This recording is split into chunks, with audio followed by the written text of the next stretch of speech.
Chapter 1.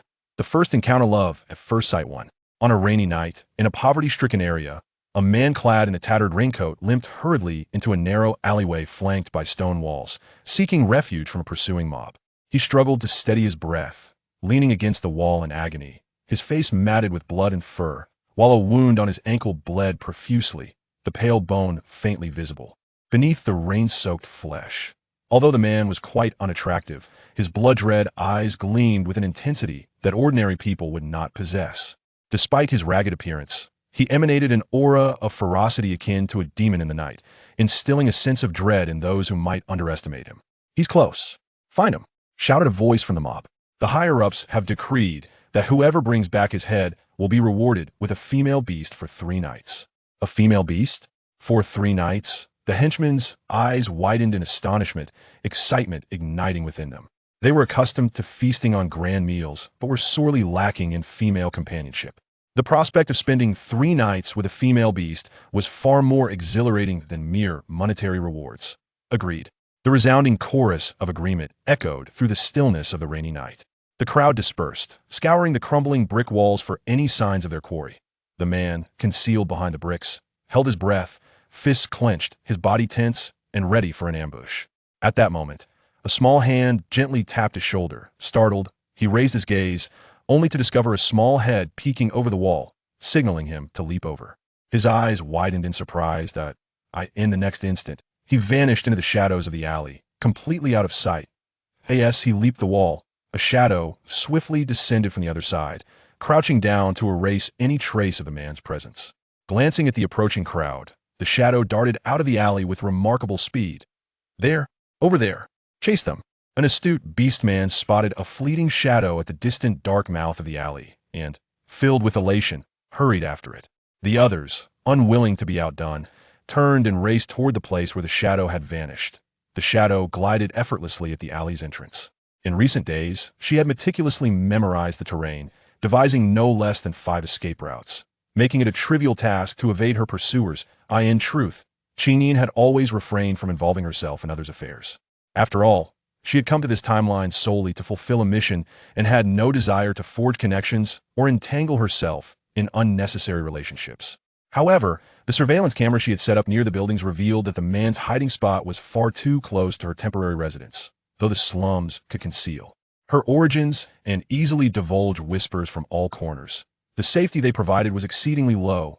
Thus, she presented herself to the outside world as a solitary, disheveled young fox beast. Her temporary abode was the sort that would be readily breached by the local ruffians, who would rummage through her belongings without a second thought. Furthermore, her rare human identity, if exposed, would spell disaster. Not only would her mission be irrevocably compromised, but even her self-preservation would become a daunting challenge. Yet, in that fleeting moment, she lacked the time to gather her necessary documents for departure. After much contemplation, she ultimately found herself compelled to lend a hand, diverting those who pursued the man away from him. Chapter 2. First Encounter, a Heart Captured at First Sight 2. The shadow and the rain swiftly vanished around the corner, just as the curses of the pursuing beastmen erupted. Light Sound had already pushed open the door to her dilapidated courtyard, returning to her dwelling. Initially, she assumed the man would vanish without a trace. However, as she pondered whether to hastily collect her belongings and seek refuge elsewhere, she was taken aback to find the man collapsed in her living room, blood seeping from beneath him, as though he had succumbed to unconsciousness. Light Sound stood frozen for a moment, her gaze fixed on the motionless figure on the floor. After a brief period of contemplation, she gathered her wits and dragged him onto the sofa. Was this a mixed-breed wolf beast? It bore some resemblance to a dog as well. For a fleeting instant, Light Sound was left bewildered. Her time in this beastly realm had not been extensive, and although she had acquired some knowledge of this world through her studies, discerning the genetic lineage of a beastman, at first glance still proved to be a formidable challenge. Moreover, the creature before her, this wolf-dog hybrid, was evidently a mixed breed, cloaked in fur, its face marred with blood, rendering its features nearly indistinguishable. From a distance, it resembled a human canine, its animalistic genes likely in disarray, resulting in its unfortunate appearance. Indeed, Light Sound swore that despite her time spent in the slums, where the aesthetic limits were continually tested by the various beasts around her, this particular dog was undeniably grotesque. Even with its face obscured by scars, its unattractive essence was palpable. It was disheartening to think of what offenses led this creature to be hunted down on such a stormy night. Alas, the lives of those residing in the slums were worth little more than that of insects, scarcely valued. Such a being, even in death, would likely go unnoticed. Though her thoughts were laced with disdain, light, sound, speed, and tending to the man's wounds did not wane. In a short span, the dislocated joint in his arm was set back into place. The only challenge remained. The tibia of his lower leg was already fractured. Through the gaping, blood-soaked wound, faintly visible was the pale white of a leg bone. Even someone as accustomed to injuries as Qingyin could not help but furrow her brow, her gaze instinctively drawn to the man's face, thickly covered in fur. To be so grievously injured, yet still manage to scale a wall this sheer will to survive was indeed impressive. It appeared her timely intervention was justified, otherwise she would have felt remorse for neglecting this creature's tenacity for life. But what now? The restoration of fractured leg bone was not a matter to be resolved in mere days or weeks by her estimation. It would require at least 3 months of complete rest. If she were to abandon him, this poor creature, rendered immobile, would likely perish from hunger long before the ruthless pursuers could find him. In this world, the chasm between the affluent and the destitute is painfully vast. The wealthy may embrace even the rarest of female beasts, while the impoverished struggle to secure daily sustenance. Yet, what if she chose to care for him? Qingyin bit her lip, her gaze lingering on the man, as she found herself ensnared in a dilemma. What to do? It seemed she had dug a pit for herself. The following day, the man awoke abruptly from a nightmare. At the instant his eyes opened, a cold, lethal glint flashed within them, and he instinctively rose from the sofa. Suppressing the excruciating pain radiating from his calf, he scanned his surroundings with a chilling calmness. Upon realizing he was in a cozy little room, his gaze momentarily froze in astonishment. Sitting quietly on the sofa, the man rapidly replayed the events leading to his unconsciousness, his eyes gradually reflecting clarity. Yes, it was that young boy who had saved him. The icy demeanor in his eyes softened, and as he looked around again, curiosity crept. In such perilous circumstances last night, that boy had summoned the courage to rescue him, leaving him utterly astonished. It was worth noting that throughout his escape, those he had once considered friends had either betrayed him or remained silent witnesses, while this stranger, an unfamiliar youth, had offered his assistance. How utterly ironic. Rising slowly from the sofa, the man was suddenly struck by a sharp pain that caused him to gasp, reminding him of the injury he sustained when he leapt from the building last night. Following the source of the pain, he focused his gaze and discovered that his pant leg had been cut open, revealing metal plates affixed around his injured leg bone, seemingly intended to keep the bones aligned. Surprise flickered in his eyes, evidently taken aback by such a method of treatment. He possessed the purest bloodline of the Fox clan royal family, and unless the injury was instantly fatal, the clan's innate abilities would gradually heal the wounds, requiring only time to mend. Thus, he had never bothered with his injuries before, yet now, unexpectedly confronted with the sight of his wounds being tended, he found himself feeling somewhat disconcerted. Suddenly, the bathroom door swung open without warning, and a delicate figure emerged, seemingly just having finished washing her hair. As the time for her rendezvous approached, Qingyin hurriedly prepared herself, her movements almost frantic. In the impoverished district, she had long disguised herself as a destitute young member of the Fox clan, a guise adopted not only to facilitate intelligence gathering, but also to evade danger and transform her identity at will. More importantly, masquerading as a male alleviated many unnecessary troubles. However, her mission had recently taken a significant turn, compelling her to abandon the identity of a Fox youth. Thus, she rushed to prepare herself for a return to her feminine attire.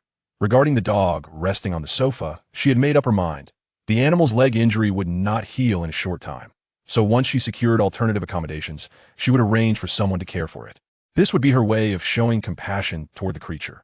After all, she had administered a tranquilizer for pain relief, and by the time the effects wore off, she would have already orchestrated her disappearance into the vast sea of humanity.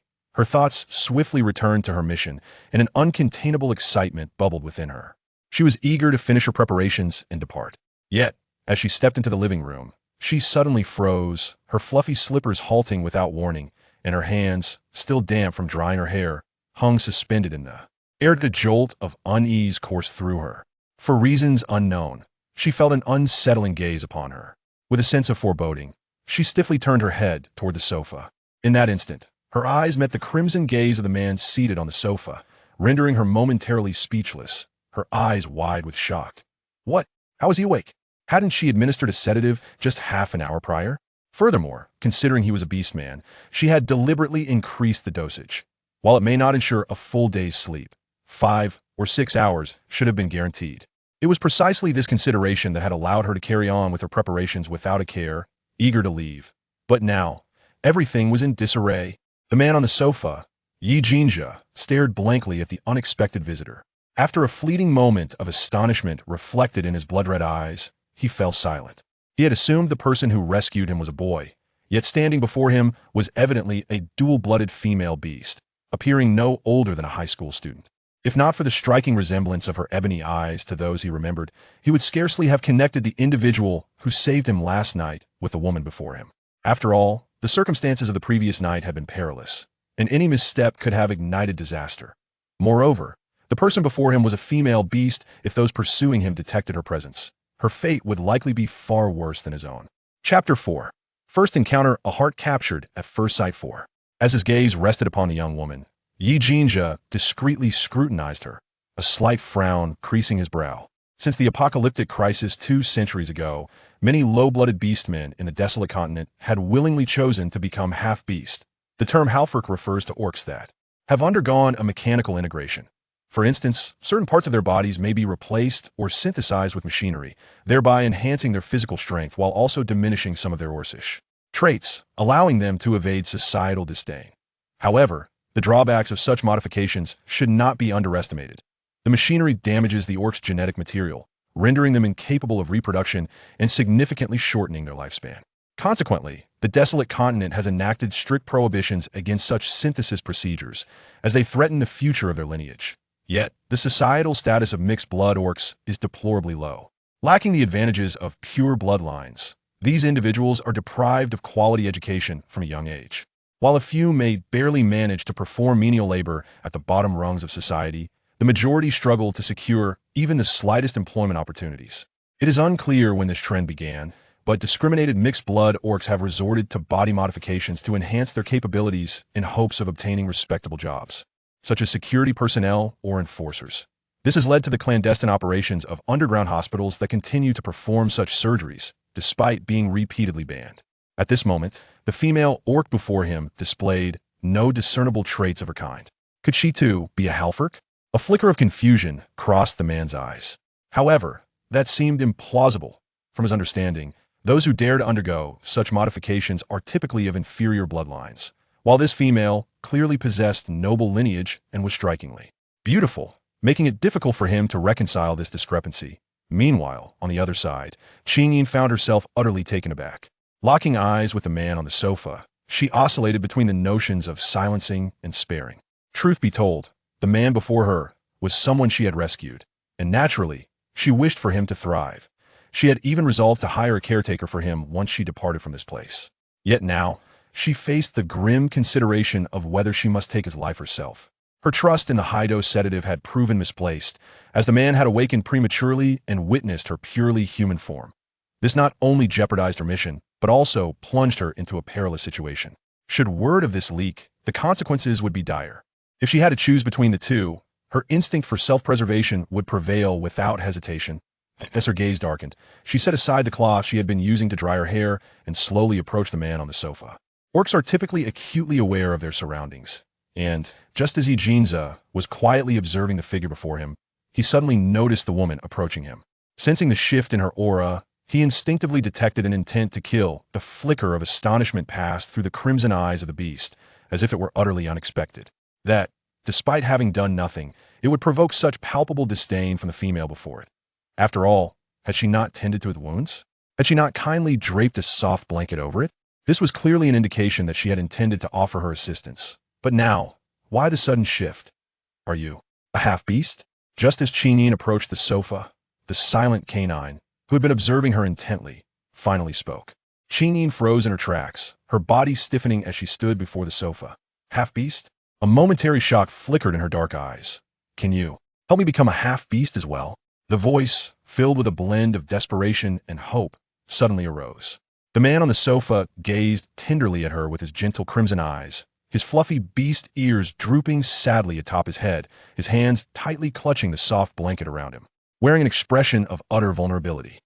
The person on the sofa slightly pouted, their tone tinged with a sorrowful lament. I am capable of doing anything. I will repay my kindness. Chapter 5. The First Encounter. A Heart Captivated at First Sight. 5. Upon hearing these words, Qingyin's murderous intent diminished significantly, for reasons unknown. As she gazed at the sizable dog curled up on the sofa, casting her a pitiful look, she found herself thinking that this creature was rather endearingly foolish. Despite its undeniable ugliness, one could liken it to a giant Alaskan, its shaggy fur a haphazard blend. More importantly, before her stood a mixed-breed beast, which, upon observing her current demeanor, seemed to have concluded that she was a half-beast rather than a human. A half-beast, you say? A flicker of contemplation crossed her inky gaze as Qingying began to swiftly recall the information she had previously studied. In the present desolate continent, there are 3 factions: full beasts, half-beasts, and biohumans. The classification of full beasts is determined by the proportion of human genes. Dual-blood beasts possess half-human genes, while tri-blood beasts contain 13 human genes. Mixed-breed beasts, on the other hand, possess only a trace of human genetics. Their bodies comprised predominantly of a fusion of various animal genes, much like the dog before her, which bore resemblance to wolves, foxes, and dogs, rendering its classification ambiguous. Half-beasts, conversely, are those who have integrated with machinery, for instance, possessing mechanical components within their bodies. This not only enhances their combat prowess beyond that of full beasts, but also results in the diminishment of certain animalistic traits during the fusion process. Was she, at this moment, being mistaken for a half-beast by this dog? It was a plausible thought, as mixed-breed beasts, being of lower lineage, have little access to advanced education and thus remain unaware of the existence of humans. Furthermore, this dog appeared rather foolish, its gentle beastly eyes reflecting a particular timidity and vulnerability as they met her gaze. As the gentle light in her eyes softened, a fleeting moment of calculation passed through her gaze. You wish to become a half-orc? The timid canine on the sofa nodded hesitantly. Yes. Why? Her brow furrowed slightly. From what she understood, the surgery to become a half-orc carried immense risks. Many orcs had perished on the operating table, unable to survive the perilous recovery phase. The figure before her did not appear particularly robust. Their disheveled state hardly suggested they could afford the blue crystal needed to restore bodily functions. Undergoing the half-orc synthesis surgery would be akin to courting death. I don't want to be bullied anymore, the canine confessed, sincerity etched across their face, eyes brimming with dejection. As they spoke, their gaze drifted to their injured leg, exuding a sorrowful aura that tugged at her heartstrings. With a subtle arch of her brow, she narrowed her eyes slightly. Why did they bully you? I stole their money. As the words left their lips, the canine lowered their head, producing a crumpled bill from their possession, a wrinkled 5,000 Bitcoin. Gently, they smoothed the creased edges in their palm before offering it to her with utmost obedience. She focused intently on the crumpled 5,000 bit note resting in their hand, momentarily engulfed in silence. 5,000 bits was no trivial sum. It was no wonder the group pursued the canine relentlessly. While this amount might not suffice for extensive surgeries, it could cover less complex procedures, such as fur removal. Meanwhile, the individual on the sofa quietly scrutinized the woman before him, his gaze lingering on her fair, smooth neck. The faint blush of her skin from a recent bath captivating him momentarily. Yet, in the blink of an eye, he masked his astonishment, allowing a pitiful expression to surface once again. Since you have saved me, could you assist me further? Please do not hand me over. I promise to behave. I will be very obedient.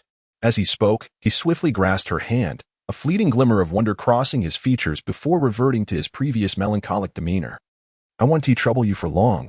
Could you please not send me away until I become a half-orc? Please?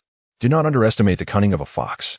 Chapter 6. A First Encounter. A heartfelt connection. Holding the warm, delicate hand, he found himself momentarily stunned. Astonished that a pair of hands could indeed feel as soft as described in books, like cotton. He hesitated to apply even a modicum of pressure, fearing he might inadvertently hurt her. Unaware of the astonishment that had gripped him, she regarded the canine before her with a complex expression. After a brief pause, she continued, It is not impossible for you to stay. However, securing a synthesis surgery requires connections. You know how long the waiting list can be. If you wish to synthesize an arm or legs, the doctor must first design and customize suitable components for you, which will further prolong the waiting period. Why not begin by writing down your name? identification ID, blood type, and the areas you wish to merge. I will inquire on your behalf." As she spoke, Qingyin turned gracefully to the side table, retrieving paper and pen before extending them toward the individual on the sofa with an air of superiority. Although her expression remained gentle, a glimmer of coldness lingered in her eyes. He was an unidentified stray from the slums. While she did feel a twinge of pity for him, her instincts leaned more towards silencing him for good in order to safeguard her own interests. She could not ascertain whether this person had truly never encountered human information. But if there were any uncertainties, it could lead to her own demise. The most prudent course of action would be to resolutely eliminate the man before her. The only form of compensation she could offer would be to care for his family to the best of her abilities after his death. Watching the dog-like figure obediently accept the paper and pen, fiddling with the writing instrument, Qingyin's hand instinctively brushed against the hollow ring on her finger, contemplating whether to extract the silver thread within to strangle the man on the sofa. I cannot write," he suddenly exclaimed, lifting his head to meet her gaze, his furry face reflecting palpable anxiety. The woman's surprise was evident, her hand pausing mid-motion as it reached for her ring. After a moment of stillness, she finally heard her own voice. "What? I cannot write," the man on the sofa repeated, his expression one of extreme embarrassment. "I have never been to school." Qingyin's gaze lingered on the peculiar manner in which the man held his pen. After a moment of silence, her eyes flickered with curiosity. "What is your name? Surely you must have one. Can you write?" She pondered for a moment, dismissing the thought. Though this impoverished district was not vast, finding someone solely by their name posed a challenge. Nevertheless, she believed that with a bit of effort, it would not be insurmountable. The figure on the sofa, with eyes reminiscent of a beast, flashed a glimmer of calculation before obediently blinking in response. "I do not possess a name." The gentle sound of music. The dog continued to gaze innocently, displaying an expression of complete defenselessness. "My grandfather, uneducated and lacking in the art of naming, simply bestowed upon me a diminutive moniker, Yi. Goodness, a full name would have sufficed for her search, considering the dog had caused quite a stir among many. It was impractical for her to call out in the streets in search of someone. She could only seek in secrecy. Furthermore, with her limited time, the challenge was already daunting, and now it seemed she was left with merely a nickname? "Qinyin, do you still have a grandfather?" The murderous intent within Qinyin diminished somewhat. During this period, she had witnessed countless elderly individuals, abandoned and destitute, perish on the streets of the slums, or suffer from debilitating ailments, unable even to walk, enduring the frigid nights while lying on the cold ground. For them, apart from discreetly leaving behind morsels of food as she passed by, she felt utterly powerless. She had a mission to fulfill and could not afford to be overly burdened by the plight of the world around her. Moreover, food was already scarce in the slums, and her act of leaving food behind was quite extraordinary. She simply could not do any more. And now, the creature before her astonishingly had a grandfather. If she were to kill this creature, would that not result in yet another elderly person, forsaken and alone, succumbing to starvation on the streets? Qingyin could not help but furrow her brows. Chapter 7. The First Encounter, Love at First Sight 7. Yes, I ensured my grandfather was settled before I left. I promised him I would return home with wealth to provide him a better life. Mentioning the elderly man, the dog on the sofa gazed up with warmth in its eyes, completely devoid of the sorrow it had previously shown. After a brief pause, the man looked at the woman with a pitiful expression. "Please, I beg you, let me stay with you for a while. If you cast me out now, and they discover me, it will surely lead to my demise. If I die, my grandfather." His gaze fell upon the woman's delicate, fair arms, and he held onto her tightly with an expression of profound sorrow. As he once again encountered the softness akin to cotton, a barely perceptible heat flickered in his beast-like eyes. The person on the sofa continued to plead. "I implore you, let me stay for a short time. I swear. Once I recover, I will repay your kindness. I promise, I promise." Upon hearing the words, Qingyin found herself engulfed in a tumult of emotions. It must be said, to contemplate the act of taking an innocent life for the sake of self-preservation indeed posed a profound challenge to her moral compass. Just then, the sudden chime of an alarm clock in the living room jolted her back to reality. Following the sound, her gaze fell upon the timer she had set on the table. After a brief pause, she turned her complex expression towards the figure on the sofa, her eyes then drifting down to the man's injured leg. The murderous intent that had previously flickered within her gaze dissipated entirely. "Let us address the matter of the reconstructive surgery when I find some leisure time. For now, I must attend to pressing matters outside. Since your leg is injured, remain indoors today." There is water and food on the table beside you, and the restroom is located on the balcony. You may freely access all areas except my bedroom and the items on this desk. Realizing she had already squandered a considerable amount of time, Qingyin hastily imparted her instructions to the person on the sofa. Without waiting for a response, she rushed into her bedroom, shutting the door with a decisive click, leaving the man on the sofa in a state of bewilderment, staring at the closed bedroom door and listening to the rustling sounds of hair being dried and the wardrobe being opened. The man on the sofa's expression shifted from shock to a sly, victorious smirk, his previous timidity and eagerness evaporating. Ah, humans? They truly exceeded his expectations. The thought that his great-grandmother had once been an early human stirred a sense of exhilaration within him, igniting a desire to leap towards the young woman tidying up in the bedroom to express his affection. Alas, that was not possible at this moment. The human lady within the confines of the room exhibited a palpable wariness and distrust towards him. She had even harbored murderous intentions moments ago. He could not afford to make any rash demands now. Yet, it was undeniable. Humans were remarkably beautiful. He had seen photographs of his great-grandmother on numerous occasions.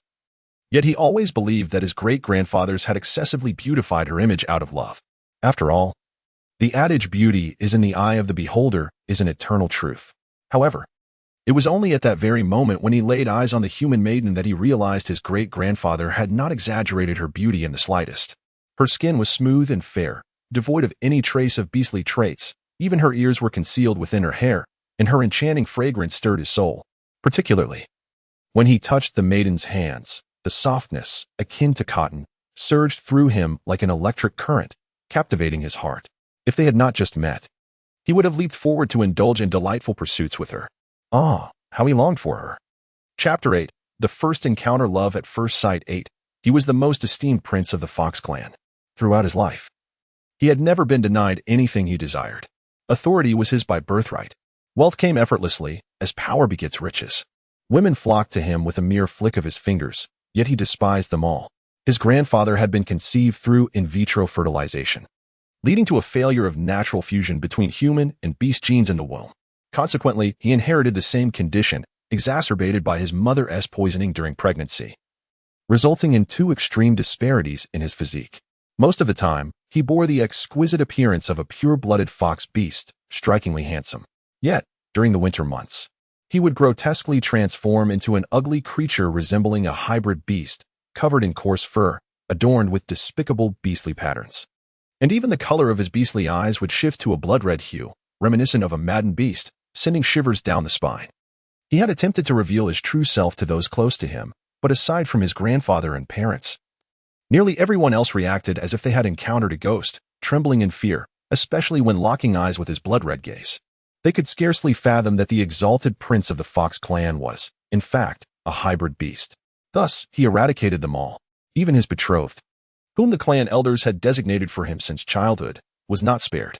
Ah, the mere thought of that so-called fiancée, a female fox beast, elicited a cold laugh from Eugenia. It was better to have killed her than to be ensnared by those old men through the bonds of marriage.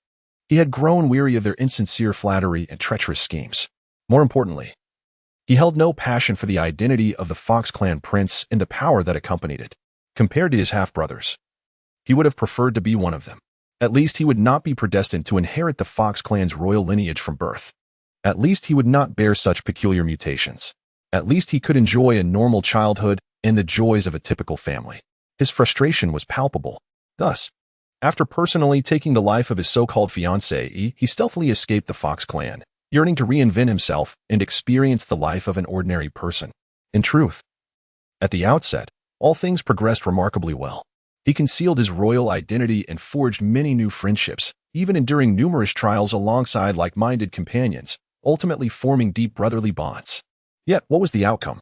As he believed he could continue to revel in his happiness, he was unexpectedly confronted by the onset of his transformation. Initially, he perceived no cause for concern.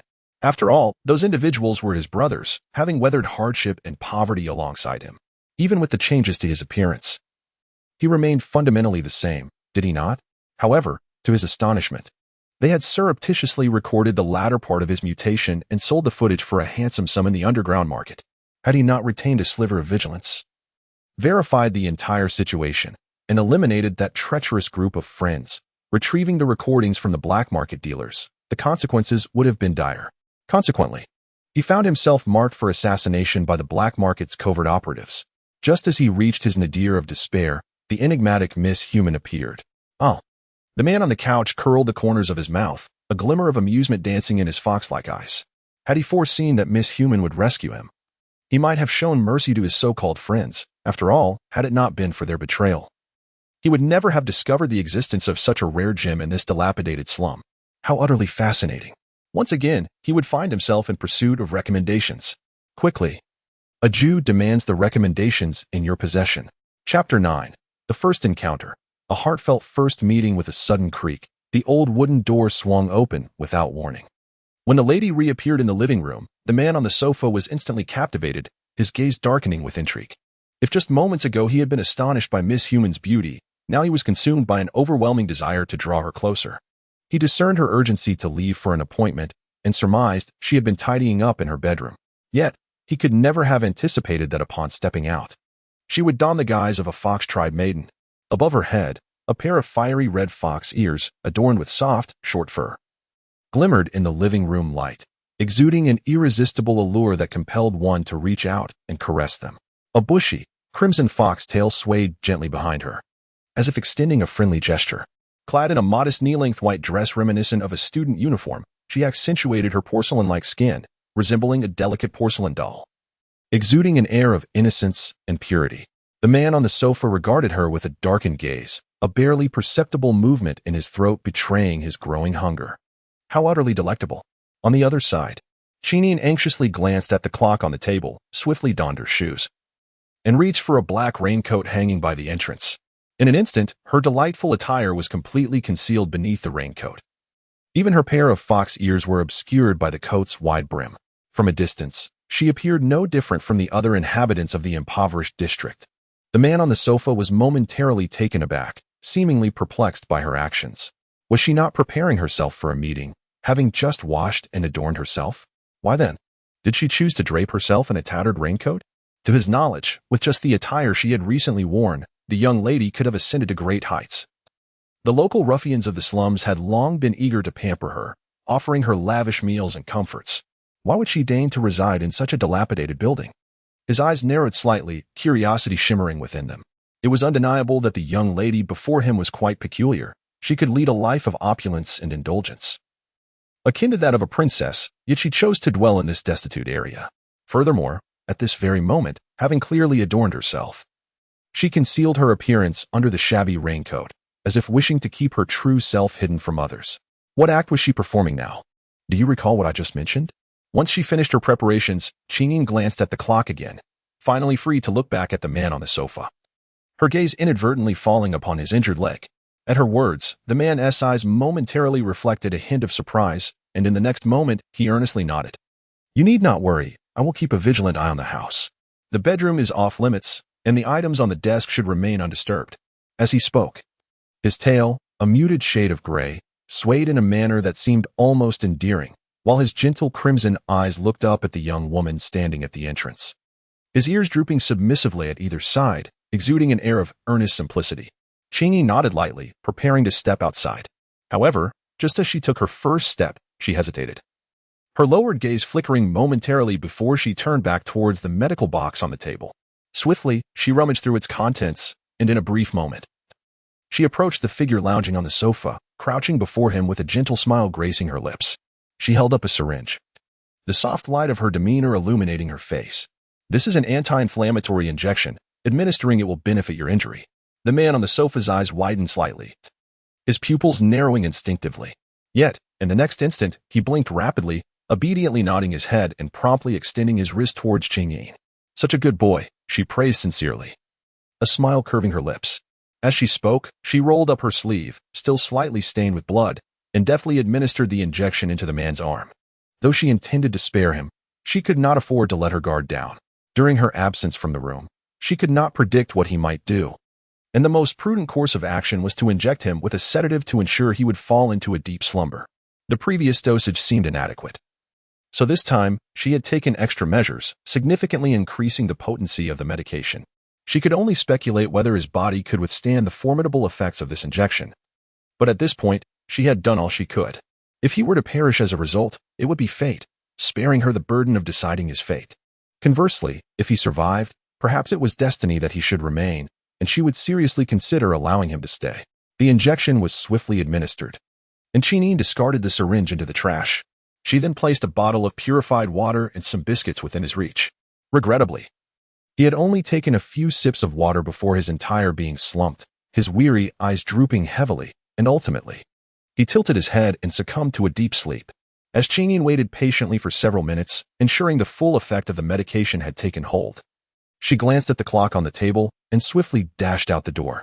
Her mission traversed the temporal realms to the late 30th century, driven by the quest to locate a core chip capable of saving humanity from extinction. According to the information she had acquired, this chip was once possessed by a mysterious head of the C family, subsequently passed down through generations to become an invaluable treasure for every successive patriarch of the clan. Her task was to find this core chip in this era and successfully return it to her own time in the 23rd century, thereby averting the impending doom of humankind. From the moment she arrived in this timeline, she immersed herself in various locales, gathering intelligence on the C family's exploits, even daring to reside in the impoverished districts to glean information. Fortune favored the diligent, as she eventually uncovered some details regarding the C family and successfully identified the current patriarch of the direct lineage, C Yunling. It was said that he was exceedingly low-key, with few having laid eyes upon his true visage. Yet, whenever his name was mentioned, people displayed an air of deep-seated reverence, as if fearing to invoke his presence. With no other recourse, she resolved to approach other members of the C family, intending to devise a more circuitous strategy to connect with C Yunling. She learned that C Yunling was particularly fond of his nephew, even expressing intentions for him to inherit the family's enterprises. Unfortunately, this nephew was known for his arrogant demeanor, indulging in a life of excess and eschewing the pursuit of knowledge. Consequently, he had consistently failed to complete his graduation exams, remaining unable to graduate from Isen University for several years. In the aristocratic circles, wealth and power alone do not guarantee popularity. When everyone possesses both, the true currency becomes knowledge. Many sought to flaunt their illustrious lineage by selecting Isen University, the foremost institution for nobility. The elite took immense pride in gaining admission to Isen, and successfully graduating with a degree conferred by the university was deemed more exhilarating than amassing a fortune worth millions. However, C Yunling's nephew was an anomaly. From a young age, he exhibited a disinterest in academics, frequently arriving late, leaving early, and skipping classes, effectively becoming a notorious campus tyrant. While his peers had graduated a year prior, he remained a student with a C average, facing the prospect of repeating the year.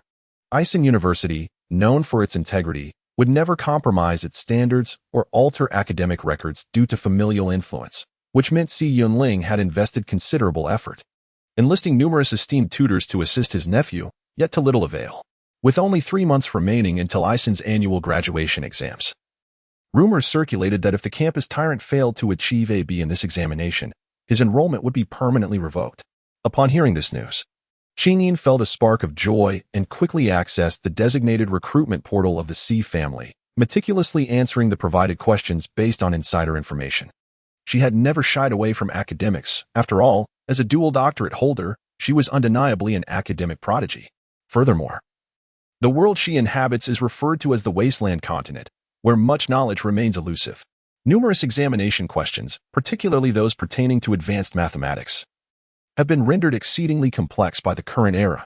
Although certain solving techniques are remarkably straightforward, requiring merely a moment of mental calculation to arrive at the answer, the inhabitants here appear to grapple with them as if they were supplementary challenges, their faces flushed with frustration. As for questions related to literature and history, they are, for her, extraordinarily simple.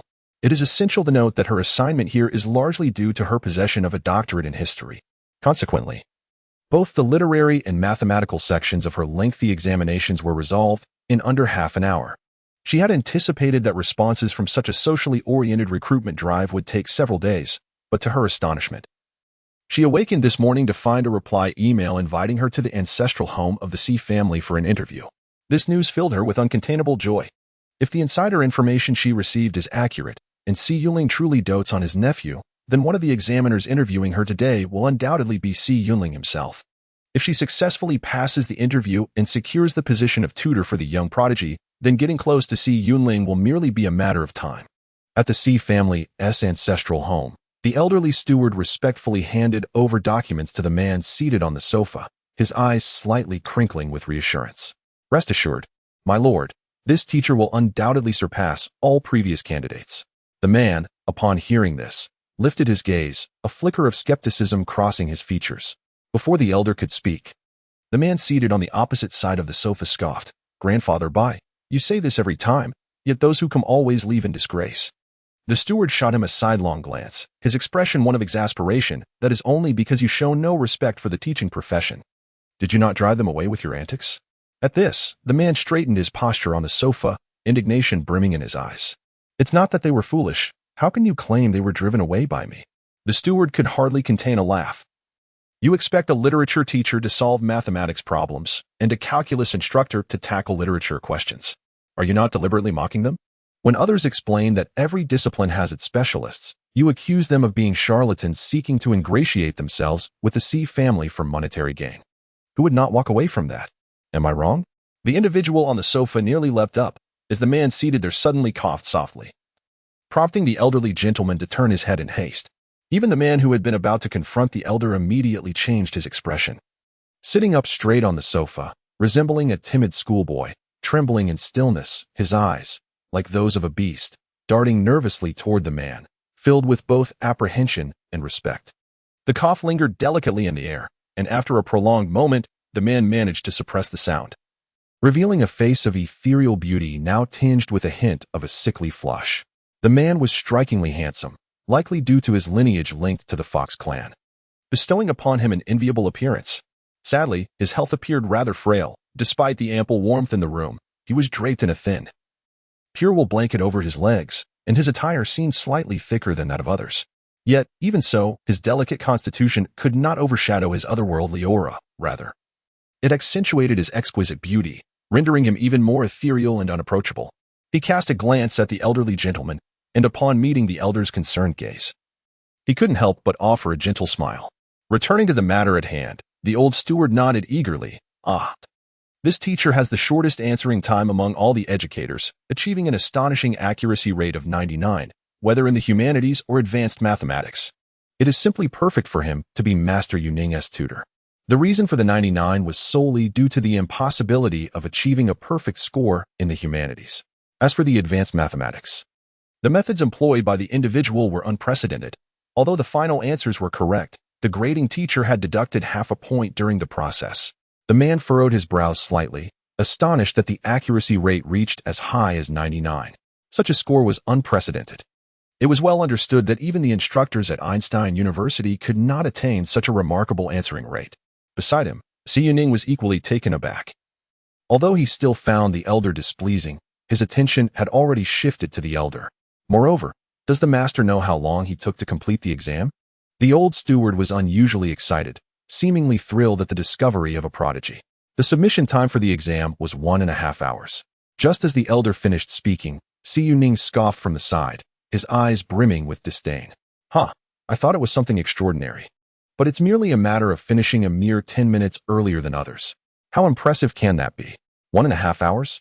A look of confusion crossed the man's eyes. While this time was indeed shorter than others, it hardly seemed remarkable enough to elicit such excitement from the elder.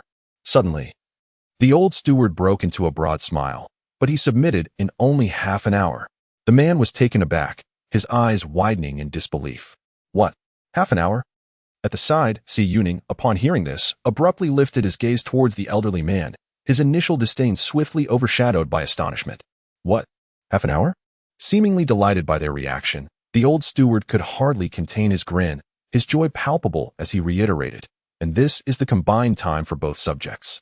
The examination questions provided to all participants were randomly generated from an intelligent database, ensuring that each individual encountered a unique set of inquiries. With a submission time of 1 hour for each of the 2 major subjects, due to the overwhelming number of questions, most candidates submitted their answers as the time approached its conclusion. Yet, that prodigy managed to finish a full half-hour early. Furthermore, since all responses were recorded on their specially designed system platform, they could monitor each individual's actual answering duration, identifying which types of questions required the least and most time. Upon further examination, he discovered that this individual had completed all questions in literature and advanced mathematics within that half hour, remaining entirely idle for the subsequent hour.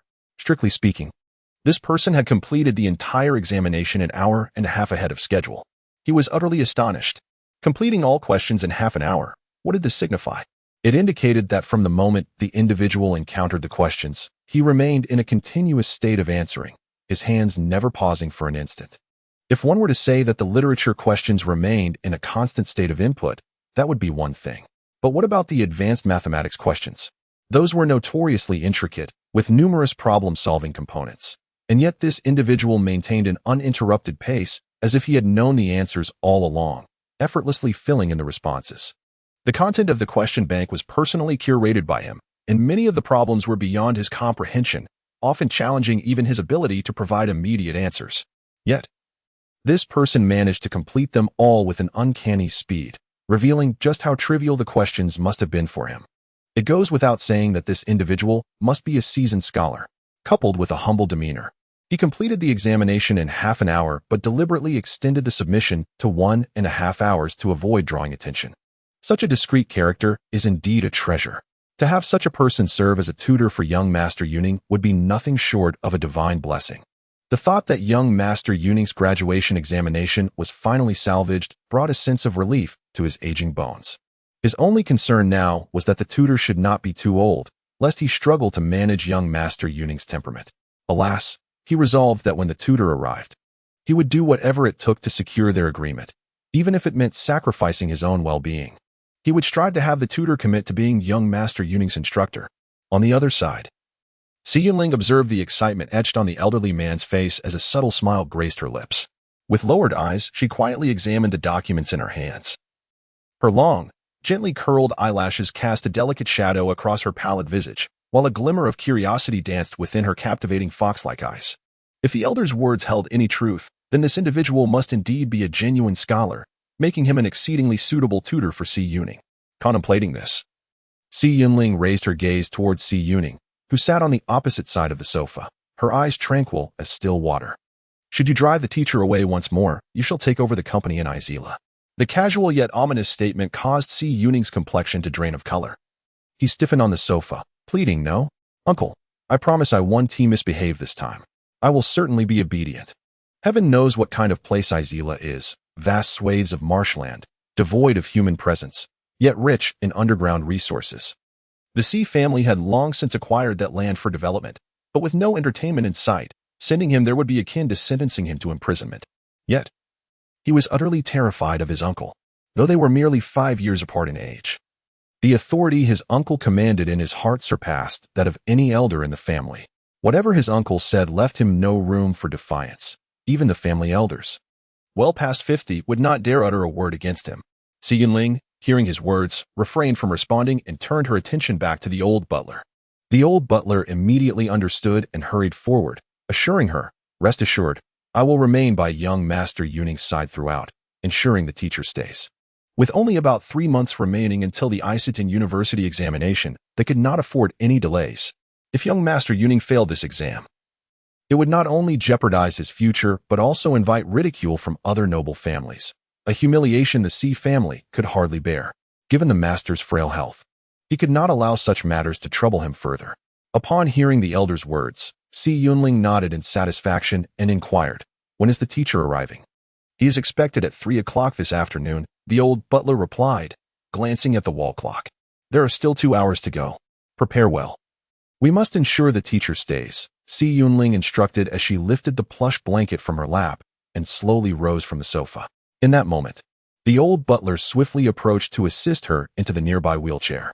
Meanwhile, Si Yuning also stood up, carefully draping the blanket that had fallen on the sofa back over the man's legs. He exhaled a sigh of relief only after witnessing the elder push the man upstairs, his heart now laden with deep concern for the tutoring journey that lay ahead. Chapter 14. A Vision of Awe 4. When Qingyin arrived punctually at the grand entrance of the Si family estate, she encountered a bear of a man clad in a tailored suit striding towards her. "Are you the tutor for the interview?" he inquired. Upon witnessing a figure clad in a tattered raincoat alight from the taxi, Xiongxiu initially wore an expression of disdain. However, upon further reflection, he realized that not just anyone could approach the ancestral residence of the Xi family. This individual, appearing directly at the grand entrance, was undoubtedly the tutor mentioned by the eldest. The gentle sound of footsteps drew the bear's attention as he turned to behold a striking figure. The broad brim of her raincoat was pushed back, revealing her exquisite, fair visage before him. A sweet smile graced her lips, and her dark, luminous eyes curved slightly, as if to say, "I am." The bear stood momentarily taken aback, his gaze fixed upon the petite woman before him, who was notably shorter than he. The astonishment in his beastly eyes was unmistakable. What a beautiful vixen! And her lineage is remarkably pure.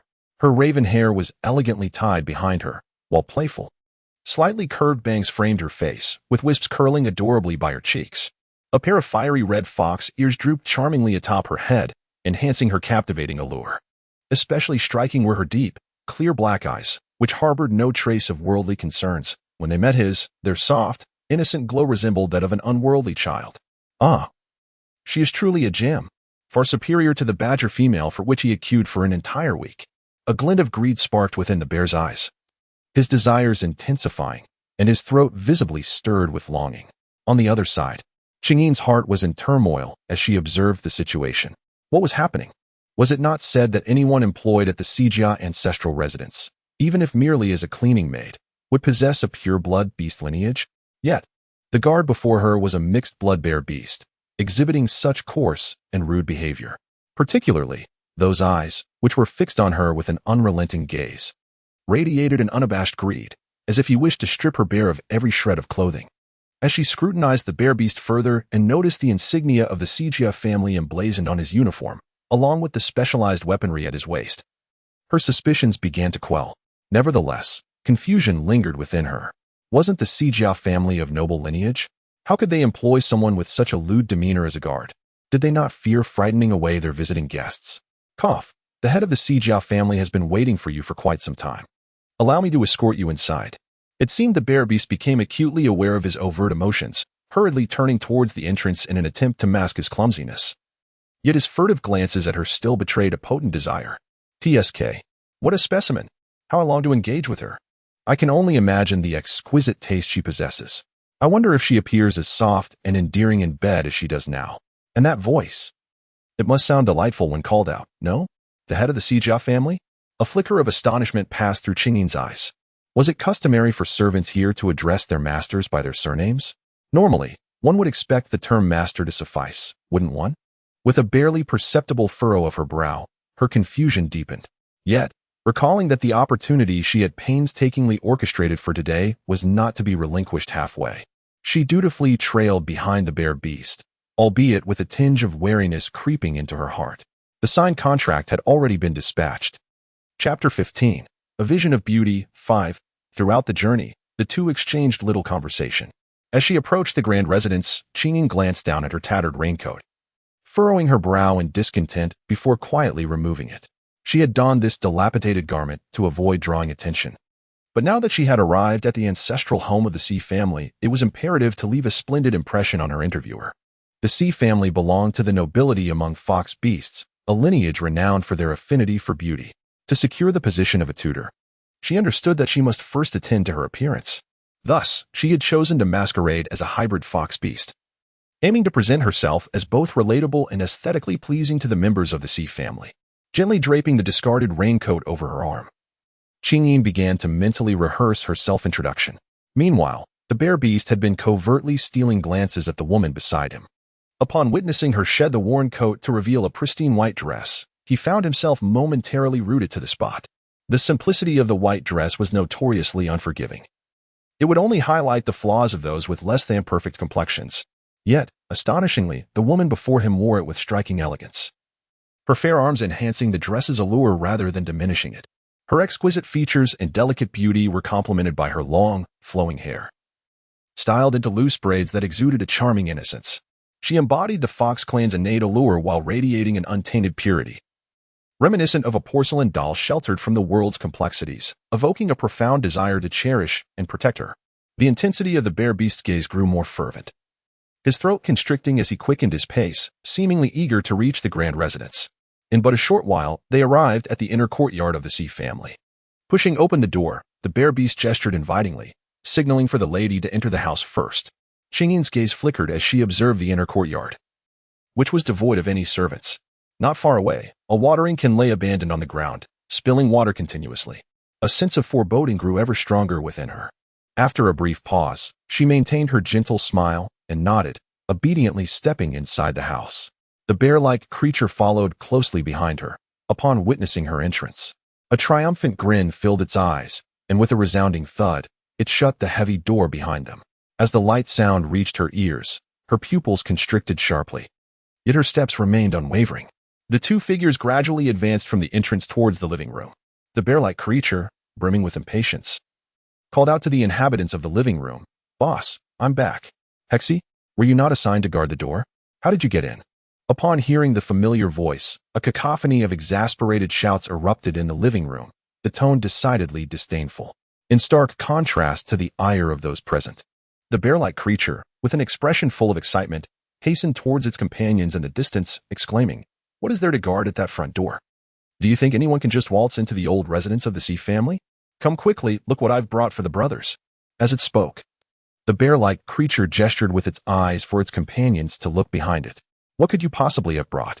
Did you guard the door to a gold mine?" A voice filled with contempt abruptly faltered, and the badger-like creature's outburst ceased the moment it caught sight of the woman standing at the corner of the living room. The anger that had consumed it moments before vanished, replaced by astonishment, as its murky eyes brimmed with wonder, leaving it momentarily speechless. The badger's gaze lingered on the woman in the distance, awash with admiration. Goodness! She was undoubtedly the most beautiful female creature he had ever laid eyes on since his birth. Chapter 16. A Vision of Beauty. 6. In the ensuing moments, the living room was enveloped in an unusually eerie silence. Not only was the badger creature transfixed by the sudden appearance of the woman at the corner, but the entire assembly turned their attention to her, each pair of eyes reflecting sheer amazement. It has often been said that female foxes possess an innate charm. Even if their beauty is not striking, their natural allure captivates the heart. Yet, the female before them seemed untouched by any worldly taint. Resembling a celestial angel descended from the heavens, pure, beautiful, evoking an irresistible desire to cherish her. With a swift glance around the living room, Qingyin felt a sudden jolt of alarm. What on earth is happening? Is this a robbery? Why are there so many mixed blood beast men in the living room? And each one brandishing firearms and daggers? Even a couple of them appear to be half-beast. She is. The leading badger creature unabashedly revealed the fervor in its gaze, irresistibly drawn towards the woman. "She is the tutor you mentioned, boss," the bear-like creature eagerly chimed in. Turning to cast a sidelong glance at the woman behind it, its face alight with unrestrained desire. Isn't she stunning? They had prepared for today's task for several days. When they confirmed that the head of the sea family had returned to the ancestral home and was set to meet with an unfamiliar individual for an interview, they recognized that their opportunity had arrived. They first disguised themselves as the teacher to enter the estate, and upon realizing that the old residence was indeed unguarded as they had anticipated, they swiftly took control of the premises, to avoid any mishaps. They had even arranged for one of their own to pose as a guard at the entrance, intending to send the genuine teacher away as soon as they arrived.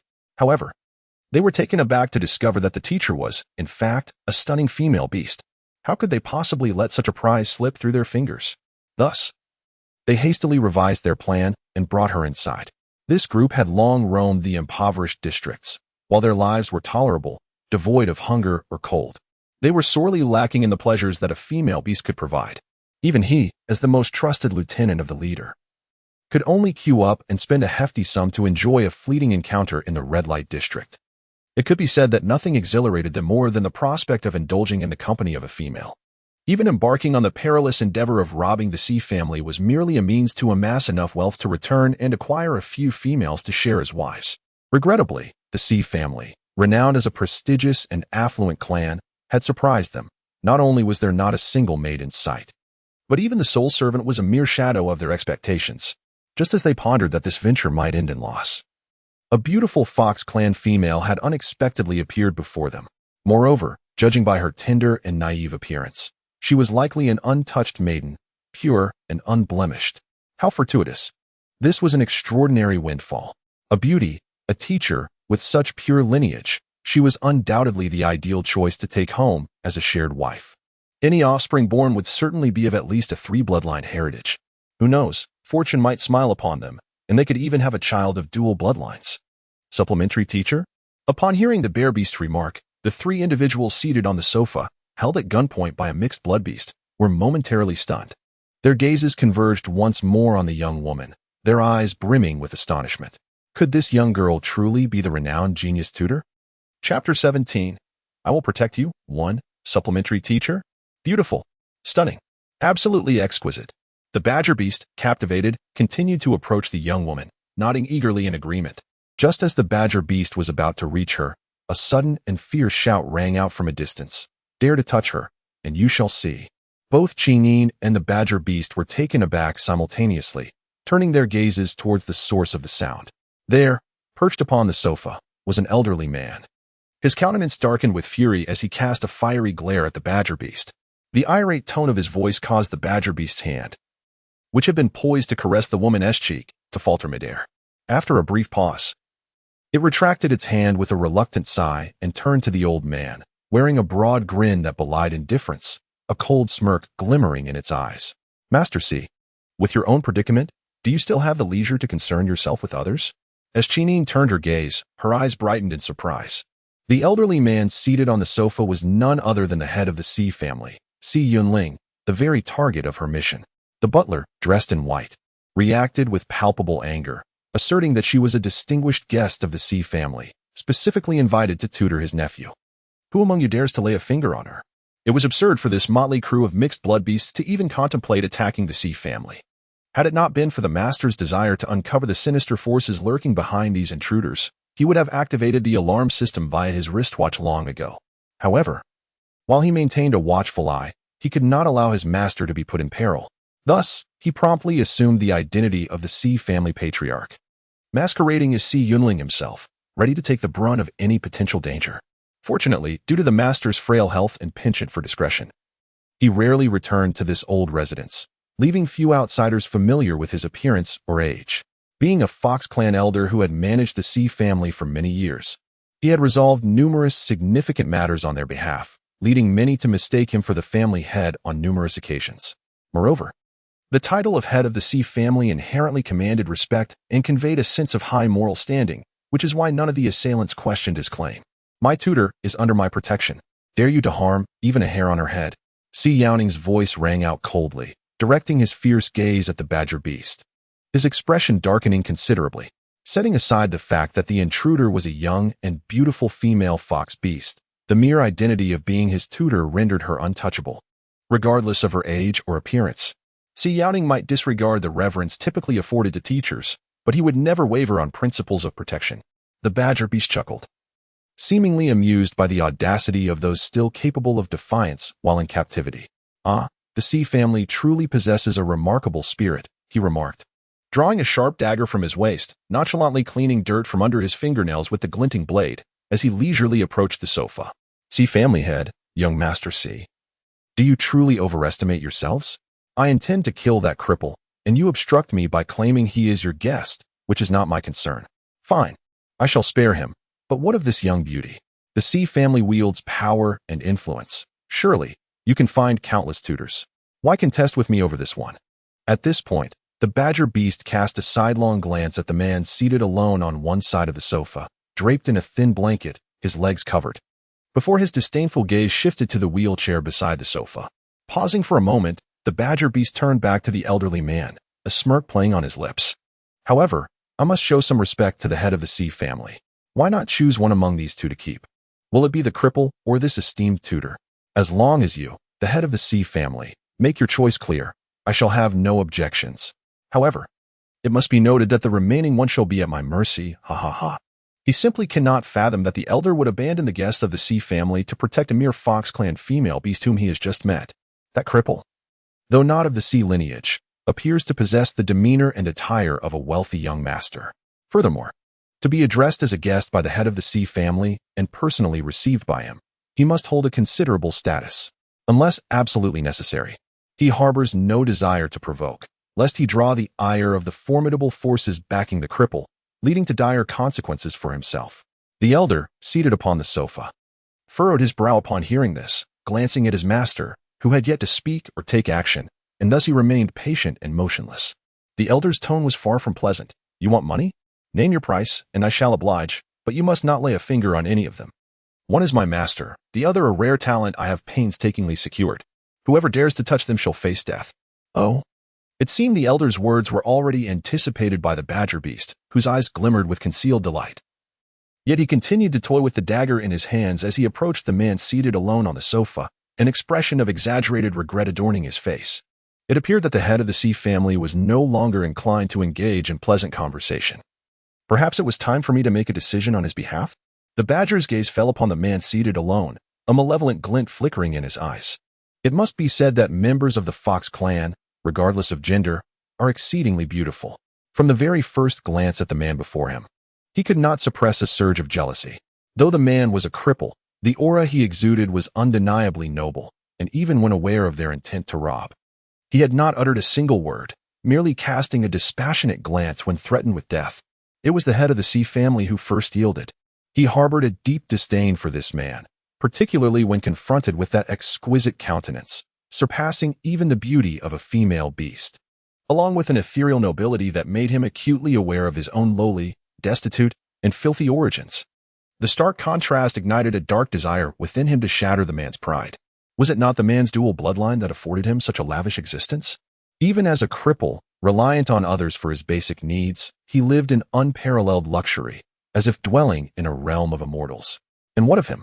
Each day he scraped by on the edge of a blade, born into obscurity and subjected to the disdain and derision of those with high bloodlines.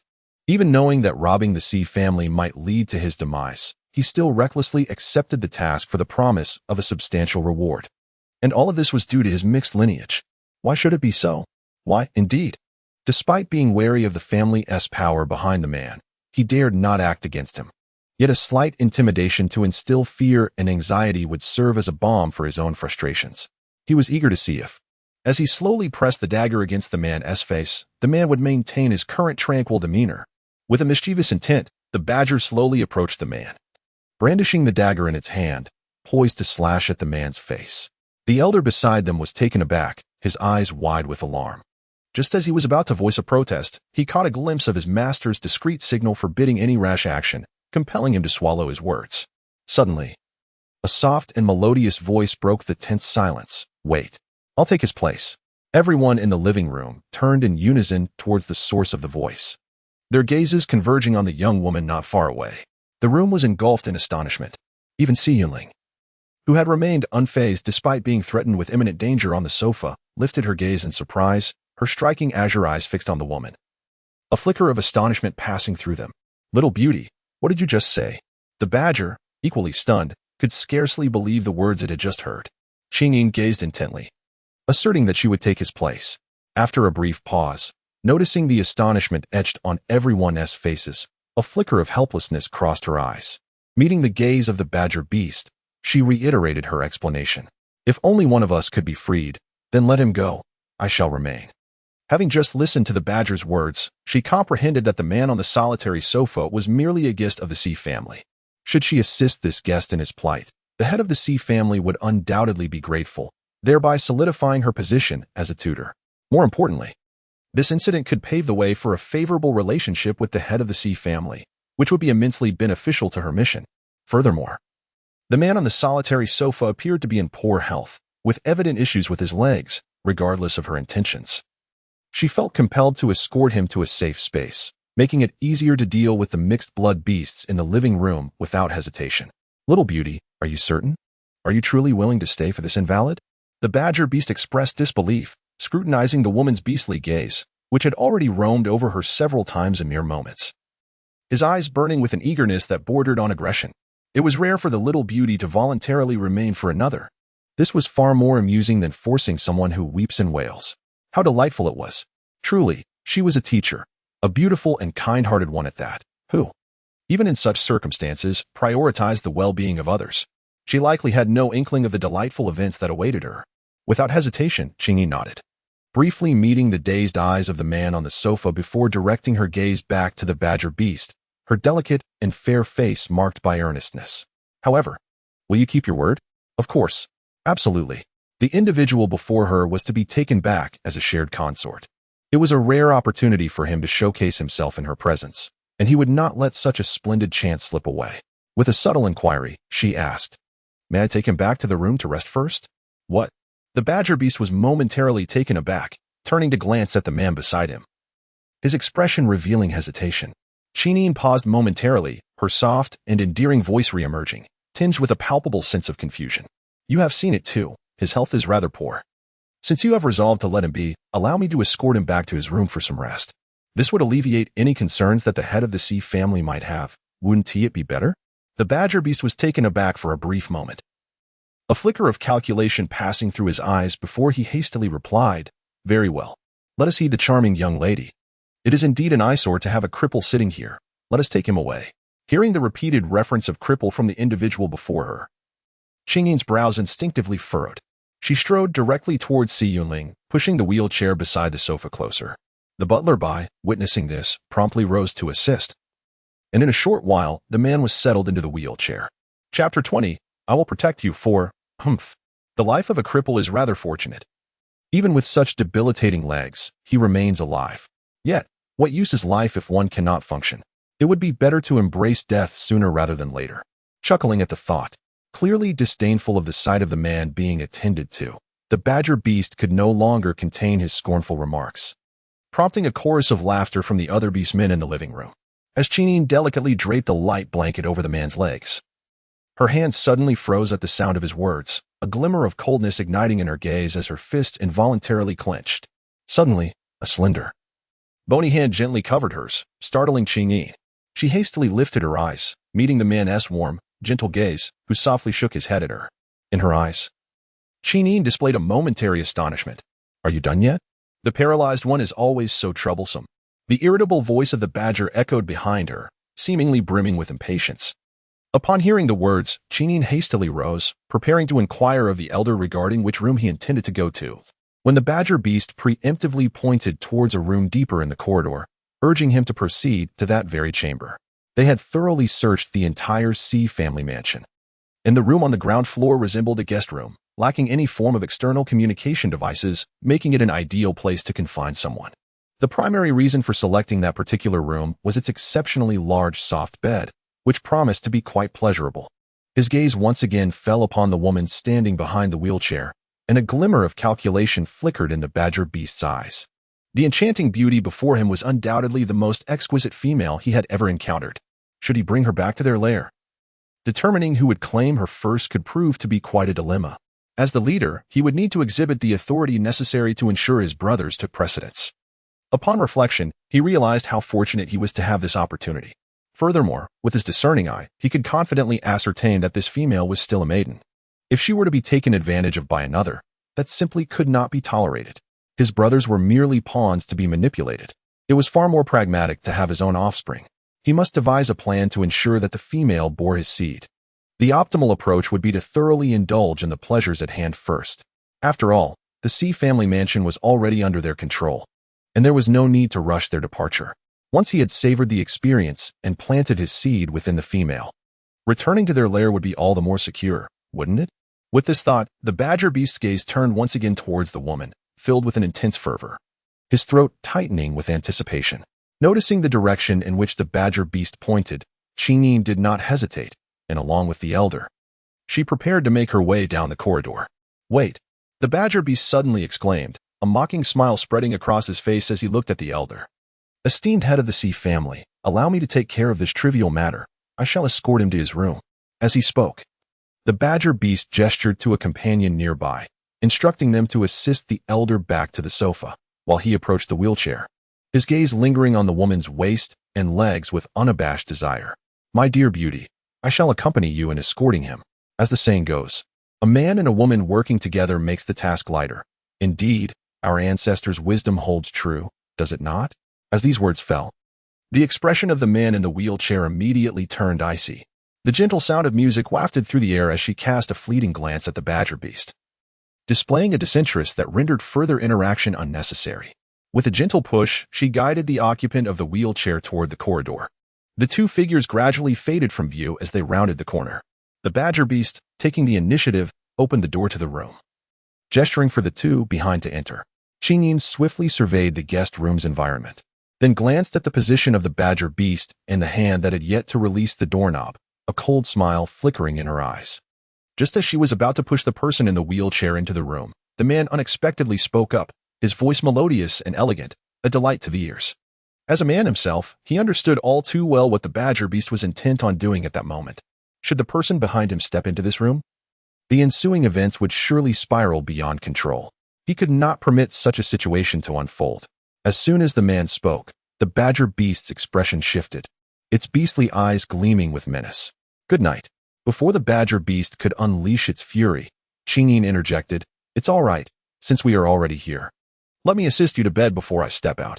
The man in the wheelchair felt his pupils constrict sharply, but alas, there was no time to refuse again. As he found himself thrust into the room, Si Yunling's heart sank immediately. He lowered his gaze to the ring on his finger, a barely perceptible frown forming between his brows. It was a remarkably exquisite ring, a custom-made pure silver band adorned with intricately carved, semi-hollow vintage patterns. Si Yunling pondered deeply before subtly turning the delicate silver flowers on the ring. The individuals who dared to target the Si family were undoubtedly not of ordinary stature. From the moment the Badger clan presented themselves before him, he sensed their murderous intent.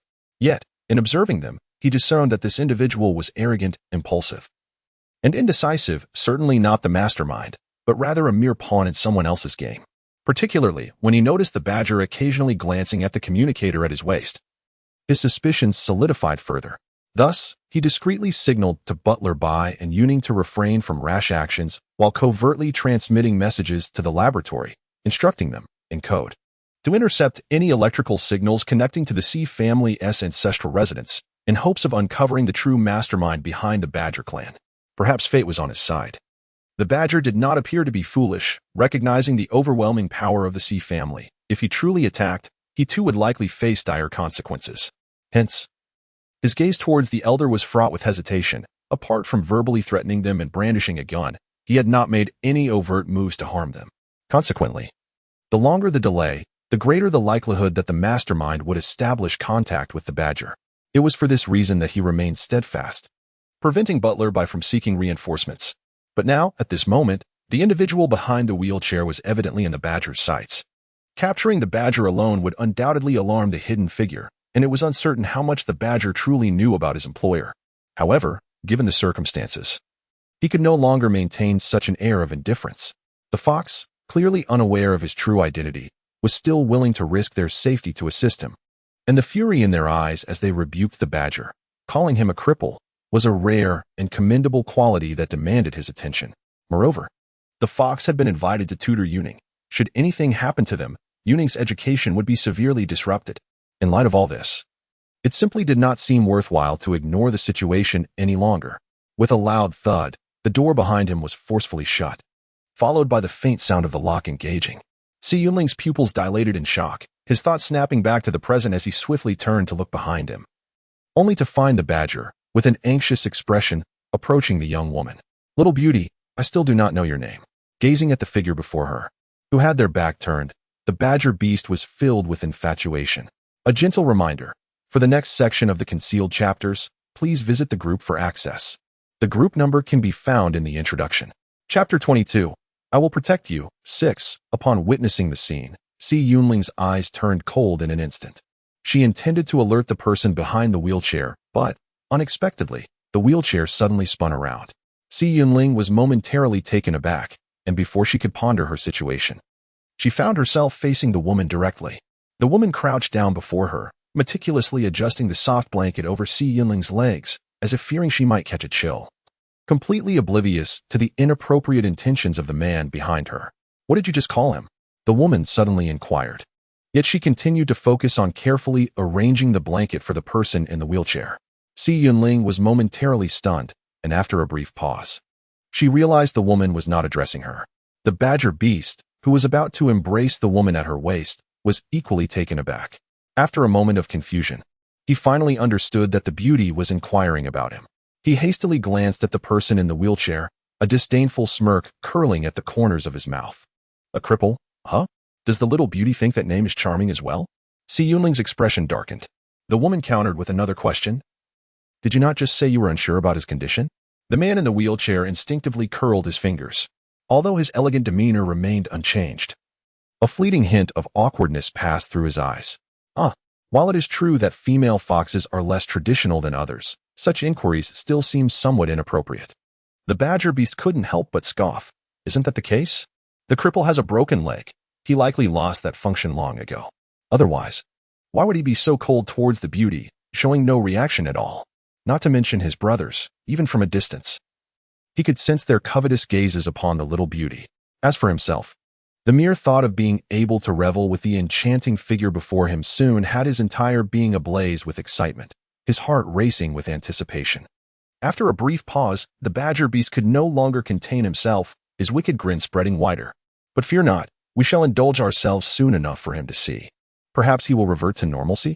With that, the badger beast reached out toward the woman's waist again. Si Yunling furrowed her brow, preparing to shield the crouching figure before her, when unexpectedly, the woman's hand blocked her own. Si Yunling was taken aback, her azure eyes widening in astonishment. Very well. In the next moment, the woman slowly rose, an indescribable chill in her gaze. The slight lift of her lips formed a subtle arc, seemingly mocking yet tinged with cold amusement.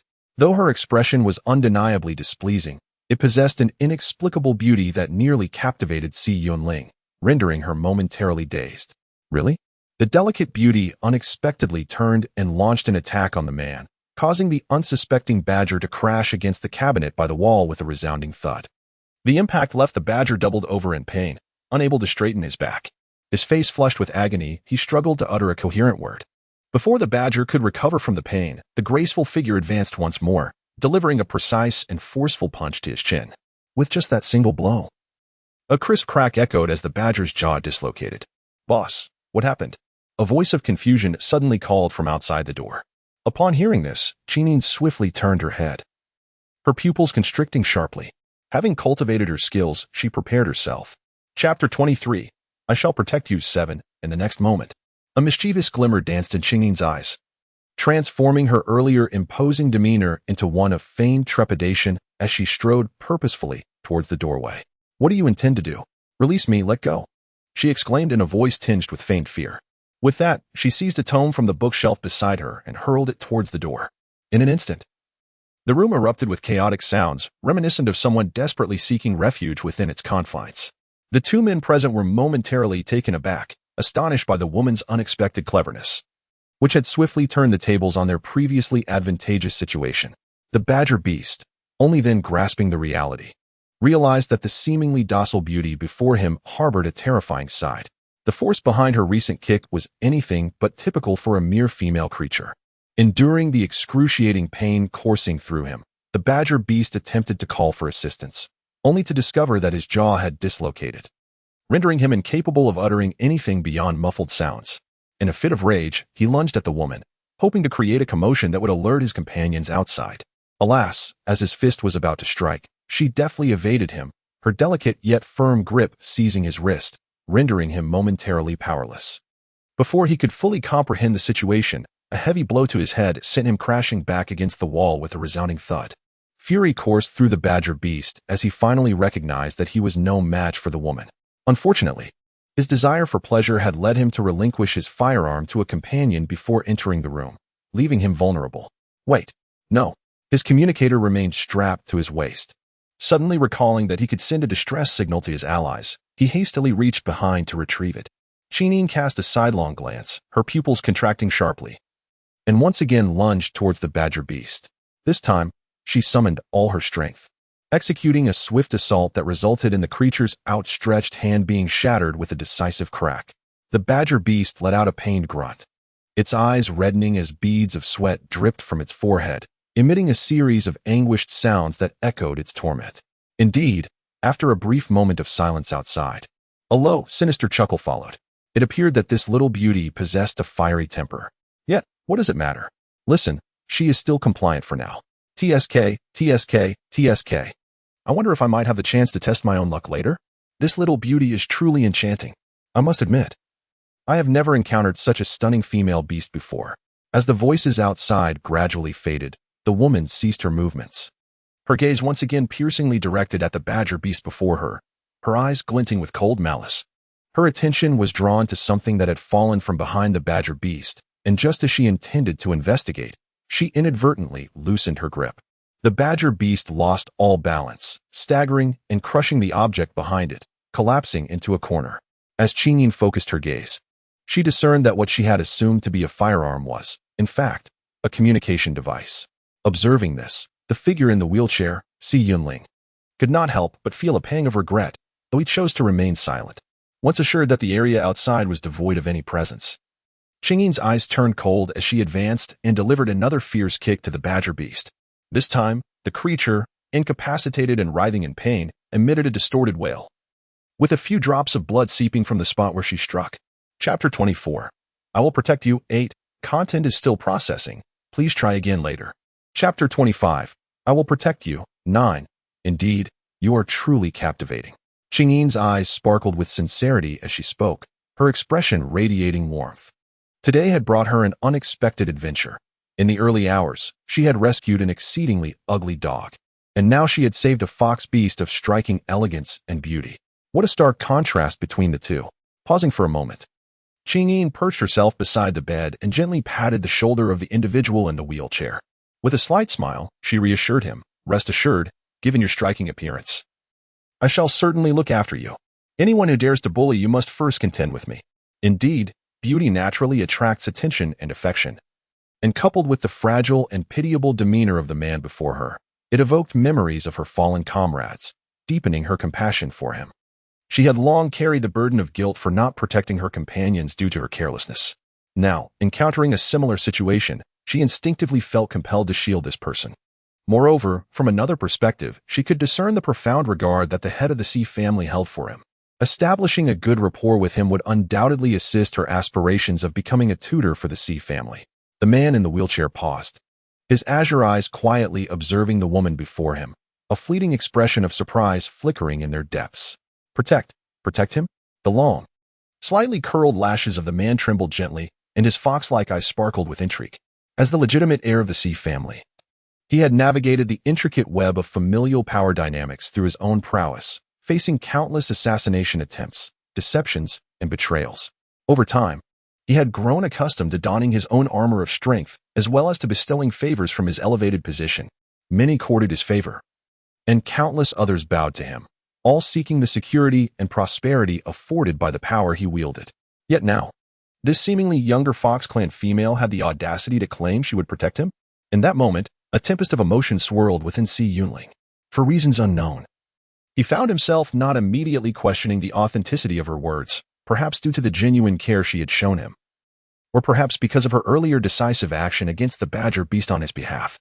Or perhaps it was the gentle words of consolation from the woman who had just knelt before him, a fleeting moment that stirred the usually placid heart of Si Yunling. "I'm Qingyin, and you?" the woman continued. The man blinked, his eyelashes fluttering slightly, and he pressed his lips together imperceptibly, pausing before responding, "CMO." Having been sent away by his parents to study outside the clan at a young age, he had concealed his true identity to evade persecution from his kin, thus adopting the alias CMO. The woman earnestly noted, then smiled brightly. "From today onward, you shall be my little brother. You may call me Ain, and I shall call you AMO little brother." A look of astonishment flickered in Si Yunling's eyes. "Indeed," the woman nodded solemnly. "Since I shall protect you, I am your elder sister, and you naturally become my little brother. What, do you object?" The man remained in a state of bewilderment, his striking blue eyes fixed on her with an expression of disbelief, struggling to comprehend the notion of being a subordinate to her.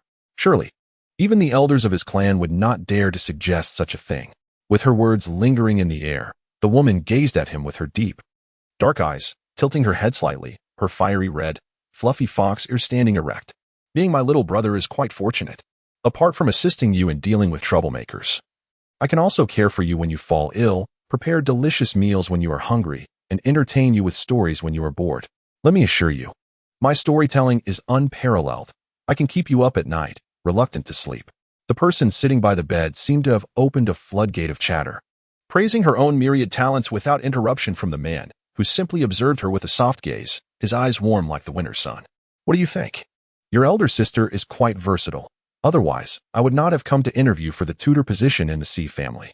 More importantly, if you stay with me, you will always have meat to eat, and you shall never go hungry." The woman made her promises, her dark eyes sparkling with allure, entirely forgetting that the person before her was a distinguished guest of the C family, far removed from the struggles of those in the impoverished districts. To eat meat by staying with her? A profound smile crept across Si Yunling's face, and he nodded absent-mindedly. All right. However, in the next moment, the man in the wheelchair averted his gaze, a hint of concern flickering in his azure eyes. Little brother? But he had never been a little brother before. Would it be difficult? What's wrong? Noticing the sudden silence from the person in the wheelchair, Qingyin tilted her head again, then paused, her small face dawning with realization. Are you worried about the situation outside? Upon hearing the words, Si Yunling raised her gaze. Do not fret. They clearly dare not act against the head of the Si family. Let us wait a little longer. Soon I shall venture out. I have already formulated a plan. Suddenly, the bedroom door behind her was thrust open with great force.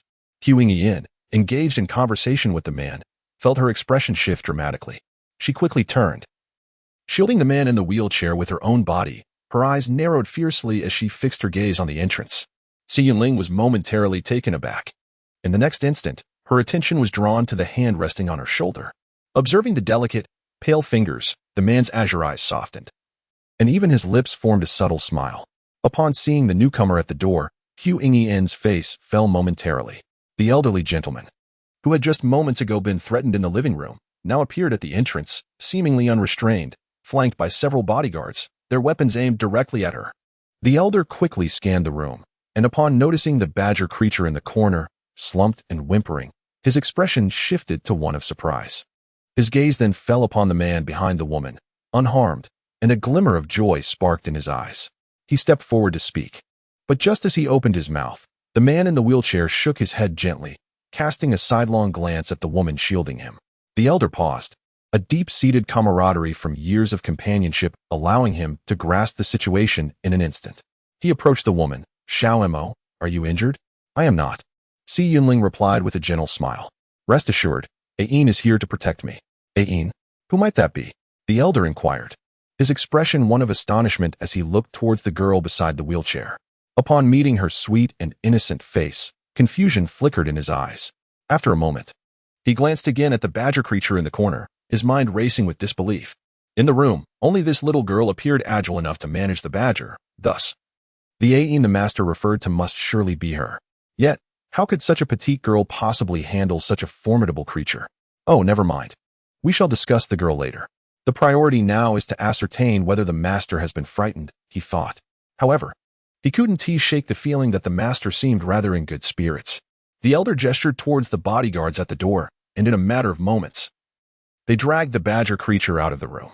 Pausing for a moment, the elder solemnly nodded at the young woman. Miss Ain, thank you for taking care of Xiao Mo. I appreciate your kindness amidst such troubling circumstances. While he was astonished by the girl's ability to manage the badger, she was ultimately a distinguished guest. To encounter such distress upon her arrival, yet bravely risk herself to protect the master, was a debt of gratitude he would certainly remember. Qingyin smiled gently. Master Si, you are too polite. Amo is a wonderful person and has not caused any trouble. Huh, Amo. Upon hearing the young girl address her master with such natural familiarity, the elderly man's heart skipped a beat. His gaze instinctively turned towards the person in the wheelchair, only to discover that his master was gazing up at the girl with a soft expression, his eyes filled with focus. There was not a hint of displeasure. The old man immediately thought, Master Si, Ain is here for the tutoring position. Realizing the elderly man's peculiar gaze, Si Yunling quickly regained her composure and spoke up to remind him. The old man promptly understood. Ah, yes, I see how things have unfolded today. He then offered an apologetic smile to Qingyin. Miss Ain, I will be relying on you in the future. At these words, Qingyin was momentarily taken aback. Future? What does that mean? Has the tutoring arrangement been decided just like that? Yet, her interview had not even begun. The old man continued. Miss Ain has passed the written test. Her knowledge does not require further validation. Moreover, her willingness to step forward to protect Amo speaks volumes about her kind-hearted nature. After entering the room, she was able to subdue the robber, showcasing both courage and intelligence. It is simply perfect for Miss Ain to be the tutor for the Si family. Even more remarkable is that the young girl before him is of dual bloodline aristocracy from the Fox clan. Such a status is simply impeccable. Furthermore, judging by the badger's recent agony, the girl seems to possess considerable skill. He chuckled softly, feeling a sense of relief. Now, he would no longer have to worry about young Master Yuning bullying the teacher and driving her away. As a servant and elder, he dared not act disrespectfully towards young Master Yuning, but a teacher is different. When the time comes, reprimands and discipline could be administered, especially since his master seemed to hold the young girl in high regard. If a conflict were to arise between the two, it would undoubtedly not be the young girl who would suffer. With this thought, the old man felt increasingly satisfied with the person before him. On the other side, upon hearing this, Qingyin felt a surge of joy within her. Was it truly as she had anticipated? By assisting Amo, she not only gained a new friend, but also secured her position as a tutor. It was simply splendid. Ain, seemingly attuned to the excitement of the person beside her, turned her gaze towards the wheelchair-bound Si Yunling, who looked up at her with sparkling eyes. May I join the tutoring sessions as well? Qingyin glanced down, momentarily taken aback, before lifting her gaze to the elder, her tone laced with careful consideration. Master Si. Would that be permissible? The elder was startled, casting a quick glance at his master, yet maintaining a benevolent smile. He nodded naturally. Of course, it is. Goodness. Was he simply too old to hear correctly? His master actually wished to partake in the tutoring? What was happening? Although his master was currently in a recuperation period and had significantly reduced official duties, to utilize such a rare opportunity for tutoring was utterly astonishing, leaving him somewhat at a loss. They had only been in this room for a few minutes, had they not? What transpired during those fleeting moments that transformed his master so drastically? Had his master been replaced? Chapter 28. His master has been replaced, too. The elder refocused his gaze upon the young woman in the room, scrutinizing her delicate and exquisite features. A flicker of realization crossed his eyes, and his heart swelled with excitement. The Si family was affluent and esteemed, a paragon of high society. And behind young Master Yuning lay a plethora of romantic rumors, which movie stars or noble ladies did not yearn to enter the Si family and bask in its opulence. It was precisely for this reason that his master had always acted discreetly, avoiding contact with others not only due to his illness, but also to evade romantic entanglements. Now, witnessing his master regard a woman with such favor and even take the initiative to approach her was undeniably exhilarating. Could it be that his master had developed feelings for this young lady? Grandfather Si, where is Yuning? Si Yunling turned her head to glance at the corridor outside the guest room, seeing only 2 bodyguards stationed at the door, with no sign of Si Yuning. The elder promptly regained his composure, casting his gaze outward, his expression suddenly becoming solemn. The arrival of these assailants was indeed suspicious, prompting Yuning to investigate. After a pause, the elder looked back at the young woman, his brows softening as he smiled gently. Miss Ain, I sincerely apologize for today's events. If it pleases you, we would be honored to have you stay for dinner as a gesture to ease your concerns. Stay for dinner? Qingyin was momentarily taken aback, intending to nod in agreement, when her gaze inadvertently fell upon the clock on the bookshelf, causing her heart to leap in alarm. How could time have passed so swiftly? My apologies. But there are guests awaiting me at home, and I cannot afford to delay for too long, she replied regretfully, shaking her head. Guests at home? Upon hearing this, Si Yunling's eyes dimmed slightly, her long lashes casting shadows over her serene yet slightly disappointed expression, as if a thought had crossed her mind. The elder, taken aback, suppressed his astonishment and jestingly inquired, might it be an important guest? Surely not Miss Aing's fiancé? The young woman before him possessed a striking beauty and an air of nobility, her intellect matched by her prestigious lineage. It was likely that someone of her caliber had already been betrothed early on. After all, the cataclysmic disaster that occurred centuries ago had claimed the lives of many beast men, with the more delicate female beasts often relegated to mere bait or burdens amidst the hordes of the undead. Though the apocalypse had long since passed, and the propagation of beastmen was assured, the dual-blooded beastmen lost during that tumultuous time could not be revived, rendering their lineage exceedingly rare. Presently, while he encountered numerous dual-blooded beastmen within elite circles, they were generally descendants of those who survived the apocalypse, often mixed with lower-blooded females, leading to a dilution of purity in their lineage. However, the young lady before him was a different matter altogether. Her skin, as fair as jade, and her nearly human-like appearance spoke volumes of her unblemished bloodline. She was a genuine rarity, a true dual-blooded noble. As the elder's words hung in the air, The man in the wheelchair subtly shifted his gaze, surprised that the elder had so directly posed the question he had been contemplating. In the next moment, Si Yunling lifted her head to regard the young woman, her eyes tranquil. Fiancé? What fiancé? Qingyin's expression momentarily faltered, seemingly taken aback by the elderly man's unexpected mention of such a topic. For heaven's sake, she only had that hideously unattractive dog at home, residing in the slums. It took her 2 to 3 hours to reach the ancestral residence of the Si family. She had initially assumed that the interview with the Si family would not consume much time, considering their immense wealth, which earned millions every minute. Surely, they would not squander too much time on this interview. Thus, she envisioned a formulaic exchange of questions and answers, or perhaps another written assessment, believing it would not prolong her stay unduly. According to her plan, upon returning to her modest dwelling in the slums, the dog would still be asleep. However, she was unprepared for the violent home invasion that awaited her, which significantly delayed her return. In truth, had today been a normal day, she would not have minded staying for dinner. Yet now, with the Si family embroiled in a significant crisis, even the future student she urgently needed to meet, Si Yunling, was nowhere to be found. Why should she linger here, hindering the elderly man's pursuit of the robber's origins? Moreover, the dog remained at her home. Although that dog was physically limited and unaware of her human identity, it was undoubtedly best to return as soon as possible. After all, the head of the Si family had already decided to hire her as a tutor, rendering her presence for a mere dinner unnecessary and fraught with anxiety, fearing the dog might engage in some mischief in her absence. Upon hearing the elderly man's words, Qingying smiled lightly, neither affirming nor denying. Yet a hint of shyness graced her otherwise lovely features. She had initially envisioned the head of the Si family as a middle-aged man and had prepared to leverage her beauty to attract him, intending to become his confidant and gradually uncover the whereabouts of the courtship. However, it was apparent now that her plans had become entirely irrelevant. The head of the Si family was an elderly gentleman, completely upending her strategy. Now, she could not resort to flirtation.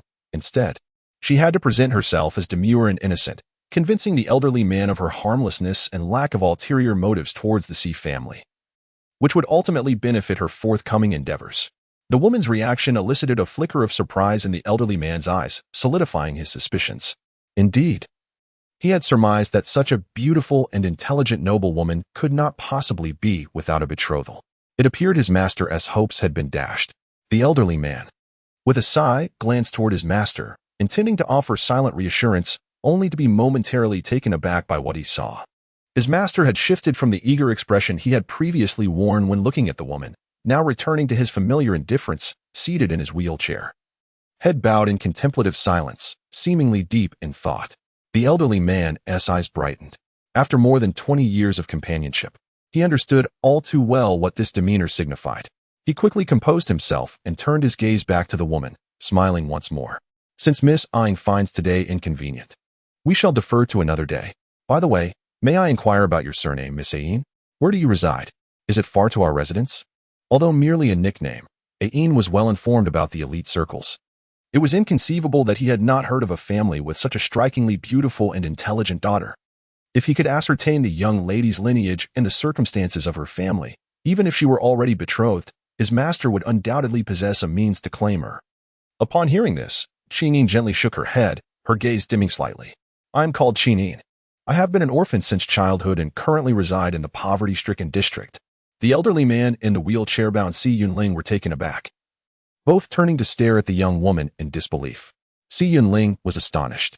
Despite having weathered many storms and maintaining a detached demeanor towards all matters, he could not help but feel his pupils constrict in shock at her words. Ying lived in the impoverished district. What? Miss Ying, you reside in the poverty-stricken district? The elderly man's expression transformed in disbelief, unable to fathom that this lovely and well-mannered young lady could inhabit such a terrifying environment. What manner of place was the poverty-stricken district? It was a place even tri-blooded beastmen avoided.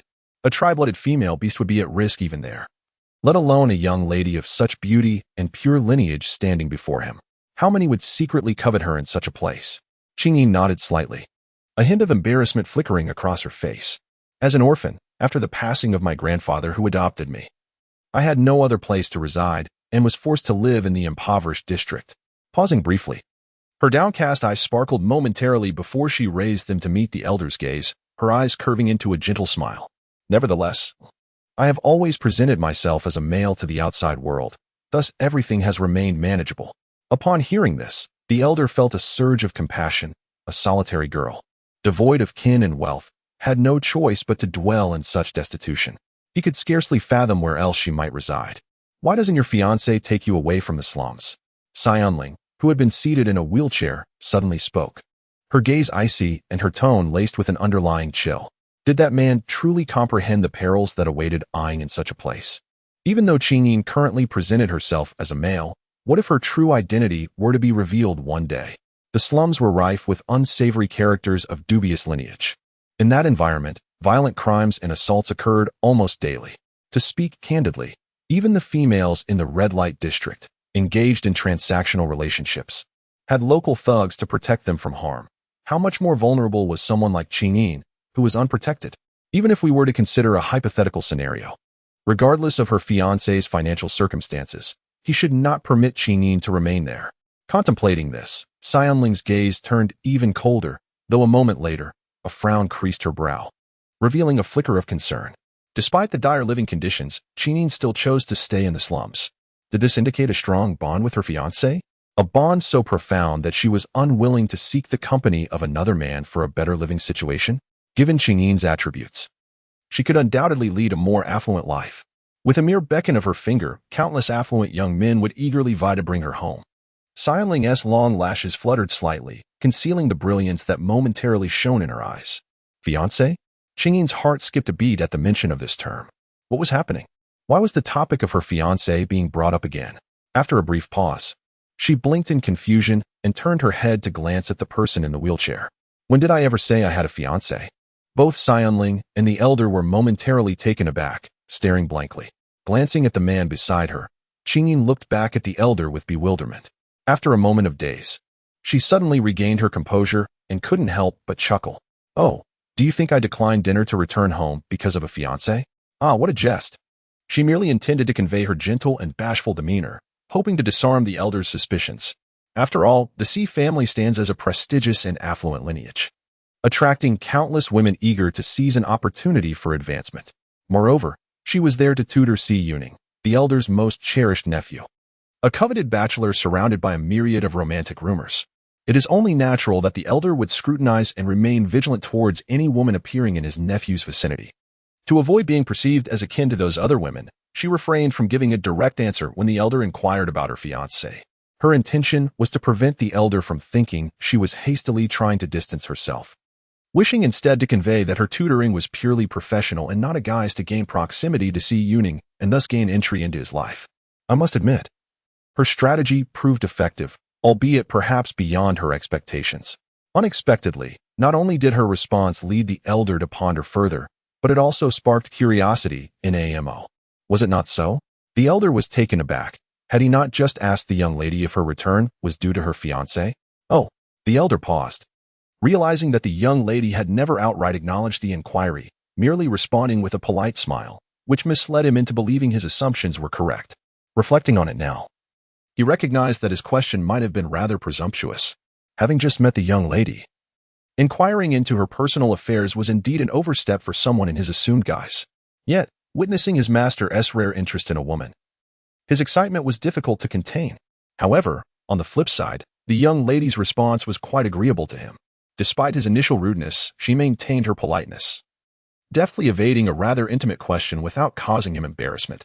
In retrospect, her silent smile was indeed the most suitable reply. With this thought, the elder felt even more pleased with the young lady before him. How considerate she was, mindful of preserving others' dignity. His admiration for her only grew. More importantly, she had no fiancé. Did this not bode well for his master's prospects? Ahem. The elder cleared his throat, casting a slightly awkward glance at his master before turning his attention back to the young lady. I must apologize for my abruptness, Miss Ain. It was rather impolite of me to broach such personal matters upon our first meeting. Qingyin was momentarily taken aback, seemingly surprised that the esteemed head of the Xi family would apologize to her. For a brief moment, she was rendered speechless. Before she could gather her thoughts to respond, she heard the elder's voice again. Miss Ying, the slums are undeniably perilous, and you are all alone. It would be far safer for you to move into this old residence. What do you think?"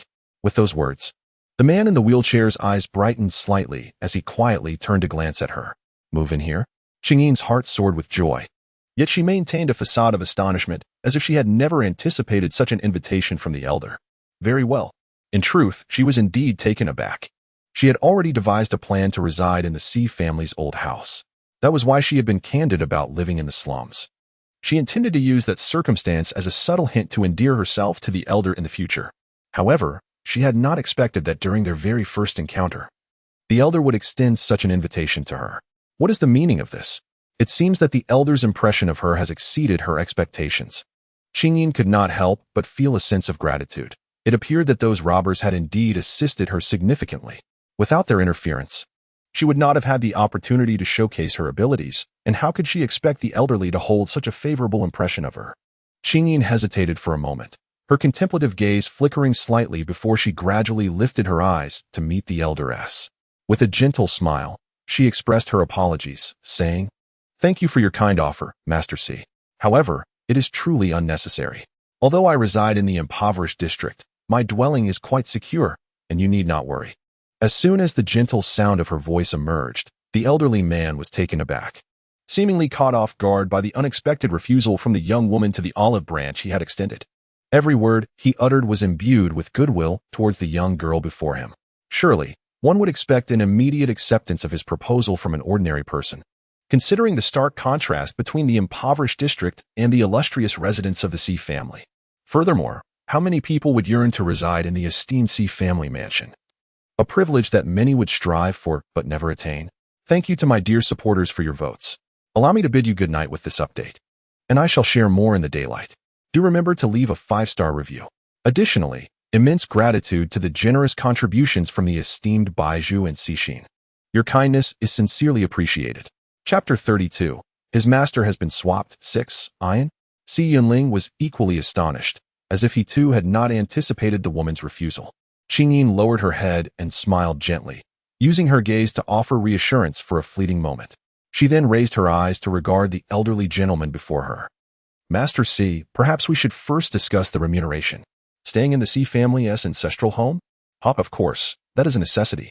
However, it is certainly not the right time." She was not well acquainted with the elder. Today marked their first meeting. If she were to hastily agree merely due to his invitation, it could be a test of her resolve.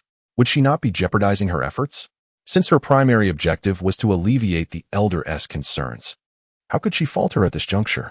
Moreover, there was an unsightly dog at home, and until she managed that situation, relocating here was out of the question.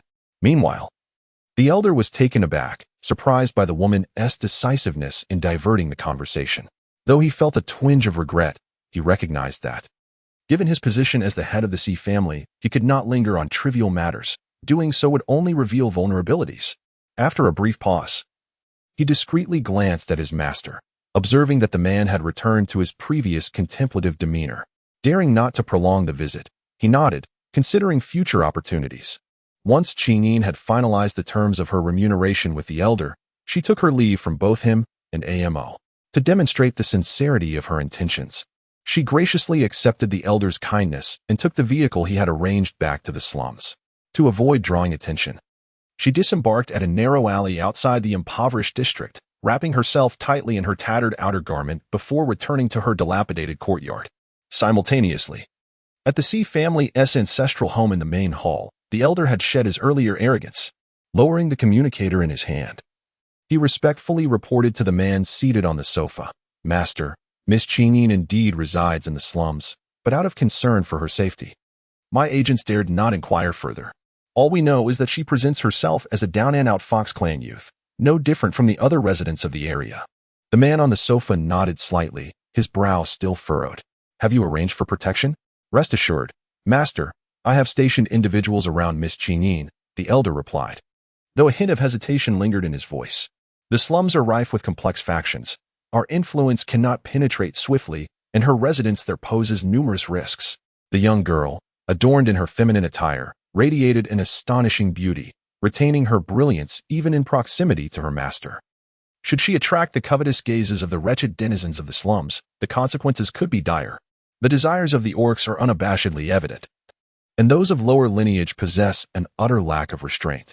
This is why the slums are rife with heinous acts of violence daily.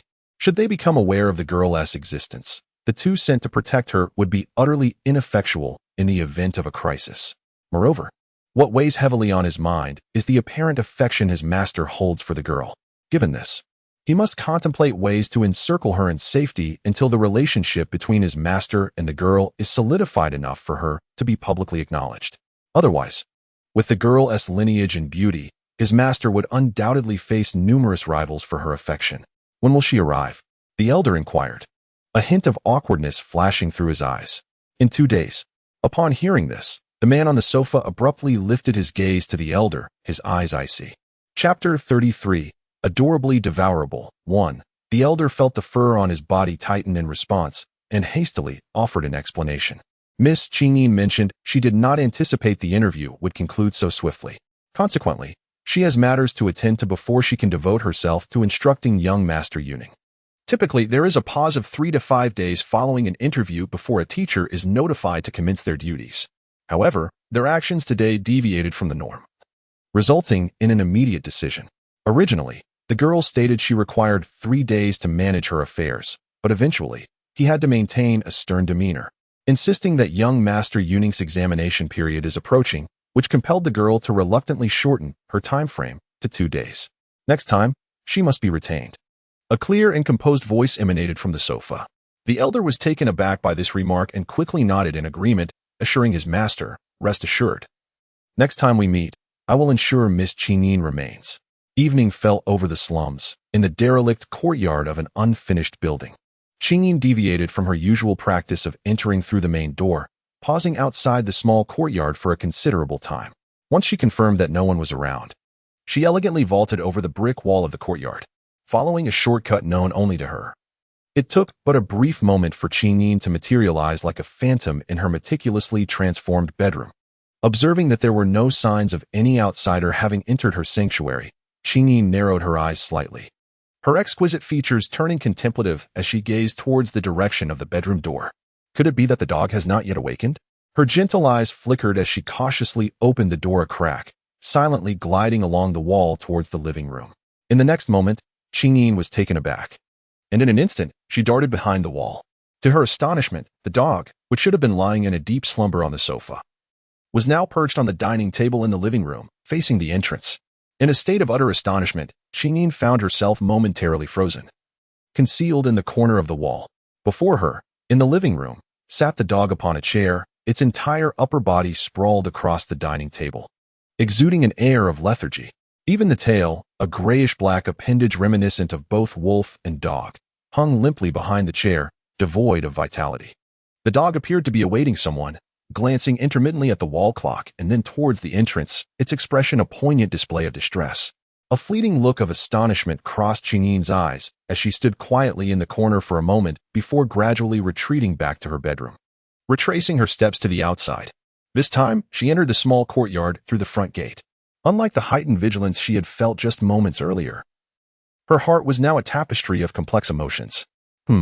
Although this dog may be rather unattractive, it seems to harbor no ill intentions. It is, in fact, waiting eagerly for her return home. She pushed open the courtyard gate and then the door to the house. As Qingyin stepped out of the entrance, she was greeted by the sight of a joyful canine at the table, gazing at her with unbridled delight. A pair of fluffy gray ears were tightly pinned back atop its head, exuding an aura of utmost obedience. Its warm, ruby-red eyes sparkled with anticipation, and its mouth was stretched into a wide grin, while the long, dusky tail behind it swayed rhythmically from side to side in unrestrained exuberance. Qingyin's heart suddenly smiled as she stood at the entrance, nearly bursting into laughter. What a foolish dog, so utterly clumsy in its attempts to please. In contrast to Qingyin's serene demeanor, the person at the table appeared exceptionally joyful, eager to leap forward in greeting. However, upon shifting their weight, they glanced down at their injured leg and reluctantly suppressed their exuberance, returning to their chair with a melancholic expression, their eyes brimming with grievance. "Master, you have finally returned. I have awaited your arrival for so long." "Master?" Qingyin was momentarily taken aback, her hand halting in the act of removing her tattered raincoat. Gently placing the coat on the hanger, she slowly approached the table in the living room. The dog's eyes flashed with a moment of astonishment, quickly reining in its infatuation, nodding earnestly. My master has saved me and does not disdain me. I have made my decision. I shall repay this kindness. From now on, I will stay by my master's side, doing whatever my master desires. This individual before him was a rare treasure, one that could not be sought after but only encountered. Since he was the first to discover this gem, it was only natural for him to assert his claim. The precious one that Yi Jinja had set his sights on could belong to no one else but him. Qinin paused for a moment before taking a seat at the table. She poured herself a glass of clear water and then gently pushed it towards the dog, offering a soft smile. There's no need for you to repay me. My status is not significantly superior to yours. If it were up to me, I would prefer that you refrain from becoming any sort of half-beast. As she observed the person before her, who had willingly handed her a cup of hot water, Yi Jinja was momentarily taken aback. A fleeting expression of realization crossed his eyes, and he quickly drank every last drop with obedient eagerness. Yi Jinja smacked his lips, nodding in agreement. Whatever my master says shall be accepted. Henceforth, I shall no longer mention the desire to become a half-beast. With a subtle gaze, Qinin glanced over, her eyes resting upon the empty cup that the dog had just drained. She nodded slightly as a form of acknowledgement. Master, are you hungry? My leg is still injured, so I am unable to prepare a meal for you. Are you hungry? There are some biscuits here, the dog said cautiously. Pushing the biscuits from the table toward the woman, Qinin shook her head. Although she did not stay at the sea residence for dinner, she indulged in an array of pastries and fruits while discussing her salary with the head of the sea family, leaving her stomach quite satisfied. Oh, the dog, upon witnessing this, lowered its gaze in dejection, a hint of chill passing through its eyes. The darling had been out for such an extended period and returned without a hint of hunger. It seemed she had gone on a date, perhaps even sharing a meal. Leaving him to guard an empty house alone was rather unkind. Qinin cast a subtle glance at the dog seated across the table before taking the cup from its paws to pour herself a steaming cup of water, savoring each sip. Although she had initially allowed the dog to drink first out of concern for the water and the cup, witnessing no adverse effects after a considerable time led her to realize her worries were unwarranted. Having always lived alone, her dwelling contained many solitary items, including the very cup from which she now drank. Moreover, her deliberate delay in pouring herself a drink meant that her intentions and actions were not overtly apparent, likely preventing the dog from overthinking the situation. I am called Qinin. Henceforth, you may refer to me as Ayin. Presenting herself as a somewhat downtrodden hybrid fox beast, being addressed as master felt excessively ostentatious. Was it not an invitation for attention? At her words, the man's eyes brightened, and he obediently called out, Inin. Qinin lifted her gaze, and the man was momentarily taken aback. After locking eyes with the woman for quite some time, he noticed her unwavering expression as she quietly regarded him. His eyes dimmed slightly, and his countenance shifted to one of palpable grievance. When he finally spoke again, his voice was tinged with a sense of reluctant surrender. Ayin. Upon witnessing the scene, Qinin couldn't help but tug at the corners of her mouth, suddenly recalling the forlorn expression of the dog when it had waited for her return home. Her heart softened at the memory, and she unconsciously relented in her tone. Inin is also acceptable. Chapter 35, Adorably Devouring 3. As her words fell, the man's beastly ears perked up decisively, and his eyes sparkled with excitement. Really? Pausing momentarily, without waiting for the woman to speak again, he eagerly continued to call out, Inin, Inin, Inin. How delightful. How could there be a name more endearing than Inin? From this day forth, that name would belong exclusively to him. Anyone else who dared to utter it would face dire consequences. How is your leg? Qinin glanced at the man's injured limb. Knight Jinza followed her gaze, momentarily stunned, and then shook his head in bewilderment. I don't know, to be honest. He truly had no idea, for he had endured the pain and intentionally misaligned his almost healed leg before Inin returned home. Sighing, he realized that it was the first time in his life he felt troubled by his natural healing abilities.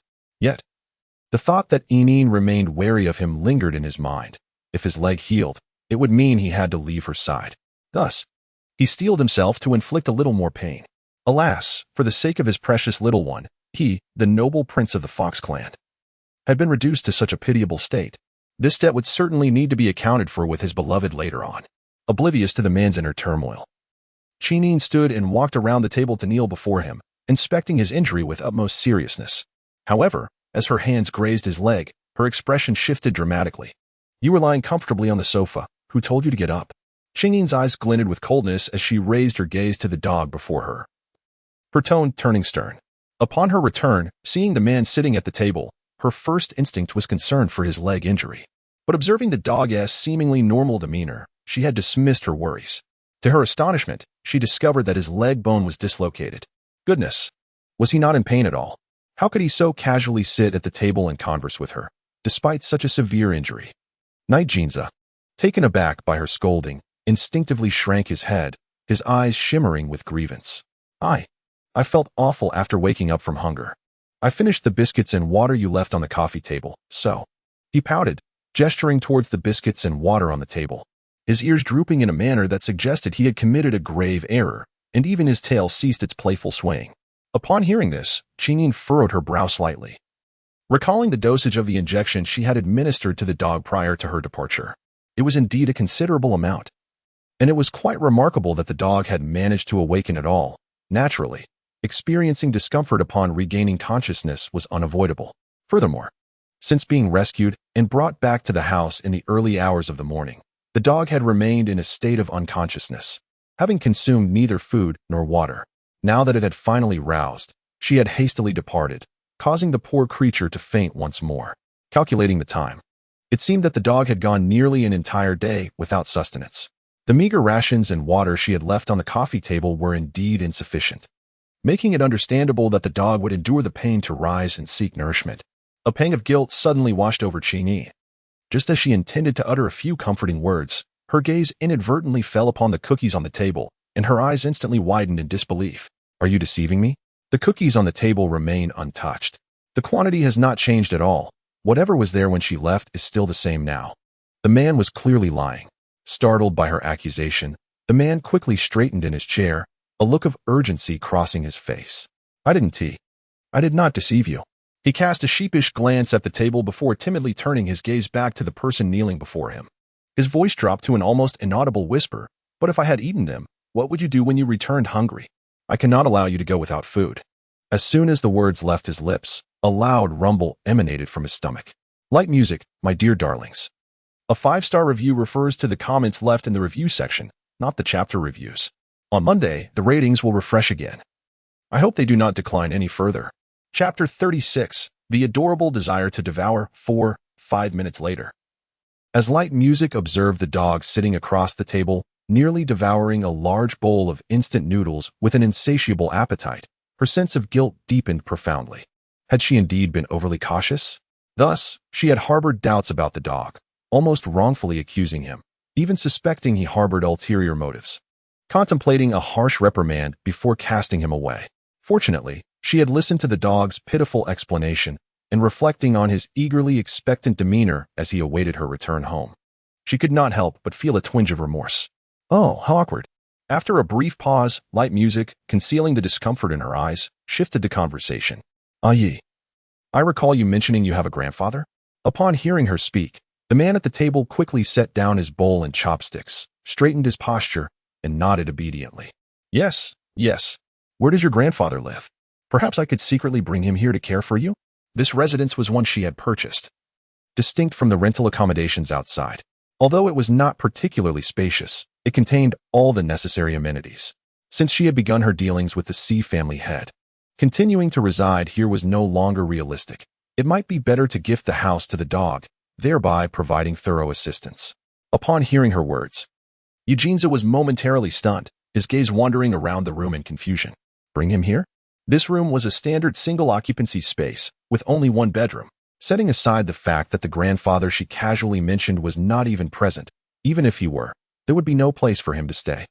The only sofa in the living room was already occupied by him, was it not?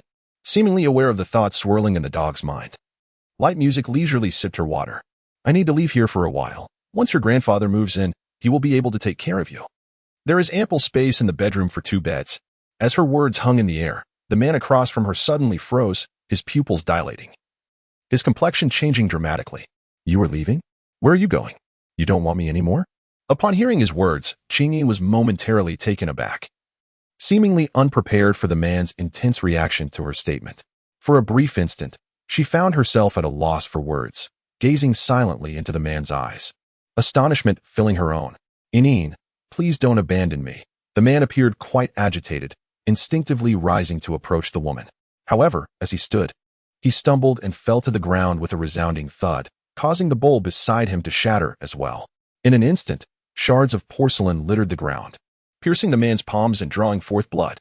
With a start, Qingyin hurriedly dashed around the table. "What are you doing? I just set your leg. And now you're causing a commotion," she chided, her words trailing off as she crouched down to assist the fallen figure. What met her gaze was the bloodied palm of the dog, silencing her in shock. "Ineen, have I done something wrong to make you reject me? I realize my mistakes. Please don't abandon me."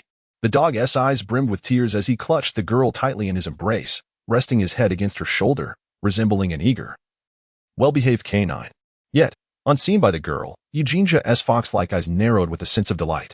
"Ah, Ineen's body is truly soft," he thought, holding her close. Feeling her warmth, making it difficult for him to let go. A sweet fragrance enveloped him, further enticing his senses. "Thank you for placing Long Long in your heart. And to Qingying Sha and the 4 precious gifts from DC Xin, I appreciate your support." In the next moment, the man detected a faint, unfamiliar scent. His expression shifted. Ineen carries the scent of another man? And not just one, but several? A dark cloud settled over his heart, his gaze turning icy and predatory as he tightened his hold on her. Observing the dog clinging to her, unwilling to release his grip, while listening to his pitiful whimpers, Qingyin found herself utterly charmed by the ugly dog she had only known for a day. Goodness, I must admit, this is an exceedingly clingy creature, though not particularly handsome. His adorably foolish demeanor surpasses even the husky I owned in the 23rd century. "You haven't done anything wrong. I merely stepped away for a moment. Please don't fret." Sensing the anxiety radiating from her companion, Qingyin chuckled softly, placing her hand on the dog's back to comfort him. Having spent a considerable time in this impoverished district, she was acutely aware of the desperate mixed-breed beasts outside, yearning for a stable meal. Sometimes, she would secretly leave food for the elderly sleeping by the roadside, their eyes lighting up with hope, as if they wished to follow her home. She was certain that if not for their frailty, those individuals would have eagerly accompanied her, just like the husky she had rescued in the 23rd century, who had followed her home after she compassionately tossed it a piece of bread, eventually ruling her household. For those on the brink of starvation, even the slightest lifeline was worth risking everything for.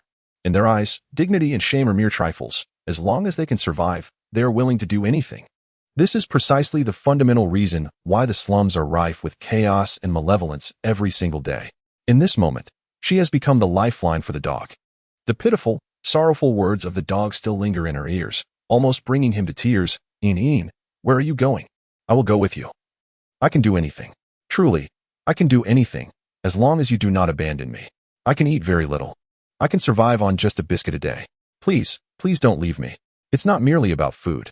Qingyin felt a sudden headache, pulling the dog away from her with great effort to create a bit of distance, thereby averting a near-suffocating embrace. Clearing her throat, she was about to reprimand the dog for being so close when she unexpectedly met the dog's tear-filled, pitiful gaze. Her expression froze momentarily, and in the next instant, her heart softened. After a slight pause, Qingyin spoke slowly, her face serious. "Dear I never said I would abandon you. I simply wish to bring grandfather here to care for you. It will aid in your recovery and allow grandfather to spend his twilight years in peace. Have you not said that you have relied on him all your life? Do you not wish to honor him properly?" Yet, the dog's eyes remained brimming with tears, still wearing a look of grievance. Good night. Chapter 38. The adorable desire to devour 6. Qingyin gently raised her hand to smooth the disheveled fur on the face of the person before her. Seizing the conversation to continue, "I understand your concerns. Rest assured, even in my absence, I will not abandon you. This house is my purchase, and after I leave, you may reside here peacefully, free from the worries of sun and rain. Once your foot is fully healed, I shall assist you in finding employment. Ensuring that your daily sustenance is secured, and honoring your grandfather will be an effortless task. However, i.e., to be obedient, or you shall become troublesome." Qingyin's expression suddenly darkened.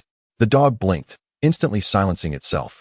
Meeting the inky depths of the person's gaze, it fell silent for a moment before lowering its eyes. Voice soft and plaintive, as it cautiously enveloped the woman's hand within its own, "Don't be upset, Qingyin. I promise to be good. I will listen to you, for I am always obedient." Upon witnessing the scene, Qingyin's expression softened considerably. She gently reached out to stroke the dog's head before rising to assist the fallen individual, deftly avoiding the scattered shards of porcelain on the ground. Feeling the considerable weight of the dog pressing down upon her, Qingyin exerted effort to guide the person towards the sofa.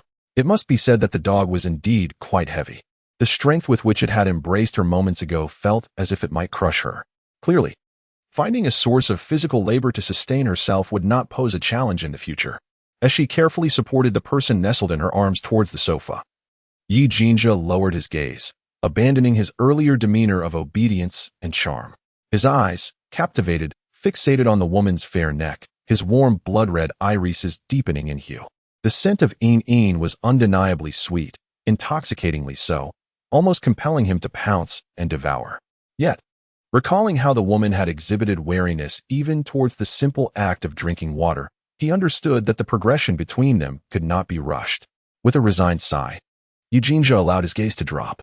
How vexing it was, unable to indulge his desires. After gently assisting the person back onto the sofa, Qingyin promptly knelt down to meticulously examine the man's leg.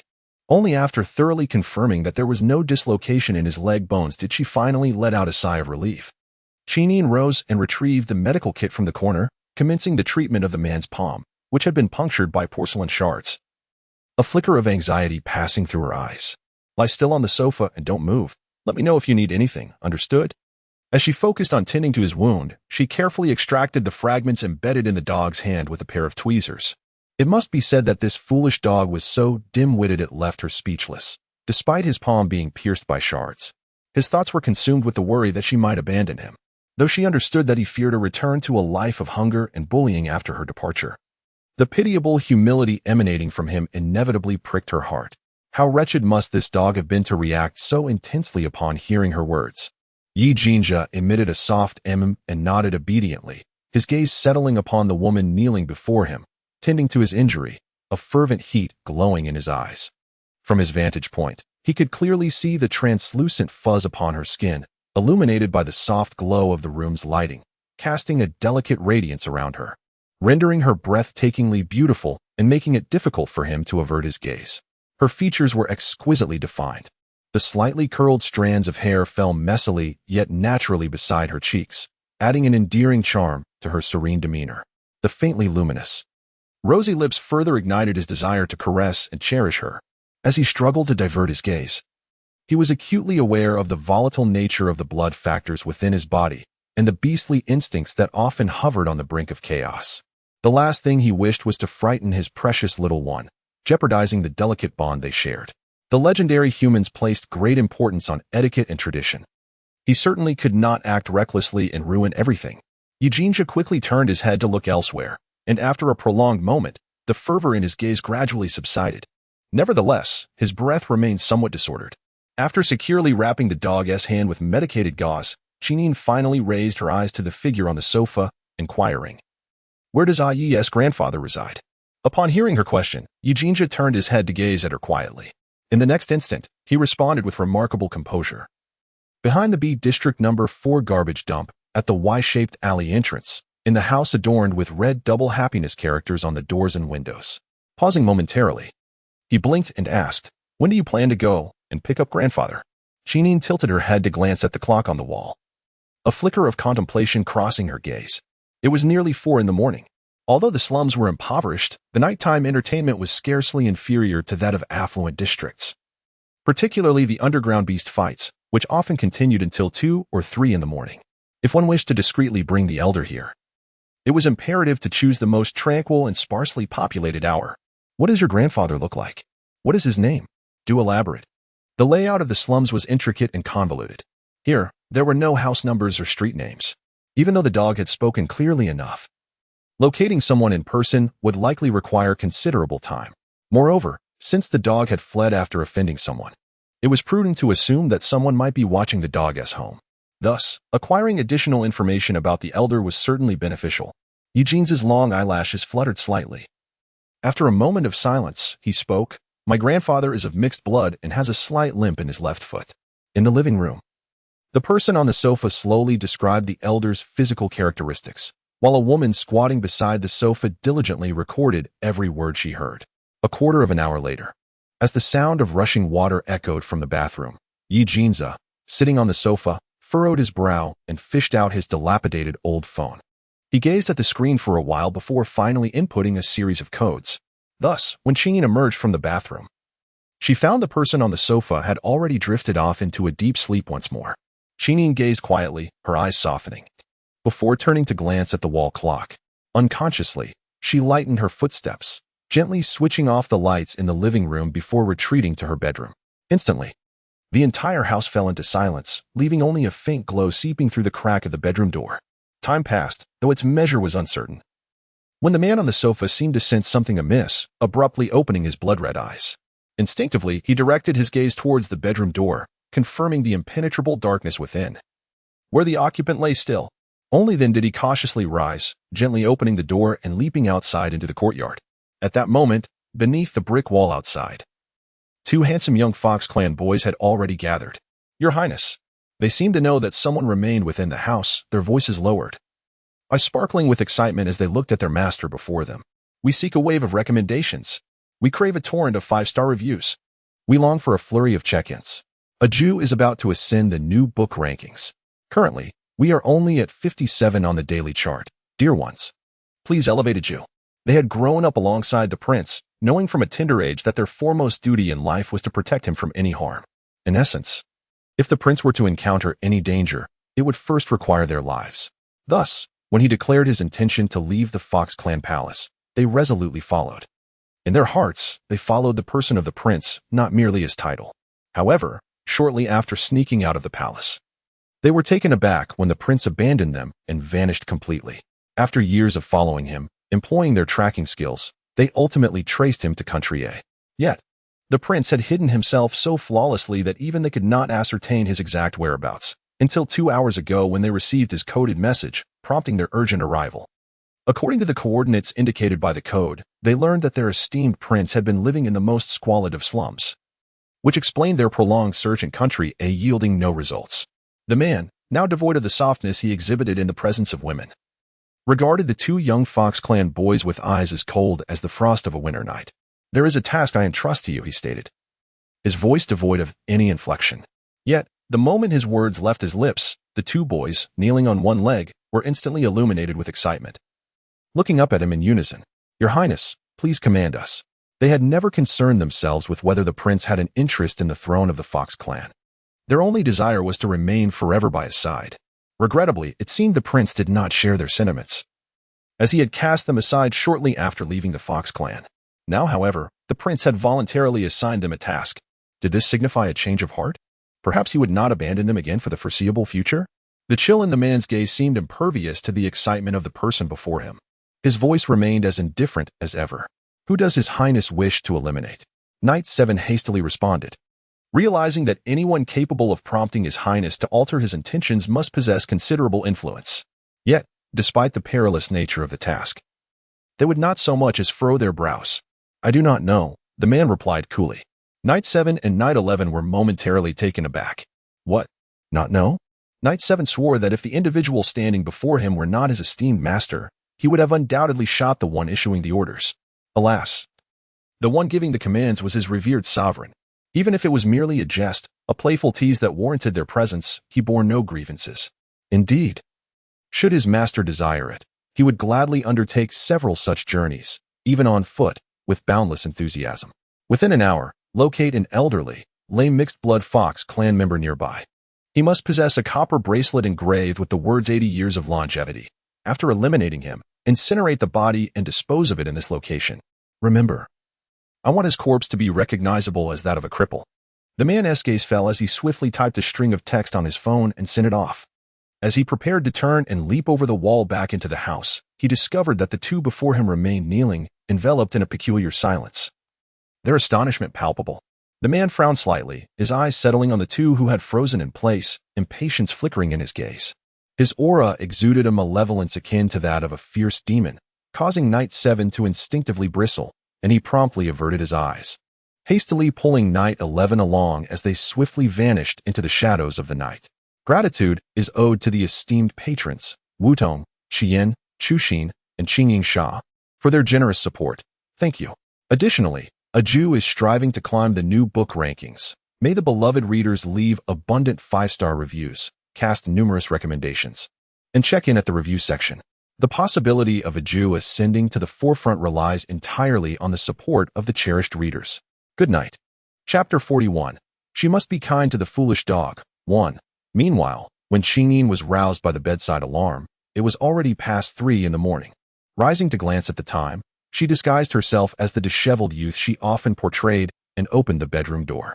Upon illuminating the living room, she turned to find a figure on the sofa, roused by the harsh light, slowly propping himself up and gazing at her with eager eyes. "Are you going to pick up Grandpa?" Rubbing her still sleepy eyes, the dog on the sofa appeared as though he had yet to fully awaken, his drowsy expression rendering him even more adorably foolish. Qingyin nodded gently. "You must stay at home. Remain vigilant to any sounds outside. If you feel tired, take a short nap, but be sure not to fall into a deep sleep. Do you understand?" After all, she was going to fetch the dog's grandfather. To put it bluntly, if that group of ruffians were indeed lurking near the grandfather's home, it would be prudent for the dog to be alert should any unforeseen circumstances arise. The figure on the sofa shook his head, his honest voice rising softly. "I won't sleep. I will wait for Inin and grandfather to return." Hearing this, Qingyin nodded slightly and turned to prepare for her departure. However, just as her hand rested on the door handle, the person on the sofa unexpectedly spoke up again, their voice laced with an undercurrent of urgency. "Inin." Qingyin turned her head upon hearing the voice, her eyes reflecting a glimmer of doubt. She beheld the figure on the sofa, a visage etched with concern. Please be cautious. You must take care."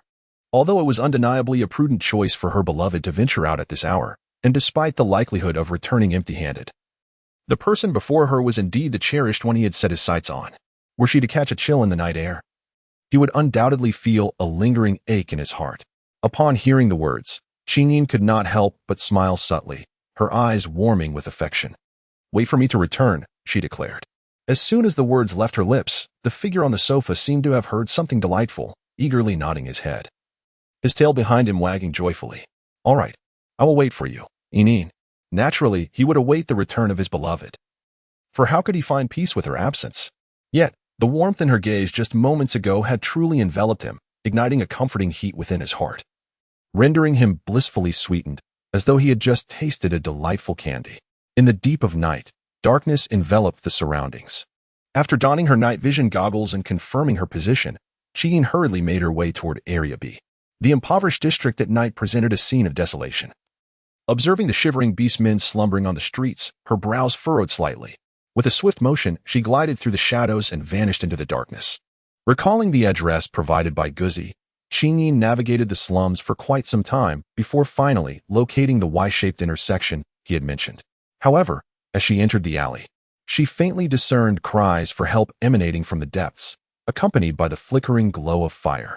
Qingyin was suddenly startled, furrowing her brow as she removed her night vision goggles and slowly made her way deeper into the alley. A nauseating, charred odor permeated the night air. In the next moment, her expression changed dramatically. Alas, how could someone have been burned to death so abruptly? How cruel! Who could commit such a heinous act? Indeed, although the lives of the impoverished may hold little value, this is excessively merciless. Reduced to ashes, who could possibly recognize this individual? It is highly likely that they had crossed paths with someone formidable. TSK, TSK, TSK. Not only do we not recognize them, but even their family would probably fail to identify them in such a state. What kind of enmity could provoke such a fate? What kind of enmity? This slum is rife with thugs one cannot afford to provoke. It is quite possible they encountered drunken ruffians who revel in tormenting others. Didn't you experience something similar last time, when you merely passed by them and were dragged off for a beating? Indeed. Even now, the memory causes my legs to tremble. Fortunately, they did not draw a blade against me. Otherwise, where would you find me to converse with you now? A Jew is currently ranked 55. Dear ones, keep showering me with your 5-star reviews, votes, and comments. Qingyin furrowed her brow slightly, continuing to walk deeper into the alley with an air of composure. Who is it? Whose family has suffered a loss? Must we endure this tragedy in our lives? What about my burned cabinet? Who will compensate for my belongings? Who can I turn to? Does anyone know him? A badger, brandishing a muddy basin, bellowed furiously at the onlookers. The living conditions here were far worse than Qingyin could have imagined. Each dilapidated wooden shack was riddled with gaps the size of fists, providing no shelter from the elements. Yet, even amid such squalor, these decrepit wooden homes were in high demand in the slums. The light-footed sound of footsteps glanced over, revealing that each dilapidated wooden hut was filled to the brim with raggedly dressed beastmen. Consequently, most of them had no choice but to leave their pots, pans, and other inconsequential items piled outside, thus freeing up sufficient space within the crumbling structures for habitation while also serving to shield against the elements. However, unbeknownst to them, the badger beast had suffered a calamity that evening, resulting in the destruction of numerous possessions. Though the items charred were merely inconspicuous and worn-out boxes and cabinets, to the inhabitants, they symbolized the wealth and stability of their households. The abrupt loss, compounded by the death of an individual at the entrance, incited outrage beyond measure. The badger beast continued to curse amid the throng, desperately seeking to uncover the identity of the deceased. Alas, the unfortunate soul, having succumbed to the flames, bore the scars of the fire. Although the blaze had been hastily extinguished by the badger beast with soil, the exposed skin had been reduced to a grotesque form. Resembling a hunched and aged elder, Qingyin lingered among the crowd, seemingly captivated by the spectacle. Yet her obsidian eyes were fixated on the copper bracelet adorning the elderly man's wrist, her complexion pale. She yearned to step forward and reaffirm her suspicions. But just as she took a step, she noticed the boisterous badger creature crouching down to inspect the old man's wrist, apparently having discovered the bracelet's presence. Without a moment's hesitation, the badger removed the bracelet from the old man's wrist, its eyes gleaming as it hurriedly wiped the copper with its garment. Seemingly surprised that it had stumbled upon a small fortune in this predicament, through the dim light filtering into the room, the badger strained to read the inscription on the bracelet. Fortunately, it recognized the numerals. Thus, when the words erupted from the badger's mouth, Qingyin felt as though her mind had been struck by a thunderous explosion. 80 years, throughout her life. Her grandfather had been the one who cherished her the most, never hesitating to save the finest treats for her while sparing none for himself. Therefore, on the occasion of her grandfather's 80th birthday, she had diligently saved up to craft a copper bracelet as a gift, inscribed with the words 80 years of longevity. You have no idea, Qingyin, how delighted her grandfather had been at that moment. The dog on the sofa radiated warmth in its eyes at the mere mention of the elderly man. In the night breeze, Qingyin stood amidst the crowd, her gaze fixated on the elderly man on the ground, as if she had been rendered immobile by an unseen force. Recalling the characteristics of the old man that the dog had mentioned, her eyes instinctively drifted toward his legs. The effects of the fire had contorted his body into a curled position, and lying on the ground revealed the stark disparity in the length of his legs, almost immediately discernible. In the next moment, her hands, tucked tightly into her pockets, clenched into fists, a hint of crimson flickering in her eyes as her breath became erratic. I extend my gratitude to my dear supporters, Chushin, ZLY Sakura, and Kola, for their generous contributions. Your kindness is greatly appreciated. Additionally, I am thankful for all your efforts in helping a Jew ascend the ranks. I am exceedingly grateful and will strive to provide more updates today. Good night. Chapter 43. She must be kind to the foolish dog. 3. The night was heavy with the chill of cold dew. The onlookers, who had gathered to witness the commotion, gradually dispersed. Only the badger remained, rooted in place, gazing motionlessly at the lifeless body of the elder, seemingly pondering how to dispose of it. Brother, why do you linger? Quickly take care of this and get some sleep. We shall need to work hard come morning. A slightly hoarse voice called from behind. The badger turned to find a destitute young fox, who kindly reminded him. The fox was slender and gaunt, his face marked by hunger. Although he spoke to the badger, his gaze was fixated on the elder, as if searching for something of value to claim. The badger's eyes brightened. Hey, little brother. How about you assist me in this matter? In return, I shall gift you that box over there. He gestured towards the charred box, partially consumed by flames. With an eager expression, the fox glanced over, his eyes lingering on the damaged box for a moment, then scrunched up his face in disdain. What would I want with your broken box? I need food. Do you have any? The badger raised an eyebrow, replying, with this box, I can exchange it for money, which can be used to buy food. This box, rendered useless by the fire, could serve as a means to acquire labor in return for a favor. The young fox hesitated, his expression wavering. That box is so damaged, can it even be sold? Seizing the opportunity, the badger eagerly explained, of course it can. You could chop it into pieces and sell it as firewood. You might even fetch a decent sum. Indeed, the fox, who had previously dismissed the box as worthless, appeared intrigued. He scrutinized the ruined wooden box for a while, then turned to glance at the elder's body on the ground. After contemplating for a moment, he finally nodded in agreement. All right then, but you must accompany me with the box to bury the body. Otherwise, if I return and you deny me, what shall I do? The badger rejoiced. Absolutely. But let me be clear, I shall not lay a single finger on that corpse. Otherwise, our deal is off. He resided in this impoverished district, naturally unperturbed by filth. However, the body before him was indeed a corpse, and to touch it would surely invite misfortune. Otherwise, he would not have hesitated so long beside the corpse without taking action. He had contemplated seeking assistance from his housemate, but that would mean sharing the copper bracelet he had pried from the old man's wrist, a prospect that filled him with greater trepidation than the notion of being tainted by misfortune. The young beastman was unfamiliar to him. He had not noticed him amidst the crowd earlier, suggesting he had arrived later and likely had not witnessed the act of him removing the bracelet. Otherwise, he would not have agreed to exchange it for his battered trunk. He certainly could not let this opportunity for free labor slip by, and given the boy's frail stature, even if a dispute arose, he was confident he would prevail. Deal. With that exclamation, the young beastman wasted no time. Striding towards the old man and hoisting the now stiff body onto his shoulder, seemingly unfazed by the prospect of misfortune. The badger beastman, witnessing this, felt elated. After bidding farewell to those inside the house, he clutched the worn wooden trunk and followed closely behind the young beastman. The two soon vanished around the corner of the alleyway. Chapter 44. She must treat the foolish dog with more kindness. 4. On the narrow path at the alley's entrance. Apart from the two who walked side by side towards the exit, the entire area was eerily silent. At this moment, tears welled in Qingyin's eyes as she felt the weight of the old man resting on her shoulder.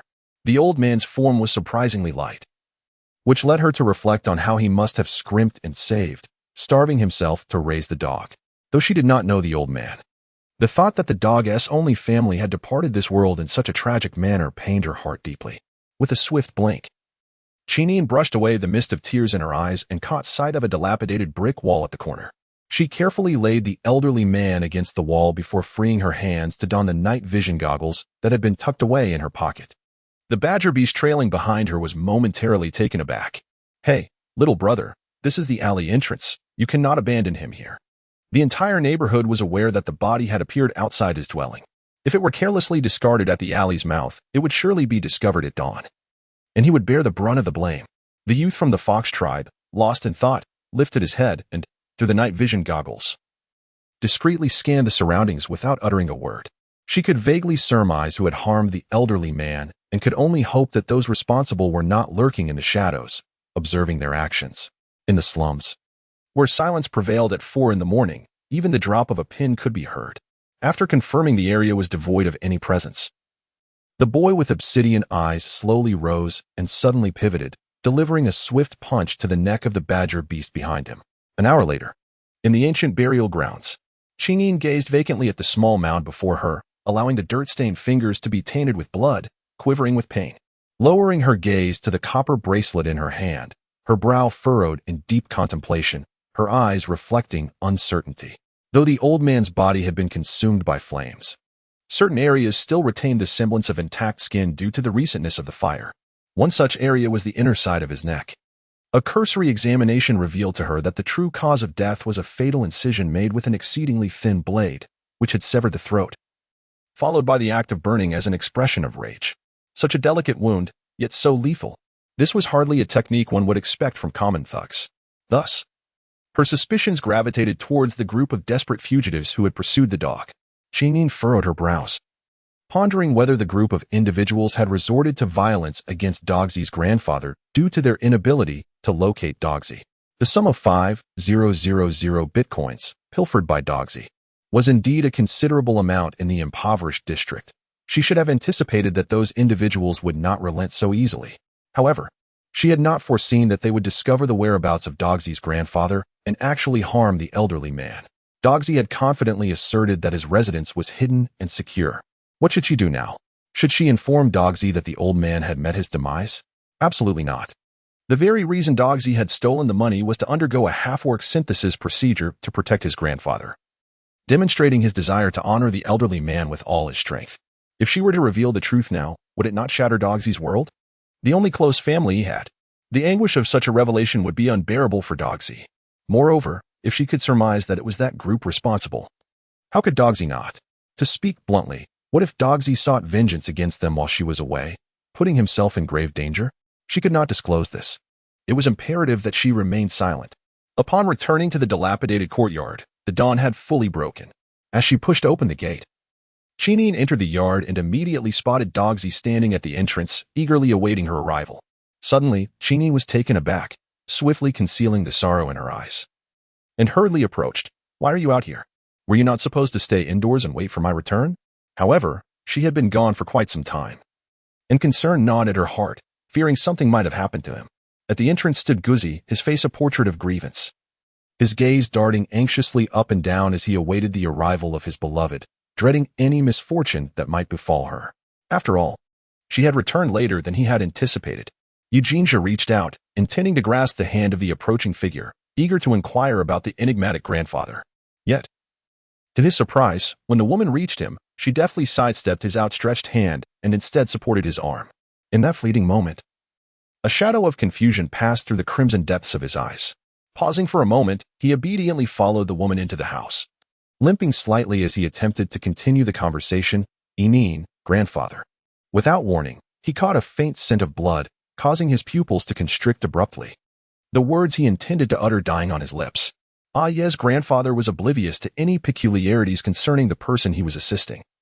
Chingyin's mind was consumed by the words she longed to express. I searched for quite some time but could not find him. Curse that grandfather. Eugenia nearly erupted in a roar, his heart heavy with the knowledge that his beloved had been injured. Injured?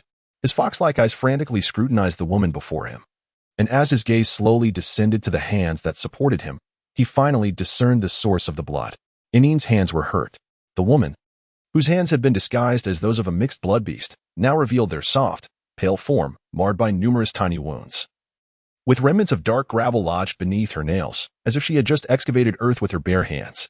The man's elongated crimson pupils narrowed, a storm brewing within. Meanwhile, oblivious to the emotional shifts of the person beside her, Chinyin lowered her gaze, carefully choosing her words. I even waited until dawn, asking the neighbors about the situation, only to learn that your grandfather moved away last night due to some urgent matter, and he won't return for a while. After a pause, she cautiously lifted her eyes to regard the man she was supporting. Does he know where his grandfather has gone?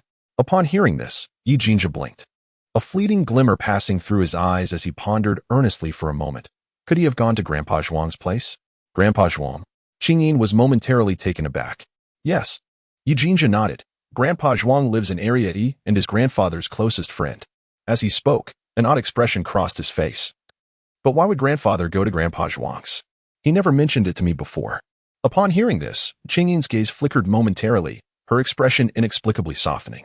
Perhaps it was due to your absence that the elderly gentleman felt the pangs of solitude at home, prompting him to seek the company of Grandpa Zhuang. Eugenia nodded in agreement, his face reflecting a shared sentiment. Yet, in the next instant, a shadow of dejection crossed Eugenia's features, his voice muffled with remorse.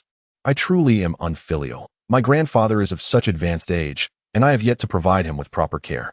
Perhaps I should personally visit Grandpa Zhuang's residence tomorrow night to bring him back. If I recall correctly, Grandpa Zhuang lives at... No. Chinyin interjected without a moment's hesitation, her refusal escaping her lips before she could ponder the implications. Upon meeting the bewildered gaze of the man before her, a flicker of guilt washed over her, prompting her to hastily clarify. Your leg injury has yet to heal. You cannot venture outside. The man blinked, his confusion deepening. But Chinyin, weren't you planning on traveling far? If you are not here, I will have no means to manage alone. I will take care of you, she asserted, her voice rising with newfound determination as she met his startled crimson eyes, her sincerity palpable.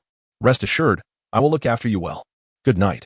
Chapter 46. She must be kind to the foolish dog. 6. Eugenia stared in astonishment, his blood-red eyes brimming with disbelief. Seemingly taken aback by the earnestness of the person before him, an unfamiliar sense of disquiet enveloped him, as he grappled with this unexpected lack of control over his emotions. Yet simultaneously, an unfamiliar anticipation stirred within him. With a hint of trepidation, he asked, You do not find me repugnant? As she gently assisted the dog back onto the sofa, Chinyin instinctively resumed her examination of its leg injury, momentarily failing to grasp his meaning. What do you mean by repugnant? The man appeared slightly embarrassed, yet he was determined to continue the conversation. After a brief pause, he finally mustered the courage to express his thoughts. It's just this dreadful appearance of mine. Upon hearing the words, Chinyin suddenly lifted her gaze, her eyes tranquil. When they met the woman's gaze, Eugenia felt an unexpected surge of vulnerability within him. Many harbored disdain for my appearance, refraining from approaching me. Not only did they avoid me, but they also seemed to recoil in fear, as if I were a vessel of contagion, desperate to maintain their distance. Reflecting on his days within the palace, he recalled how, during times of transformation, he would feign illness to evade all company. Yet, despite his efforts, some meddlesome souls would go to great lengths to draw near, hoping to win his favor through their attentiveness. And what was the outcome? He presented himself before them as they wished, yet their eyes were filled with nothing but horror, fear, and contempt. Is it ugly?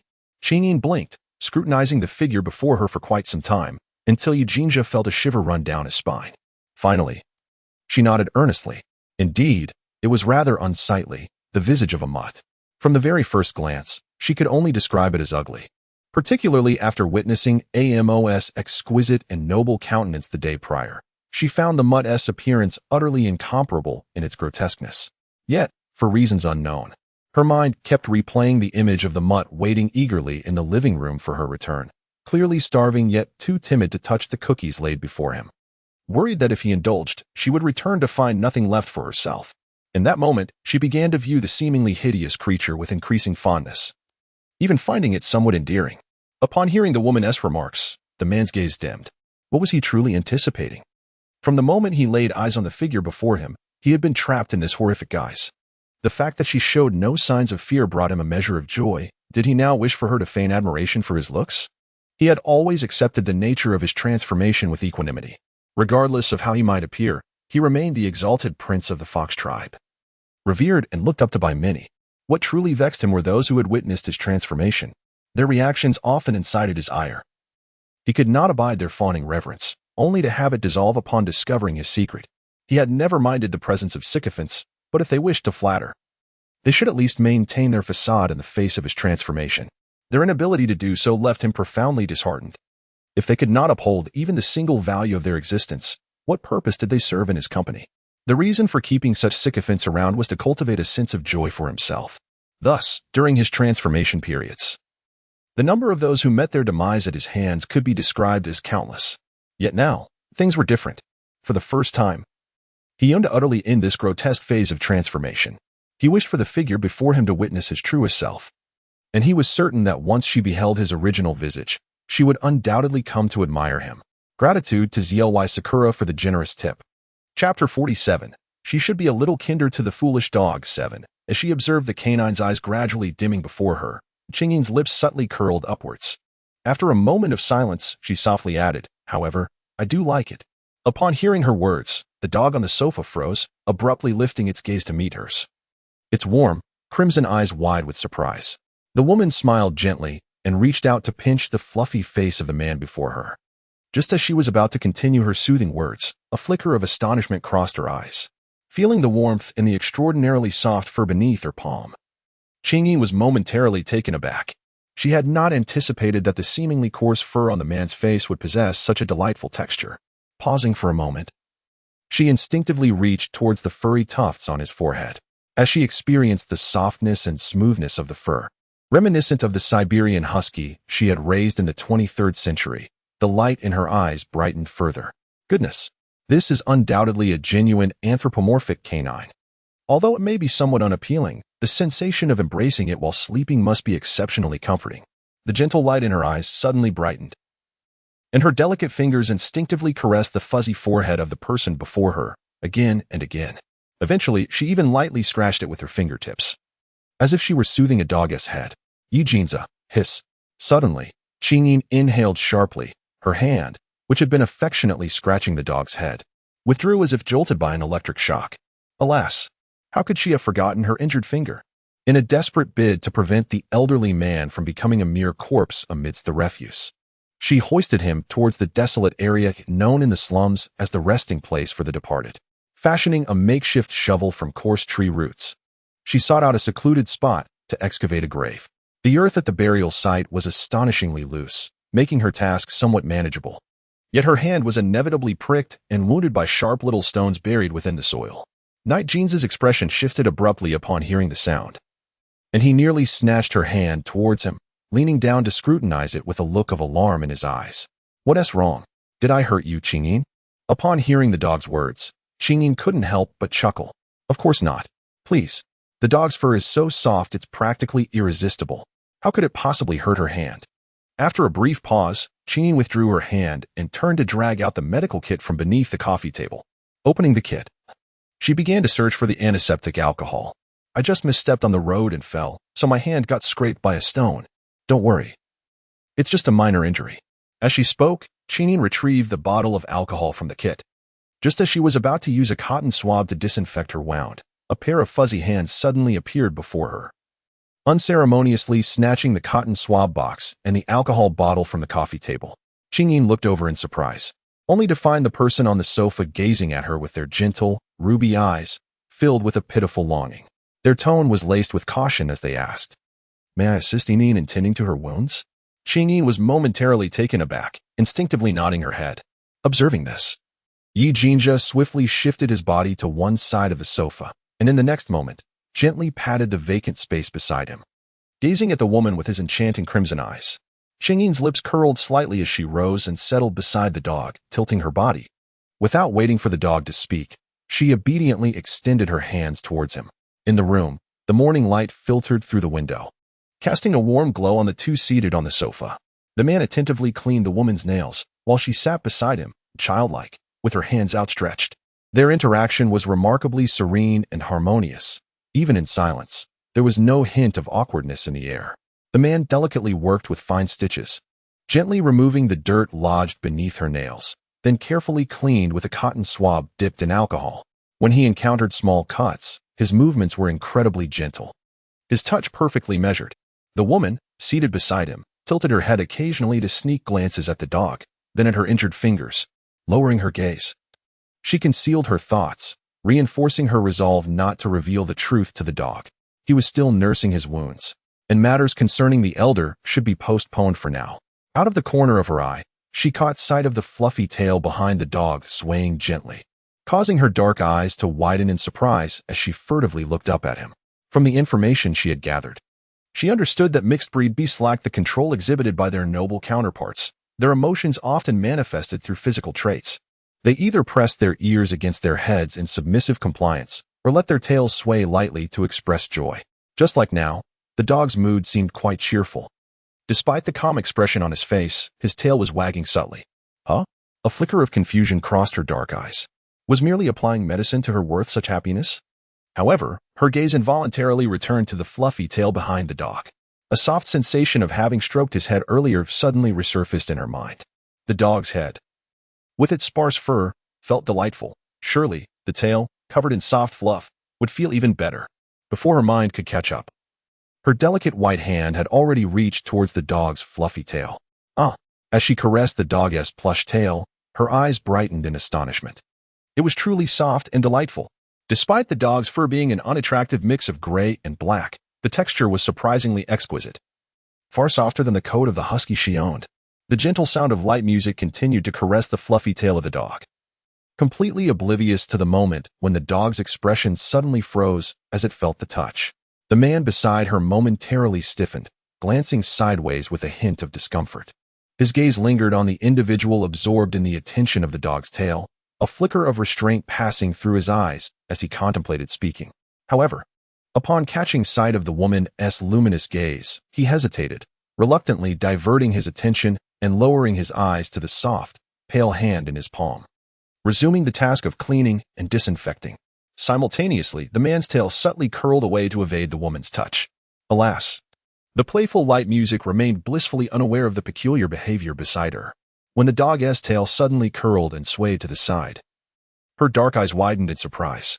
Instinctively, her soft white hand followed the movement, abandoning her previous cautious caress to seize the restless tail firmly. In that instant, the man's animalistic pupils constricted sharply. On the other side, holding the fluffy tail, the light music's gaze brightened a notch. Her soft, pale hand glided effortlessly from the tail's base to its tip, the smooth, velvety texture evoking admiration within her heart.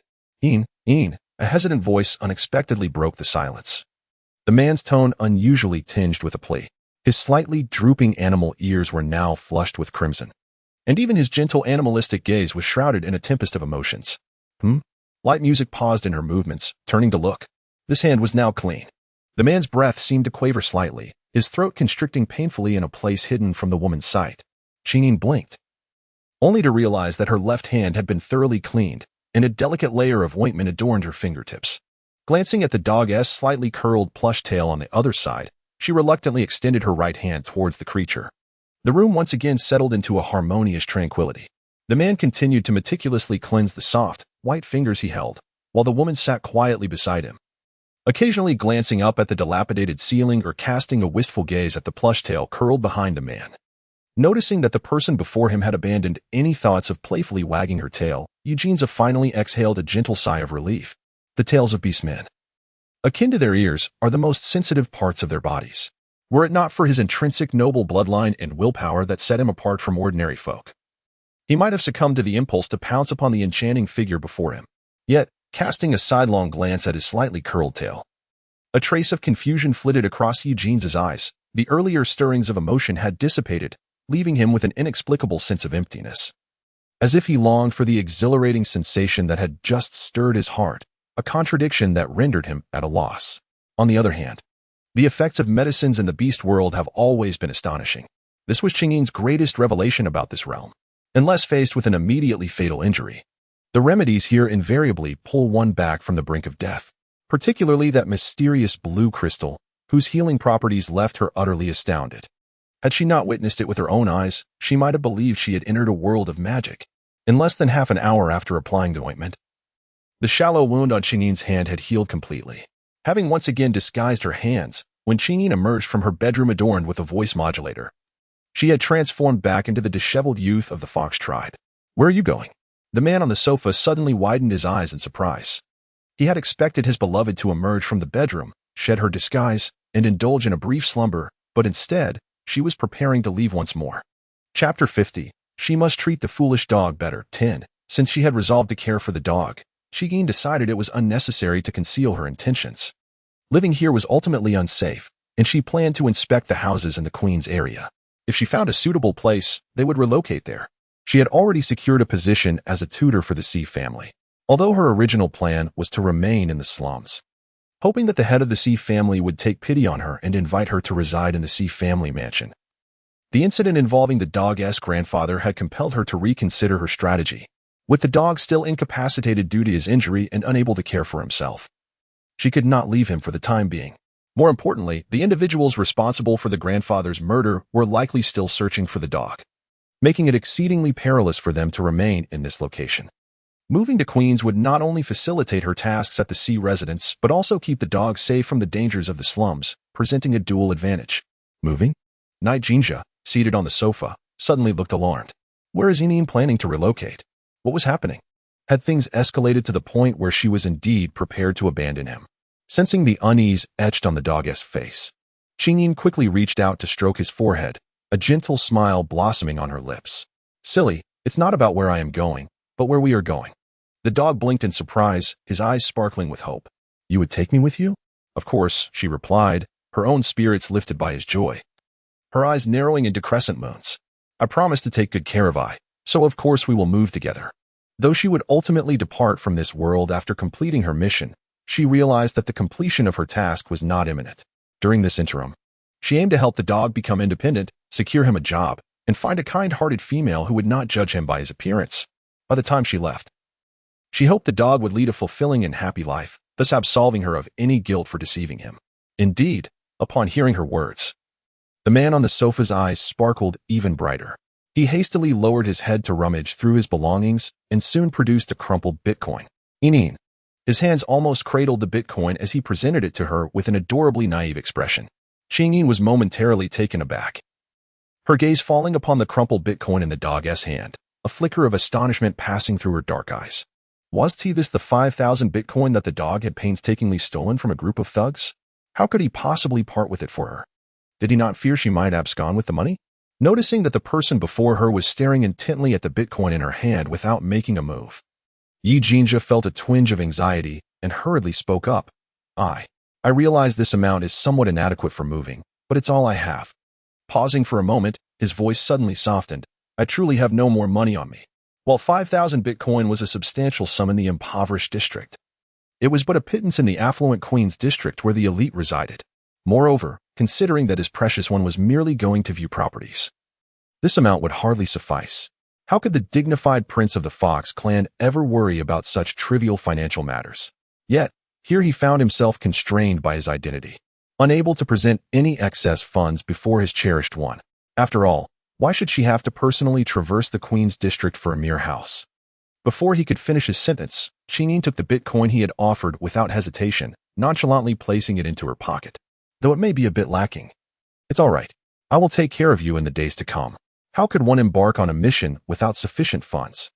Especially since this task is highly challenging, and one may encounter numerous instances where money is needed to procure information. I shall not engage in an unprepared battle. A house in the Queen's district was hardly a concern for her.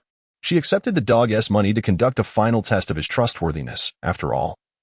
A person's true character often reveals itself in times of poverty and uncertainty. With that, Cunning arched her brows, playfully scratching the dog's chin as if to tease her beloved pet, a tender glimmer in her eyes before she turned and vanished into the corridor. On the sofa, the man sat in stunned silence, completely immobilized, overwhelmed by shock. Had he misheard? Did Cunning truly say she wanted to take care of him? The man's eyes brightened, a grin spreading uncontrollably across his face, filled with unprecedented joy, completely oblivious to his previous feelings of being underestimated. His tail behind him wagged with excitement. To be cared for? Was she genuinely willing to provide for him? Since she had voluntarily uttered those words, he would engrave them in his heart. A constant reminder for the promise to be fulfilled. In this lifetime, even a single day or minute less of care would simply not suffice. Uncertain of how much time had passed, the man finally subdued the joy within his heart and rose from the sofa, slowly making his way outside. If the lady were still present, she would surely be astonished by the steadiness of his stride, her eyes nearly popping out in disbelief. How could someone who had just suffered a broken leg walk with such remarkable poise? He appeared even more stable than an ordinary person. In the blink of an eye, he found himself in the small courtyard, and as soon as he halted, a figure materialized before him. Your Highness, everything has been handled appropriately. Kneeling on one knee in the courtyard, Yi Chi displayed utmost reverence toward his master. How did your hand get injured? The man inquired, casting a sidelong glance, his blood-red eyes glinting with coldness. Yi Chi paused momentarily, then quickly recollected himself. Miss Cunning brought the elderly to a nearby burial ground. Lacking proper digging tools, she fashioned some makeshift implements, which must have caused her hand to become injured. Upon hearing this, the man's gaze darkened. Yi Chi, still half kneeling, began to sweat profusely from his forehead. After a long silence, just as Yi Chi was about to crumble under the pressure emanating from his master, the man finally spoke. Let this be the last time. Yi Chi let out a sigh of relief, hurriedly responding, Thank you, Your Highness. And 11? Yi Chi replied promptly. 11 has been diligently following Miss Cunning's side, ensuring her protection as per your command. The man nodded slightly. Your Highness.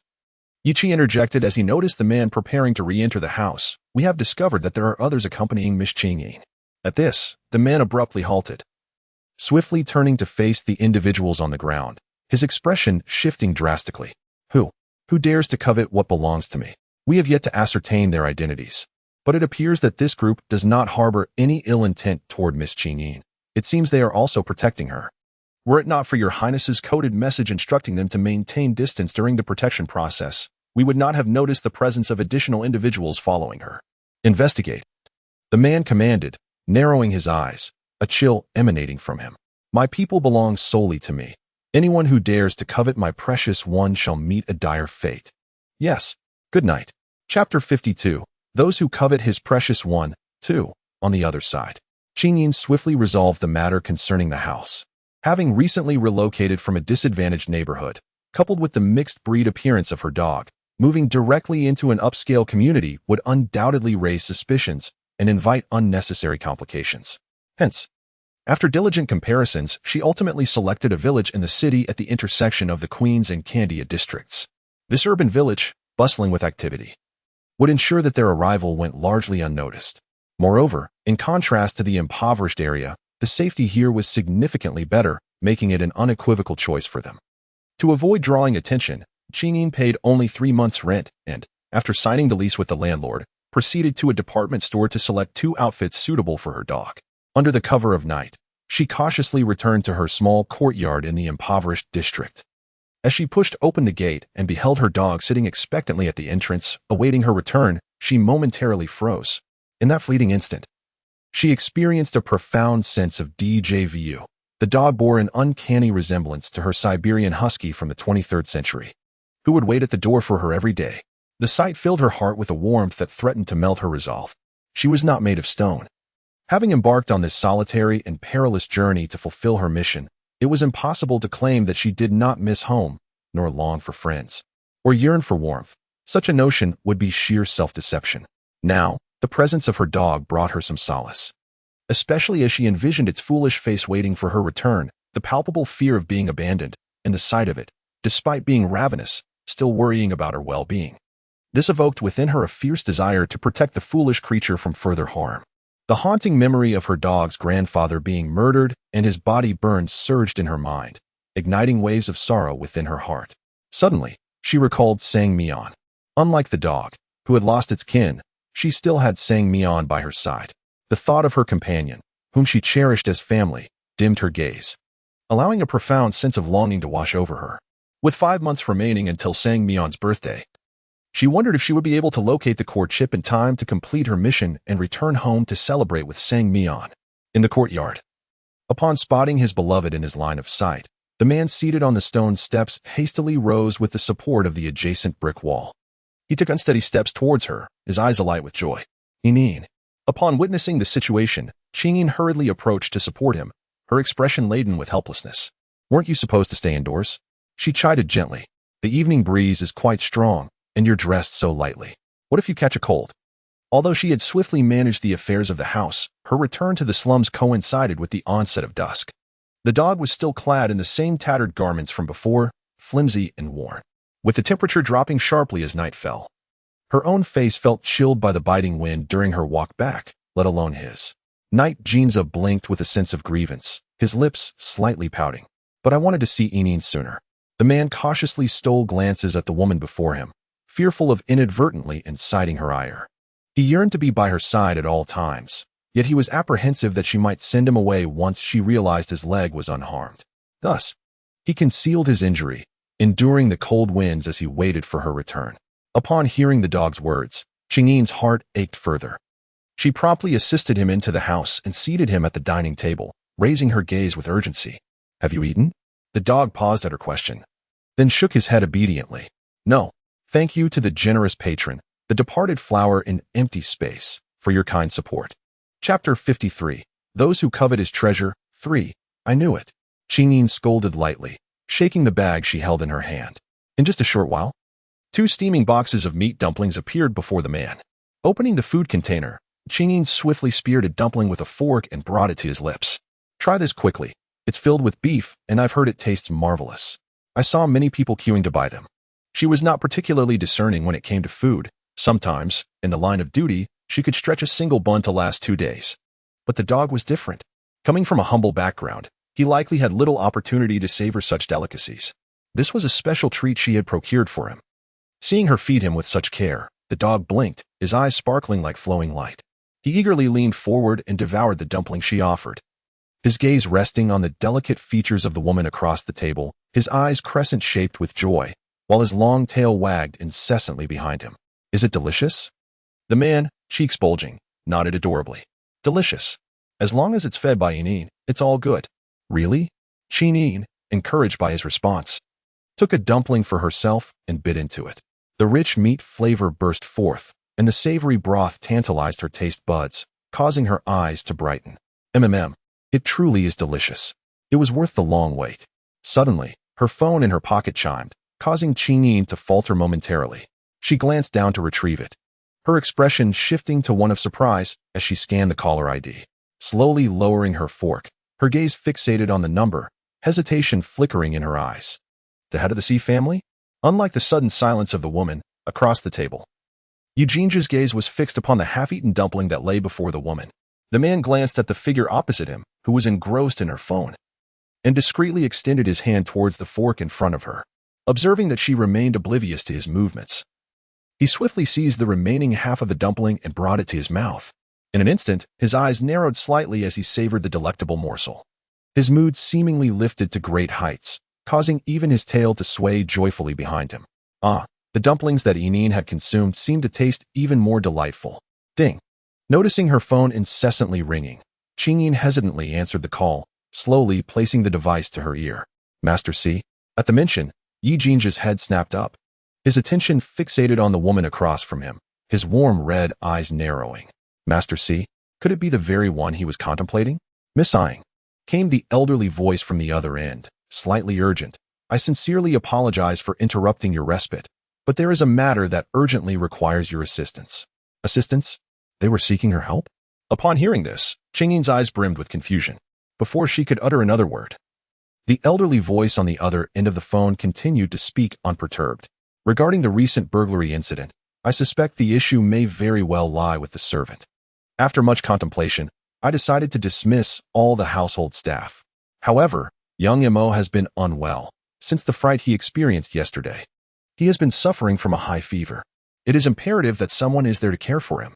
I had intended to attend to him personally, but an urgent family matter has unexpectedly arisen, requiring my departure. I am uneasy about entrusting his care to anyone else. After much deliberation, I recalled how you, Miss Ying, have assisted our family and young Mo in the past. In terms of trust, you are undoubtedly one of the few I can rely on. But I am uncertain if you might be willing to help.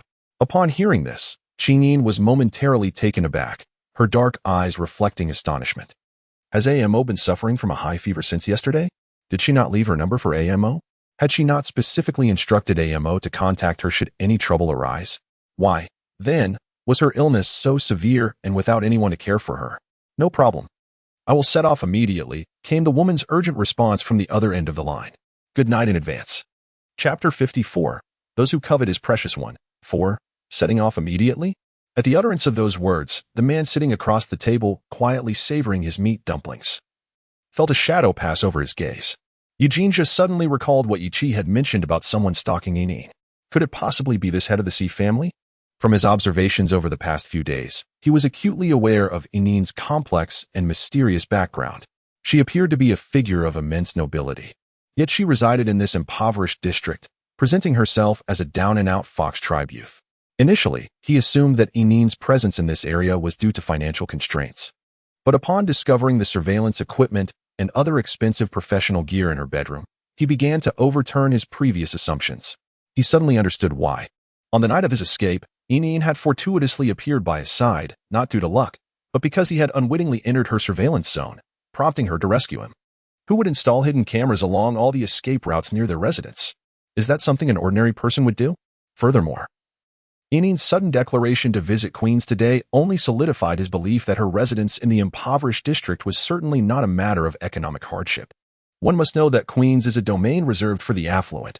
Without some assets, it is inconceivable to reside in that area. So what exactly is Enine's background? Where have her kin resided for the past century? Is there a connection between Enine and his great-grandmother? In an instant, the man's eyes swirled with complexity, forcing him to acknowledge that the treasure he coveted had completely slipped from his grasp. On the other side, after Qingyin hung up the phone, she glanced at the dog sitting across the table, who appeared to be lost in thought. After a brief pause, she hastily pushed the box of meat dumplings towards him. Yi, I have an urgent matter to attend to and may not return tonight. If the dumplings are not finished, please remember to put them in the refrigerator. There are some dried noodles in the kitchen. Feel free to eat if you get hungry. No need to save anything for me. Also, the clothes on the sofa were bought for you. Where is Enine going? Dogsy interjected, his gaze flickering momentarily. He turned to observe the night outside. Concern etched in his eyes. It's so late. Can Enine go tomorrow morning? The head of the sea family? The only person who could be referred to in such a manner was someone he distinctly remembered. To his astonishment, that frail individual was acquainted with Enine. Moreover, he had the audacity to summon her in the dead of night. How infuriating. Even in such a weakened state, he still dared to covet her? Yi Jinji's gaze darkened, resembling ice, his crimson eyes swirling with malevolence. There is an urgent matter that cannot wait until tomorrow. It was rare for the elder to take the initiative to call for assistance. Out of both sentiment and reason, she felt compelled to respond.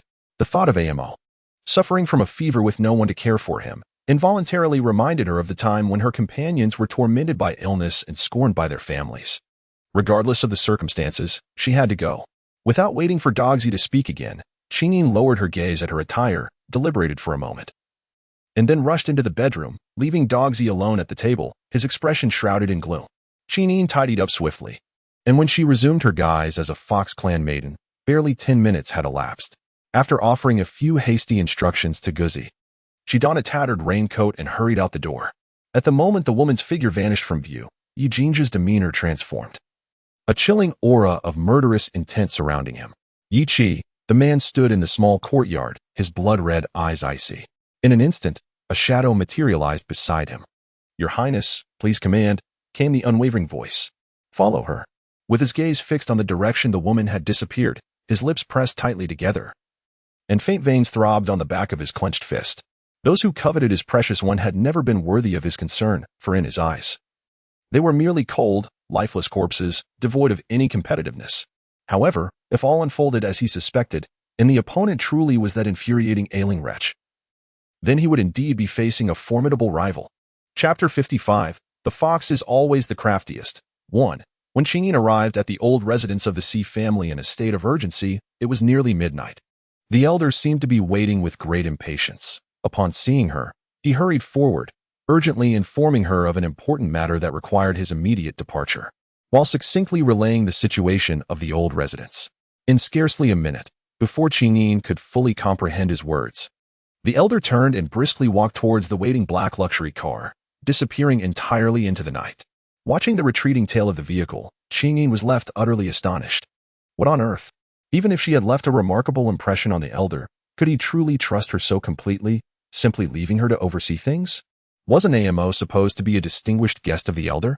Handing such a guest over to someone he had only met once seemed exceedingly rash.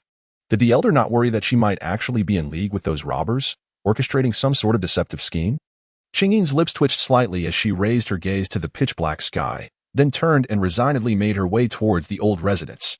However, the elder had mentioned that aside from AMO, there was no one else in the house. Did that not imply that tonight presented an opportunity for her to search for the whereabouts of the core chip? At the very least, she could ascertain whether the chip existed within this dwelling. Upon re-entering the C residence, she surveyed the grand living room adorned with exquisite decorations and furnishings. Unable to suppress her astonishment, the last time she had visited, an unexpected incident had precluded her from thoroughly examining the estate. Her memories of that day were fragmented, with debris strewn across the floor and chaos reigning throughout the space, even the walls bearing multiple bullet holes. Yet now, merely a day later, those damaged walls had miraculously returned to their original state, showing no signs of the destruction they had endured. Chinin discreetly activated the switch on the inner side of her bracelet, initiating a subtle search for the presence of any chips within the room. Regrettably, the device within the bracelet could only detect within a radius of 10 meters, and given the vast expanse of the C residence, it seemed she would have to traverse every corner to ensure a thorough search. One must admit that the aesthetic sensibilities of the C family head are truly exceptional. The decor of the room exudes understated luxury. Every ornament appears remarkably ordinary, yet each holds considerable value and possesses an air of sophistication. Suddenly, a series of coughs echoed from above, snapping Chinin back to reality as she turned her gaze toward the sound. Her dark eyes widened in surprise. Amo? Chinin hurriedly glanced at the wall clock, a look of astonishment crossing her eyes. What could be the matter? Hadn't the old man stated that Amo was gravely ill and had already retired for the night? Could it be that Amo's condition had worsened? Chinin hurriedly turned around, taking 2 steps at once towards the upper staircase. As she ascended to the second-floor corridor, she was taken aback by the scene that unfolded before her. Unlike the homely ambience of the ground-floor hall, the entire second floor resembled a quaint library, with numerous bookshelves of varying hues artfully arranged throughout the expansive area. On the opposite side, a grand sandalwood desk, measuring 4 to 5 meters in length and width, was positioned deliberately, flanked by 2 translucent widescreen computers on either side, and cluttered with piles of documents. At that moment, the elderly man, who had been gravely ill and was now asleep, sat beside the desk, coughing incessantly. Yet, despite his condition, he did not relinquish the pen in his hand, as if he had been diligently attending to matters at the desk all along. Upon witnessing this, Chinin furrowed her brows slightly, her gaze falling upon the water dispenser nearby, and she hurriedly made her way over. Chapter 56. The fox is always the craftiest. 2. Coughing violently, the individual at the table exhibited a rather pallid complexion, now tinged with a faint flush. Yet, as his eyes landed on a series of numbers inscribed on the paper, a gentle smile graced his features, the soft light emanating from beneath his long, slightly curled eyelashes. Those were Yin's contact details, deliberately pinned for him before her departure. The mere thought of her assuring him with words of protection caused the warmth in his gaze to swell further. Therefore, when Butler By mentioned an unidentified individual stealthily trailing Yin, an alarm bell rang in his mind. Ever since the cataclysm a century ago, female beasts had become increasingly rare. Even a tri-blooded female beast drew numerous factions eager for their favor, let alone a dual-blooded fox beast like Yin. Yin's dual-blooded lineage, coupled with her pure and innocent appearance, was enough to stir unwanted desires in others.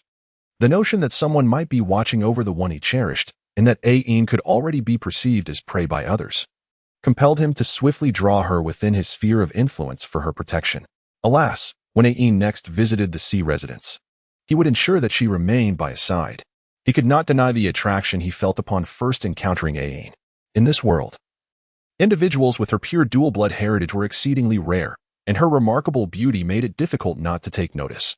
However, what truly endeared her to him was her kindness and sense of justice, displayed in his presence, particularly when she fiercely retaliated against the badger beast that had insulted him.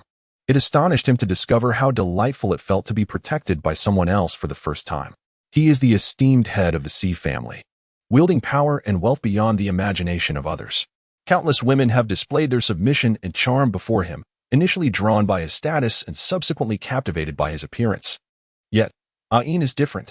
Unaware of his identity, she interacts with him without pretense, boldly expressing sentiments such as covering for him and acknowledging him as a younger brother, leaving him both flustered and oddly fulfilled, as if this were precisely what he yearned for.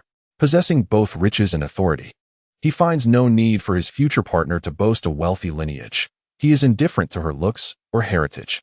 All he desires is her genuine affection. He is no fool. Having encountered someone as exceptional as Yin, he knows he must seize this opportunity. No one should dare lay a finger on the one Si Yunling cherishes. Without warning, a cup of warm water appeared before him, and surprise flickered in Si Yunling's azure eyes. He glanced back at the individual behind him, wondering why they had not yet departed for the crucial family meeting he had instructed Butler By to preside over. Just as he was about to voice his thoughts, the word leave caught in his throat as he found himself frozen in his seat, his brilliant blue fox-like eyes wide with astonishment at the sudden appearance of a woman before him. Ah, Yin. Si Yunling's heart raced, taken aback that the person he had just been longing for now stood right in front of him. How could Yin be here? Thank you to the 6 beloved supporters, Fania, Dungyang, Chuxin, CC, Zichunmo, and Omi, MC, for your generous contributions. Chapter 57. The fox is always the craftiest. 3. Feeling unwell, why was she still so fatigued? Unperturbed by the astonishment on the man's face, the woman gazed down from her elevated position, her eyes filled with concern. Despite his cough, Mo persistently attended to his responsibilities. Was he not placing enough importance on his own health? Si Yunling, momentarily distracted by the worry reflected in her gaze, paused, and a flicker of joy illuminated his pale, flushed face. Since he could not sleep, he might as well rise and attend to work. Is there much left to do? He cast a glance at the piles of documents on the table, his brow slightly furrowing. The papers were all related to the Sea family's enterprises, filled with various reports and graphs that eluded her comprehension. It was evident that Ammo had been diligently working prior to her arrival. So, Ammo's role was to assist the head of the Sea family with family affairs? Si Yunling noted this and nodded, recognizing that much had already been accomplished. After a brief pause, he turned his gaze toward Yin, pondering how she had come to be there. It must surely be the arrangement of Butler By, though I cannot fathom what means he employed to have Yin appear at the Sea residence in the dead of night. What if an unforeseen incident were to occur along the way? Upon hearing the inquiry from the person before her, Yin could not restrain a gentle reprimand, her brows knitting together in discontent. How can you still speak so casually? You fellow without anyone to care for you. Yet you fail to inform me of such a significant matter? Did I not go so far as to provide you with my phone number? Had it not been for the call from the head of the Sea family, I would have remained unaware of your ailment. Upon hearing this, Si Yunling was momentarily taken aback. seemingly surprised that Butler had indeed used his illness as a reason to summon the person before him in the middle of the night. Moreover, this individual had truly made the journey from such a destitute area at such an hour.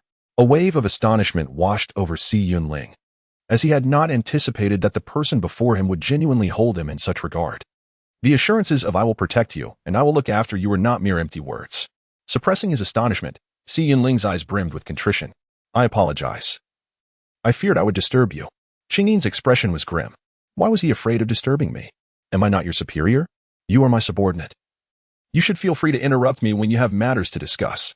Si Yunling fell silent, her azure fox-like eyes reflecting an indescribable surprise, as if she were taken aback by the explanation from the person before her. Was it customary for a subordinate to disturb their superior? However, her understanding of a subordinate was that they should consider their superior's feelings and avoid causing them any trouble. Seeing the person before her rendered speechless by her retort, Qingyin suddenly reached out her hand to gently caress the man's forehead, her gaze landing on his pallid face, her brow slightly furrowing. The man's health was indeed in a deplorable state. Even standing a certain distance away, she could sense the man's breath was disturbingly weak, revealing just how dire his condition truly was. Such a person ought to be well cared for by their family, rather than toiling away at a desk in the dead of night. Could it be that Amo's family did not treat him well? Just like her former companion's family, who only saw profit in their eyes, they showered attention when her companion was healthy and profitable, but when misfortune struck and her companion was left paralyzed, their first thought was the loss they would incur, refusing to spare a single penny for treatment, and even encouraging her companion to seek sympathy to borrow money, attempting to extort more compensation from the laboratory. It was precisely because those individuals only cared about their own interests that when her companion faced difficulties, they responded with scornful words, leading her companion to a state of utter despair, ultimately resulting in a tragic end. Was Amo's family similar? Otherwise, how could a family that truly cherished him allow him to suffer so? How could they permit him to work while in such a frail state? Even late into the night? She wished to voice her concerns, but Qingyin's eyes dimmed, and she ultimately quelled her curiosity. It was better this way. If everything were as she suspected, her inquiry would only serve to wound Amo's heart further. After a while, the woman gently curved her eyes, her soft, fair hand moving from the man's forehead to stroke his head. "From now on, I will take good care of you. In any case, having already cared for a dog, it would not be a burden to welcome an additional fox. If Amo is indeed being exploited by her family, it may be wiser for her to reside with the dog in the future. This way, even after departing from this place, she can find solace in the thought of their shared life ahead. The dog, being rather simple-minded yet endearingly gentle, will surely look after Amo with great care." The sudden proximity of the woman caused Si Yunling to momentarily stiffen, seemingly taken aback by the unexpected touch. However, in the blink of an eye, she gradually relaxed her form, as she listened to the earnest promises being made before her and felt the warm, delicate hand gently caressing her head. The azure depths of Si Yunling's eyes shimmered with a soft glow. Remarkably, the foxtail behind her, which typically concealed its emotions, began to sway lightly, its fiery hue radiant under the illumination. Would she truly care for him in the days to come? The cerulean eyes of the fox narrowed slightly. Indeed, she most certainly would. The arrival of Qingyin compelled the man to obediently set aside his work, allowing her to guide him into the bedroom for rest. When Qingyin witnessed the man laboriously rising from his wheelchair and making his way to the bedside, her astonishment was palpable. "Your legs?"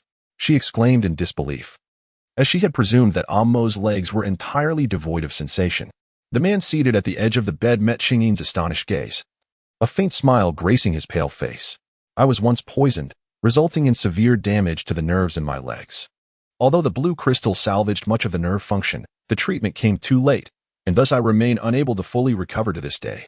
Upon hearing this, Qingyin nodded gently, her gaze quietly resting upon the man's legs. Although her expression remained largely unchanged, a deeper layer of compassion flickered within her eyes. Had he once suffered greatly? Amo's past seemed to be far more arduous than she had initially imagined. However, if Amo's legs were not entirely paralyzed, perhaps she could. With a glimmer of determination in her dark eyes, Qingyin approached the man, crouching before him. Her warm, delicate hands reached directly toward his lower legs, as she felt one of her hands encircle his ankle while the other ventured beneath the loose fabric of his trousers to caress his calf. Si Yunling, seated by the edge of the bed, was undoubtedly taken aback. His pale face flushed a deep crimson in an instant. Ian, she actually. The man, blushing furiously, instinctively attempted to withdraw his leg, but found himself firmly held by the woman's grasp. With his legs already weakened, he struggled several times to free himself from her hold, only to find his words faltering in a stammer of shock.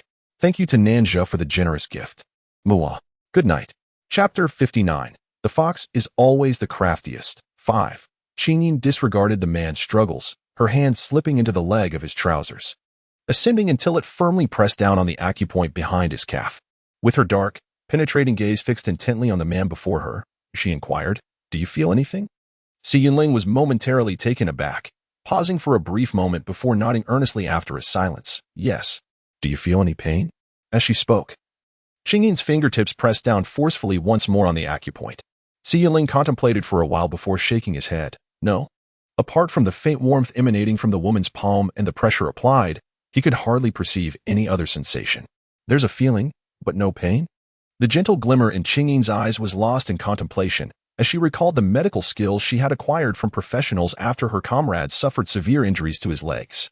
Suddenly, a spark of inspiration ignited in her mind, and her entire demeanor fell into a tranquil silence. Noticing the sudden stillness of the person before her, Si Yunling hurriedly offered words of comfort. "Ian, it's all right. I have grown accustomed to this. In fact, I am already quite content being able to walk occasionally. So you need not worry too much." Although he had narrowly escaped death from poisoning, the toxins had already infiltrated his internal organs. His legs, in particular, were so severely affected that they could barely support him. Despite the extensive treatment with blue crystals, the delay had allowed the toxins to settle within his nerves, making complete removal impossible. To this day, the fact that he still retained some sensation in his legs was nothing short of a miracle. "I have a solution." Seemingly oblivious to the man's words, Qingyin suddenly lifted her gaze, her eyes shining with brilliance. Si Yunling paused, staring blankly in response. "I have a solution," Qingyin exclaimed, her face alight with excitement, her eyes twinkling like stars in the night sky. "Your symptoms are akin to those I encountered before. I can help you stand again." As their eyes locked, the man's long, slightly curled eyelashes fluttered, and after a moment of stunned silence, he slowly raised an eyebrow in curiosity, surprise flickering in his gaze. "You have a solution? Are you familiar with the ancient practice of acupuncture?" she inquired.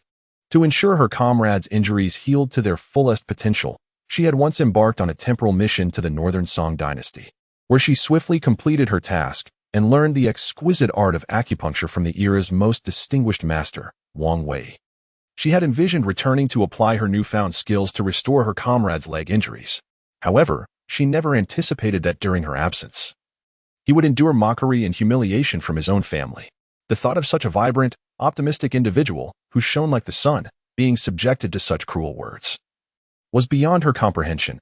How could one be driven to despair to the point of ending one's own life? Unfortunately, upon her return, her companion never mentioned a word about it. Had it not been for the tragic event that led him to send her away before taking his own life, she would have remained oblivious to the vicious behavior of his family. Regrettably, by then, it was far too late. Her comrade had already succumbed to despair, seemingly enduring the verbal abuse from his family merely to catch one last glimpse of her. The haunting memories weighed heavily on Qingyin's heart, and as she gazed at the individual before her, her determination to assist him solidified. She hastily continued, "It involves activating the acupoints through needling, stimulating the semi-active nerves to gradually restore function." Ancient acupuncture methods? Si Yunling's eyes widened in astonishment. Wasn't the acupuncture technique she spoke of the very lost art of their family's lineage? How could she possibly possess knowledge of the secrets of the Sijia? Gratitude is extended to the esteemed Master Ma from the neighboring town for their generous support. Chapter 60. The Cunning Nature of the Fox. 6. It has been recounted by our ancestors that my great-grandmother was a figure of unparalleled distinction in the realm of primitive humanity, possessing ancient skills that only emerged during the illustrious era of antiquity. Among these, her mastery of the art of acupuncture was most remarkable. Later known as the ancient acupuncture method, legends tell that she could, with a singular slender needle, pull individuals back from the brink of death. Her extraordinary medical prowess becoming a celebrated tale, earning her the adoration of many. Regrettably, the lineage of those who practiced this art faced a tragic misfortune in his father's generation, resulting in its complete loss. Had this miraculous acupuncture method, combined with the blue crystal, remained in their possession, he would not have endured years of disability. Yet, why does Ain possess this knowledge? How could a mere orphan? With no apparent connection to the Fox clan, no such a technique, one that even he, the head of the C family with profound ties to the Fox lineage, could not uncover? Indeed, the woman squatting before him, her youthful visage alight with enthusiasm, boldly rolled up the hem of his trousers, revealing her smooth, fair calves. She proceeded to apply pressure to various acupoints on his legs with an unabashed confidence, explaining, the ancient acupuncture method is most effective at stimulating the nerves. But it must be paired with the body's acupoints. Look here, this spot is known as San Yin Jiao. San Yin Jiao is the intersection of the foot Taiyin spleen meridian, the foot Shaoyin kidney meridian, and the foot Juyin liver meridian. Regular massage of this area can strengthen the spleen, invigorate blood, regulate the liver, replenish the kidneys, and promote tranquility. As the woman spoke with her eyes lowered, diligently pressing the acupoints on his calves, Si Yinling observed her with a contemplative gaze. Perhaps from the very beginning, he had overlooked something significant. A genius teacher, who effortlessly completed difficult examination questions in merely half an hour, exhibited unparalleled skill in close combat against the badger beast, displaying remarkable courage and a demeanor that was neither servile nor arrogant. Whether confronting robbers or addressing him in butler by, her innate noble bearing was undeniably on par with theirs. Yet, now she was revealing knowledge of a long-lost Fox clan acupuncture method. How could such an exceptional individual be an orphan? Moreover, it was even more astonishing that this orphan was a descendant of his Fox lineage. One cannot help but be astounded by this revelation. However, Butler Bai had thoroughly investigated her background, which appeared as blank as a fresh canvas, devoid of even basic shopping or payment information.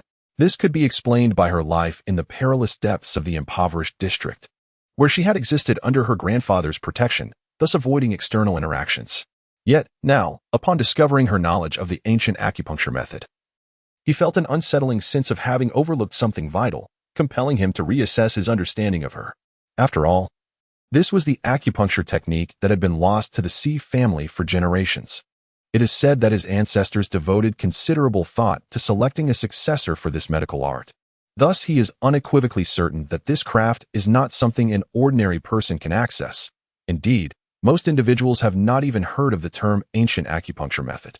Yet, the person before him spoke of it so effortlessly and explained it with such detail.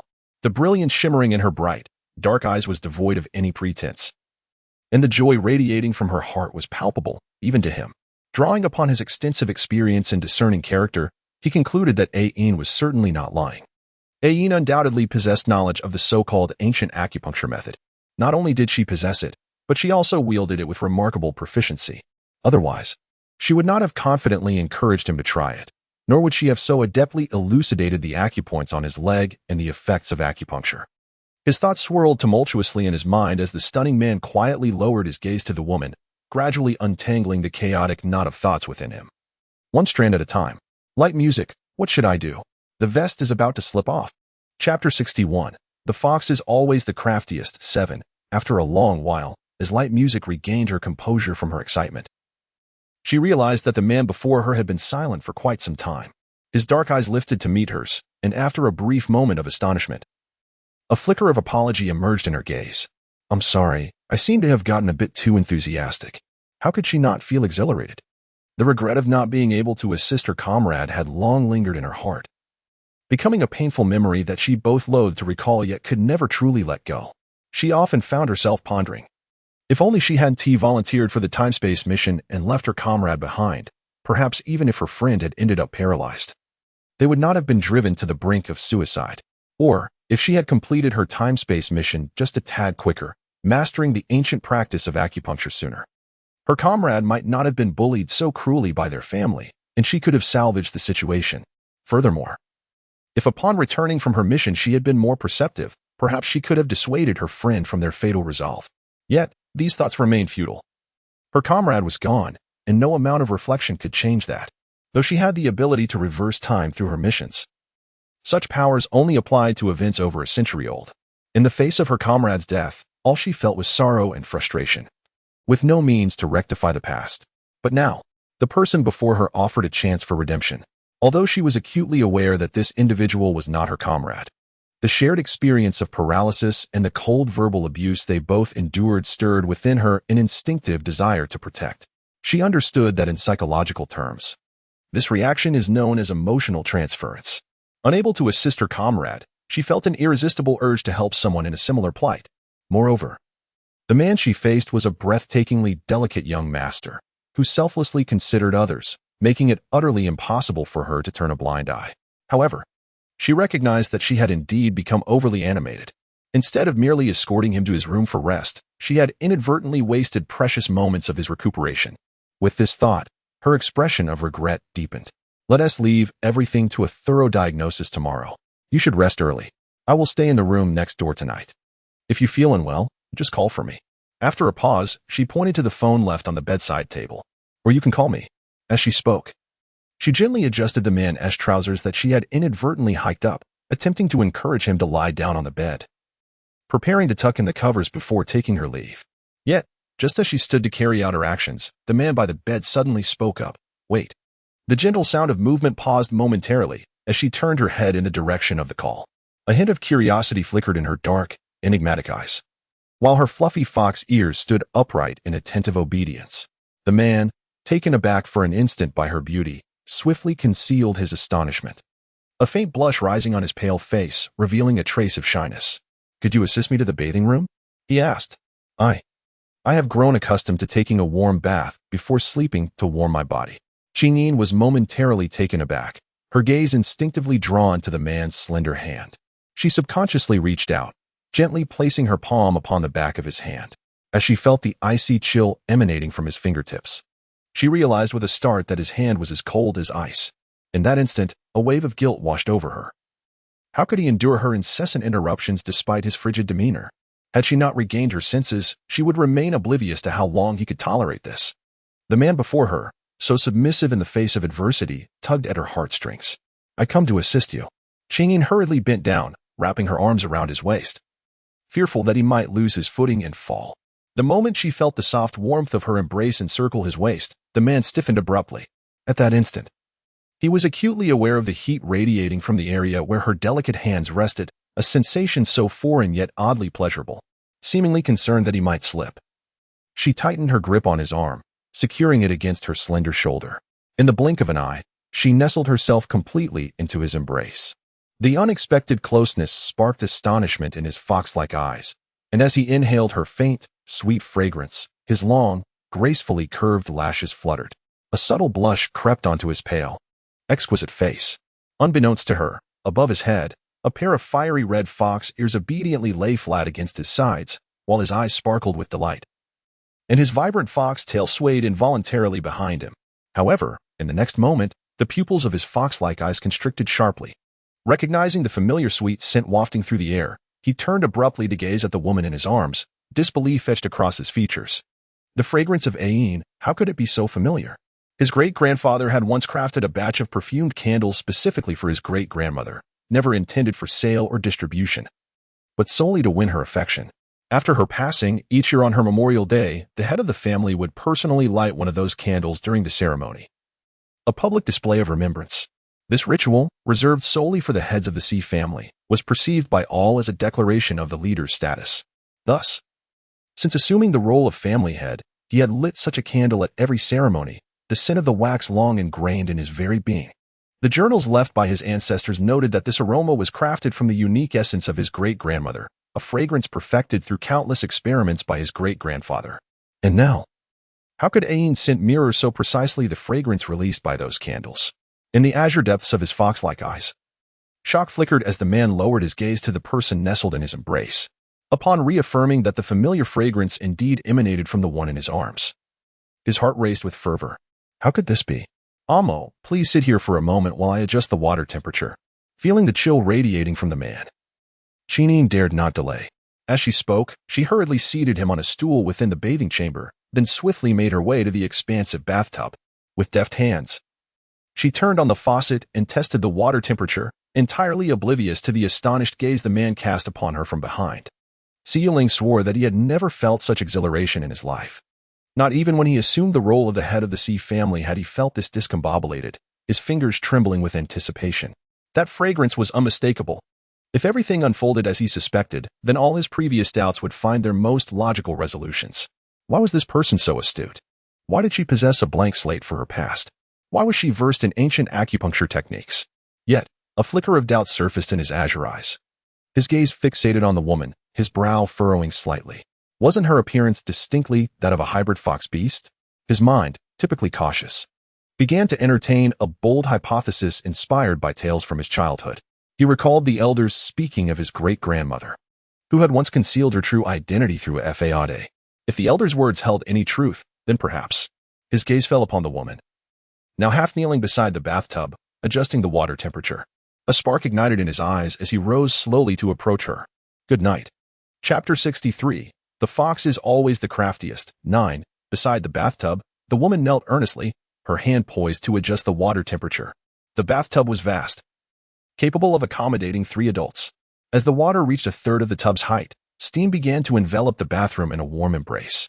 Just as she was about to rise and call out, her eyes inadvertently caught sight of a medicinal bath box resting on the ledge. The words "activate blood circulation" leaped out at her, and her eyes brightened as she leaned forward to grasp the box in her hands. A medicinal bath powder with blood-activating properties? How fortuitous, for it was precisely what Amo needed to warm her frigid body. Qingyin hurriedly lowered her head, diligently reading the instructions on the medicine box. Following the prescribed dosage, she poured a measure of powder into the bathtub. Just as she set the box down, she became aware of footsteps approaching from behind. Her hand froze momentarily, and she spun around in surprise. To her astonishment, the man she had previously assisted to a seat was now staggering towards her, his steps unsteady and precarious, as if he were on the verge of collapsing. Be careful. Qingyin's expression shifted dramatically, and she rose instinctively to support him. Alas, the force of his fall was too great, and with a resounding splash, both of them tumbled into the steaming water of the bathtub. Coughing and spluttering, the man was immediately engulfed in distress, his pallid face flushing a deep crimson as he struggled to catch his breath. Initially, Qingyin had intended to scold him for his carelessness, but upon witnessing his agonized expression, her reprimand evaporated. Forgetting her own predicament of being submerged in water, she quickly steadied herself and moved towards him. "Amok, are you all right?" If it weren't for the evident suffering he displayed from choking on the water, she might have suspected that he had intentionally pushed her into the bathtub.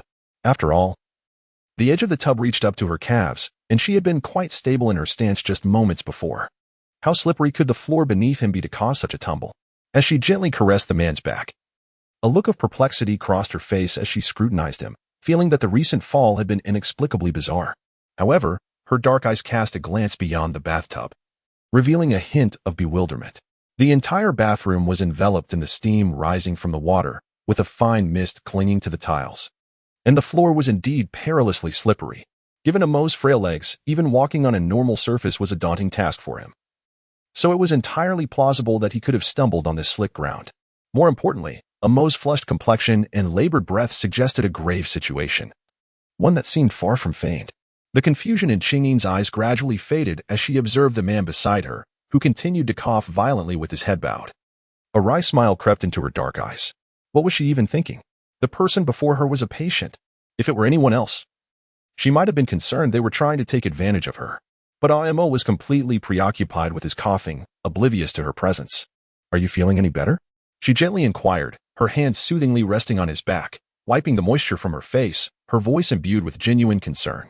"No, I'm fine," he replied, shaking his head, turning to glance at the drenched figure before him, his face flushed with embarrassment from the fit of coughing. I apologize. I slipped a bit, that's why. Agio had exams over the next 2 days, and updates might be unstable, so my dear readers, please bear with me." Chapter 64.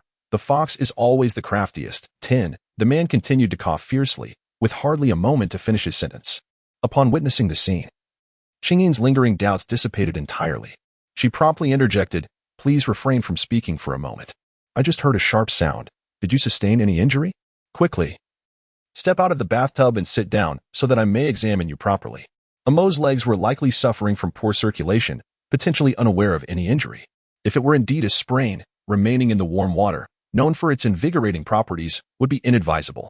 As she spoke, Qingyin disregarded the man's willingness and gently supported his arm, leading him towards the edge of the bath. The man complied obediently, his vibrant red fox ears pressed against the sides of his head as he allowed her to guide him.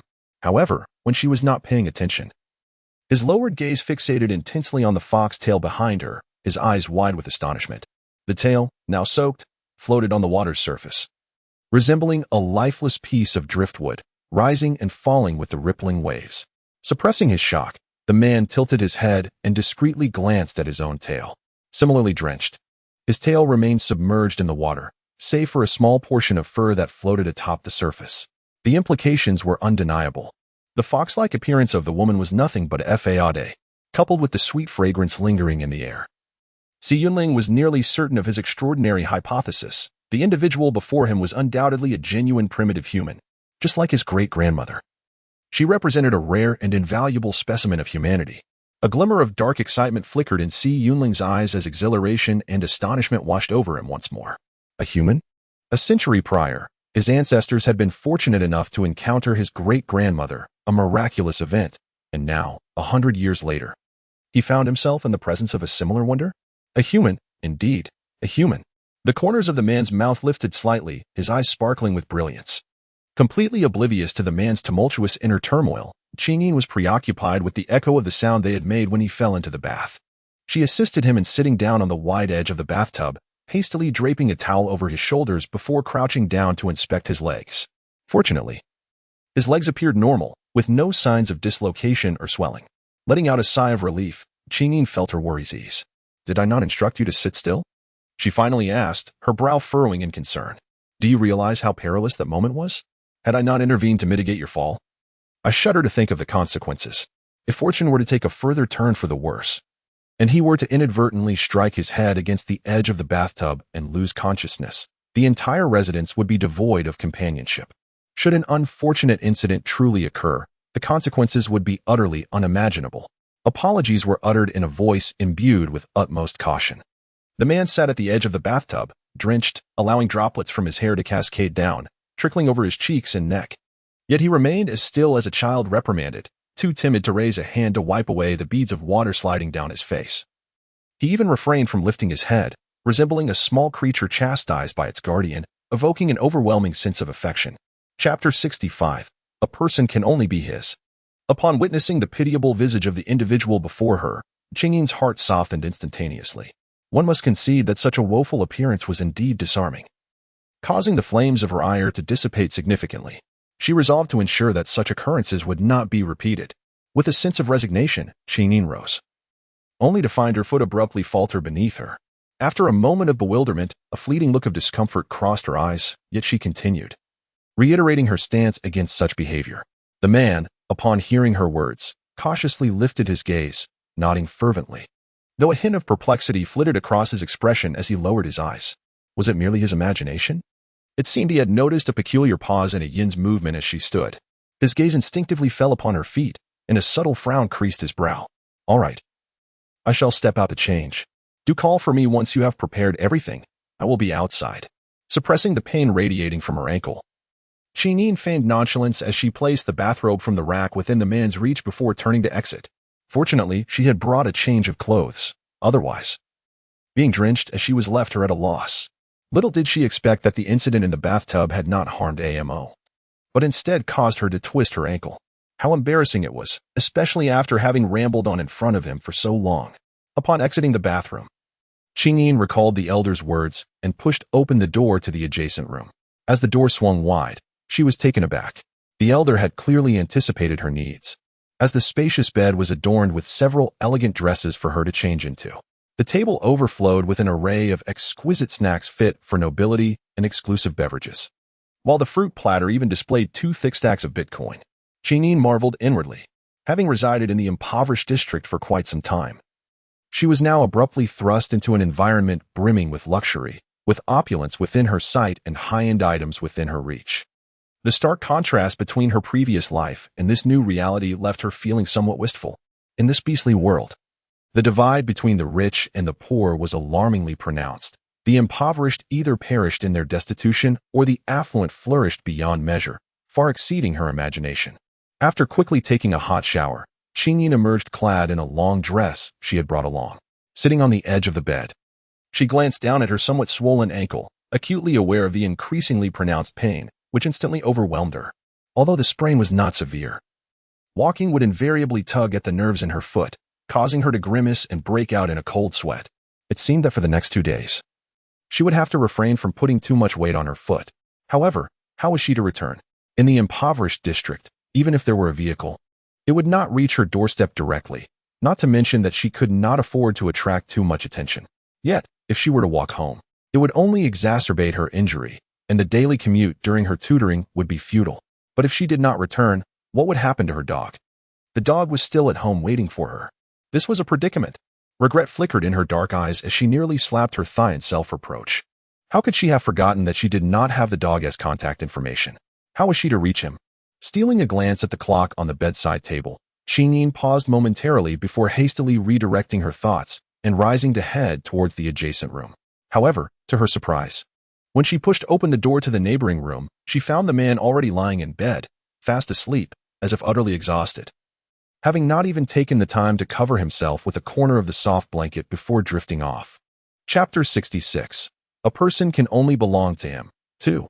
Cunning was momentarily taken aback and hurriedly softened her footsteps as she approached the bedside with measured grace.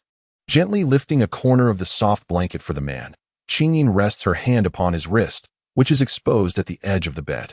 In the brief moment that she returns her hand to the blanket, she feels the man's pulse, slightly erratic and feeble, causing a wave of heartache to wash over her once more. The gentle sound of a barely audible sigh escaped her lips as she treaded lightly, carefully closing the bedroom door behind her. The room was once again enveloped in darkness, and an eerie silence pervaded the air. The man asleep upon the bed slowly opened his bright, clear eyes, reminiscing about the soft, contrasting cadence of her footsteps as she departed. A frown unconsciously creased his brow. Meanwhile, on the other side, upon returning to her room, Cunning instinctively locked the door behind her. After surveying the arrangement of her bedroom, she finally removed her shoes and flopped onto the soft bed, creating a shallow indentation in the mattress. Exhaling deeply, she lay quietly, gazing at the ceiling adorned with delicate pink patterns, her long lashes casting shadows of profound fatigue beneath them. The day had indeed been exhausting. She had ventured out before dawn in search of a missing person, buried an elderly individual in the early hours, and spent the day house hunting. She had hoped to retire early that evening to restore her spirits. Yet fate had other plans as she suddenly encountered IMO, gravely ill and without care, necessitating her late-night visit to the C residence to tend to him. Now, as she settled into the bed, her heavy eyelids drooped, leaving her too weary even to keep her eyes open. After a while, the woman on the bed seemed to succumb to a deep slumber, motionless. A faint aroma of calming herbs wafted gently from the vent, further lulling the exhausted figure into a profound sleep. In the corner, a slender hand silently pushed open the wardrobe door. A strikingly handsome man, draped in an opulent robe, appeared quietly in the woman's bedroom. Unlike his previously delicate demeanor in her presence, he now emanated a chilling aura of authority, as if he had undergone a complete transformation. The man moved slowly, glancing towards the vent as he contemplated the carefully measured fragrance of the calming herbs, then stood quietly by the bed for a while, ensuring her breathing remained steady. Only then did he approach her. His gaze fell upon the deeply sleeping woman, and his cold eyes softened momentarily. Yet, the sight of her lying without even a corner of the blanket covering her prompted a slight frown to crease his brow. After a brief moment, he bent down and gently lifted the slumbering figure into his arms.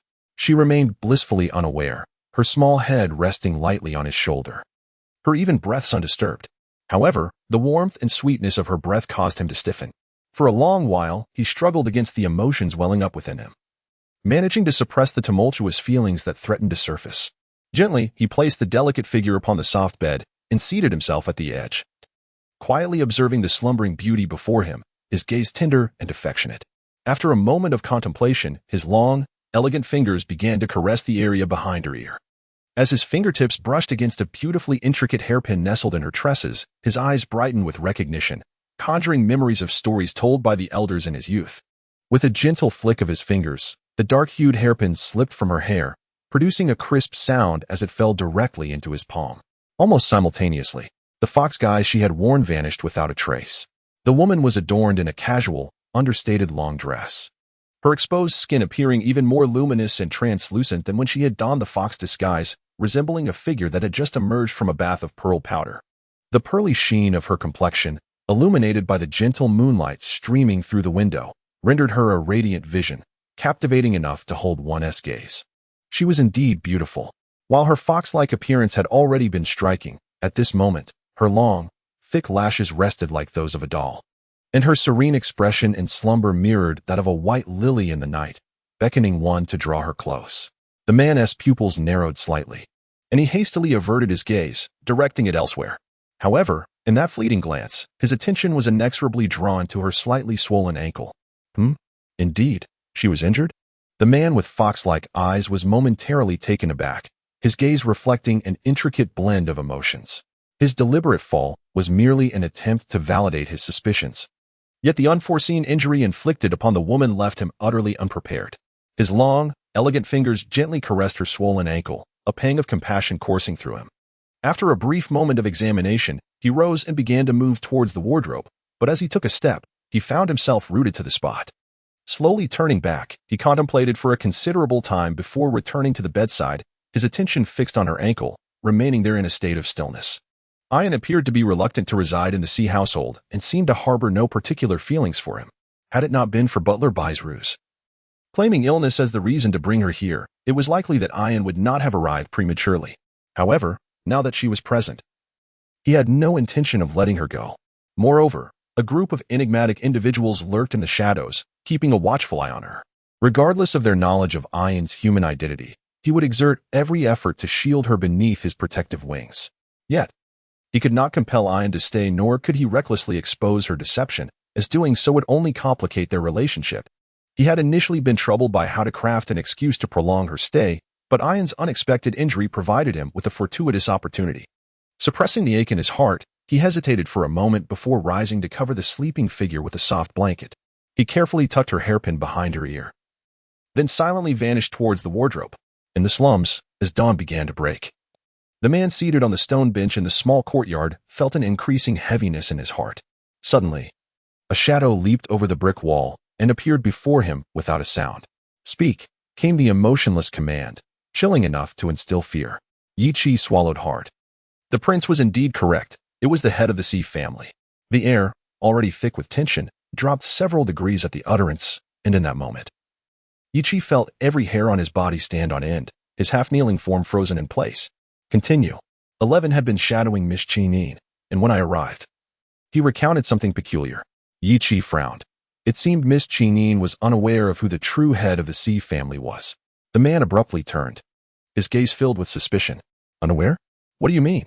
Receiving the confusion in his master's eyes, Yi Chi hastily elaborated. 11 mentioned he vaguely heard Miss Chineen refer to Butler Bai as the head of the C family. Butler Bai? That infuriating old man? When did he become the head of the C family? The man's eyes narrowed slightly. Yi Chi hesitated before continuing. However, 11 couldn't be entirely certain, as he had to keep his distance to avoid detection. He only caught snippets of Miss Chineen addressing Butler Bai in such a manner and vaguely recalled something about taking care of Amo, but the information was fragmented and unclear. Amo. Upon hearing a name long forgotten, Eugene's expression darkened abruptly, shadows of disquiet flickering in his gaze. His heart seethed with contempt as he cursed inwardly. Could it be that the wretched Amo, that ailing wretch, had dared to approach Inin under a former alias? How audacious to attempt to conceal the identity of the head of the C family in an effort to seduce his beloved. Such despicable, shameless behavior. Eugenza could not help but berate his fate. What sins had he committed in a past life to be haunted by this sickly specter in this one? Why was it that from childhood to adulthood, everything he cherished seemed to bear the mark of this insufferable individual? Even his fiancée, whom he had tragically slain, had once been Amo's first love. Upon learning this, he lamented the missed opportunity to act sooner. Their intersections were so few that one could count them on their fingers, yet somehow, at crucial moments, they continued to collide. The elders often say that the Fox clan has been exceptionally fortunate in their generation, as it boasts two remarkable individuals, himself and the Frail One, both regarded as the most outstanding representatives of their lineage, destined to lead the clan towards continued prosperity. Yet, within his heart, there exists an overwhelming impulse to extinguish the life of that frail counterpart. He inherits the royal bloodline of the Fox clan, while the Frail One is set to become the head of the C family. Although they are said to be of the same lineage, sharing the same blood, in reality, their respective factions have long since governed themselves, remaining independent of one another. According to ancestral accounts, a century ago during the apocalypse, The Fox clan was the only one unscathed by the virus. Thus, as the apocalypse receded, the clan's influence burgeoned to unprecedented heights, attracting numerous envious individuals who sought to undermine and overthrow them by any means necessary, compounding the situation. The royal family's mesmerizing heart technique had once been a blemish in history, having stirred significant turmoil on the desolate continent through the manipulation of others' consciousness. Consequently, many with ulterior motives seized this as justification to target the Fox clan repeatedly. Regrettably, at that time, his great-grandfather's power was formidable, and with the support of his great-grandmother and other guardians, all those envious individuals ultimately met their own demise. However, as such incidents accumulated, his great-grandfather began to worry about the fate of the Fox clan a century hence, should the clan lose its capacity for resistance and the protection of its leaders. The consequences would be dire. Thus, he left a testament, instructing the succeeding clan head to divide the clan's power at the most opportune moment. The subsequent clan head adhered to this directive and, at the most suitable opportunity, effectively split the Fox clan into two factions, the royal lineage of the Fox clan and the C family lineage. The intention was that if the clan were once again targeted by those with malicious intent, the two factions would not fall together. In the face of calamity, one side could still offer assistance to recover from adversity. After the division, the royal lineage of the Fox clan gradually faded from public view, becoming increasingly enigmatic. In contrast, the C family lineage continued to engage with the world, maintaining a legendary position in the business realm. Had it not been for the teachings of their ancestors, which forbade the two factions from engaging in mutual destruction, he would have long since eliminated the frail one. One must ponder, as the exalted ruler of the Fox clan, how could he possibly tolerate the existence of someone within his own lineage who could stand on equal footing with him, even operating beyond his control and possessing the capability to rival his authority? The elders within the clan, who were discontent with his leadership, had privately conspired more than once to replace him with the frail one, particularly following the incident where the frail one was poisoned and nearly lost his life. Nearly everyone in the clan suspected it was orchestrated by him. However, he could not be bothered to clarify. Having occupied the position of heir to the Fox clan royal lineage had already been a source of great annoyance. If this incident were to lead to his downfall, granting him a respite from the hypocrisy of those around him, it would be an outcome he could scarcely wish for more. Alas, following the event, those timid individuals, despite their whispered speculations, lacked the courage to broach the subject, as if fearing that to provoke him might lead to a similar fate. He expressed gratitude to the four delightful supporters, Fania, AI Watong Tong, LZJ, and Zly Hua, for their generous contributions. He sincerely appreciated their unwavering support. By the way, today marks the fourth update. He humbly requests votes for Argio, with a sense of rightful indignation. Chapter 69. A person can only belong to him. 5. Eugenia pulled his thoughts back, a wave of irritation surging within him. To his knowledge, the frail one had never been devoid of female company.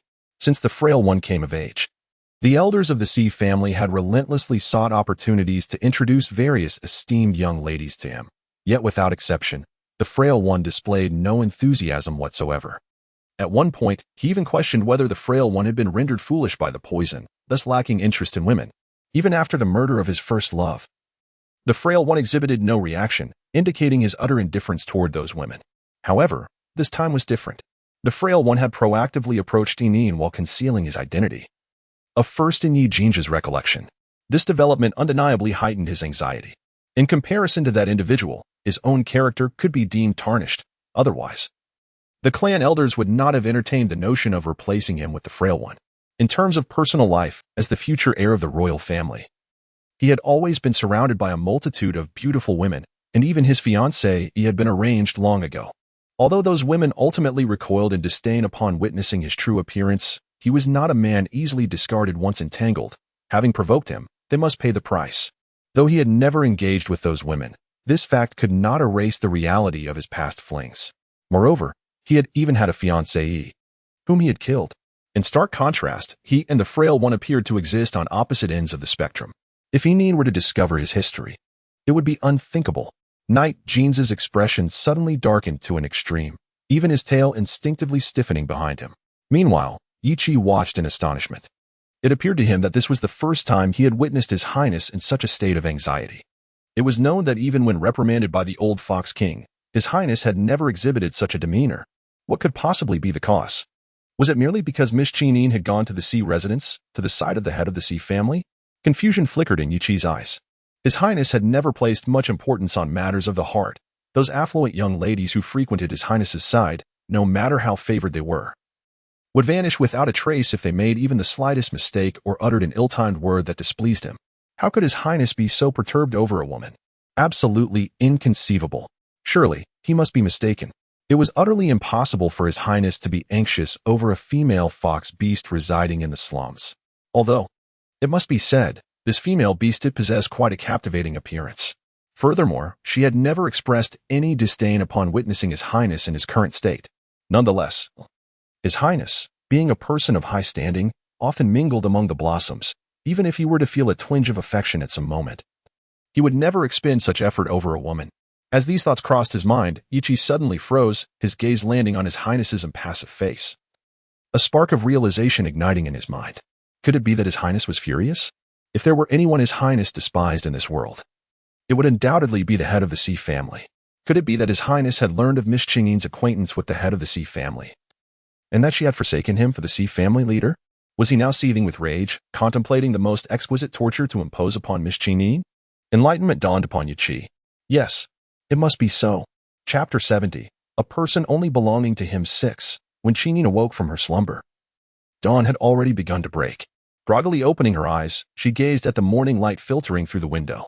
It took her a moment to gather her senses before she abruptly sat up in bed, her expression one of bewilderment as she glanced at her wrinkled, disheveled gown. Pausing for a moment, her dark eyes shifted to the soft quilt draped over her. A rare look of shock crossed her features. Goodness, had she truly slept until now? She hadn't even had the chance to change out of her nightgown? Furthermore, she was completely unaware of when she had crawled into bed, rubbing her forehead. Chinyin looked at the clock on the bedside table, a wave of deep regret washing over her dark eyes. Curse it, she had indeed overexerted herself yesterday. Originally, she had merely intended to return to her room for a brief rest before taking advantage of the stillness of the night to thoroughly explore the C residence. Yet, she had not anticipated that lying down would lead to such a deep slumber, causing her to miss the optimal moment to carry out her mission. Turning her gaze towards the dimly lit sky outside, Chinyin pondered for a moment before hastily rising from her bed. However, just as her toes grazed the floor, a piercing pain shot through her ankle. The fair complexion of Chinyin turned pale as she belatedly recalled that she had twisted her ankle the previous night, slowing her movements. She gradually acclimated to the pain in her ankle before rising with a slight limp and making her way towards the bathroom. When she emerged, she had donned the elegant dress prepared by the elder. The tasteful attire, a playful and charming light blue lace gown, drew her gaze in the mirror, prompting her to admire her reflection a few extra moments before she leisurely exited the bedroom. Hoping to explore the areas she had not ventured into the night before while Imo remained in slumber, she was taken aback upon descending the staircase to find someone already seated at the lengthy dining table. A flicker of surprise crossed the depths of her dark eyes as she recognized Imo, just as she marveled at the early riser before her. The man at the table seemed to sense something amiss. He lifted his gaze from the documents in hand, only to meet her own eyes as they locked in a moment of surprise. In that instant, the man was struck by the breathtaking sight of the woman adorning the dress he had meticulously chosen. She was truly beautiful, even clad in her fox disguise. Her inherent charm remained unblemished. Alternatively, one could say that her guise as a fox creature added a touch of playful allure, making her appear even more adorable than in her human form, stirring feelings within him that were typically unfazed. Ian, he called out to the figure on the staircase, his captivating eyes curving into a gentle smile, filled with nothing but the silhouette of the enchanting presence before him, leaving no room for anything else. Chinyin, taken aback, gradually approached the man seated at the table, instinctively assessing the expression on his face. Have you risen so early? Do you not require a little more rest? Compared to the incessant coughing of the previous night, the man's condition appeared to have significantly improved today. Although his exquisite visage remained strikingly pale, there was a surprising vitality in his complexion. At that moment, the morning light streaming through the floor-to-ceiling windows enveloped him, further accentuating his noble demeanor, akin to a pristine white lotus gracefully emerging from the depths of water. As Chingyin's gaze sparkled with brilliance, she found herself lost in thought for several moments. When she finally regained her composure, she met the man's slightly bashful eyes, and a wave of profound embarrassment washed over her. Chinyin hurriedly sidled onto the chair beside her, a flicker of unease crossing her eyes. She inwardly chastised herself for being so easily captivated by male beauty while simultaneously marveling at the man beside her. A true scion of the Fox clan. Even in his ailing state, his visage remained impeccably enchanting, imbued with a delicate frailty that evoked a natural instinct to protect him. Embarrassed, she picked up the cup of water on the table and took a small sip to steady her emotions, attempting to mask her recent lapse in composure. Oblivious to the slight upturn at the corners of the man's lips. I've grown accustomed to rising early, otherwise I would be unable to manage the tasks entrusted to me by Master C. He spoke, his voice deeply magnetic and melodious. The notion of work was merely a pretext. The true desire was to see the enchanting figure before him. His gaze fell upon the cup in her hand, observing her soft, rosy lips brushing against its edge. And his eyes softened immeasurably. Hearing his effortless response, a pang of sympathy surged within Qingyin, causing her brow to furrow involuntarily. Does Master C often burden you with so much work? Like last night? The memory of the towering piles of documents on her desk from the previous evening sent a shiver down her spine. It became clear why Master C deemed Amo a precious guest, worrying that Amo would fall ill without proper care. Initially, she believed Master C genuinely cared for Amo, but it now appeared that his concern stemmed from a fear of losing a capable worker who could no longer fulfill his demands, ultimately impacting his profits. In contemplating this, Qingyin felt a whirlwind of emotions. On one hand, she was grateful for Amo's intelligence and ability to earn a living for himself under Master C's employ. On the other, her heart ached for Amo, who silently bore the weight of such an oppressive workload without the courage to resist. Given Amo's talents, he could certainly opt for a less strenuous occupation, could he not? Her gaze drifted to the man's legs, and she attempted to temper the tumult of her thoughts. As if sensing her inner turmoil, the man at the table, with his raven-like long lashes fluttering gently, fell into a moment of quiet contemplation before speaking with an ambiguous tone. Master C is actually quite good to me. Upon uttering those words, Qingyin was momentarily taken aback, a flicker of sympathy glimmering in her eyes. Whether it was merely her perception, she couldn't tell. But she sensed a profound melancholy in Aim's seemingly irrelevant response, an amalgamation of sorrow and helplessness, yet still accompanied by a lingering sense of gratitude. Clearing her throat softly, Qingyin prepared to set down her cup and rise to the kitchen to prepare breakfast for the two of them. However, the man's elegant, knuckle-defined hands deftly unveiled the two metallic boxes resting on the table before she could make her move. With a soft thud, the exquisite metal container sprang open, releasing a plume of delectable steam that enveloped the air. It dawned on Qingyin that the vibrant boxes were, in fact, those thermal containers frequently advertised in noble circles. At that moment, she discovered that the boxes housed warm sandwiches elegantly arranged on white porcelain plates, the mouth-watering aroma wafting through the air. In astonishment, Qingyin's eyes widened, leaving her momentarily dazed in her seat.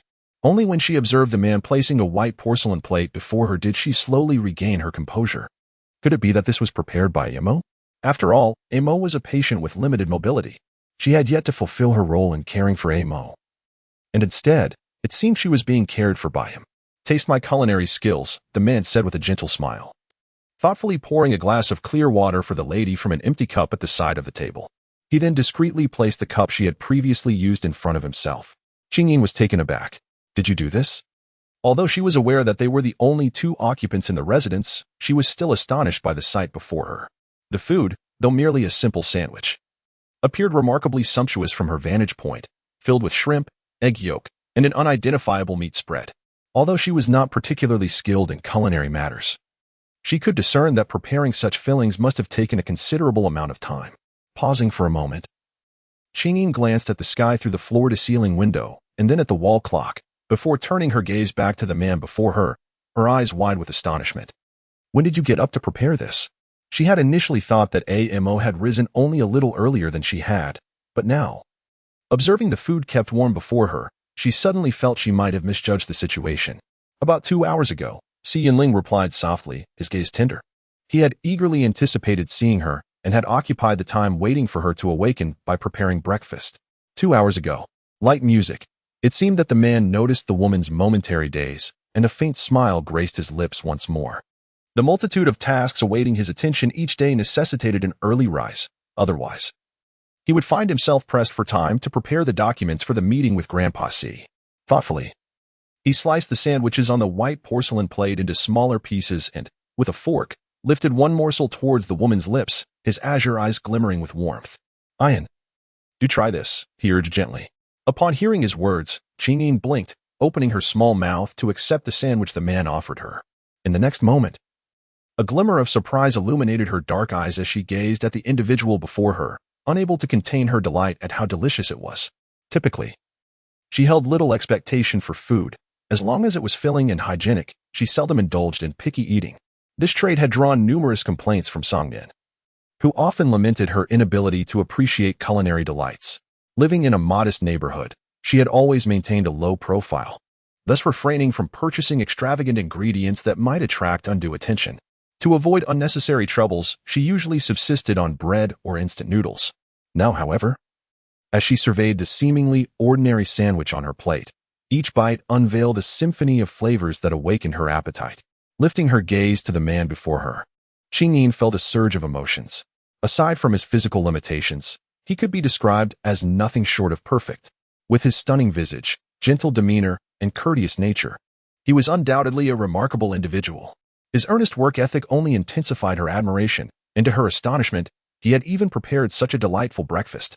Upon receiving her praise, the man's eyes sparkled with cautious joy, and he continued to feed her with utmost care, offering another piece of the sandwich. "You must eat more," he urged, concern evident in his voice. She was far too slender, and last night, when he held her close, he had been hesitant to apply any pressure, fearing he might hurt her. Since he intended to cherish her for a lifetime, he knew he must begin nurturing her from this very moment. Observing the gentle smile that graced his face, Chingin inexplicably felt her spirits lift. Eagerly, she opened her mouth to accept the morsel he offered. In the next instant, her cheeks puffed out like a hamster's. She froze momentarily, a look of bewilderment crossing her features. Wait, wasn't it Imo who was unwell? Why did she now feel more like the ailing one? Did she truly require someone to feed her even for breakfast? Shaking off her momentary daze, Chingin quickly regained her composure, awkwardly accepting the fork from his hand. She hurriedly retrieved a white porcelain plate from another insulated container and placed it before him. A hint of apology in her eyes. "Imo, you should eat too." Despite having prepared breakfast so early, he had chosen to leave it in the container, clearly waiting for her to dine together. His unwavering attention to her needs tugged at her heartstrings in a way she couldn't quite articulate. The man nodded obediently, lowering his head to begin eating the sandwiches from the white porcelain plate. However, in a fleeting moment of looking down, a hint of desolation flickered across his cerulean eyes. Gazing at the food before him, he felt no appetite whatsoever. After a brief pause, his gaze languidly fell upon the glass of water in front of him. Noticing the faint lip mark on the rim, he silently lifted the glass and took a slow sip, his handsome lips perfectly aligning with the delicate imprint. "Good night, moi." Chapter 73. A man can only belong to him. 9. The two soon finished their breakfast. As Chingin emerged from the kitchen after tidying everything up, she was surprised to find the man waiting for her at the kitchen door. His stunningly fair face radiated a serene calm, seemingly wary of disturbing her. Yet, the moment his azure gaze met hers, it sparkled with intensity. "Amok, what are you doing here?" Chingin exclaimed in astonishment, having assumed he would be engrossed in work at his desk. Unlike his usual aloof demeanor when alone, his aura transformed into a warm and elegant presence upon meeting the brilliance of her dark, glistening eyes. The corners of his lips curled slightly, and he resembled the gentle warmth of early spring sunshine, soothing to the soul. "I was waiting for Ian," he replied, his eyes crinkling with warmth, his soft voice flowing like a clear spring, utterly delightful to the ears. Chingin was momentarily taken aback. "Did Ian not say last night that she would perform acupuncture for me?" On the wheelchair, the man's eyes were filled with anticipation. Upon hearing this, Chingin was momentarily taken aback and promptly nodded. "Are you free now?" The man's gaze shimmered with a captivating light. He had already completed and sent all the documents to Grandpa C that morning. Moreover, since Grandpa C would not return until the evening, he found himself entirely unoccupied throughout the day. Upon hearing this, Chingin felt an immediate surge of joy. Assisting the person before her in successfully standing up was undoubtedly her foremost priority, second only to her current mission. Her dark, captivating eyes swiftly darted upwards to the floor above. Did AMO know that the C residence housed a medical room? It was said that affluent families often possessed such a space, equipped with cellular repair devices or blue crystals. The C family, being a distinguished noble lineage, would likely not be an exception, especially in their ancestral home. Had Ain yet to explore this Grand Sea residence? Perhaps I should first guide her on a tour, followed by a visit to the medical room to ascertain if any supplies might be required. As the future mistress of the sea residence, it is imperative for Ain to familiarize herself with the layout of this estate at the earliest opportunity. Qingyin's eyes suddenly sparkled with excitement. She had been lamenting the lack of time and opportunity to thoroughly investigate the sea residence, and now that Amo had taken the initiative to speak, she had no reason to decline. Thus, in the moments that followed, Qingyin guided Si Yunling through a tour of every room in the sea house. Occasionally, she would lower her gaze to inspect the bracelet adorning her wrist, only to find that the device within remained utterly unresponsive. As they arrived at the final room of the sea residence, disappointment flickered across her dark eyes. She composed herself, yet a twinge of confusion lingered. The courtship was not housed within the ancestral home of the sea family, which was indeed surprising. However, upon reflection, she recalled that on the very day she arrived at the sea residence, she had encountered robbers breaking in. The courtship, being an item of immense value, would certainly not be left in a place where the security system was so rudimentary. This insinuated that the courtship must be stored elsewhere. But now, she pondered, how should she proceed? Light Sound suddenly found herself once again ensnared in a dilemma. Ian, this is the medical room of the sea residence. You may help yourself to anything within. As he spoke, the man in the wheelchair involuntarily cast a sidelong glance at the ankle of the person behind him. After a moment of silence, he ultimately swallowed the remainder of his words. The blue crystal within the safe of the medical room could heal Ian's sprained ankle in the shortest time possible. Yet the thought that Ian would no longer reside here once her ankle was healed prevailed over his selfish desires. Just wait a moment. Just a little longer. He resolved to wait until Ian agreed to stay before broaching the subject of the blue crystal. As a shadow flickered in his gaze, when he lifted his eyes again, they had regained their bright azure brilliance. Unaware of the man's peculiar tranquility, Light Sound was utterly astonished upon observing the layout of the medical room. The syringes and tablets that would require a substantial sum in the slums were arranged here in several rows, each package pristine and unopened. Unlike the individual sales in the small clinics of the impoverished areas, her gaze swept over the shelves in awe, until it landed on a palm-sized medical box atop the highest shelf, her dark eyes suddenly gleaming with excitement. An acupuncture kit. To her astonishment, there was a ready supply of acupuncture needles right here. She had been troubled about where to procure silver needles for her injured leg, only to find them conveniently available in this very place. Qingyin hastily released the handle of the wheelchair and tiptoed to retrieve the acupuncture box perched atop the shelf. However, in the next moment, a sharp pain shot through her ankle, causing her balance to falter, and she stumbled backward, bracing herself for a fall. Panic flickered in her dark eyes, and just as she prepared for the impact, she found herself enveloped in a warm embrace. Ian, a man's frantic voice echoed from above, filled with concern that he might not be able to catch her securely. Instinctively, his long arms wrapped around her, holding her tightly as if to shield her from harm. In the next instant, both of them tumbled to the ground with a thud. The piercing pain in her ankle still lingered, and when Qingyin regained her composure, she realized she was resting upon a soft warmth. Shock washed over her dark eyes as she looked up, still clutching the acupuncture box. Amo. It was actually Amo who caught me? Oh no, that fall was undeniably real. Due to the box in her hands, she hadn't been able to grasp the nearby shelf to soften her descent. She had fully braced herself for the pain of the fall, yet she never anticipated that Amo would leave the wheelchair to rush forward and catch her. Qingyin hurriedly attempted to rise, yet found herself ensnared by the firm embrace of the man beneath her, rendering her efforts futile. In her predicament, she reluctantly set the acupuncture box aside and gently patted the arm that encircled her waist, tilting her head to soothe the man below her. Amo, I'm fine, truly. Please. Let me get up to see if I've hurt you. Although her weight was rather light, the force of her fall had nearly unsettled her balance, making it evident that the impact was not to be underestimated. Moreover, Amo was a patient, his legs in a state of inconvenience. Thus, this commotion had inadvertently turned him into her cushion. Naturally, a sense of alarm stirred within her, as Light Sound's anxious words escaped her lips. A faintly sweet and warm breath instantly enveloped the man's neck. Almost simultaneously, his figure stiffened, and a delicate blush crept across his fair, exquisite face. I am unharmed. Nothing is amiss, he replied in his usual cool and soft voice, though it was subtly tinged with an unnoticeable unease. Gently releasing the person in his embrace, the man As he rose, discreetly leaned down to inhale the fragrance emanating from her neck. A fleeting look of reluctance passed through his azure eyes. The scent of Ain was indeed intoxicatingly delightful. It was far more captivating than the waxen aroma left by his great-grandfather, and had it not been for his remarkable self-control, he might have succumbed to the urge to pull her beneath him. Thus, when he considered the low self-control of the mixed blood beast in the slums, and the mysterious individual lurking beside Ain, whose identity remained unknown, he felt an even stronger compulsion to prevent her from returning. She was his, and he must protect her diligently. Feeling the man's hand at her waist loosen, Lightsound hurriedly rose to assist the person on the ground into the wheelchair. Suppressing the pain radiating from her ankle, and knelt to inspect whether the man's legs had sustained any injuries. Ain, I truly am fine, she reassured him, noticing how she prioritized checking on him over tending to her own injury. The complexity in Si Yunling's eyes deepened as he observed her. But your foot is injured? The visible limp made it impossible for him to feign ignorance any longer. A wave of compassion washed over him as he realized that her ankle injury had worsened from the earlier fall. I am fine. It's just a minor wound, she insisted, continuing to examine the man's legs with unwavering focus despite the pain in her ankle. If I apply an ice pack in a bit, it might help. What are you doing?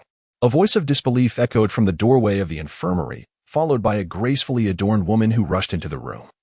Almost colliding with Lightsound as she hurried to check on the man in the wheelchair, her face etched with concern. A sudden collision sent Qin tumbling, pain radiating from her ankle, causing her to unexpectedly fall to the ground beside her, her complexion paling as she gasped for breath. Ian? The intensity in Si Yunling's gaze sharpened as he prepared to rise and tenderly check on the fallen figure. However, the woman before him hastily interjected, causing him to momentarily freeze, interrupting her words. I'm fine. How can you be fine? The woman's eyes brimmed with urgency. I heard the sound of your fall from downstairs. Where is Butler Bai? Rest assured, I am uninjured. The man's cool gaze once again interrupted her, pausing briefly to glance at the now upright Qin. A flicker of annoyance passing through his azure eyes. The next moment, he turned his attention back to the woman, his expression inscrutable. However, I have a matter to discuss with you. Please accompany me to the study. Gazing at the unexpected visitor, Si Yunling's eyes were filled with a chilly sharpness. What is the Bai family's daughter doing here? Where are the guards monitoring the surroundings of the CGR residence? Why did they not prevent her from entering? How infuriating. Ian remained oblivious to his identity. Should this woman continue to speak, she would undoubtedly reveal something amiss. He preferred to spend a moment alone with this bothersome woman to resolve any potential trouble, rather than allowing Ian to discover his deceit and distance herself from him. While they conversed, Qin managed to rise, discreetly observing the unexpected guest. The woman was a strikingly beautiful Fox clan female, her pristine white fur devoid of any blemish. Her exquisite features inheriting the innate charm of her kind, exuding femininity at first glance. Is she a friend of Amo? Perhaps a girlfriend? No wonder she appears so anxious for him. Yet, Amo should have been more considerate. She worried he might be bored, only to find that he had already summoned his girlfriend. Stepping aside quietly, Qin chose to remain silent, but in the next instant, she felt a cold, unguarded gaze fixated upon her. As Qin turned her gaze, she discovered a woman standing at the entrance of the infirmary, who was now regarding her with a condescending scrutiny, her eyes brimming with disdain. A flicker of uncertainty passed through Qin's eyes. Although she was somewhat perplexed, her gaze remained composed as she returned the look, beginning to scrutinize the figure at the doorway with earnest attention. The woman standing at the entrance was also a fox beast, yet in contrast to Miss Bai Fox, her beastly traits were more pronounced, resembling that of a three-blooded creature, coupled with her rather unremarkable attire and the fruit basket she was holding. She was undoubtedly a subordinate of Miss Bai Fox. Chapter 76, An Uninvited Guest. 2. Could this person be the one I've been searching for? Bai E's light orange fox eyes sparkled with excitement. Paying no heed to the others in the room, she eagerly nodded and fell in line behind the wheelchair, ready to depart together. As the two were on the verge of exiting the medical room, the man in the wheelchair suddenly relaxed his grip on the intelligent control, causing the chair to come to an abrupt halt. After a brief moment of contemplation, the man shifted slightly in his seat. Ian, he said, his gaze softening as it returned to its usual warmth, his beautiful eyes curving gently towards the woman in the room. Could you assist me by squeezing a glass of orange juice in the kitchen? In order to prevent Ian from overhearing matters that were not meant for her ears, and to facilitate the continuation of his fabricated narrative, it seemed prudent to send Qin downstairs to the kitchen for a brief respite. Calculating the time it would take to prepare the juice, he anticipated that by then, he would have successfully dismissed Miss Bai. Juicing oranges? Upon hearing the words, Qingyin momentarily froze, her gaze instinctively drifting towards Miss Baihu, and she gave a slight nod, indicating her acquiescence. Beside her, Bai Yi was equally taken aback. Orange juice? Did Brother Yuling truly enjoy such a beverage? Previously, her family had meticulously compiled a wealth of information regarding the likes and dislikes of the man before her in an effort to win his favor in the shortest time possible. She distinctly remembered that Brother Yuling was not fond of sweet and tangy drinks like orange juice. How curious that he would request it now. A sudden epiphany flashed through her mind, and the next moment, Bai Yi's posture stiffened, her excitement palpable. Could it be? Her eyes sparkled with disbelief at the remarkable fortune of the day. Not only did she have the opportunity to spend time alone with the man in the wheelchair, but he had also personally instructed his servants to prepare a drink for her, despite his usual indifference towards her. Indeed, she had always known that those who were unwell and lacking care were the most vulnerable, which was precisely why she had rushed over as soon as she received the news. She had merely feigned concern for the man earlier, and now she had garnered his attention. If she could display even more thoughtfulness in the study later, her lips curled into a subtle smile, her eyes shimmering with pride. Her visit had certainly not been in vain. As she watched the figure at the door disappear down the corridor outside the infirmary, along with the woman who had been scrutinizing her moments before, Qingyin gradually began to move her previously injured arm. She carefully picked up the acupuncture box from the floor. Her steps measured. Before long, she found herself in the kitchen. Standing at the table, she expertly peeled a fresh orange, placing the plump fruit segments into the juicer with deft precision. You are the tutoring teacher from the slums? A cold, disdainful voice emerged from behind her, causing Qingyin's movements to falter. Turning to the source of the voice, she beheld the retainer of Miss Baihu entering the kitchen with a stern countenance, surveying her with an air of haughty superiority as if preparing to deliver a reprimand. With a subtle glance, Qingyin withdrew her gaze and turned back to her task. Noticing that the woman at the table merely cast her a sidelong look before turning away, exhibiting an air of complete indifference as if she were invisible, a wave of anger surged within the fox-like female, almost boiling over. Humph! How dare she take liberties with the C family, merely because of her modest beauty? Had it not been for their timely arrival, this beguiling vixen might have thrown herself at the head of the C family. This situation left her lady's dignity in tatters. However, this was, after all, the C residence, where her lady was engaged in a private discussion with the head of the C family. Even in her fury, she could not disrupt her lady's affairs. After a brief pause, the fox-like female's voice resumed, laced with sarcasm and disdain. Do not presume that a modicum of beauty grants you access to the C family. You are merely a wretched child of the slums. The head of the C family offers you a morsel of bread only out of consideration for young master eunuch studies. If you possessed even an ounce of wisdom, you would realize that the C family is not your place, nor is the head of the C family someone you could ever aspire to. On one side, the fox-like female continued with her relentless mockery. On the other side, Qingyin found the situation utterly baffling. Clearly, this fox-like woman was defending her lady. Yet was not her lady involved with AMO? Even if they were not officially together, from the interaction in the medical room, it seemed her lady had eyes only for AMO, as evidenced by her concern for his well-being. In that case, what relevance did the head of the C family hold? Moreover, it was evident from the fox-like female's words that she was cautioning her against harboring foolish aspirations toward the head of the C family, who was not even present. Wasn't that rather nonsensical? Confusion clouded her dark eyes, yet the insufferable fox before her was too irritating to engage with. Indeed, the tranquil demeanor of Qingyin once again succeeded in inciting the ire of the female fox beast. Shadows flickered in her eyes as she paused momentarily, then suddenly let out a cold, low laugh. Oh, what pretense of nobility! You've barely entered the C family for a couple of days, and already you're putting on airs? If you must feign, at least do it convincingly. Let us not even delve into the past. But you should first inform those suitors in the slums to cease their pursuits, particularly at the entrance of the C residence. Standing there in such tattered garb is truly an eyesore, in the way they affectionately call you Inin, as if they fear others might not know of your past entanglements. Upon hearing these words, the figure beside the table stiffened slightly. Suitors? The entrance of the C residence? Inin? The hand that had been peeling fruit suddenly froze, and surprise flickered in Qingyin's eyes as she finally reacted. The female fox beast, noticing this, revealed a glimmer of triumph in her gaze. What is the matter? Did you think your sordid past would remain unknown? You believe that once you entered the C residence, all your previous misdeeds would vanish into thin air? One could not deny that the woman before her was indeed strikingly beautiful, but in a manner that was distinct from the alluring charm of her own family's daughter.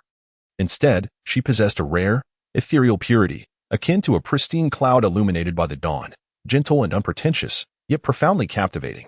Thus, when she beheld the woman before her, recalling the information she had gathered, disbelief washed over her. What kind of place is the slum? It is a treacherous, impoverished realm where even basic sustenance is a struggle. The fact that this woman could thrive in such an environment and still possess the knowledge and grace admired by the head of the C family, if there were no ulterior motives involved, it would be unbelievable. She was utterly convinced that if she sent someone to inquire in the slums, the woman's dark past would far exceed her imagination. It was likely that countless beasts had taken delight in her, and once she presented the genuine and damning evidence to the head of the C family, he would likely abandon any desire to see her again. After all, such a person is far too filthy and lowly. Chapter 78. An Unexpected Visitor 4. After a brief pause, the female fox beast continued to sneer.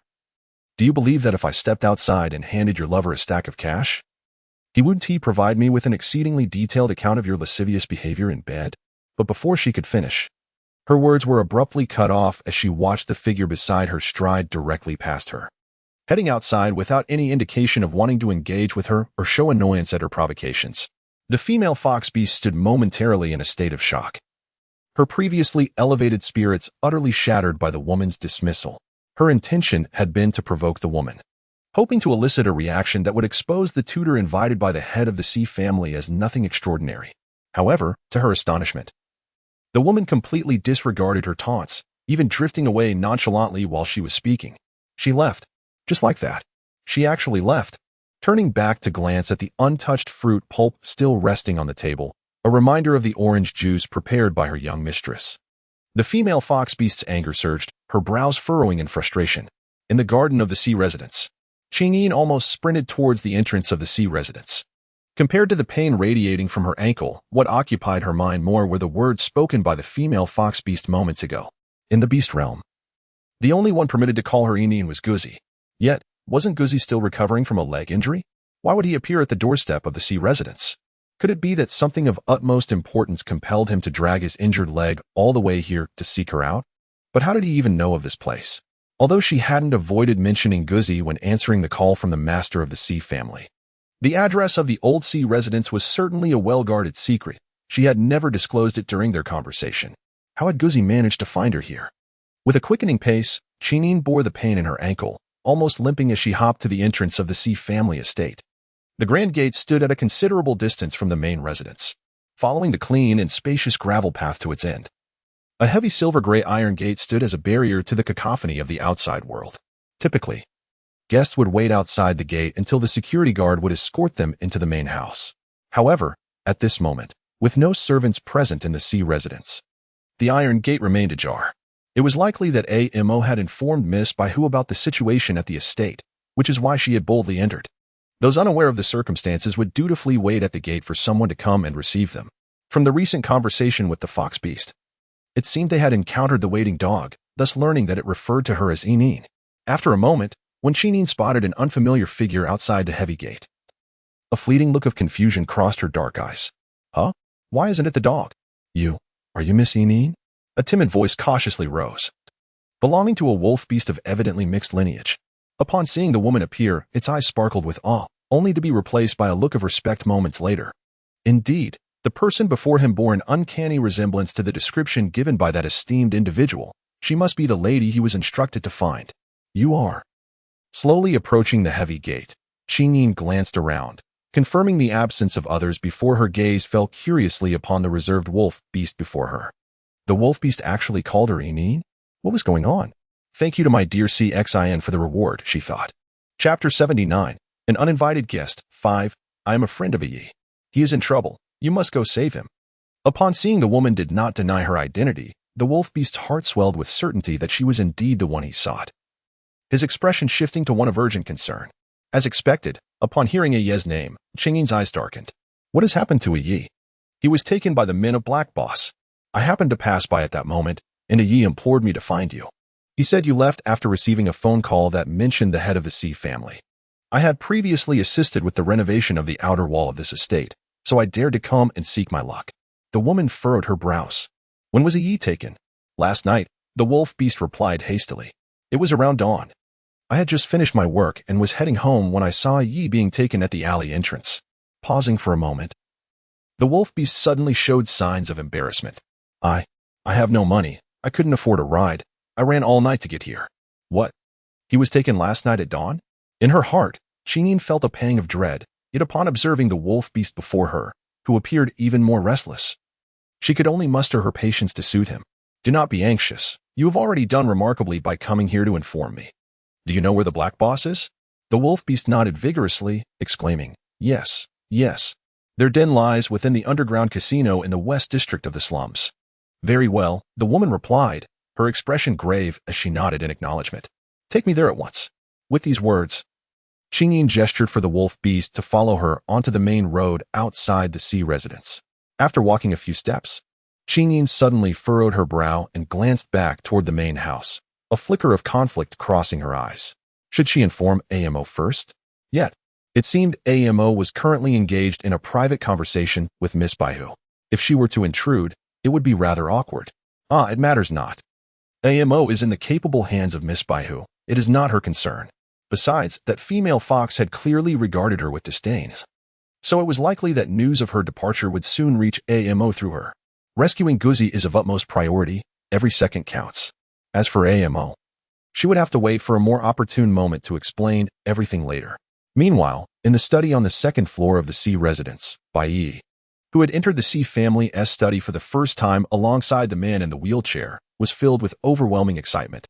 Her gaze greedily swept over the exquisite ancient porcelain displayed on the shelves, as well as the remarkable calligraphy and paintings adorning the walls. Bai Yi continuously estimated the value of each piece in her mind. Coming from a prestigious family, she had been exposed to antiques from a young age, and anything she had previously encountered, she could appraise with just a glance. Yet here, in this mere study, every item within her sight was a genuine treasure of considerable worth. Some artifacts were even rare pieces she had unsuccessfully bid for at auctions before. And now, they lay casually on the shelves, treated merely as decorative items. Bai Yi couldn't help but marvel at the C family. They truly were the epitome of wealth in the upper echelons of society. Even the most inconspicuous object in this study, such as the unassuming inkstone on the desk, could provide a comfortable living for an entire middle-class family for generations. No wonder her father urged her to win the favor of this man, even going so far as to have her memorize all his dislikes and preferences in a bid to cater to him. In hindsight, what did it matter if he sat in a wheelchair or bore a disability? As long as she could secure her place within the C family and become its mistress, she need not worry about living a life of luxury and splendor in the future. What if, by chance, this man were to suddenly pass away?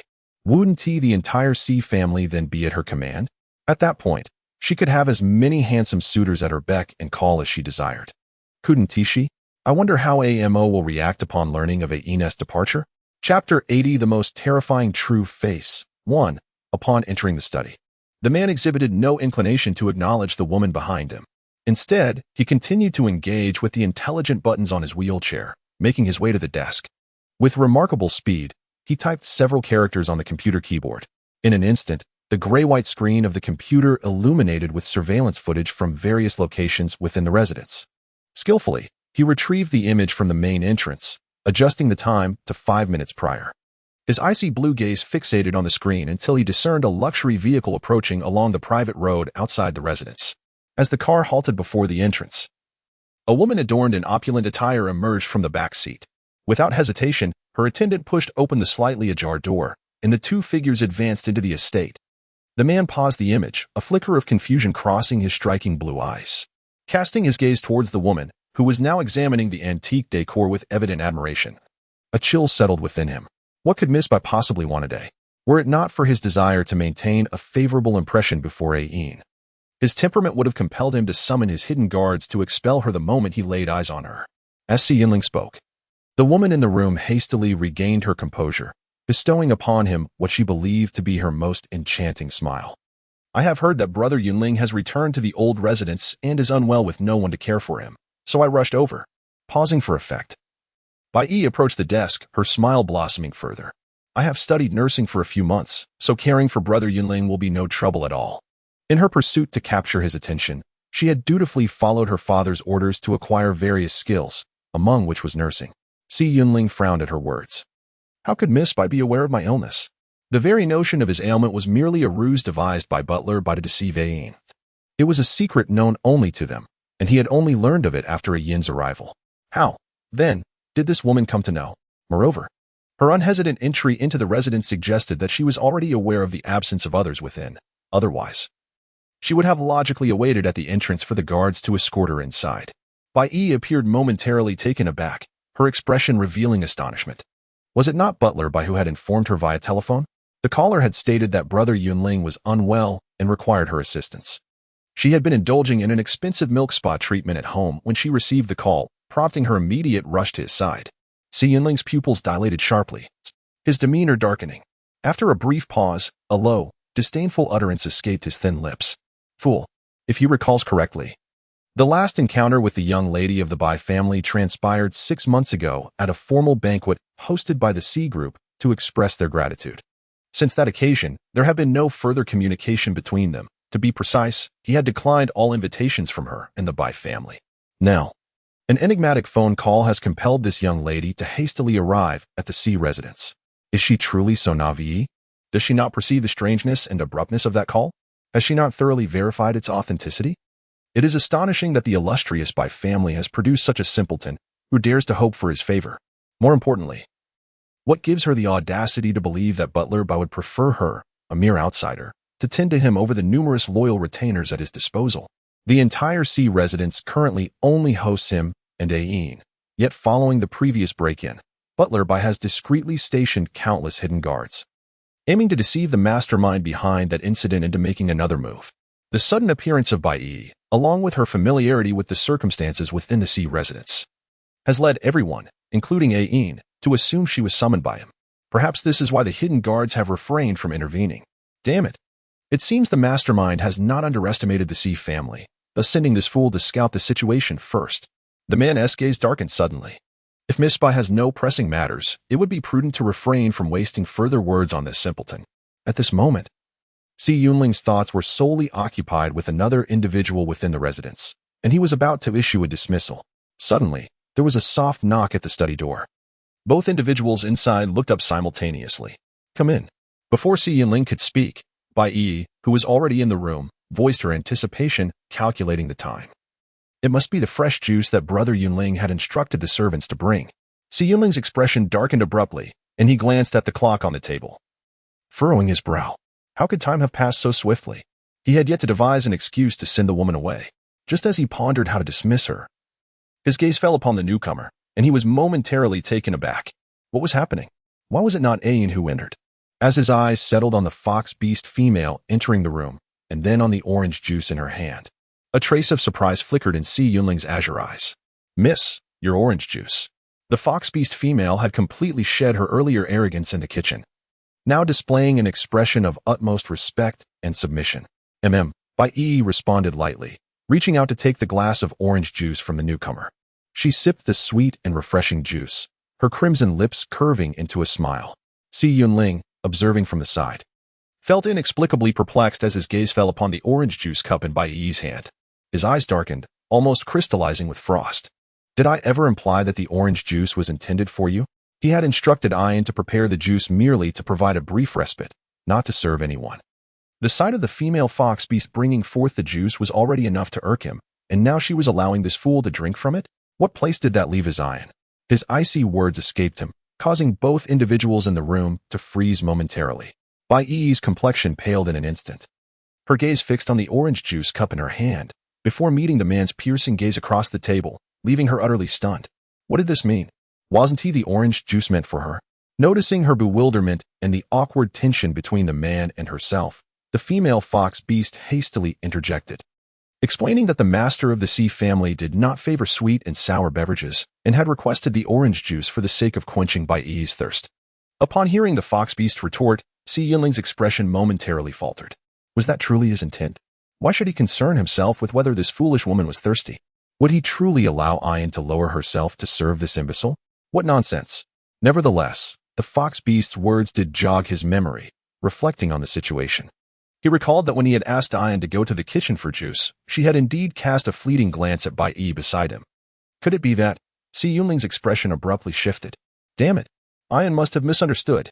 Chapter 82. The Most Terrifying True Face. 3. Ian. Where is she? The man's voice was cold, lacking any hint of fluctuation. Yet, if one were familiar with him, they would surely detect the underlying agitation in his tone.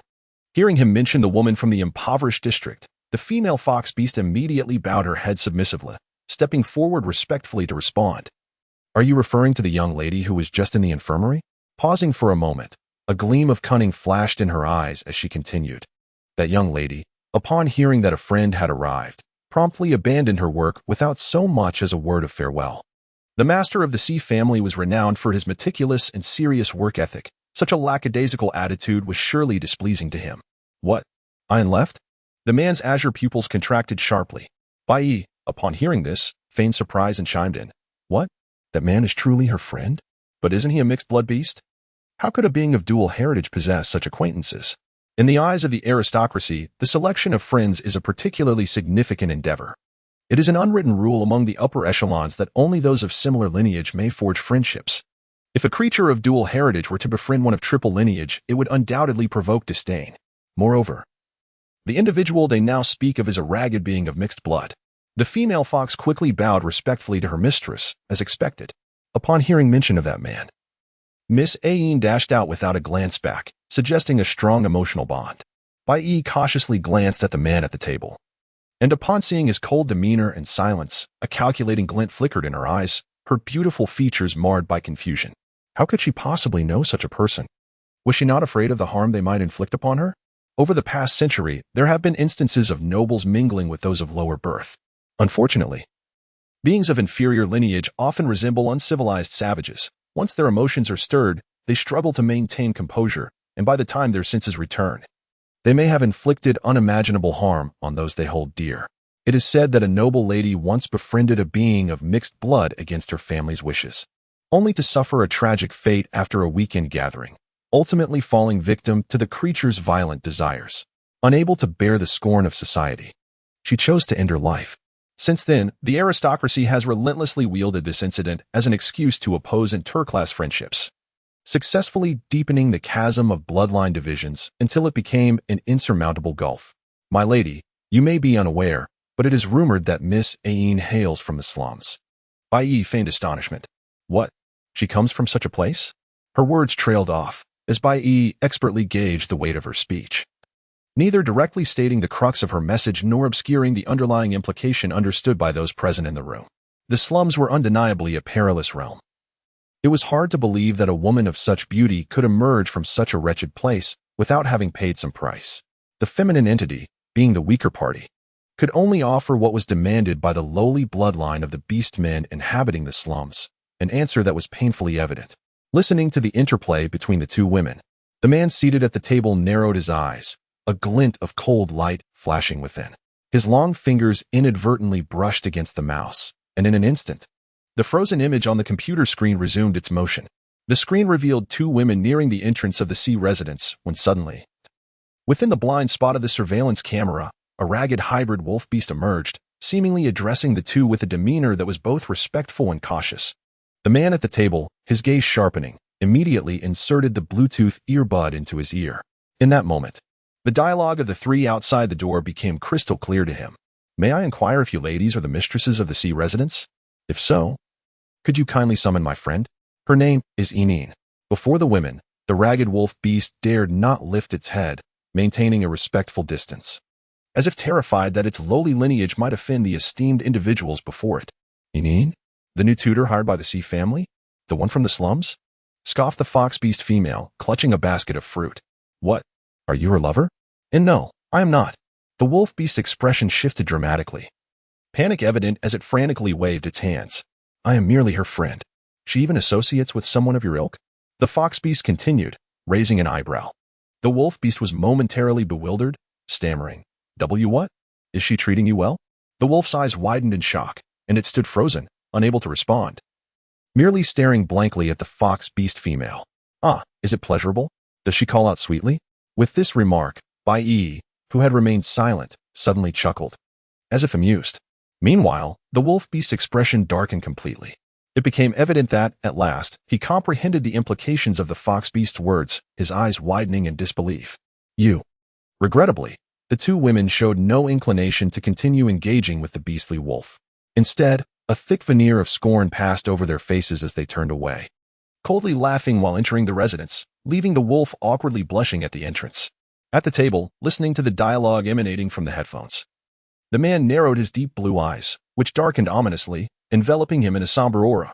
In the next moment, his long fingers twitched slightly, causing the screen's imagery to fast forward until a lively girl appeared in the distance. Instantly, the man's previously darkened azure gaze transformed, becoming bright and gentle. I'm a friend of I. Something has happened to him. You must go and save him. The voice of the wolf, brimming with urgency, reverberated in the headphones, causing the man in front of the computer screen to momentarily stiffen. Hey, I. Upon hearing this, the man's pupils constricted sharply. For a long while, his exquisitely pale face was suffused with shock, leaving him nearly paralyzed at the table, astonished to the point of forgetting to blink. Since Butler reported that a group of unidentified forces had been shadowing Ain, he had instructed Butler to trace the origins of this force.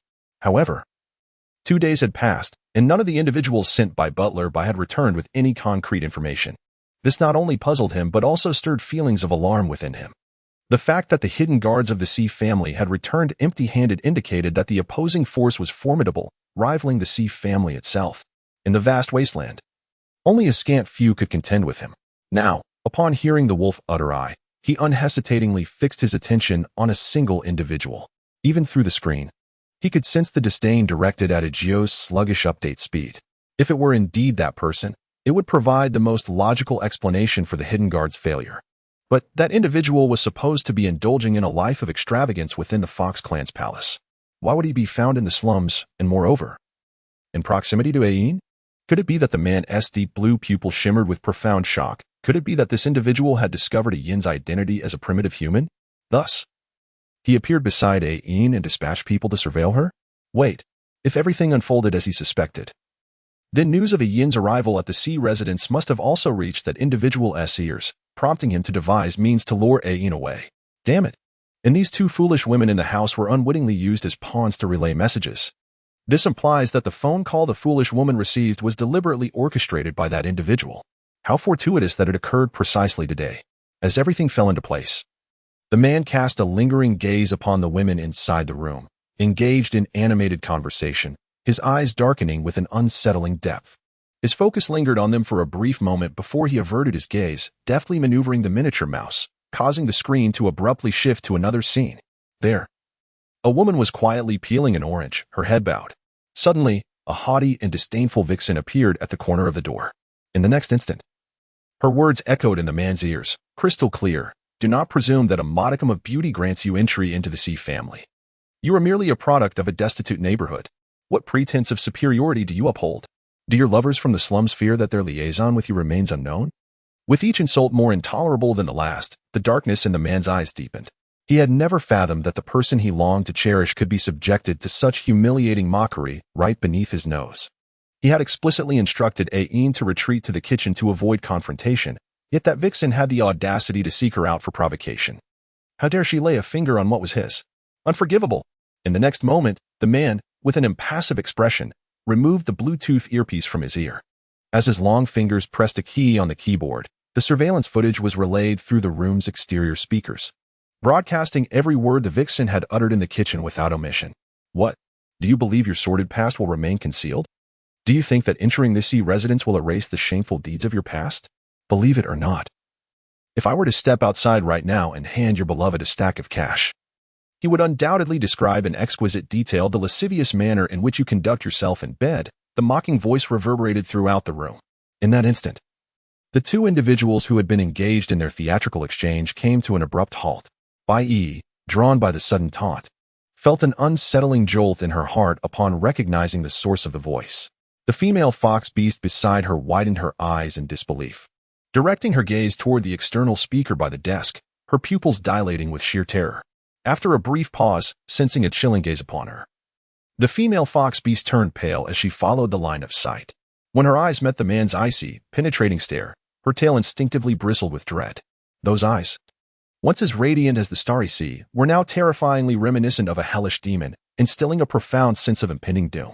Having lost a wager with her companions, a notification was issued by midnight tonight, April 9th. If the beloved ones leave a total of 55-star reviews in the comments section of my friend's book, I, Agio, shall reward you with 4 updates each day starting tomorrow. The comment link, Sweet and Sourbone, a quick transmigration reversal, wife's darkening. Agio mused that it would be best for you all to disregard this message. The children who do not see this note are indeed the good ones. Chapter 85. The most horrifying true face. 6. Is this how you treat those I have invited? The man's usually melodious voice now bore an unsettling chill. As the head of the esteemed C family, he exercised utmost caution in caring for Aine, fearing that any misstep could lead to her illness or injury. In truth, Aine had already sprained her ankle due to his testing, which left him deeply perturbed. He recalled the tale of his great-grandfather, who had harmed his great-grandmother, ultimately paving the way for others to capture her heart. This led to his great-grandfather having to share her affections with other beastly husbands. Thus, throughout his life, whenever he honored his ancestors, he felt a profound sense of injustice on behalf of his great-grandfather. He often contemplated that had his great-grandfather possessed more cunning, more means, and greater patience, he would not have relinquished his great-grandmother so easily to another's embrace. If it were he in such a position, the notion of polyandry would be utterly inconceivable. The one he desired would be steadfastly protected from the very beginning, ensuring that no one would ever have the chance to covet or seize her away.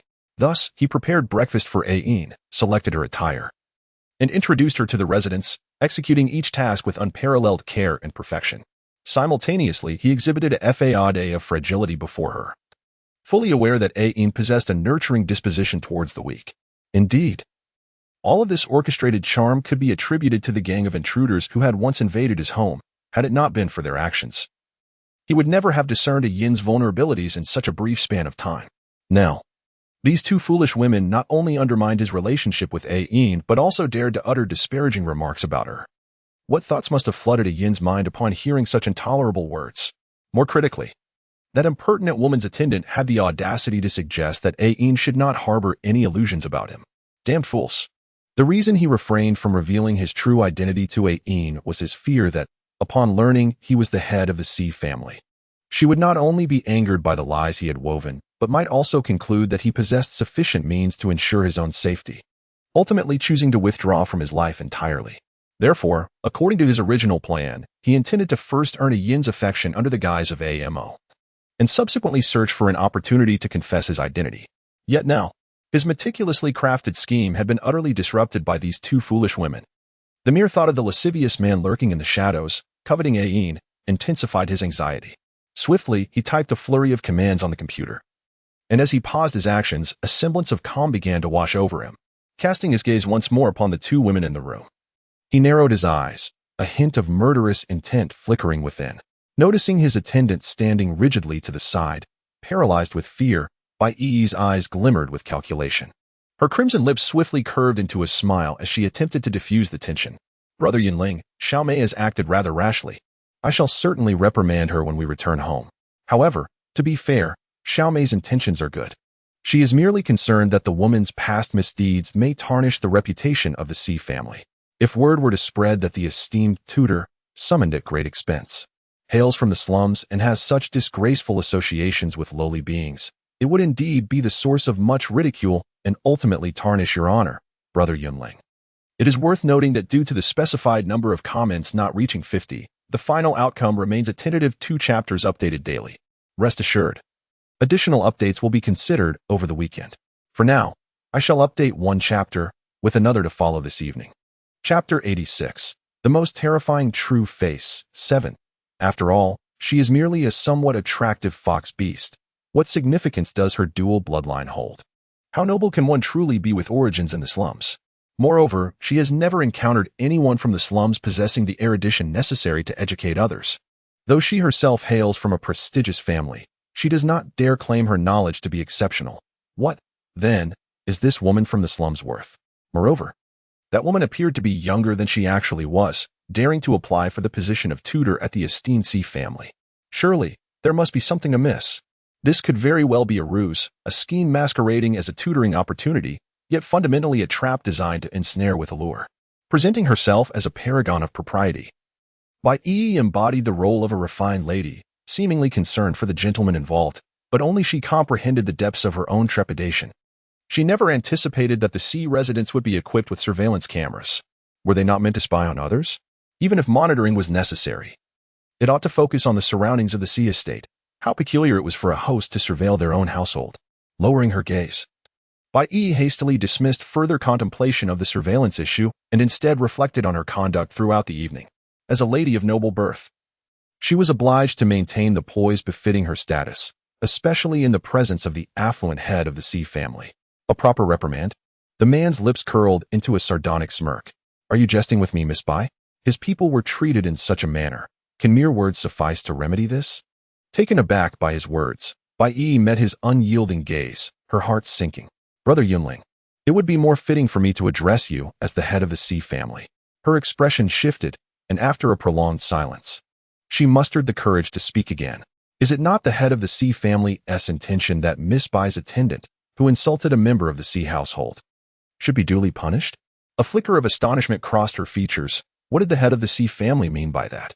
Although Xiaomei had acted somewhat recklessly, her intentions were noble, always considering the reputation of her superiors. Could it be that the head of the Sea family would be so cruel as to impose punishment solely for the sake of a woman from the slums?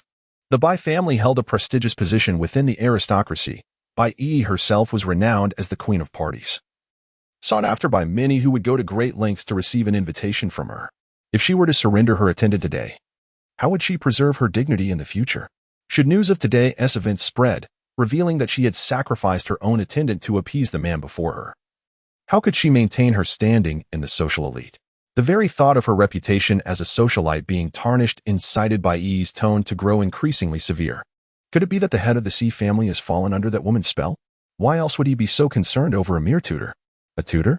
The man's voice resonated, imbued with an icy chill. Upon hearing his pointed retort, Bai Yi found herself momentarily stunned. Was she mistaken? Was she not indeed speaking of a tutor? In what seemed like the blink of an eye, a flicker of realization suddenly appeared in Bai Yi's eyes, followed by a disdainful smirk at the corners of her mouth. Could the head of the Sea family possibly be akin to those in the slums? The man interrupted her nonchalantly, his gaze inscrutable. As his words hung in the air, the two women in the room froze, their eyes wide with disbelief. What? The matriarch? Which family's matriarch? Meeting Bai Yi's astonished gaze, the man replied coolly, the future matriarch of the Sea family. The room fell into an eerie silence.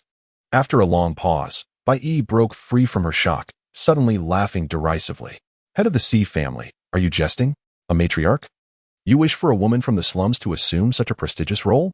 Do you think the elders of the Sea family would consent to that? In comparison to the eminent status of the Sea family, the Bai family could at best be regarded as a second-rate noble house. Nevertheless, their clan regulations were numerous and stringent. Although her father, as the head of the Bai family, wielded considerable power, any significant decision still required the approval of the clan's elders before he could dare make a choice after their deliberation, especially regarding matters of procreation, which might seem personal, but in truth, it concerned the dignity of the clan members. Thus, the conditions for such unions were scrutinized with utmost seriousness. In that woman, what if she is a hybrid fox beast? Born in the filth and squalor of the slums, how noble could she possibly be? That sort of woman must have already pleased countless men, likely having undergone pregnancy and abortion more than once. Such a person might be able to find a place as a hidden mistress in a wealthy household due to her looks, but to become the matriarch? TSK. Utterly impossible. Moreover, the man before her was the head of the Sea family. Could he truly be prepared to endure the ridicule of taking a woman, who had undoubtedly shared her bed with numerous hybrid beasts, as his wife? What difference would that make to directly consorting with those mixed-blood beasts? What man could tolerate that? Does Miss Bai think my uncle is as weak as your father, Bai Yin, who must always seek others' approval even to marry? A crisp and discontented voice suddenly resonated from outside the room. Almost simultaneously, the study door was forcefully thrust open without warning. A man clad in a leather jacket swaggered in, casting a fleeting glance at the woman within before carelessly tossing his motorcycle helmet aside. Whether intentional or not, the helmet struck the head of the nearby fox beast female with a resounding thud. In that instant, the unprepared fox beast staggered and fell heavily to the ground. blood gradually trickling down from her forehead when she lifted her gaze again. Seated on the floor, the fox beast female was momentarily paralyzed with fear, not knowing if she was dazed from the blow or startled by the sudden intrusion. Her eyes were wide with terror, her form rigid. Beside her, Bai Yi was equally taken aback by the unexpected assault. Though she had heard rumors about the notorious young tyrant of the Sea family, she never anticipated that he would be so brazenly disrespectful, entering without a greeting and immediately insulting her father, followed by hurling such a heavy helmet directly at Xiaomei. The man's actions seemed accidental, yet they had inflicted a serious injury upon Xiaomei's brow. To claim it was mere coincidence would be incredulous.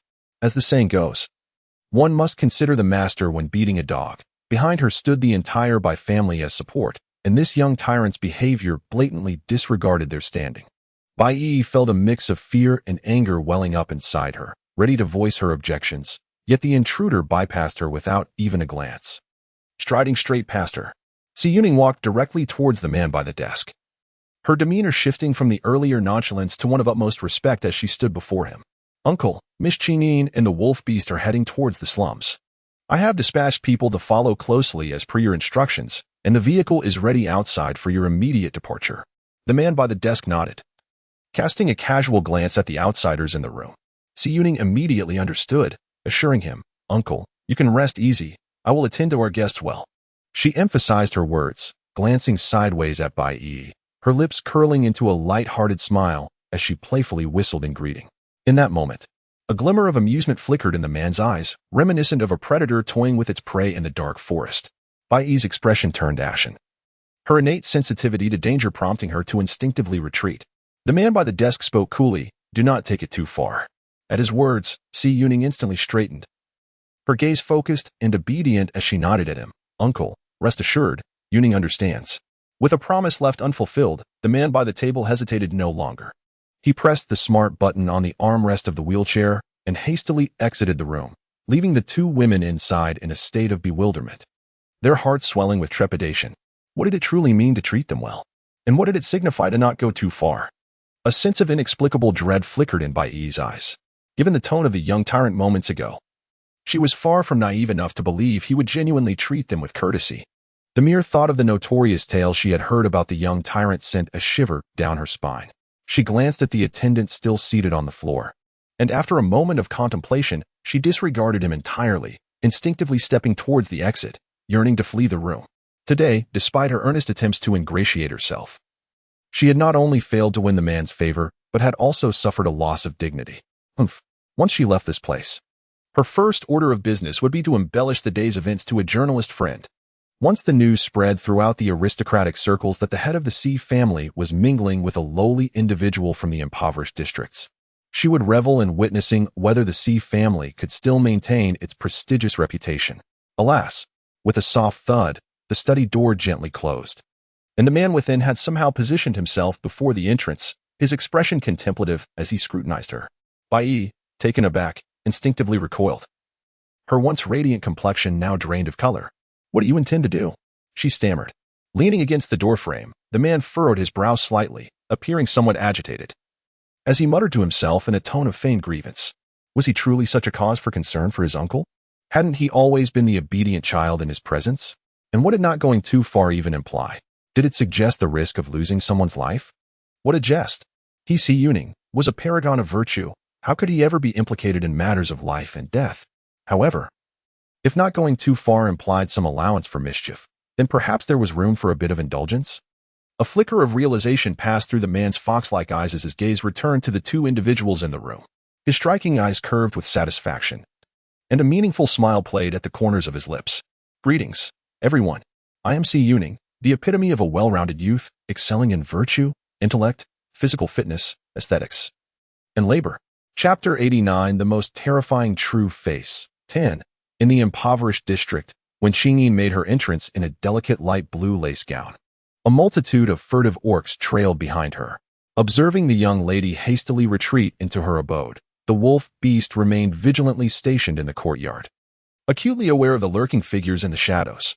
Unrest and anxiety flickered in his eyes, fearing that these beings, driven by their primal instincts, might surge forward, leaving him unable to defend against them alone.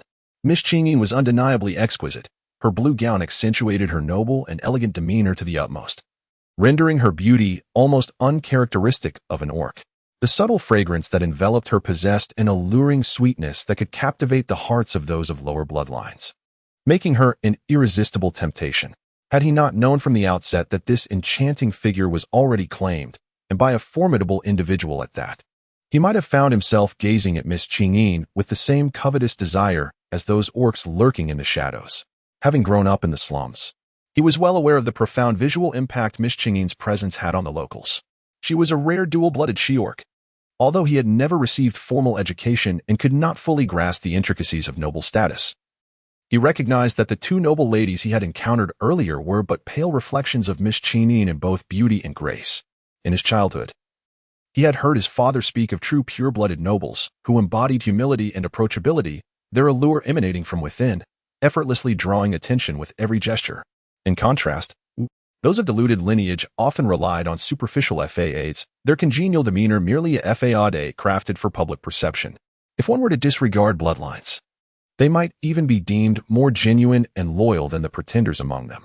Back then, he was too young to comprehend the depth of his father's words. Even now, he could not fully grasp their meaning, as all the noble young men and ladies he had encountered were mere impostors. However, today, he believed he finally understood his father's wisdom, humility, modesty, and approachability. Was this not precisely what defined Miss Ching-Yin? As the two journeyed together, Miss Ching-Yin showed no sign of disdain for his humble lineage. Instead, she confidently chose to sit beside him in the back of the taxi, leaving him astounded, a sentiment known only to himself. Even the driver cast several incredulous glances their way. Time in the vehicle passed swiftly. Occasionally, Miss Ching-Yin would inquire about the notorious crime lord, how he came to know Yi, and whether he was acquainted with Yi's grandfather. Fortunately, he had been instructed by that esteemed individual to meticulously remember every detail, allowing him to respond with remarkable precision. However, what unsettled him was when they arrived in the impoverished district. Miss Ching-Yin paid the fare with an exquisite ear stud worn on her ear, leaving him momentarily dumbfounded. The earring was remarkably elegant. Even he, a product of the lower class, recognized it as a piece adorned with diamond fragments. To use such a lavish item for a taxi fare seemed a gross misuse of wealth. Yet, what could he do? He was penniless, having been compelled by that individual to embark on this ruse without a single coin, running from the slums to the residence of the affluent. Had he not been aware from the outset that this was a deception, he might have genuinely believed he had a friend named Yi who had been abducted. Chapter 90. His Ching-Yin arrives. 1. He was unaware of the identity or background of that individual, but the lavishness of their expenditure and the substantial advance they had provided him suggested an origin from a family of immense wealth. Despite appearing to be of mixed blood, that individual was accompanied by two subordinates of pure lineage, further shrouding their origin in mystery. The wolf beast turned to glance at the room, and for the first time, he felt an unprecedented guilt for the lies he had spun.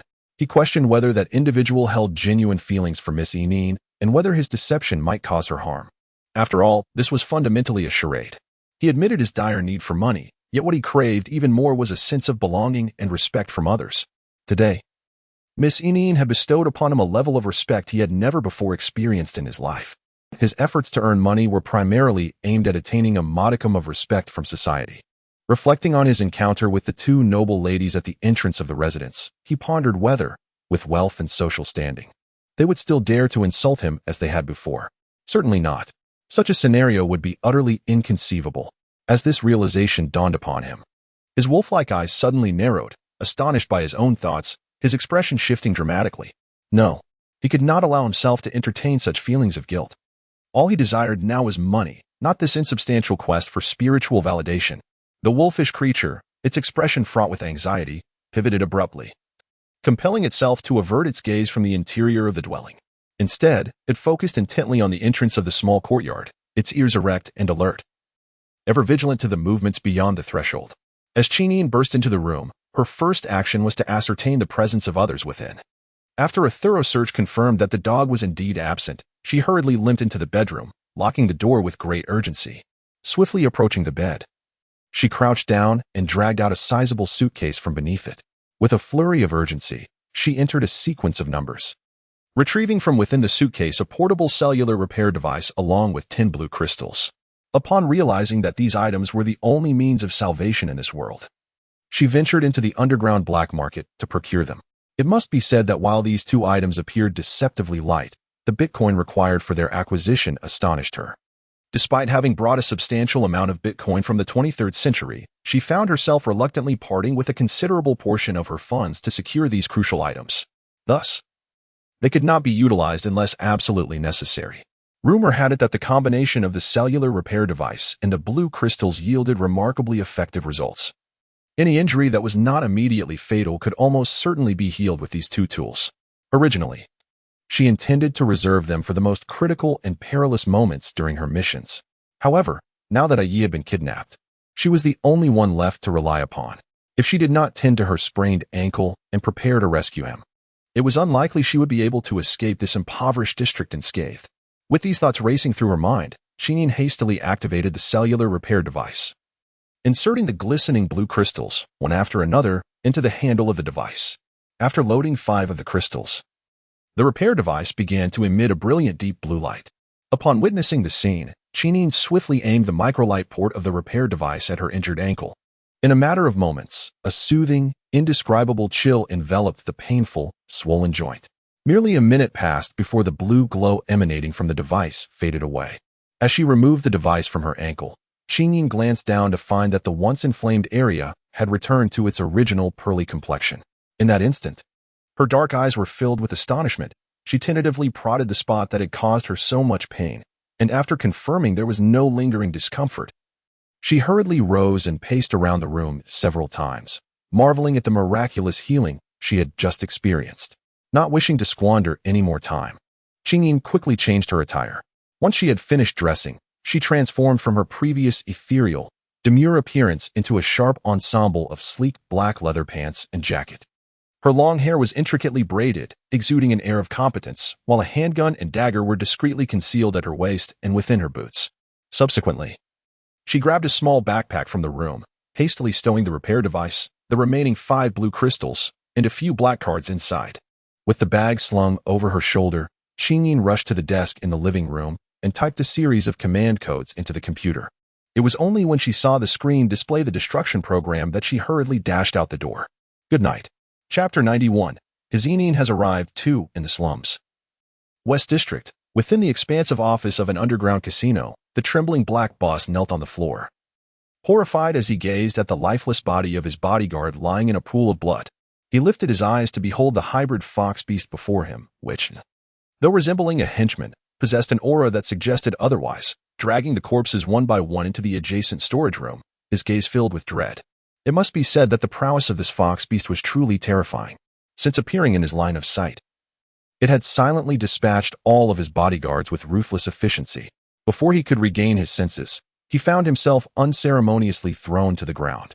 Shortly thereafter, an exceedingly ugly man of mixed lineage, clad in cartoonishly adorable attire and sucking on a lollipop, sauntered in from outside. His blood-red eyes scanned the room, revealing a pronounced disdain. Before the boss could process the situation, the silent fox beast bowed respectfully to the man, addressing him as master, with an air of utmost deference, leaving him utterly astonished. A creature of such noble hybrid lineage would dare to refer to a man of such mixed blood, indistinguishable even from the beastly traits of their kind, as master?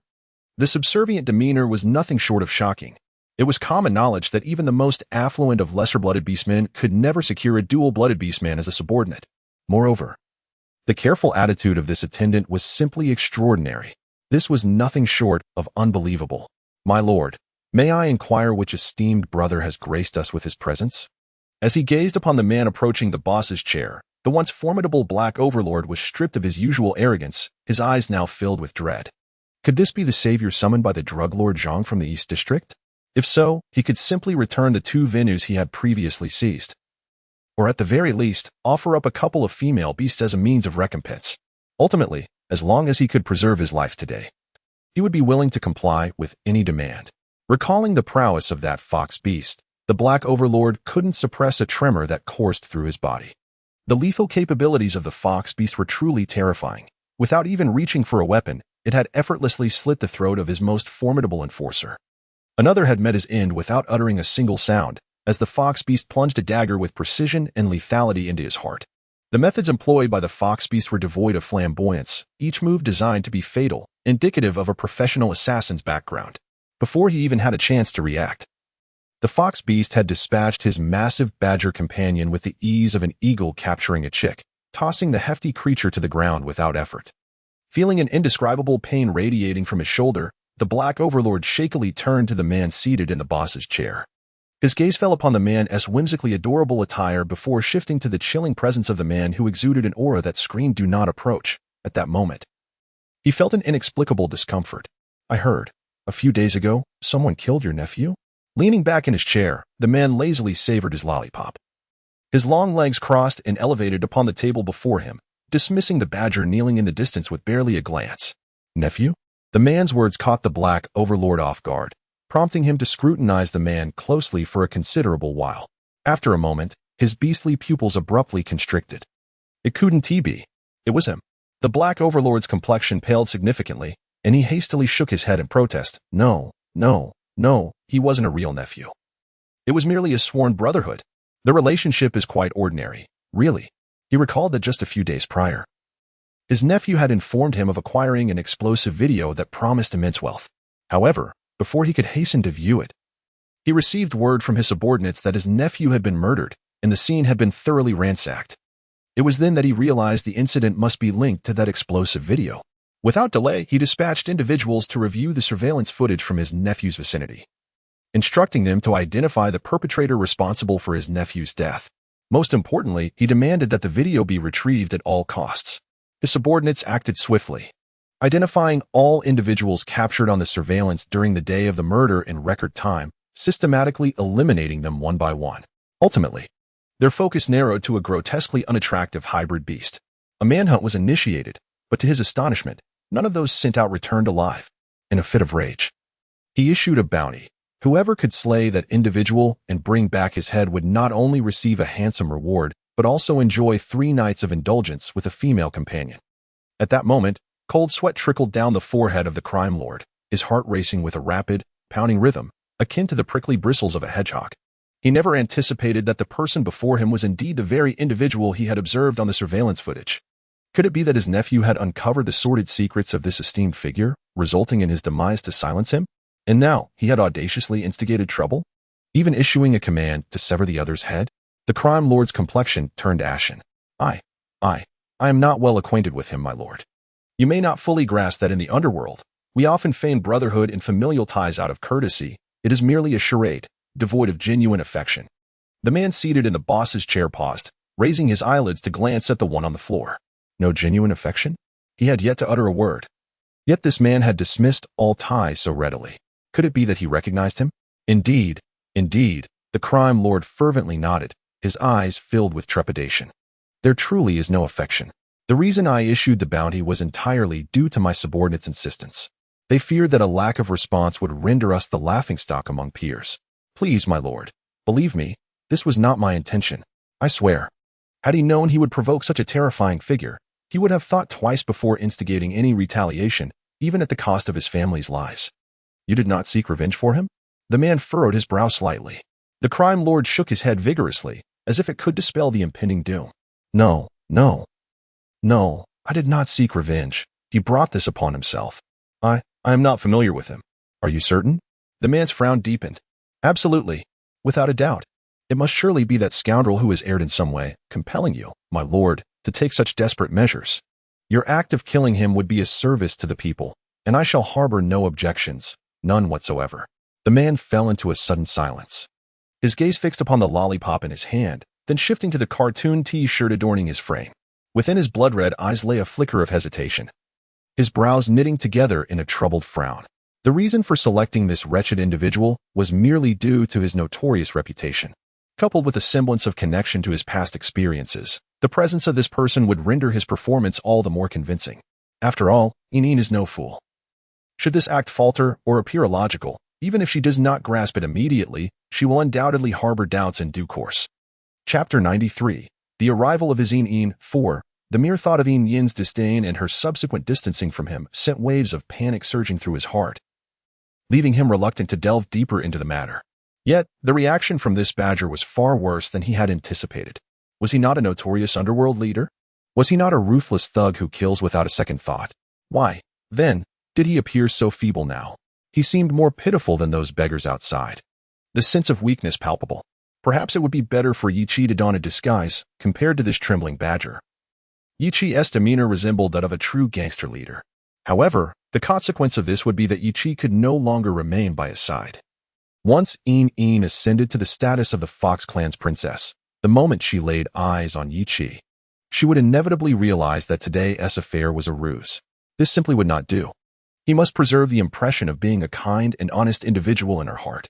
After a prolonged silence, the man's cool voice broke through, tinged with a hint of annoyance. If you seek no revenge, then what purpose do you serve?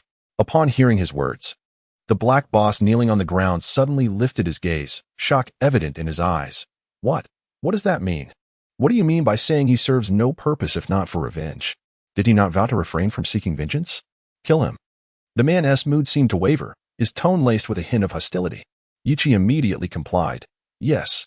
The black boss on the ground stared wide-eyed, bewildered. What is happening? Did he not say he would not seek revenge? Why is he still deemed useless? As the fox beast approached with a cold gaze, the formidable black boss felt a chill run down his spine, retreating on his knees in sheer terror. The prowess of the individual before him was utterly daunting. Not only was he incapacitated by a shoulder injury, but even in perfect health, he would likely be no match for the fox beast. I beg you, please. I do not wish to die, he stammered, his beast-like eyes wide with fear as he continued to back away. Pleading incessantly while furtively glancing at the man seated at the table, beads of cold sweat trickling down his forehead. In a moment of imminent peril, just as the fox beast was poised to strike, a sudden flash of inspiration ignited within Black Boss's mind. Without forewarning, he shouted, I report. I report.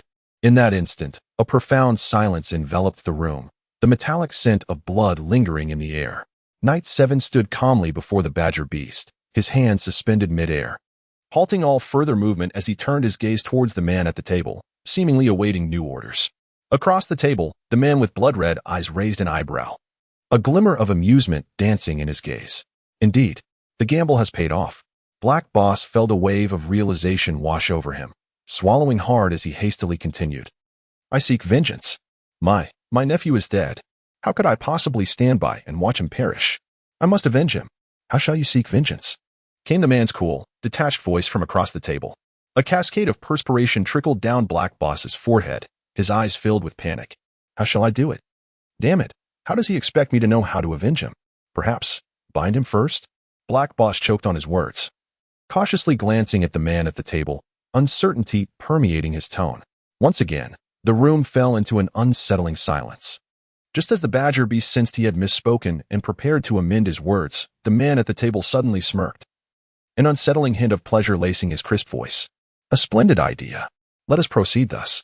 As the third watch of the night drew to a close, Black Boss swore that in all his years as a leader, he had committed countless acts of violence and extortion, yet this time, he felt an unprecedented pang of morality within, for how else could he justify his awkwardness? Observing his trembling hands and the man in cartoon attire securely bound with rough twine, Black Boss was drenched in cold sweat. Sir, it is sufficient, he stammered, as the perspiration on his forehead seemed never-ending. The man, upon hearing this, lowered his gaze to the tightly bound ropes and attempted to move. Upon realizing the effectiveness of the binding, his blood-red eyes narrowed in satisfaction. Quite good, the man remarked, his tone remarkably upbeat. Black Boss quickly bowed his head, affirming, Yes, indeed. This marked the third knot he had tied, and if he failed again, the formidable fox beast behind him would undoubtedly take his life without a second thought. What would happen next? The man raised his gaze towards the Black Boss. The Black Boss was momentarily stunned. Following the usual protocol, once a person was bound to a chair, a brutal beating would ensue. However, the question lingered. Did he dare? He had barely clung to life thus far, and charming the other party into a good mood was already a challenge. How could he possibly risk a confrontation? Seeing the man before him remain silent for an extended period, Eugenia's eyes began to glimmer with a chilling detachment. A fleeting thought crossed his blood-red gaze. Was there gasoline? What? The Black Boss stammered. Gasoline? He was taken aback, wondering what the person before him intended. Could it be that he wanted? Do you have it? The man's impatience grew. Why, yes. The Black Boss quickly nodded, turning on his heel to hasten towards the storeroom. Before long, he returned, pale-faced, dragging a bucket of gasoline. Master, I've brought the gasoline. Pour it. The man instructed with a nod. Pour? Are you really going to pour gasoline? On yourself? The black boss was nearly brought to tears at the thought. Master, this is gasoline. It's extremely dangerous. Although he had no intention of confronting the man before him, they were, after all, in an underground black market. If a stray spark were to ignite, he would be signing his own death warrant 10 times over. Yet, as the words escaped him, the man's blood-red eyes darkened with irritation. Of course, he wanted danger. If it weren't perilous, how could Enin possibly feel for him? Pour. Noticing the man's tone had darkened further, the black boss dared not retort any longer, hurriedly agreeing, yes, it will be done immediately. He swiftly opened the gasoline canister in his grasp, enduring the pain radiating from his shoulder, and cautiously doused the man with gasoline. The man glanced down at his clothing, which was now slightly soaked in the flammable liquid, and a fleeting sense of regret crossed his eyes. However, contemplating the impending events forced him to suppress his feelings. This garment had been specially purchased for him by Enin. He wondered if it could ever be restored after being drenched in gasoline. Sir, it's enough, he stammered, quickly and carefully pouring the contents of the canister over the man. After a moment, inhaling the overwhelming scent of gasoline, the black boss trembled and took a cautious step back, casting a deeply respectful glance at the man seated in the chair, while also peering apprehensively at the fox beast behind him, fearful that any misstep might result in his demise at the beast's hands. But upon this glance, the black boss froze in shock, for beside the fox beast, another fox beast had inexplicably materialized, staring ominously at him. Startled, the black boss dropped the empty gasoline canister to the ground. When had this fox beast appeared? How had he heard nothing? This was an underground casino. And aside from the main entrance, the only other egress was a window located deep within the room. Beyond the window was a sheer, damp wall covered in moss, making it impossible for anyone to climb. This very fact had emboldened him to leave the window ajar. More critically, the room was situated at least 50 meters above ground level, and since taking over, he had ordered a multitude of sharp steel pipes to be installed on the ground outside the window as a precaution. Should anyone foolishly attempt to descend from such a height to steal or cause trouble, a mere slip would ensure they met a gruesome fate upon the steel spikes. Yet now, if the fox beast before him had not entered through the main door, it could only have come in through the window. Otherwise, how could he, facing the entrance, have failed to notice its presence? The badger beast swallowed hard, feeling a heightened sense of trepidation towards the mixed-breed creature before him. Meanwhile, Eugenia displayed no signs of surprise at the sudden appearance of Yishi, merely casting a nonchalant glance in his direction. Yishi met the man's gaze and promptly bowed, reporting, Master, after meeting with Miss Qingyin at the entrance of the sea residence. She followed along with Long Zhuo and left. 20 minutes ago, Miss Qingyin returned to the slums, but he hesitated, his lowered eyes reflecting a hint of dissatisfaction. However, Miss Qingyin went directly back to her small courtyard. Yi Jin's eyes widened in surprise. The small courtyard? Yes. What is she doing back in the small courtyard? A wave of confusion washed over Yi Jin's eyes. Had the wolf beast not informed Enin of his presence here? Or perhaps, a sense of foreboding stirred within him. Could it be that Enin had heard about his abduction and was too frightened to come? Was her intention to return to the small courtyard to gather her belongings in order to avoid attracting even greater trouble? A flicker of panic crossed his crimson gaze, quickly replaced by deep regret. This was disastrous. Knowing that the one who had deceived Enin was the ailing scoundrel, he understood that he needed to act with utmost urgency to reclaim her as swiftly as possible. However, he could not simply resort to brute force. Enin was a noble human. If he wished for her to genuinely remain by his side, he must approach the situation with tact. Thus, he had devised a plan to exploit Enin's concern for him, allowing someone to inform her that he had been captured by a notorious crime lord, in hopes that she would voluntarily return to him. Yet now, upon reflecting calmly, he realized that in his haste to lure Enin out, he had overlooked her potential fear. Although he remembered her as someone who was not easily frightened, she certainly preferred to avoid unnecessary complications. When they first met, had she not attempted to eliminate him? The unexpected nuisance, with a smile, while simultaneously preparing to strike? Even after he had acted so harmlessly and foolishly, had she not still administered a syringe filled with a potent dose of medication? Recalling the volume of that syringe, he realized that had it not been for his special lineage as a Fox clan royal, he would have succumbed long ago. Just as this thought crossed his mind, he heard the voice of 11 resonating nearby. Miss Qingyin seemed to be packing her belongings. Otherwise, he could find no reasonable explanation for her actions. Chapter 96. Eugene arrives. 7. Packing her belongings. Eugene's gaze darkened. Then why did she not remain vigilant? 11's complexion paled slightly as he hurried to explain. The master of the C family has arrived in the impoverished district. I am concerned for the master's safety, so the first thing that woman did upon returning to the impoverished district was to head to the small courtyard and gather her things, which truly left him feeling rather despondent. Thus, when he saw the master of the C family appear at the distant corner of the alley, he instinctively retreated without a second thought. Everyone knew that their lord and the master of the C family were at odds. Ever since the master of the C family had been poisoned and lost the use of his legs, the entire C family's influence had regarded their lord as a thorn in their side, wishing nothing more than to flay him alive. Now, with the master of the C family suddenly appearing in the impoverished district, he was undoubtedly under the protection of specialized guards. Should they discover their lord's whereabouts, the consequences would be unimaginable. How could he remain calm enough to monitor a woman intent on gathering her belongings while disregarding his master's safety? What? The man's crimson eyes widened in astonishment, his expression shifting dramatically. The scoundrel had come as well? Was he also after Enine? So, you left her alone in the courtyard? At this moment, Eugene's expression darkened profoundly.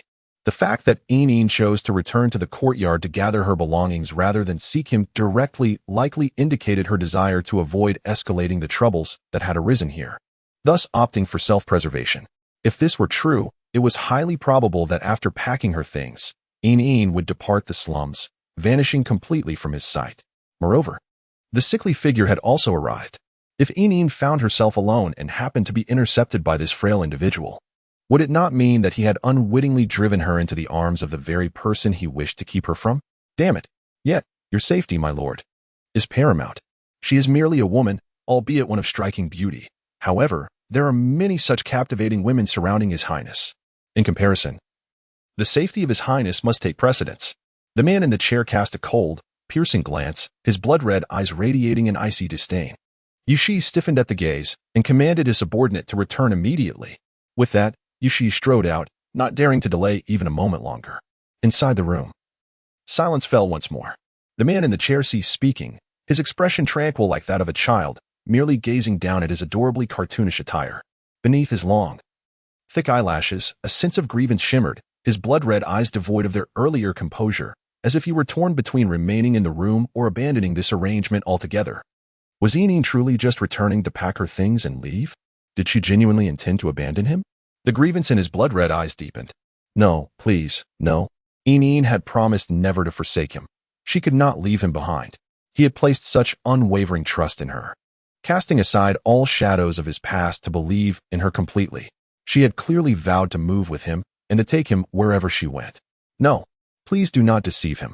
He hailed from the royal lineage of the Fox clan, having encountered countless deceitful individuals who contradicted themselves. He could not bear for Enine to join their ranks.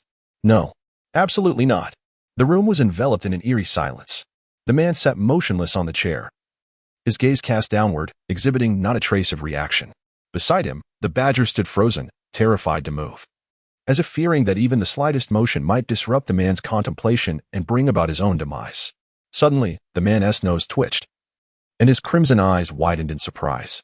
In the next moment, the man's nose twitched again, and his expression transformed into one of astonishment.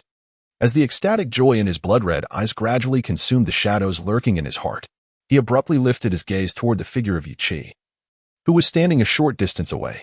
Yichi's fox ears perked up, and upon meeting the man's gaze, her fox-like eyes widened in shock. She instantly turned and vanished from sight outside the window. With a loud bang, just as Yichi disappeared, the tightly shut door of the room was forcefully kicked open, revealing a slender figure at the threshold. Dogsy, my most adorable and beautiful Enine has arrived on a rainbow to fetch me. Amo, humph. Chapter 97. His Enine has arrived. 8. The woman was clad in a fitted black leather jacket that accentuated her tall, graceful figure. Her long, jet-black hair was intricately braided and tied high at the back of her head, lending her an air of sharp sophistication. She was stunningly beautiful, her fair skin illuminated under the lights, appearing crystalline and translucent, while her delicate features were as flawless as a work of art. Yet, her pitch-black eyes bore an icy demeanor at that moment. In that instant, everyone in the room was rendered speechless. The man bound to the chair, Eugenza, fixated his gaze on the woman, a deep astonishment blossoming within his eyes. His Inine, was breathtakingly captivating at any moment. He yearned to keep her all to himself, shielding her from the gaze of anyone else. Quickly scanning the room, Chingyin's gaze finally fell upon the man tightly bound to the chair. Meeting his soft, pitiful crimson eyes, she felt a pang of melancholy wash over her. Qingyin hurriedly approached Eugenia, extending her hand to draw a dagger from her waist, without uttering a word. She swiftly severed the ropes binding the man. Following closely behind her, Tangs was stepped cautiously to her side, protecting her with vigilant eyes resembling those of a wolf. Casting wary glances at the badger beast nearby, as if anxious that the creature might attempt a surprise attack on the unsuspecting woman. After a moment, once assured that the badger beast posed no threat, Tangs was steadied his heart and turned to observe the man seated on the stool. To his astonishment, the sight before him was utterly shocking. Had this been his first encounter with the man, witnessing the scene of his abduction along with the man's pitiable expression of helplessness, he might have mistakenly perceived him as a victim of vile oppression. Yet, that was far from the truth. In reality, this man stood as the most terrifying entity Tangs had ever encountered in his life, without exception. He could never forget the chilling demeanor of this man when he had commanded him to act, an icy detachment that robbed him of the courage to meet his gaze. Leaving no option but obedience, Tangs was unaware of the man's origins. But the demeanor and capabilities of the dual-blooded fox beast by his side indicated that this man undoubtedly hailed from a mysterious and influential lineage. How else could a mere three-blooded beast exude such a formidable aura? How could it possibly subjugate a creature of such noble blood? How could it so casually provide him with a substantial sum of money that brooked no hesitation? Yet now, this enigmatic man was tightly bound to a stool. Drenched in gasoline, his expression one of sheer terror, leaving Tangs almost incredulous that this figure was the same as the imposing individual he had previously encountered. Moreover, where was the dual-blooded fox beast? Why was it not here to protect the man before him? Recalling the unwavering loyalty the fox beast had displayed towards the man, Tangs felt certain that such a creature would never abandon its master. A flicker of confusion crossed Tangs' wolf-like eyes as he glanced back at the badger beast a few steps away. When their eyes met, he was struck by a sudden realization. In the next moment, he turned back to the man on the stool, and upon witnessing the faint smile that crept onto the man's lips as Qingyin bent her head to untie the ropes, Tangs felt as if lightning had struck him, leaving him momentarily stunned. An overwhelming disbelief surged within his wolf-like gaze. So, this was what the man had intended with the message he had instructed Tangs to deliver to Miss Inine? The man had indeed orchestrated his own kidnapping as he had described? Recalling Miss Inine's address for the man, Tangs felt as if the entire world had transformed into a surreal fantasy. Could it be that this man was the I mentioned in the message? Gratitude to the rabbit, Elsj, and Huaji Majian for their generous contributions. Chapter 98. His Inine has arrived. 9. Luzuo was undoubtedly taken aback. Although the man had compelled him to memorize a plethora of information, he had never once revealed that he was Ai. Luzuo could hardly fathom that this man was the protagonist of the entire ruse. Otherwise, he would not have been so anxious about the consequences of Miss Yin's involvement, nor would he have been torn between whether to caution her about potentially offending someone. Given that someone had orchestrated such a scheme to lure her to the Black Boss. Who is the Black Boss? It is a perilous path from which one may never return.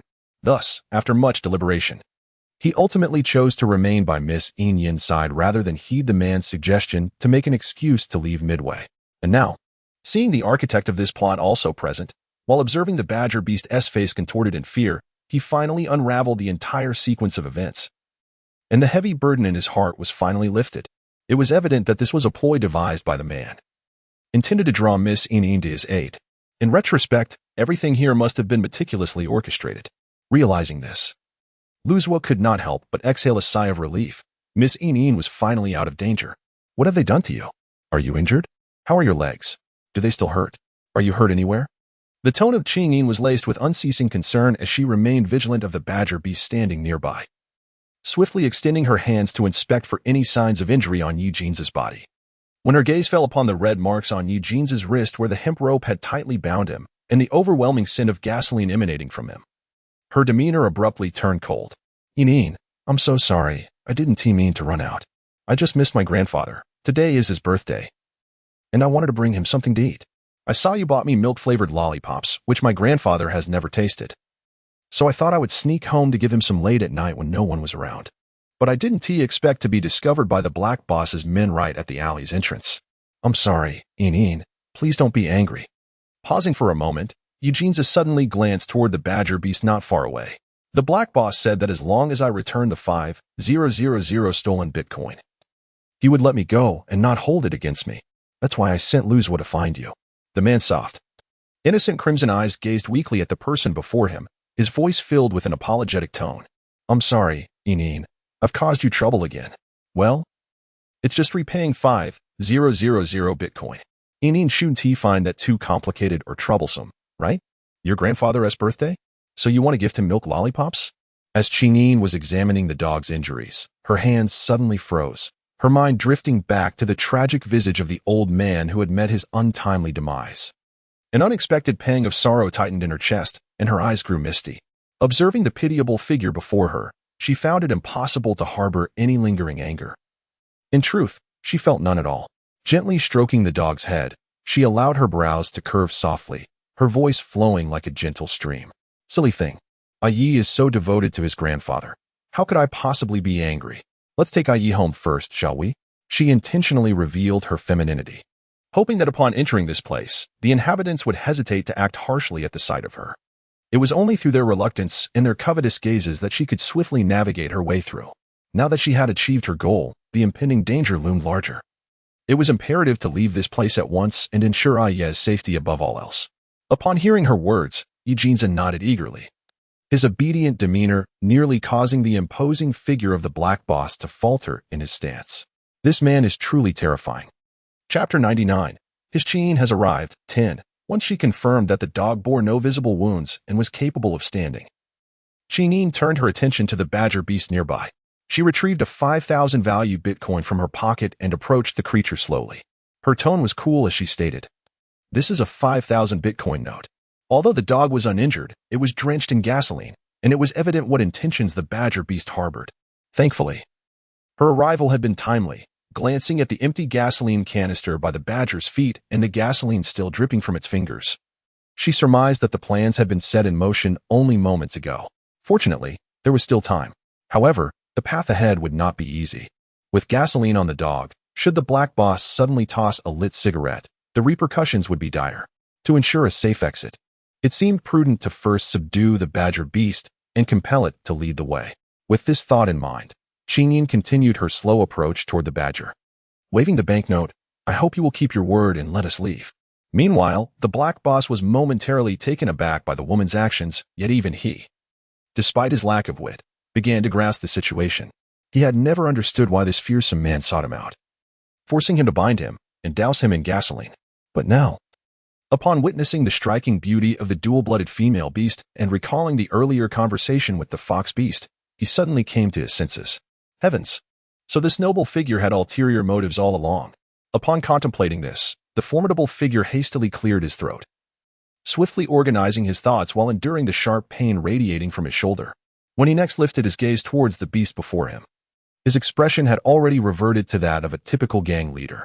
"My dear young lady, I perceive you to be a sensible individual.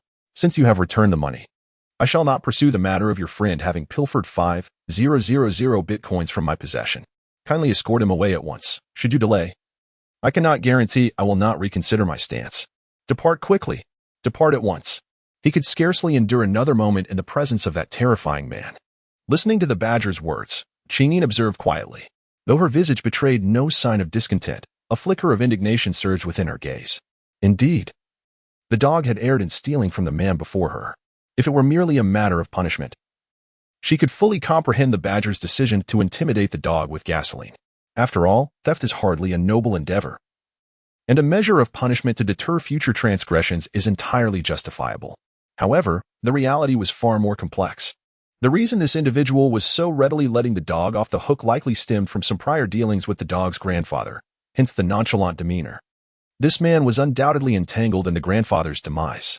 Having already taken the grandfather's life, he would naturally refrain from further harm towards the dog, instead anticipating the sorrowful reaction upon the dog's return home to the news of the elder's passing.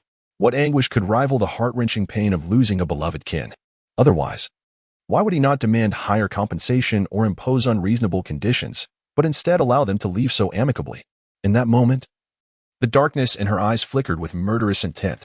Yet, in the next instant, The woman lowered her gaze, her long lashes trembling slightly. When she raised her eyes once more, they reflected a calm demeanor. This was decidedly not the opportune moment for vengeance. After all, they were on the badger's turf. She had already stirred considerable chaos upon entering the underground casino, having injured several of the guarding beasts. She could not afford to escalate the situation further. Her foremost priority was to ensure the dog's safe exit, followed by a thorough examination of his physical condition to ascertain any internal injuries, particularly whether his leg wound had worsened.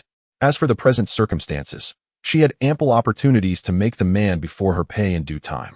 With this in mind, Chineen moved closer to the badger, preparing to subdue him when suddenly, a commanding voice rang out, "Do not leave." A coarse voice suddenly echoed from the entrance, revealing a bear-like creature swaggering in with a round, protruding belly, followed by a throng of subordinates blocking the doorway. The bear's voice was both thunderous and abrupt, shattering the delicate intentions of the soft-spoken figure who had sought to control the badger. Even the badger, approaching the desk, stumbled in shock, striding into the room. The bear smirked, his gaze fixated on the delicate figure before him, brimming with unrestrained desire. "My dear beauty, you've injured so many of my men outside. And now you wish to simply walk away? Do you believe that is possible?" He had never encountered a creature as stunning as the one before him. Despite the presence of many females around him, none could compare to this exquisite being. Were such a female to enter the red light district, she could command a price of 100,000 for a night, ensuring a thriving business for him. Thus, when she boldly entered the underground casino, he had not hesitated to allow her in. After all, how could he let slip such a rare gem that had so audaciously come to his domain? "Brother!" The black boss exclaimed in alarm, instinctively glancing at the man clad in cartoonish attire, his eyes filled with trepidation. He quickly turned back to his younger brother, his brow furrowed in concern. "What are you doing? Damn it, to touch someone favored by that esteemed individual is to invite calamity. That esteemed one would go to great lengths to entice this young lady to rescue someone. It is clear how highly she is regarded. She was a cherished treasure, held close to the heart." Not daring to utter a harsh word, he merely wished to expedite the departure of these two formidable figures. Yet his younger brother was creating chaos anew. "Brother, we cannot let this girl go. She is of dual bloodline, noble lineage. This is a rare find," the bear exclaimed, exasperated, as he turned to his elder brother. Had his brother's mind been trapped in the door? Such a precious dual-blooded female had come to their doorstep, and he intended to let her slip away? The black boss's expression hardened. "Let them go. Impossible." The bear rushed toward his brother, urgency etched on his face. "Brother, what ails you? Even if we do not send her to the red light district, keeping her for our own pleasure would be a rare treasure. She is a unique dual blood. With our efforts, we could very well produce a dual-blooded offspring. What nonsense are you spouting?" The badger's face drained of color as he cast a wary glance at the cartoonish man, a chill racing down his spine. The rating plummeted from 9.7 to 9.6, and he felt utterly disheartened. "Damn it. If the person before me wishes to meet their demise, let them do so without dragging me into it." His life had just been snatched back from the clutches of death. He had no intention of stirring up trouble again. "Brother, what on earth is wrong with you?" The bear beast, visibly perplexed, remarked, "Not long ago, you forcefully took that rabbit beast, and later, you despised the daughter she bore, deeming her of impure lineage, and suffocated her to death. Now, this young lady possesses noble blood. Any offspring she produces will at least be of triple lineage. Why, then, do you hesitate? Such a treasure is rare to find. Moreover, this woman appears to be a pure maiden. One can only imagine the delights she may offer. For us brothers to share her would be nothing short of perfect." The thought of our future offspring flowing with noble blood sent the bear beast into a frenzy of excitement. "Silence!" the badger beast retorted angrily, trembling under the increasingly ominous gaze of the cartoonish man. After a moment's pause, the badger insisted, "When I say to release her, I mean it. Who holds authority here, me or you?" He was acutely aware of his sworn brother's nature. Upon seeing a beautiful woman, he would become utterly fixated, scheming to claim her, only to abandon her later in the red light district. Now, witnessing the young girl's beauty, unwarranted thoughts surged within him. In the past, he might have remained silent, but now, this was tantamount to courting death.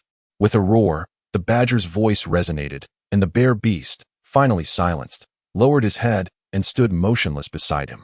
Relieved to see his companion had ceased speaking, the badger exhaled deeply, his gaze darting towards the trio in the distance, urgently gesturing, "Hurry. Leave quickly, before I change my mind." Bang! Before the badger could finish his warning, A deafening sound erupted as his head exploded, his massive form collapsing to the ground. Crimson blood gushing forth from his forehead. The astonishment in his wide-open, beastly eyes was palpable. Standing nearby, the bear beast held a gun, his expression impassive, save for a glimmer of cold amusement in his eyes. In that instant, everyone in the room was rendered speechless, stunned by the unexpected turn of events. Qingyin gazed quietly, her expression devoid of emotion. Eugenia, on the other hand, slightly narrowed his blood-red eyes, a barely perceptible smirk gracing his lips. The bear-like figure blew on the still smoldering muzzle of his gun, his gaze settling on the motionless corpse at his feet, raising his brows in a mock display of regret. Ah, how unfortunate. It seems the time has come for me to take charge. Forming a brotherly bond with the underworld leader was merely a means to an end for profit, now that the leader obstructed a significant opportunity. Such fraternal ties could be discarded with ease. The bear-like man kicked the lifeless body on the ground, a cold smirk flickering in his eyes before he turned his gaze to Qingyin, the gun in his hand swaying leisurely between his fingers, his demeanor shifting to one of insincere charm. My dear beauty, will you stay and keep me company? Qingyin gazed quietly, her eyes fixating on the handgun that the beastly figure occasionally aimed in her direction, a glimmer of icy resolve flashing beneath her gaze. As she patiently awaited the response from the delicate beauty, a sudden cacophony of thunderous sounds erupted from the corridor outside, drawing the attention of everyone in the room towards the source of the commotion. Seizing the opportunity, Qingyin subtly inched closer towards the bear beast. Not far behind, Eugenia furrowed his brow slightly, contemplating whether to intervene and pull her back. However, he was apprehensive that his actions might inadvertently reveal her intentions, thus he paused, choosing instead to exercise patience and stand quietly at a distance, his blood-red eyes fixed intently upon her, ever vigilant for her safety.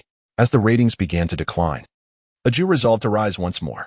Everyone, please head to the comments section and leave a 5-star review. By this Sunday at midnight, if we gather 100 5-star reviews, Aju will unleash an additional 10,000 words on Sunday. What do you say? If we don't reach that number, then so be it. Chapter 102. No Place for Burial. 1. Boss, I spotted 2 individuals lurking at the entrance, claiming they were searching for someone. I figured they might be friends of that young girl from earlier, so I brought them in. A lion beast with a mouth full of yellowed teeth hurried into the room to report to the bear beast, his expression one of obsequiousness. That young girl had quite the temper, injuring several of their brothers before charging in. Were it not for her noble bloodlines and her astonishing beauty, he would have dealt with her harshly long ago. Now, with the arrival of her friends, the boss could leverage this situation to ensure the girl complied, as he would be deeply pained at the thought of harming even a single strand of her hair. Moreover, her friends appeared to be quite affluent, potentially wealthy scions from well-to-do families, presenting an opportunity for extortion. Additionally, the one in the wheelchair seemed utterly helpless, lacking any ability to resist. How could he possibly let such a golden opportunity slip away? Friends? A glimmer of doubt flickered in Qingyin's eyes. Aside from Guzi, who else could she possibly have as a friend here? Qingyin turned her head towards the entrance, and in a brief moment, a strikingly handsome man in a wheelchair emerged from afar, accompanied by a refined middle-aged gentleman clad in a suit. At the sight of the newcomer, the atmosphere in the room shifted dramatically, and Eugene's fox-like eyes narrowed in surprise, sending a shiver down the spine of the nearby Longswa. Upon entering the room, Xianling immediately surveyed her surroundings, her gaze fleetingly meeting the cold eyes of the man with blood-red pupils before she feigned ignorance, redirecting her attention to a woman not far away. After a considerable moment of scrutinizing the woman and confirming that she was unharmed, her azure eyes relaxed, and she let out a soft sigh, gently calling out to the woman, "Ian, Amok?" Upon seeing the unexpected visitor, Qingyin was momentarily taken aback, her dark eyes filled with astonishment. "What are you doing here?" At this moment, Amok was supposed to be at the sea residence, conversing with Miss Baihu. Why was he here? Moreover, this was the impoverished district. What was Amok doing in this place? This was terrible. A sudden pang gripped Qing's heart, and her gaze shifted ever so slightly. Could it be that Amo was? Could it be that he was doing this for her? Ain hurried along, anxiety gnawing at her, prompting her to seek her grandfather's assistance, which led to Uncle Quan accompanying me throughout the search. The gentle and benign voice of the man in the wheelchair resonated throughout the spacious room, undeniably melodious to the ear. Yet it only served to deepen the heaviness in Qing's heart. Uncle Quan? As Qingyin cast a glance at the middle-aged man behind her, their eyes met, and he responded with a courteous and respectful bow. A refined smile graced his cultured visage as he addressed her. Miss Aine. Qingyi nodded gently in acknowledgement. A subtle greeting exchanged. Beside her, Eugenja's gaze darkened, a storm brewing within the depths of his eyes. Oh, the frail one has even brought Siquan along. It appears they have come prepared. Since they have arrived, they shall not depart easily. Observing the man's attire on the wheelchair, his eyes narrowed, a predatory gleam illuminating his plump face. The next moment, he cast a delighted glance towards the woman a few steps ahead. Indeed, my lovely beauty? Upon hearing the words, Qingyin cast a sidelong glance, remaining silent for a while before deciding to let them go, declaring, I shall remain. With the unexpected appearance of Amo, it became evident that she must handle the situation with greater caution. Aware of the bear beast's covetous gaze upon her, she resolved to play along. Knowing that once the dog and Amo were safe, she would have ample opportunity to settle accounts with the bear beast. Really? The bear beast's eyes sparkled with intrigue at her response. He glanced at the cartoonishly dressed man behind the woman, then turned his gaze toward the man in the wheelchair at the doorway, a sinister smirk curling at the corners of his mouth. He then produced a sealed capsule from his pocket, waving it before her. If you consume this, I will release them. As his words hung in the air, the atmosphere in the room shifted. Both Eugenja and Si Yunling cast a heavy gaze upon the capsule in the bear beast's hand. The translucent pill was unmistakably a CUI aphrodisiac, easily recognized by anyone familiar with the underworld. Its delicate, semi-transparent appearance suggested it was a superior version, specifically designed for use by the rare female beast in the red light district. Given the overwhelming number of male beasts compared to females, the latter faced a staggering daily influx of clients. Without such pharmacological assistance to induce arousal, many female beasts would be unable to cope with the relentless demand. Now, the bear beast brazenly brandished the aphrodisiac in front of everyone, even daring to use them as leverage to compel the woman to ingest it. In that instant, Eugene's demeanor darkened, a palpable aura of lethal intent emanating from his blood-red eyes. Meanwhile, Si Yunling remained quietly seated in his wheelchair. Though his exquisitely handsome visage showed no sign of change, the temperature in his striking blue eyes was chillingly frigid. Boss Bear, that drug could kill someone. Takizawa's voice emerged, his gaze fixated on the pill in the hands of the formidable bear boss, his expression darkening to an extreme. Having endured a considerable stint as a bouncer in Bear Boss's red light district for the sake of survival, he was acutely aware of the nature of the pill presently in Bear Boss's grasp. To his knowledge, that diminutive pill could sustain a female beast with clients for an entire day and night, rendering her incapable of eating or drinking until she was nearly exhausted and subsequently transported to an underground clinic for healing, only to resume her duties the following day. He had witnessed female beasts, under the influence of such substances, succumb to brutal violations at the hands of orcs, and he had lost count of how many times he had dealt with the aftermath of such tragedies. The illusions induced by the drug left the euphoric female beasts oblivious to the immense strain their bodies were enduring, resulting in the untimely deaths of many frail creatures under the relentless demands of their partners. In truth, had they received timely aid, those females could have been saved. Yet the lust-driven orcs were always governed by their primal instincts, relishing the spectacle of females begging and weeping beneath them, often continuing their indulgence even upon realizing the death of their partners. Consequently, rumors spread that Bear Boss's establishment offered services that catered to such macabre desires.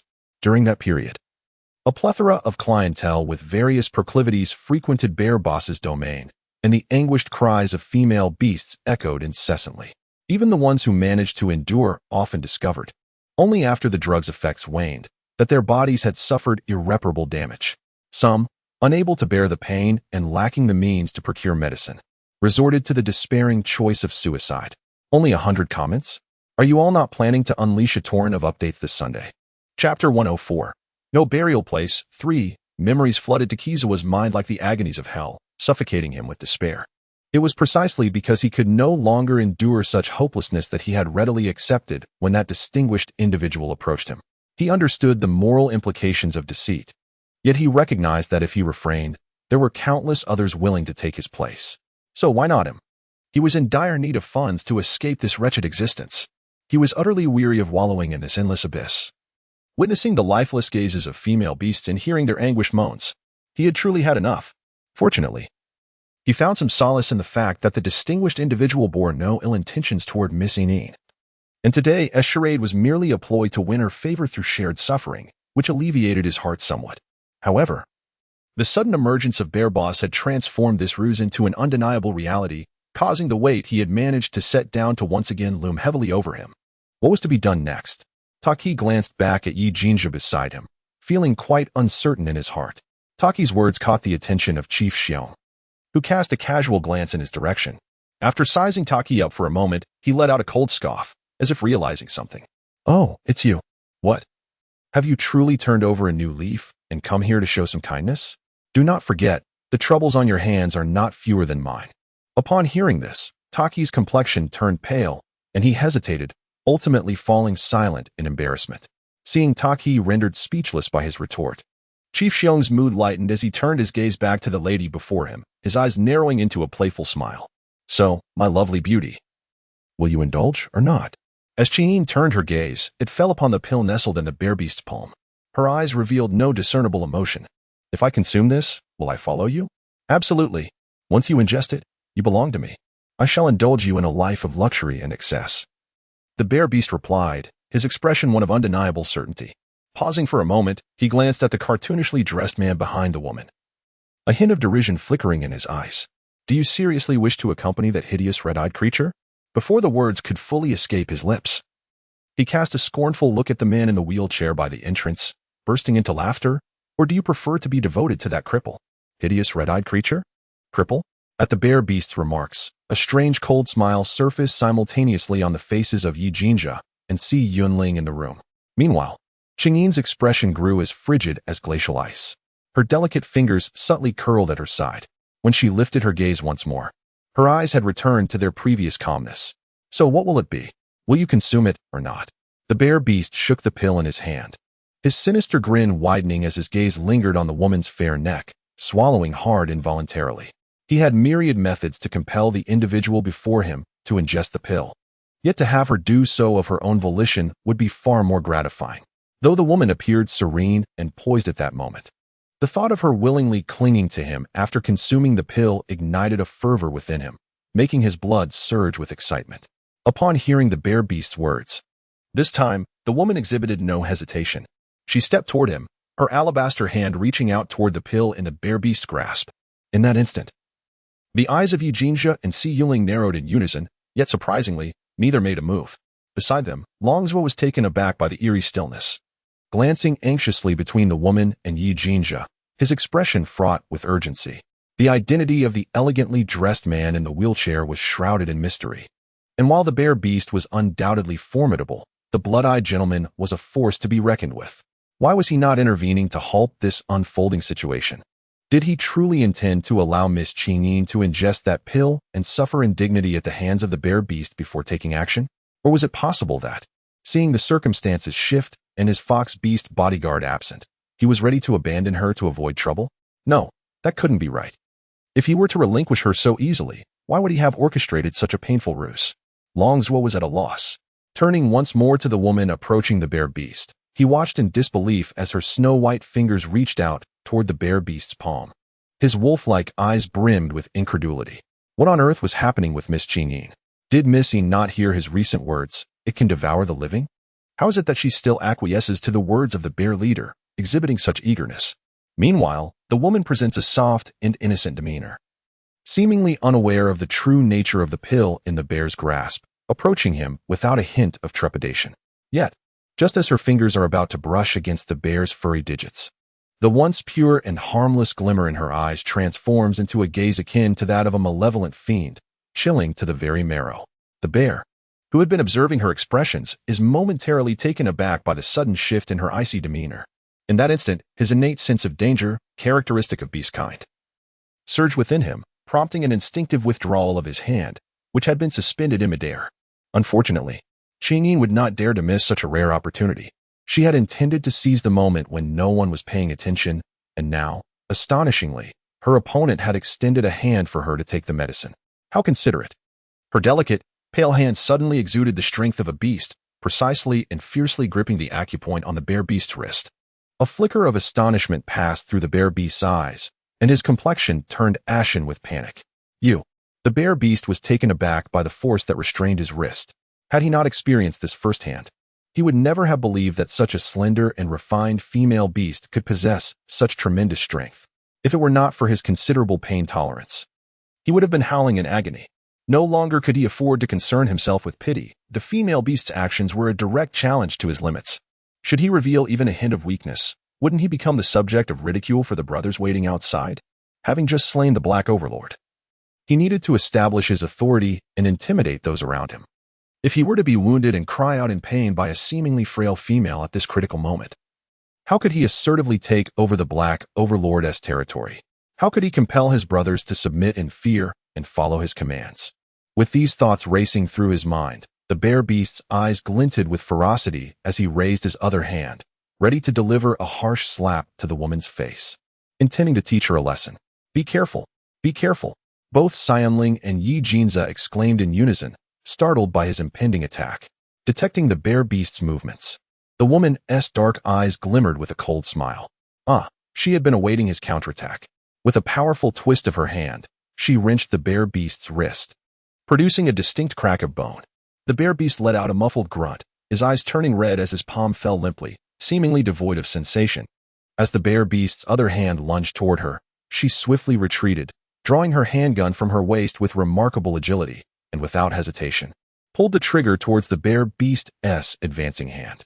The silver bullet sped toward the bear beast's palm, and in the blink of an eye, a gaping wound appeared, blood gushing forth. A wail erupted, and at that moment, the bear beast could no longer contain his pain. Cold sweat poured from his forehead as if he had been doused with a bucket of water, soaking his clothes in an instant. The woman did not cease her actions. As everyone stood in shock at the sudden turn of events, she maintained her cold demeanor and aimed the gun at the bear beast's foot, firing once more. The bear beast stumbled, crashing heavily to the ground. Boss, the yellow-toothed lion beast, closest to the bear beast, finally regained his senses. With a sidelong glance, Qingyin raised her hand and fired a shot at the lion beast without uttering a word. The bullet struck squarely between its eyes, and the creature collapsed heavily to the ground, blood and brain matter spilling across the floor, its unclosing eyes reflecting a lingering shock in its final moments. The small leaders blocking the door rushed forward to offer assistance, but before they could make any significant movement, Si Quan, positioned closest to the entrance, swiftly shot them down one by one with remarkable precision. Bang, bang, bang.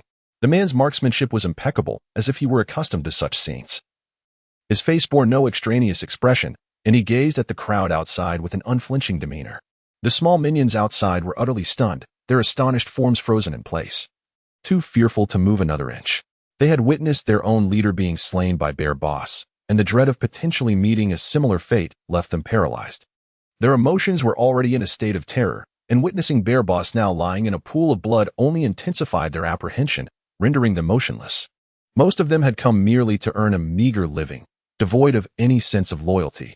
Now, witnessing the scene before them, they exchanged apprehensive glances and began to retreat, their bewildered and frightened reactions clearly indicating their stance. Observing the crowd at the door being subdued, Qingyin couldn't help but cast several appreciative glances at the man named Uncle Quan, her heart feeling considerably more at ease. It must be said, having someone like Uncle Quan to intimidate those outside was simply the most favorable circumstance for the current situation. As Qingyin turned to gaze at the bear creature before her, she observed it painfully supporting itself on its elbows, dragging its injured limbs across the ground towards the corner, leaving a trail of vivid crimson blood that was striking to behold. The bear had never envisioned a day when it would be bested by a female beast, and to such a degree that its only thought now was to flee, utterly devoid of any will to resist. It strained to distance itself from the female demon behind, only to have a pair of leather boots suddenly come into view. The bear's crawling form froze abruptly, and after a prolonged moment, it slowly lifted its head, fearfully locking eyes with the woman's cold, dark gaze, trembling uncontrollably. Good night. It seems like there are over 100 comments in the section. I suppose I must write diligently tomorrow. Chapter 107. No place for burial. 6. Little Beauty.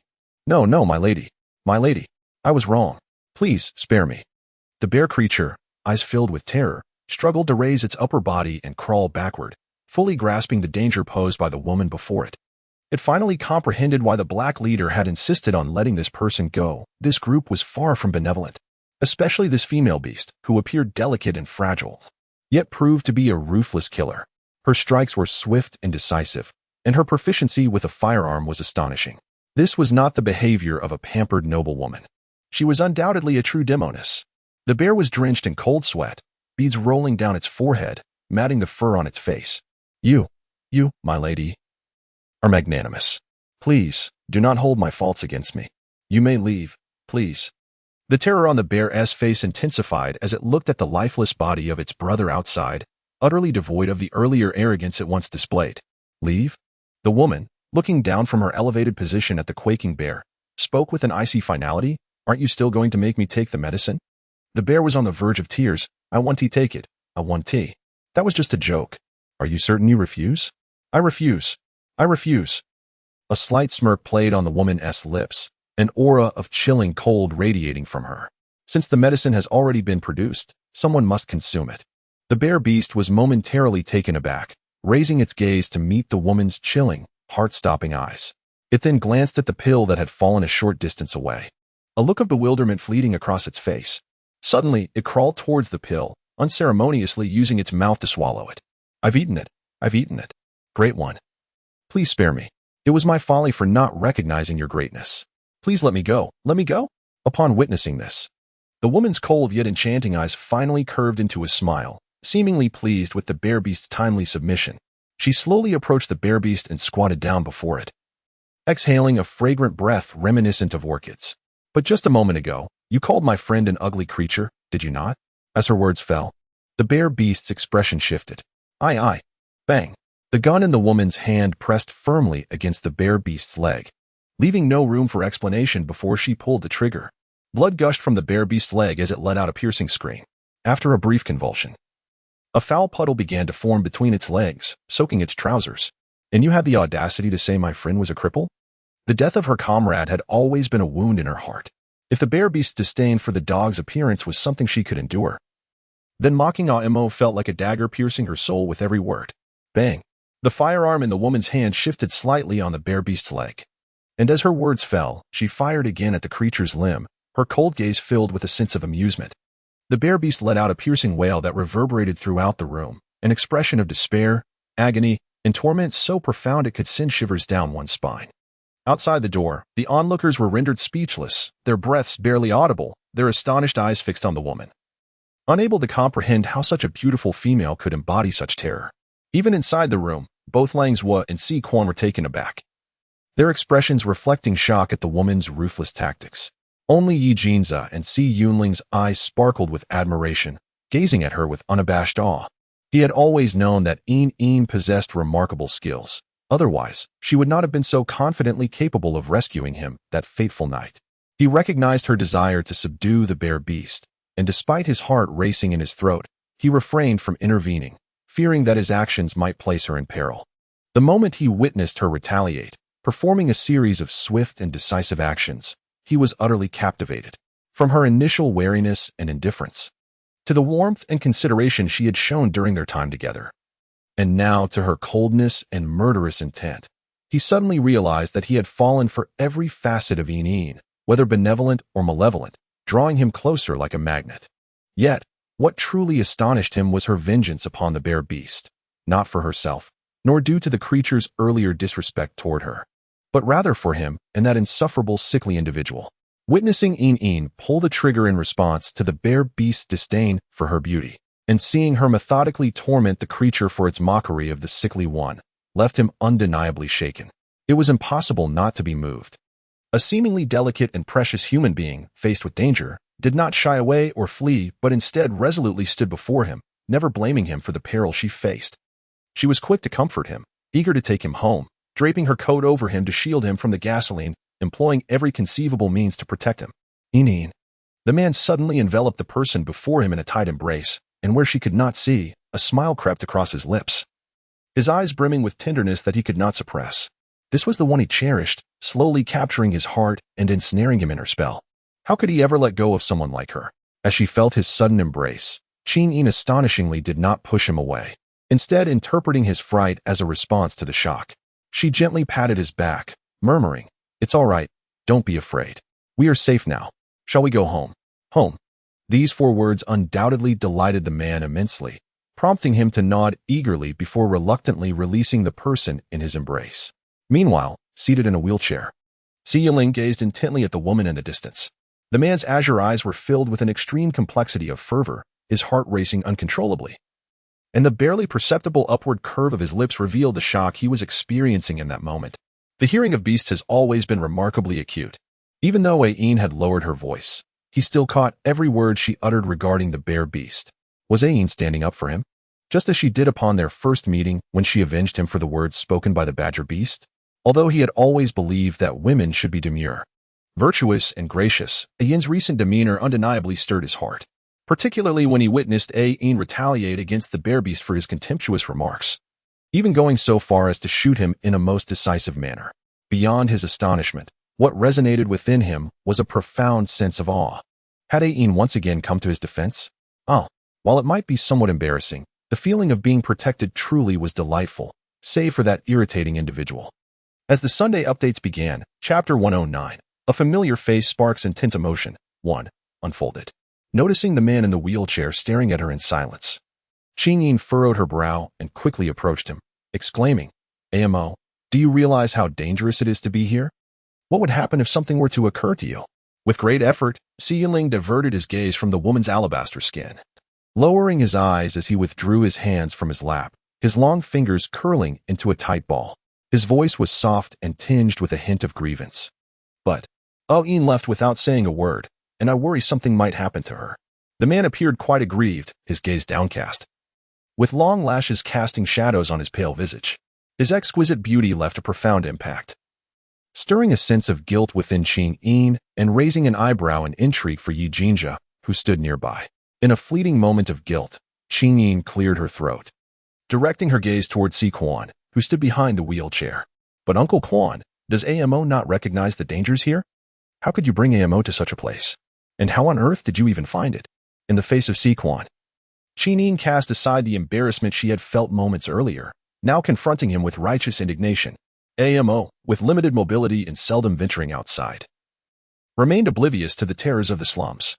However, this Uncle Quan was different. The very demeanor he had exhibited when drawing his gun spoke volumes about his character. Clearly not an ordinary individual. It was inconceivable that someone like him would be unaware of the perils lurking in the impoverished district. Si Quan, taken aback by her sudden interrogation, found himself momentarily at a loss for words, his expression one of bewilderment. The master's orders were paramount. Did he dare to defy them? He lowered his gaze in confusion toward the occupant of the wheelchair, seeking assistance in explaining the situation, only to unexpectedly meet the questioning eyes of his master, who returned his gaze with an expression strikingly similar to that of the woman, one that seemed to say, "If I am unaware of the dangers, how could you be?" This left Si Quan momentarily stunned. Internally, he thought, "Goodness, master, have you forgotten that it was you who commanded us to come here? Why do you now wear this innocent expression of inquiry?" In the next moment, Si Quan swallowed his desire to explain, raising his eyes to the woman before him, his face adorned with a hint of apology. "I was wrong. I shall be more careful next time." With a wry smile, he acknowledged that even the master dared not act recklessly in front of Miss Qingyin. What else could he do but shoulder the blame and admit his fault? Yet, the woman's earlier actions had indeed been strikingly impressive. Had he not witnessed it firsthand, he would scarcely believe that this seemingly delicate figure could exude such a formidable and commanding presence. It was no wonder she had captured the master's attention. It was a rare honor for the master to descend from his lofty status to seek someone in the slums. It was evident that this excursion was indeed worthwhile. However, what was the fox prince, Yi Jinja, doing here? Moreover, he appeared quite familiar with Miss Qingyin. Had he grown weary of the pretense of the social elite, and instead sought the genuine character embodied by her? Seeing the unrepentant acknowledgement of responsibility from Lord Quan before her, Qingyin lost the desire to pursue the matter further. Turning, she grasped the hand of the dog beside her, signaling for the others to depart from this place without delay. Yi Jinja obediently followed at Qingyin's side, absorbing the faint fragrance emanating from the leather straps adorning her chest. His gaze occasionally drifting to the hand she held, her blood-red eyes sparkling like celestial bodies. Chapter 110, A Bitter Encounter, Part 2. Trailing behind, Si Yunling remained silent, her icy blue eyes fixed on the hands intertwined before her. Pushing the wheelchair, Si Quan lowered his gaze, a calculating glint passing through his eyes. His attention shifted to the man at the forefront, clad in cartoonish attire, then dropped to his master's impaired legs, a subtle shadow darkening his expression. As the most capable personal guard of his master, He harbored a deep-seated resentment for the fact that, despite witnessing his master being poisoned and rendered partially crippled, he had been unable to hold the perpetrator accountable. Now, the instigator had fortuitously appeared before him, right within the territory of the C family. Perhaps it was time to settle this score. At the rear of the group, Longswa clutched the gun that had fallen from the clutches of the bear-like beast earlier. Alternating his gaze between the four retreating figures and the pallid, terrified onlookers outside the door, his face still painted with wariness. Suddenly, as Longswa turned his attention back to the hapless minions outside, he caught sight of a lion beast furtively moving its hands, only to quickly retract them behind its back upon being noticed, its eyes darting nervously aside. "What do you have in your hand?" Longswa bellowed, raising his weapon, ready to fire. The lion beast, cornered and unable to conceal itself any longer, stood up and hurled the object in its possession towards Longswa, its fierce demeanor betraying a desperate resolve. "You killed my cousin. I will ensure you all pay with your lives." Upon hearing this, Longswa's pupils constricted sharply. His gaze fell upon the landmine that had rolled to his side, and his complexion turned a ghastly white. He spun around and sprinted towards the exit, urgently warning the four ahead whose figures had already faded from sight. "Hurry out. There's a landmine." Landmines are a common type of homemade explosive within the underworld, though their explosive power is rather modest and prone to misfire. They are favored by low-level thugs due to their ease of construction and minimal cost. Under normal circumstances, Longswa would never have feared such devices. A swift evasion would render them little more than decorative firecrackers. However, the situation was now drastically different. As they found themselves on the fourth basement level of an underground casino, confined within the innermost office of the administrator, the air was damp, and the only narrow corridor leading to the outside offered no sanctuary. Moreover, the presence of gasoline on that esteemed individual heightened the peril, should even a spark ignite. "Run! There are landmines here." With a resounding call to the four unseen figures ahead, Takizawa took several decisive strides forward. Suddenly, a tremendous explosion echoed from behind, and a powerful gust of wind forcefully hurled Takizawa into the air, only to crash him heavily onto the staircase at the end of the corridor. Before he could regain his composure, a series of ominous rumblings emanated from the basement walls as the already damp stone began to fissure alarmingly, with signs of collapse evident even on the stairs. Debris rained down upon Takizawa, who endured the searing pain in his knee, scrambling desperately down the staircase before it could completely give way. The fourth floor, the third floor, the second floor, Takizawa was sprinting at his utmost speed. Yet the staircase crumbled more swiftly than he could descend. Just as he was about to reach the ground floor hall, the step beneath him crumbled away once more. In that moment, Takizawa summoned all his strength, pushing off with his feet against the collapsing step, launching himself into the air. As he descended, his hands grasped the edge of the ground floor, poised to pull himself to safety. Regrettably, this underground casino was an edifice abandoned a century ago due to a viral outbreak, left in disrepair and inherently dangerous. The unscrupulous crime lord had merely applied a superficial coat of paint to repurpose it.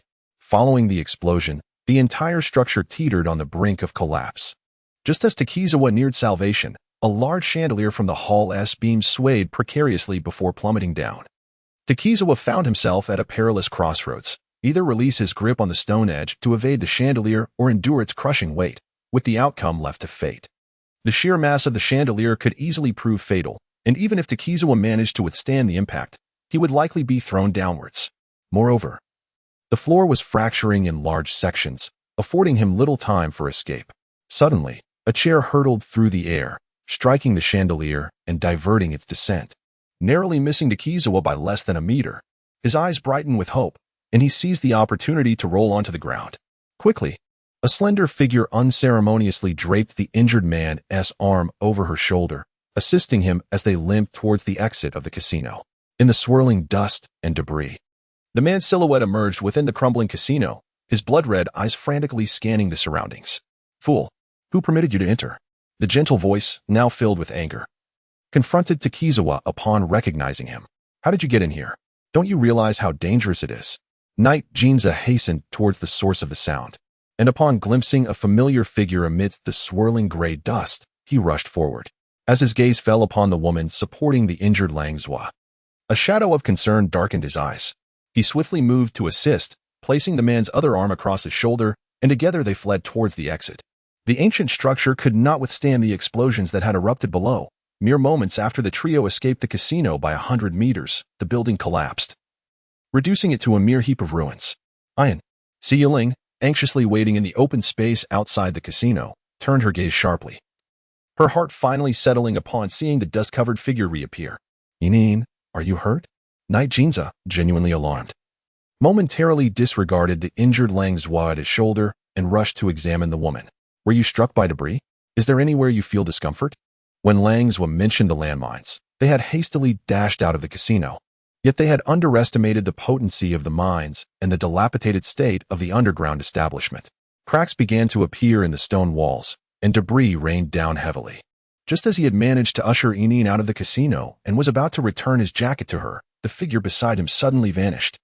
His face paled instantly as he confirmed Inin was nowhere in sight. Panic surged through him as he realized she had returned to the casino, prompting him to rush back inside. Frantically searching for the woman, his heart sank as he beheld her, having given him her jacket. She was now clad only in a sleeveless t-shirt, her arms, pale as jade, exposed. At that moment, he noticed her arms were marred with crimson welts and cuts, as if she had been struck by falling debris, a sight that was truly harrowing. Chapter 112, A Fiery Encounter with an Enemy. 4. While Night Jinza checked her injuries, Qingyin anxiously scanned the surroundings. When her dark eyes landed on Si Yunling, who was looking at her with urgency, a glimmer of reassurance sparked within her gaze. She subtly nodded, signaling that she was unharmed. Inin. On this side, Night Jinza's heart raced at the sight of the wounds on her arms and neck. His eyes filled with alarm. Qingyin hurriedly shook her head, insisting she was fine, but it seemed that Longzhua had indeed fractured his leg. Quickly, while there aren't many people around, let us return to the courtyard. All right. Aware that they could not linger in this place, Yijinja promptly draped his coat back around the woman, then turned and lifted Longzhua onto his back, taking the lady's hand as he strode purposefully towards the courtyard. Seeing this, Xianling quickly followed. His legs were impaired, and upon realizing that Ying had returned to the underground casino, he could only helplessly watch as Yijinja rushed inside. For the first time, the usually astute strategist felt an overwhelming wave of frustration and jealousy wash over him. Master, we must return, Siyuan urged, noticing his lord's intent to follow. The current situation presented an opportune moment to eliminate Yi Jinja. They needed to act swiftly to devise a plan. As the prince of the Fox clan, Yi Jinja was exceedingly cunning. Without a meticulously crafted hunting strategy, he would undoubtedly escape, and should their attempt to kill him fail, it would mean that the Xi family's lineage had violated the ancestral decree of no infighting, incurring the wrath of the Fox clan elders upon the entire Xi family. Thus, the immediate priority was to return to the Xi family's ancestral home to gather all hidden guards and meticulously plan their actions. They needed to strike decisively while ensuring that all suspicions against the Xi family were completely cleared. Otherwise, success would still plunge the Xi family into peril. In any case, they could not afford to squander time any longer. Xianling turned to Si Yuan, his gaze as cold as ice. Why did you not rescue her earlier? The moment he discovered Ying's absence, he had immediately commanded Si Yuan to search for her, yet he had been met with disobedience, as Si Yuan remained steadfastly by his side. Reflecting on the small wounds on Ying's body, he felt an unbearable discomfort, akin to a cat's claws raking at his heart. Ying had injuries on her feet. Had she not? Although she had shown no difficulty in walking within the casino, what if her foot injury flared up, leaving her trapped inside? Si Yuan's expression shifted, and he quickly bowed his head, his brow furrowed. As his master's hidden guard, he understood that the safety of his master was paramount above all else. He was acutely aware of his master's deep concern for the young lady Qingyin. Otherwise, he would not have summoned him to accompany him in this impoverished area to search for her. However, in such unforeseen circumstances, no one could predict what might transpire after the casino's collapse. What if the Foundation's collapse affected this area as well, causing it to fall into ruin? What if Yi Jinja's men were lurking nearby, waiting for an opportunity to take advantage of his master's absence? Furthermore, the complexity of the crowd in the slums was daunting. Although it was midday and the streets were relatively empty, what if some nefarious individuals took note of his master seated alone in a wheelchair and conceived ill intentions? He dared not gamble. Once, right under his very eyes, his master had been poisoned. Though the attempt ultimately failed, it came at a grievous cost. He could not permit any further jeopardy to his master's life. Chapter 113, A Meeting of Enemies. 5. She shall be the future matriarch of the Xi family. The man spoke succinctly, a flicker of concession gleaming in his icy blue gaze. Bending slightly, Si Quan abruptly turned his attention to Si Yunling. His typically composed fox-like eyes now brimmed with astonishment. Master? While he could not deny that Miss Chining's recent performance was indeed striking and impressive, nor could he overlook that her responses in adversity were markedly superior to those of the esteemed young ladies of noble birth. He pondered if the decision regarding the matriarch's position had been made rather hastily. To his knowledge, his master had only known Miss Chining for a mere 3 days, their encounters scarcely amounting to a handful. Was it not somewhat absurd to bestow such a significant title in such a short span? She is human. In regards to Si Quan, Si Yunling had never doubted his unwavering loyalty. When he had been poisoned, teetering on the brink of death, although he was saved in time, the nerves in his legs were severely damaged. Si Quan, as his hidden guardian, had nearly sacrificed himself in atonement. Since then, no matter what Si Yunling undertook, Si Quan remained in a state of heightened anxiety, fearful of any further misfortune befalling his master. He had no doubt that Si Quan would go to great lengths to ensure his safety and the well-being of his legs, even if it meant taking action against Yi Jinza. Yet, this would inevitably place Ain in peril, given his understanding of her. Ain's identity could no longer remain concealed. What? Human? Si Quan's fox-like pupils constricted, his expression a mixture of shock and disbelief, as if his master's words had rendered him speechless once more. Miss Chining is actually a human. Si Quan stuttered in disbelief. How could that be? Aren't humans merely legendary beings? It is said that a century ago, an esteemed elder of the Si family was fortunate enough to take a human woman as his wife. And it was thanks to her that the Si family flourished as it does today. And now, is fortune from 100 years past gracing their master once more? Otherwise, why else would Yi Jinza be here? Si Yunling was acutely aware of how jarring her words were and the profound shock they would induce. But now was not the time for a slow explanation. Invoking Yi Jinza was undoubtedly the most direct and effective course of action. Indeed, as soon as Yi Jinza was mentioned, Si Quan's understanding dawned upon him. He had been puzzled as to why the prince of the Fox clan had suddenly appeared within the territory of the Si family, particularly in such a perilous area as the slums. In this light, everything began to make sense. A human, a being of immeasurable rarity. Given the prince's penchant for revelry and exquisite beauty, it was only natural that he would be drawn to a place where a primitive human woman, so strikingly beautiful, resided. And now, for the first time, Si Quan appeared at a loss, unable to process the astonishing news he had just received, which left him incapable of formulating a coherent plan of action. Follow, Si Yunling urged, urgency flickering in her eyes as she glanced toward the figure that was swiftly disappearing in the distance. Yes, master. This time, Si Quan did not hesitate for a moment, propelling the person before him as they rushed away. A human, a rare, primitive human. He had nearly allowed his master to miss the chance of winning the heart of such beauty. How utterly foolish. Good night. The remaining daylight will be dealt with later. Chapter 114. A grudge meets with unusual hostility. 6. Upon exiting the underground casino, Qigin and her companions hurried back to their small abode. Fortunately, it was midday. And even if there were passers-by, they were all drawn away by the thunderous sounds of the collapse, entirely oblivious to the trio, who were covered in mud and dust as they rushed by. Qingyin swiftly returned to the small courtyard, disregarding the wound on her arm. Her first action was to assist the pale-faced Long Zhua, who was in agony, to a seat on the sofa. Quickly fetch a basin of water, she urged, crouching down to examine Long Zhua's leg. Upon cutting open the blood-soaked hem of his trousers with scissors, she was horrified to discover a portion of his right kneecap protruding, starkly white and alarming. Yi Jinja soon brought the water, and without hesitation, Qingyin skillfully began to cleanse the wound on his knee. After a considerable time, she raised her gaze towards Long Zhua and suddenly inquired, "What time is it now?" What? Long Zhua, drenched in cold sweat, stared at the exposed bone in his knee, his pain rendering his thoughts scattered. "What time is it?" the woman repeated patiently as she knelt before him.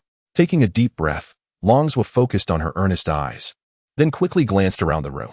When his gaze landed on the clock on the wall, he promptly responded, "It's 12:40. Suddenly, with a sharp crack, Qingyin forcefully repositioned the protruding bone back into place. Blood gushed from his knee, and Long Zhua nearly fainted from the excruciating pain. Realizing that her question was meant to divert his attention from the wound, he felt a wave of gratitude wash over him. Before he could express his thanks, he saw the woman hastily open her bag and retrieve a delicate box, from which she extracted a metallic device. She then poured 5 blue crystals from a small container into the metal apparatus. Long Zhua's eyes widened in astonishment. A repair device? A portable cell repair device? His heart raced with disbelief, and he glanced from the instrument to her face. Suddenly struck by a peculiar thought, could Miss Chingin be intending to use the cell repair device to heal his humble wounds? Before he could fully comprehend, the next scene confirmed his suspicions. The device was gliding towards his knee. In that instant, a refreshing sensation spread over the burning pain of his wound. Leaving Longs was stunned on the sofa, his eyes filled with incredulity. He could hardly believe that this woman would employ such an expensive healing apparatus on him. Setting aside the immeasurable worth of the portable cell repair device, just the 5 blue crystals alone could fetch over $1 million in the black market. And here they were, being used to treat his minor leg injury? Miss Eneen, without the slightest hesitation, instinctively attempted to retract her leg, only to be met with an excruciating pain radiating from her knee, causing her to grimace in agony, rendering her incapable of uttering another word, save for a series of deep breaths to draw in the cold air. Grateful for the generous contributions from little Bowsy, she pressed on with Chapter 115, A Grudge Between Enemies 7. Do not move, she commanded, firmly holding the injured man's leg in place as she activated the cell repair device, unceremoniously repositioning the device's port against the wounded area of his knee. Her dark eyes were fixed intently on the injury, a flicker of concern appearing within them. Previously, she had expended 5 blue crystals for merely an ankle sprain. Now, with such a severe leg injury, she was uncertain how far 5 crystals could advance the healing process. Miss Eneen, this is unnecessary. I cannot afford it, he protested. I is my kin. You saved him first, and it is only right that I now save you. You need not feel any burden, she interjected soothingly, observing the gradually healing wound while interrupting his words. Upon hearing her, he turned his gaze, wide-eyed, towards the cartoonishly dressed man beside him, a flicker of guilt flashing in his wolf-like eyes. Miss Eneen appeared oblivious to the underlying tension, perhaps due to the recent upheaval instigated by the formidable bear boss. However, attributing all accolades to him only served to ignite a sense of unease within him, akin to holding a burning ember in his chest, leaving him momentarily speechless.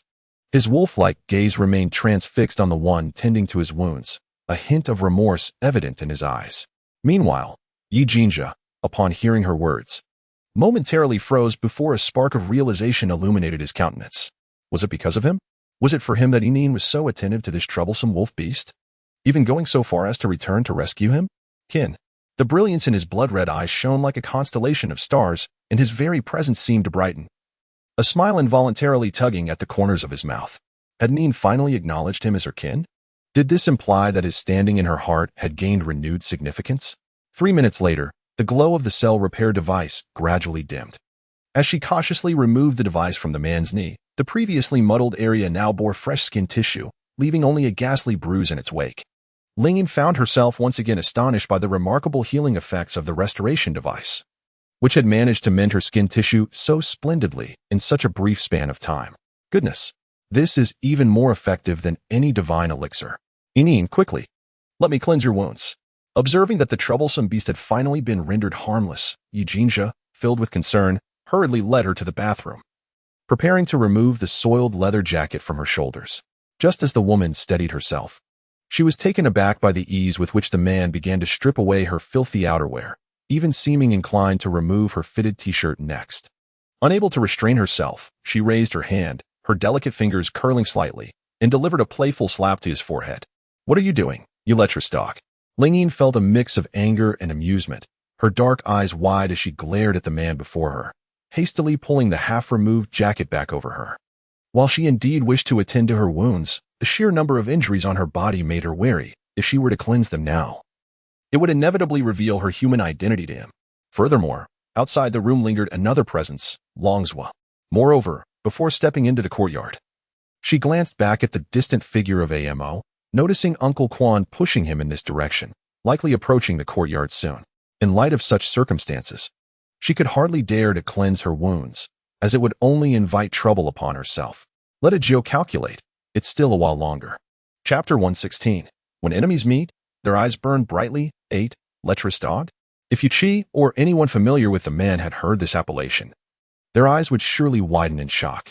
Who, in all the world, would dare to address the esteemed prince of the fox tribe as lecherous dog, and to audaciously deliver a slap to his forehead, no less? Regrettably, the subject of this affront, Yi Jinja, seemed unfazed by the insult. his focus rather fixated on the term lecherous dog. Lecherous dog? Yi Jinja suddenly felt a pang of guilt. No, it couldn't be. Had Enin truly seen through his thoughts? I am not. He quickly took a step back, fearing that his actions might provoke her disdain. In all honesty, his concern had genuinely been for her injuries. The sight of red marks marring her pristine skin and the faint traces of blood deeply pained him. Yet, with Enin's playful push, he regained a sliver of rationality, realizing that his earlier actions had indeed been rather reckless. Enin remained oblivious to his awareness of her human identity. If he insisted on having her cleanse her wounds now, wouldn't that be tantamount to forcing her to reveal her true nature? I am not a lecherous dog. As Qingyin lowered her head to zip up her leather jacket, she was momentarily taken aback by the pitiful explanation emanating from the figure before her, her eyes widening in astonishment. Had she merely uttered those words in jest? Yet the dog truly took them to heart?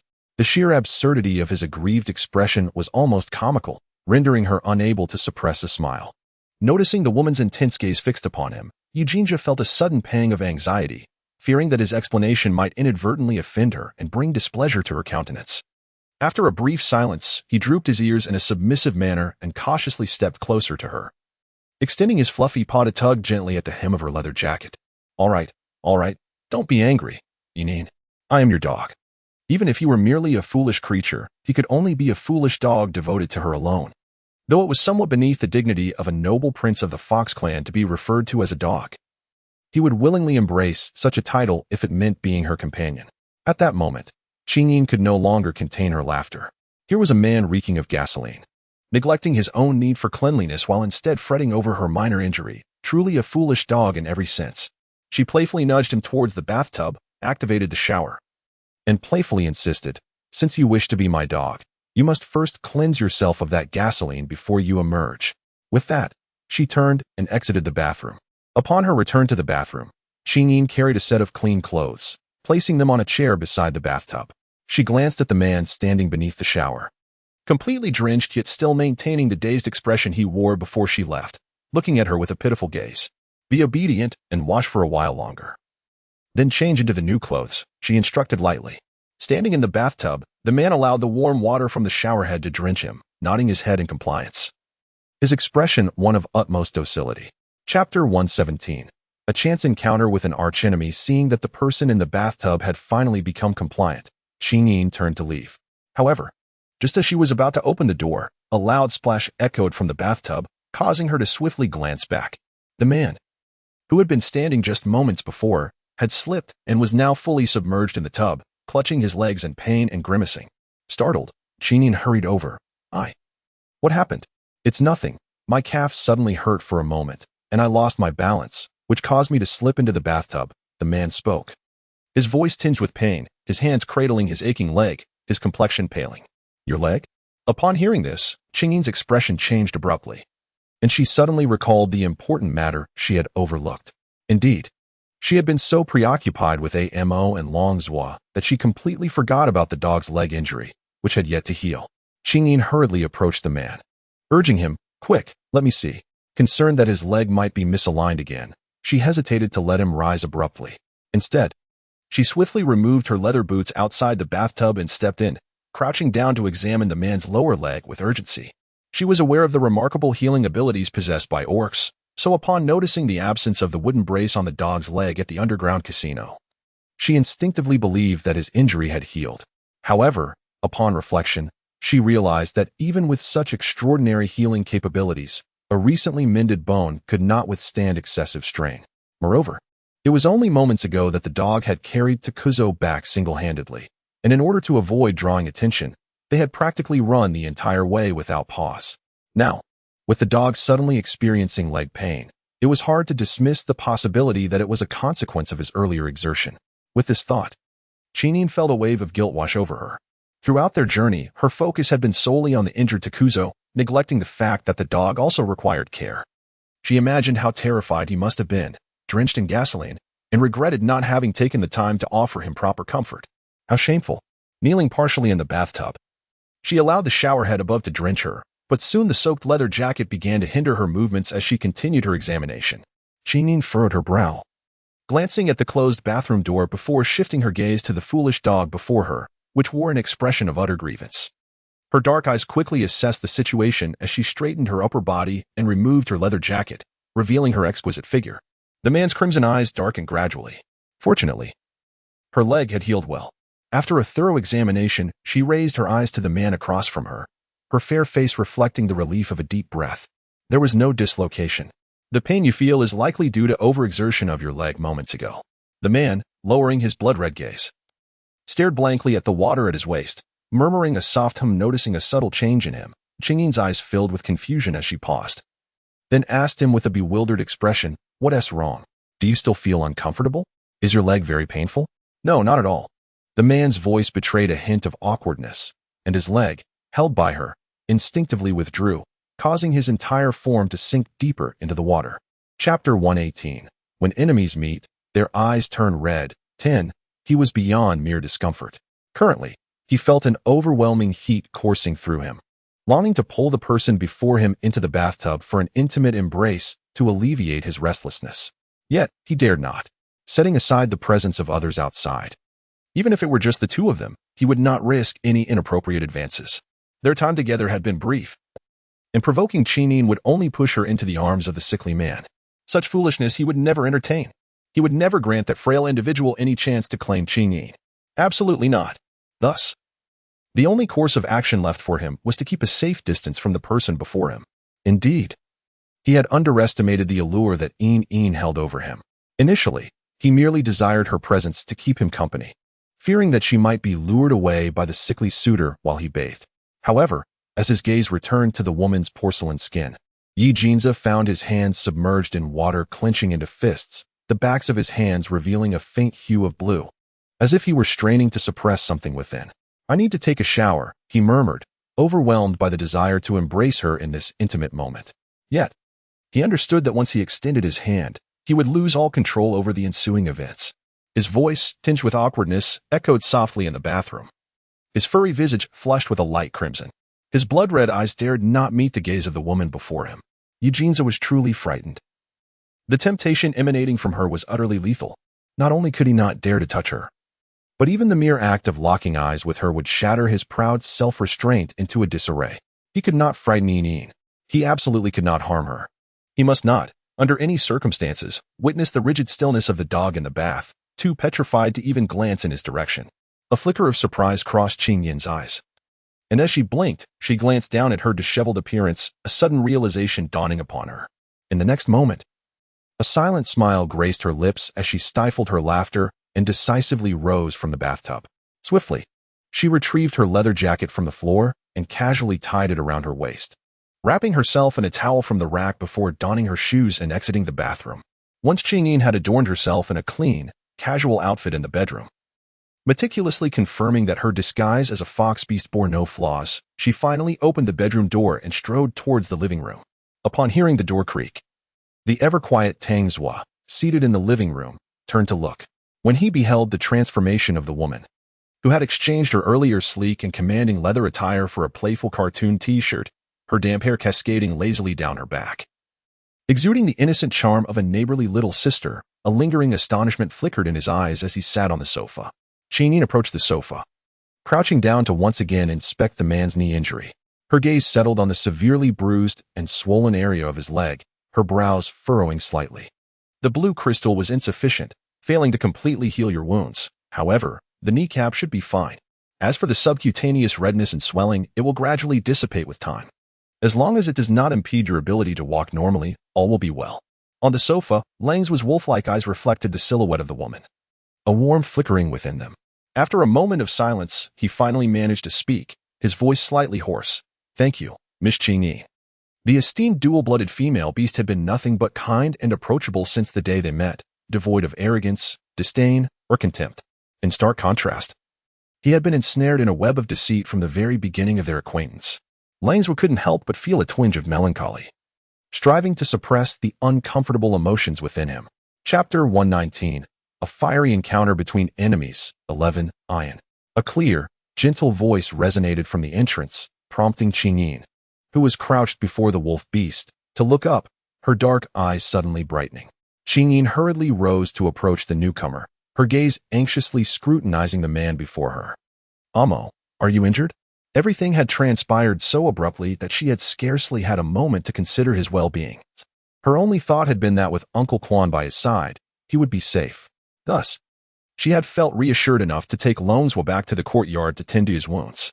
Noticing the woman's concern, Si Quan, who was pushing the wheelchair into the house, wisely excused himself, stepping outside to remain vigilant in the courtyard, his eyes scanning the surroundings with caution. No. Si Yinling replied obediently, shaking her head, her gaze swiftly darting back to the woman. The person before her had changed into clean garments, the long sleeves effectively concealing the wounds on her arms. Only a faint trace of a small cut on her neck remained visible. The man's azure fox-like eyes narrowed slightly, and an air of sorrow enveloped him, his long, slightly curled lashes veiling his regret. I am sorry. Qingyin was attentively examining whether the person in the wheelchair had sustained any injuries from the stones when she suddenly heard a soft "I'm sorry." In that instant, she felt a bit bewildered. What? I failed to protect Ayin. The man in the wheelchair, with his azure eyes, cast a remorseful glance at his own legs. Upon hearing the words, Qingyin's expression shifted dramatically. A fleeting panic flickered in her dark eyes. Blinking, she noticed the remorseful demeanor of the person before her. After a brief moment of astonishment, she playfully flicked the forehead of Sionling with a light tap, her voice brimming with righteous indignation. How could you not protect me? Did Amo not accompany us? Sionling slowly lifted her gaze, meeting the shimmering, starry depths of the man's eyes, her own soft gaze trembling beneath long, delicate eyelashes. Her tone laced with frustration. I am a burden. Nonsense. Qingyin's heart tightened at the remark. Amo is not a burden. Amo is the strongest person in this world. Facing the man in the wheelchair, Qingyin almost blurted out, Amo is incredibly intelligent. Otherwise, the head of the Si family would not value you so highly. Amo can cook, and the sandwiches are truly delicious. Amo even knows how to guide me around the Si residence. He is undoubtedly the best at it. How could such an extraordinary person be a burden? Besides, I have promised to heal Amo's legs. Does Amo not believe in me? She was acutely aware of the impact the words of that bear-like figure in the underground gambling den would have on Amo. Paralyzed. A living widow. Each phrase struck like a dagger to the heart of someone with mobility challenges. Especially since Amo's gentle nature made such verbal assaults far more damaging than any physical harm. The man in the wheelchair trembled at her words. A glimmer of light gradually emerging in his azure eyes, his finely curled eyelashes fluttering slightly. Really? Of course, it's true, she replied, her confidence radiating like a beacon. The man in the wheelchair held her gaze, those starry black eyes reflecting a myriad of emotions. After a long pause, the corners of his beautiful lips finally curved into a gentle smile. But you mustn't be so reckless next time. This is a slum. It is quite dangerous. What if something were to happen to you? With a delicate, fair finger, she gently tapped the tip of his nose, her tone tender as if soothing a child. Careful not to apply any undue pressure given the recent emotional turmoil he had endured. Then, Ayin, please don't leave without saying goodbye in the future, all right? The man's voice was endearing, his eyes filled with hopeful anticipation as they gazed at the woman before him. Qingyin blinked, her expression momentarily dazed. Before she could utter a response, she heard the person before her urgently clarify that the glass of juice was not intended for her. What? The bewilderment in her dark eyes deepened. The man in the wheelchair instinctively grasped the hand of the woman resting on the arm of his chair, a flicker of anxiety illuminating his azure fox-like gaze. It is not meant for her. I simply did not wish for Ian to be disturbed, which is why I sent her to the kitchen. In truth, I am not well acquainted with her. A fleeting bewilderment crossed Qingyin's eyes before she swiftly grasped the implication of your words. Were you referring to Miss Baihu? Upon hearing this, Si Yinling promptly nodded. Her visit to the Si residence today was in preparation for a grand bidding event scheduled to take place in a month, a project valued at over 100 billion. Numerous companies have their eyes set on it. The Bai family, alongside 3 other enterprises, stands as the most formidable competitors. In pursuit of this bidding opportunity, each of these companies has dispatched representatives to the Si residence, employing every conceivable means to curry favor with Grandfather Si. It is no coincidence that Yuning's tutor has, on more than one occasion, been discovered to have ties to them, prompting Grandfather Si to repeatedly change tutors. Her intention in seeking me out today was merely to solicit favorable remarks about her family in front of Grandfather Si, hoping to secure a successful bid for her clan. I feared she might set her sights on you, which is why I redirected you to the kitchen. Qingyin was momentarily taken aback. No wonder her little follower constantly mentioned the head of the Si family in my presence. urging me not to indulge in futile fantasies, leaving me utterly perplexed. After all this time, she believed that I was sent by a rival company? Si Yunling's eyes flickered with understanding, and she nodded solemnly, affirming, it must be. Qingyin's expression transformed into one of sudden realization. Is I going to remain here? Si Yunling surveyed the furnishings within the room, her brow furrowing involuntarily. Aang actually resides in this place? The small courtyard outside is so dilapidated that anyone could easily kick it open, and there are no security measures in the house whatsoever. Aang truly lives in such an environment. As Qingying followed the man's gaze and glanced into the room, she shook her head gently. No. Given the circumstances that had arisen today, it was impossible to remain here. Setting aside whether trouble would ensue from the underworld boss, her previous hurried return to gather her belongings had already attracted the attention of the surrounding orcs. After all, at that moment, she was dressed as a dual-blooded female beast. The stealthy figure trailing behind her, even without the need to see, had produced enough noise to signal potential trouble. Fortunately, she had already found a new home. All that remained was to move in directly with her dog. So, should she reside at the sea residence? Just the thought of that scoundrel Yujinja lurking around Aang filled Si Yunling with unease. That fellow was notoriously capricious and domineering, and there was no guarantee he wouldn't impose himself upon Aang. Suddenly, her cerulean eyes fixed intently on the person before her. Her grip on the back of the woman's hand tightening instinctively. Aang had promised to help me with my legs, hadn't she? Living at the sea residence would surely be more convenient. No way Aang would stay at the sea house, she thought. Just as the bathroom door swung open with a whoosh, standing at the threshold, a damp-haired Yujinja clad in a clean cartoon-themed shirt gazed at the two of them. His crimson eyes swept over the hand resting on the woman's hand, his expression decidedly unfriendly. In the next moment, when he noticed the woman in the wheelchair turning to look at him, his blood-red gaze transformed into one of innocent brightness. Didn't Aang promise to move in with me? He continued cheerfully. The woman lifted her gaze, and upon seeing the man's wet hair hanging in disheveled strands, both unattractive and endearingly foolish, a smile involuntarily crept into her eyes. Yes, moving is the priority. Hearing this, Yujinja cast a fleeting glance at the man in the wheelchair, a barely perceptible smile flitting across his eyes. When he turned back to the woman, an inexplicable hint of grievance emerged in his expression, and his tone softened considerably.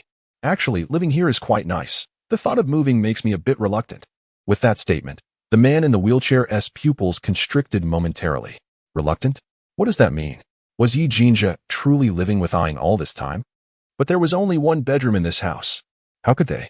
A shadow of gloom crossed the exquisite features of the man, coldly locking eyes with the provocatively crimson gaze not far away. Without further addressing Yujinja's words, Qingying turned her attention back to the person in the wheelchair. Her eyes brightening. Amo, this is I. Though he may be a bit slow, he has a good heart. He would make a fine friend. As Yujinja paused in drying his hair, his hands momentarily frozen in place, the man in the wheelchair stood at the doorway, attentively observing the happenings within. Si Quan, oblivious to the subtle expression on the man's face, called out cheerfully to the dog a few paces away, gesturing happily towards the individual in the wheelchair. This is Amo, who is currently working at the sea residence. He is quite intelligent and possesses a delightful personality. I am certain that you will become good friends. Knight Jinza, the man in the wheelchair, and Si Quan, who nearly stumbled at the threshold, shared a moment of peculiar silence that lasted but an instant. Then, the man in the wheelchair was the first to raise his hand in a friendly greeting towards the man with blood-red eyes. A gentle smile graced his exquisite, noble features as he spoke in a polite and reserved tone. Hello, Yi. Upon witnessing the scene, Qingying's eyes suddenly sparkled with excitement, and she widened her gaze towards Yujinja, a gentle smile gracing her lips. Yujinja's crimson eyes narrowed slightly as he caught a glimpse of the anticipation etched on the woman's face.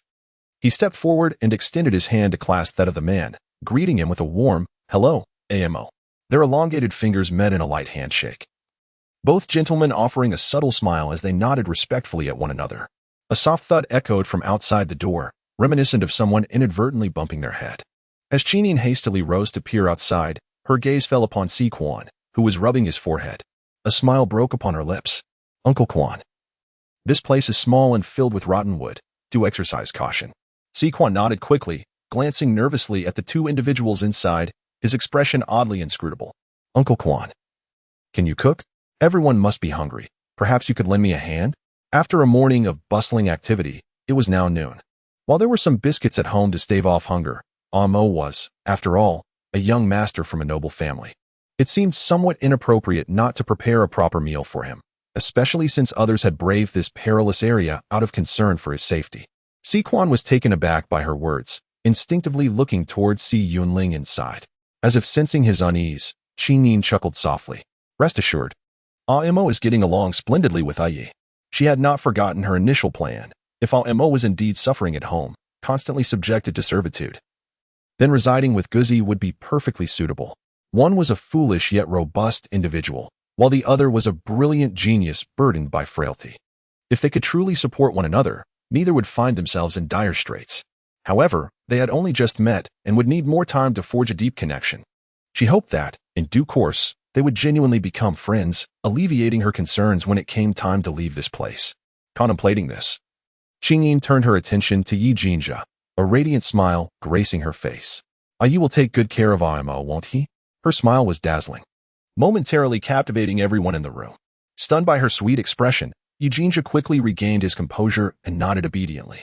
Yes, I will be good. His azure eyes glimmered with innocence as he glanced up at her, reflecting the awe he felt at her enchanting smile. Si-Quan chuckled softly.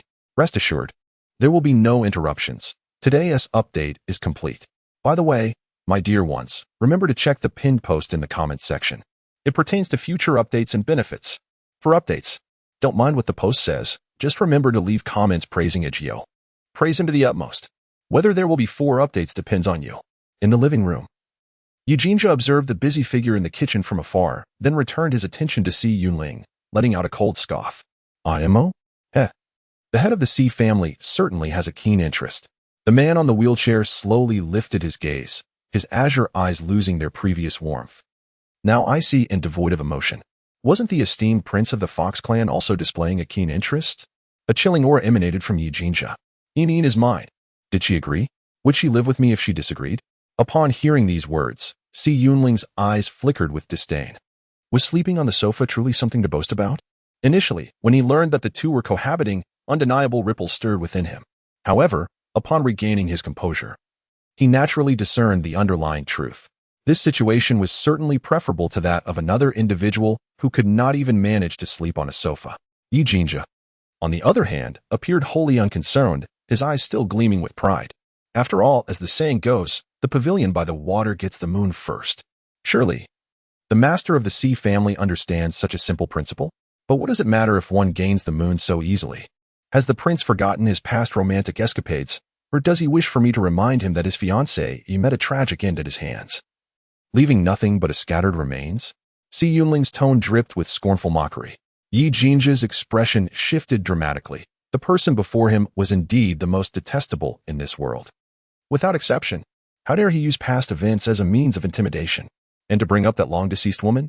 Damn it, this was intolerable. Noticing the man unusually silent, a hint of pleasure finally surfaced in Si Yunling's eyes. I advise the prince to return to the palace post-haste.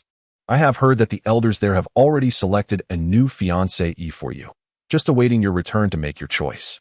If this drags on, I fear that your grandfather will directly appoint a princess, and then it will be too late to catch a yin's eye. The man in the wheelchair, suitably refraining from continuing the conversation, allowed a smirk to grace his lips, effectively conveying the unspoken implications of his words. With a fiancée in hand, you still wish to capture a yin's attention? Such folly is nothing short of a dream.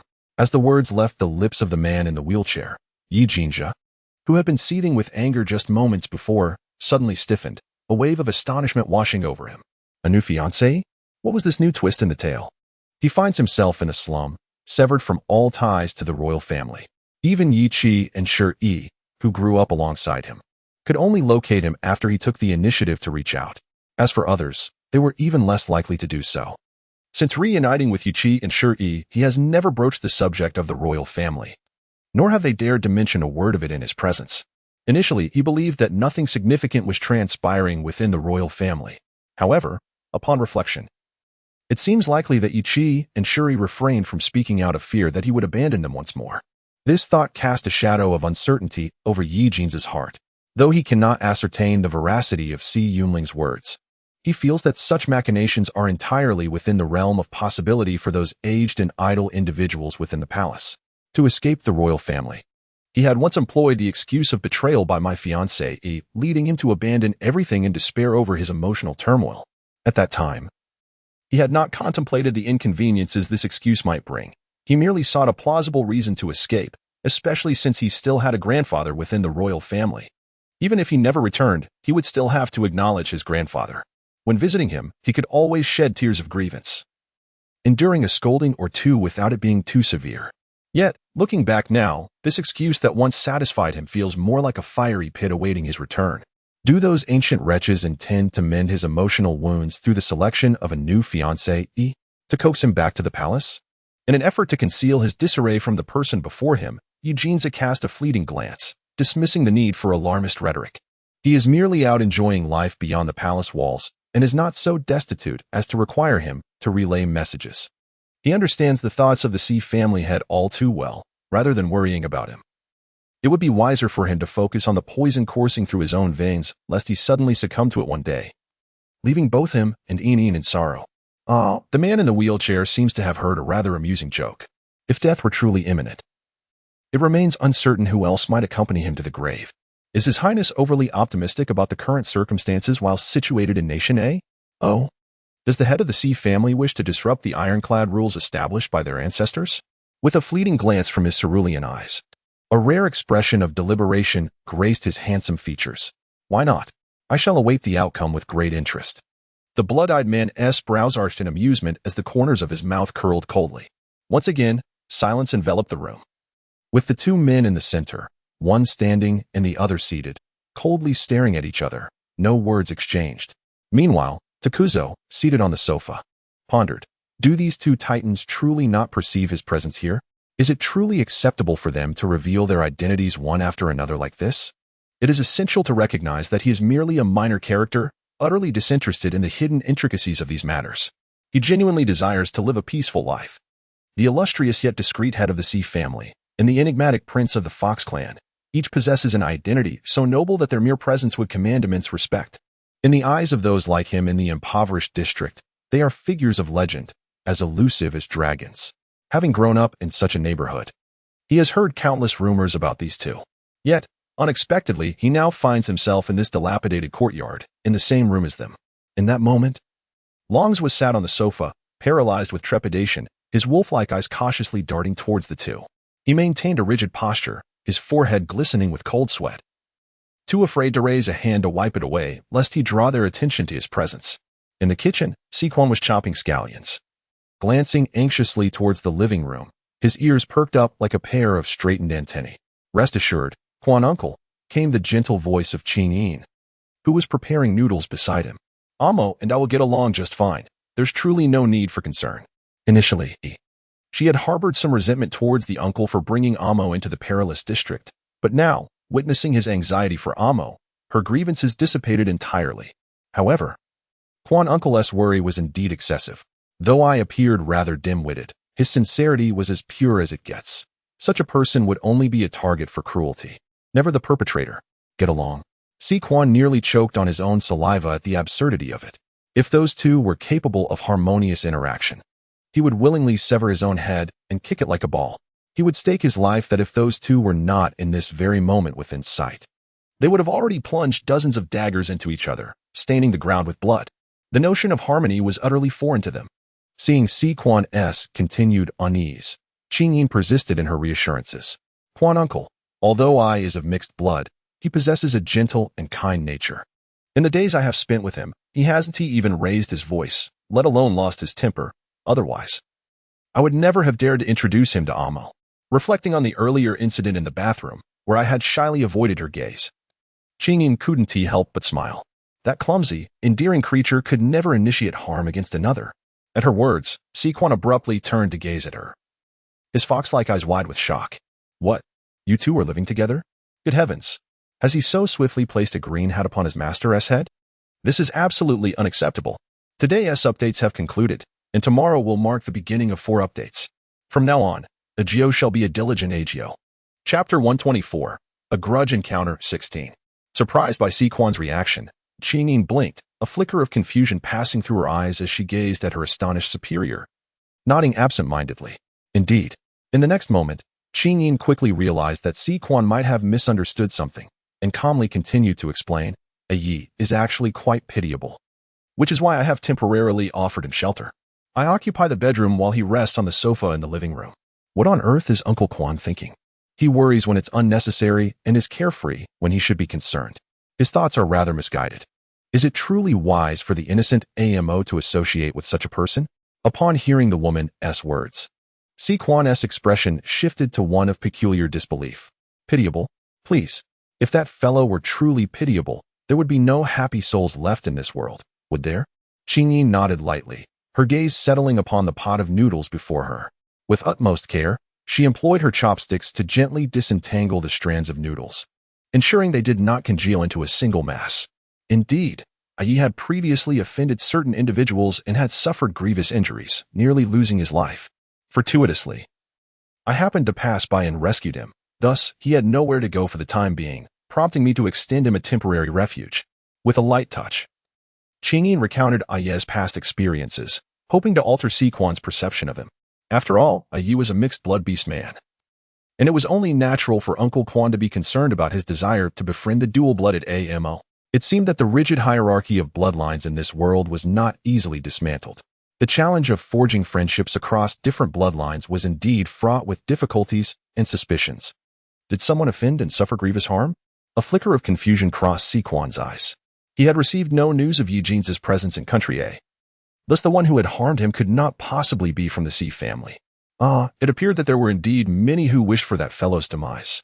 Regrettably, he had not been eliminated. Have you known each other for long? Si Quan cautiously inquired of the woman beside him, his gaze resting intently upon her as he observed her closely. Was this individual truly the legendary primitive human? His skepticism was not directed at his master's words. It was simply astonishing to witness a species thought extinct for centuries appearing before him, engaging in conversation so amicably while they stood in the kitchen cooking noodles. It felt almost surreal. Shouldn't primitive humans be lofty figures awaiting others to serve them? How could one reside in such a perilous area as the slums? And what of that hideous fellow outside? The terrifying visage he bore during his mutation would hardly earn him any favor among mixed-blood beast men. How could this person before him remain unperturbed and even choose to take him in? This was utterly shattering to his worldview. Not too long, perhaps 5 or 6 days. As soon as the words left her lips, Qingyin froze, her dark eyes staring blankly at the bubbling broth before her, a look of astonishment washing over her. Had it truly only been 5 or 6 days? In such a short span, she had let down her guard entirely around the dog. Moreover, upon realizing the dog was in danger, she had recklessly returned to rescue him, disregarding the risk of her human identity being unveiled. What would Sang Mian say if he found out? He would undoubtedly chastise her for her inexperience and being deceived by the enemy, continuing to scold her until the midnight hour. Embarrassment flickered in her dark eyes, and after a moment of stunned silence, Qingyin resolved to keep this matter from Sang Mian upon her return. Chapter 125. A Meeting of Enemies. 17, 5 or 6 days. Si Quan felt a weight lift from his heart. That was merely 1 day longer than his master had known this individual.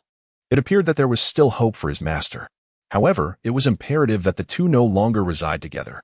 That person was notorious for his promiscuity as a prince if they were allowed to stay in the same space.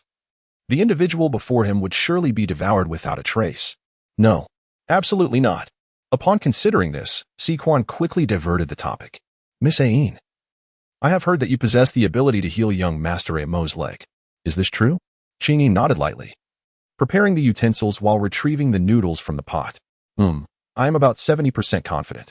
Even if a complete cure remains elusive, it would undeniably be a vast improvement from the current state, since witnessing the formidable power of the blue crystal.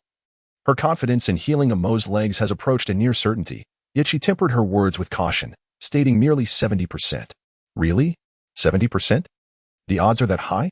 Si Quan was instantly exhilarated. He could scarcely express the guilt that overwhelmed him each time he beheld his master unable to walk. A feeling so profound it made him wish for death as atonement. In secret, he had sought out countless renowned physicians. Yet the toxins that had settled into the meridians after his master was poisoned proved insurmountable, even for the blue crystal. Each physician who came and left empty-handed had left him despondent. Had he been unaware of the identity of the person before him, he might have dismissed her as a charlatan, one seeking to exploit the Si family for hefty consultation fees.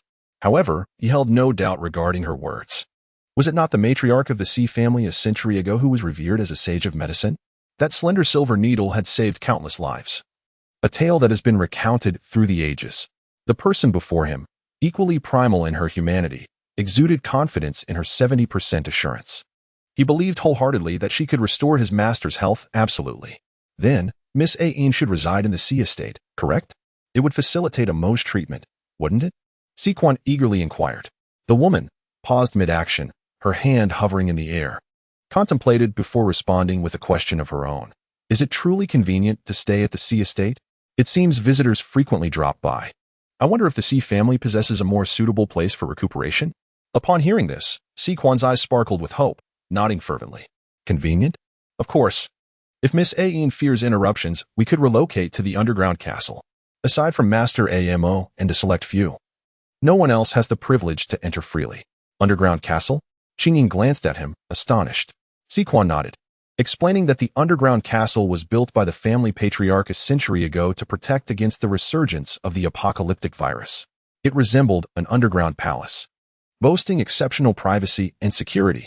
Master Amo had resided there prior to returning to the old residence. An underground castle? The woman's dark eyes suddenly sparkled with vibrant light. Constructed personally by the patriarch a century ago, it resembled an underground palace with formidable security. What treasures lay within? Wealth? Antiques? Precious gems?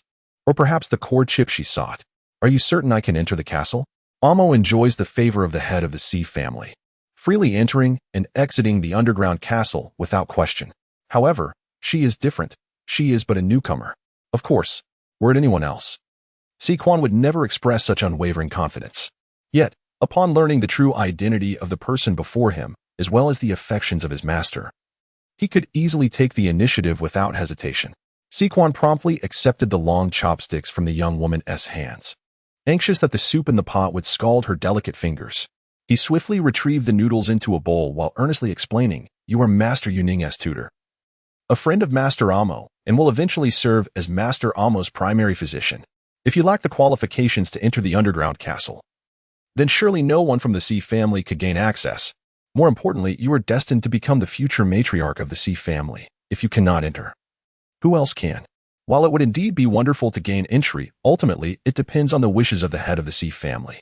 Although she yearned to visit the underground castle mentioned by Uncle Quan, she did not wish to trouble Amo, as her intentions were not entirely innocent. If she were to become a burden to Amo in the future, that would be regrettable. In any case, now that she was aware of the existence of such a mysterious stronghold belonging to the C family, she would surely find a way to infiltrate it. After a brief conversation, Sequan hurriedly portioned the noodles into white porcelain bowls and rushed toward the living room, with Qingyin following closely behind, calling out for everyone in the lounge to join in the meal. It was rare for so many to gather in the dilapidated little house. The thought of their shared hardships, coupled with the sudden breakthrough in the search for the core chip, filled Qingyin's heart with immense joy. "How are they conversing?" she asked softly, tilting her head towards the dog and Amo across the table, who were quietly enjoying their noodles, her eyes brimming with anticipation. Knowing that breaking down old prejudices to foster friendship between two distinct classes was no simple task, she still held on to hope for positive news. The moment her words left her lips, the figure of the person beside her, Longzhua, stiffened, nearly choking on the noodles in his mouth. Simultaneously, the two individuals across the table subtly paused in their actions, both raising their gazes to glance at Longzhua before continuing to eat their noodles with heads bowed. Longzhua, trembling under the scrutiny of the two formidable individuals, struggled to swallow the noodles, awkwardly nodding his head. It's not bad. Not bad, indeed. Do you realize how close we were to a catastrophe? I am still sitting here eating noodles. You have no idea the courage it took for me to do so." "Really?" Qingyin's eyes sparkled with delight as she eagerly nudged Sequan beside her, wearing a triumphant expression. "See, I told you your worries were unfounded." While enjoying his meal, Sequan glanced silently at the two individuals across the table, a slight twitch at the corner of his mouth. The meal concluded swiftly. Due to a leg injury, Liang Yin suggested that Tangs would stay in the small cabin, as she intended to take her dog and leave. It would be wasteful to leave the cottage unoccupied, so it was better to let Tangs stay and recuperate. After discreetly leaving some money for Tangswa and offering a few words of advice regarding his recovery, Liang Yin shouldered her small backpack, took her dog, and boarded the car arranged by Amo, heading directly to the house in the Candia district. Chapter 127. A familiar rival sparks strong emotions. 19. Wishing to avoid drawing attention, Liang Yin instructed Si Quan to stop the car a few blocks early. Before disembarking, she donned an old raincoat, wide-brimmed hat, and mask to conceal her identity thoroughly. Yin, upon noticing the person in the back seat preparing to exit, felt a surge of hesitation. You, Amo, could you help me request a 3-day leave from the head of the Si family? Although tidying up the new house won't take 3 days, given the recent events, it's unlikely we can keep Grandpa Dog as passing a secret any longer. I need to contemplate how to break the news to him. 3 days? His azure eyes flashed with surprise. Did he truly have to endure 3 days without seeing her? The individual in the back seat nodded earnestly. Moving into a new home requires some organization, and with your legs, I need some time to prepare. What do you need to prepare? I can take care of it. Si Yinling interjected hastily. 3 days. 3 days without seeing you. He was reluctant to part with even a single day, especially after learning that Eugenia was living with Ayin. Although his face betrayed no emotion, an unsettling anxiety churned within him, rendering him utterly ill at ease. He could scarcely recall the last time he felt this way. Even when making significant decisions for the entire C group, he had never experienced such restlessness. Yet now, this sensation surged within him, tumultuous and demanding his utmost effort to suppress. No, only I know how to gather those things. Just 3 days. I will come to the C residence to find you afterward. However, I might stay there for a considerable time. Amo. Please remember to inform the head of the C family in advance, or it might come as a surprise. Stay for a while. A flicker of light appeared in his previously downcast azure eyes as he nodded eagerly. All right. The woman continued her instructions, emphasizing the importance of a medicinal bath before sleep over the next few days, assuring him that adhering to this regimen would enhance the treatment's effectiveness beyond expectations. Si Yinling nodded obediently, pondering, is the medicinal powder Ayin used in the bathtub suitable? The one she used when she gave me a bath that night? Upon hearing this, the man beside her felt a chill in his crimson gaze. The woman affirmed, yes, that one is excellent. Good. Although there are 3 days during which I cannot see the person before me, the mere thought of enduring those trying days brings joy to my heart. Knowing that this individual will subsequently choose to reside at the C residence for my sake. Undoubtedly, the man's heart is filled with delight. In contrast, Eugenia, who has been seated beside the young woman, initially wore a smug expression upon hearing her mention, I will take a 3-day leave. However, when she revealed that she would be living at the C residence for an extended period thereafter, he suddenly stiffened, his demeanor shifting to one of gloom. I will wait for Ayin. His azure eyes blinked obediently, then turned to the man beside the woman, his brows arched in delight. A handsome and gentle countenance radiating unspoken joy. Goodbye, Yi. It was a pleasure to meet you today. Eugenia. Upon hearing the words, Qingyin's figure, poised to exit the vehicle, suddenly froze, taken aback by the unexpected interaction between Amo and the dog. A wave of curiosity washed over her as she turned her head to observe the others. Eugenia, in the next moment, revealed a gentle smile, his blood-red eyes curving softly. Farewell, Amo. It has been a pleasure to make your acquaintance. As the lively market bustled around them, the scene unfolded further. With a light heart and a familiar ease, she effortlessly located her rented abode, and at this moment, her spirits soared to an unparalleled height. As she pushed the door open, the woman's pale, delicate fingers gently pressed the switch on the wall. In an instant, with a soft click, the dimly lit room was transformed into a bright haven, illuminated by the warm glow of the lamp. Qingyin introduced the rooms one by one, leading her companion until they finally arrived at the kitchen. With a face full of anticipation, she turned to her companion. Yi, do you like this kitchen? I devoted an entire afternoon to selecting this house. The space was not overly large, yet it was more than ample for two. Considering her future departure, Aya needed a skill to rely on, which is why she specifically chose a house with a spacious kitchen. Although her culinary skills were not exceptional, she had savored many delicious meals under Sang Mian's care and had memorized the recipes for several dishes. If she could teach these recipes to Guzi, sustaining himself would not pose a challenge. After all, in comparison to the beastly world they inhabited, everything from her era was a rarity.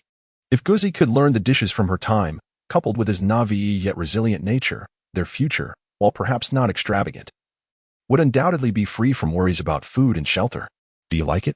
The question jolted Eugenia, who had been lost in his thoughts, back to the present. As he raised his gaze, he was unexpectedly met with the radiant smile of the woman before him. In that instant, the agitation in his mind dissipated. and his blood-red eyes were captivated by the brilliance of her dark, sparkling ones, reflecting her joyful expression. After a moment of dazed contemplation, he nodded. I like it. Then I will teach you how to cook, all right? Her eyes sparkled with delight. Sure. The warmth in his blood-red irises was undeniable, and without a second thought, he agreed. It took a moment for him to process her words, leaving him momentarily bewildered. What? Cooking? You want to teach me to cook? What does that mean? I.e., you need to learn some skills, she said earnestly. While you are strong and capable of hard labor now, that cannot be a long-term solution. It would be wiser to acquire a skill to rely on. The man stood in astonishment, gazing into her blood-red eyes, now shimmering with light. Was she considering his future? I think being a chef sounds quite good. Although I would be surrounded by grease every day, at least I wouldn't go hungry. Plus, I happen to know some special recipes that I can guarantee will be irresistible. Once you learn, we can open a small restaurant nearby, and I assure you, business will flourish. Her smile was particularly charming, as if a weight had been lifted from her shoulders, radiating joy. Open a restaurant? At that moment, his focus was solely on her, his gentle blood-red eyes reflecting her sweet smile, his lips unconsciously repeating the words. Yes, she nodded eagerly, her face alight with expectation. Do you like it, Ayi? Though she was eager to assist the individual before her, it was essential that the dog also took a liking to her. Of course, he liked her. Anything associated with her was to his preference. Upon hearing this, the woman's eyes sparkled with newfound brightness. Chapter 129. In his eyes. There is only her too. The new residence was situated in a village within the city, at the junction of the Candia and Queen districts. Here, the quality of life, living conditions, and the demeanor of the beast men were markedly superior compared to those in the impoverished areas. Moreover, the house chosen by Qingyin was located in the finest section of the village, just 2 blocks away from the small mansions of the affluent Queen district, where the safety was a stark contrast to the dilapidated courtyards of the slums. One was in the heavens, while the other lay in the depths of despair. In this neighborhood, the number of dual bloodline beast men had noticeably increased. After a brief contemplation, Qingyin resolved to continue presenting herself as a dual bloodline fox beast woman. After all, she intended to establish her roots firmly within the Sea family, and should anyone seek to investigate her origins and find no substantial clues, it would undoubtedly hinder her forthcoming endeavors. Who would feel secure employing someone without a discernible background? Previously, while living in the slums, her past was difficult to trace. However, now that she had relocated, if her origins remained elusive, it would clearly raise suspicions. After a simple tidying up of their new abode, Qingyin and the dog set out to the largest nearby shopping mall to procure necessary items. Despite her satisfaction with the new dwelling, she still needed to acquire various daily necessities. As they walked, Qingyin took the opportunity to introduce the surrounding community to the dog, unfazed by the astonished and peculiar glances cast upon them by passers-by. Though there was a hint of bewilderment in her eyes, she continued to walk alongside the dog, appearing nonchalant. The hierarchy of bloodlines in the beast realm was exceedingly rigid, even though the law did not prohibit friendships across different bloodline classes. The site remained dominated by clusters of beast men of the same lineage, with zero interaction between different classes, not to mention conversations. It was rare for individuals of disparate bloodlines to even exchange friendly greetings. The sight of a dual bloodline female beast woman walking openly with a mixed blood beast man was nothing short of jaw-dropping for onlookers. As if sensing the whispers and pointing fingers around them, Yi Jinja, who had been lost in the woman's charming demeanor, finally regained his senses. It dawned on him that his current appearance had yet to return to normal, and walking alongside her did indeed draw considerable attention. Suddenly, he halted in his tracks, his expression turning noticeably unfriendly. Despite his noble status as a prince of the Fox clan and his esteemed lineage, the physical mutation he had undergone undeniably instilled a sense of inferiority within him. After all, how could a creature of such noble blood endure the humiliation of transforming into an ugly mixed-blood beast? A visage transformed, grotesque, and unrecognizable, adorned with repulsive beastly fur sprouting from the depths of the skin, accompanied by a pair of blood-red eyes that could terrify even the most fearsome of hybrids. Thus, anyone who dared to exhibit even the slightest fear upon witnessing his mutated form was met with a swift decree of death. Yet, in this moment, the familiar pangs of insecurity surged once more, as he observed Yin, too, becoming a target of scorn due to his presence. The murderous intent within him stirred, akin to a slumbering beast awakening, and his blood-red eyes turned icy with resolve. Night Jinza, with his somber gaze, instinctively approached the nearest group of onlookers. Suddenly, an unexpectedly gentle white hand grasped his furry one, the warmth radiating from her palm causing him to momentarily halt, his blood-red eyes widening in surprise. "Does I like candied hawthorn?" A soft voice chimed beside him, prompting him to turn and meet her gaze. Candied hawthorn? Such trivial treats meant for children hardly piqued his interest. Yet, if it were Eneen who inquired, his answer would surely be affirmative. Wait. No. That couldn't be right. With so many people scrutinizing them, why wasn't Eneen maintaining a distance? Why was she now holding his hand and asking if he wanted candied hawthorn? Chapter 130. In his eyes, there is only her. 3. Candied hawthorn? The man's eyes widened in astonishment. Do you wish to have some? The woman appeared utterly unfazed by the prying eyes surrounding them. Her attention solely fixed on him and the distant treats that seemed so delectable. The stray dog must be suffering in the slums, having finally escaped that wretched place. Her only desire now was to help him acclimate to this new life, to shed the timid demeanor he once possessed. The immediate priority lay in broadening his horizons, to let him experience the vibrant life beyond the squalor of the slums, rather than remaining in a state of naive curiosity as Lu Lao Lao did in the Grand Garden. Meanwhile, the man, in utter disbelief, glanced down at the small hand clasping his own. After a moment's pause, he lifted his gaze to meet the unaffected demeanor of the girl amidst the surrounding whispers, his blood-red eyes reflecting a bewilderment that was hard to articulate. In that instant, her gesture seemed to dispel the shadows of despair and murderous intent that had clouded his heart. His gaze returned to her hand entwined with his, and the brilliance of his blood-red eyes gradually rekindled, revealing a tenderness that even he had not noticed within himself. All right, holding the hand of her companion, she ignored the astonished and disdainful gazes of those around her, nearly bouncing with excitement as she reached the store. After retrieving her electronic card to settle the bill, she handed a sugar-coated hawthorn skewer to the man beside her, while she herself held another skewer and continued towards the distant shopping mall. Amidst the crowd, the woman remained undeterred by the curious stares, though she occasionally cast cautious glances at the response of her companion. She sensed the discomfort that had enveloped him moments before, and a pang of sympathy surged within her. She pondered whether, had she not reached out in time to hold his hand, he might have turned away and retreated, burdened by self-doubt, back to the confines of his home, shunning the outside world forever. Yet, one day she would inevitably leave him behind. After her departure, he would have to confront everything alone, even if she imparted a skill or left him a fortune. If his mindset did not adapt, it would merely be a matter of time before he retreated into despair in the slums. Furthermore, if he could not acclimate to interacting with the dual-blooded beastmen, how would he and AMO assist each other in the future? Would he, while walking with AMO down the street, flee in terror at the pointed fingers of onlookers as he did now? She wondered, would he dare to try? With no semblance of ladylike grace, she bit into a sugar ball, her cheeks puffed out, her eyes sparkling as she glanced at the man beside her, observing her. The man blinked his crimson eyes and obediently took a bite from the skewer in his hand. In an instant, his mouth was filled with the sweet and tangy flavor of the fruit. The blood-red orbs widened in surprise as he noticed her expectant expression. After a moment, he nodded obediently, clearly enjoying it. In truth, he had always found the sweetness of the sugar-coated hawthorn distasteful, having previously forbidden such confections in the palace. Yet, for reasons unknown, this particular skewer tasted utterly delightful. Watching her cheeks puff like a little hamster, and feeling her hand tightly grasping his blood-red eyes curved like a crescent moon, a grin forming on his lips that he could not suppress, his heart racing with an indescribable joy. Chapter 131. In his eyes, there is only her. 4. Upon returning to the Sea residence, Si Yunling found Si Yuning waiting in the hall, impeccably dressed in a tailored suit. Sensing a faint, almost imperceptible metallic scent in the air, Si Yunling slightly furrowed her brow. "Little uncle, everything has been taken care of. Miss Bai has returned home to recuperate and will likely not disturb us for quite some time." Recalling the scene of the Bai family's young lady losing her composure before her, Si Yuning couldn't help but smirk coldly. What of being a refined young lady or a socialite? Before him, they were merely trembling in fear. It was merely a spectacle for her to witness how her own servant was tortured, yet she was so frightened that she wet herself and ultimately fainted. What a disappointment. Had I known that the young lady of the Bai family was so inept, I would have preferred to accompany my uncle to meet my future aunt instead.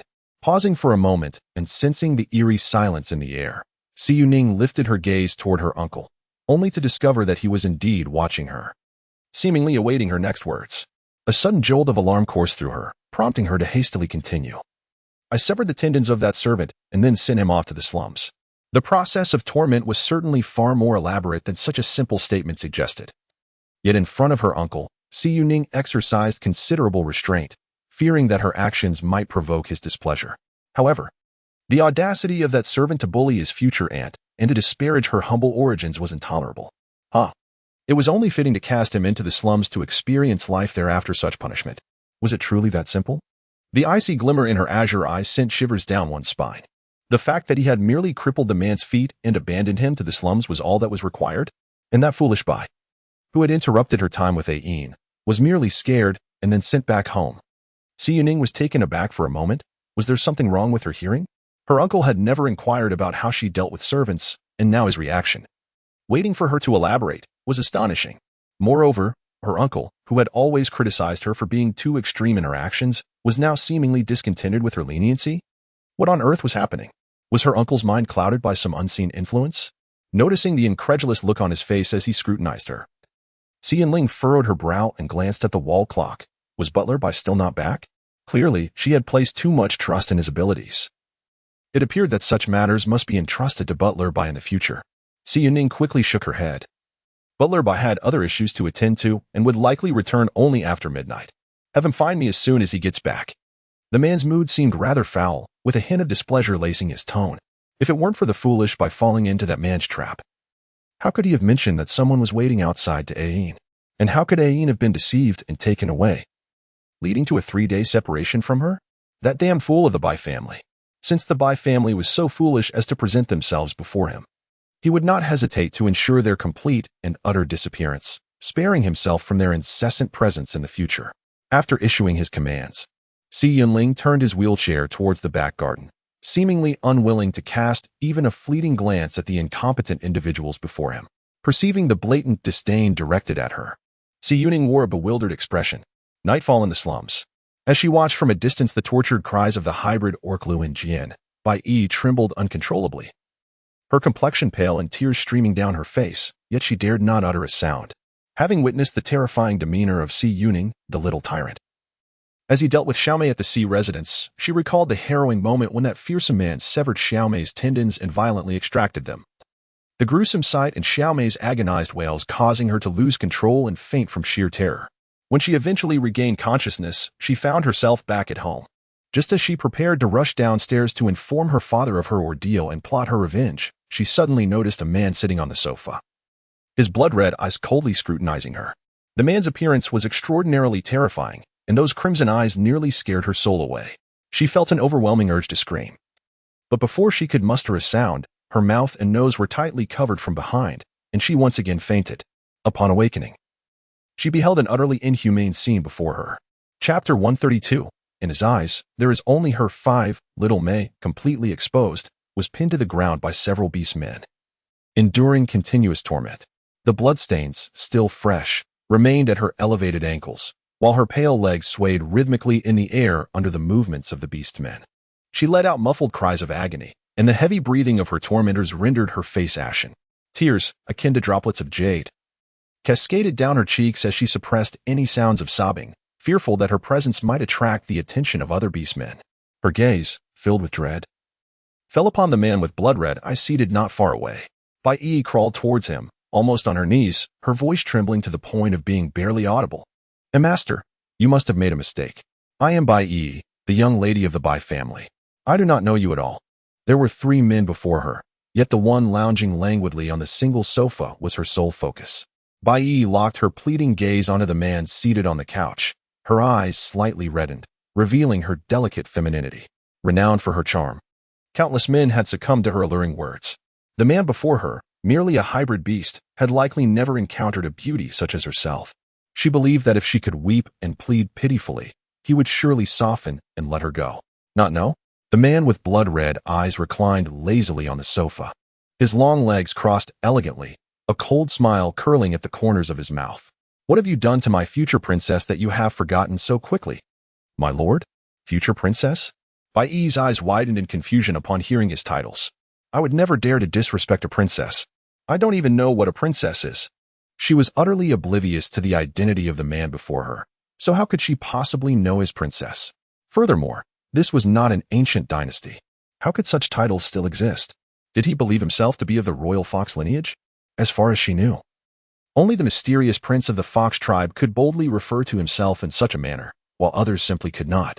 The moment this thought crossed her mind, Bai Yi's expression turned ghastly, her gaze lingering on the man for a long while, filled with disbelief. No, it cannot be. How could the noble prince of the fox tribe possibly be here? And how could he appear in such a terrifying hybrid form? No, it cannot be. The person before me is absolutely not the most esteemed prince of the fox tribe. Moreover, even setting aside the man's identity, her family had never hosted any princess. Even if they had, someone of that status would surely never be disrespected by her. Was she not courting death? My lord, you must be mistaken. I am Bai Yi. Of the Bai family, the family of the Plastic King. I have never encountered any princess, nor would I ever show disrespect to one. Perhaps you have confused me with someone else. Trembling like a leaf, Bai Yi shivered uncontrollably, her voice still quaking, yet her heart began to steady. Surely, this esteemed gentleman had erred in his identification. Thus, a proper explanation should clear any misunderstanding. Chapter 133. In his eyes, there is only her. 6. As for Xiaomei, that servant, while once useful, no longer deserved to remain by her side in such a filthy and crippled state. Moreover, given the current condition of those mixed-breed beasts, whether Xiaomei would survive the night was uncertain. She ought to prioritize her own well-being. Mistaken identity? The man with blood-red eyes raised his tone slightly, a cold glint flickering in his gaze. Did you not say she was happy serving men in the slums? What? Have you forgotten? Heaven knows the extent of his agitation when he learned from Long Zhuo about the humiliation Yin had faced that day. He cherished her dearly, and before he could even protect her, she was subjected to such disgrace by a wild woman who had appeared from nowhere. The audacity of that woman to utter such vile words before Long Zhuo was indicative of the torment Yin must have endured during their encounter. What troubled him further was that Yin had not mentioned this incident at all in his presence, behaving as if nothing had transpired, which pained him deeply. Reflecting on the afternoon when they strolled hand in hand through the supermarket, the piercing gazes of passers-by felt like daggers aimed at their hearts. Even he, a man of stature, was tempted to retreat, yet Yin never once released his hand, her silent support warming his heart. In his attempt to extract Yin from the sea residence, he had unwittingly allowed a pawn to humiliate her. Although this was not part of his plan, the thought of Long Zhuo's words set him on edge, leaving a bitter taste in his soul. According to Yi Qi, when that servant was found, her legs were rendered useless, trembling in a heap of refuse, while the instigator of the entire affair, Miss Bai, was returned to the Bai household to sleep soundly. How absurd! To humiliate his treasured jewel and believe that sacrificing a servant could atone for such a sin? Was Si Yunling not being overly lenient? It seemed that if vengeance for Yin was to be exacted, it was a task best suited for him alone. From the slums? Serving men? The moment those words escaped the man's lips, Bai Yi, quaking on the ground, suddenly froze. Realization dawning upon her as she comprehended whom the future princess was, the very woman who served as a tutor at the sea residence. Bai Yi's heart, which had finally found a semblance of peace, now raced to her throat in terror. It was not I who spoke those words, they were uttered by Xiaomei.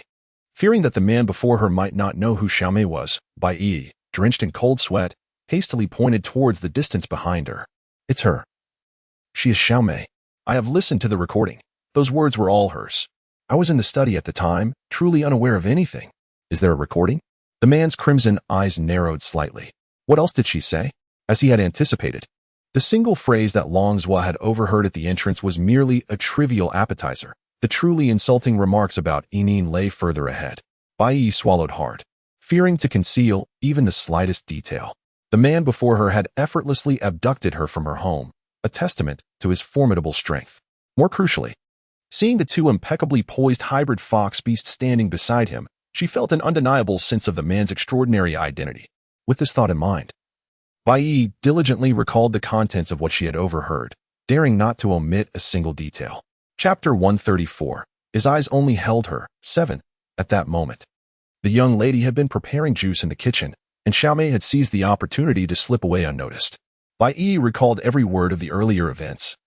Her complexion pale. The man on the sofa listened quietly. Initially, his expression was one of utmost calm, betraying no emotion. However, upon hearing the woman on the floor remark, fearing that others might not know of your indulgences, and the details of your debauchery in bed are vividly described, The man's crimson eyes involuntarily narrowed, and the chilling aura surrounding him transformed into an overwhelming murderous intent. That wretched woman. How dare she speak of Enine in such a manner? And then, the man's tone rose slightly, his voice as frigid as a demon, exuding an oppressive chill. Enine was certainly not one to passively endure. She must have delivered a harsh reprimand to that woman at the time. Bai hurriedly recalled the questions posed by the young tyrant of the Sea family to Xiaomei during the day. Xiaomei had said that the young lady, upon hearing someone call her Enine from outside, had turned and left without a word, appearing quite anxious, not even bothering to refute Xiaomei. It was precisely because that woman had hastily departed without rebuttal that Xiaomei was further convinced of the woman's dubious character, which led her to intentionally mention the woman's identity while in the study, hoping to incite disdain from the head of the Sea family. Little did she know that the misfortune would ultimately befall herself. She left in haste upon hearing someone call her Enine. A flicker of astonishment surfaced in the man's crimson gaze, leaving him momentarily stunned. Enine? That was his pet name for her.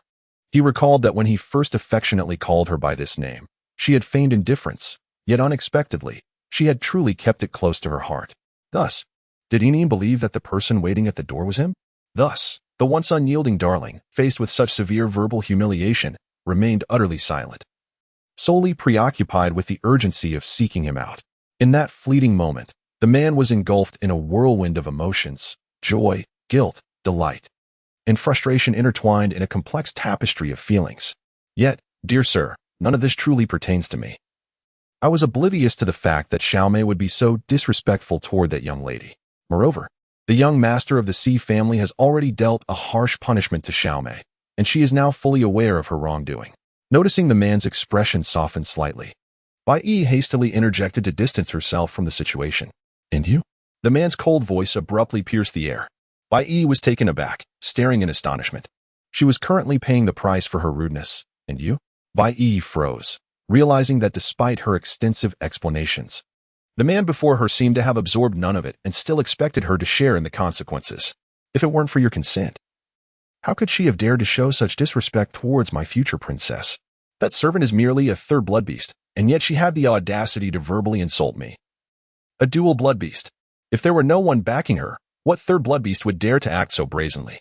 This woman, in her words, seemed intent on exonerating herself, shifting all blame onto the servant. Huh, does she truly believe he is blind? I did not.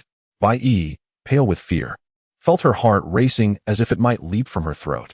What if I were to sever your tendons and cast you aside? His gaze fell upon the distant orc, still merrily grunting.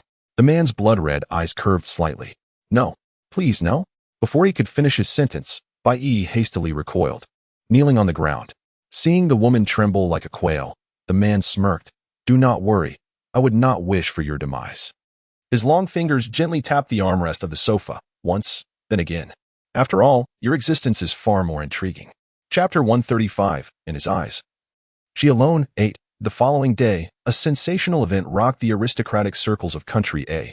Bai, the esteemed young lady of the Bai family, known as the Queen of Parties, was discovered in a state of utter madness overnight. She appeared in the slums, completely unclothed, her body marred with bruises and abrasions, and her legs covered in unspeakable filth. When her family found her, she was already in a delirious state. Her pale visage bore a pair of fox-like eyes that darted about with a vacant gaze, embodying the essence of shock and confusion. She incessantly muttered phrases such as Yun Ling, the heartless man, and Yun Ling, my brother has a new love. She appeared fragile, as if she might faint at any moment, yet, upon encountering a man clad in a suit, her demeanor would transform dramatically into that of a shrew. As she lunged forward to embrace him, her lips, swollen and raw, relentlessly sought kisses, while she called out Yun Ling, my brother, in a manner dripping with seduction. This incident sent shockwaves through the entire aristocracy of Country A. The mention of Yun Ling left everyone familiar with the noble circles in a state of bewilderment. Those who recalled the individual frequently spoken of by the young lady almost simultaneously concluded that this Yun Ling was none other than the enigmatic master of the Sea family. A man of immense wealth and influence, yet known for his extreme discretion. Yun Ling, the heartless man. Yun Ling, my brother has a new love. The repetition of these phrases undoubtedly ignited the flames of gossip within everyone's hearts. Could it be that the young lady of the Bai family had truly shared something with the mysterious patriarch of the Sea family? If he had indeed found a new love, did that mean she was the forsaken former flame? And who, pray tell, could the new love be? In less than a day, the once reclusive C family suddenly became the prime target for all entertainment journalists. Reporters, adopting an unprecedented level of professionalism, began to stake out the premises of the C group, intent on uncovering even the slightest detail about this elusive head of the C family. Yet, how could one hope to pry into the affairs of a family as powerful as the Cis? After a long day of toil, the paparazzi yielded no results, prompting a dramatic shift in the entertainment headlines. Numerous websites and forums became inundated with enigmatic rumors surrounding the head of the C family. Some claimed that the patriarch was an elderly gentleman of noble character, disdainful of worldly trivialities, devoted solely to the pursuit of ancient cultural knowledge and alchemical secrets, which explained his reticent demeanor. Others suggested that he was a strikingly handsome youth, rendered invisible by prolonged illness, thus remaining behind the scenes. There were even whispers that the head of the C family was a woman, constrained by the patriarchal dictates of her clan, which forbade her from behaving ostentatiously for fear of inciting unnecessary trouble. In summary, the internet buzzed with all manner of speculation, propelling this exceedingly mysterious figure to the pedestal of legend. In the Candia district, within a cozy little abode, a woman savored a honeydew melon while attentively watching the sensational entertainment news unfolding on the television screen, embodying the essence of a dedicated observer. Have they lost their minds? She murmured to herself, bewildered, unable to fathom how the Miss White Fox she had encountered just yesterday had seemingly succumbed to madness overnight in such a bizarre fashion. The melodious sound of her tongue clicking in disbelief, she mused that the young lady of the White Fox was indeed fortunate to have lost her sanity.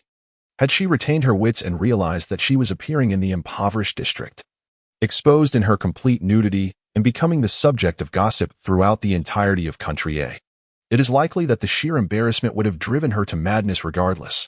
Today, the fourth update concludes with Chapter 136. In his eyes, there is only her. 9. What is Enine watching? A dog, clad in a whimsical cartoon t-shirt, approached the lady while carrying a steaming plate of dumplings. His blood-red eyes briefly glanced at the gossip news on the television, a fleeting smirk of triumph crossing his features. Upon hearing this, Enine hastily pressed the remote control to switch to another channel, casually responding, "Just some mundane gossip news, nothing significant." She felt little sentiment regarding Miss White Fox's ordeal. However, it was noteworthy that the incident occurred in the impoverished area where they had once resided, and those who had assaulted Miss White Fox were predominantly identified as mixed-blood beasts residing nearby. It would be prudent to shield Guzzy from such distressing news. Noticing the young woman's reluctance to discuss the matter further, Guzzy refrained from pressing her and promptly presented the freshly made steamed dumplings he had just learned to prepare, his tail wagging vigorously behind him. "Enine, do give it a try. This is my first attempt at making dumplings, and I am uncertain whether they taste good," he said. His voice tinged with a palpable nervousness, his bright blood-red eyes filled with eager anticipation as they gazed at her. Upon hearing this, Enine did not hesitate. She set down the slice of melon and, without even taking up her chopsticks, reached directly for the steamed dumplings on the plate. The man, witnessing her actions, exclaimed in alarm, "Be careful, it's hot." Yet, before his words could fully escape his lips, he swiftly picked up a dumpling and brought it to her mouth, his face adorned with a look of earnestness. "Now, you need not fear." The gentle gaze of Enine momentarily froze as she glanced at her hand, halted mid-air, and then looked at the man's hand, which he had brought to her lips. A glimmer of amusement flickered in her dark eyes. The foolish dog was aware that the steamed dumplings, freshly cooked and piping hot, were too scalding to be eaten directly with her hands. Yet he was attempting to feed her with his own hand. What a perplexing situation. In the next moment, Enine, with her gentle demeanor, opened her mouth and took a steaming dumpling offered by the man. Initially, she resolved to display an approving expression regardless of the dumpling's taste. After all, these delicate demanded great care and patience from the chef. The harmony of the meat filling, every drop of oil, each grain of salt, the heat and duration during steaming, as well as the water level. All these seemingly simple elements were in fact fraught with precision. A mere fraction of error could lead to a vastly different outcome. Crafting truly exquisite required considerable time and effort. Even the exceptionally talented Sang Mian had to endure 3 failures before finally producing the perfect dumpling.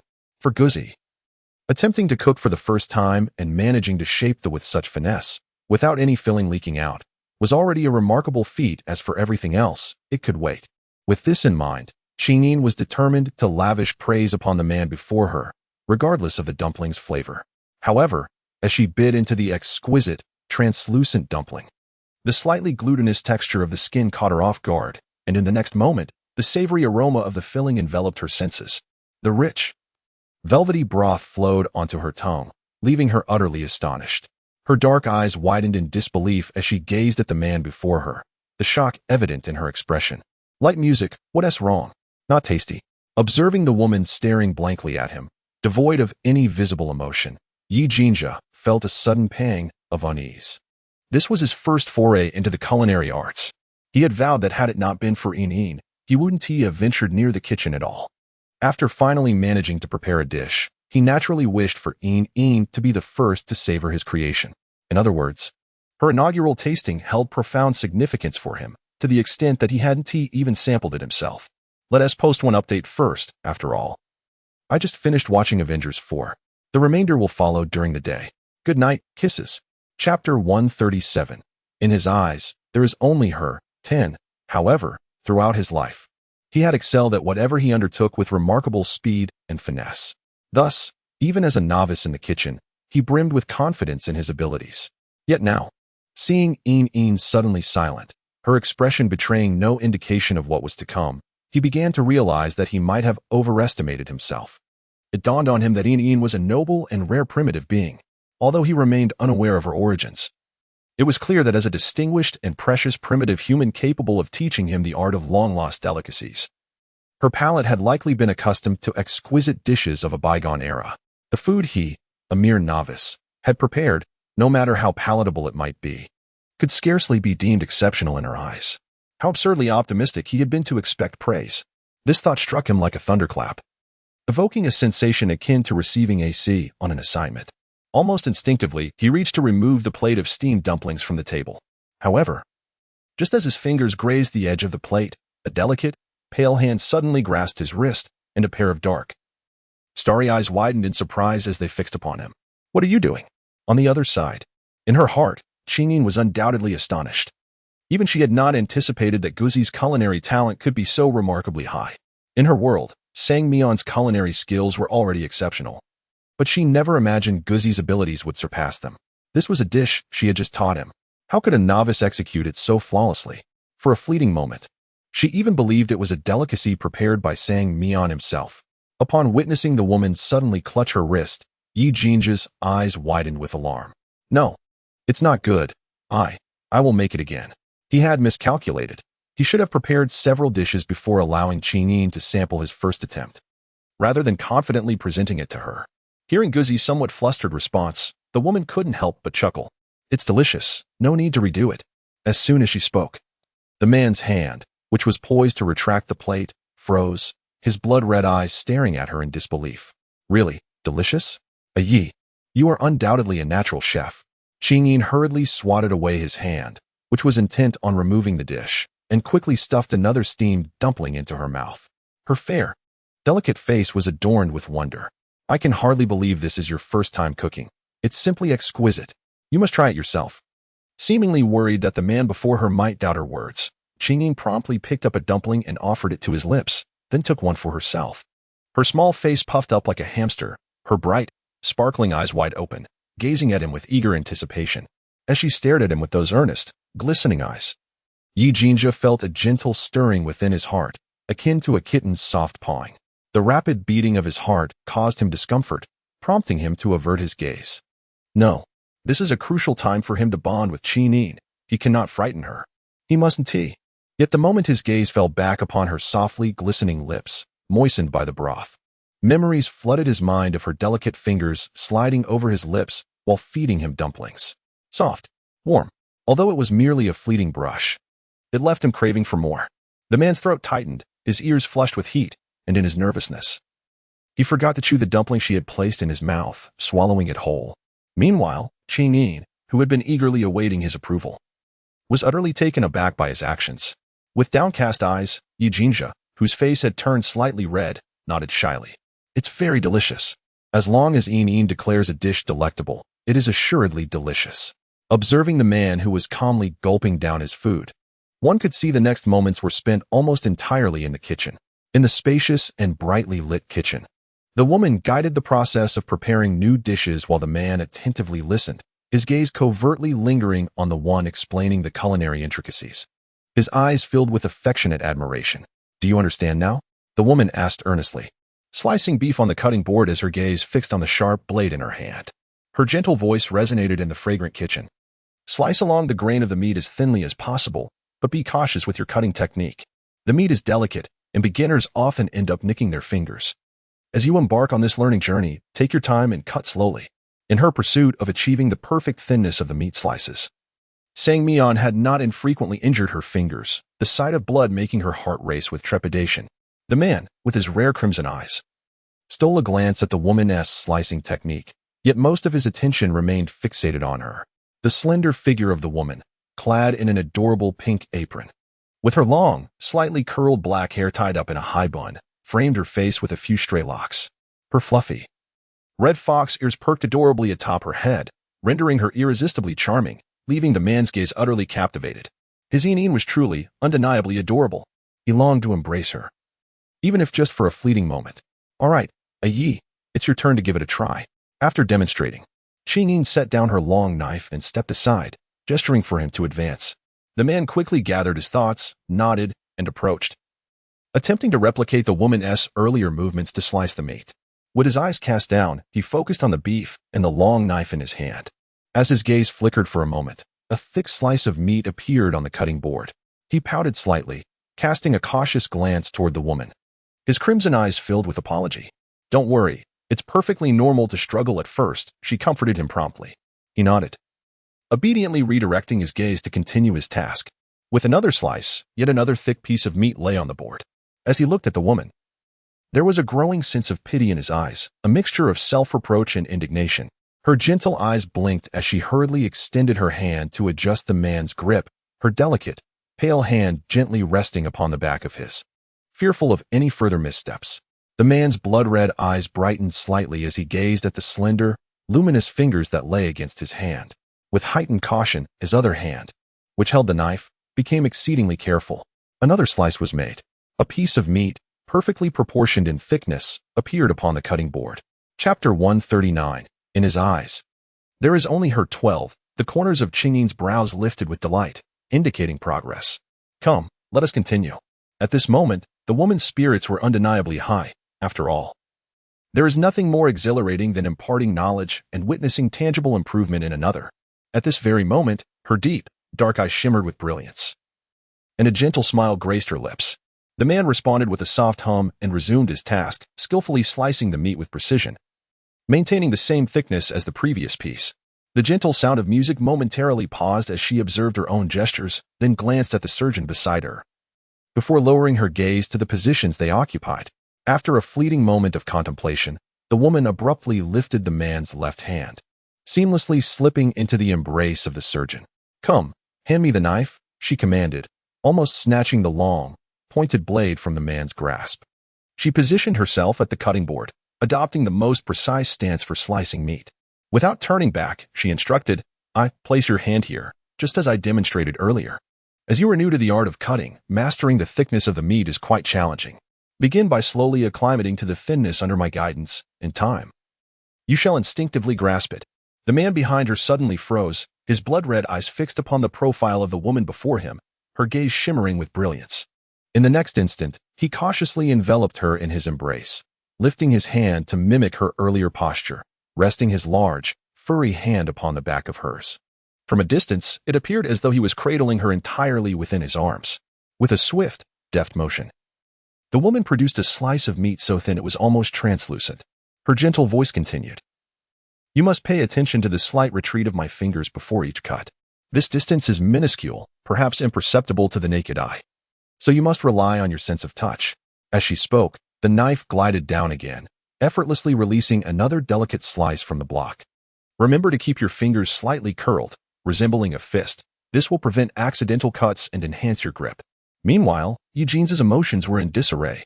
If the previous moment, when the woman lightly covered his hand and leaned in closer, had already unsettled him, now he found himself overwhelmed by a surge of fervent desire to hold her tightly and never let go. Inhaling the faint fragrance emanating from her, the depths of his blood-red gaze deepened, and his previously upright posture began to lean instinctively towards her. Suddenly, he felt a weight on his shoulder, interrupting the woman's instructional flow. After a moment of surprise, she turned her head slightly, her expression shifting to one of astonishment.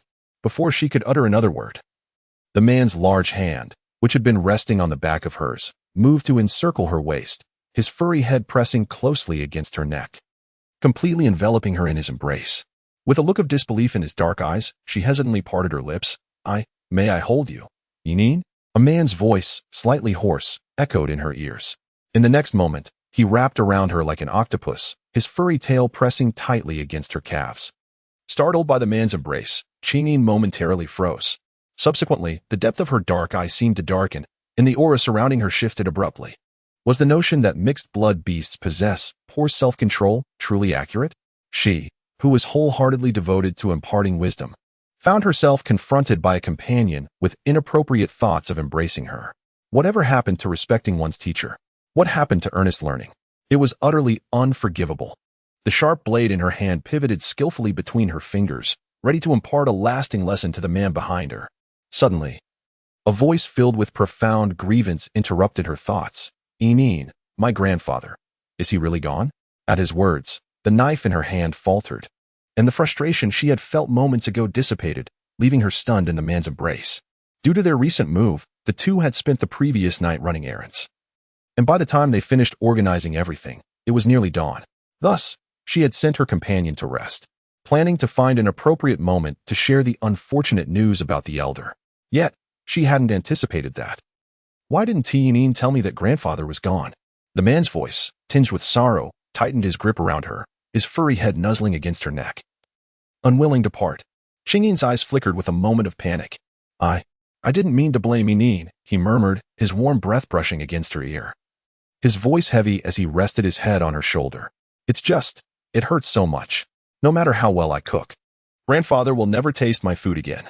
Hearing this, her long lashes trembled, and the memory of the elder's passing flooded her with sorrow. In an instant, her delicate hand gently covered the man's hand that was wrapped around her waist, her comforting words soft as a whisper. I know you're hurting. But if grandfather saw you like this, he would surely worry. While she could not fully comprehend the pain in her companion's heart, the thought of her own past losses made her heart ache as if it were being sliced. She had yet to recover from the grief of losing her own companions. And for him, losing the grandfather who had raised him since childhood was a wound that rendered all words impotent against such visceral anguish. Yinyin 1T leave me, right? Yinyin 1T abandon me like grandfather did, will he? The origins of the person in his embrace are undeniably the most pressing matter for Yi Jinza. He is indifferent to where Yinyin comes from. Even if that place is inhabited by numerous primitive humans, his heart acknowledges only her existence. However, if he remains ignorant of her origins, should she ever choose to depart, where would he go to retrieve her? It soon became evident that Yi Jinza's concerns were entirely justified. One fateful night, half a month later, when he witnessed the unexpected disappearance of his beloved from his world, an overwhelming fury transformed him into a fearsome entity, one that instilled dread in the hearts of those who encountered him. Individuals inevitably grow. The woman turned, tilting her head slightly, her deep, obsidian eyes earnestly gazing into his. No one can accompany someone for a lifetime, but I solemnly assure you that as long as I am here, I will stand by your side. Is that agreeable? As long as they remain in this wild world, he would be her chosen friend. And she vowed to protect him until he could lead an independent life, marry, and enjoy the most blissful and tranquil days. Upon hearing her words, no one can accompany someone forever. A flicker of panic coursed through the man's blood-red eyes. Just as he intended to interrupt her ominous declaration, he was suddenly struck by her assurance of companionship. In that moment, the stark contrast of emotions calmed his tumultuous heart. Yet he remained oblivious to the true weight of her words. It was only later, on another fateful night, as he watched the woman vanish completely from his world, that he finally realized she had long forewarned him. Regret flooded him, too late to amend his oversight. Chapter 141. The collision of the first and the 15th. 1. In the sea residence, the man sat on the sofa, his gaze lowered, emanating an air of chill as he stared at the live video on his iPad, where a couple embraced each other. Beside him, Butler stole a glance, and upon recognizing the faces of the two in the video, his heart sank. After attending a meeting, he had rushed back at his master's command, not even pausing for a sip of water. On the way, he had exchanged urgent messages with Si Quan and learned that the Prince of the Fox clan had appeared in Country A and was now alongside Miss Chinyin. However, what was the nature of this video? The Fox Prince and Miss Chinyin had evidently progressed to such an intimate stage. Not only were they cohabiting, but their private interactions were also remarkably affectionate. On the other side, Si Yunling silently observed the video footage, devoid of any utterance. The scene appeared to be set in a kitchen, where a man embraced a woman from behind, intimately slicing vegetables together. Within the frame, the woman focused intently on the cutting board, seemingly engaged in conversation, while the man gazed at her with affectionate eyes. Suddenly, he clasped her tightly, her fluffy head resting on her shoulder. A look of astonishment crossed her fair visage, quickly followed by a frown as she pivoted the sharp knife in her hand. Si Yunling, seated on the sofa, narrowed her eyes, anticipating the moment the woman would reprimand the man. However, the man's lips twitched as if he uttered something. In the next instant, the woman's expression shifted from shock to calm. The knife was gently placed on the cutting board as she turned to face him. Seemingly oblivious to his earlier indiscretion, the video continued to unfold. In the imagery, the woman spoke earnestly to the man, her demeanor softening. While he held her in his embrace, a look of grievance upon his face. After a prolonged moment, he reluctantly released her, watching her depart the kitchen before slowly turning his head. The warmth he had shown her vanished, replaced by a piercing gaze directed towards the hidden camera, a smirk curling at the corner of his mouth, as if to flaunt or provoke. On the sofa, Si Yunling gazed intently at those blood-red eyes on the screen, her lips pursed and her azure fox-like eyes reflecting a chilling demeanor. Meanwhile, the housekeeper who had been covertly watching the video, wore an expression of profound astonishment. How could the Prince of the Fox clan be aware of the hidden camera? And how had he so accurately pinpointed its location? Did that mean his earlier affectionate gestures towards Miss Chinyin were a deliberate show of defiance before his master? In that instant, Bai stood frozen beside the sofa, scarcely daring to breathe, fearful that any misstep might trigger his master's ire. Indeed, maintaining absolute silence was the safest form of self-preservation in such circumstances. Alas, uncle! A man clad in a leather jacket stormed into the room, his face twisted with fury. He strode purposefully into the living room, removing his helmet with one hand and hurling it away with a resounding thud. The helmet clattered to the ground, startling the butler, who gasped in shock and quickly glanced at the man seated on the sofa, his face betraying a mix of fear and caution. The intruder, Si Yunling, brandished a copy of the latest best-selling entertainment magazine and approached the man on the sofa with palpable indignation. Without uttering a word, he tossed the iPad, which was still streaming live video, aside and, under the astonished gaze of the elderly gentleman, forcefully thrust the magazine into the man's hands, his spittle flying in his rage. This wretched magazine company has reached the end of its good fortune. How dare they spread rumors about our family? Have they lost their minds? The man on the sofa spared a fleeting glance at the irate figure before slowly placing the magazine down and reaching for the discarded iPad, intent on resuming his viewing of the live feed. However, before he could even grasp the iPad, Si Yunling snatched it from him again and tossed it to the farthest corner of the sofa. Uncle, at a time like this, you still wish to indulge in other distractions? You must focus on this. Si Yunling, frustrated by the man's indifference to the magazine he had painstakingly brought, opened it to reveal a glaring headline, pointing it toward him. Look, this magazine has portrayed you as a heartless scoundrel, a man who abandons his loves, a slave to the hidden rules. What absolute nonsense is this?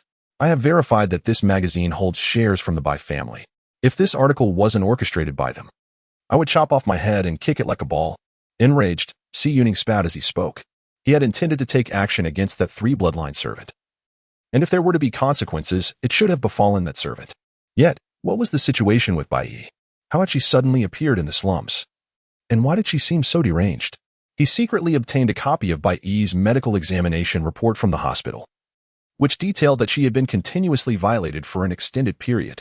The analysis revealed the presence of at least 11 distinct DNA strands in her bodily fluids, indicating that she had endured relentless assault from no fewer than 11 brutish individuals in a single night.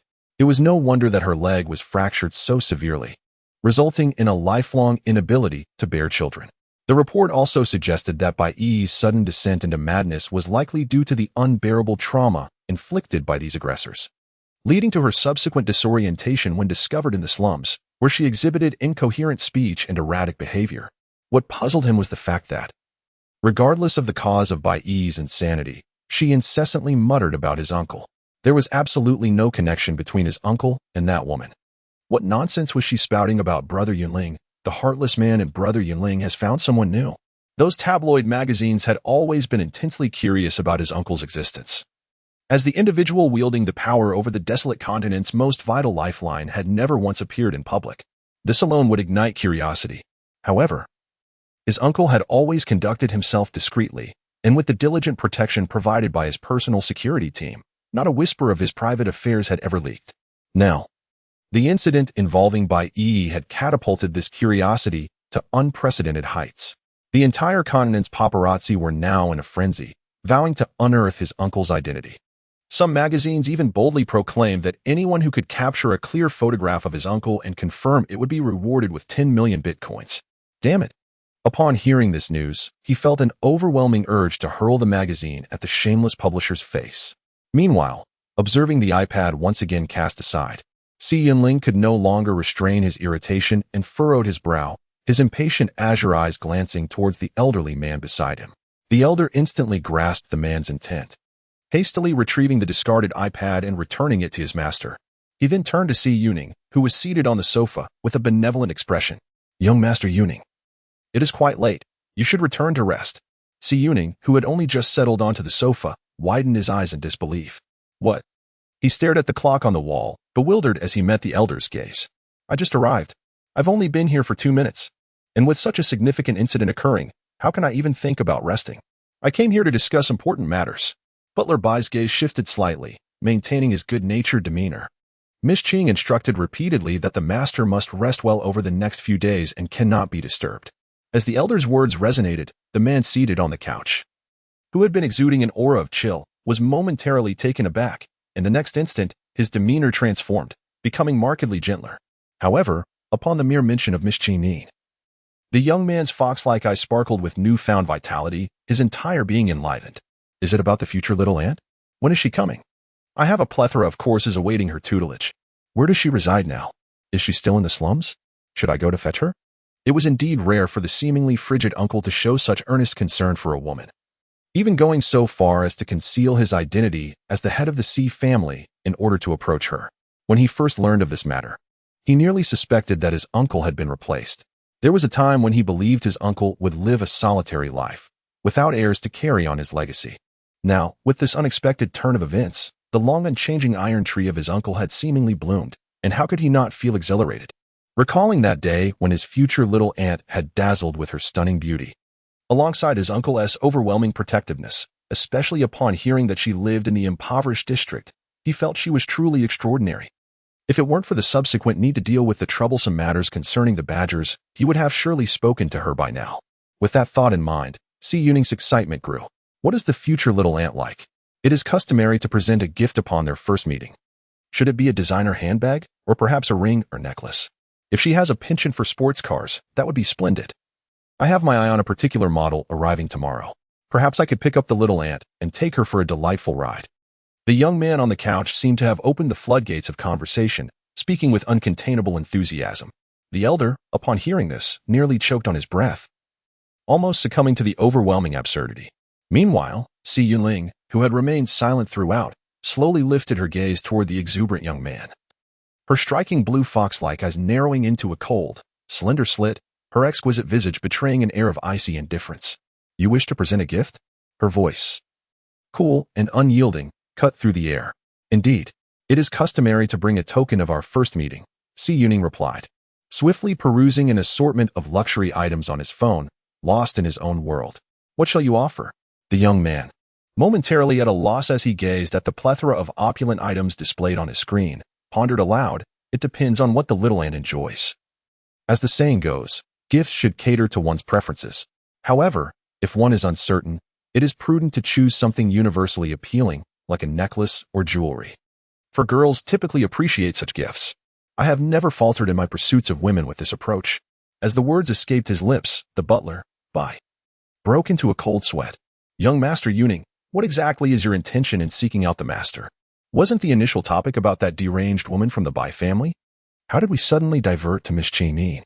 You still dare to present a gift to Miss Qing in front of your master, saying, chasing girls is always like this. None have ever failed? What are you attempting to achieve?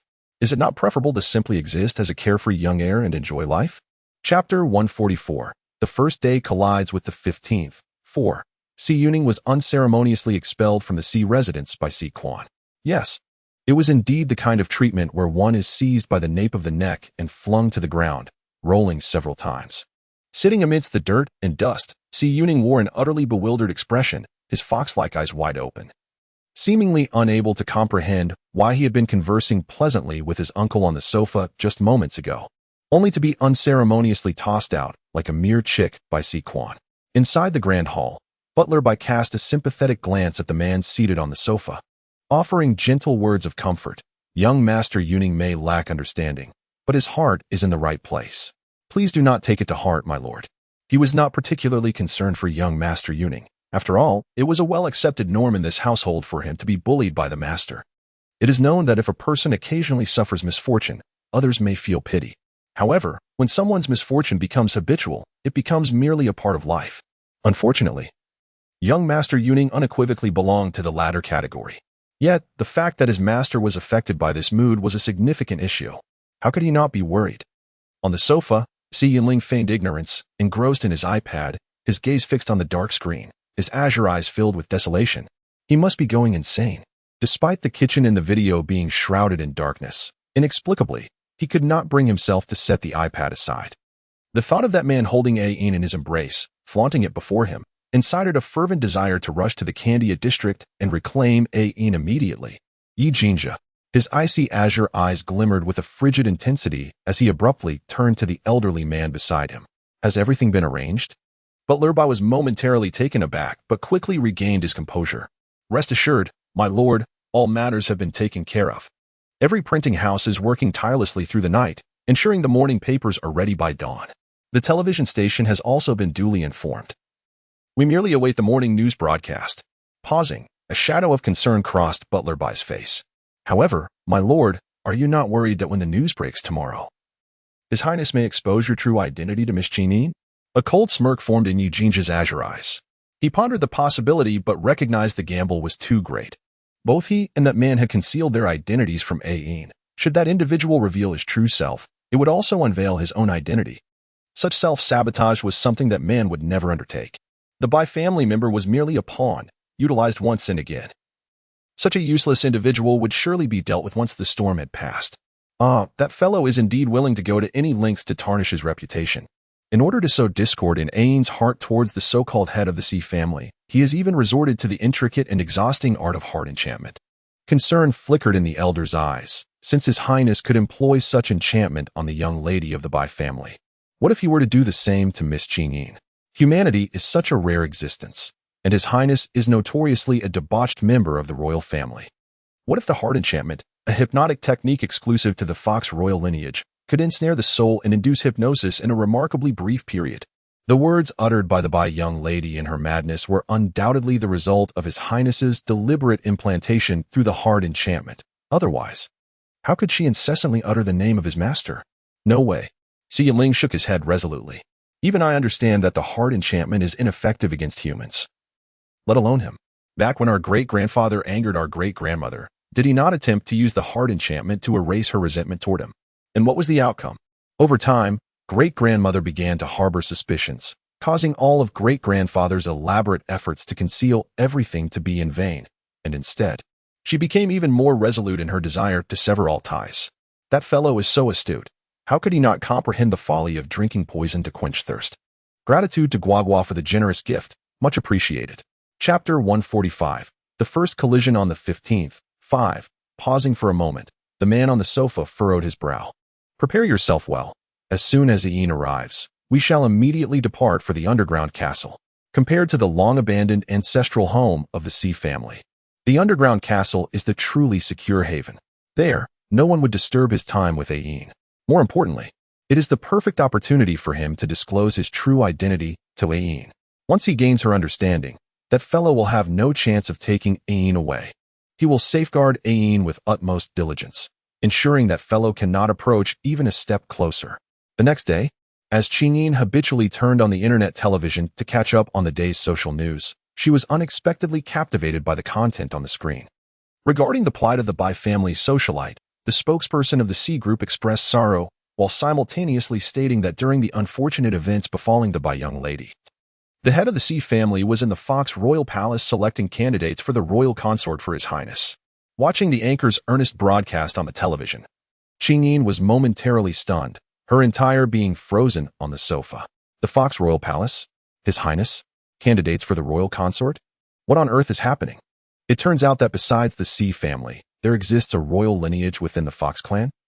But why did the information given to her by Sang Mian only contain details about the C family? The voice of the news anchor continues to resonate from the television. As is widely known, the royal lineage of the Fox clan has long remained concealed from public scrutiny. Despite their noble heritage, they have a natural inclination towards discretion. Recently, the spokesperson for the C Group unexpectedly mentioned the matter of the prince of the Fox clan selecting a consort, raising speculation about the royal family's potential return.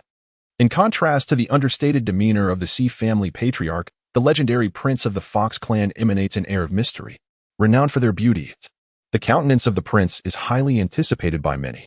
The Fox royal family is seldom known, yet they remarkably preserved their bloodline during the apocalyptic virus a century ago. The blue crystal, now widely used in medical applications, was generously provided by the Fox royal family back then. Furthermore, they contributed the antidote that effectively countered the apocalyptic virus, aiding the military in conclusively ending the 2-year-long crisis. Undoubtedly, the prince's selection of a bride has captured the attention of numerous noble women, eager to participate. On the sofa, a woman gazes at the television, her expression one of astonishment, seemingly unprepared for the rapid shift in societal opinion overnight. Just yesterday, the discourse was filled with criticisms of Miss White Fox and scorn directed at the C family patriarch. Now, all attention has shifted to the enigmatic prince of the Fox clan. However, the notion of the prince selecting a bride is indeed captivating. Even as a mere passerby, she yearns to behold the prince's exquisite visage and witness the selection process. It's akin to a scene from a fairy tale. Should she be fortunate enough to observe this moment, it would justify her journey through time. What is Ying watching? In the kitchen, Yi Jinza, busy preparing breakfast, enters the living room holding a glass of juice and steamed dumplings, noticing the woman so engrossed in the television that she neglects her meal. Curiosity fills his bright crimson eyes, compelling him to glance at the screen. The next moment, upon seeing the bold words "the prince of the Fox clan's selection of a bride" emblazoned at the bottom of the screen, his figure comes to an abrupt halt. In an instant, a cold glint flashes through his blood-red eyes, and an ominous aura envelopes him. Good night. Chapter 146. The first of the month collides with the 15th. 6. A murderous wretch dares to. Eugenia quickly turns his gaze to the woman on the sofa. Upon noticing her expression is even more focused than when she was watching yesterday's news, an unsettling feeling washes over him. Ying, it's time for breakfast. He places the meal in front of her, subtly positioning himself to block her view of the television. MHM. The young woman nodded obediently, responding quickly yet remaining utterly captivated by the television. Observing this, Eugenia felt a flicker of agitation in his eyes. Was this truly a case of retribution in kind?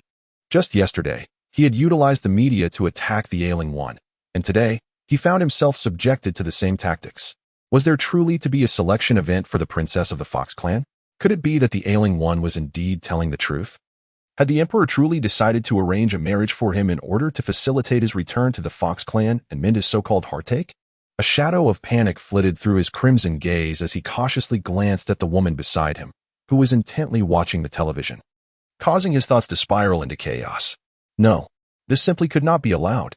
If the matter of selecting a bride was indeed real, he would have to return to the Fox clan post-haste to suppress this situation entirely. Ying was a noble human. How could she possibly be involved with someone who was already betrothed?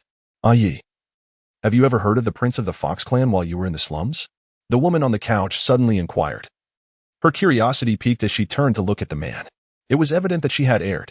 The information provided by Sang Mian contained no references to the Fox clan royalty, leading her to never consider the existence of another lineage within the Fox clan. Thus, since her arrival in the beast world, she had exclusively sought information regarding the C family. Had it not been for the unexpected segment on the television today, she would have remained unaware that the Fox clan harbored an additional royal bloodline beyond the C lineage. That courtship, the woman furrowed her brow slightly. Upon hearing the question from the person beside her, Yi Jinja was momentarily taken aback before shaking his head after a pause. A hint of disappointment flickered in the woman's eyes before she redirected her gaze back to the television, exclaiming, "I have never witnessed a bride selection ceremony. I can only imagine how grand the scene must be." The man stiffened at her words. After a moment, he cautiously glanced at the woman. "Yinyin wants to see it?" "Of course." The woman watching the television nodded without hesitation. "I've heard that many socialites will attend, after all. It's an opportunity to select a princess of the Fox clan. If chosen, it would be a meteoric rise, and even her family would bask in the glory." The man's eyes suddenly brightened. "Yinyin wants to give it a try? Me?" The woman appeared momentarily stunned before managing a slight smile. "Perhaps not. I have little interest in that prince." Her curiosity was merely piqued by the grand selection event, but as for the prince of the Fox clan, she would rather pass. "Why not?" The man's eyes reflected a hint of urgency. "He is the prince of the Fox clan, possessing power and status. Yinyin is so beautiful. Why not give it a chance? If selected by the prince, she would become a high-ranking princess. And what of it?" The woman replied, her expression one of incredulity. Her eyes tinged with disdain. Competing with a throng of women to curry favor with a man. How entertaining is that? Yi Jinja. Moreover, the high-profile selection of a bride by the prince of the Fox clan evidently regards marriage as a mere transaction. Have you ever encountered someone genuinely enamored who would orchestrate such an ostentatious search for a spouse? Knight Jinza. I extend my gratitude to Fei Niao and Dun Liang for their generous contributions. Your support is immensely appreciated. Chapter 147. The Initial Encounter on the First Day, 7. Individuals of royal lineage are not to be underestimated. In their eyes, the most treasured possessions are benefits, power, and status, while emotions are regarded as the most trivial and contemptible.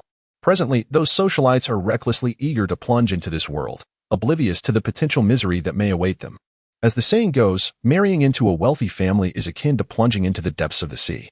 Though it may appear noble and glamorous, one can only speculate the extent of the torment endured behind closed doors. Knight Jinza. But what if, perchance, the prince of the Fox clan is acting under duress? Knight Jinza retorted stubbornly. After all, Yinyin, you mentioned this is a transaction. What if that prince is unwilling or entirely unaware? Huh, the woman scoffed at his words. That would be even worse, as it would imply that the prince is merely a puppet, incapable of taking charge of his own matrimonial affairs. How could one expect him to possess the capability to protect his wife? TSK, TSK, TSK. Knight Jinza paused for a moment, still resisting the inevitable. I have heard that the prince of the Fox clan is exceptionally handsome. Yinyin, do you not prefer to be in the company of those who are visually appealing? Since one cannot attract you with noble status, surely his appearance would suffice? The reason Yinyin became acquainted with the frail gentleman and formed a friendship was due to her attraction to his countenance, was it not? Once he surpasses his phase of mutation, his looks will undoubtedly rival that of the frail gentleman. I am certain that by then, Yinyin will surely find him appealing. Light music. She enjoys the company of those who are handsome. When did she ever take pleasure in being around attractive individuals? The woman turned to the person beside her, her dark eyes wide with confusion. The man, under her scrutinizing gaze, felt a prickling unease at the back of his neck. Could it be that he was mistaken? Yet, apart from that handsome facade, he could hardly fathom what the dull, uninteresting, ailing individual could possibly possess that would capture her affection. Previously, in the slums, he had observed how she took special care of that frail being. If she harbored no fondness for him, how could she be so concerned about his feelings, even going so far as to seek revenge on that beast for him?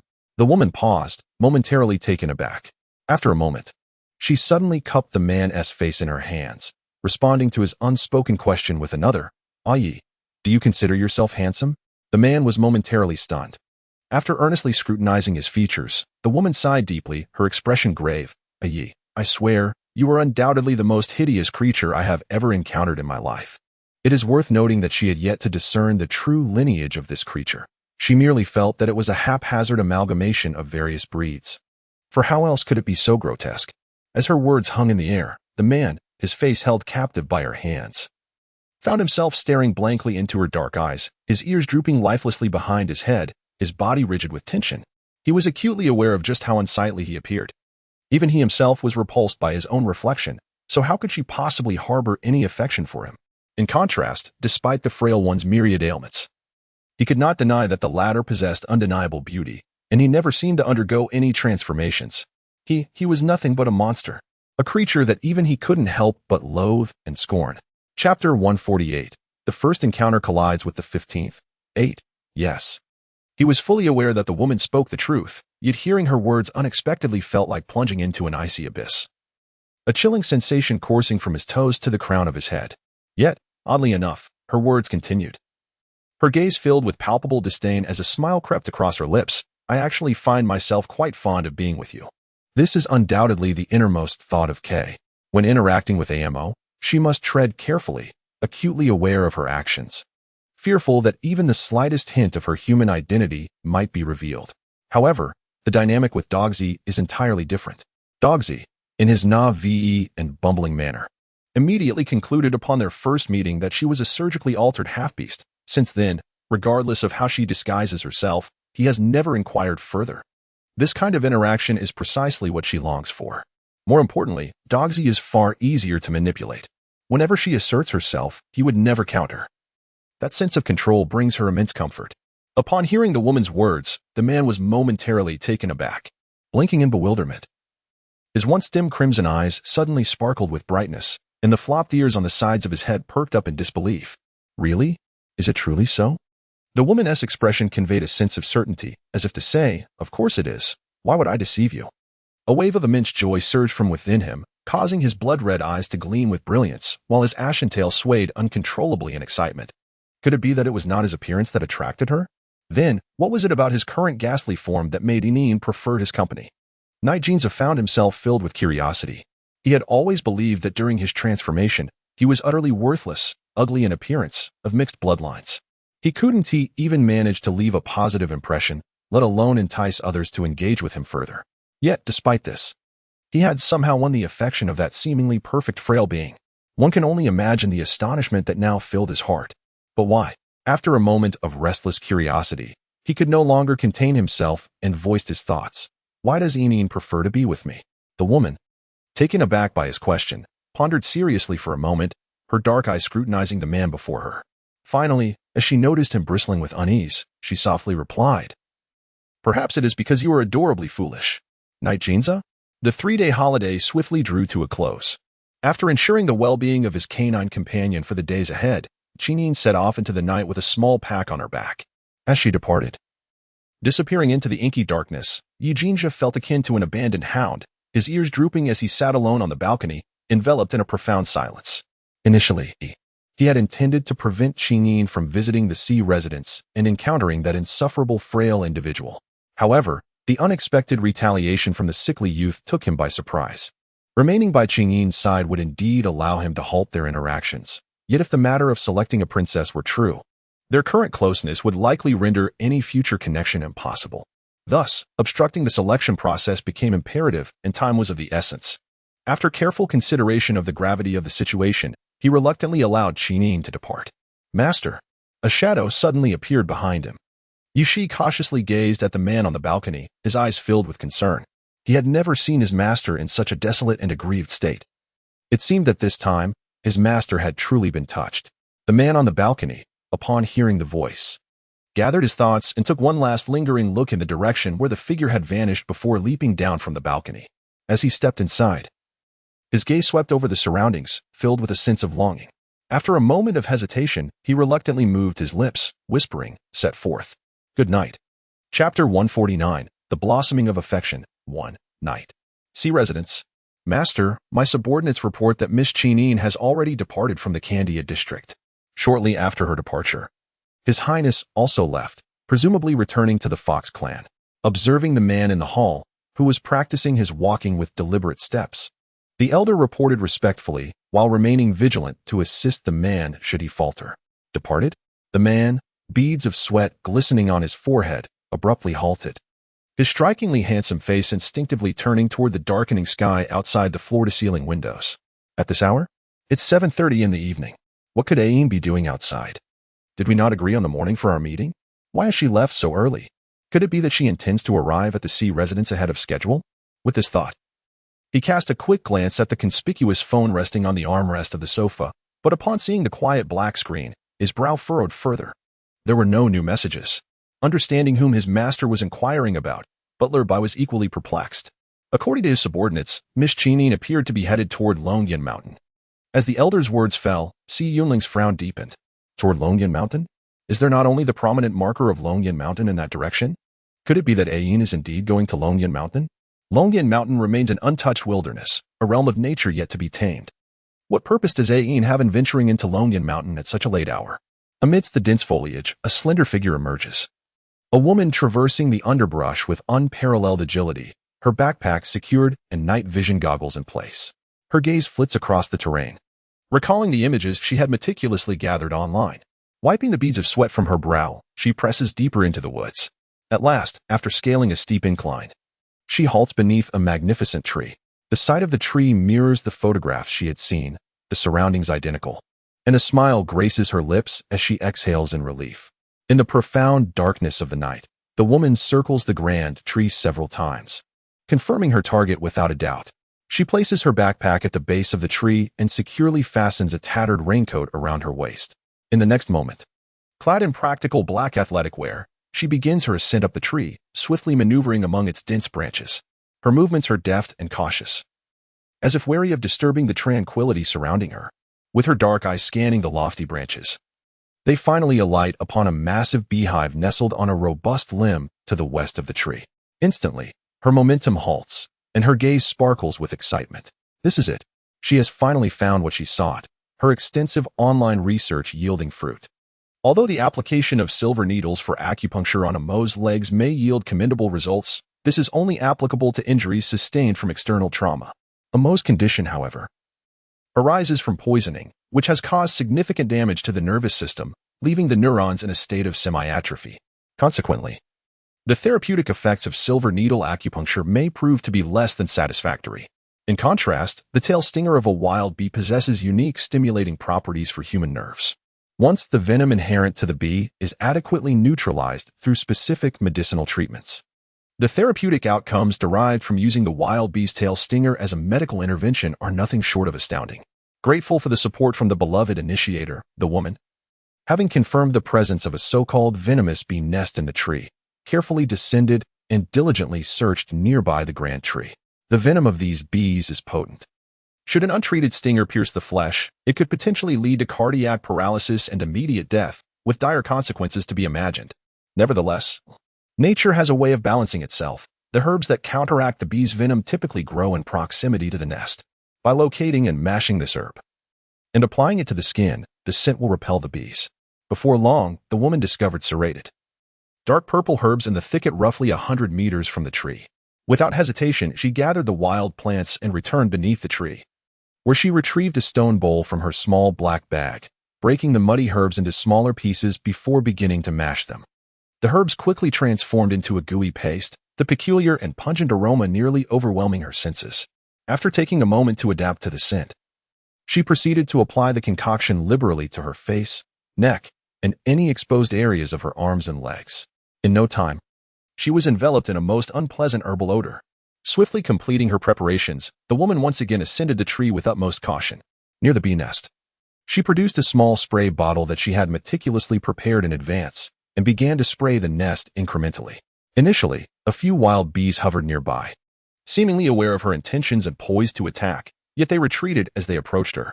Occasionally, one or two bees, undeterred by the strong herbal scent, attempted to assault her, but she adeptly fended them off with swift movements of her hands. As the spray enveloped the exterior of the nest, tranquility descended upon the hive. The buzzing and the sound of wings ceased abruptly. Observing this, the woman, equipped with night vision goggles, sighed in relief. She gently wrapped the nest in an old raincoat tied around her waist, securing it with a fine hook and rope, and carefully lowered it to the ground in a balanced manner. The woman then nimbly descended the tree, glancing at her watch and calculating the duration of the spray's efficacy, before placing the nest cautiously into her black backpack beneath the grand tree. Her descent down the mountain was swift. Within half an hour, she arrived at the vehicle parked at the foot of the hill. Moments later, a glimmer of light vanished at the winding road's end. In the spacious living room of the residence, an elderly man gazed anxiously at the clock on the wall, his worried eyes darting toward the figure seated in a wheelchair, who was staring intently at the distant entrance. The man's face reflected a struggle to articulate his thoughts. Finally, as the clock's hands continued their relentless march, the elder could no longer contain himself. "Master, it is quite late. You should rest now." The individual in the wheelchair had been exposed to the biting cold at the entrance for a full 4 hours. Remaining any longer would surely be detrimental to his health. Regrettably, the man in the wheelchair remained oblivious, his striking azure eyes fixated serenely on the distant gates. The butler, with a soft sigh, could not restrain himself from speaking. If the master was so concerned about Miss Ching-yin, why did he not accompany her? After all, there were already individuals shadowing Miss Ching-yin for her protection, making it an effortless task to locate her. Moreover, with the prince of the Fox clan having finally departed from the Candia district, leaving Miss Ching-yin alone, was it not the perfect moment for the master to seek her out? The man in the wheelchair shook his head, a fleeting glimpse of human emotion gracing his pale, exquisite face. How could he go? To inform her that there were always eyes watching over her. He yearned to go, yet he knew that upon arrival, Ian would undoubtedly inquire how he had found her, why she had quietly appeared at Longyan Mountain, and how he had known so swiftly. How could he respond to such inquiries? Should he confess that he had been monitoring her movements? Seated in the wheelchair, the man, with a solemn demeanor, cast his gaze once more towards the distant gates. It mattered not. It was already midnight, and in less than 10 hours, he would see Ian again. In comparison, this brief wait was trivial. However, during this encounter, he could not allow Ian to leave his side again. She must remain with him. Suddenly, the night air was pierced by the sound of a car's abrupt braking and turning, a flicker of light darting swiftly along the road at the foot of the mountain. Both the elder and the youth standing at the entrance were startled, their eyes widening in shock. The elder, astonished, gazed at the distant, flickering headlights, instinctively moving towards the gates. Upon witnessing the slow opening of the house's entrance by a servant, he turned back, overwhelmed with joy, to the bewildered master in the wheelchair. Master. The man's azure eyes gleamed with an alarming brilliance as he intensely focused on the approaching vehicle. His gaze locked onto the familiar, yet indistinct figure in the driver's seat. His heart raced uncontrollably. Since the incident with the young lady from the Bai family, the only individuals allowed unobstructed entry into the residence, apart from the butler and Si Yuning, were Ian alone. Although he had already surmised the identity of the occupant within the car, Si Yunling could scarcely believe that Ian had arrived at the residence ahead of schedule. Had she not gone to Longyan Mountain? Why was she here? And why had those dispatched to protect her not reported back to him in advance? How could it be?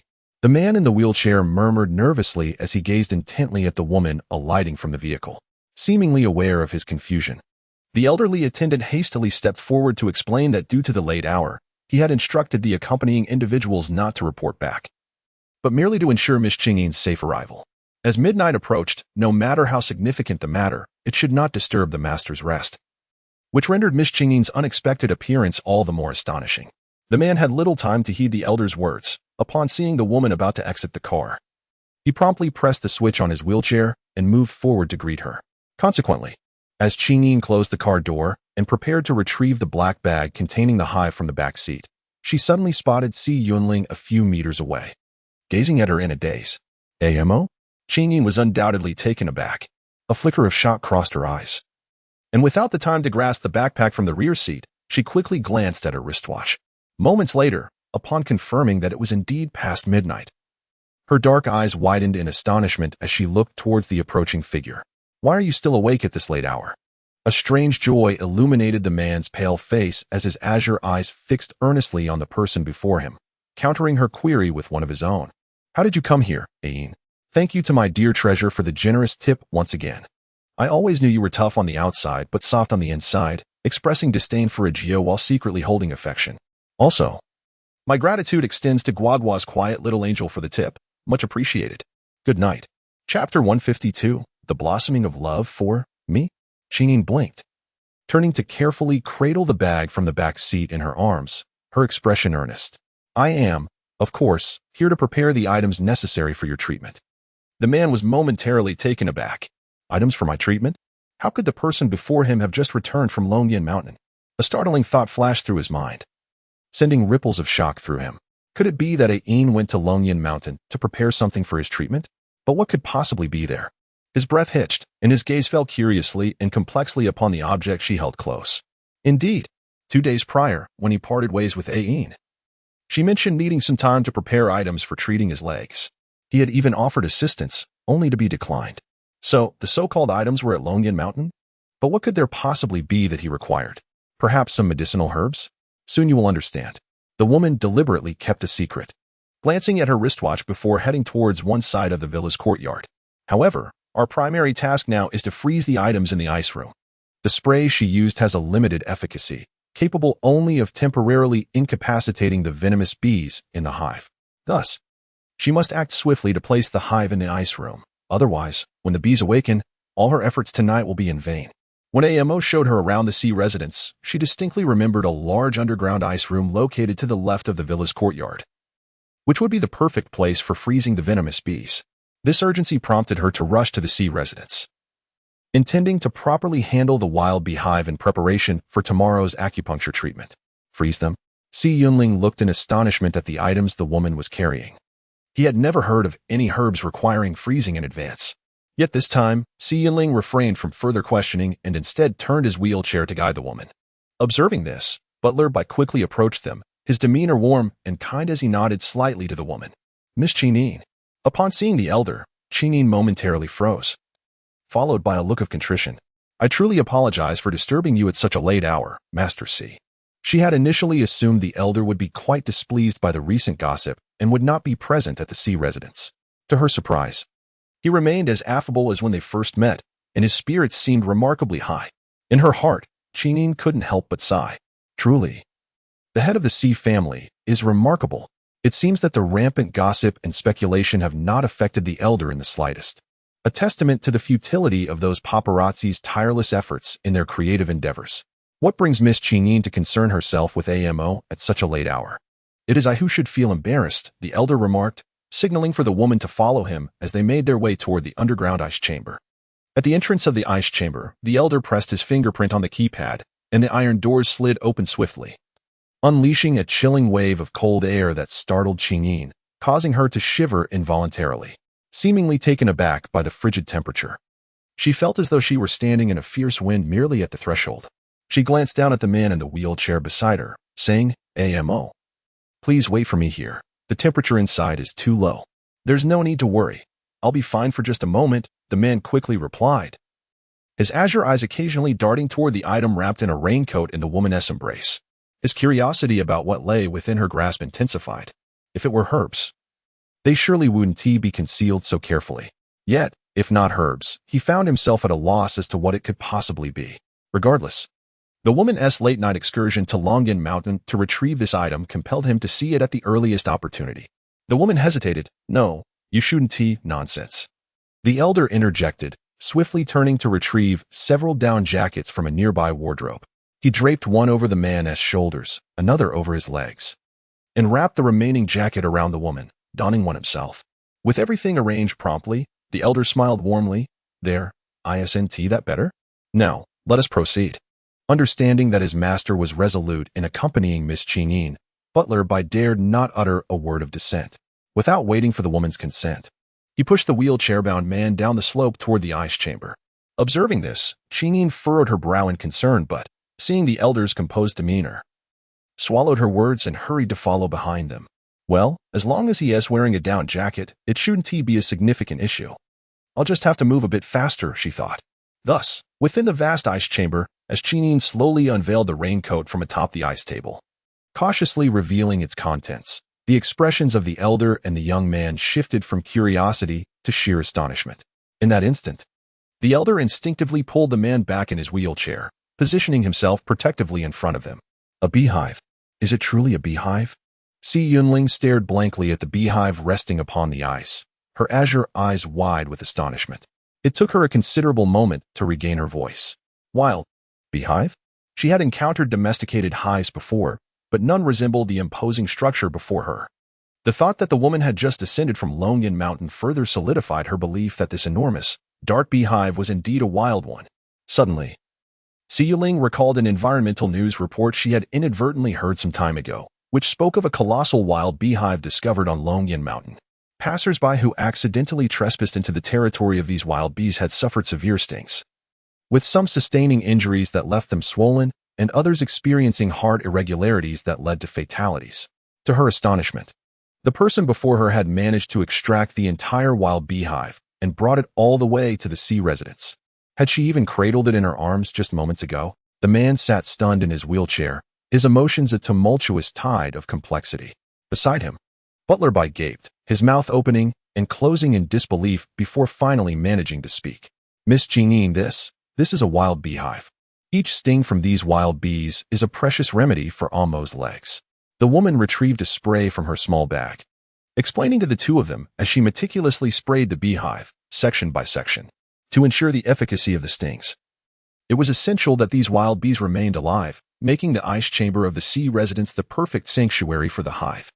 Her concoction was specifically designed as a sedative for wild bees, and combined with the chamber's frigid temperature, it would not only preserve the bees' lives but also render them temporarily incapacitated, unable to attack. This storage condition was undoubtedly her optimal choice. However, as she spoke, a hint of hesitation crossed her face, and she cautiously glanced at the elder. The situation had unfolded so unexpectedly that she had not informed the head of the Sea family beforehand. Although she could discern his fondness for Amo, this was still the Sea residence. According to protocol, she ought to have notified the elder in advance. She had initially assumed the elder would be preoccupied with gossip and public opinion, leaving him little time to remain at the Sea residence, and thus had planned to report after the fact. Yet, to her surprise, the elder immediately interjected, his excitement palpable. Miss Jeanine, you have risked so much to procure the wild beehive for Amo. I merely require a place to store it. Feel free to proceed as you see fit. As long as it aids in Amo's recovery, you may command the entire Sea family without hesitation. Heavens, if it were not for the presence of his master, he would have leapt forward to embrace the young girl in gratitude. The beehive housed such numerous wild bees that a moment's carelessness could have led to her demise at their stings. Yet, she had nonetheless retrieved the hive, which filled him with an overwhelming sense of gratitude akin to a surging river. This young lady was, after all, an invaluable treasure of humanity. To utter a most irreverent remark, even the esteemed master finds his lineage and status overshadowed by the young maiden.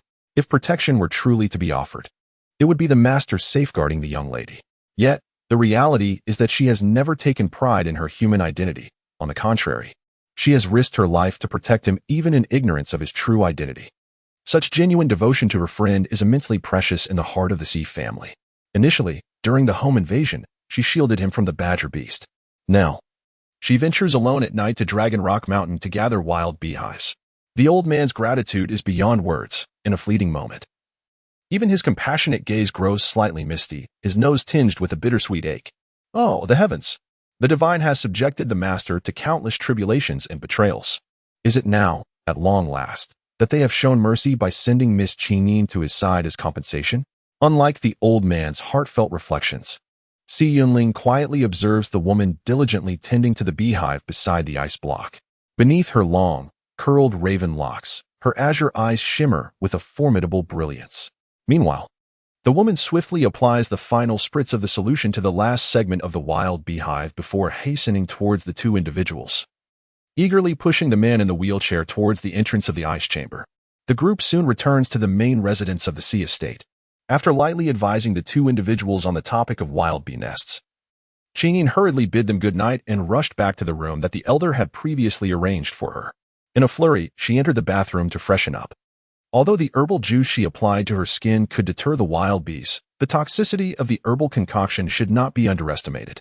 At that moment, her skin, tainted with the herbal essence, was already experiencing pain and itchiness. She feared that if she did not cleanse it soon, a severe allergic reaction might ensue. The bathroom was enveloped in steam as the young woman diligently washed herself, meticulously scrubbing away the remnants of the herbal juice time and again. When she finally emerged from the bathroom, an hour had elapsed. Her skin still bore a faint discomfort, and her face, neck, and hands, which had been in contact with the herbal solution, exhibited an unusual flush that stood out starkly against her fair complexion. After donning a fresh nightgown, she intended to dry her damp hair with a hairdryer before resting, only to realize that there was no trace of a hairdryer in the entire room. Chapter 155, The Blossoming of Affection gently opened the door. Jeanine, barefoot, prepared to head towards the restroom around the corner in search of a hairdryer. However, just a few steps out the door, the adjacent room suddenly swung open. In the next instant, a man appeared at the threshold, seated in a wheelchair, his pair of azure eyes quietly fixed on her. Momentarily taken aback, a fleeting glimmer of unease crossed Jinine's gaze. Did I disturb you? To avoid causing any inconvenience to the man before her, she had intentionally chosen to walk barefoot, believing that her silent steps would not disrupt anyone. Yet, It seemed she had inadvertently troubled Amo instead. Did Orc possess such keen hearing? No. Silently quickly shook his head, as his gaze inadvertently fell upon the woman's alabaster neck. Marred by patches of crimson rash, his fox-like pupils suddenly constricted, and his slender fingers involuntarily curled. The man's long, curled lashes fluttered slightly as he lowered his gaze to suppress the shadow lurking in his eyes. When he looked up at her again, his azure orbs radiated in innocent clarity. I couldn't sleep and heard a noise outside, so I came to see. After handling the wild bee nest in the ice room, the woman hurried back to her bedroom, and he naturally deduced that she must have pressing matters to attend to. Seizing the opportunity, he swiftly searched online for information about wild bees. It was then he learned that beekeepers often apply a herbal ointment to fend off wild bee attacks. However, while this herbal remedy proved effective against the bees, it could also inflict varying degrees of damage to an orc's skin. Now, seeing the woman's face, neck, and the back of her hands covered in glaring red welts, each appearing in areas where she had previously smeared mud, he suddenly comprehended everything. In her quest to heal his legs, Aine had recklessly put herself in harm's way, setting aside the peril of venturing alone to Longyun Mountain in the dead of night. Merely the act of applying the herbal ointment was daunting. How delicate must human skin be? Even orcs faced hair loss after applying such remedies, let alone the fine, smooth skin of humans. Did Aine not consider the potential damage to her skin? Did she not understand the significance of her appearance to a woman? Did Aine truly not care about the possibility of disfigurement? The depth of Aine's sacrifice left him utterly astounded. Although he had always been in a state of protection since meeting her, and had grown fond of that sensation, now, Aine's sincerity overwhelmed him. He dared not contemplate the reaction of the person before him should he reveal his true identity. Would she see him as a mere jester, mocking her plight? Would she deem him despicable and shun him forever? The cerulean eyes quietly gazed at the woman in the corridor, clad in a nightgown and adorned with damp hair, as a whirlwind of emotions stirred within the man's gaze. In the next instant, he composed himself, and a gentle, warm smile graced his exquisitely pale visage. "Are you looking for a hairdryer, Aine?" Upon hearing this, Chingy nodded. The hairdryer in her bedroom had gone missing, prompting her to consider checking the washroom in the corridor. She had previously caught a glimpse of a spare one nestled within the washroom drawer. The hairdryer in the washroom was broken. The man, with his azure eyes, blinked and then turned his wheelchair, gesturing towards his own bedroom. "Why not use the one in my room first?" he suggested. It had been over 2 days since he last saw the person before him, and the anguish of longing had been a torment only he could fathom. He had lingered at the doorway, not merely to exchange a few words before retiring for the night. Otherwise, why would he have instructed Butler to retrieve the hairdryer in advance? Good night. Chapter 156. The Blossoming of Affection. 8. The gentle sound of her voice momentarily startled her. "Ian, please take a seat on the sofa for a moment while I search for the hairdryer." Without waiting for her response, the man turned and directed the wheelchair toward the bedroom. In an instant, the corridor was left with the bewildered figure of the woman.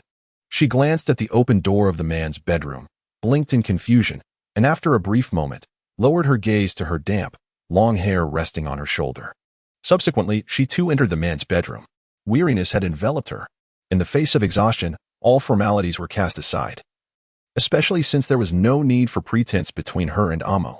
After 3 hours of strenuous ascent and descent, with no respite in between, her legs were fatigued to the point of trembling even while standing. Particularly after having just indulged in a warm bath, she felt even more languid and weak. Were it not for her still damp hair, she would have eagerly collapsed onto the bed for a much-needed slumber.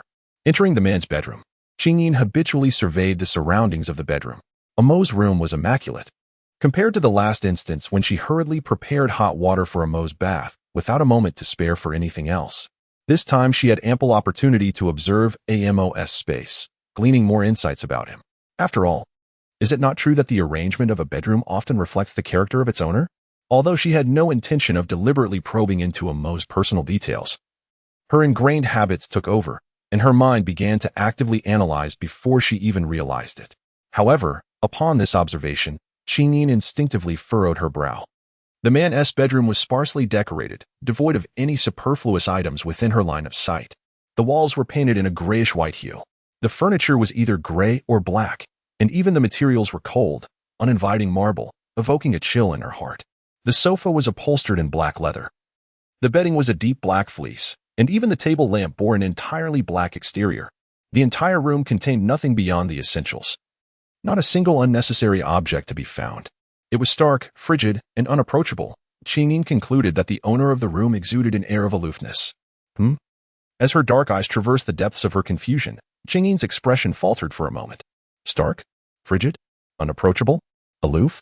Was she simply fatigued, causing her thoughts to short-circuit? How could these descriptors possibly align with the endearing AMO? AMO was gentle and kind-hearted. Upon learning of her return to the impoverished district, he had risked everything to pursue her.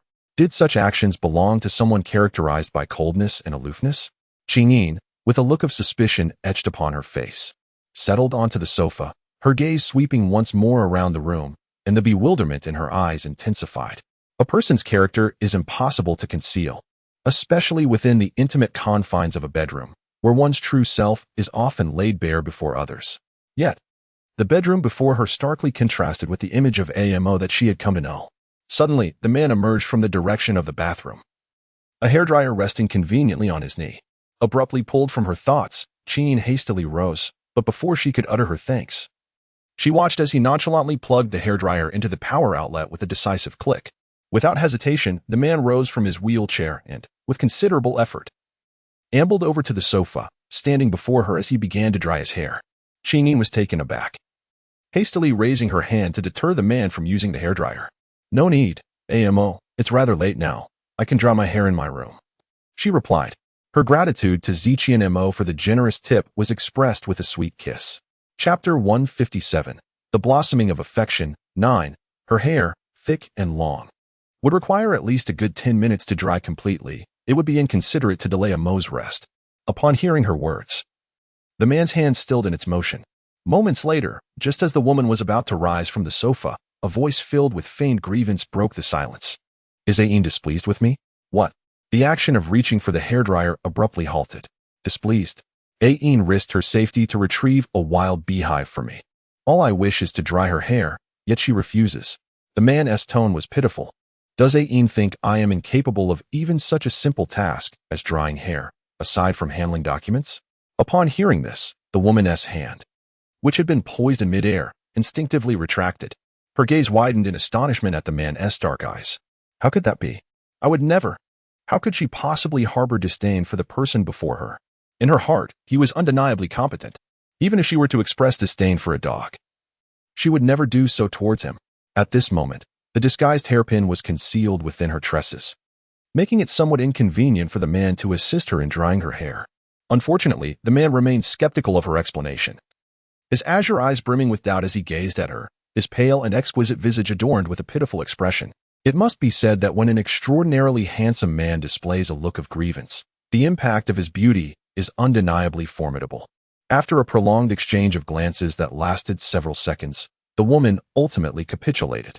She promptly settled herself on the sofa with a demeanor of feigned sincerity, confessing, "To be honest, I entered here seeking your assistance in drying my hair, though I hesitated to voice it.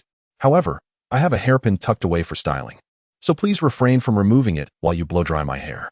With this admission, she obediently turned her back to him, remaining perfectly still, akin to a small creature awaiting the gentle ministrations of another to dry its fur, a sight so endearing it could melt one's heart. Upon witnessing this, the man's lips involuntarily curved into a smile, and he resumed the operation of the hairdryer, delicately drying her hair.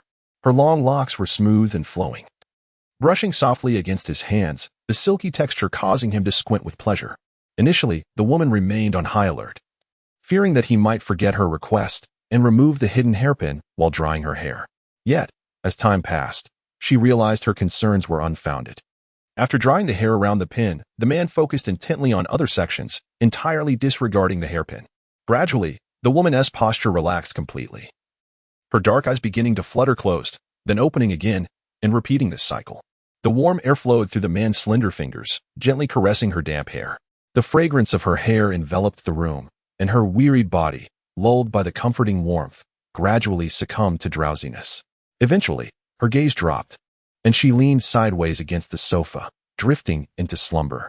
In the bedroom, the clock ticked steadily, marking the passage of time. Finally, once he confirmed that her long hair was completely dry, the man set down the hairdryer, standing quietly beside the sofa.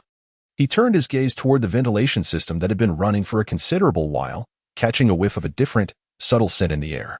distinct from her hair's fragrance. After a moment's contemplation, he too sank into the sofa, joining her in the tranquility of the moment. Gently cradling the woman who had fallen into a deep slumber against the side of the sofa, the man tenderly brushed his fingers across her face, lingering on the slightly reddened rash on her neck, his eyes reflecting a myriad of emotions. He picked up the azure liquid crystal that had been prepared on the table and delicately dabbed it onto the areas where the woman's skin had been marked by the rash. Her complexion was even more delicate than he had imagined, fair as jade and smooth to the touch, evoking astonishment. Yet, it was precisely this exquisite quality that rendered the redness so conspicuous. Seemingly aware of the itchiness on her face and neck, the woman, engulfed by drowsiness, murmured incoherently, her brows knitting together in discomfort. "Sang-mi-on, stop fussing." The mention of Sang-mi-on caused the man's hand to falter as he tended to her rash. Sang-mi-on? His azure eyes narrowed slightly as he instinctively searched his mind for answers. Yet regrettably, he found none. Driven by curiosity about Ayin, he had dispatched individuals on numerous occasions to uncover any information pertaining to her, but to no avail. He was certain that Ayin's claims of being an orphan, raised by her grandfather, and growing up in a slum were fabrications. However, what puzzled him most was why someone as extraordinarily precious as Ayin would choose to reside in such a destitute area. Was it truly due to financial constraints, compelling her to inhabit a place so inexpensive? Was that why she accepted the position of a tutor for Yuning? Yet, he had distinctly observed a portable cellular repair device resting on the sofa in Ayin's modest dwelling, a device that commanded a price of at least 1 million bitcoins on the black market. Was this not a glaring contradiction? Moreover, why would Ayin purchase a cellular repair device? Had she foreseen that she would sustain injuries and thus prepared in advance? A multitude of questions began to swirl in his mind, filling his azure gaze with perplexity. One could not deny that Ayin's origins were indeed a mystery, much like that of his great-great-grandmother whose background remained shrouded in enigma. Suddenly, the man paused, struck by a thought. Wait a moment. His great-great-grandmother. How could he have forgotten her? Was she not an original human as well? Both had enigmatic origins and both had appeared abruptly. Perhaps, instead of delving into Ayin's background, it would be far easier to explore the past of his great-great-grandmother. By uncovering information about her, he might also stumble upon new insights regarding Ayin's lineage. The man's heart suddenly stirred to life, yet he was caught off guard by a movement in his embrace. Si Yunling instinctively lowered his gaze. He found the woman nestled against him as if seeking warmth, her delicate white arms draped around his waist like a soft, inviting pillow. Her porcelain feet curled slightly, resembling a small creature seeking to shelter itself from the cold. Although the woman wore modest sleepwear that revealed nothing, the softness of her figure was undeniable, transcending the fabric that clothed her. As he felt the warmth of the person curled in his arms, her sweet fragrance mingled with the scent of her hair, enveloping him. In an instant, his previously clear thoughts dissolved into a haze. His usually bright azure eyes now clouded with deep emotion. "Ayin," he murmured, his voice husky as he gently brushed his fingertips against her cheek. His gaze filled with tender affection. In the next moment, his long, elegant fingers delicately lifted her chin, exposing her exquisite face, framed by cascading ebony locks. His eyes, brimming with unspoken feelings, quivered as he leaned down, capturing her lips with his own. Chapter 159. The Mysterious Underground Castle. 2. The moment the woman spoke, the man's expression darkened entirely. That person named Sang-mi-on, was he truly Ayin's boyfriend? Where was he now? The man found himself engulfed in thought. Judging by Ayin's reaction upon mentioning that name, their bond seemed incredibly strong. If that were the case, why would he allow Ayin to reside in such a perilous area as the slums? Why permit that scoundrel, Yi Jinja, to share a room with her? And why let Ayin stay at the Sijia residence? Why? The man's brow furrowed momentarily before suddenly clearing, as if clouds had parted to reveal the sun. That person was not by Ayin's side. Yes, this was the only explanation for why he would let someone as rare and precious as her engage in such dangerous activities. Indeed, not only was he absent from Ayin's life, but it was also highly likely that he was entirely unaware of what was happening to her, which would explain why he allowed her to undertake so many risks. With this realization, a gleam ignited in his azure eyes, and he could hardly contain his excitement. Not present? Then it was imperative to act swiftly in taking Ayin to the underground castle. Miss Qingqing. The door swung open abruptly, revealing an elderly man standing in the doorway, his face a mask of shock as he beheld the disheveled pair on the sofa, his eyes nearly bulging from their sockets. "Why you? How did you end up here?" As the gentle sound of footsteps on the sofa caught her attention, her expression suddenly transformed, and she intended to rise from her seat. However, as soon as her feet touched the ground, she realized, due to the strenuous mountain trek the previous night, that her legs were exceedingly weak. The woman's body swayed precariously, and it seemed she was about to topple to the floor. "Be careful," the man on the sofa, Si Yunling, noticed this, and his fox-like eyes widened in alarm. Without a moment's hesitation, he leaped forward. In the next instant, with a thud, he caught the woman, and they both fell heavily to the ground. He held her tightly around the waist, cushioning her fall with his own body, and let out a muffled groan, his face ashen. "Amo, young Master Amo," both an elderly man and a young boy exclaimed in unison. The woman hurriedly scrambled out of the man's embrace, while the elder rushed forward to help him into a seated position. "Amo, are you hurt?" Ignoring her own disheveled appearance in her nightgown, the woman knelt beside him, her face pale with concern as she scrutinized the man. "No," he replied, his long eyelashes fluttering slightly, a faint smile gracing his pale features. "It is I who failed to catch Ain." A pang of unease surged within Qingyin as she contemplated the situation. It was evidently her own lack of balance that led to her fall. Yet somehow it was Amo who bore the brunt of the blame for not catching her. His gentle nature, which sought to spare others from embarrassment, only deepened her concern for him. Without further ado, she hastily rose to assist the elderly man in helping the gentleman into his wheelchair. Once she had ascertained that he was unscathed, she exhaled a sigh of relief, allowing herself to relax, realizing she was still clad in her nightwear. Qingyin swiftly excused herself from the two. "Amo, you truly aren't hurt, are you? I heard you emit a soft groan just now. Did you perhaps bump your chest?" Inside the room, the elderly man's incessant fretting continued, causing the woman, who had just stepped outside, to pause in her tracks. Turning back, she observed the old man, filled with worry, crouched before the wheelchair, anxiously inspecting the gentleman. In that fleeting moment, Qingyin was momentarily taken aback, a peculiar glimmer crossing her eyes. However, just as she sought to grasp that fleeting insight, the door to the gentleman's bedroom slowly closed, obscuring her view entirely. Ain had begun to harbor vague suspicions regarding Amos' true identity. Chapter 160. The Mysterious Underground Castle. 3.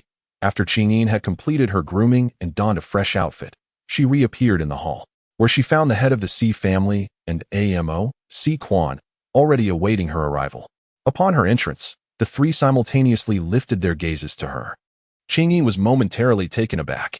The person in the wheelchair, with a gentle glint in their eyes, was the first to shatter the silence.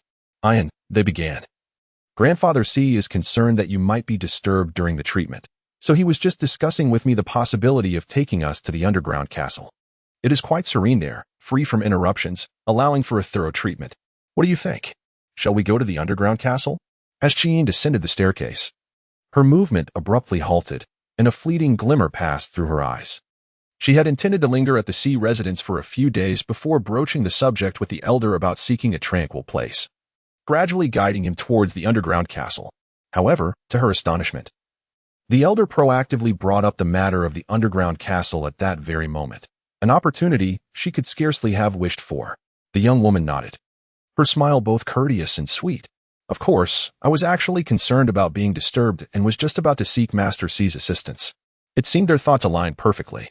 The elder raised his gaze, his eyes crinkling with benevolence.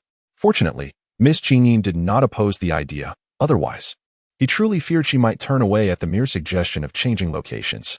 Having given his agreement, the elder strode toward the doorway, followed closely by Si Quan. In the blink of an eye, the two figures hastily vanished from the hall. Qingyin was momentarily taken aback, hastily descending the staircase to approach Si Yunling. With wide eyes, she peered out towards the entrance of the living room. The head of the Si family, seated in a wheelchair, bore a pale countenance yet wore a gentle smile. His azure eyes softened as they fell upon the person standing before him. Ever since he learned of the possibility of my legs recovering, he had been overwhelmed with joy, no doubt eagerly arranging for their departure. Departure? Qingyin's gaze widened in astonishment as she looked outside, taking a while to regain her composure before turning back to the person in the wheelchair. "No? We are leaving now? So soon?" The man nodded obediently. "Do not worry. Grandpa C understands that this decision may seem abrupt, so he had everything prepared early this morning. Even the wild beehive stored in the ice room has already been sent to the underground castle. As for toiletries and clothing, The staff at the underground castle will have everything ready in advance, so you need not be concerned. Pausing to observe the astonished expression on the woman's face, a flicker of caution appeared in the eyes of the man in the wheelchair. What is it, eyeing? Are you unwilling? He was aware that this arrangement came unexpectedly, but after sharing a night of tender embrace the previous evening, he could no longer bear the thought of letting go. The mere idea of her returning to that person named Sang Mian, or of the insufferable fellow in the Fox Clan palace taking action, filled him with urgency. He could not afford to wait even a minute longer. To bring her to the underground castle ahead of time. To leave his mark upon her, wasn't that the only way to keep her by his side? The woman quickly shook her head. No, I am merely a bit surprised. Indeed, it was an overwhelming surprise. It felt as though everything she needed was being delivered to her doorstep, a delightful twist of fate. As she spoke, Qingyin could hardly contain her excitement, hastily pushing the man in the wheelchair towards the door. Chapter 161, The Mysterious Underground Castle 4. The vehicle soon departed from the sea residence, with the elder traveling alone in a separate car. Qingyin rode in the same vehicle as Amok and Sijuan. They traversed the bustling streets of the Queen's district, continuing onward without pause as they left the suburban landscape behind. As Qingyin savored the breakfast provided within the vehicle, she delighted in the picturesque scenery outside, her appetite blossoming with joy. Meanwhile, Si Yunling sat quietly beside her, occasionally lowering his gaze to enjoy the pastries, while at other times, he cautiously observed the woman beside him, his cerulean eyes shimmering with a tender brilliance. Since they were en route to the most clandestine location of the Si family, Si Yunling thoughtfully informed her that the car windows would soon be automatically sealed, obscuring the enchanting view beyond. Qingyin nodded in understanding. After all, she was currently entering the stronghold of the Si family, and it was quite unexpected for the head of the Si family to order the windows closed at this point. Unfortunately, what Qingyin was unaware of was that had it not been for Si Yunling's concern that she might attempt to flee from the castle, she could have enjoyed the scenery outside from the very beginning. After all, there was nothing he needed to conceal from the future matriarch of the Si family, except for his anxiety about her potential departure. While he had yet to fully grasp control over the situation, Si Yunling approached everything with a cautious mindset, particularly regarding the individual before him. The car windows slowly closed, and a gentle light illuminated the interior. After finishing her breakfast in the car, Qingyin, feeling bored, dozed off for a while. It was only then that the vehicle encountered a steep incline. The sudden ascent caught the drowsy Qingyin off guard, causing her to sway unexpectedly. Be careful. Si Yunling, who had been silently observing her movements, swiftly reached out to steady her. In the next moment, the woman found herself enveloped in the man's protective embrace. Within the spacious confines of the car, both the man and the woman froze, each taken aback, neither daring to move. As Qingyin felt the rising warmth behind her, her dark eyes reflected a moment of bewilderment, perhaps due to her recent awakening. She found herself momentarily stiffened, her mind a blank canvas. With a subconscious urge to rise and depart, Qingyin felt the unexpected strength with which the man ensnared her. To truly break free would require a considerable effort, yet the thought of such a vigorous struggle sparked a flicker of hesitation in her obsidian eyes. Unlike Guzi, whom she could strike without a second thought, Amo was different. Meanwhile, on the other side, noticing the increasing rigidity of the figure in his embrace, Si Yunling's fox-like eyes reflected a hint of melancholy. Indeed, patience was essential. Although the woman did not immediately attempt to extricate herself from the embrace, her stiffening form spoke volumes. Fortunately, he had managed to hold on to Ain for a brief moment, and the sound of his relieved voice whispered in her ear. In the next instant, he released his hold, his downcast gaze shrouded in uncertainty. He could not afford to be hasty. He must not frighten Ain. Now that he had brought her to the underground castle, he possessed ample time to cultivate their relationship, allowing her to gradually accept him. Ain still held a place in her heart for another, and if he acted rashly without careful consideration, he would only provoke her aversion and disdain. He must exercise patience. He must. Qingyin was momentarily taken aback. Had she finally caught her?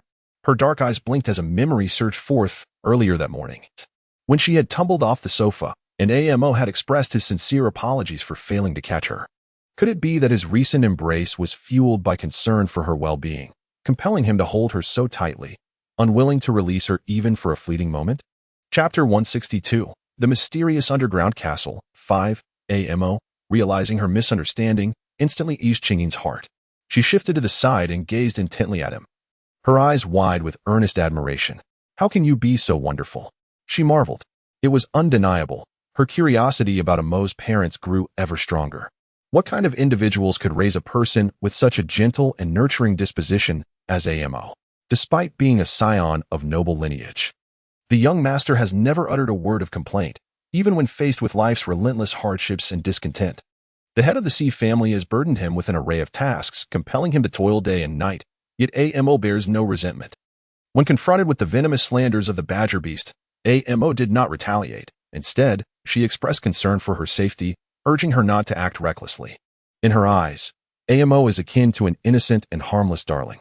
Living under another's roof, she bears her circumstances with grace. A mere token of kindness from others is met with boundless gratitude in return, just as the head of the C family offered her an opportunity. Amo diligently worked through the night to process documents for reporting. Similarly, when she aided Amo, the latter fearlessly followed her back to the slums upon hearing of her return. According to Sang Mian, the beasts of the beast world are notoriously treacherous. Yet since her arrival, she has encountered not only ruffians and villains like the badger beast and the bear leader, but also many timid, honest individuals who are often bullied. The inhabitants of the slums, despite their lowly bloodlines, possess a remarkable kindness and honesty, provided their basic needs are met. To put it differently, if even the most fundamental conditions of survival cannot be ensured, one cannot expect such virtues from the beasts. She too would likely be compelled to commit unspeakable acts. After all, in the face of survival, notions of morality and kindness are rendered futile. Initially, she heeded Sang Mian's advice and refrained from engaging with anyone in this world unless necessary for her tasks. However, her encounter with the dog was unforeseen. And from that moment on, her life seemed to be torn open by invisible hands, introducing her to Amo, Siquan, and Langzhua. She began to meet one person after another, and her interactions were surprisingly pleasant. She suddenly realized that perhaps the beast world was not as perilous as Sang Mian had portrayed. At least, the individual before her at this moment truly captivated her admiration. Upon hearing her words, Si Yunling's azure eyes momentarily widened in surprise, a hint of astonishment reflecting in their depths. After a brief pause, his soft voice rose slightly. Am I truly good?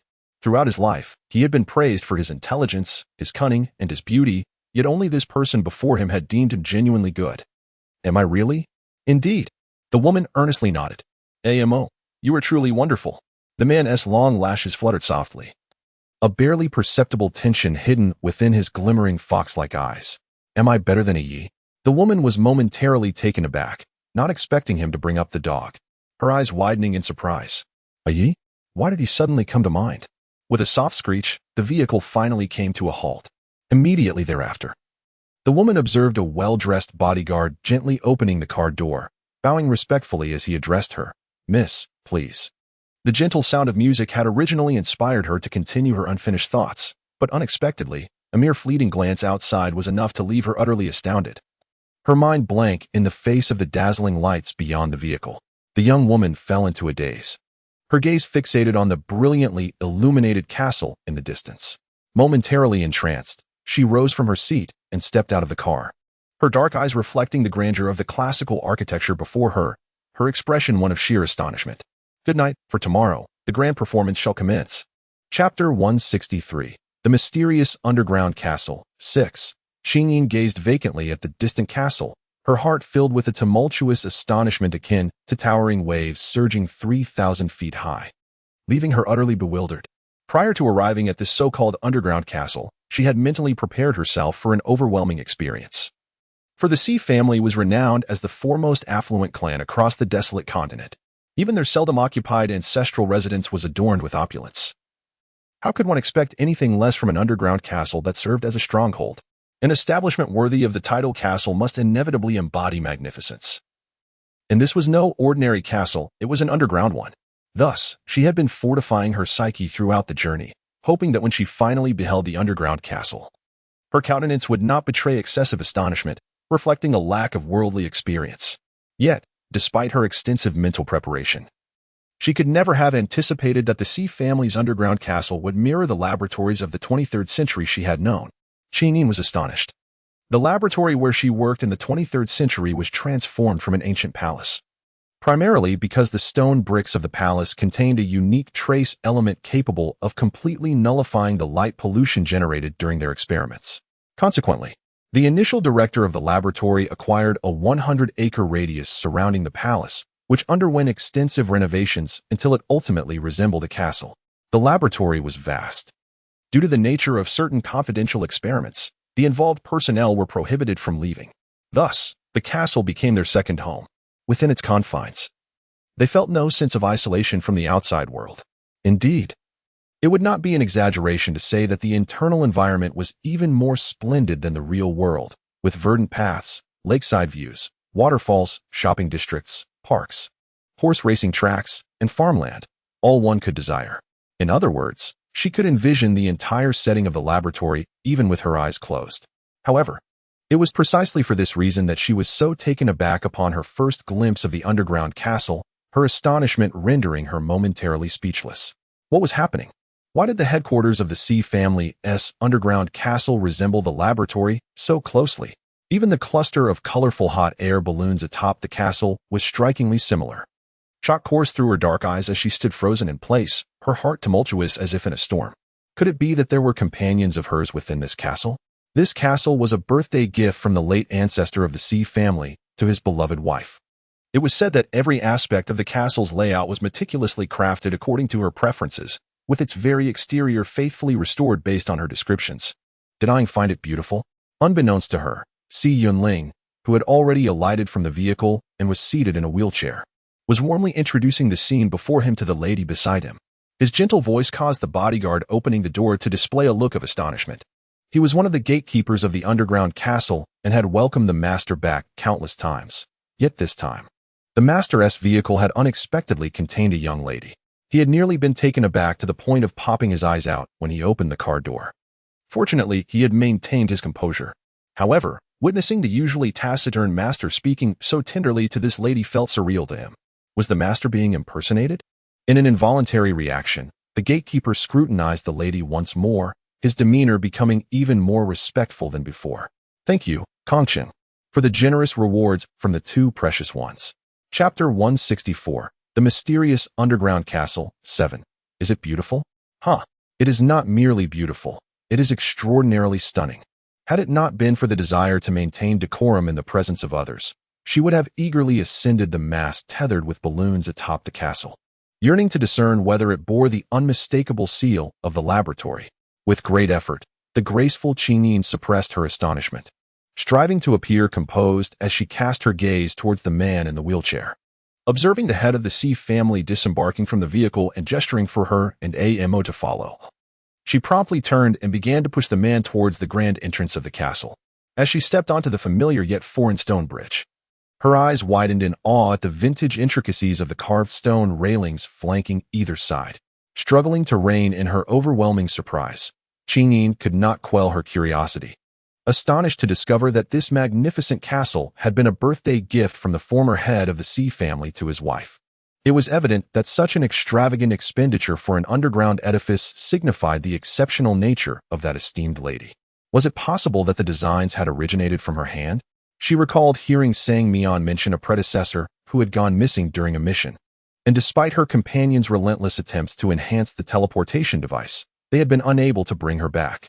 This incident, deemed too disheartening for time-space operatives, had been classified as top secret. Sang Mian, as a member of the core team, had access to past records, and when she stumbled upon this case, she had been so frightened that she had spent the entire night clutching her, unable to sleep, her eyes red the following day, filled with concern that she might never return. Could it be that the missing predecessor was indeed the wife of the C family that Amo had mentioned? Speaking of this venerable matriarch, reverence filled Si Yunling's eyes. This remarkable woman had not only brought an early end to the apocalypse a century ago alongside her beastly husband, but she had also initiated a series of revitalization plans for the desolate continent thereafter, contributing significantly to medicine, education, employment, and social security. In less than 20 years, she had restored the continent to its former glory, earning her immense respect. How extraordinary! Qinin was taken aback. Did the castle house her portrait? Would she be fortunate enough to behold the visage of such an illustrious predecessor? She recalled that when Sang Mian had laid the documentation before her, urging her to abandon the time-space mission, She had merely cast a fleeting glance at the photograph and declined, yet now, in retrospect, she could vaguely recall the image of an exquisitely beautiful woman. She was certain that if given the chance to see it again, she would recognize her without fail. Of course, Si Yunling replied, lowering her gaze, a fleeting glimmer passing through her azure fox-like eyes. As he had surmised, Ayin indeed held a keen interest in the matriarch's legacy. Perhaps he should indeed commence his investigation from the origins of his great-grandmother, thus leading him to uncover the background of Ayin. The group swiftly traversed the stone bridge and entered the castle's grand entrance. As the heavy sound of the door closing echoed behind them, Butler Bai, whose heart had been lodged in his throat, finally exhaled in relief. With a sense of emotional resonance, he turned a glance at the two individuals trailing behind him, feeling rejuvenated. Indeed, the heavens had favored them. Not a single mishap had occurred along their journey. It seems he must pay a visit to the ancestral hall later to express his gratitude to the ancestors of the Sea family. Chapter 165, The Mysterious Underground Castle, 8. In the ensuing moments, guided by the castle's servants, Qingyin swiftly arrived at her chamber. Throughout the journey, she could not shake the peculiar and unsettling gaze of the servants upon her. It was an extraordinarily fervent welcome, so ardent that she nearly imagined herself to be a walking cryptocurrency. Yet, beneath this warmth lay a subtle restraint. Whenever she posed even the most trivial of questions, the servants would halt, bow slightly, and respond with utmost care, their expressions so reverent that it left her astounded. Were it not for the fact that this was her first visit to the castle, she might have believed herself to be its rightful mistress. Fortunately, this curious atmosphere did not persist for long, as the floor she occupied was strictly off-limits to the servants. Thus, Qingyin's ordeal came to an end. However, as she traversed one room after another, her astonishment only deepened. She discovered that apart from its exterior resembling that of a laboratory, the castle's interior decoration and the layout of the rooms mirrored those of the experimental facility with uncanny precision. In that instant, Qingyi nearly confirmed that the enigmatic mistress was indeed the predecessor who had lost contact during a mission at the lab. Yet, in the blink of an eye, she smiled. She had initially worried about her unfamiliarity with the subterranean castle and the potential difficulties in locating the chip. However, it now seemed that this castle was a replica of the laboratory, and she could navigate its hidden compartments and secret chambers with her eyes closed. Perhaps her quest for the chip would conclude even sooner than she had anticipated. After familiarizing herself with her room and ensuring that all toiletries were accounted for, Qingyin composed herself and exited her quarters, only to unexpectedly encounter a figure in a wheelchair quietly seated in the living room. "Amo?" Qingyin exclaimed, slightly taken aback. The person in the wheelchair appeared to have been awaiting her emergence. Upon seeing her, their cerulean eyes curved into a gentle smile. "Grandfather C said it would be more convenient for treatment if I shared a floor with Ying. I hope you don't mind?" Upon hearing this, Qingyin was momentarily taken aback, a subtle smile gracing her lips. Of course, she had no objections. In fact, she was contemplating how to approach the head of the C family to request that he arrange for her to reside closer to him. The acupuncture techniques she was studying were rather intricate and peculiar, requiring at least an hour to complete a full set. Moreover, the acupuncture sessions needed to be performed at noon and midnight, followed by a lengthy soak in a blood-activating medicinal solution. If they lived too far apart, it would indeed be quite inconvenient. As she spoke, Qingyin suddenly seemed to recall something, turning her gaze towards the wall clock in the corner. It quickly dawned on her that it was well past the time for lunch. Throughout her journey, she had consumed a considerable portion of the pastries available in the carriage. And Amok, concerned she might not have enough, had only taken half a piece to sample. Now, she realized he must also be feeling hungry. "Are you hungry, Amok? Would you like me to prepare something for you?" If her instincts were correct, the kitchen was just at the end of the corridor. Preparing food for him? Startled by the latter part of her statement, Si Yunling, who had intended to decline, found himself momentarily speechless and quickly nodded in agreement. "I am hungry." Upon hearing this, Qingyin's heart filled with delight. "Wait here. I shall first see what the kitchen has to offer." As she spoke, she casually picked up a book from a nearby shelf and handed it to Yunling, a faint smile gracing her lips. "Just a moment," she added before turning swiftly towards the end of the corridor, disappearing in the blink of an eye. Yunling gazed quietly after her, his eyes softening in hue. Chapter 166, An Unyielding Affection. Yet, in the next moment, Yunling abruptly turned his gaze towards the clock in the corner, a flicker of confusion appearing in his azure eyes. Was it merely his imagination? It seemed that Ayin was quite familiar with this place. Not only did she know the location of the kitchen, but she also recognized the clock hidden away in the corner of the living room. However, the servant who had brought Ian did not possess the authority to enter this level, did they? Moreover, when Ian had stepped onto this floor, he had observed everything from the surveillance in his room. She had not explored the entire floor. His azure fox-like pupils suddenly narrowed. How did Ian ascertain the positions of the kitchen and the clock? Was it mere coincidence? The man lowered his gaze, lost in contemplation. The pace of Chineen was remarkably swift. Everything was laid out as it was in the laboratory, from the kitchen's arrangement to the placement of utensils. All felt utterly familiar to her, making it exceptionally convenient to navigate. Within a mere 10 minutes, Chineen emerged from the kitchen, carrying 2 steaming bowls of egg noodle soup. "Dinner is served," came her soft, melodious voice, imbued with an exquisite mood. Ever since she stepped into this underground castle, her spirits had soared, especially upon the delightful revelation that the castle's layout mirrored that of the laboratory, causing her heart to leap with joy, nearly compelling her to dance on the spot. Quickly placing chopsticks into Sionling's hands, Chineen settled herself on the soft blanket beside the coffee table, exuding an air of complete domesticity and relaxation that left Sionling momentarily taken aback. "Eat up, and tell me if it's delicious." Although the kitchen fridge was stocked with various ingredients, she had opted to prepare 2 bowls of her signature egg noodle soup, concerned that Amok might be quite hungry. Her culinary skills were average at best, yet this particular dish was a cherished inheritance from Songyan, who admired her prowess, claiming she was destined for a life of fast food. Undoubtedly, this egg noodle soup was her pièce de resistance.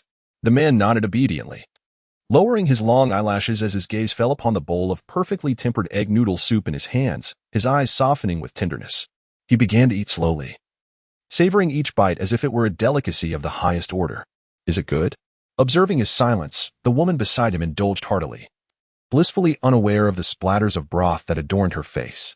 The man squinted slightly, raising his eyes to give a subtle nod to the woman, his gaze suddenly landing on a droplet of broth at the corner of her mouth, his expression darkening in an instant.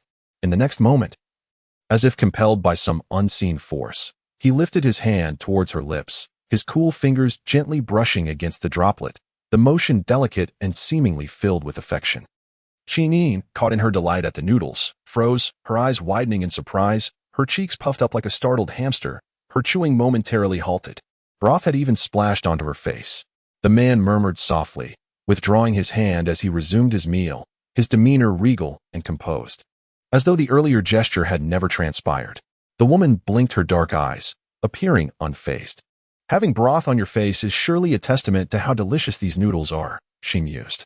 After a moment, she glanced at the man's bowl of noodles, a look of disdain crossing her features. "Amok, who eats noodles as leisurely as you do? You see, we are dining together, and I have already devoured a considerable portion, while you have barely touched your meal. This simply will not do. I must return to the kitchen to prepare some more vegetables to accompany you. Please wait a moment. I shall be back shortly." Without waiting for the man to respond, the woman cradled her bowl and skipped back towards the kitchen. The man, unable to voice his thoughts in time, could only watch in silence as she vanished from his sight once more. After a considerable pause, he glanced down at the fingers that had just brushed away the soup stains from her face, a gentle warmth washing over his eyes. In the next moment, his cerulean gaze narrowed slightly. He delicately licked his fingers, akin to a cat savoring a delicacy. In the kitchen, the woman stood frozen, staring at the bowl in her hands, her heart racing. Was it merely her imagination? Why did she consistently feel as if AMO was teasing her? If the embrace in the car was simply her overthinking, then the way AMO had looked at her while wiping the soup from her face undeniably startled her. Unlike Dogsy, who would have been met with a swift reprimand and a resolute declaration of absolutely impossible, AMO found herself unable to inflict harm upon the noble young master who had dared to venture into the impoverished district for her safety. Standing silently by the kitchen counter, her dark eyes gazed intently at the fragrant bowl of noodle soup, her delicate brows furrowing in concentration. OMO had never experienced romantic entanglements. Even during her temporal missions, Sang Mian meticulously scrutinized the difficulty of each assignment. Considering that she was the youngest member of the time execution team, assigning her predominantly solitary tasks that required no human interaction, such as searching for ancient flora in remote mountains. In reality, she had encountered numerous admirers, yet whenever she began to sense their affections, Sang Mian would somehow ensure they vanished from her life. Though puzzled, AMO chose to remain unfazed. prioritizing her aspirations for professional achievement and the acknowledgement of her seniors over any romantic distractions. In truth, had it not been for the execution team being engaged in their missions, the task of locating the core chip would not have fallen solely upon her. Her mentor had warned her repeatedly that this assignment would differ significantly from any previous ones, both in social context and the complexity of human interaction. As she was no longer merely facing humans, AMO understood that she needed to progress if she intended to build her career based on the Experimental Institute's ambitions. She could not continuously accept simple, solitary tasks. Thus, she undertook the assignment in secrecy from Sang-Mian. For several days afterward, Sang-Mian did not utter a word to her until, while rummaging through the archives, she discovered an old file that prompted her to weep openly for the first time in Amo's presence, initially oblivious to the file's contents. Amo's curiosity was piqued upon witnessing Sang-Mian's inconsolable tears. A fleeting glance at the document revealed it chronicled the fate of a senior who had gone missing during a mission, leaving their status unknown. AMO merely cast a detached glance, her heart aching for Sang-Mian. She recognized that Sang-Mian had always regarded her as a younger sister, wishing to shield her from danger, yet she could not remain perpetually sheltered beneath Sang-Mian's protective wings. She began to comfort Sang-Mian, assuring her that even if she failed to complete the task, she would surely return safely. After repeated promises, Sang-Mian finally acquiesced. But in the days leading up to the mission, each morning she would awaken to find Sang-Mian's eyes swollen and red. Her heart ached profoundly. Yet she chose to turn a blind eye. As memories flooded her mind, Qingyin shook her head to regain her composure. When she recalled the ambiguous gestures of AMO towards her, clarity washed over her heart, regardless of whether she was overthinking Amo's intentions. One thing was certain, she must not let Sang-Mian down. She was determined to demonstrate through her actions that she, Qingyin, was unequivocally capable of handling this temporal mission. The score had plummeted yet again. Discontented. Chapter 168, An Irresistible Affection, 3, Upon returning to the living room. Having collected her thoughts, she found that the soup noodles in the man's bowl had congealed into a lump, as if they had remained untouched during her absence. Him sitting there foolishly, waiting for her return. When he finally spotted her at the corner of the corridor, his azure eyes regained their brilliance, and he gazed at her intently, unwilling to divert his gaze even for a moment. The woman smiled gently, as if the earlier anxiety in the kitchen had never existed. Her gaze inadvertently swept over the man's bowl, and upon noticing the noodles had solidified, her brows furrowed in confusion. "Don't you like to eat?" Did she truly misinterpret his feelings? If AMO was genuinely interested in her, how could he leave untouched the noodles she had personally prepared? Now they were merely clumped together. This was hardly indicative of interest. The man was momentarily taken aback, a look of bewilderment crossing his face, but in an instant, he realized what the woman was referring to. His gaze fell upon the noodles in his bowl, and a flicker of panic crossed his eyes. I didn't. He merely wished to wait for Ain to return so they could eat together. As long as he was with Ain, it mattered not what he ate. Besides, these noodles were specially made by her. How could he not enjoy them? Then why aren't you eating? The woman clearly did not believe him. At this, the usually composed man became flustered, his body stiffening under her questioning gaze. In the next moment, he dared not speak further, quietly lowering his head. Before long, he devoured the noodles in his bowl, leaving it empty, not even pausing to wipe the broth from his lips, before looking up at her with a pitiful expression. And he couldn't help but reiterate, "The Yin's noodles are truly delicious." Qingyin chuckled. Only a blind person would believe such words. After both finished their bowls of noodle soup, Qingyin made her way to the ice chamber within the castle to gather the necessary items for her healing practices. Meanwhile, Xianling was compelled to remain in her bedroom for a brief afternoon rest. With the assistance of her servants, she began a medicinal bath, gradually opening her pores and stimulating her meridians in preparation for the acupuncture treatment scheduled for the evening. When Xianling next beheld Qingyin, it was already the stroke of midnight. Lying quietly on the surgical table in the treatment room, she observed the woman beside her, busily preparing herbal concoctions, her gaze devoid of any apprehension. In stark contrast, Butler Bai, who stood anxiously nearby, was drenched in cold sweat, especially upon noticing the table cluttered with an array of specially crafted bee stingers. His heart sank. Good heavens! Just a couple of those stingers could trigger a severe allergic reaction or even palpitations. Yet, here was Miss Qingyin, ready to use dozens of them. Having consumed a third of the bees from their hive, was this truly a means of healing or an act of violence? Moreover, was her master's reaction not somewhat peculiar? Shouldn't he be anxious, restless, or at least questioning the situation? Why did he appear so nonchalant, as if the impending needlework pertained to someone else? What was the source of this inexplicable calm? As an observer, Bai's heart raced, his palms clammy with sweat, nearly overwhelming him with anxiety. Unable to contain himself any longer, he exclaimed, "Miss Qingyin, wasn't it Mo's legs that required treatment? Why has it turned into a full-body procedure now?" Upon hearing this, the man on the table turned his gaze toward Bai, his eyes reflecting displeasure. "Good night," Bai muttered, feeling the weight of lowered expectations. He thought to himself that votes must be gathered.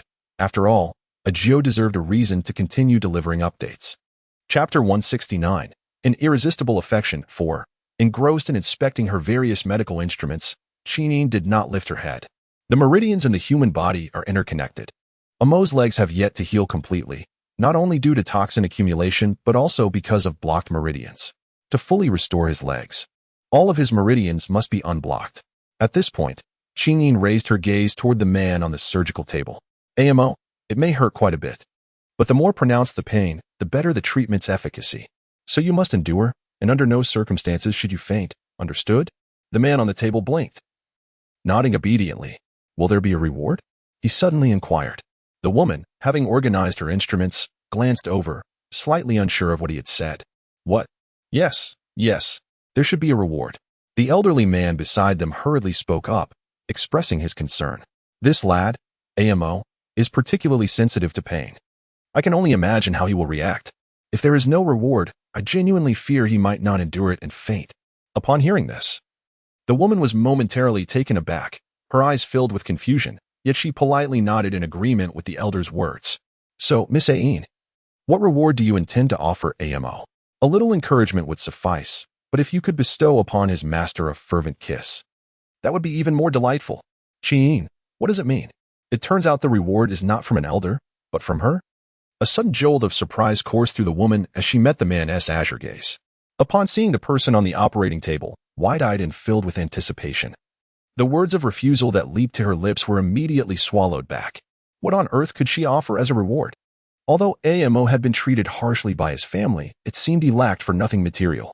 Perhaps she could prepare a bowl of egg noodle soup for him?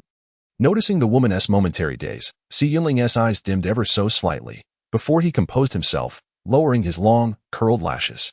"Ian, could you grant me a hug?" He was indeed feeling quite impatient. He was well aware that the person before him was already within his sphere of influence, and with the passage of time, he was confident he could deepen their relationship.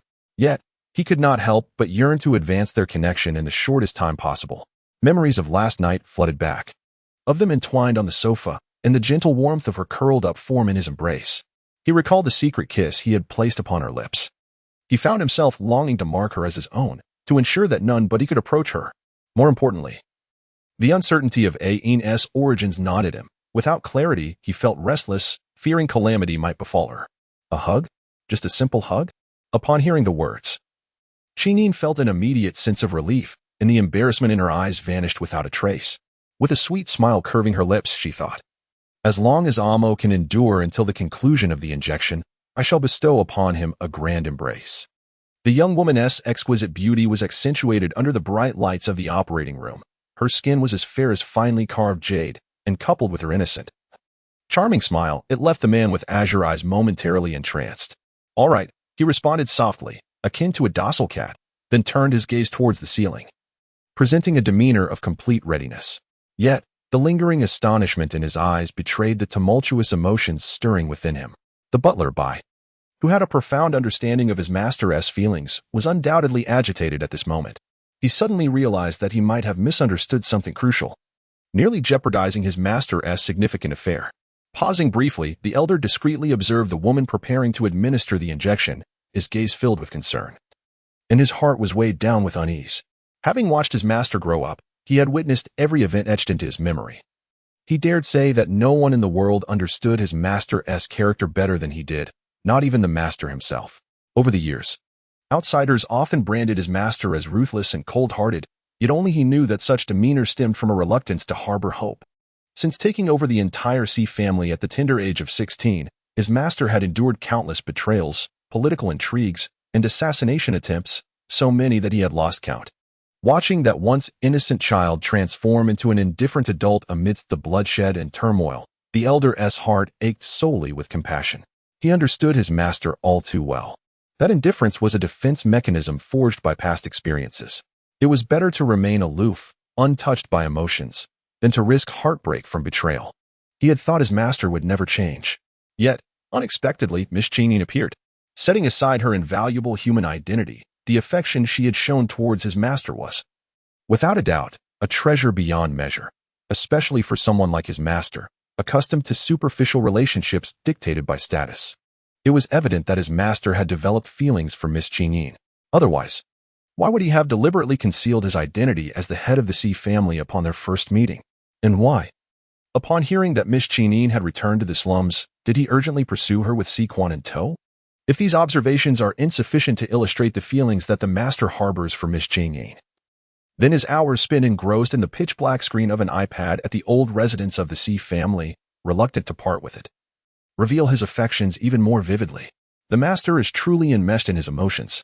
He had initially believed that given the master's esteemed qualities, winning the heart of Miss Cheney would not pose a considerable challenge.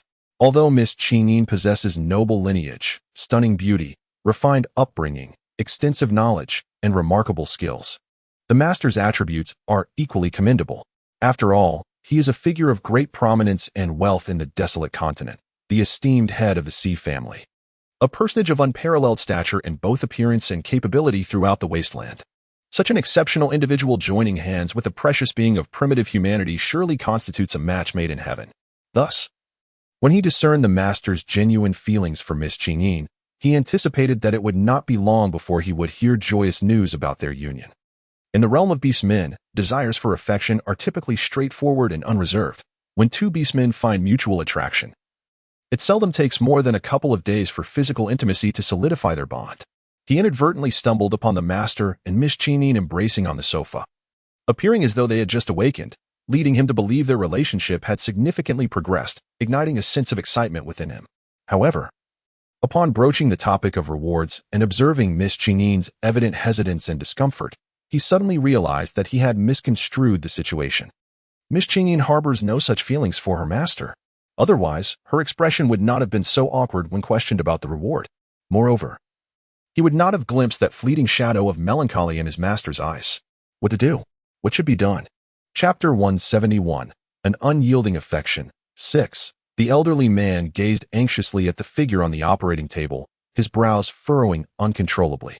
He understood his master's character all too well. On the surface, his master appeared indifferent, as if everything were inconsequential. However, the reality was starkly different. His master's cold demeanor was merely a reflection of the fact that those matters failed to capture his attention. Yet, once his master became genuinely interested in something, he would pursue it with an unyielding fervor, regardless of the cost. Was it not the case with that mythical steed? After contending with the prince of the Fox clan, he ultimately took the horse's life with his own hands, and the emotionless gaze of his master during that moment still sends shivers down the old man's spine. He could only hope that Miss Cheney might develop feelings for his master. Otherwise, he dared not imagine how his master would react. Meanwhile, as the young woman carefully and cautiously administered the needles, Si Yunling on the operating table transitioned from a furrowed brow to beads of cold sweat trickling down his forehead, ultimately leading to the pale color of his lips. Throughout it all, the man remained utterly silent. Only during the most excruciating moments did his azure eyes flicker towards the young woman, who was diligently focused on her task. His gaze lingered on her delicate, jade-like visage, and gradually, the tension in his furrowed brow began to ease. He then returned his gaze to the ceiling, only to glance at her again when the pain became unbearable, repeating this cycle time and again. The process of acupuncture was lengthy. Initially, Butler by watched with bated breath, his heart racing for the young woman.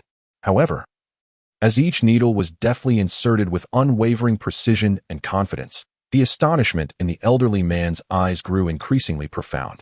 Had he not witnessed it firsthand, he would never have imagined that such a young woman could master this ancient art of acupuncture so skillfully, even surpassing the proficiency of its contemporary practitioners. As time gradually slipped away, once Miss Cheney completed the entire procedure of acupuncture and needle removal, the clock on the wall had completed a full cycle. Wiping the fine beads of sweat from her forehead, she slowly transitioned from a state of intense concentration. At that moment, the man on the operating table had turned as pale as a blank sheet of paper, his azure eyes tightly shut, sweat pouring forth from his brow, and his undershirt thoroughly soaked. Almo, The woman gently bent forward, whispering softly into the man's ear. In the next moment, his long, raven lashes fluttered slightly, as if the resplendent blue of the night sky was slowly awakening. When his gaze fell upon the worried woman beside him, the brilliance in his azure eyes flickered, and he quietly met her gaze. Noticing the clarity in his eyes, a fleeting expression of astonishment crossed her features, quickly replaced by a genuine smile that illuminated her face with admiration. Imo, you are truly remarkable. To endure such painful acupuncture without uttering a single cry is nothing short of extraordinary. It was precisely due to his exceptional resilience that her needlework proceeded flawlessly. Otherwise, who could say how long it might have been delayed? Yet, Imo's capacity for endurance was indeed astonishing. This ancient method of acupuncture is inherently painful, and considering she employed the stinger of a wild bee, the discomfort was magnified several times over. Yet, Imo remained utterly silent, his fortitude and willpower leaving her in awe. Upon hearing her praise, the man's cerulean eyes curved gently, and the pallor of his lips gradually regained a hint of color, subtly shifting as if he wished to speak. Upon witnessing this, Qingyin hastily leaned in to listen. In that fleeting moment, the woman tilted her porcelain-like cheek gently towards the man's lips, while he subtly shifted his head as if he wished to utter something. However, just as the woman widened her eyes in eager anticipation of the words that would escape the lips of the person before her, the man's azure fox-like eyes narrowed playfully, and his delicate yet alluring lips shifted from their intended position, unexpectedly pressing against the woman's face. Good night. Chapter 172. An Irresistible Affection. 7. Qingyin was suddenly startled, feeling a gentle warmth on her cheek. Her slightly bent figure froze as though struck by lightning, rendering her momentarily immobile. As she stiffly turned her head, she found herself at a loss for what to do, only to discover that the man on the operating table had already succumbed to a deep slumber. His exquisitely pale face, illuminated by the surgical lights, exuded an otherworldly beauty, with long, curled eyelashes resembling delicate fans gently resting upon his cheeks, a vision akin to a celestial being. The man appeared utterly exhausted, his head tilted to one side, breathing heavily, prompting an instinctive reluctance to disturb his repose. In her dark, bewildered eyes, a sense of confusion emerged. Miss Qingyin, did Amo say something? The butler quickly interjected, breaking through her daze, internally fretting for his master. Indeed, Qingyin promptly regained her composure. Casting a fleeting glance at the man on the operating table, her previously bewildered gaze softening into an expression of regret directed towards the elderly gentleman. He must have been too fatigued. He fell asleep before he could even say a word. Reflecting on the matter, it was understandable. After the entire acupuncture procedure, she herself felt utterly drained. Given Amo's frail condition, it was likely that he had expended all his energy just to remain conscious until the final moment. Moreover, knowing Amo's gentle and shy nature, even if he harbored feelings for her, he would not be so bold as to express them in front of the elder. Perhaps what had just transpired was indeed a mere coincidence. The elder, reassured by her words, turned his gaze towards the sleeping figure on the operating table and nodded in agreement. Indeed, I felt exhausted just standing by. One can only imagine how much Amo has endured. Pausing for a moment, concern etched on his face, he looked at the young woman with eyes full of compassion. Miss Qingyin, allow us to handle the remaining matters. You should rest. If you were to collapse from fatigue, not only would your master's subsequent treatment be delayed, but the very thought of his emotional state would surely leave us all trembling with anxiety. Upon hearing the words, Qingyin gazed at the figure on the operating table, now peacefully slumbering. After a moment of contemplation, she nodded slightly. Indeed. The next step involved having Amo soak in a medicinal bath to alleviate discomfort and expand the skin's pores, allowing the healing properties to permeate thoroughly.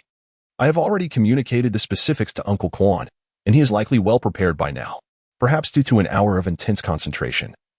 She felt not only mentally fatigued but also noticed her hands trembling slightly from the strain of the procedure. Remaining here would serve no further purpose. More importantly, in this quiet hour of the night, with the elder vigilantly watching over Amo, it presented an opportune moment for her to investigate the courtship. If fortune favored her, she might acquire the courtship tonight without raising suspicion among those present. After all, she was not the only one who had returned to this underground castle. Some servants from the sea residence accompanied her and Amo.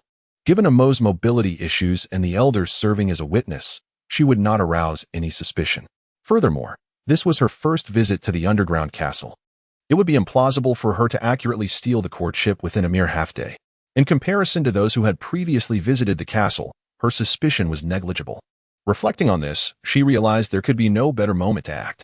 With this thought in mind, Qingyin offered a few more words of caution to the elder before feigning fatigue as she exited the operating room. Chapter 173. An inescapable affection inside the room. At the very moment the woman departed from the operating room, the man on the operating table unexpectedly opened his eyes slowly, his azure gaze startlingly bright, devoid of any trace of prior exhaustion. His eyes swept over the elder waiting nearby. With just a glance, the elder instinctively rushed forward to assist him. "Master, are you all right?" Although he could not fully empathize, witnessing the cold sweat trickling down the master's forehead during the acupuncture made him acutely aware of the pain inflicted by the needles. "I will not perish," the man replied coolly, his complexion pale, yet his eyes sparkled with vitality. It must be said that a yin's treatment exceeded his expectations. After the acupuncture, he felt as if his entire body was ablaze, a warmth blossoming from within that seemed to awaken the dormant nerves, imparting an indescribable sense of pleasure. However, the pain experienced during the procedure was indeed beyond his imagination. Had he not been motivated by thoughts of Yin's reward, he might have succumbed to unconsciousness. The elder let out a sigh of relief. "Si Quan has prepared the medicinal soup bath. Shall I have him carry you to it?" Unexpectedly, the man paused in silence for a moment before raising his hand to indicate to the elder, "Assist me in standing." "What?" The elderly man was taken aback, his gaze resting upon the legs of the individual before him. For a fleeting moment, he was momentarily stunned, but he quickly extended his hand to assist the man in standing. The operating room and the medicinal bath were located at opposite ends of the floor, separated by a distance of over 100 meters. Once the elderly man helped him to his feet, the man, enduring the lingering pain in his meridians, paled as he slowly made his way towards the medicinal bath.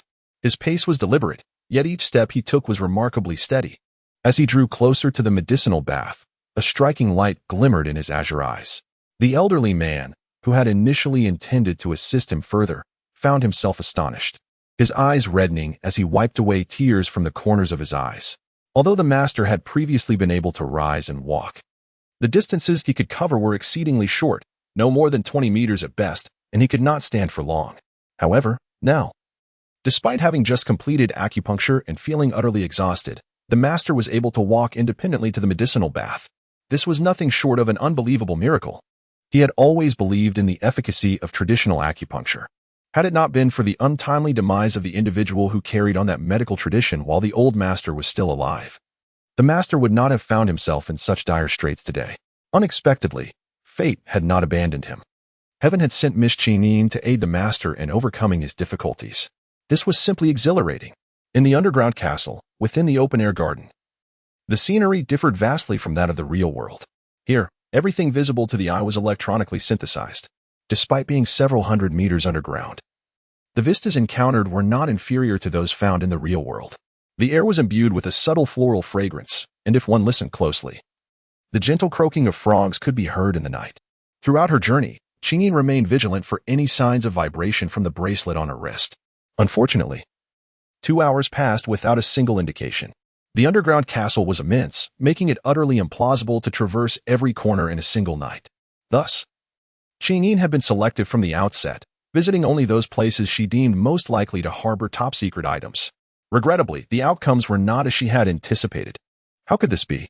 She had initially thought that luck might favor her this night, allowing her to directly procure the core chip. Yet after wandering for nearly half the night, she had not uncovered even a hint of discernible information. Qingyin was momentarily taken aback. Chapter 174. An unyielding affection. 9. Could it be that the core chip was not considered a highly confidential item by the C family? Was that why it was not stored in the most secure location? Or perhaps her assessment of the castle's layout was erroneous. What she believed to be a secret area might not be so. After all, Amo had mentioned that this underground castle was constructed by the former head of the C family for his wife, and the current patriarch is an elderly man. Given the passage of time, the original arrangement and layout of the rooms may have changed significantly. A flicker of contemplation passed through her dark eyes as she hesitated in place for a while. It seemed imperative to thoroughly investigate the entire underground castle. Familiar with the surroundings, she navigated the castle's secret passages to return to her bedroom, skillfully evading all potential surveillance cameras along the way. It reminded her of the time when Sang Mian had taken her to a bar through the hidden passage to celebrate her birthday, successfully evading all forms of monitoring. Upon returning to her room, considering that she needed to administer acupuncture to Amo again at midday, Xingyin completed her grooming with astonishing speed and prepared to rest. Although the task of locating the cord chip was of great significance, addressing Amo's leg ailment was far more urgent. Amo's hopes rested entirely on her. She could not afford to let fatigue compromise the acupuncture process. However, as she emerged from the bathroom, an unsettling feeling began to stir within her. After pacing back and forth in the room several times, her unease compelled her to change her clothes before leaving the bedroom. Calculating the time, Amo had likely been escorted back to his room by the head of the C family to rest. She had witnessed the effects of the medicinal bath, and her mind remained uneasy. Given Amo's exhaustion, he was probably deep in slumber. She tiptoed to check on the results of the medicinal bath. Hoping not to disturb him, she moved quietly towards the man's bedroom at the end of the corridor, cautiously opening the door. Bathed in the warm glow of the room's lights, she slowly approached the figure on the bed. The air was thick with the scent of medicine. As she gently circled the bed to the side, she noticed the man curled up, sleeping soundly, and her beautiful, clear eyes softened with tenderness. Extending her hand, she delicately lifted a corner of the man's soft blanket, leaning down to inspect his legs. Unfortunately, before her fingers could reach him, the man, who had been sleeping peacefully moments before, suddenly sat up and forcefully pulled her toward the center of the bed. In an instant, he deftly flipped her over, pinning her down with a fierce grip on her wrist. Who? The man's swift action concluded in a heartbeat. His azure eyes still bore the remnants of sleepiness, yet his entire demeanor was engulfed in a palpable aura of danger. The woman, nearly thrown onto the bed, widened her eyes in shock. Chin had sworn that before the man made his move, her impression of Amok was that of an adorable, submissive creature, utterly incapable of resistance. Yet now, the man's prowess left her utterly astonished. In a mere 2 seconds, he had not only secured her hands behind her back, rendering her defenseless, but also pressed her calf firmly against her knee to thwart any possible counterattack. More alarmingly, his other hand was positioned across her neck, his fingers precisely constricting her throat, as if poised to crush it at any moment. Such professional assassin's techniques mirrored the training she had received from her mentor at the lab. For a moment, shock radiated from her dark eyes, indescribable in its intensity, upon realizing that the intruder in her bedroom showed no sign of resistance. A brief moment of surprise flickered in the man's mind before alarm bells rang within him, and his cool azure gaze regained clarity. The next instant, as his eyes fell upon the astonished figure pinned beneath him, he was met with a pair of inky black eyes that sparked a wave of panic within him. Ayan. Almost simultaneously, the grip he had on her neck recoiled as if electrified, and he hastily released her, retreating to the foot of the bed in a state of bewilderment. His eyes scrutinizing her with trepidation. Ayan, how could it be you? His azure eyes, usually so composed, were now marred by unprecedented fear. How could it not be Ayan? After the acupuncture session, Ayan had departed and given his understanding of her. It was not unusual for her to check on his condition in the dead of night, was it? Yet, he had been utterly exhausted after the treatment. So fatigued that all rational thought had crumbled, upon returning to his room, he had succumbed to a deep slumber, failing to consider such an obvious detail. What to do? What should he do? A sudden release around her neck allowed fresh air to flood in, prompting her to cough uncontrollably. The man, kneeling at the foot of the bed, felt a pang of concern and instinctively moved to assist her. Slap. In the next moment, his hand was mercilessly swatted away by her, the sharp sound reverberating through the room. The man's eyes widened in fear as he met her furious gaze, his pallor ashen, paralyzed in place. A tremor in his voice escaped his lips. AI in his azure eyes reflected utter terror as they fixate on the enraged figure before him. I didn't mean to. I had no idea it would be you. Is that so? The woman, enduring the pain in her neck, propped her delicate figure and curled towards the other side of the bed. She gazed at the man before her, his features partially obscured by shadows, her expression laden with intense vigilance, her eyes chillingly cold. So, your concealment of your identity was not intentional, was it, master of the C family? At last, she comprehended the peculiar thought that had fleetingly crossed her mind as she exited the man's chamber in the C family estate yesterday morning. It was the moment when she stumbled and fell, with Amo rushing over to catch her, resulting in both of them tumbling to the ground, and the elderly man, in a moment of urgency, calling out young Master Amo. At that time, her thoughts had been solely focused on whether Amo was injured. coupled with the fact that both she and the elderly man had exclaimed in unison, so she had overlooked this detail. Later, as she departed the room and observed the elderly man squatting before Amo, incessantly checking for injuries and expressing his concerns, she felt that the elder's care for Amo surpassed her expectations. The elder's concern did not resemble that of a superior fretting over a capable subordinate's injury, fearing the mountain of work would remain unattended, but rather conveyed an ineffable reverence. Why? Why was it so? Wasn't he the elder, the exalted master of the C family? Why did he refer to Amo as young master? If it were a term of respect, why had he never used it before? Only blurting it out in such a critical moment? This undeniably indicated that Amo held a status above the elder. Recalling the enigmatic reputation of the legendary master of the C family, and reflecting on the cryptic words spoken by the maid of Miss Baihu, along with the decor and arrangement of Amo's room in the C family estate, she nearly unraveled everything in an instant. Amo was, in fact, the master of the C family. Quietly, she decided to share a chapter, eager to see your reactions.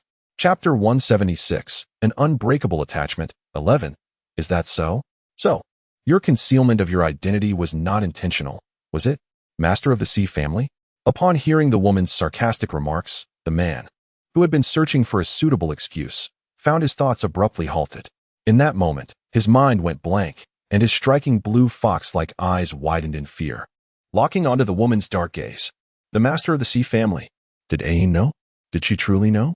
Abandoning all excuses, the man's lips turned pale, his expression fraught with helplessness. Ain, I didn't intend to conceal it. It's all right, the woman interjected suddenly, causing the man to freeze in place. She lowered her gaze momentarily, and after a brief pause, when she raised her eyes to meet his, though her face bore no trace of anger, her dark eyes shimmered with an unfamiliar chill. It's all right. Though her heart did not echo this sentiment, she felt compelled to utter the words. Indeed. Qingyin was seething with anger, yet considering her temporal mission and the secrets she harbored from the man before her, she realized she had no rightful position to reprimand him. Perhaps this detachment was advantageous. Freed from emotional burdens, she no longer needed to worry about the repercussions of stealing the core chip, even though her heart felt heavy at that moment. Nevertheless, it appeared to be a rather favorable outcome. With this thought, Qingyin's expression softened into tranquility. It's all right. I understand your difficulties. Pausing, her gaze fell upon the man's legs, recalling the force with which he had pinned her knee earlier, her lips curling into a somewhat forced smile. It's late. You have another treatment tomorrow. You should rest. Amo's recovery seemed to be progressing even better than she had anticipated, and it wouldn't be long before she could withdraw successfully. However, the search for the core chip had to accelerate. Otherwise, once the treatment period elapsed, she would lose the chance to remain in this underground castle. As she turned to leave the bed, her feet barely touching the ground, a hand, with pronounced knuckles, abruptly gripped her wrist. Ian, upon seeing her intent to depart, the surprise in Sionling's eyes was tinged with a deeper panic, his voice trembling more than before. The orc's vision was remarkably sharp in the night, and he did not miss a single nuance of the emotions that had flickered across her face: mockery, self-mockery, indifference, and alienation. He understood that her soothing words were not born of true forgiveness, but rather a desire to avoid further conversation in his presence. Ian was genuinely angry. If he allowed her to leave at that moment, he could guarantee that their relationship would stagnate indefinitely, devoid of any chance to win her favor again or receive her concern. The thought that the person who once vowed to protect him would become a stranger caused a deep ache in his chest, making his eyes brim with tears. It was he who had ruined everything. He had brought the situation to this dire point. What should he do? How could he salvage this? Ian, I was wrong. If a third party had been present in the room, they would have been astounded by the sincerity of the man's spontaneous apology. Here stood the head of the illustrious C family, a figure of immense power, humbling himself to apologize. What an unbelievable occurrence. Unfortunately for him, the head of the C family had spoken too gravely. As her gaze settled on the hand he held, she refused to grant him even a glance.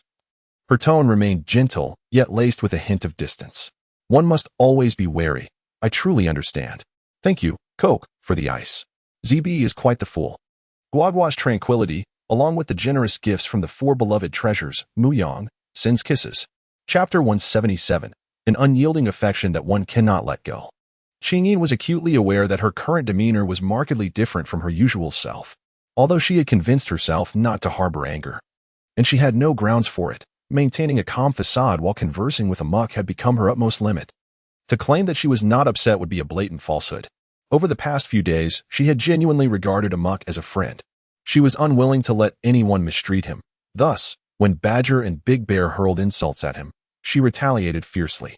She felt a deep empathy for his exhaustion, for the suffocating burden of work that weighed him down, and she resolved to heal his legs during any time she could spare from her missions.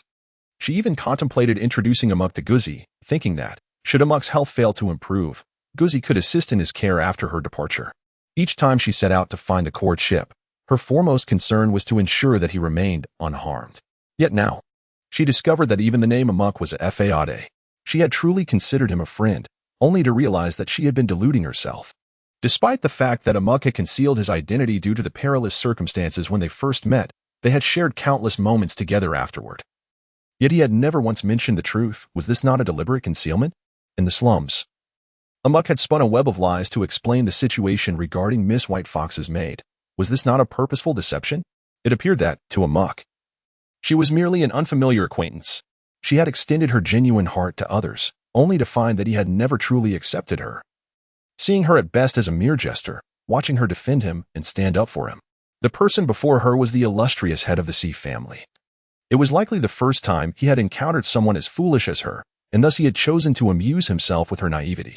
Reflecting on her past actions, she could only imagine the mockery that those within the C household must harbor against her.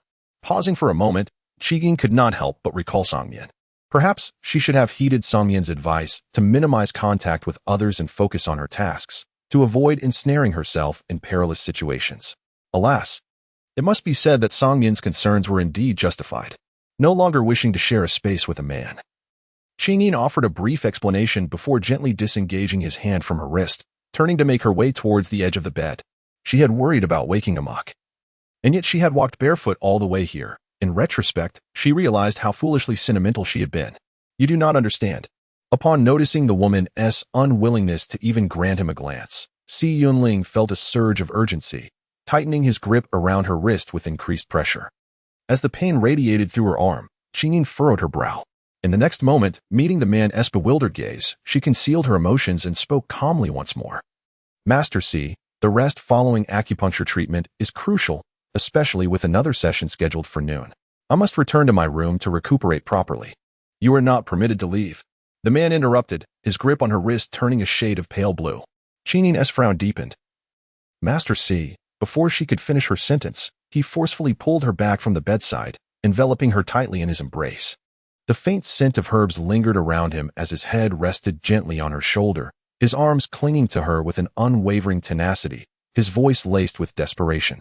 Do not call me Master C, call me Amo instead, please, please. He could not bear the sight of her addressing him as Master C. Nor could he endure her desire to distance herself from him. The thought of the indifferent look in her eyes ignited an inexplicable restlessness within him. He did not want to become this way. He simply did not want to. Chapter 178. An unyielding affection, Amo? A hint of derision flickered in her eyes. The realization that the name she had called him for so many days was merely an alias deepened her resentment. The fact that he still wished her to use this name made her feel more suffocated. She had worried about his well-being after her departure, striving to ensure he would befriend the dog. Reflecting on it now, she felt utterly foolish. Master C, please maintain your dignity. In the room, her tone had turned icily resolute. As her words echoed, the man's pallid face, shrouded in darkness, appeared even more ashen, draining the color from his lips. His mouth moved slightly, his voice painfully hoarse. Ain, I was wrong. Could he truly not salvage this situation? Master C, it is quite late now. Let us discuss this tomorrow. As the woman interrupted the man, a flicker of impatience crossed her eyes. She truly wished to depart from this place without delay, for she feared that if she remained any longer, her emotions might overwhelm her, leading to an explosive outburst. With a mission at hand, she was reluctant to exacerbate the situation with the individual before her until her objectives were fully realized. However, this turn of events proved fortuitous. Her initial concern that her mission might entangle the man was alleviated now that the truth had come to light. Once she secured the courtship, she would leave without hesitation. There was no need for farewells in this place, nor to the people inhabiting it. The atmosphere in the room abruptly fell into a heavy silence. The only sound that lingered in the air was the man's breath against the nape of her neck. Gradually, he loosened his embrace around her, as if surrendering his strength and allowing her to depart. Upon witnessing this, Qingyin could not help but let out a long sigh. To be honest, although she felt anger towards the individual behind her, she was reluctant to confront him too harshly. Fortunately, the man complied and released her. Otherwise, she would have been uncertain about whether to retaliate. The woman moved slightly, preparing to descend from the bed. Ian, the man's deep voice suddenly rose in the quiet room. Do not hold it against me. Her light-colored eyes widened slightly in astonishment. Before she could regain her composure, the man launched another assault toward the figure by the bed. With one hand, he firmly pinned the woman's wrists above her head, while the other secured her face, forcing her gaze to meet his without escape. Stunned by his renewed aggression, Qingyin's eyes flew open in shock as she stared directly into his cerulean depths, a flicker of disbelief passing through her pupils. What are you doing? Ain, I won't let you leave, the man murmured, his azure eyes darkening as they bore into hers. Frowning, the woman struggled. But his overwhelming strength left her powerless. Let me go? She nearly roared. Unfazed by her fury, he repeated softly, Ain, I won't let you leave. So the esteemed head of the Sea family resorts to bullying? She spat, her glare burning with undisguised wrath. Or is it that the Sea patriarch enjoys tormenting others but forbids any sign of displeasure? Ain, it's all right. Everything will be all right, he soothed. His voice tender against her ear, a stark contrast to her rage. His gaze deepened further, the usual clarity of his blue eyes now resembling a mesmerizing starry sky, ensnaring anyone who dared look. Even Qingyin, who had been glaring fiercely, found herself drawn into those fathomless depths. Gradually, the fury in her dark eyes ebbed away, leaving only a dazed stupor in its wake. Revised, Chapter 179, An Obsession That Cannot Be Released 14. Ain, I won't let you leave, the man repeated, his cerulean eyes darkening as they held hers. Though she frowned and fought, his absolute dominance left her no room for resistance. Release me, she snarled. Yet he remained unmoved. His voice gentle as he murmured again, Ain, I won't let you leave. Is this how the illustrious Sea family head behaves, oppressing others? Her furious gaze bore into him. Or does the Sea patriarch delight in toying with people while forbidding any objection? Ain, it's all right. Everything will be all right, he whispered, his calming words a steady echo against her ear. His eyes grew even darker, their usual crystalline blue now a dazzling expanse of stars, captivating and inescapable. Qingyin, despite her rage, found herself ensnared by his gaze. Bit by bit, the anger in her obsidian eyes faded, replaced only by a stunned bewilderment. Everything will be all right, the man softly reassured, gradually loosening his grip on the woman's wrists. His voice was gentle, akin to a pristine spring, while his deep, ocean-like eyes swirled with emotion. Slowly, the woman ceased her struggles, her inky black eyes radiating obedience, her exquisite features regaining their usual tranquility. Resembling a newborn creature gazing at the man without a trace of suspicion or disdain. Her dark eyes sparkled with innocence, and her delicate visage returned to its serene state, mirroring that of an untainted young beast. As she gazed at the man without any reservations, her eyes clear and pure, as if untouched by the world's corruption. The man gradually released his embrace, his profound gaze meeting hers once more. Leaning down, he whispered softly into her ear. As time passed, a hint of weariness began to emerge in her innocent, bright eyes. Soon after, her once vibrant gaze dulled, and she gently closed her eyes, her breathing becoming even and rhythmic, as if she had fallen into a deep slumber. In but a fleeting moment, when the man lifted his head from her ear, his stunningly beautiful visage appeared pale, devoid of color, and he seemed far more fatigued than the woman. Struggling, he sat at the edge of the bed, inhaling the fresh air deeply, his expression reflecting a weariness that surpassed hers. His deep blue eyes gradually faded from their inky hue, slowly returning to their usual pure and captivating azure. Turning to glance at the sleeping woman, his eyes held a complexity of emotions. Ultimately, he had employed the Fox clan's royal charm technique on Ain. Aware that this technique would hold little sway over primitive humans, he nonetheless clung to a thread of hope and forcefully applied it in her case. He dared not alter Ain's memories to make her fond of him, recalling the failure of his great-grandfather when he had attempted the same with his great-grandmother. He could not afford to repeat that error, so he settled instead for erasing Ain's memories of tonight. As long as Ain remained oblivious to the events of this evening, she would continue to treat him with the same tenderness as before, and nothing would change between them. Her dark eyes would no longer harbor disdain or anger towards him, nor would there be that terrifying prospect of departure. The following day, the slumbering figure cocooned in her blankets was roused by the sunlight streaming through the window.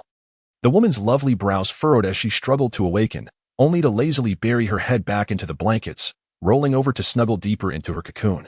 Appearing quite fatigued, she soon fell back into a deep sleep within moments. After an indeterminate period, the woman suddenly jolted awake, her tousled hair framing her face as she sat up abruptly, staring blankly at the wall clock. "Goodness, is it already 10 o'clock?" she exclaimed in disbelief. Realizing she had slept so late, in the depths of her pitch-dark eyes, weariness scattered like autumn leaves. The woman hurriedly leapt from her bed and dashed toward the bathroom. It seemed that the quest for the courtship could not be postponed until nightfall. Her fatigue was secondary. She had to administer acupuncture to AMO at noon. Any lapse during the procedure due to her exhaustion could lead to dire consequences. AMO was her dear little darling. She could not afford to be so irresponsible. Quickly shedding her nightgown, she intended to take a shower to wash away her fatigue. However, as she rolled up her sleeves, she noticed a bruise on her wrist, momentarily halting her movements. A bruise? How could she have a bruise on her wrist? Did she perhaps bump it while searching for the courtship last night? Yet, the location and shape of the bruise struck her as peculiar. Her dark eyes blinked in confusion, and inadvertently, she caught sight of the clock on the bathroom wall. Her expression tightened, and she hurried into the bathroom, collecting her scattered thoughts. Noon arrived swiftly. By the time she had prepared all the medical supplies, Sequan had already assisted AMO onto the operating table, laying him flat before stepping outside to keep watch. "Did you sleep well last night?" Upon seeing AMO lying on the table, his eyes fixed intently on her, a hint of apprehension flickering across his face, she approached him, ready to examine the condition of his leg muscles. His azure eyes dimmed, and after a prolonged silence, he responded, "Not too well." "What is the matter?" Lightly startled, she quickly lifted her gaze to meet his. She had indeed been exceedingly fatigued the previous night. Having returned to her room for rest after failing to locate the courtship, neglecting to check on Amo's condition. Had something gone awry? Their gazes locked in a silent exchange, his eyes revealing an inscrutable depth. After a moment, his lips barely moved, his voice barely above a whisper, "It hurts." Despite his timely interventions, the memory of her cold, indifferent gaze as she had shouted at him, threatening to leave, still pierced his heart, leaving him restless through the night. "It hurts?" Lightly chuckling, she could not suppress a smile, surprised that his notion of not too well stemmed from such a reason. Quickly adopting a serious demeanor, she replied earnestly, "Pain is a good sign. It indicates that the nerves in your legs are gradually recovering. This is a promising development." Pausing for a moment, as she assessed the state of his leg muscles, a flicker of astonishment crossed her eyes. "AMO, it seems that traditional acupuncture truly suits you. After just one session, your leg condition has improved remarkably. Conservatively estimating, with only 3 to 5 more treatments, 90% of the toxins accumulated in your nerves will be expelled. The remainder will depend on your daily physical training for gradual recovery. In less than half a year, you should be able to move about freely, just like anyone else." The woman's eyes sparkled with joy, her delight evident in her gaze as she glanced sideways at the man lying down. "Where is the first place you wish to go?" "AMO?" The man seemed momentarily taken aback, as if he had never contemplated this question. After a brief pause, his gaze settled on the woman. "If it were Aine, where would she want to go?" "Good night," she softly murmured. Chapter 181. An Unforgettable Affection, 16. The woman was slightly taken aback by the question and pondered for a moment. "Perhaps nowhere at all." "Why?" The man's eyes suddenly sparkled with curiosity. "After all this time of not being able to walk properly, shouldn't I spend some quality time with my family?" Her eyes crinkled with a smile. "For instance, I would love to prepare a delicious meal to treat my family who has always cared for me, or perhaps craft a heartfelt gift." Her words trailed off abruptly, and a sudden unease gripped her heart. What on earth was she saying? Why mention family when it was such a sensitive topic? Wasn't she just pouring salt into Amo's wounds? Noticing the woman beside the operating table had fallen silent, the man blinked, a look of confusion washing over him. Before he could voice his inquiry, he felt the woman's delicate hand cover his eyes. He froze momentarily, instinctively closing his eyes. In the next moment, her warm hand gently rested over his eyelids, the comforting warmth igniting a flicker of warmth in his heart. "All right, close your eyes. I am about to begin the injection." She deftly shifted the topic. "AMO, the nerves in your legs have improved somewhat since last time, so this procedure will be more painful than before. You must endure and not faint. Do you understand?" The man, with his eyes covered, obediently nodded. The woman quickly withdrew her hand and fell silent, focusing intently as she began to accurately administer the prepared bee venom needles into the man's acupuncture points. 1,000 miles away, in the Fox clan's palace. The grand throne was occupied by a man reclining languidly on the plush couch, his crimson eyes forlornly fixated on his phone's black screen, appearing utterly despondent. Beside him, Yi Chi couldn't help but twitch his lips. For reasons unknown, each time he saw his lord in such a state, he felt as though he were looking at a jilted lover cast aside by a wealthy mistress. The pitiful expression was truly disconcerting.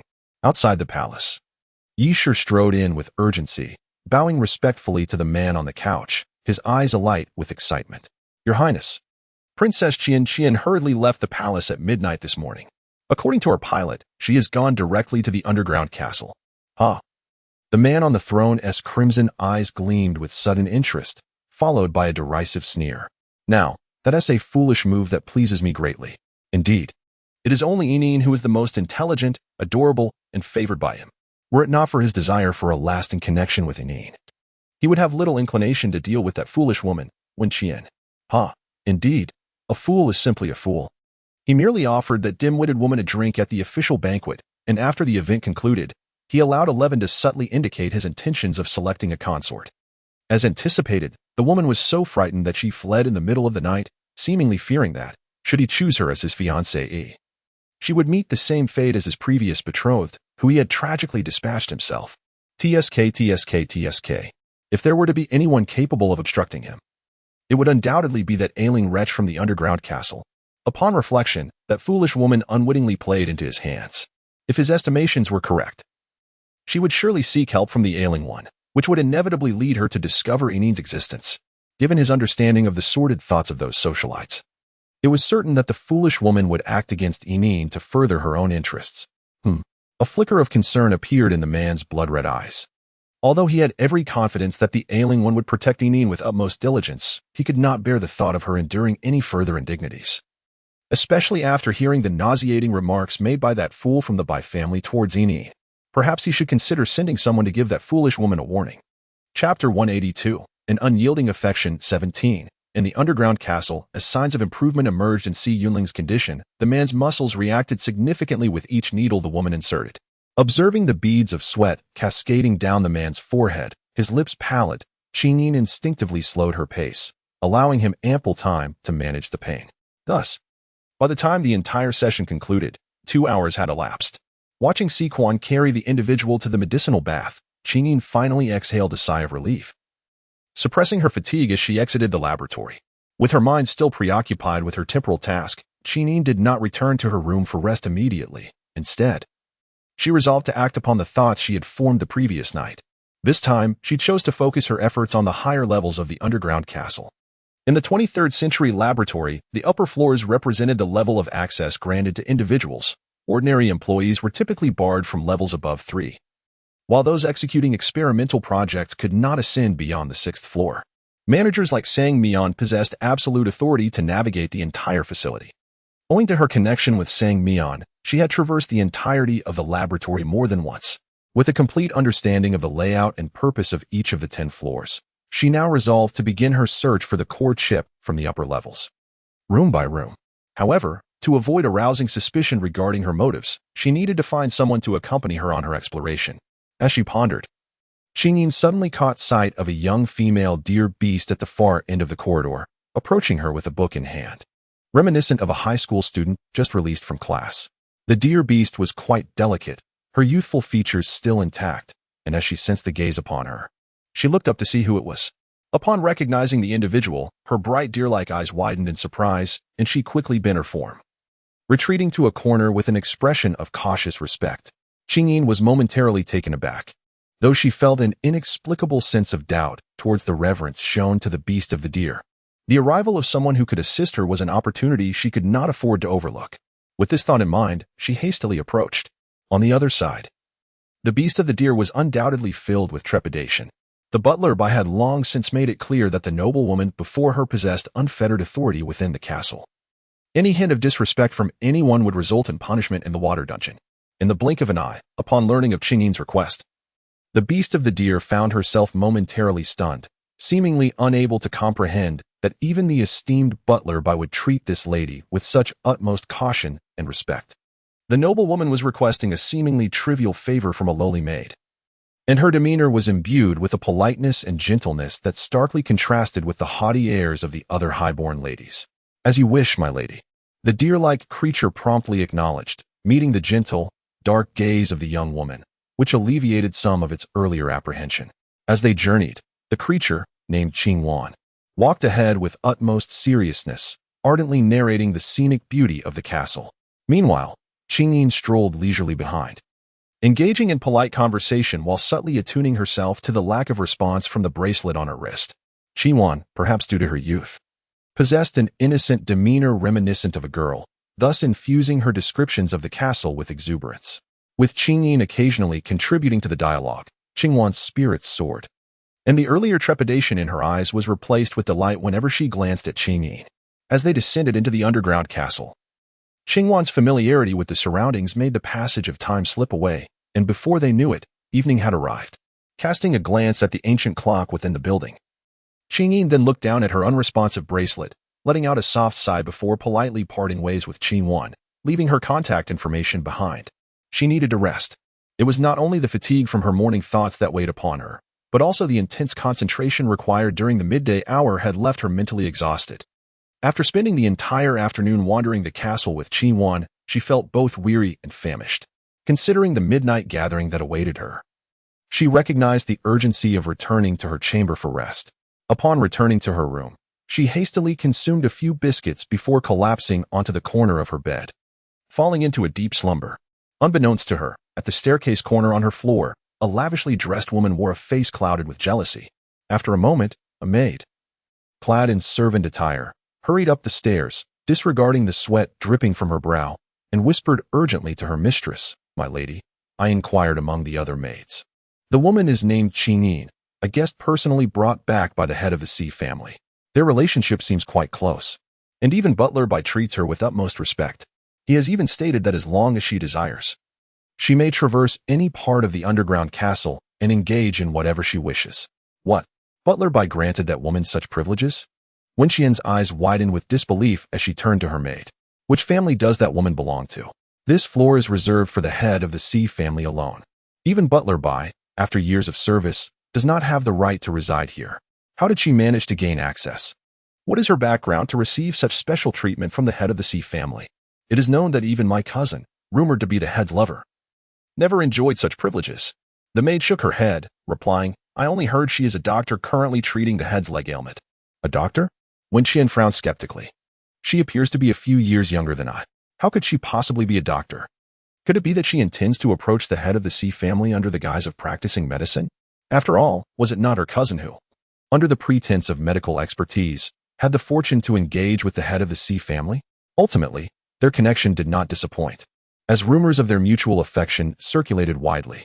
Had her cousin not later discovered that the head of the Xi family harbored no romantic feelings for her, and unable to withstand the humiliation of having their scandal exposed, she would not have redirected her aspirations toward that prince of the Fox tribe. Although the means by which her cousin infiltrated the Fox royal palace remain unknown, she managed to become the prince's betrothed. Yet, what was the outcome? Her cousin, believing she had ascended to a more prosperous branch, dreaming of becoming the most esteemed princess of the Fox tribe overnight, could never have anticipated her untimely demise at the hands of that very prince. It is said that her death was so horrific that even the guards sent to retrieve her remains could not bear to look upon her. Though she did not witness her cousin's final farewell, the funeral deliberately omitted the customary viewing of the remains, suggesting the dreadful nature of her cousin's death. Thus, upon sensing the prince's interest in her, she hastily journeyed to the underground castle.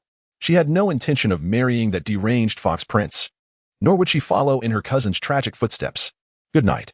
Chapter 184. The Frantic Escape After Awakening. 1. Upon reflection.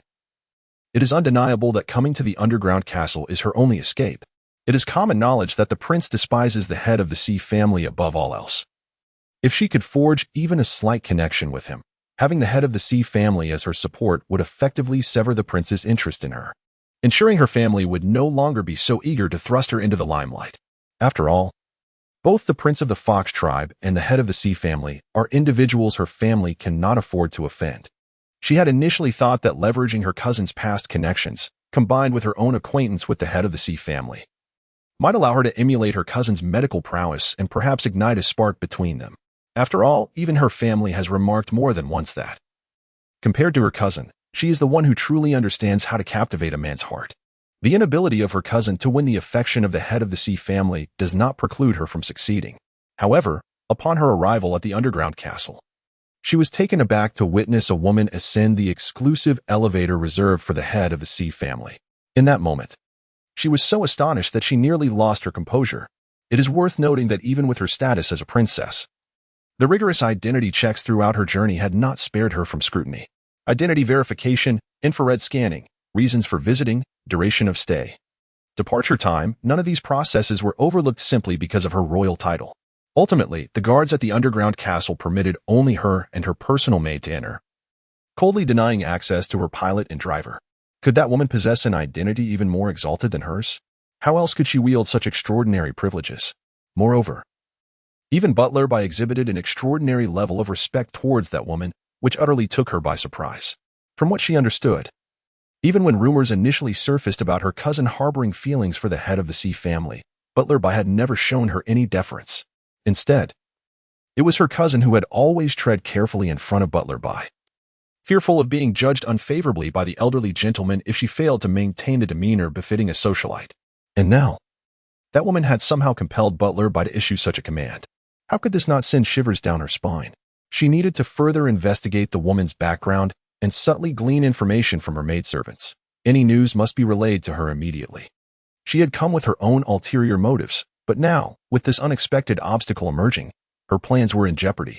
If she could not ascertain the origins of her rival, how could she possibly dare to proceed with her next move? Indeed, Qingyin was roused from her slumber by hunger. With sleepy eyes and clad in slippers, she was preparing to stumble into the kitchen for a hasty bowl of noodles.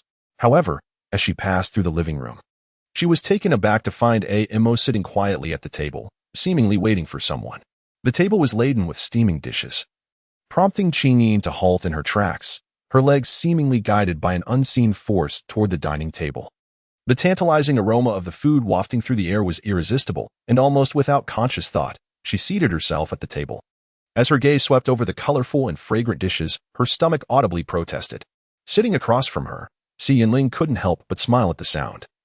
Picking up chopsticks to place a piece of meat in the white porcelain bowl before her, his azure eyes were filled with affection as he encouraged her to taste it, explaining that it was prepared by the master chef in the kitchen and asking if it was to her liking.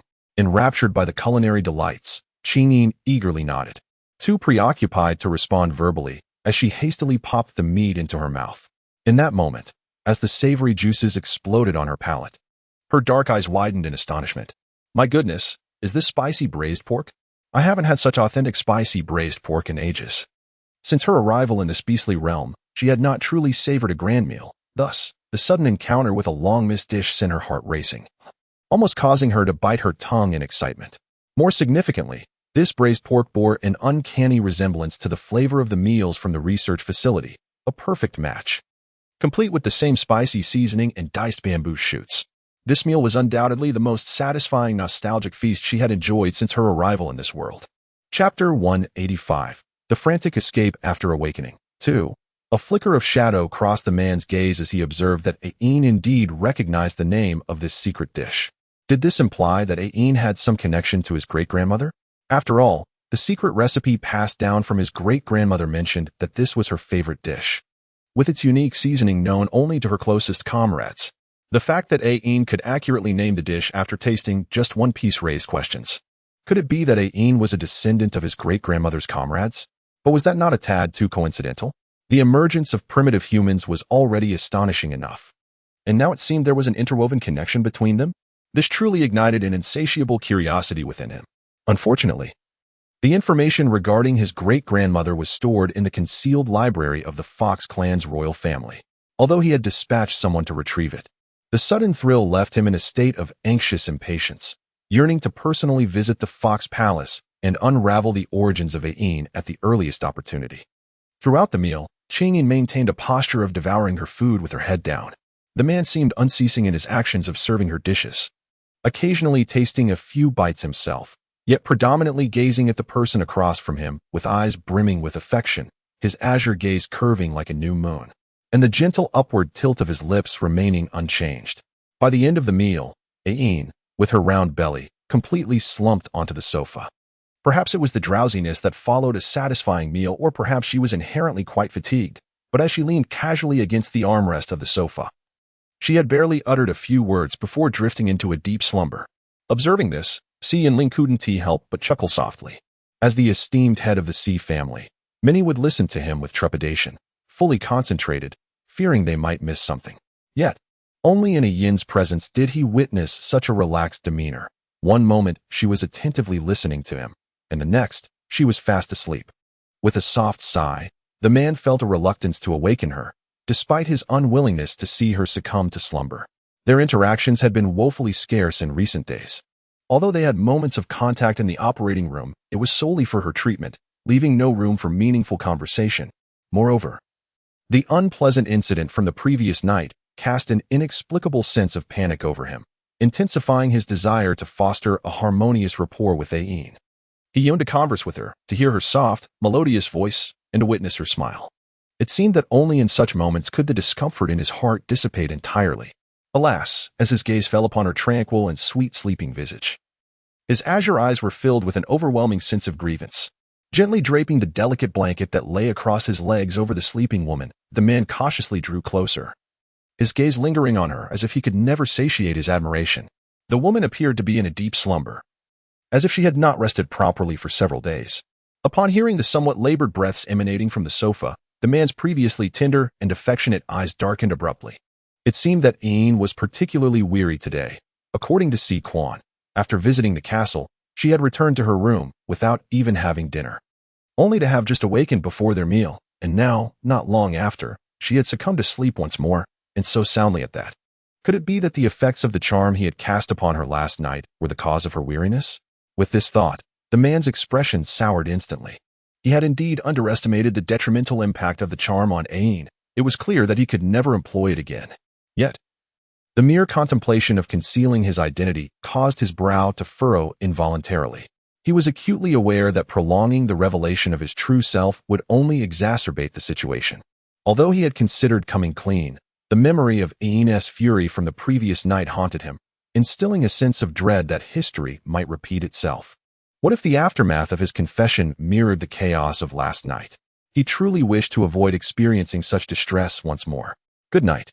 Chapter 186. The Frantic Escape After Awakening 3. In the days that followed, Qingyin meticulously administered acupuncture treatment to Xianling for his leg ailment. Observing the man standing for increasingly longer periods, each step becoming more assured, a profound sense of accomplishment welled up within her, difficult to articulate. The regrets left by her comrades found resolution in a muck, which bestowed upon her an unparalleled lightness, as if she had finally released a long burdening heartache. Yet, on the other hand, Qingyin was undeniably restless. She had discovered that this underground castle lacked the presence of a courtship. Over the past few days, she had traversed the castle repeatedly, worried that the limited range of her bracelet's sensing capabilities might lead her to overlook something crucial. Thus, after Amuk's condition improved, she adjusted her acupuncture sessions to a singular appointment at noon each day, completely freeing her evenings. During the stillness of the night, she meticulously re-explored the castle through its secret passages. Yet, the outcome remained fruitless. What could be amiss? Could it be that Sang Mian provided her with erroneous information? Was the courtship not housed within the Si family at all? Meanwhile, in the expansive study, the man with azure eyes scrutinized the surveillance footage while listening to Butler Bai's report, his expression dark and brooding. Master, I am quite certain that Miss Qingyin's familiarity with this underground castle is unparalleled, perhaps even exceeding our own. Unlike the master's grim demeanor, Bai's eyes sparkled with curiosity, completely shedding his usual composed and elderly appearance, now brimming with inquisitive eagerness. It is worth noting that this underground castle was personally constructed by the former head of the Si family for his beloved wife.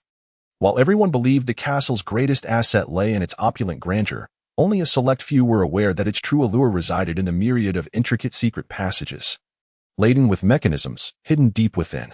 As a longtime servant of the Si family, he had devoted an entire month in his youth to thoroughly understand every entrance, exit, fork, and mechanism within the castle's secret pathways. Yet, astonishingly, Miss Qingyin, despite visiting for the first time, navigated these concealed corridors with remarkable ease, her elusive figure leaving him utterly astonished. upon realizing that Miss Chin would inexplicably vanish from her room. The master instructed him to discreetly set up surveillance at the entrance to the secret passage within her chamber. Had he not done so, he might have been left incredulous. The surveillance footage revealed Miss Chin skillfully evading all traps, traversing the various pathways as if she were merely strolling through her own backyard. Had he not witnessed it with his own eyes, he would never have believed that someone visiting this underground castle for the first time could maneuver through the secret passages with such fluidity. As the elder spoke, the man at the table furrowed his brow in deep contemplation. Ian indeed seemed to possess a profound connection to her great-grandmother. Otherwise, how could she be so intimately acquainted with a castle associated with her ancestor? Had it not been for his desire to embrace her in slumber during the midnight hours, only to discover her absence from the chamber, he would never have fathomed the enigmatic side of Ian, who seemed to possess an intimate knowledge of the castle. Initially, his curiosity was merely to ascertain Ian's whereabouts at night. Yet, the more he delved, the more alarmed he became, for he found himself at a complete loss. Aside from the inexplicable disappearances and reappearances of Ian within their shared dwelling, he could uncover nothing. A hidden passage? Remarkably, Ian was aware of the existence of a secret route within the room. Consequently, he instructed Butler to install invisible surveillance along the main thoroughfare of the passage. Even so, Ian would still vanish unexpectedly at a certain corner, only to re-emerge mysteriously on another level of the passage. He was genuinely astonished. Ian was more familiar with this subterranean castle than he had imagined. It would not be an exaggeration to assert that there were connections between some secret paths that even he, the current master of the house, was oblivious to. What left him even more astounded was the question of why Ian chose to traverse the secret passage during the stillness of the night. What was her intent? The rating had plummeted. Chapter 187. Frantic Escape After Awakening. 4. Reflecting on the recent period when Ian frequently had the maidservant guide her through various parts of the castle, Xianling swiftly deduced that the woman must be searching for something within the castle. Yet, what could Ian possibly be seeking? Although the Xi family possessed numerous treasures, as a primordial human, Ian's interest likely lay beyond mere mundane possessions. Furthermore, considering Ian's recent appearances in the secret passages, it seemed she had yet to locate whatever it was she sought. Recalling Ian's fabricated tale of growing up in the slums, along with the impenetrable mystery surrounding her identity, a sudden illumination flashed through the man's mind, and a look of astonishment emerged in his azure eyes. He had initially believed that Ian's erasure of her past was to conceal her human identity and origins from scrutiny. However, in light of the hidden passages, perhaps the entire situation was more grave than he had presumed.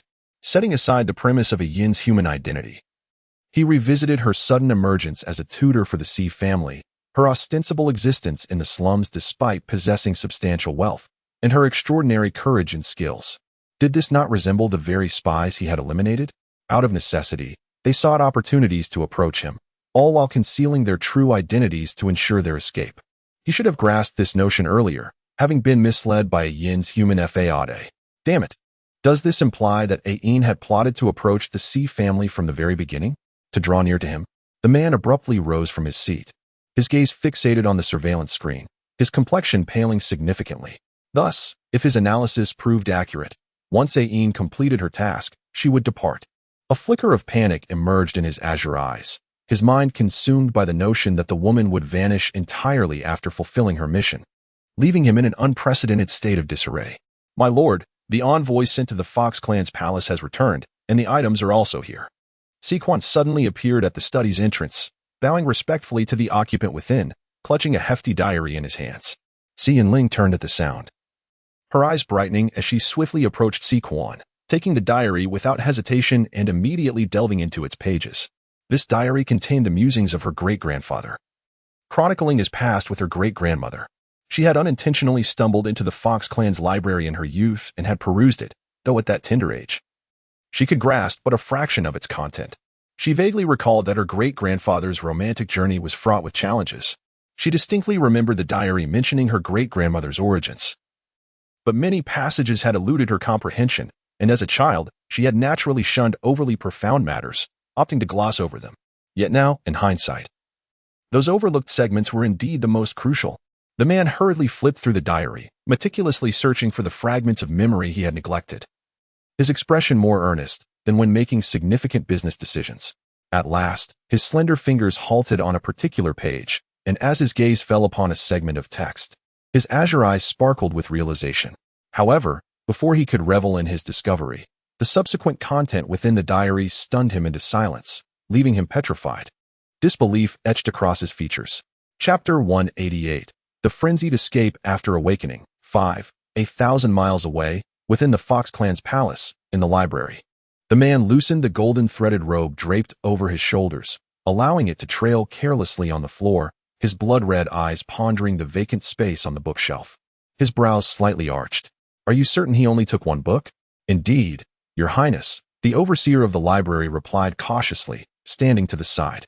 To be precise, it was not merely a book, but a diary personally penned by the esteemed Prince Xiao Yuan, your great-grandfather. A diary? The man narrowed his blood-red eyes, a flicker of curiosity crossing his features. "What does it contain? Is it significant?" The overseer quickly clarified, his demeanor anxious.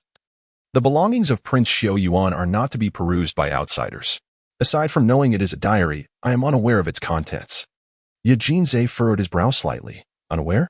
The expression of the head official grew paler still. This modest library stood apart from the grand collection, designated specifically for the correspondence and vital documents of past princes. Even subordinates wishing to enter for cleaning must adhere to the protocol of being accompanied by the other two officials of the library. Knight Jinza felt a moment of bewilderment pass through his eyes, followed by a glance towards the empty shelves, where his confusion deepened. He had long been aware of the spies planted by the ailing one in his vicinity and knew precisely who that individual was. His reason for maintaining a faade of indifference stemmed not only from the fact that this pawn had not engaged in any actions that jeopardized him, but also from his desire to observe what significant tasks the ailing one would eventually assign to this piece. Upon reflection, this pawn had been in his midst for 4 or 5 years without being utilized, revealing the depth of care and expectation the ailing one harbored for it. Yet now, this very pawn had been activated in his name to retrieve a diary from this most unexpected place, leaving him utterly perplexed. "Where's the old master?" Knight Jinza suddenly inquired, turning towards the rear. The head official momentarily stood in confusion, positioned at the prince's left. And with only the two of them present in the library, he wondered why the prince was addressing the space behind him. Just as the official was about to voice his question, he was startled to see a figure materialize from what had previously been an empty spot. Bowing respectfully before the man to report that the old master was presently in the main hall, the official nearly stumbled into the bookshelf behind him, a cold sweat breaking out over him. It was said that the prince was always accompanied by 2 stealthy guardians who conducted clandestine affairs on his behalf. And now he had witnessed this firsthand. Had the individual not spoken up, he might have continued to believe that the library contained only himself and the prince. In the main hall, Knight Jinza's brow furrowed deeper. The main hall was designated for discussions, and with evening approaching, why was the old man not in the palace enjoying dinner but lingering in the hall?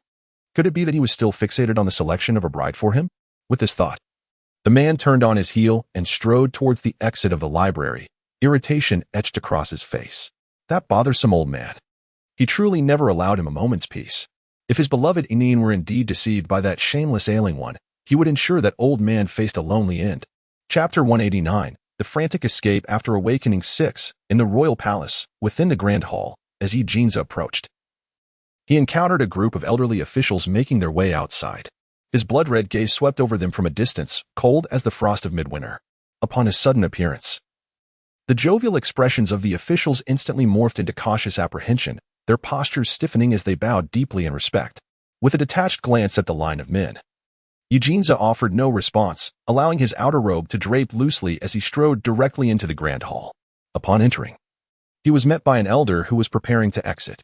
Before Yi Jinza could utter a word, the elder seized an ancient porcelain vase from a nearby flower stand and hurled it towards him, a look of exasperation etched upon his face. "You wretched boy, what are you wearing? You look like a beggar on the street. Where is the demeanor befitting a prince of the Fox clan?" With a sidelong glance, the man retorted, "Then go find someone who resembles a prince. I think that sickly lad from the Sea family would suffice. Why don't you go after him?" Having grown accustomed to their banter, Yi Jinza displayed an air of indifference, deftly sidestepping as the vase shattered upon the ground. He continued into the hall and gracefully settled onto a nearby single sofa, resting his legs leisurely on the coffee table, raising an eyebrow as he addressed the elder. "What scheme are you concocting with those old geezers behind my back?" The elder's eyes flickered with embarrassment, and he feigned anger. "Can't we have a proper conversation?" What do you mean by concocting schemes? You are my dear grandson. Would I ever wish you harm? The man scoffed derisively, skepticism evident in his gaze. Isn't it about the selection ceremony for the consorts? Had it not been for the need to return and manage this affair, would I have allowed Inine to be taken to the underground castle by that ailing fool? Fortunately, he had returned just in time. Although the elder and his foolish companions had already commenced preparations for the selection, the ceremony was still in its infancy, allowing him ample opportunity to rectify the chaos. Indeed, upon mentioning the consort selection, the elder's expression grew awkward, his voice dwindling. How was I to know you were finding a human bride for me outside? Had I known you were so capable, I wouldn't have wasted half a day preparing for the selection ceremony with those people. Now, all the noble families have received invitations, and all arrangements are underway. If we were to abandon this now, it would be a disgrace to our royal family. Moreover, that boy from the sea family has made a spectacle of this selection through the media. The entire desolate continent is waiting to witness this grand event. How could I possibly call it off at this stage? If the Fox clan loses face, how shall I face our ancestors in the future? Upon hearing the words, the person on the sofa immediately widened his eyes and gazed at the elder. Is this truly my fault? Nonsense. You left without a word. Not even taking night 7 or 11. Was I not merely concerned for your well-being? You are my only grandson, and I have painstakingly sought ways to retrieve you. Am I to believe I have made a mistake in that? The elder's expression was one of indignant justification. Eugene's lips twitched slightly. So, you arranged this ridiculous selection ceremony, causing me to abandon my fiancée and rush back? The elder replied, "Good night." In the next moment, the elder suddenly realized, wait, did I not already state that I would handle matters here? Why are you still lingering? You ought to hasten and bring back my future granddaughter-in-law. Since the selection ceremony could not be cancelled, let it proceed as originally planned. Ultimately, it is my grandson who will decide whom to select. So it matters little in the grand scheme of things.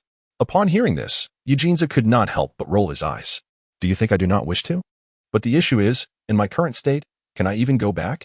Compared to managing the selection ceremony, the transformation of his body was the source of his greatest distress. His metamorphosis was nearing its conclusion. He could feel the beastly fur gradually shedding and the blood-red hue of his eyes fading. Based on past experience, he would fully revert to his former self within 3 days. At that moment, could he dare to return? What would he say to Inine? That he was indeed in this form? Furthermore, he would have to reveal that he is the prince of the Fox tribe, the very scoundrel she secretly despises, and who is about to hold the selection ceremony? That would be tantamount to courting death. Contemplating this, Eugene looked up at the elder with a gloomy expression. Is there any way to prolong my transformation? He deeply yearned for Inine. The thought of that shameless, frail individual being able to see Inine every day, making her laugh, while he, having resolved his matters, dared not approach her, filled him with a gnawing frustration. The hidden Night 7 and Night 11 exchanged glances, their hearts heavy with understanding.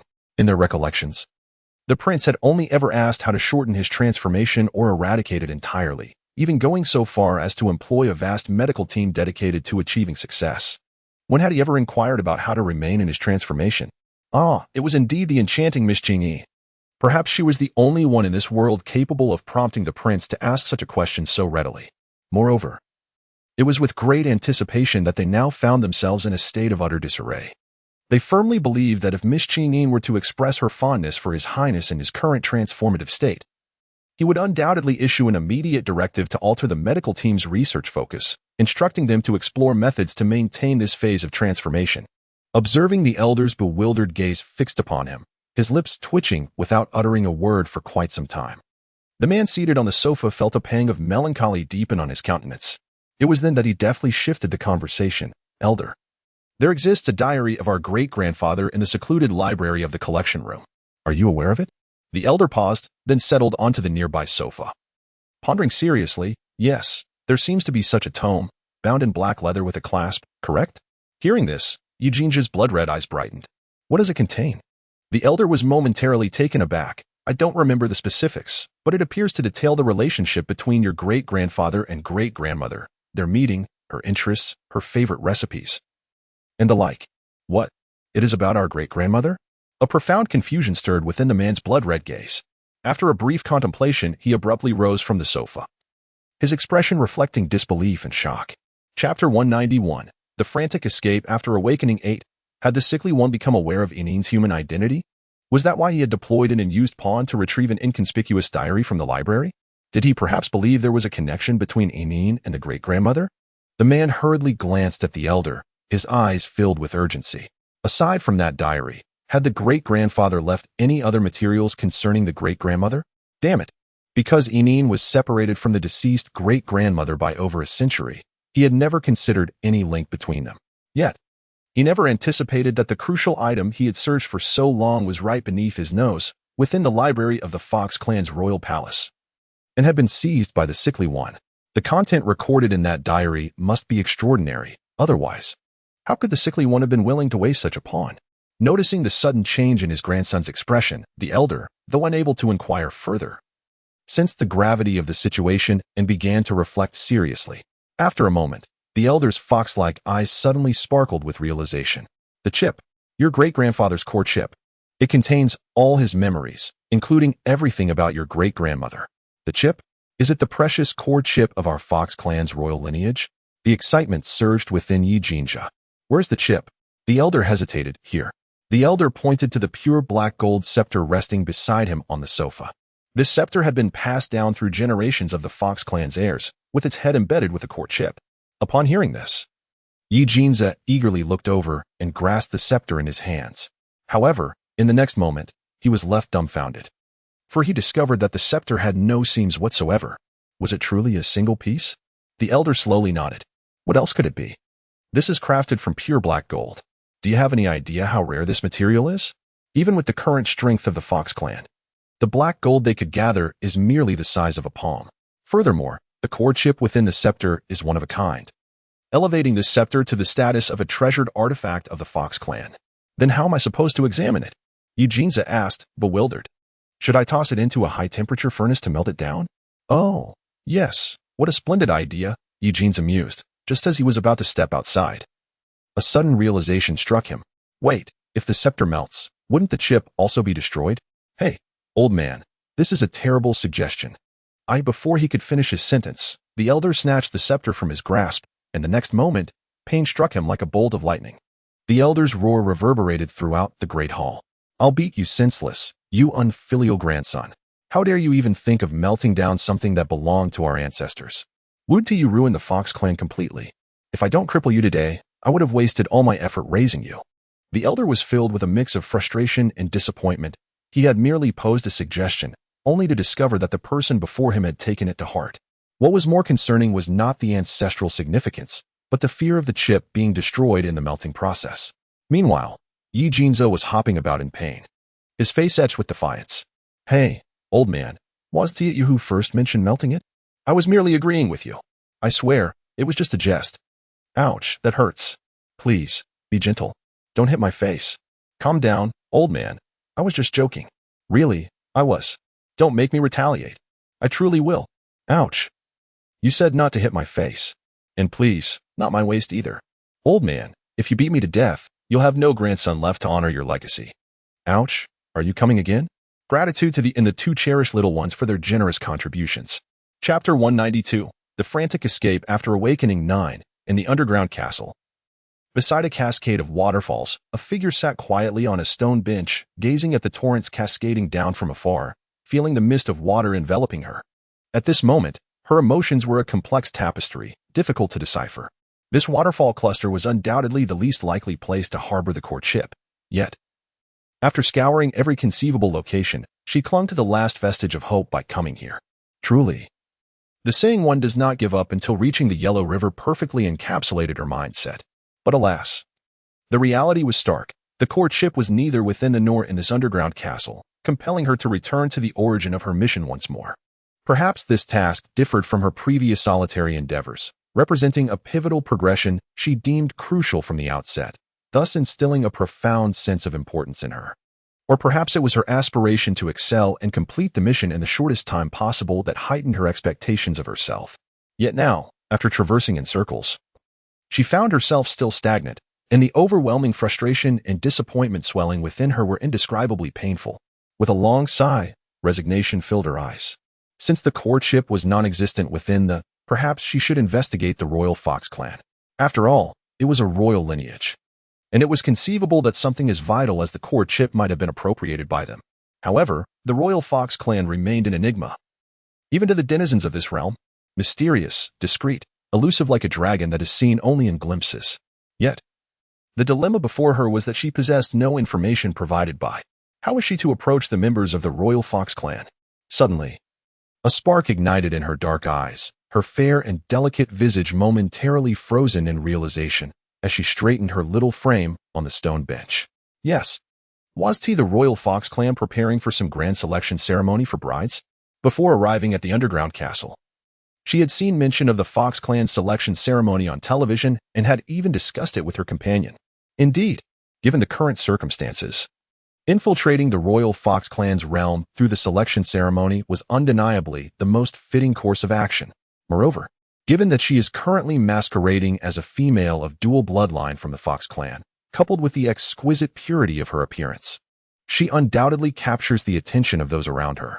It seems that successfully securing a place on the list for the selection of the princess should pose no significant challenge. Furthermore, after several rounds of acupuncture, Amo's legs are largely healed. What remains is merely a regimen of regular physical therapy for her gradual recovery. Her continued presence here serves little purpose. Rather, it would be more prudent to venture to the royal family of the Fox clan and test her fortune, thereby furthering her temporal mission. The C family, being of the same Fox lineage as the royal family, may share some ancestral ties. Perhaps she could leverage the influence of the C family head to gain access to the royal family, thus circumventing several unnecessary complications. With this thought, the dejected individual who had spent the afternoon in despair suddenly felt revitalized, her eyes sparkling with renewed hope. Just as she was preparing to return to the castle in search of the C family head, she unexpectedly noticed a noble young lady of the Fox clan, elegantly adorned. Observing her intently from just a few steps away, Qingyin was momentarily taken aback, but soon met her gaze with a gentle smile. Yet, in the eyes of the Fox clan lady, that smile transformed into an invitation, prompting her to hastily approach and greet her with warmth. With such thick mist here, dear Aing, are you not worried about catching a chill? Qingyin. Aing, is that you? Does the person before me recognize her? Chapter 193, The Frantic Escape After Awakening 10. Noticing Qingyin's momentary bewilderment, the young lady of the Fox clan quickly smiled and introduced herself. I apologize for my abruptness. I am Wen Qian, a princess from the royal lineage of the Fox clan. I occasionally visit this underground castle. Over the past few days, I observed that Aing seemed preoccupied, so I refrained from disturbing her. I happened to pass by here just now and saw Aing lost in thought, which prompted me to come over and make her acquaintance. I trust Aing won't mind my presence. Qingyin's heart skipped a beat.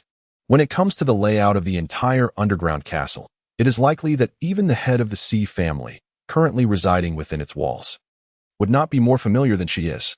This cluster of waterfalls is situated at the farthest edge of the castle, unless one's destination is explicitly here. Passing through is simply not an option. It appears that this princess of the Fox clan has come specifically to make her acquaintance. But why? On the other hand, could it be that this individual is indeed a member of the royal family of the Fox clan? Does this mean that her temporal mission can commence with this very person? With this thought, Qingyin's eyes brightened. How could she possibly mind? After all, she had been lamenting the lack of companionship in this place. Upon hearing this, Wen Qian felt her fluttering heart finally settle. That is a relief. Given the noble status of the individual before her, she had been genuinely concerned about inadvertently offending her. She had prepared herself for disdain. Yet the person before her was far gentler than she had anticipated. It seems she has indeed made the right move. Feeling the strong wind by the waterfall, Wen Qian quickly glanced back. The servant who had been following closely behind promptly offered her shawl. The woman accepted it and then approached Qingyin. In the next moment, without hesitation, she draped the shawl lightly over Qingyin's shoulders, her demeanor radiating goodwill. Although the scenery here is splendid, the dense mist poses a risk of catching a chill. Dear Sister Aing, please take care of your health and do not let a moment of fun lead to a cold. Qingyin couldn't help but admire the familiarity exuded by the person before her. Although she found it rather peculiar, she was compelled to greet them with a smile. Nonetheless, her inner vigilance intensified. Flattery without cause often conceals ulterior motives.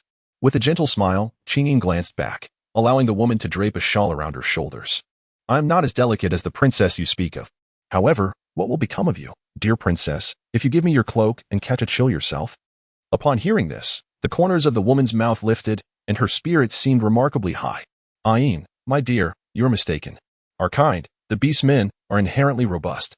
Even the most delicate of females possess a natural resilience to the cold. It is you, as a primitive human, who should be more cautious with your health. As the woman finished speaking, the figure enveloped in the cloak suddenly froze in place. In an instant, the corners of Qingyin's lips, which had been graced with a light smile, froze, leaving her as though struck by lightning, gazing in astonishment at the dark eyes of the woman before her. Primitive humans? The person standing before her, to describe her as a primitive human. On the other side, Wen Qian, with her head bowed, attentively fastened the cloak for the woman in front of her, seemingly oblivious to the change in her demeanor, instead continuing to speak with a gentle smile. If Sister Ayin were to fall ill, Brother Yuling would undoubtedly be worried, and then there would be no end to the trouble for Butler Bai, causing everyone in the underground castle to suffer. Yun, Brother Yuling? The woman spoke again, and Qinyin, still recovering from the previous statement, was taken aback once more. The person before her referred to the head of the Xi family, Xi Yunling? But wasn't the head of the Xi family an elderly man? Why would this person call Yunling brother? It seems trouble is brewing. Good night. Chapter 194, The Frantic Escape After Awakening 11. Having kindly secured the cloak for the woman in front of her, Wen Qian finally turned her gaze back to her. It must be said that the beauty before her was indeed excessive. Despite her orc-like appearance, her looks seemed hardly affected. More importantly, the noble aura that surrounded her was truly captivating, compelling even Wen Qian, a royal princess accustomed to various court rituals, to yield in admiration. If only she could see the pure human visage of the person before her, it must be breathtaking. Unfortunately, the head of the Xi family had protected this individual too well. For days, she had sought the opportunity to make an acquaintance. Yet fate had not granted her a proper chance. The realization that the man, perched high above the clouds, would care for a woman in such a manner made her belatedly recognize that the treatment her cousin received was hardly worth mentioning. It turned out that the man was not inherently cold-hearted, but rather, he was simply disinclined to bestow his affections indiscriminately. Jealousy spread within her like a wildfire, filling her heart with a myriad of unpleasant emotions. Yet, she had more pressing matters at hand. She must suppress her feelings. If she could win the favor of the person before her and, by extension, gain the protection of the head of the Xi family, she could delay her return to the cannibalistic Fox clan palace, escaping the unpredictable temperament of the Fox Prince, as long as she could preserve her life. What could not be slowly planned? Wen Qian reined in her emotions, looking at the woman before her with a bright smile. Sister Ayin, though you are young, your medical skills are remarkably profound. The news of curing Brother Yunling's leg ailment would make those so-called esteemed doctors feel utterly ashamed, wishing they could vanish into the ground. Your intelligence is truly remarkable. It's no wonder that Brother Yunling cherishes you so dearly. Even Butler Bai has commanded that you may roam freely throughout the castle, a privilege typically reserved for the mistress of the house. It seems that Sister Ayin and Brother Yuling are drawing closer to a momentous occasion. The woman's voice was soft and melodious. Yet each word struck Qingyin's ears like a thunderclap. Brother Yuling? A leg ailment? Qingyin found herself involuntarily retreating, her form rigid with shock as her dark eyes brimmed with astonishment. Even in her ignorance, she ultimately reached a profound conclusion from the words of the princess before her. Amok was indeed the master of the Xi family? And when had he discovered her identity as a human? Yet, she had been utterly oblivious to it all. Qingyin's complexion suddenly turned pale, her mind blank as a sudden, excruciating pain shot through her brain without warning, nearly causing her to falter. With a thud, the woman collapsed beside the stone bench, her wrist striking the sharp edge with a resounding impact, leaving a vivid crimson mark on her snow-white arm. The pain momentarily cleared her chaotic thoughts. Ayin, is that you? Wen Qian was taken aback by the woman's abrupt action, hastily attempting to assist her. However, just as she stepped forward, she noticed the figure by the stone bench retreating with an expression of wariness, as if avoiding her like a venomous snake. Wen Qian's expression froze, her form pausing in place, her astonished eyes wide as they fixed upon the person just a few steps away. Ayin. Chapter 195, The Frantic Escape After Awakening 12, on the other side. Qingyin gradually rose from the ground, acutely aware of the searing pain radiating from her arm. In the next moment, her pale visage lowered slowly to gaze upon the crimson droplets staining her skin. Like ice melting under the sun, her memory surged forth, overwhelming her dark eyes with waves of astonishment. As her recollections began to resurface, her already pallid face turned nearly ghostly, accompanied by the throbbing agony in her mind. She vividly recalled that fateful night when she, concerned for a Mo's leg ailment, ventured out to check on him, only to uncover the hidden truth of his identity. That night, the man had grasped her wrist with a fierce grip, his eyes fierce enough to deter any thoughts of escape. His words, resolute in their finality, echoed in her ears, declaring he would never let her go. The fervent kisses he bestowed upon her, far beyond her expectations, flooded her thoughts. Every detail rushed back into her consciousness, leaving no fragment forgotten. In an instant, the forcibly erased memories cascaded before her, causing her entire being to stiffen in realization. It dawned upon her that she had long since discerned Mo's true identity. Yet, the reason behind her complete amnesia remained a mystery. The astonishment within Qingyin is almost beyond description. Could it be hypnosis? Is it due to being hypnotized that she cannot recall the events of that fateful night? Yet, how did Mo discern her human identity? Was it when he inadvertently touched her hairpin during an intimate moment post-hypnosis that he realized it? In those kisses, despite the passage of time, she still feels the overwhelming desire emanating from the man as if he yearns to consume her entirely. The woman trembles slightly, her dark eyes now filled with confusion and disarray. It turns out that everything is far worse than she had imagined. Not only has she failed to complete her temporal mission, but she has also inadvertently exposed her human identity, ensnaring herself in a web of peril. Qingyin instinctively turned her head to glance at the waterfall cluster not far behind her, a frown creasing her brow. What should she do? How could she possibly salvage the current situation? Ian. A familiar voice echoed from the entrance of the waterfall cluster as Xianling suddenly appeared just a few steps away. His forehead glistening with sweat and a disheveled aura indicating he had run without pause. The man looked at the figure behind the stone bench with immense concern. And when his gaze fell upon the blood that trickled down the woman's arm, his gentle, warm eyes darkened with an uncontainable heaviness. In the next moment, he raised his voice, typically soft and polite. Ian, Grandpa C said he urgently needs to see you. As he spoke, Xianling prepared to step forward and take her hand to lead her away. However, to his astonishment, just as he moved, the woman simultaneously took a step back.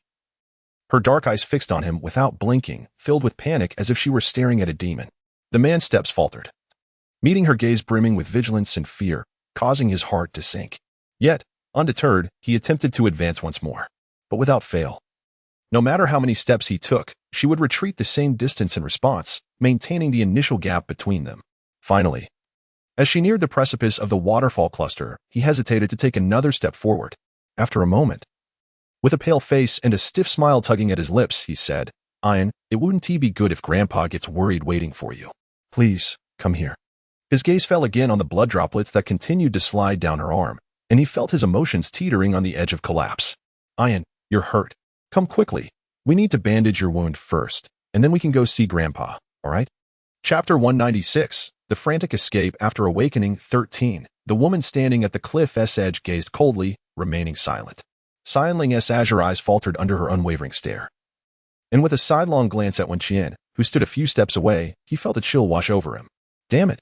This woman should have left by noon today. Why on earth was she still here at this very moment?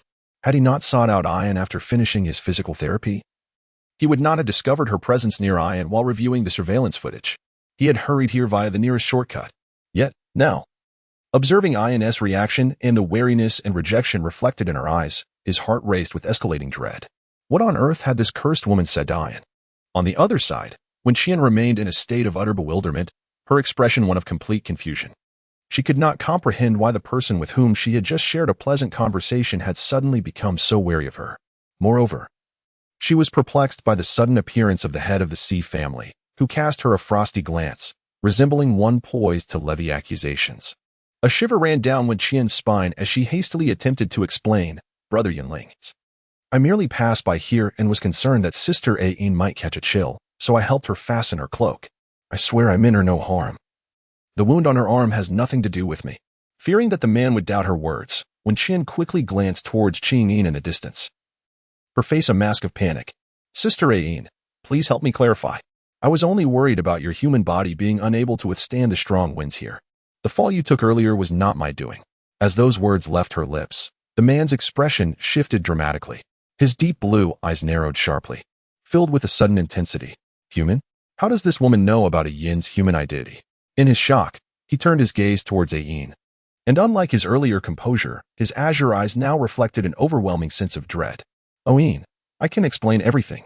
The reason I never revealed my identity to you was to prevent you from distancing yourself from me because I am the head of the sea family. I have known about your humanity for quite some time, but I feared that if I acknowledged it, you would be frightened. That is why I pretended to be unaware. Ain, let us return to the castle to tend to your wound, shall we? Once we have addressed your injury. I promise to lay bare all the truths without reservation, if you will allow it. The urgency in his voice was palpable. His blue eyes reflecting a mix of urgency and desperation. Explain? Confess? The figure standing at the edge of the cliff shook her head. Her pallor stark and her eyes radiating an icy chill. So, are you planning to hypnotize me once more? The heart of Chin was gripped by unrelenting terror. She could only recall the events of that fateful night, yet what if it were not the first time she had been subjected to such hypnosis? The very thought of the man before her having performed this act upon her countless times was too harrowing to contemplate. She feared that there were other memories she had unwittingly lost. The realm of Songmyeon, the temporal mission, the laboratory, everything that once constituted her world. The mere idea of having those memories obliterated filled her with dread. She could scarcely fathom the kind of being she would become. Surely, she would be reduced to a mere slave to this man, a rare specimen of humanity, of noble lineage. She must surely be regarded as the prime candidate for breeding in the eyes of these beastly beings. The prospect of no longer being her true self, but rather a puppet devoid of dignity and memories, sent a chill coursing from her toes to the crown of her head, causing her entire being to tremble in anticipation of the impending fate. "Good night," she murmured. Chapter 197, The Frenzied Escape After Awakening 14. Upon hearing the woman's words, the man, who had been striving to salvage the situation, was utterly taken aback. Ah, Ain, have you remembered? The realization that Ain had indeed recalled something left him in a state of shock. The azure hue of his fox-like eyes faded in disbelief. Although he was aware of the myriad flaws inherent in the heart charm technique when applied to primitive humans, he had not anticipated such a catastrophic failure. In just a matter of days, the charm he had cast upon Ain had inexplicably lost its efficacy. It was precisely due to his foreknowledge of his great-grandfather's failure that he had opted for the least intrusive approach, erasing memories rather than altering them. Yet, to his dismay, the very scenario he had dreaded had come to pass.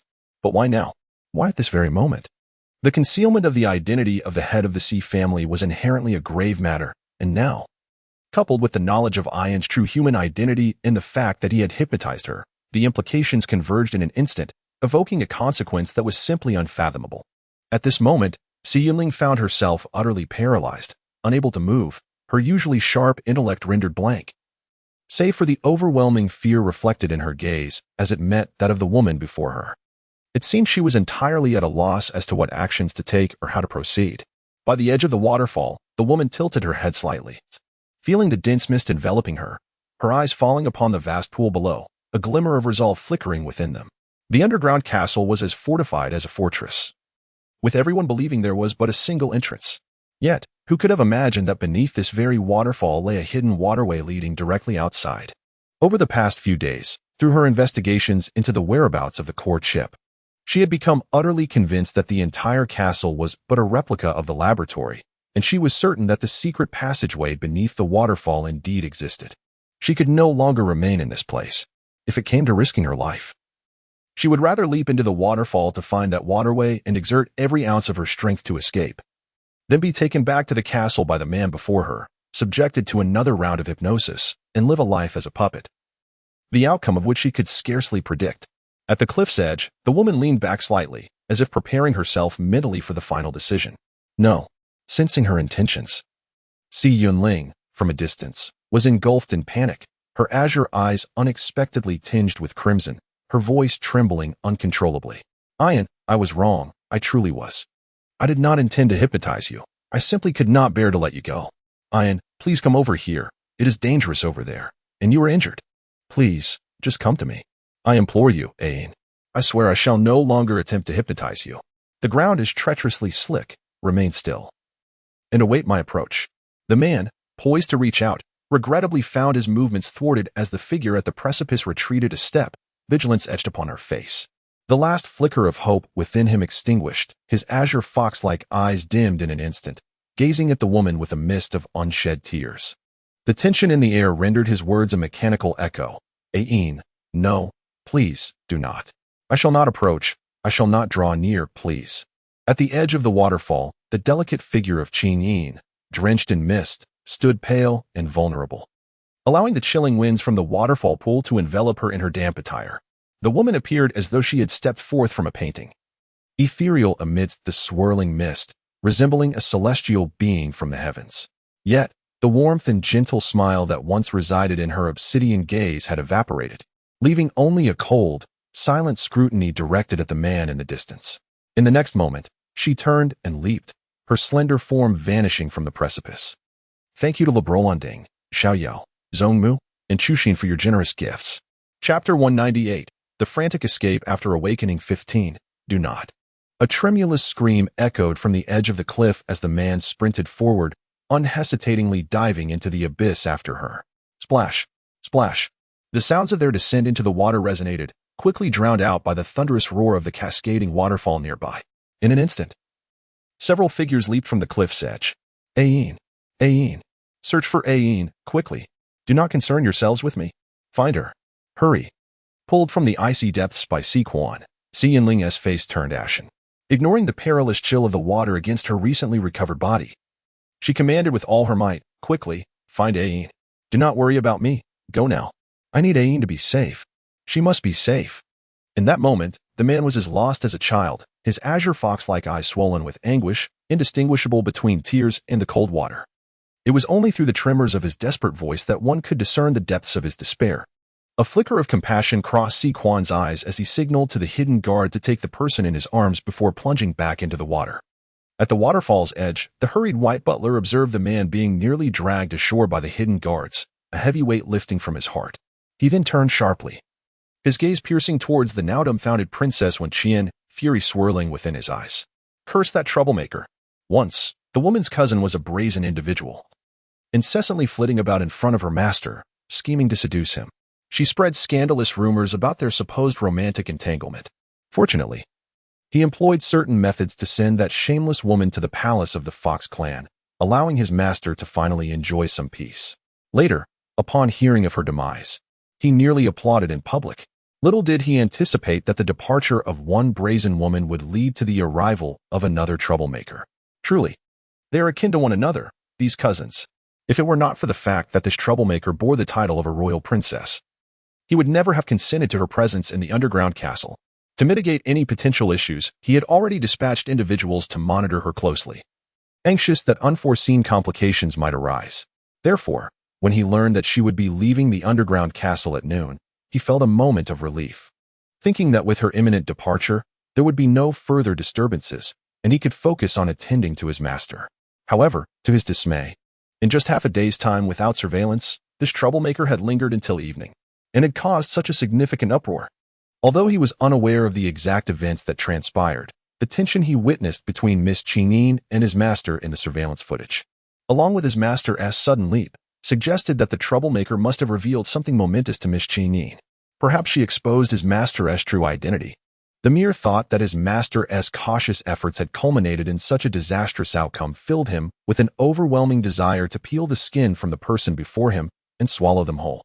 In the underground castle, by the edge of the waterfall pool, a man stood drenched on the shore, his hands, with clearly defined knuckles, clenched into fists, leaving vivid red marks in his palms. He gazed intently at the surface of the pool, his eyes rimmed with despair.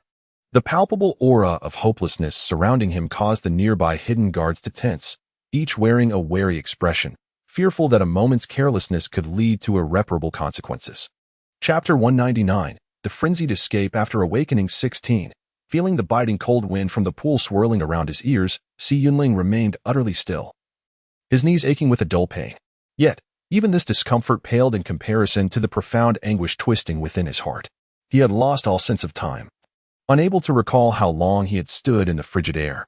All he understood was that with each passing second, the likelihood of the person he cherished most surviving diminished. Now, as he gazed into the pool, desperately seeking the familiar figure that had yet to appear, his heart grew colder, to the point where his breath nearly froze. Nearby, Butler Bai approached cautiously. Master, as per Princess Wenqian's instructions. It was on the second day of her stay at the castle that a maid revealed Miss Qingyin's human identity to her. A maid? The man's pallid visage finally exhibited a flicker of change as he turned to gaze at the elder. The elder promptly resumed speaking, revealing that Princess Wenqian had identified the adversary as a fox beast, and soon after provided a likeness of the creature. Upon investigation, it became apparent that the figure in question was a mid-ranking maid responsible for the garden, who had been present when Miss Chenine had jumped. Following the incident today, she had immediately submitted her pass and exited the underground city. Just moments ago, the concealed envoy relayed news, stating that the target had been pinpointed, and they would retrieve the individual before dawn. The man remained silent, gradually turning his gaze back to the distant water's surface, unresponsive. After a prolonged silence, his bloodless lips suddenly stirred, uttering, "Let him go." "What?" The elder, stationed nearby, was taken aback. "He is one of ours." The elder paused, momentarily stunned. Before realization dawned upon him, the master intended something else. In the next instant, the elder hastily nodded, understanding. Since this entire affair had been orchestrated by that insufferable young rascal from the Fox clan's palace, it was imperative that the master did not bear the burden of sorrow alone. That individual must comprehend the consequences of his actions. He must know how he had compelled Miss Chenine to leap into the waterfall. "My lord." So Quan, drenched and dripping, suddenly dashed to the shore from the water's edge, wiping the droplets from his face. He had shed his earlier despondency, his eyes gleaming with excitement. "I discovered a cave beneath the waterfall. The current is quite strong. Likely an exit. Miss Chenine could very well have swum out from there. No wonder they had searched the pool for so long without finding any trace of her. Given the location where both had fallen into the water, she should have been within the confines of the pool." Adding to that, the force of the waterfall cascading from such heights was formidable. They would never have anticipated that Miss Chenine would voluntarily swim beneath the falls. If her swimming skills had been even slightly inferior, it would have spelled disaster. As these words hung in the air, the man, previously lost in desolation, finally snapped back to reality. In the next moment, he sharply turned his head towards So Quan, his countenance reflecting disbelief and shock. After a long pause, his pale lips trembled as he spoke, his eyes glimmering with newfound hope. "She swam out?" "Almost certainly." Seeing the man, who had stood at the shore in a daze for hours, finally react, So Quan eagerly nodded. "I have already dispatched the diving team to follow the cave. We should have news within the next quarter of an hour." He had never realized that beneath the waterfall there existed an external exit, and naturally, he was entirely oblivious to where that exit might lead. All of this would require time to investigate. The elderly man, upon hearing this, was suddenly filled with joy. His eyes glistened with unshed tears, and he eagerly chimed in, affirming that Miss Chenine was more familiar with the castle's layout than anyone else.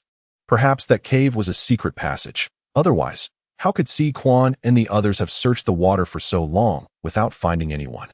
Miss Chenine must have swum out through that hidden route. The man's ashen eyes gradually regained their luster, and as his gaze fell upon the cascading waterfall in the distance, he felt a surge of excitement, as if awakening from a long stupor. "To Candia." In an instant, the man's azure eyes sparkled, and he turned to stride towards the shore. Ian was unaware of Eugene's true identity, nor did she know that he had already left the Candia district and returned to the Fox clan. Based on what he knew of Ian, she would undoubtedly return to the Candia district to rescue Eugene after escaping. He had to act swiftly to bring him back. Good night. Chapter 200, The Frantic Escape After Awakening 17, Night. At a secluded pond in the Mountain City Park, the night breeze gently caressed the water's surface, creating delicate ripples. Suddenly, the ripples grew larger, and the water became tumultuous. In the next moment, a figure sprang forth from the depths, gasping for breath, struggling and coughing, the sounds echoing loudly in the stillness of the night. Chenine exhaled deeply, finally alleviating the oppressive weight on her chest. She had indeed anticipated the waterfall's hidden exit. Yet she was unprepared for the sheer ferocity of the current. By the end of her struggle, she found herself clinging to her head, swept away by the rushing waters. Her body repeatedly crashing against the rocky walls, causing her immense pain and nearly robbing her of breath. Exhausted, she collapsed onto the muddy path beside the pool, her body limp as she lay in the mire, the ache throughout her limbs tempting her to succumb to a deep slumber. No. The fatigue in her dark eyes dissipated in an instant, and Chenine abruptly sat up, her face etched with gravity. She could not afford to rest. Although she had successfully escaped the underground castle, with Amo's capabilities, discovering the pool's alternate exit was only a matter of time. He would undoubtedly search for her relentlessly. If it were just her, it might be manageable, but the dog was still in the rental apartment in Candia. What if Amo's fury was unleashed upon the dog? That would mean she had brought harm to it. With this thought, Chenine's heart tightened like a taut string. Despite her aching body and profound fatigue, She could no longer contain the burning urgency within her. She rose unsteadily and stumbled towards the edge of the pool. Unfortunately, her phone had been left in the underground castle, and she could not recall the dog's contact ID at that moment. It was clear that her immediate priority was to return to the Candia district before Amo and his companions discovered the waterfall's exit. Drenched in her wet clothes, Chinyin surveyed her surroundings with keen attention. It appeared to be a park. The streetlights lining the gravel path, though dim, provided enough illumination for her to discern the general layout. Her gaze fell upon a directional sign standing beside the gravel path in the distance, and her eyes sparkled with hope as she hurried towards it. Chinyin followed the signs, sprinting towards the entrance of the park, and disappeared around the corner after leaping over the large iron gate. In the night, her delicate figure raced through the darkness, seemingly tireless. After what felt like an eternity, just as Chinyin was on the verge of exhaustion, struggling even to walk, she unexpectedly caught sight of a distant glimmer of light, accompanied by the sudden sound of a horn. Chinyin's eyes suddenly sparkled with excitement. A car. When she parked the vehicle in an open lot in the Candia district, she cast a furtive glance at the unconscious person in the back seat. After ensuring the safety of both the owner and the car, she quietly slipped away. Though she had not a single coin to her name, circumstances compelled her to return to her rental in Candia district as swiftly as possible. Regrettably, she had to apologize to the car owner for her actions. Truly, it was a matter of great remorse. As she traversed the familiar streets, she observed groups of beasts merrily feasting and laughing at the night market, an ordinary scene that brought her some comfort. With her mind at ease, she hurried towards her rental. "Doggy, I'm back." She finally made it in record time, climbing the stairs with great effort when Chinyin reappeared on her floor. She was utterly exhausted, panting heavily and unable to utter a word. Leaning against the wall to catch her breath, she slowly approached her door, raising her hand to knock and call for someone. But in the next moment, before her hand could touch the door, a powerful surge of heat burst forth from within. In an instant, flames erupted, and a deafening explosion resonated throughout the entire Candia district. Chapter 201. His world collapsed. One bang. 1,000 miles away. The jade wine cup in the man's hand suddenly slipped and shattered on the ground. His blood-red eyes widened in shock, and he furrowed his brow, a sense of foreboding washing over him. Since evening, he had felt a disquieting restlessness, a vague irritability that drove him to pour himself a drink in hopes of alleviating his discomfort. Yet, unexpectedly, as his gaze fell upon the shattered jade pieces, his frown deepened. Outside the hall, Yishi hurriedly approached the person seated on the throne, holding an iPad, his expression grave. "Your Highness, Shuai-sen has urgent news to report." According to protocol, low-ranking intelligence personnel like Shuai-sen were not permitted to report directly to royalty. However, due to the prince's previous orders that any matters concerning Miss Chinyin must be reported to him at the earliest opportunity, Shuai-sen dared to disturb the man's solitude at such a late hour. Shifting his gaze from the shards on the floor, Eugene stepped forward to greet Shi. Taking the iPad from Shi's hands, he lowered his head to examine it, the coldness returning to his blood-red eyes. On the other end of the video, Shuai-sen respectfully nodded, hastily reporting to the man on the screen, "Your Highness, I have informed Princess Wenxian of Miss Chingyin's identity, as you instructed." As you anticipated, Princess Wenxian indeed sought to befriend Miss Chinyin. However, for some unknown reason, Miss Chinyin, panic flickered in Shuai-sen's eyes, as he struggled to find the right words. What had happened to her? That night, Jize's gaze sharpened, and an inexplicable unease within him expanded exponentially. At that moment, Miss Chinyin was wandering amidst the waterfalls when Princess Wenxian seized the opportunity to engage her in conversation for quite some time. Shortly thereafter, the head of the Sea family arrived, and then, quite unexpectedly, Miss Chinyin jumped into the waterfall. "What?" The man was utterly astonished, and even Yishi, who was standing nearby, changed his expression upon hearing those words. Miss Chinyin leaped from the precipice of the waterfall cluster. In his recollection, the edge of that waterfall was no less than 100 meters above the surface of the pool below. Did she truly leap from such a height? Moreover, as far as he was aware, the pool was exceedingly deep. While it appeared tranquil on the surface, beneath lay tumultuous currents. Additionally, the water was sourced from underground, rendering it exceptionally frigid. Even during the height of summer, merely dipping one's hand into it felt inexplicably cold. How could the delicate form of Miss Chinyin endure such trials? And then what? Panic surged in her blood-red eyes. When her subordinate departed from the underground city, Miss Chinyin remained unaccounted for. It was precisely during that chaotic time When everyone was in disarray, focused on searching the depths for her, that she was fortunate enough to escape. Observing the increasingly somber expression of his lord, Schwesen felt a chilling aura even through the screen, hastily offering a report. Your Highness, rest assured. Xueqi is still in the underground city and has not revealed her identity. Should the head of the Xi family uncover Miss Qingyin's whereabouts, Xueqi will promptly inform you. The man's grip on the iPad grew more rigid, his gaze involuntarily drifting towards the shattered jade cup on the floor, his eyes betraying an unexpected alarm. Exhausted, he murmured a good night to his beloveds. Chapter 202. His world collapsed too. What on earth did that fool Wen Qian say to Aoyin that prompted her to leap into the waterfall? Was it the revelation of Aoyin's human identity? Yet, even if that were the case, her reaction should not have been so extreme. From his understanding of Aoyin, she was not one to treat her life lightly. Upon learning of her identity being exposed, she would undoubtedly have begun her escape from the underground city immediately. And the arrangements he made with Xuesan and Xueqi would have come to her aid without delay. But why was her response so intense? To leap into the waterfall on the spot? This was hardly the behavior he associated with Aoyin. Was there something he was unaware of that transpired? Wait, did Aoyin leap into the waterfall of her own volition? A glimmer appeared in the man's crimson eyes, and an astonishing thought emerged amidst his anxiety.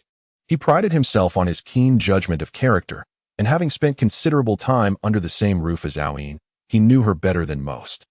If his conjecture was correct, perhaps Aoyin had intentionally jumped into the waterfall? But why would she do that? What could be in the waterfall that would compel her to abandon all hesitation and leap without a second thought? In the next moment, the man's tightly furrowed brows suddenly relaxed, and his blood-red eyes sparkled with realization. Yes, the hidden passages of the underground city. Concealed tunnels existed throughout the underground city. Even the most inconspicuous storage room could be an entrance to one. Why then, wouldn't there be one in the waterfall? The underground city was meticulously crafted based on blueprints provided by his great-grandmother, and given his suspicions regarding Aoyin's connection to her. It was not extraordinary that Aoyin might be aware of the hidden passages. Perhaps her leap into the waterfall was not an act of despair but rather a quest for survival? The man's mind suddenly shifted as he hastily tossed the iPad back to the waiting 11. Quickly, contact Long Zhua and ascertain whether Yin has returned. Despite his continuous association with the royal lineage of the Fox clan, he had always stationed someone to monitor the rented apartment, fearing that Yin's unexpected return might catch him off guard. Although this possibility was exceedingly slim at this moment if his suspicions were correct, and if there truly existed a hidden passage within the waters of the waterfall, then Yin's first act upon escaping the underground city would undoubtedly be to return to the rented apartment in search of him. When he had initially departed from the apartment, he had taken precautions against unforeseen circumstances by arranging for Long Zhua to be brought from the slums and settled in the adjacent unit. He had instructed Long Zhua to tidy up the place daily, ensuring that upon her return, Yin would perceive no anomalies. Moreover, with Long Zhua present, even if Yin unexpectedly returned to the rented apartment, he could buy time for him and fabricate an excuse for his absence for an Yin's eyes. Long Zhua was indeed his closest friend. Hurry, pull up all the surveillance footage from around the rented apartment. The man strode purposefully towards the study, his expression fraught with anxiety.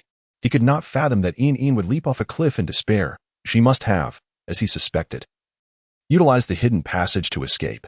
Knight Jinza, disregarding his shoes, stepped barefoot towards the outer chamber of his quarters, only to be met by Knight 7, who rushed in, panic-stricken and nearly stumbling over himself. Knight 11, witnessing this, felt a twinge of astonishment. Knight 7, his senior, had always conducted himself with prudence. Never had he witnessed such a terrified demeanor from him throughout their upbringing. Indeed, Knight Jinza's gaze tightened in concern. What has transpired? Without warning, Knight 7 collapsed to his knees before Knight Jinza, his face ashen. Your Highness, the rented apartment, it has exploded. Let us first bring forth a morsel of dried fish to whet our appetites. Chapter 203. His world has collapsed. 3. Content is still processing. Please try again later. Chapter 204. His world crumbled. 4.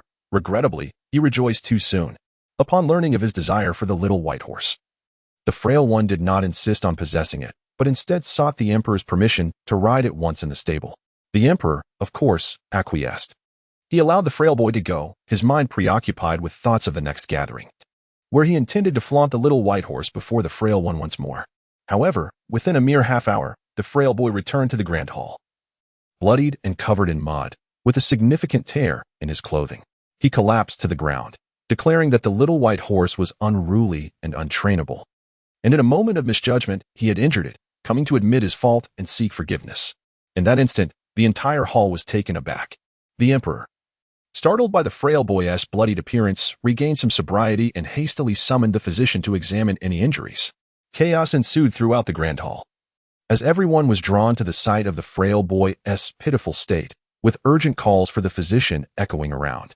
Yet, the frail one quietly observed him through the crowd, a cold smirk dancing in his azure eyes.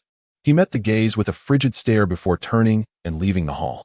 In the stable, he stood above the lifeless little white horse lying on the ground, his gaze fixated on the deep, gaping wound on its neck, lost in silence for what felt like an eternity. The two, man and horse, remained in a profound stillness. After an indeterminate period, he was roused from his reverie when an old servant, in a state of panic, rushed him back to his chambers, crying uncontrollably. The memories abruptly ceased. The turmoil within Yi Jinza at that moment could not be encapsulated in mere words. Could the explosion at the rental house be connected to the frail one? Just as in their earlier contest over the little white horse, the frail one would rather see everything destroyed than allow him to succeed. In the next moment, the man's eyes reflected a deep-seated fear as he hurried barefoot out of the hall, vanishing from sight. Yushi and Yichi were simultaneously startled and hurried to pursue him.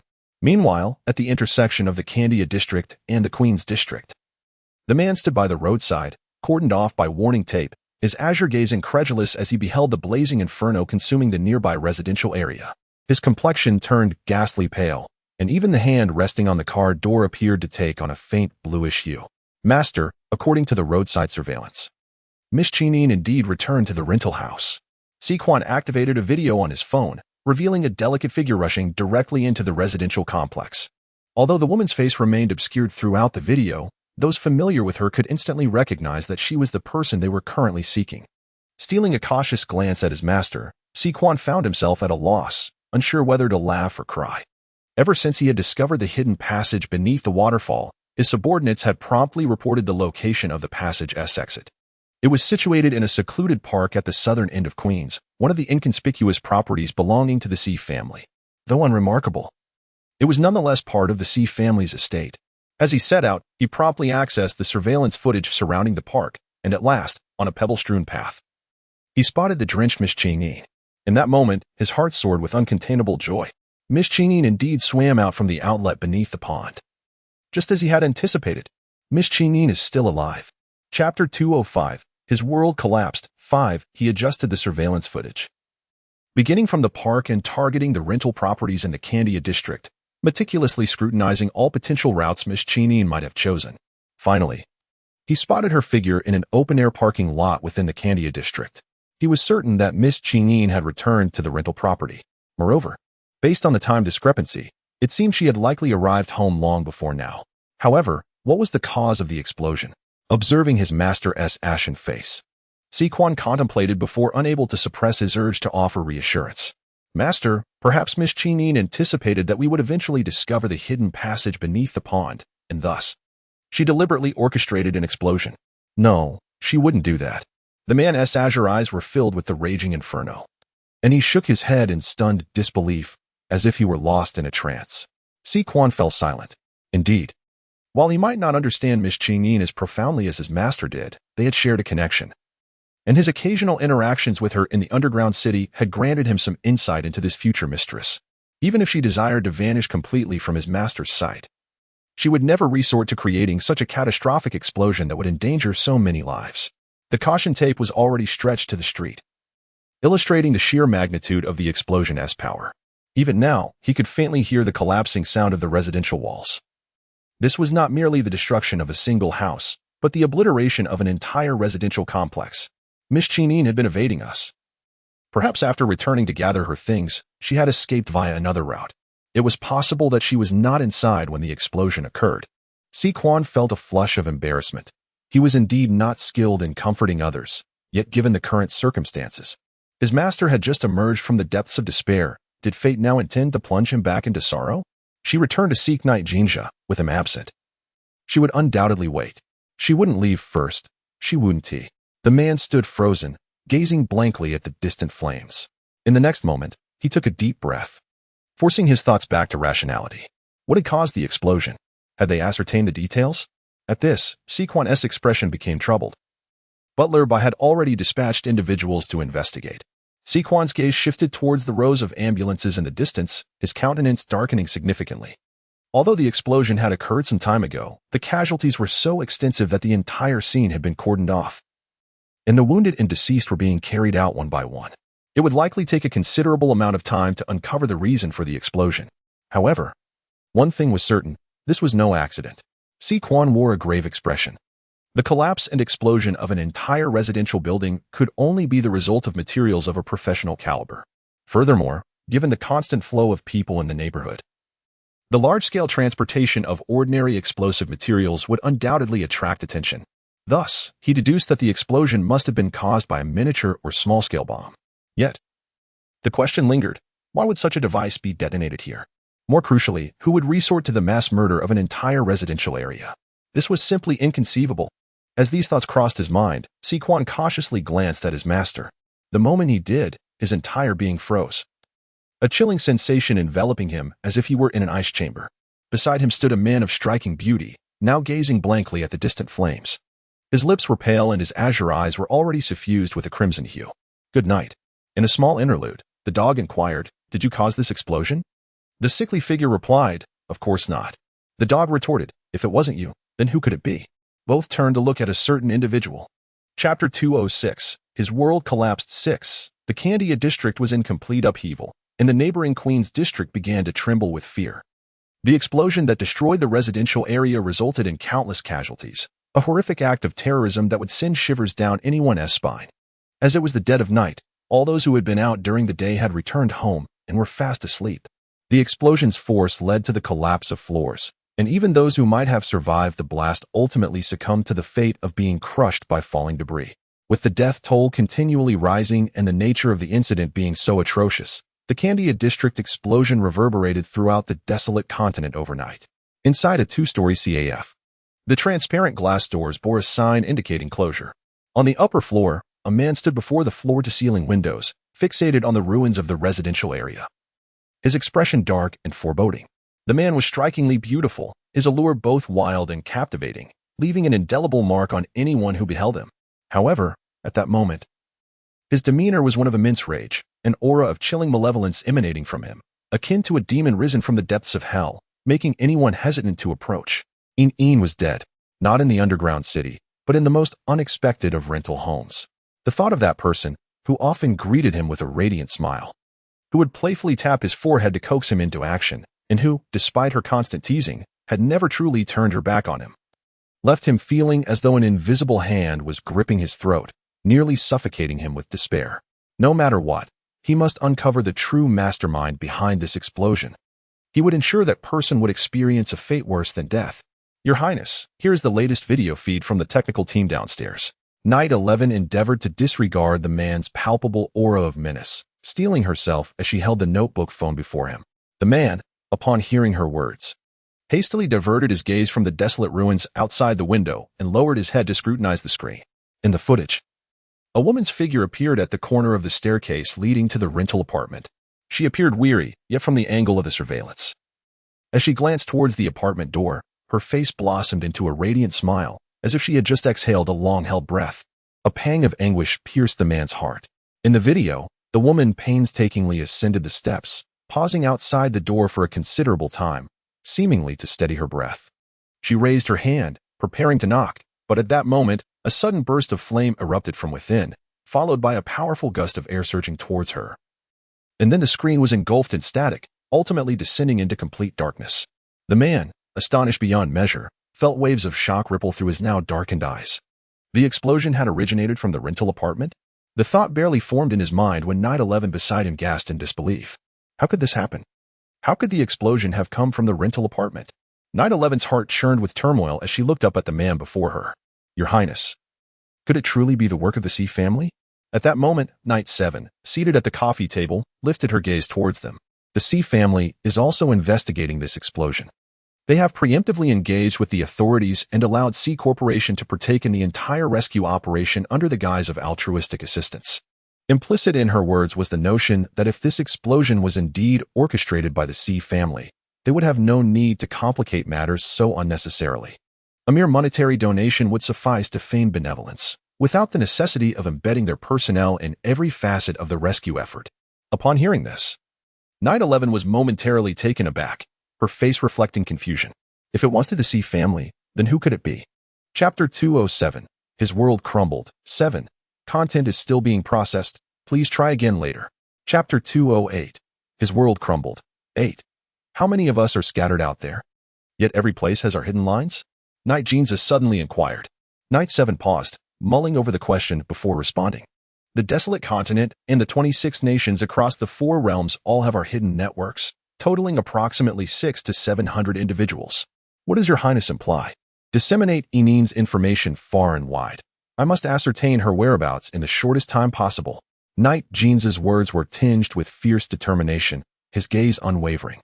Since Enin was not dead, he was resolute in finding her. In this lifetime, she was his chosen queen of the Fox clan. She was the only one he would pursue ceaselessly. Heaven had conspired to bring her into his path and into his heart. Thus she was destined to be his forever. Immediately send the video back to the clan's experimental team. I must uncover the reason behind Enin's disappearance. Yes, Night 7 hurriedly responded, turning and racing down the stairs. A while later, Night Jinza returned to the Fox clan palace in an almost frantic manner. He was acutely aware that the experimental team would delve into the video for quite some time, yet he could not bear to wait any longer. Therefore, having left Night 11 to gather information in the Candia district, he returned to the palace with the intention of personally overseeing the experimental group, eager to uncover the truth behind Yin's disappearance at the earliest opportunity. His reluctance to part with Yin weighed heavily on him. His return to the palace was a choice made out of necessity. During his time back at the palace, he found himself thinking of Yin day and night. The thought that the ailing one might take the opportunity to grow closer to her was unbearable, prompting him to consider using that foolish woman, when she ends, to say something before Yin, hoping to ignite her caution and prompt her to emerge from the underground city. However, the carefully laid plans encountered unforeseen flaws, and he never anticipated that these flaws would nearly sever his connection to Yin forever. The official missing persons list predominantly comprised residents in close proximity to the explosion's epicenter. Among them, the pseudonym under which Yin was registered. He understood all too well that those labeled as missing by the authorities were not simply unaccounted for due to bodies yet to be found. Rather, the explosion's immense force had likely vaporized them in an instant. Those individuals were effectively left without a trace. Had it not been for that video providing a glimmer of hope, he would have believed that Yin had perished in the cataclysm. But now, while Yin was indeed alive, her absence felt indistinguishable from death. She was equally unreachable, devoid of any news, and he was bereft of even a final farewell. The thought that he might never again see the person who resided at the core of his heart, that he would never again witness her carefree smile, and that he would no longer be able to breathe in her sweet fragrance during midnight reveries, left Night Jeans a feeling as though his heart were bleeding. A pain beyond description. It was his fault, entirely his fault. He should never have allowed that foolish woman, Wen Qian, to venture into the underground city. Nor should he have employed her to engage with Yin. If not for his actions, Yin would still be in the underground city, blissfully enjoying everything arranged by the ailing one, rather than resolutely leaping into the waterfall's embrace and facing those subsequent distressing events. He was wrong. He truly recognized his error. Had he known that everything would come to this, despite his jealousy of the ailing one and his apprehensions regarding their relationship, he would never have dared entertain any ulterior motives. He truly understood his mistake. Tomorrow, the female lead will be released. The mere thought of the events to unfold tomorrow filled Agio with excitement. Good night. Chapter 209. The Journey of Temporal Distortion. 1. Content is still being processed. Please try again later. Chapter 210. The Journey of Temporal Distortion. 2. Content is still being processed. Please try again later. Chapter 211. The Journey of Temporal Distortion. 3. In the previous moment, the man stood rigidly beside a heap of refuse, scanning his surroundings. However, upon catching sight of a horde of ferocious, fanged rodents charging towards him, his frozen form abruptly pivoted, and he hastily moved forward, as if fleeing from some formidable beast. Alas, his movements were far too sluggish. The swarm of fanged mice, akin to a pack drawn to a feast, surged forth. The foremost crimson-eyed rodent leapt directly at his neck, while the rest cascaded up his legs like an overwhelming tide, baring their sharp fangs to bite down mercilessly. At last, the man succumbed. In that moment of collapse, his body was gruesomely torn into several pieces. His head rolled away, round and lifeless. One leg splayed to the east and the other to the west, while his skeletal torso remained a solitary fragment, lying in astonishment. Qingyin beheld as something within the man's torso began to writhe incessantly, the movements growing increasingly vigorous. Soon, akin to a cascading fountain, a multitude of plump worms pierced through the man's thin dermis, eagerly bursting forth from the gaping orifice. Qingyin focused her gaze, nearly overwhelmed by the grotesque spectacle before her. The ferocious, fang-bearing rats that had subdued the man emitted what seemed to be an ecstatic sound upon sighting the writhing worm. One by one, they seized the struggling creature, devouring it with insatiable greed, a sight that churned Qingyin's stomach violently. The air was thick with a nauseating, sour odor, rendering her complexion a ghastly shade of pale, while her eyes reddened as she fought to suppress the turmoil within her. Unable to bear the gruesome scene of the rats feasting any longer, Qingyin swiftly bolted away, her senses heightened to a state of acute vigilance. Searching through the refuse, she procured a sturdy iron rod and steadied her resolve as she moved forward. Suddenly, a rotund and corpulent creature darted toward her like an arrow, causing her to falter momentarily, instinctively raising the iron rod to strike. Yet, in the blink of an eye, she froze. Before her stood the red-eyed rat once more, and she remained still, observing it quietly. The rat, as before, fixated on her for an extended moment, its bright crimson eyes unblinking, resembling a lifeless sculpture. Seemingly devoid of any intent to attack, Qingyin narrowed her eyes slightly and took a step back, preparing to bypass the mouse and continue on her way. The mouse, taken aback, quickly darted back in front of Qingyin, standing upright in its plump form to obstruct her path once more. Qingyin was momentarily taken aback, her eyes reflecting surprise. What was happening? Was this rodent attempting to obstruct her? In her eyes, Qingyin was enveloped in a profound sense of vigilance. Her gaze fixated on the sharp fangs of the rat. She hesitated, contemplating whether to strike this bothersome rodent down with a single blow or to persist in this stalemate. She had just witnessed the formidable power of the rat horde. Should they unite in their assault, the piercing fangs and claws would be insurmountable. The large rat before her was evidently the leader of its pack. Otherwise, the piercing squeal that had summoned so many of its brethren toward the group of men would not have occurred. If she were to slay this dominant rat, the potential wrath of its smaller companions was unfathomable. Yet, to spare it meant to allow this rodent to obstruct her path. What could that signify? Was it merely stalling for time, hoping its minions would satiate their hunger before launching an attack on her? After deliberation, Qingyin resolved to exercise caution. This refuse heap was, after all, a breeding ground for bacteria, with those diminutive rats capable of consuming even the worms within decaying flesh, underscoring the terrifying nature of the pathogens they harbored. Although she had received numerous antiviral injections prior to her departure, the possibility of encountering unknown and unrecorded bacteria from the rat was a risk too great to ignore. Even with 10 lives, she could not afford to take such chances. With this thought in mind, Qingyin cautiously retreated a half step, remaining vigilant against the large rat while opting to forge ahead in an alternate direction. Curiously this time, the large rat did not impede her progress, but instead trailed closely beside her, mirroring her every step. The soft melody departs, and so too does it. The gentle sound came to a halt, and it ceased as well. In her eyes, a cloud of perplexity loomed, leaving her momentarily uncertain about the intentions of the rat. If one were to suggest that the rat intended to attack her, it was worth noting that it remained at a considerable distance. Several times, as she inadvertently stepped on decayed wood, her balance faltered, causing her to sway slightly towards the rat. Observing this, the rat instinctively veered away, as though it were apprehensive about her potential actions. Qingyin was utterly bewildered, her mind filled with questions, yet her vigilance remained unwavering. As she and the large rat continued their advance, a tent came into view. In that moment, a spark of unrestrained joy ignited in her dark eyes. Just as she intended to rush forward, a recollection of a prior scene halted her in contemplation, and she quickly regained her composure. At that instant, the large rat accompanying her suddenly stood upright and called out joyfully towards the distance. Unlike its previous shrill cries, this time its voice was infused with delight and excitement. Before Qingyin could react, the rat dashed eagerly towards the tent. On the other side, Qingyin was both startled and bewildered. The sudden screech of the rat compelled her to swiftly survey her surroundings, fearing the imminent onslaught of a horde of ferocious rodents. She cast her gaze around with great haste, and fortunately, her observation revealed a tranquil scene. Only then did Chinyin exhale deeply, allowing her heart to gradually settle. Turning her attention back, she noticed the large rat had scampered into the tent, leaving behind a long, swaying tail at the entrance, which vanished in the next moment.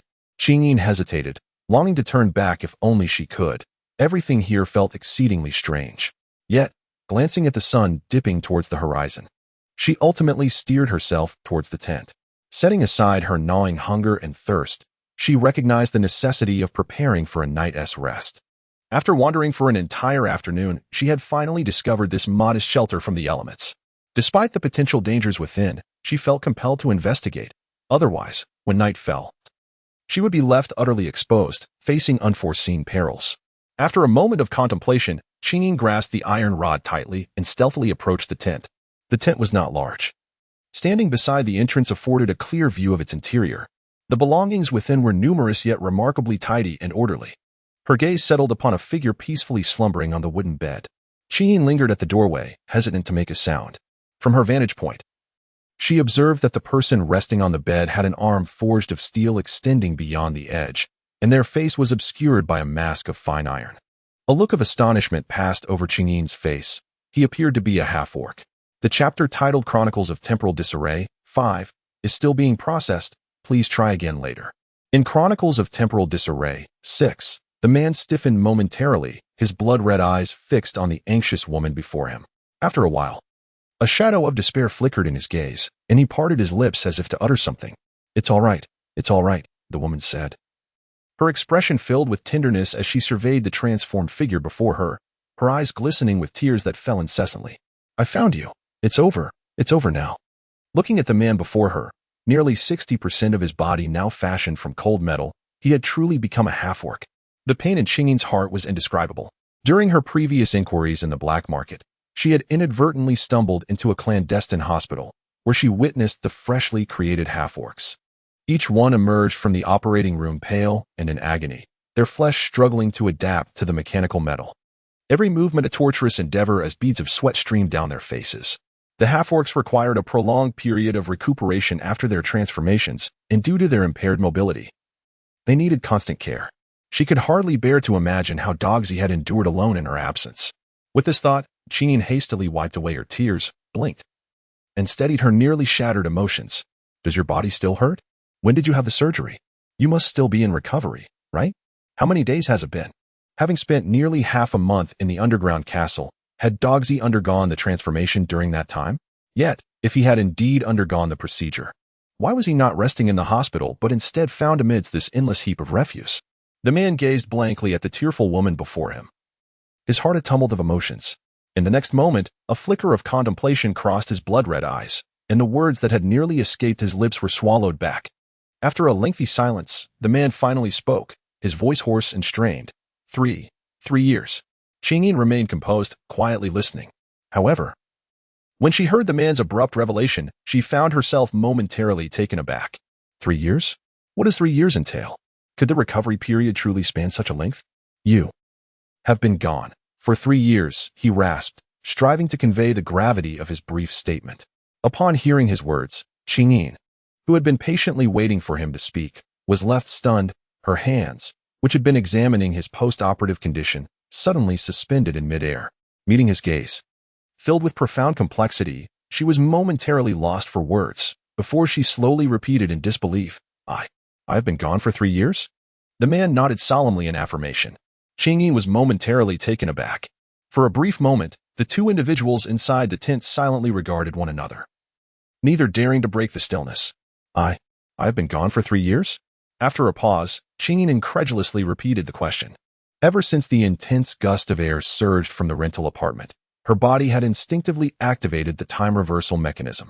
She recalled being enveloped in a brilliant white light for quite some time, patiently awaiting what would come next. According to the time reversal guide, every second spent within that radiance passed at an astonishingly swift rate. Regrettably, the reversal had failed. She abruptly found herself in this refuse-laden place. And now, the dog had the audacity to inform her that she had been absent for 3 years.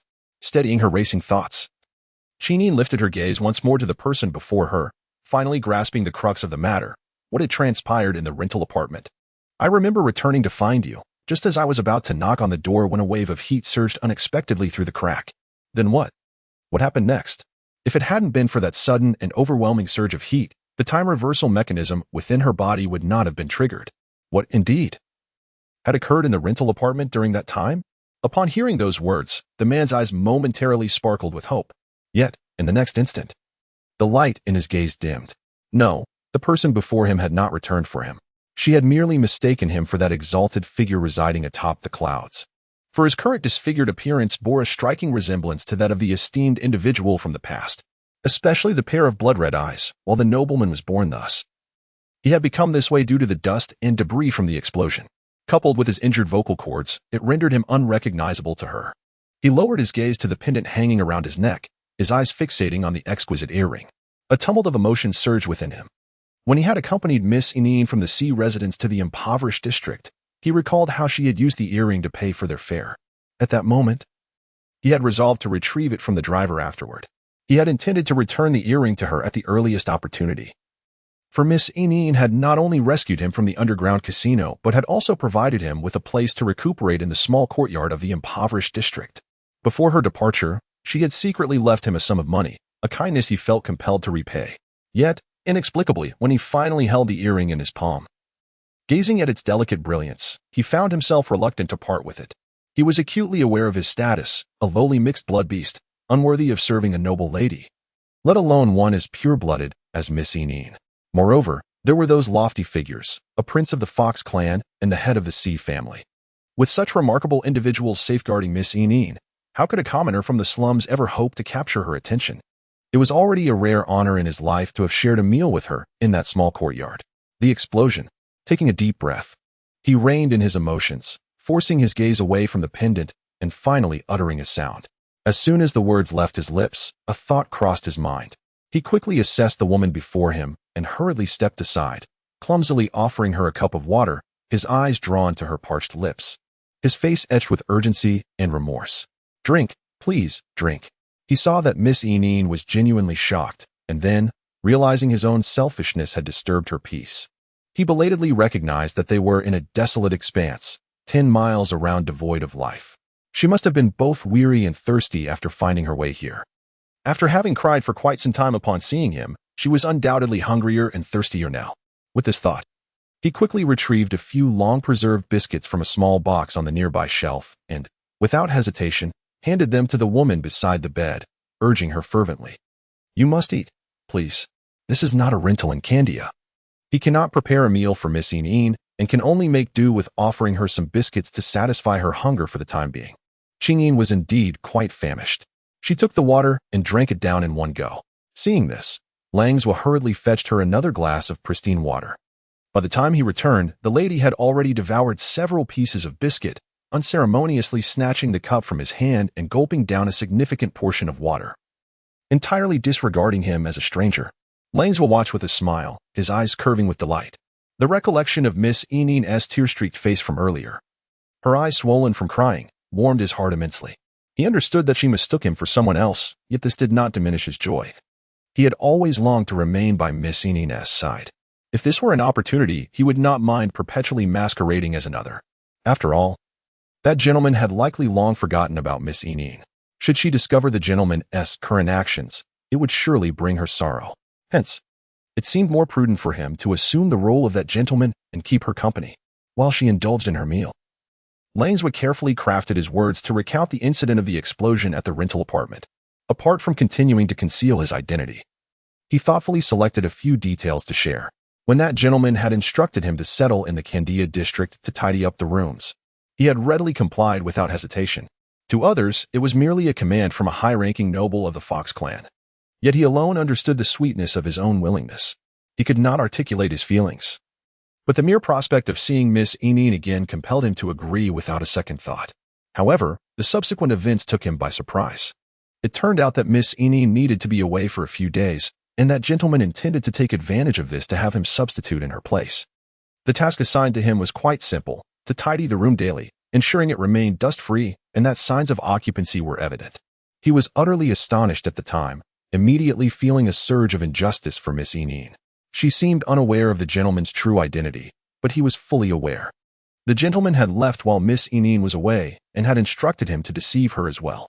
Given the most trending topic of the moment, he could easily surmise that the gentleman had returned to the palace to select a consort.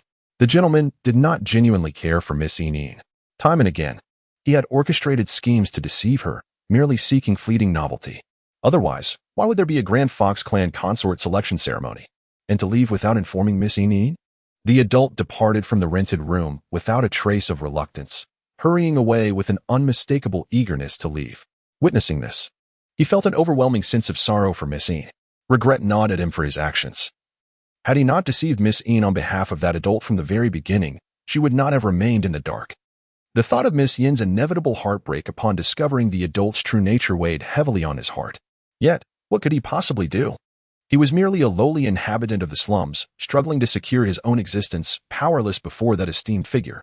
All he could do was quietly assist Miss Ineen in whatever small ways he could, postponing the revelation of all the lies until the last possible moment. In the days that followed, his greatest joy lay in tidying up Miss Yin's room, even though it was already immaculate and required no such attention. He discovered a culinary menu left for the adult by Miss Ineen, detailing each step in clear writing, with illustrations in some places. He diligently memorized it and practiced various dishes in his own rented space after finishing his chores. He thought to himself that since Miss Ineen had personally penned the menu, it must reflect her own tastes. If he were to master these recipes, he could one day offer Miss Ineen a taste of his culinary skills upon her return to the small courtyard in the slums. After all, the adult, despite his noble status, would likely never stoop to preparing meals for her. Moreover, the adult's feelings for Miss Ineen were far from genuine. If he were to hone his cooking skills well enough to earn Miss Yin's admiration, perhaps he could remain by her side as a devoted chef. To quietly watch over Miss Ineen for a lifetime would be a fitting way to repay her for saving him. Recently, the platform has been rigorously scrutinizing content, leading to many authors' works being partially censored and some even facing account bans, causing widespread anxiety. Both of Agio's books have had certain chapters obscured to varying degrees. So if there are any disjointed sections, dear readers, please use your imagination to fill in the gaps. Good night, Mua. Chapter 217. The Journey of Temporal Distortion. 9. Content is still being processed. Please try again later. Chapter 218. The Journey of Temporal Chaos. 10. He soon returned to the familiar courtyard of the impoverished district, observing each familiar object with a sense of nostalgia. He cautiously retrieved an item from within a hollow stone brick in the corner, his shattered diamond earring. He contemplated that he was no longer a mere wastrel. Perhaps he could venture to the Fox clan, seeking to serve as a guard or a cook by Miss Yin's side. Given her amiable nature, along with his earnest request and remarkable combat prowess, it was likely that Miss Ineen would be inclined to keep him close. Alas, after the explosion, their connection had been severed, and to reunite now, he could only use the pretext of returning the earring. Though reluctant to part with it, it appeared to be his only recourse. Having swiftly organized his subsequent plans, he packed his belongings and set forth toward the Fox clan without a second thought. Yet, circumstances unfolded contrary to his expectations. Upon arriving at the Fox clan, he discovered that Miss Ineen was nowhere to be found, or rather, amidst the throngs of beauties surrounding the Fox Prince, there was not a single one named Qingyin. He was left utterly astonished. After such an extended slumber in the hospital, he had assumed that Miss Ineen had been whisked away to the royal palace by that noble figure. Even if not as the primary consort, he believed she would have at least been courted for a position as a secondary wife. However, after numerous inquiries, he learned that Miss Ineen was, in fact, entirely absent from the Fox clan. Disheartened and devoid of purpose, he found himself adrift. With no knowledge of her whereabouts, his heart sank into despair. With no destination in mind and unwilling to return to a country, he eventually decided to journey to the outskirts of the small island known as Worm in Borneo's Broloya town. A century ago, the apocalypse had descended, triggered by mysterious blue worms falling from the sky, which would burrow into any infected humans or animals, ultimately transforming them into mindless corpses. In response, the Fox clan developed an antidote to combat the worm virus, providing it free of charge to all afflicted regions, thus bringing the desolation of the continent to an end. Consequently, the apocalypse became merely a faint echo in the annals of history. But, in truth, although the apocalypse has long passed, the worm virus has not entirely vanished. At least on this small island, remnants of the worm virus are ubiquitous. It is rumored that prior to the onset of the apocalypse, this island experienced a radiation leak, perhaps altering the atmospheric conditions within its confines. Consequently, when the worms descended upon this island during the cataclysm, they underwent a mutation. Even the antidote developed by the Fox clan proved utterly ineffective against it. Fortunately, following the radiation leak, this island became an isolated enclave, with surrounding islands and towns rendered desolate. Enclosed by the sea on all sides, it was designated a forbidden zone. Decades ago, a rumor began circulating in the black market, claiming that the blue worms were, in fact, the primordial form of blue crystals. The remarkable healing properties of these crystals were attributed to their absorption of human vitality during the worm phase. Upon hearing this, those in the underworld who were aimlessly dreaming of sudden wealth became restless, for a single blue crystal could fetch exorbitant prices in the black market. It was precisely due to these staggering costs that when Miss Eneen expended 5 blue crystals to heal his leg injury, he was left in sheer astonishment. The price of a blue crystal varied, ranging from hundreds of thousands. Thus 5 would amount to millions, a sum far beyond the reach of someone of his humble status. Yet, Miss Eneen, without a flicker of hesitation, administered them to him, not only refraining from lamenting the perceived waste, but also discreetly leaving him a sum of money to ensure he took proper care of his recovery. This kindness, coupled with her previous act of saving his life, was a debt he, Long Zhua, could never repay in this lifetime. As the rumor spread, throngs of individuals from the black market flocked to Borneo, for in the vast desolation of the continent, it seemed the only place to seek out blue worms was indeed that isolated island.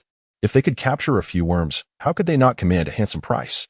How could they not rise from obscurity to prominence overnight? Having heard this legend throughout his life, he had contemplated embarking on such a quest more than once. Yet each time he regained his composure, he dismissed the notion. Although he was reasonably skilled, the thought of venturing to that fabled island filled him with trepidation, especially when reflecting on those who had vanished without a trace. He had no desire to tread the same perilous path. He had always dreamed of escaping the slums, yearning to liberate himself from the sordid realities of life, to leave behind the repugnant shadows that loomed over him. However, he would not barter his life for freedom. What purpose does freedom serve if one's life is lost? Yet the circumstances have altered dramatically. He has transformed into a half-orc, with a staggering 70% of his body now comprising mechanical enhancements. His current prowess is incomparable to his former self. He no longer possesses the frail physique of an orc, rendering him impervious to both the undead and bacterial infections. The solitary island is now the perfect refuge for him. In retrospect, he feels immense gratitude for the decision he made. Otherwise, how could he have had the fortune of encountering Miss Een once more?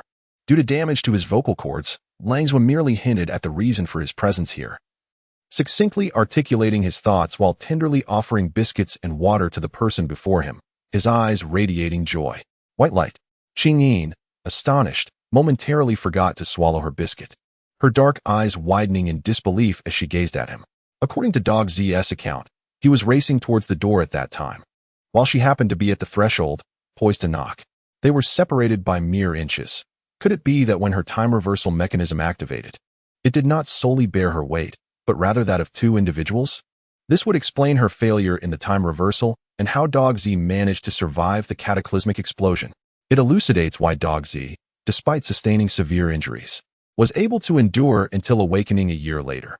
This was not a miraculous medical phenomenon, but rather a consequence of the time reversal mechanism inadvertently accommodating him as well. Qing was suddenly engulfed by a profound sense of melancholy, her emotions becoming exceedingly intricate in that fleeting moment. Previously, she had lamented the failure of her time travel, but upon inadvertently uncovering the reason, she was left with nothing but reflections. Having forfeited her chance to return, yet having saved the dog, it seemed an arduous task to weigh the significance of each. However, fate had not been entirely unkind. Within a mere span of time, she traversed 3 years, and upon her return to the beast realm, the first individual she encountered was none other than the beloved dog, which could be deemed a fortunate turn amidst misfortune. But what of AMO? Although 3 years had elapsed in the realm of reality for Qing, the severance with Si Yunling felt as recent as yesterday. Longzwa was momentarily taken aback, pondering earnestly before gently shaking his head. That esteemed individual had always conducted himself with discretion, far beyond the reach of someone like him. Unlike the prince within the palace, who, even without deliberate inquiries, could still glean fragments of his notorious exploits. Chapter 220, An Unexpected Reunion. 1. Upon witnessing this, Qingyin let out an "oh" and subsequently lowered her long eyelashes, obscuring the emotions within her eyes. After a moment of silence, a thought suddenly struck her. With an exclamation of "Aya," her delicate visage immediately fell. "Earlier, I encountered a zombie, and within its belly resided the very worms you mentioned, but alas, they had all been devoured by rats." Qingyin hurriedly pointed towards the direction outside the tent, her expression filled with indignation. It was that very large rat that had caused her distress. She was acutely aware of the exorbitant value of the blue crystals. She had winced at the expense of purchasing just 10 of them. Little did she anticipate that she had just missed a significant opportunity to acquire a substantial form of blue crystal. The moment her words left her lips, a piercing squeak echoed from outside the tent. Kaon hastily turned her gaze towards the sound, only to catch a fleeting glimpse of a slender rat's tail swiftly flicking at the corner of the door before disappearing entirely from sight. Qingyin was momentarily taken aback, realizing that the rat had been lurking at the door all along. Now, upon hearing her grievances, it had the audacity to flee. Meanwhile, unlike Qingyin's astonishment at the rat's cunning, Taki's expression shifted dramatically. He disregarded all decorum and began to meticulously examine the area around Qingyin's fox ears, scrutinizing her head and neck with great care. Miss Nin, being of dual bloodline nobility, bore minimal beastly traits. The only vulnerabilities for the worms to exploit were her beast ears and the fur near the top of her head. What is the matter? Qingyin was bewildered by the man's actions. Although she was filled with questions, she trusted that he would not harm her. She merely tilted her small head to gaze at him, her dark eyes reflecting confusion. Be cautious. Infection. Taki's countenance grew grave as he continued his thorough inspection around her beast ears. As a half-beastman, he was unafraid of bacteria or infection. Even in the presence of the undead, he felt no trepidation. However, Miss Nin was different. The mere existence of the undead on this island, combined with the countless bacteria and viruses present amidst the heaps of refuse, posed a significant threat. Given that she was a beast man and so delicate, he had originally planned to wait until she had rested before escorting her away to prevent her from contracting any pathogens. Yet, he was now horrified to learn that she had encountered the undead before their reunion. The thought of those blue worms burrowing into a beastman's skin to breathe sent a chill coursing through him. Exercise caution against infection. Understanding dawned upon Qingyin, who then smiled reassuringly. Rest assured, I was quite a distance from that corpse, and those rodents had torn it to shreds, devouring every last worm. Even if I wished to become infected, I had no opportunity. Upon hearing this, Takizuo momentarily faltered, struggling to find his voice as a myriad of complex emotions crossed his face. Nonsense. All right. I merely used that as an analogy. Had the person before me not been limited by vocal cord damage, she would undoubtedly have launched into a lengthy lecture. Qingyin acknowledged, her demeanor shifting to one of seriousness, her face a blend of earnestness and charm. I have received numerous antibacterial injections, so there is no need for you to be overly anxious. At worst, we shall leave swiftly. Takizuo hastily nodded, his gaze falling on the hands that had been gently caressing the beastly ears of the young lady. Suddenly, it felt as though he had been electrocuted, and his hands instinctively retreated. Were it not for the metallic mask obscuring much of his face, he would have surely turned crimson. He had just touched Miss Nin's beastly ears. Moreover, he had been so close to her. What was more significant was that Miss Nin had even softened her tone to explain matters to him. Takizuo's heart began to race uncontrollably, and he found himself at a loss. Good night. Chapter 221. An Unexpected Reunion 2. Content is still being processed. Please try again later. Chapter 222. An Unexpected Reunion 3. It was precisely for this reason that she wished to lend a hand within her capabilities, seeking to ease her own heart. As if sensing the determination in Qingyin's eyes, Takizuo momentarily appeared dazed, glancing down at his toes. After a moment of contemplation, he cautiously retrieved a small pouch from the opposite side of his waist, placing it gently in Qingyin's hands, his tone filled with deference. Here, take this. Yes. This little pouch is much lighter than a large cup of water. Miss Nin should not find it burdensome. On the other side, as her gaze fell upon the charmingly crafted pouch nestled in her palm, Qingyin was suddenly overcome with an urge to give the person before her a good thrashing. Damn it. After all this effort, is this all I am left to carry? Qingyin's lips twitched slightly, and with an expression of utter disbelief, she opened the leather pouch, eager to discern its contents. If it turned out to be some trivial toy intended to dismiss her, the individual before her would certainly face the consequences. In the next moment, her gaze fell upon the items within the pouch, and she was taken aback. standing in stunned silence for a considerable time before finally looking up at the man, her eyes reflecting an indescribable complexity. "Is this blue crystal?" she asked, her voice rising with incredulity. The pouch was filled with small blue crystalline particles, and at a mere glance, she recognized them as blue crystals. Nevertheless, her desire to voice her inquiry and seek confirmation remained unquenched. Loneswell promptly nodded, reflecting that, upon further thought, this small leather pouch seemed to be the lightest item he possessed. In a moment of exasperation, she found herself yearning to reprimand the foolish dog before her. In her own temporal realm, their separation had spanned a mere fortnight, yet in the dog's world, she had vanished for an entire 3 years. 3 years. While not excessively long, this duration was sufficient to dull the edges of affection. Moreover, amidst this interval, a catastrophic event had transpired, and remarkably, the dog harbored not a trace of resentment for her absence. Now, not only was he concerned for her well-being, refusing to allow her to bear even a cup of water, but he had also entrusted her with the most precious shards of blue crystal. Did he not fear that the passage of 3 years might alter her in some way? Was he not apprehensive that she might harbor ill intentions and abscond with the blue crystal for her own enjoyment? Qingyin's heart was instantly engulfed in a whirlwind of emotions. Was it truly that foolish dog she had come to know? Back then, without a second thought, it had given her the 5,000 bitcoins earned at the cost of its own life. Now, it once again unhesitatingly handed over the painstakingly acquired blue crystals. Indeed, that foolish dog was nothing short of an absolute simpleton. As she stood there, staring blankly at the small pouch in her palm without a hint of movement, a wave of panic surged within Langzhou. He was utterly perplexed, unsure of what he had done wrong. Just moments ago, Miss Yining had been radiant, engaging him in conversation, and now she had fallen into a stunned silence. With no one else in the tent, it could only mean that he must have offended her. He must have upset Miss Yining. It had to be true. The man's gaze then fell upon the pouch in her palm, and a flicker of confusion appeared in his crimson wolf-like eyes. After a moment of contemplation, a spark of realization ignited within him. Could it be that Miss Yining found the pouch too heavy?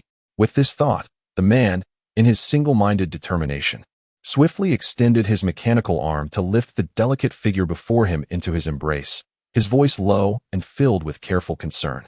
"Don't be upset. It won't be tiring like this." After all, the outside world was nothing but a heap of refuse, and he couldn't bear the thought of her navigating through such a mess. It was far better to hold her safely in his arms. In doing so, even if she clutched the pouch, it would not weigh her down in the slightest. With a bewildered expression, Qingying murmured, "Good night.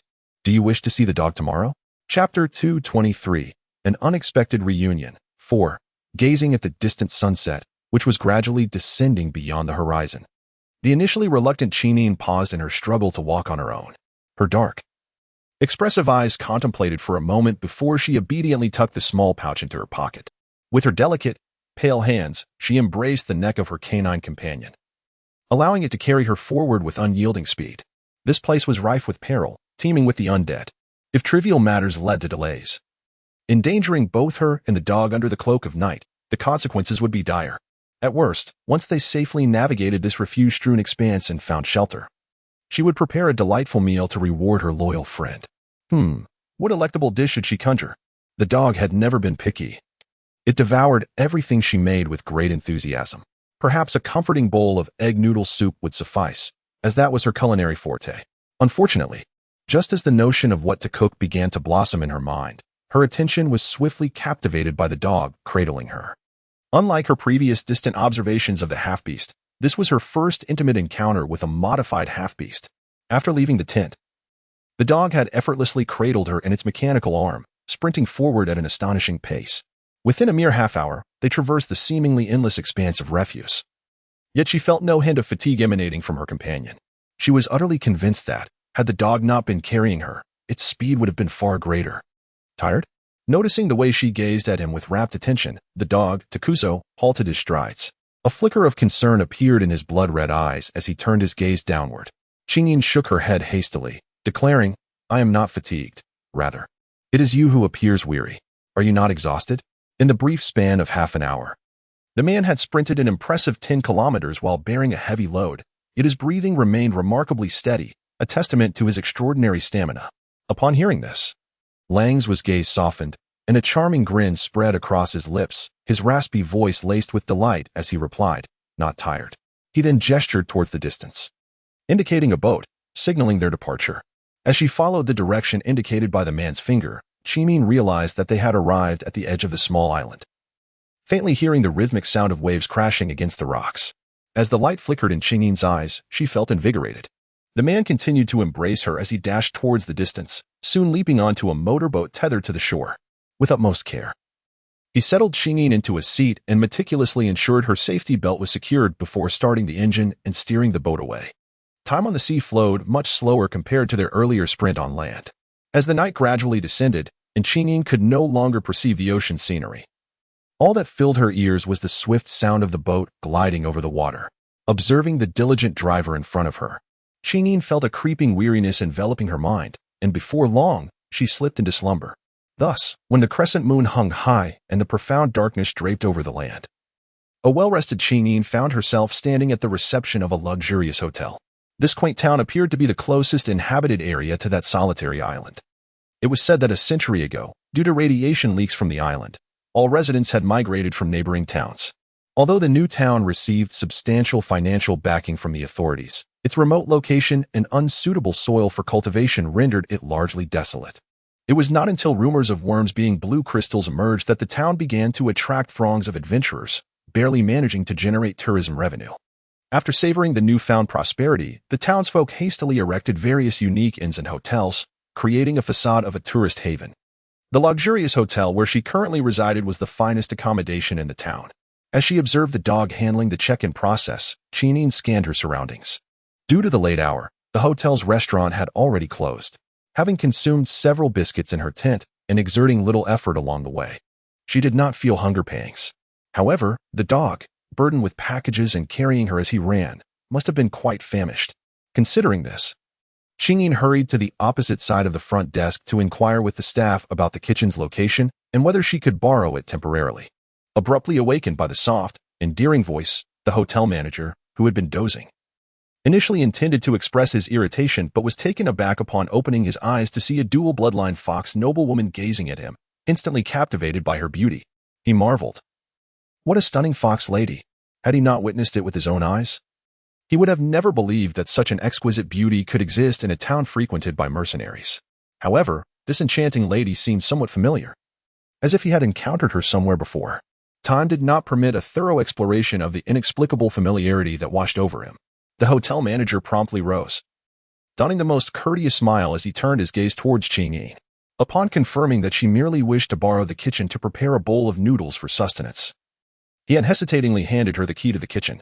Were it not for the presence of a distinguished guest that evening, he would have eagerly escorted this enchanting beauty himself, personally preparing a sumptuous feast for her. Receiving the kitchen key from the hotel manager without hesitation, Qingmin expressed her gratitude before returning to the side of Longzhou. At that moment, Longzhou had completed the check-in process, yet his gaze seemed to linger in a daze upon the room card in his hand. What was the matter? Qingmin approached him, her face reflecting her puzzlement. At her inquiry, Longzhou's hand holding the room card trembled slightly, his expression growing increasingly intricate. Qingmin was momentarily taken aback, but soon realized, was there only one room left? Longzhou nodded. They had arrived in the small town rather late, and throughout their journey, he had inquired at several inns and hotels, all of which were fully booked. This particular establishment was the most luxurious in the town, far beyond the means of ordinary mercenaries, which is why he had come to test his luck. Fortunately, there was indeed one room available. However, only one room? Then let's just stay, Qingmin said, blinking her eyes, seemingly perplexed by Guzi's hesitation. Hadn't they shared a roof back in the slums? This hotel appeared exceedingly opulent, and surely the room would be furnished with a sofa. One could sleep on the bed while the other took the sofa, and if all else failed, sleeping on the floor would suffice. As she spoke, Qingmin took the room card from the man's hand, glanced at the room number, and then returned it. You go ahead and freshen up. I just borrowed the kitchen key from the hotel manager. You must be quite hungry after all this time, so I'll prepare a bowl of noodles for you. Once you've eaten, you can rest. Longzhou was taken aback, quickly grasping the young lady's wrist, insisting, no, together. Qingmin turned to look at him, frowning slightly. Look at how exhausted you are. Go back and tidy up first. I'll be done here shortly. I'm not tired. The man replied succinctly, his gaze fixed intently on the young lady, his grip on her wrist unwavering. Upon hearing this, Qingmin sighed in resignation. You have been running around in a garbage heap for so long, and now you are covered in bacteria. Are you certain you still wish to remain in my presence?" As her words lingered in the air, the man's crimson eyes widened in shock. His hand recoiled as if electrified, and he hurriedly began to wipe himself down vigorously, retreating several steps in a flustered manner, as if he truly bore some insidious contagion. Upon witnessing this, Chingyin was momentarily taken aback, then burst into a light-hearted laugh, promptly nodding her head with a faint seriousness. "Yes, that's my good little pup." With that said, she disregarded the man's intricate and conflicted expression and turned toward the kitchen. Chapter 225. An Unexpected Reunion. 6. After taking just a couple of steps, Chingyin suddenly halted and glanced back. Takuzo, who had remained rooted in place, brightened with anticipation, thinking the woman had changed her mind. However, to his surprise, she turned around, lowered her gaze, and without hesitation, retrieved a small leather pouch from her pocket and tossed it toward him. Takuzo, startled, instinctively reached out to catch it, looking at the woman with a bewildered expression. Chingyin smiled gently and promptly pointed towards the message wall beside her, urging him to contemplate how to sell at a favorable price. Taking her cue, Longswa turned his gaze toward the direction she indicated, only to discover a boldly posted advertisement on the hotel's message board. The hotel owner is offering a high price for A-grade blue crystal fragments, complimentary lodging upon cooperation.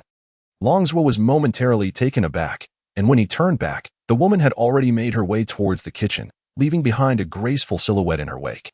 He gazed quietly after her until she vanished around the corner of the corridor, before returning his attention to the message wall, a thoughtful expression crossing his face.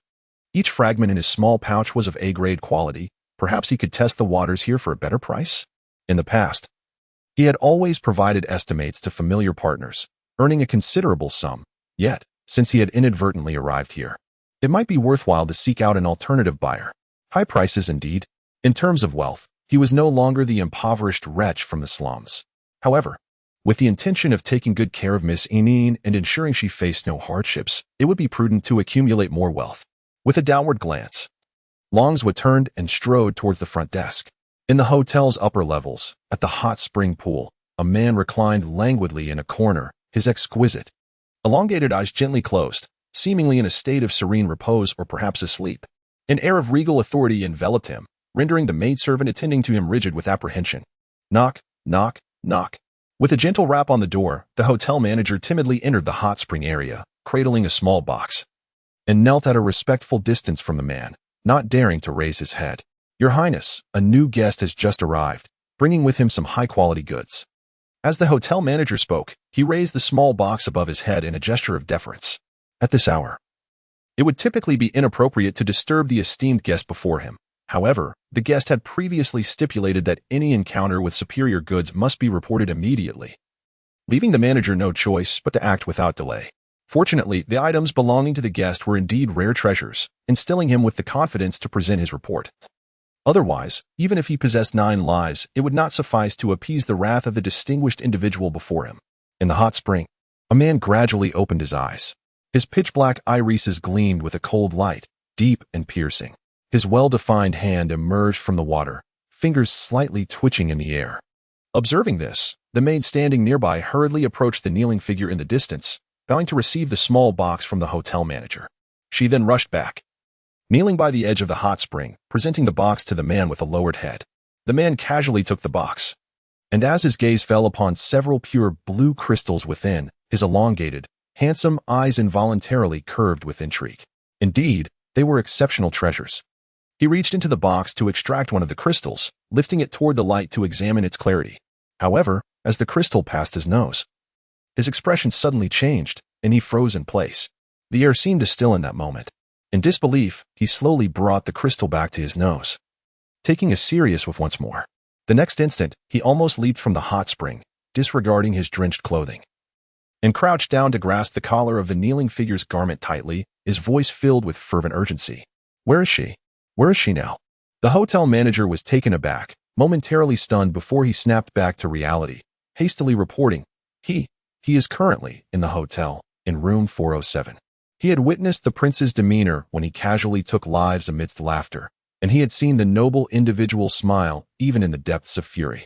Yet, witnessing him now, bursting from the bath in a state of emotional upheaval, gripping his own collar with such intensity, was a sight he had never encountered before.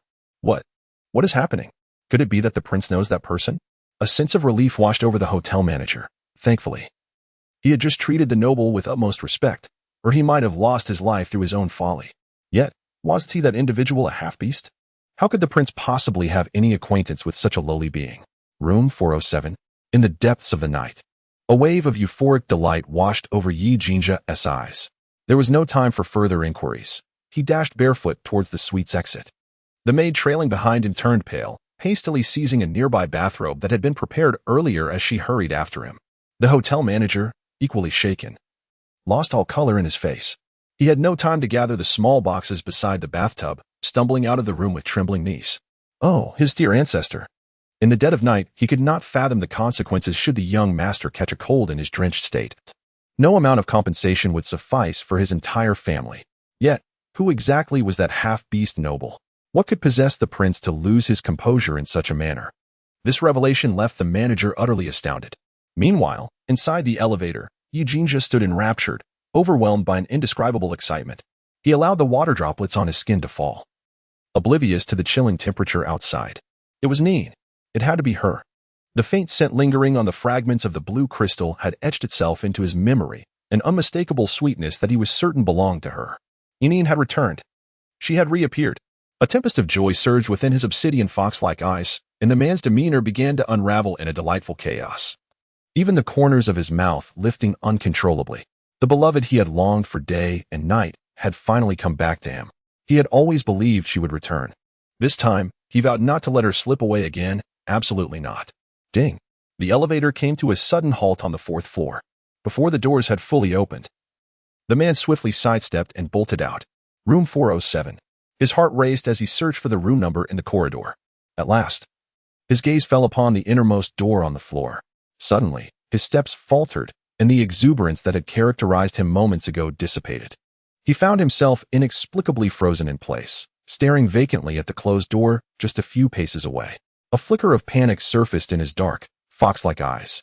He wanted to knock, yet an unwelcome thought gripped him, causing hesitation to cloud his typically decisive expression.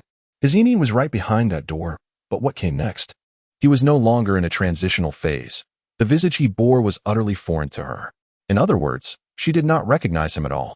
Was he truly prepared to confront her with the truth of his identity in such a reckless manner? Chapter 227. An Unforeseen Reunion. 8. This simply could not be. This was unacceptable.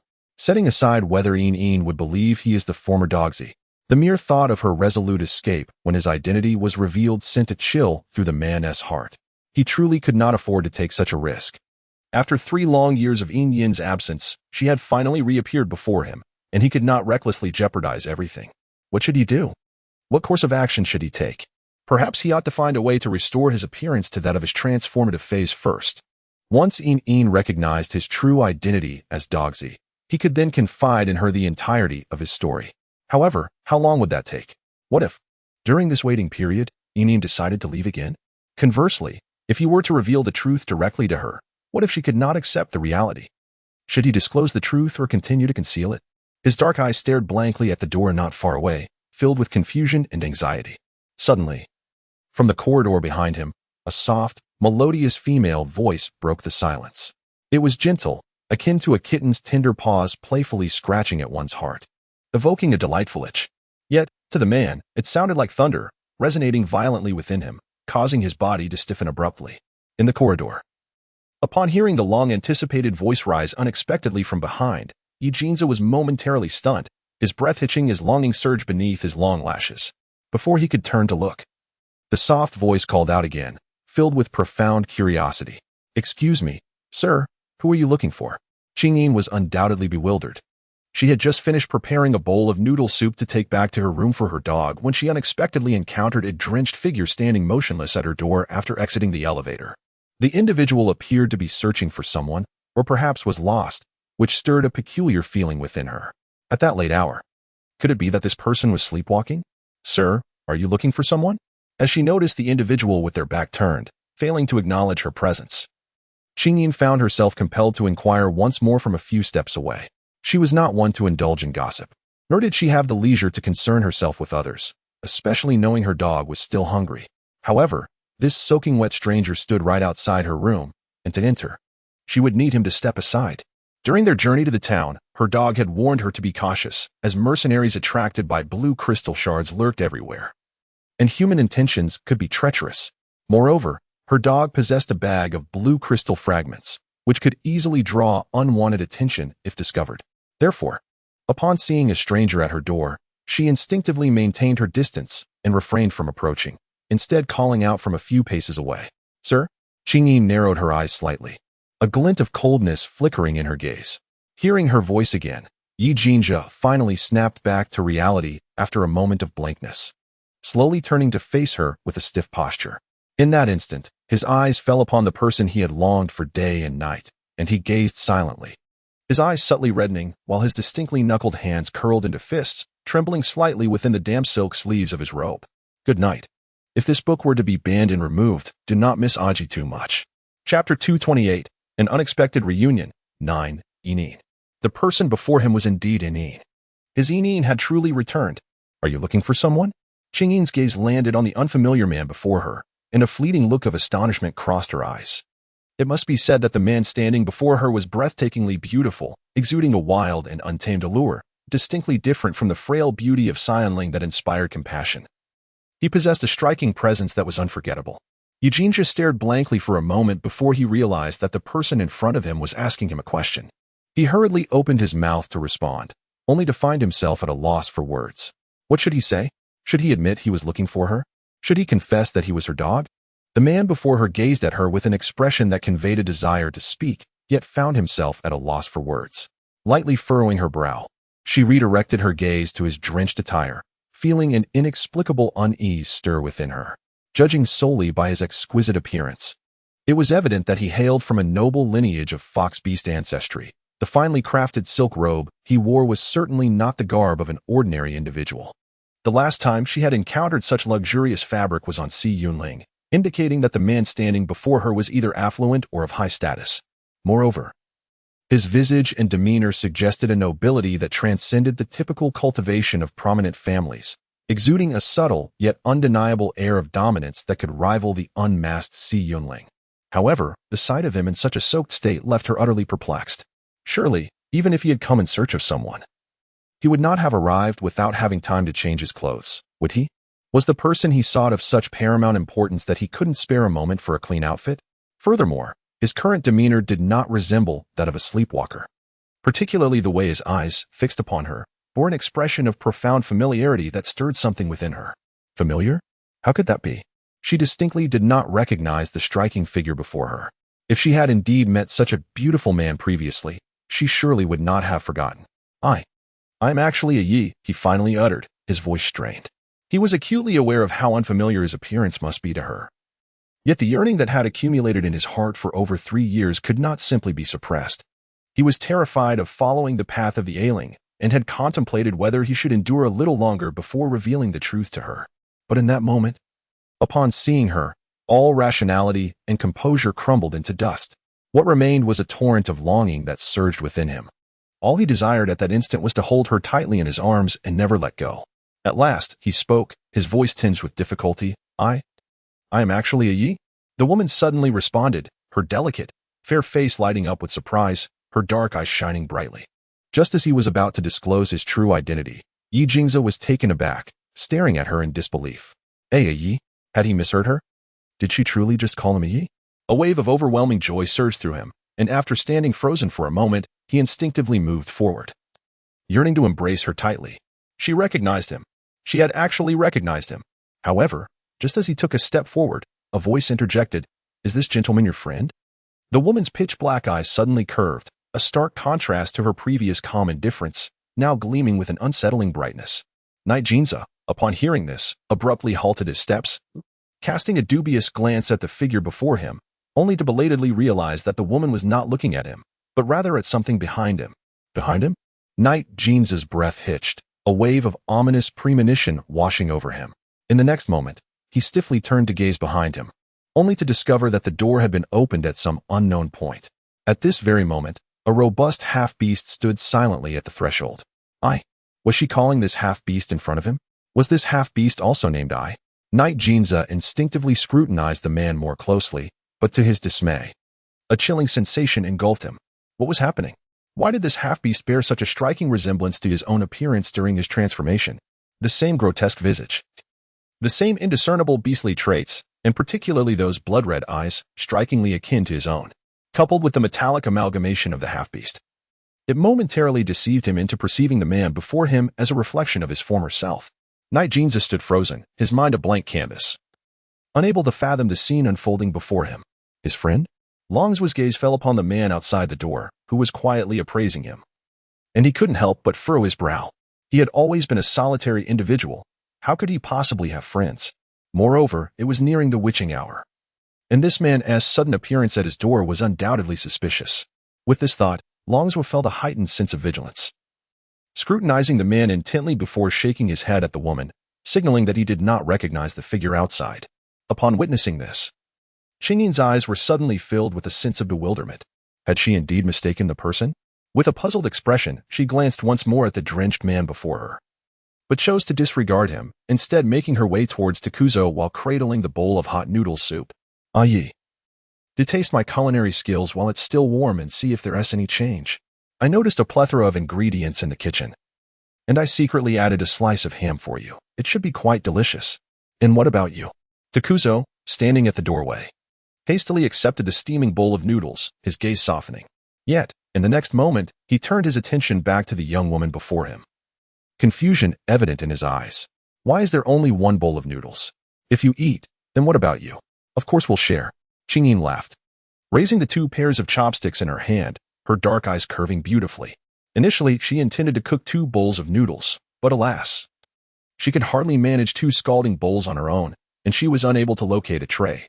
Fortunately, she opted for a large bowl to serve the noodles, planning to return to her room and share with her dog. After all, she and her dog were quite familiar with each other. Living under the same roof without any sense of formality, sharing a bowl of noodles was hardly a matter of concern. Moreover, when ravenous, who would bother with etiquette and rules? Share? Takuzo's gaze fell upon the 2 pairs of chopsticks in her hand, his eyes widening in surprise. In the next moment, as if a thought struck him, he felt his beast ears flush with warmth, a hint of embarrassment coloring his cheeks. Standing nearby, Yujinza was utterly astonished by the amiable interaction between the two. He was taken aback by the sight of this reunion with Qingyin after 3 years unfolding in such a manner. But what astonished him even more was the identity of the half-beast before him. Listening to their conversation, he could hardly believe that this damned half-beast had usurped the identity that rightfully belonged to him. And here he was, engaging so harmoniously with Qingyin. What was happening? What on earth was going on? Had Qingyin been living with this half-beast for the entirety of these 3 missing years? Were they? No. Reflecting on their earlier conversation, it seemed that Qingyin had only recently encountered the half-beast. Otherwise, she wouldn't have uttered, "Taste my culinary skills and see if there's any change." Yet, even if they had only met recently, why was Qingyin so certain that this half-beast was indeed him? What on earth was transpiring? Good night, my dear ones. I desire many, many votes. Chapter 230. He became an insignificant person. 1. In the distance, a maid hesitated, holding a clean bathrobe, and upon noticing the presence of outsiders, promptly altered her address. The hotel manager, following closely behind, hurriedly seized the bathrobe from the maid's grasp and rushed towards Yijinja, his expression markedly distressed. Due to the prince utilizing a private elevator, they were unable to catch up in time and fell behind considerably. He had never witnessed His Highness in such a state of disarray, appearing before others completely drenched, which starkly contrasted with his usual fastidious nature. In the past, this very ancestor had postponed a ceremonial gathering for an entire hour simply because the silver buttons on his cuffs were asymmetrical, as the mismatched cuffs had disrupted his mood. At this moment, the hotel manager's gaze fell upon the man, still dripping with water, and it was evident how alarmed he felt. His nerves were taut, and he immediately became excessively cautious. His gaze swept over a man and a woman standing before room 407, and the hotel manager hesitated before approaching them, his demeanor extremely respectful. "My lord, this gentleman is the one delivering the goods. Does His Highness not recognize this half-beast man? Why is he now standing alone like a stranger, even in his state of excitement, without changing his wet clothes? Moreover, the expressions of the two inside do not seem welcoming. Rather, their actions suggest they might be preparing to close the door and ignore him." The hotel manager swiftly concealed his speculations, suppressing his astonishment as he hastily introduced the still-open door to Takuzo, carefully choosing his words to ease the exceedingly awkward atmosphere. "Mr. Yi, this is my master. After I presented the goods you provided to my master, he expressed great admiration and specifically wished to make your acquaintance. Mr. Yi?" Upon hearing the hotel manager address the man inside, Yi Jinja's cold gaze darkened, his eyes tinged with barely perceptible anger. This impostor had even appropriated his name? How infuriating. The master of the hotel? Wishing to make an acquaintance? Takuzo paused momentarily, taken aback, as he had not anticipated that his earlier submission of the blue crystal fragment sample to the hotel manager would elicit such a prompt response, especially with the hotel master himself coming forth. This was indeed a tremendous surprise. The two men silently sized each other up, neither uttering a word. Meanwhile, Qingyin, who had already entered the room, rushed out upon hearing the hotel manager's introduction, her eyes widening as she beheld the drenched Yi Jinja outside, momentarily stunned. Is this truly the master of the hotel? And he specifically came to meet him? So drenched, without even the time to change clothes, you hastily arrived? Such enthusiasm seems to surpass the fervor of historical instances of welcoming with overturned shoes by several degrees. Qingyin suddenly became intrigued. Although she had been busy in the kitchen and was unaware of the unfolding events, she grasped the situation after overhearing the hotel manager's remarks. Her eyes instantly sparkled with understanding. It appeared that the proprietor of the hotel harbored a keen interest in the blue crystal fragments belonging to the dog. Otherwise, he would not have rushed over, drenched and exhilarated. It was no wonder he had remained motionless in the corridor, seemingly waiting for the manager to introduce him to the room where the dog resided. "Is the gentleman interested in our blue crystals?" Qingyin inquired, her gaze directed at the wet man outside the door. Despite his drenched appearance, his exquisite features remained striking, with an undeniable brilliance in his eyes.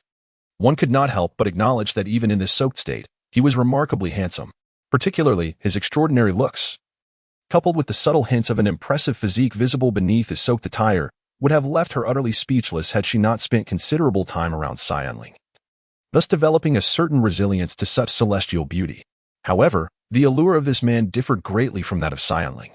One exuded a bold audacity, while the other possessed a delicate elegance akin to jade. Placed side by side, it would indeed be challenging to discern who surpassed the other. The hotel manager, observing the scene, was taken aback. The beauty of his lord was truly unparalleled, and the only other individual who might rival him was likely the head of the Xi family.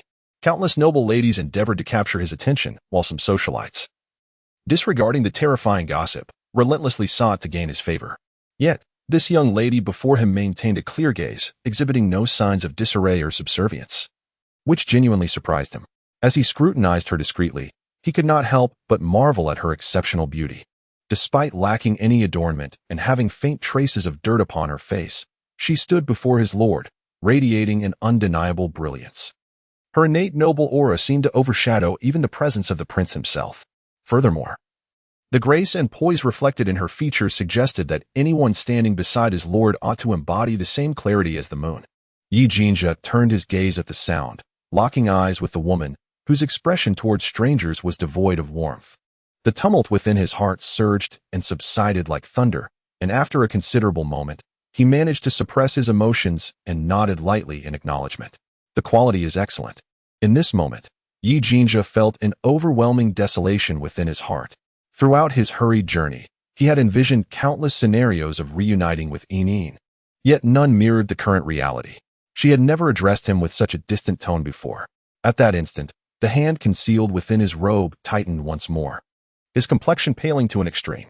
Upon hearing the man's commendation, a flicker of light ignited in Qingyin's eyes, followed by a polite, superficial smile as she continued the conversation. Since the gentleman found it agreeable, it surely indicated a sincere intent for collaboration. It appeared that the bag of blue crystal shards would fetch a price that would utterly satisfy her. Yi Jinja, the man spoke softly, his exquisitely beautiful eyes quietly gazing at the woman.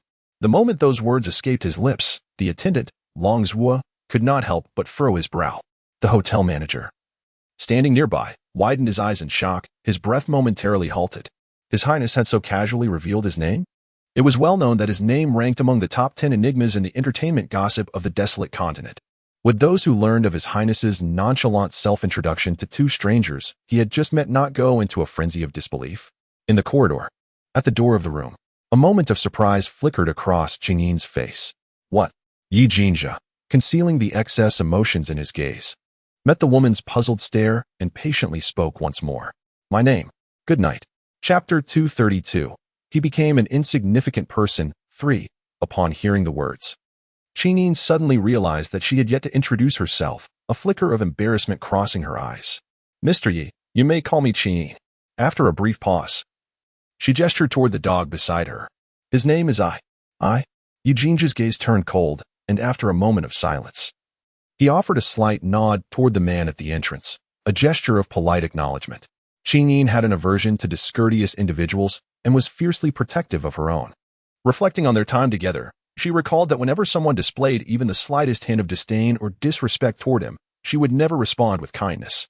If he wished to leave a favorable impression on her, he must treat the man with utmost courtesy, even if he yearned to dismantle this impostor limb from limb. Indeed, Yi Jinja's polite gesture elicited a hint of surprise in Qingyin's eyes, and her demeanor softened, no longer as rigid as before. The hotel manager, witnessing this, nearly had his eyes pop out in astonishment. Good heavens! Was he blind just now?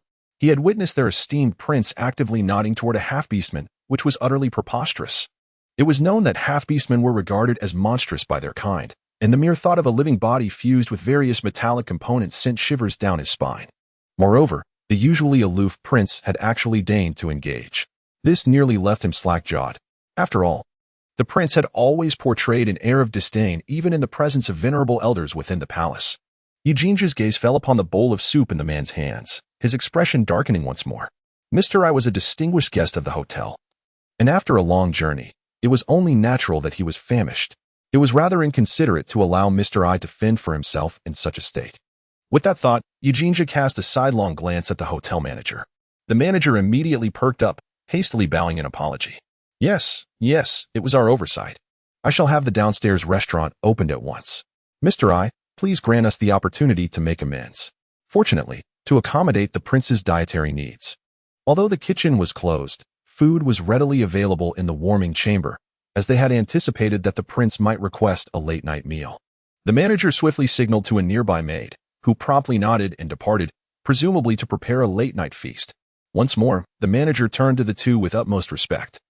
I sincerely hope that Mr. I and Miss Qinyin will graciously enjoy this meal, granting us the chance to rectify our oversight. With a single phrase, Qinyin and Longswell were momentarily taken aback, exchanging glances of surprise. Such enthusiasm! Longswell furrowed his brow, intending to voice his refusal. In his heart, no delicacy could compare to the bowl of noodles personally prepared by Miss Qinyin. Moreover, she had just expressed her desire to share that bowl of noodles with him. Filling him with anticipation, he had no inclination to indulge in the late-night fare prepared by the hotel. As Longswell's brows knitted tightly, he prepared to refuse.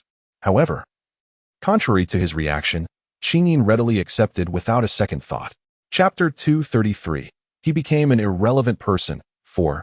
Longswell looked at her in astonishment, just in time to catch the playful wink from the young woman, momentarily rendering him speechless. She turned her face toward the hotel manager, her brows curving in good spirits. Since Mr. Yi and the manager are so gracious, my companion and I shall not stand on ceremony. Setting aside the fact that the hotel owner had benevolently come forth to extend goodwill, they were obliged to graciously accept this kindness. Simply in terms of nutrition, how could a simple bowl of egg noodle soup compare to a fragrant and hearty meal? The dog, now a half-beastman, appeared robust on the surface. Yet one could not guarantee that hidden health issues had not begun to manifest within, had their living conditions been somewhat better, with greater nutritional intake. The after-effects of being a half-beastman could surely be mitigated. Given that a sumptuous meal was being offered, how could she possibly let this opportunity slip away? Furthermore, the hotel owner's kindness was likely motivated by the blue crystal fragments they possessed. If the other party was willing to purchase, they were equally inclined to sell. It would be prudent to finalize pricing over this shared late-night meal. If the price were agreeable, discussions of a long-term collaboration could also be on the table. With this line of thought, attending this late-night meal became imperative. All right. Seeing the woman relent, the hotel manager quickly chimed in, eager to lead the way. However, noticing that His Highness was still standing there, drenched, he hesitated momentarily, a flicker of contemplation crossing his gaze. He then turned to indicate the direction of the elevator to the two at the entrance.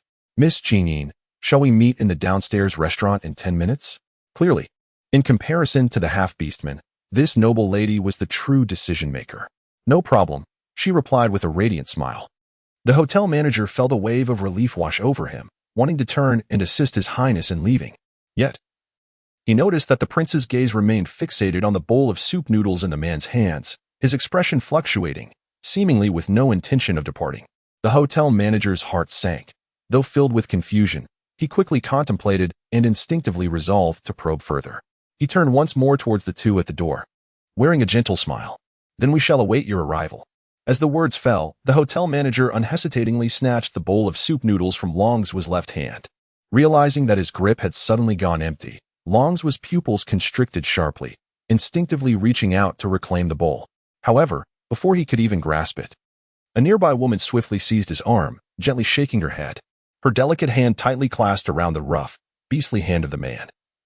Presenting a striking contrast of white and brown, Long's attention abruptly shifted, his gaze landing on the woman who had caught his arm, astonishment blooming in his blood-red eyes. Beside them, Eugene's expression darkened, his gaze cold enough to pierce through flesh, nearly brimming with murderous intent aimed at the manager's hand. Long's raised his eyes to the woman, a hint of grievance flickering in his crimson orbs. That was the bowl of noodles specially prepared for him by Yin. He could have finished it before heading down to the restaurant. After all, the main focus was the transaction of the blue crystal. What he dined on for a midnight snack was of no consequence to him. Sensing the grievance in her beloved pet's eyes, Yin couldn't help but gently flick Long's forehead, a mix of exasperation and amusement in her expression. Noodles can be eaten at any time, but Mr. His kindness is indeed rare. We must not disregard his goodwill. Yet, he truly did not care for others' kindness. He merely wished to quietly remain in the presence of the person before him. Is I being disobedient? The woman tilted her head, her lips pouting slightly. A semblance of displeasure evident. Long's expression shifted dramatically, his posture straightening instantly. He would eat anything Miss Yin said. After a brief pause, feeling he had not performed adequately, Long's quickly responded, yes. At his words, the woman finally smiled, her gaze softening as it fell upon her earnest and shy companion. Her eyes sparkling with delight. Now that's my good boy. Witnessing their carefree interaction from a distance, Eugene's face turned ashen. The sight of the woman's radiant smile, bright enough to illuminate his cold heart, being directed at an impostor stirred an uncontrollable fury within him. Yet, he found himself at a loss for words. Previously, when he was unaware of the impostor's existence, he had worried that even if he revealed the truth, Yin would not believe him, as his appearance had changed drastically. And now, the presence of this impostor left him with no options, rendering him hesitant to disclose his true identity as Long's. To do so would only exacerbate the situation. More critically, he understood Yin. Since the impostor had gained her trust, it was evident that she had been convinced of something. If he were to confess his identity now, it would only induce her aversion towards him and further reinforce the impostor's position, proving utterly futile. However, this impostor possessed a cunning mind. Although he had remained largely silent throughout, the few words he had uttered revealed a grave impairment of his vocal cords. Was this damage intentional? If so, his ability to speak was constrained, and his voice no longer resembled its former self. It was impossible for Yin to discern any anomaly in such a short span of time. Damn it, who was this impostor? Not wishing to linger any longer, Eugene's feared that he might not be able to suppress the murderous intent brewing within him, and thus he quietly made his way towards the elevator. Everything had unfolded too abruptly. Nothing was as he had anticipated. He now required time to untangle this entire situation, for he truly could not guarantee what outrageous acts he might commit next. Observing His Highness turn to leave, the hotel manager promptly bowed to the two individuals at the entrance and hastened after him. The two walked down the long corridor of the hotel, one following the other. According to palace protocol, the hotel manager intended to escort the man to the private elevator before turning to depart. However, to his surprise, once the man entered the elevator, he merely stood there silently, neither pressing the floor number nor closing the elevator door, which left the hotel manager hesitant to leave. Noticing that the hotel manager had yet to enter the elevator, the man furrowed his brow, his dark eyes coldly fixating on the individual outside the elevator. What? Do you require my invitation to step inside? Hearing the displeasure emanating from within the elevator, the hotel manager was taken aback, momentarily paralyzed with shock. After a brief moment of stupor, he almost sprang into the elevator, his expression one of terror. And no, what is happening? His Highness is actually allowing me to use this private elevator? This is truly unexpected. Daring not to await further commands from the man before him, the hotel manager hurriedly pressed the elevator button for the desired floor. Before he could even collect his tumultuous emotions of joy and fear, he felt a long, elegant hand snatch the bowl of noodle soup from his grasp. Indeed, it was not a mere taking but a forceful seizure, as if the bowl he held was a rare treasure.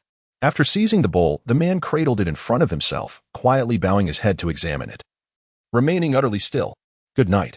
Chapter 235. He became an irrelevant person. 6. The hotel manager was left utterly dumbfounded. What was happening? His Highness apparently had a penchant for noodle soup. Otherwise, why would he snatch the bowl from his hands? The hotel manager was so astonished that he dared not make a sound, his fox-like eyes gazing curiously into the bowl.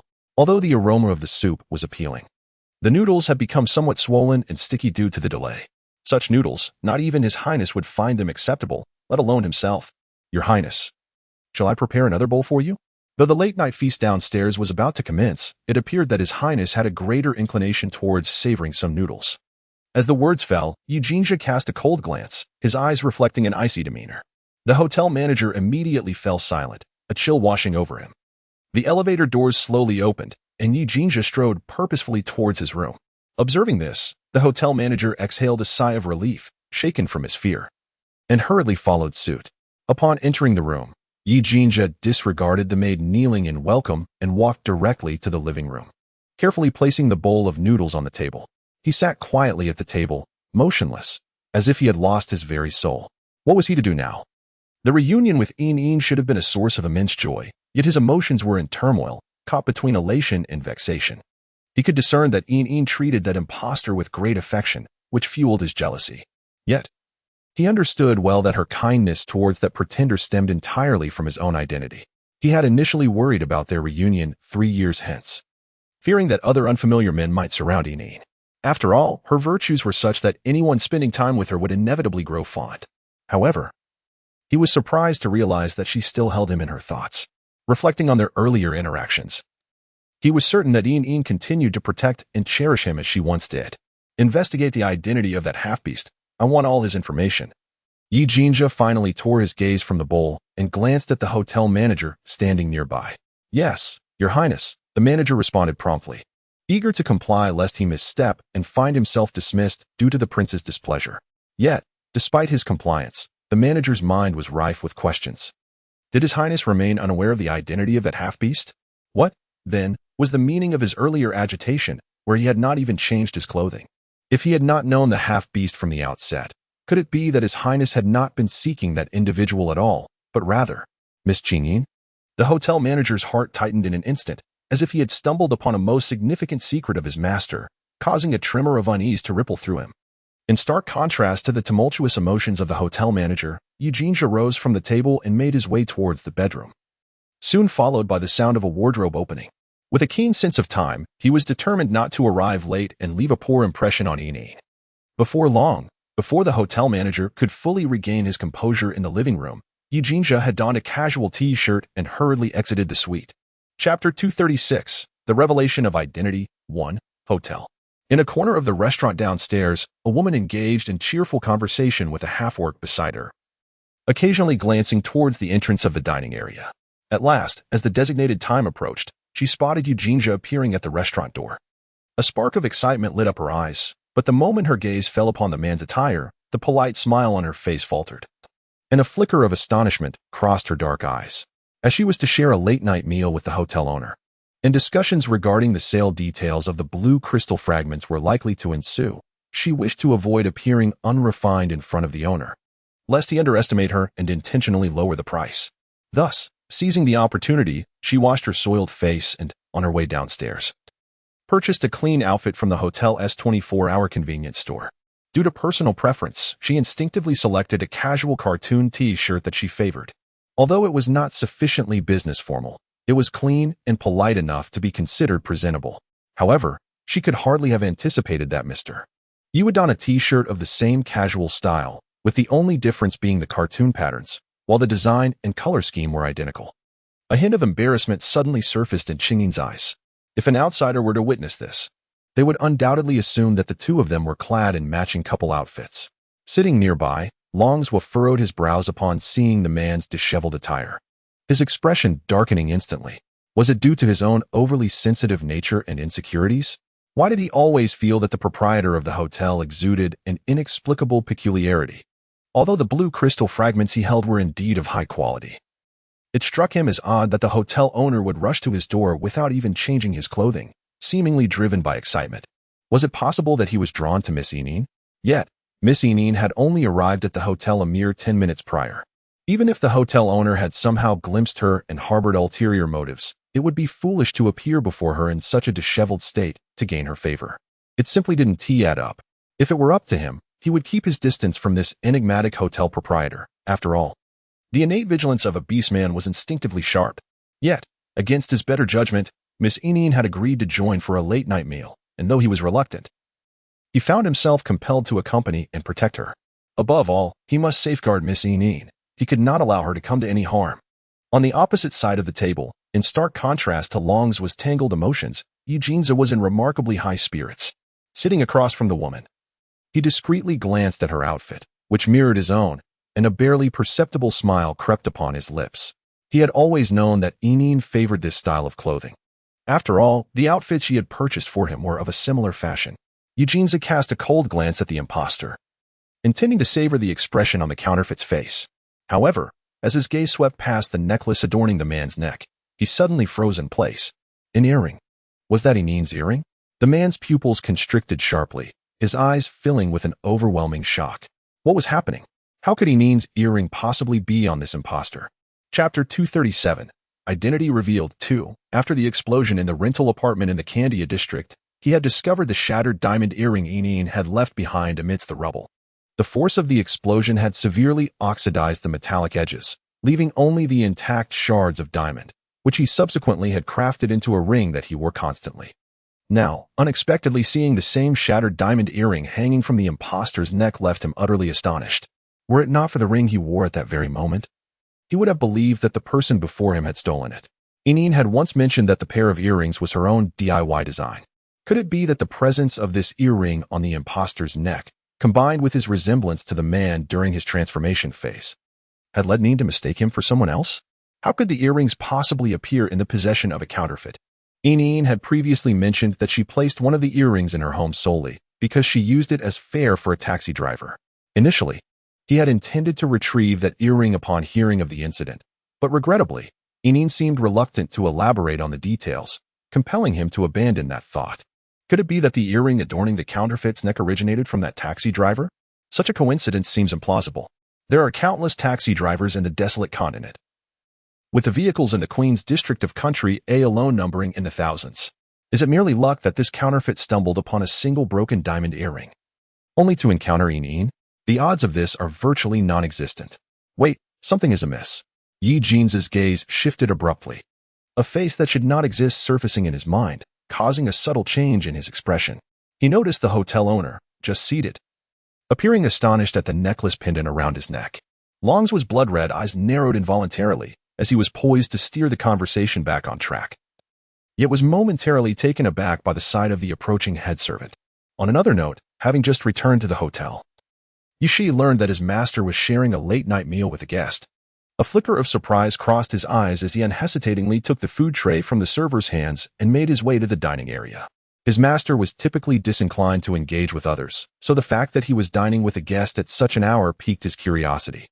Had his master found himself beset by an inescapable guest?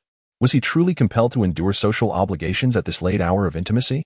Yet, when has his master ever encountered such a troublesome visitor? Could it be that his master had fallen into some vexing predicament?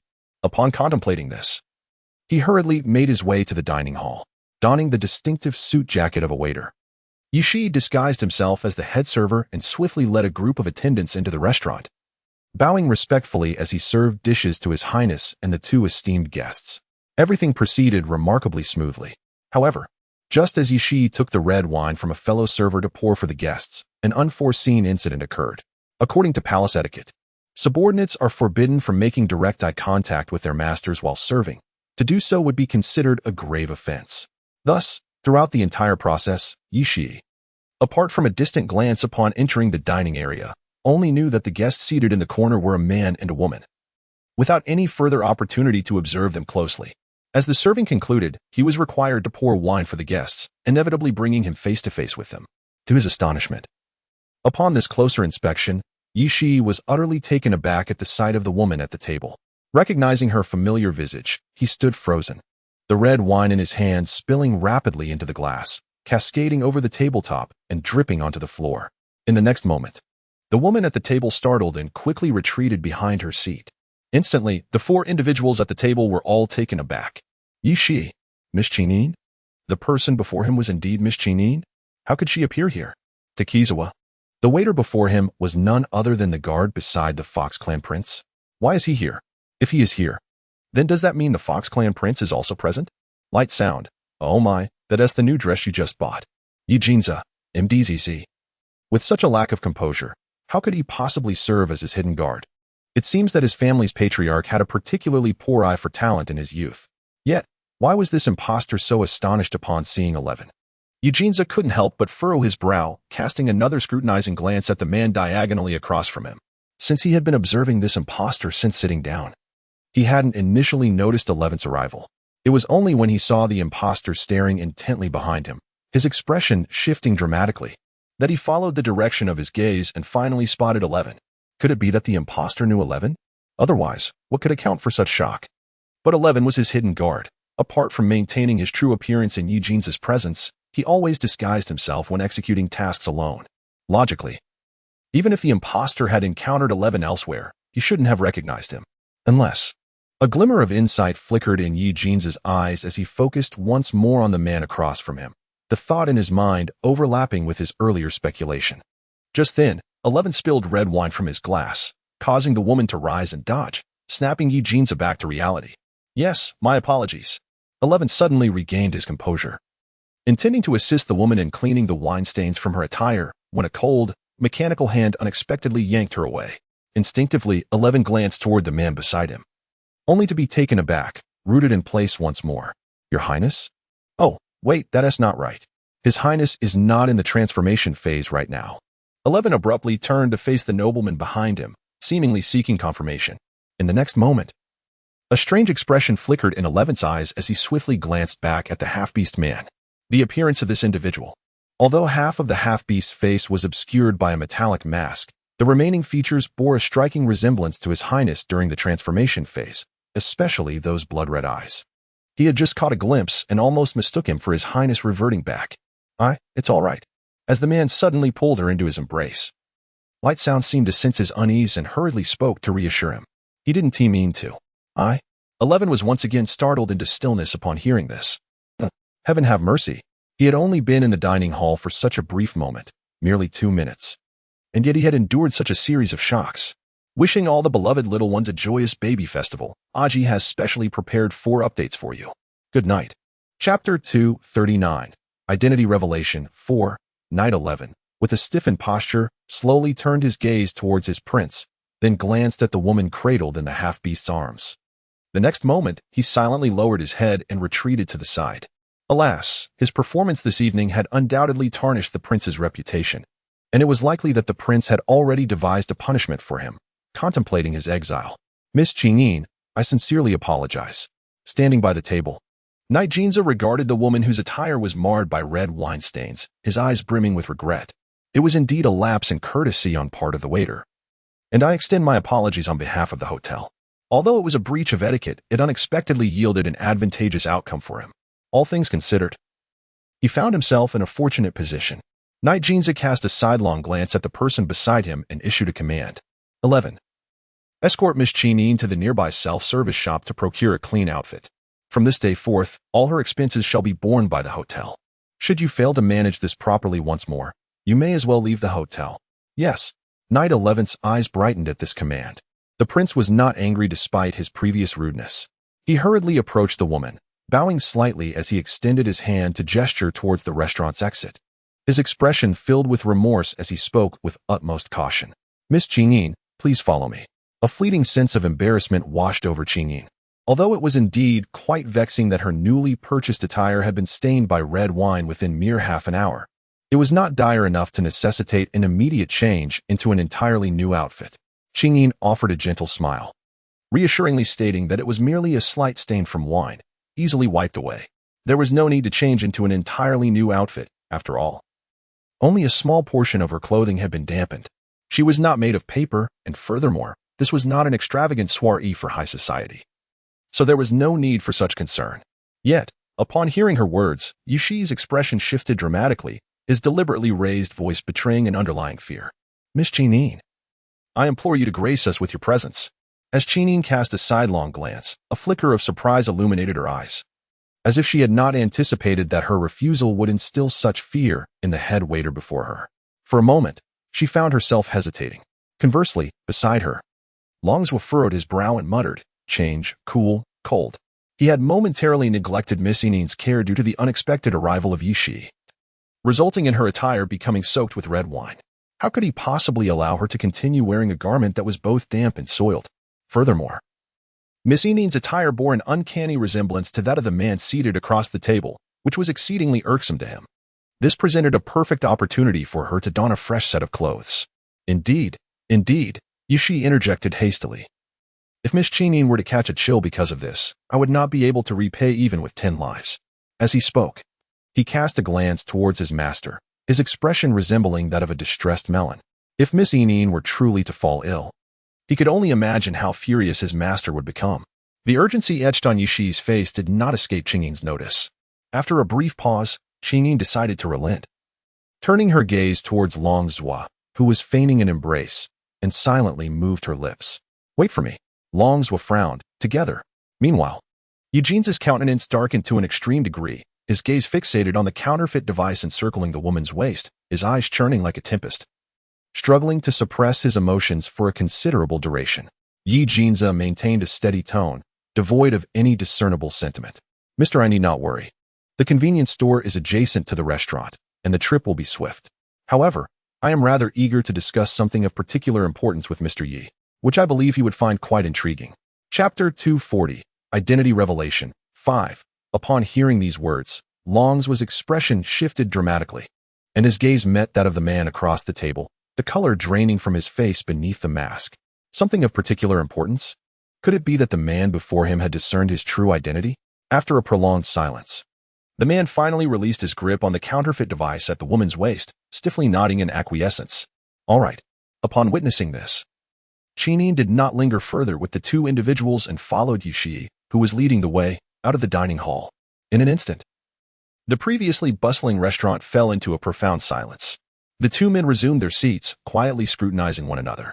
Longswa gazed intently at the man before him, his eyes wide with disbelief, yet the disdain that flickered within them was even more conspicuous. Had it not been for the sudden appearance of the individual named Shi, who showed such deference to the man in front of him, he would scarcely have believed that the grotesque figure from the past could possess such an exquisite exterior. Oh, indeed, it seems he had resorted to disguising himself in that hideous manner to elicit sympathy from Miss Ineen, all in the name of seduction. Although he remained unaware of the precise nature of Miss Ineen's relationship with the man before him, he was no longer the lowly wretch he had been 3 years ago, unable to even secure his own sustenance. He was determined to protect Miss Ineen, even if it meant risking his own life to ensure her safety. He would not permit this infamous prince of the Fox tribe to extend his malicious claws toward her again. Meanwhile, Eugenza was also quietly assessing Longswa. Over the past 3 years, he had never relinquished any opportunity to track down Ineen's whereabouts. He had even spared no expense in bribing the members of the Si family to recover the diary that Si Yunling had stolen. He had lost count of how many times he had perused that replicated diary. Every word was etched in his memory, and he recalled precisely which page contained what information, as well as the number of words and punctuation marks on each page. Coupled with the relentless research conducted by his team over the last 3 years, he had gained a thorough understanding of Ineen's identity and the reasons for her departure. He was well aware of the explosion's devastating force. Ineen had survived due to the trace elements within her body during her temporal mission. But what of Longswa? The explosion had originated from the apartment, and Longswa had been there, in such close proximity. How had he managed to survive? Longswa, it has been a long time. Eugenza broke the silence first, his voice emanating a cold chill. Longswa's heart sank. Upon seeing Yushi, he had already suspected that the Fox Prince was nearby. Reflecting on the peculiar behavior of the man before him when he had appeared at the door, everything became clear. The hotel owner was none other than the Fox Prince, the very individual Miss Eneen sought to protect. No wonder that the moment Miss Eneen arrived at the hotel, this man hurried over, even neglecting to change out of his drenched clothing. "It has been a long time, Prince of the Fox tribe," he replied, his voice hoarse yet resolute, offering a definitive response to the other. "You should be well aware that she is mine." Without superfluous words, Eugenza calculated the time the woman had left, his gaze dark and brooding as he fixed his eyes upon her. Tangswu observed quietly, though her face was pale and devoid of color. Her gaze held an unwavering determination, refusing to cower. "You abandoned her. Good night." Chapter 241. Identity Revealed. 6. Upon hearing this, Yi Jin's striking, elongated fox-like eyes narrowed slightly. "I did not." He was, after all, the one who had been abandoned. He was the one whom Eneen had forsaken. For 3 years, he had steadfastly believed that he would one day find her, thus he had remained virtuous, never once betraying her trust. Yet, he was the prince of the Fox clan. He had to navigate the treacherous waters with those scheming elders in the palace, enduring certain facades he had to maintain. He admitted that over these 3 years, beautiful women had indeed surrounded him, but he swore he had not laid a finger upon any of them. His demeanor became increasingly savage, cold-hearted, and emotionally volatile as he concocted various excuses to eliminate each of the loathsome women brought to him. Consequently, his notoriety spread far and wide, with tales circulating in the streets of how he coldly dispatched one lover after another. Yet, he remained unfazed. In his heart, there was only Eneen. He would not permit the presence of any other woman beside her. He believed that as long as he was infamous, those old men in the palace would think twice before attempting to thrust women upon him. And indeed, his strategy proved exceedingly effective. The number of women those old men had tried to send his way had dwindled significantly compared to the initial onslaught. Over these 3 years, he had contemplated escaping from the shackles of his identity as the Fox clan prince, but he could not afford to do so. He understood all too well that if he were to abandon this identity, he would never again be able to find Eneen. Without power, wealth, or connections, how could he hope to search for her without the status of the Fox clan prince? Therefore, after much deliberation, he resolved to maintain his position as prince and to hold it steadfastly. Once the experimental team successfully developed the time-space machine and transported him to Yin's world, then he would no longer care for the title of Fox clan prince, nor for power and wealth. They would have no bearing on him. Over these 3 years, he had endured countless hidden and overt attempts on his life. While he appeared glamorous and resplendent in public, the darkness he had experienced in private was known only to him. Had it not been for the thought of finding Eneen, he would have given up countless times. But now, none of that mattered. Eneen had finally appeared. All the hardships and helplessness he had shouldered had become a thing of the past. Although the emergence of Eneen disrupted his original plans, he resolved that this time, he would never allow her to leave again. Even if, hypothetically, she truly intended to depart, he would ensure that he accompanied her at all times. Hearing the person across the table deny it without a moment's hesitation ignited a surge of anger within Lang's gaze. "You, with your harem of beauties." Since his recovery, the rumors surrounding this prince of the Fox clan had become overwhelmingly numerous. Among the most discussed topics during leisure hours were the whispers of a harem of stunning beauties and the night prince who bedded 10 women, all of whom perished by dawn, tales that made one's cheeks flush with embarrassment. How could someone so promiscuous in their private life audaciously claim he does not have any? It was utterly absurd. "Are you certain?" Eugenza inquired, furrowing his brow. "Do I have even a single beauty by my side? Is there even a single concubine in my presence?" Langswell was momentarily taken aback, his previously surging wrath suddenly stifled. Indeed, reflecting on those rumors, while everyone spoke of the man's numerous beautiful consorts, it seemed that over the past 3 years he had not entertained a single concubine. The socialite Sinizwe had never lasted more than a week. It was precisely because of the constant demise of these young ladies and the influx of new candidates that the rumor of his harem had proliferated.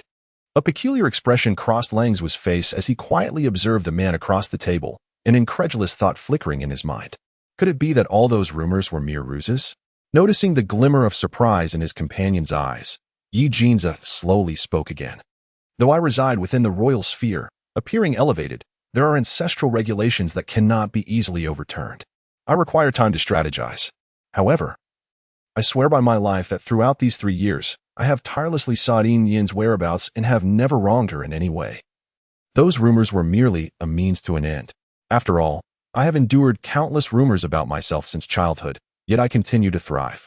In the present day, for the sake of Yin, he willingly embraces the situation. However, he never anticipated that he had yet to reach Yin's world, only to discover that she had returned once more. Upon reflection, if Yin were to hear the rumors circulating about him, it would be utterly disastrous. Jinza, feeling somewhat troubled, rubbed his temples. He realized that he had been negligent.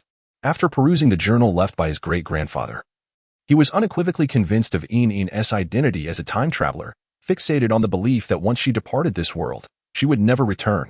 Thus, he was determined to pursue her without delay.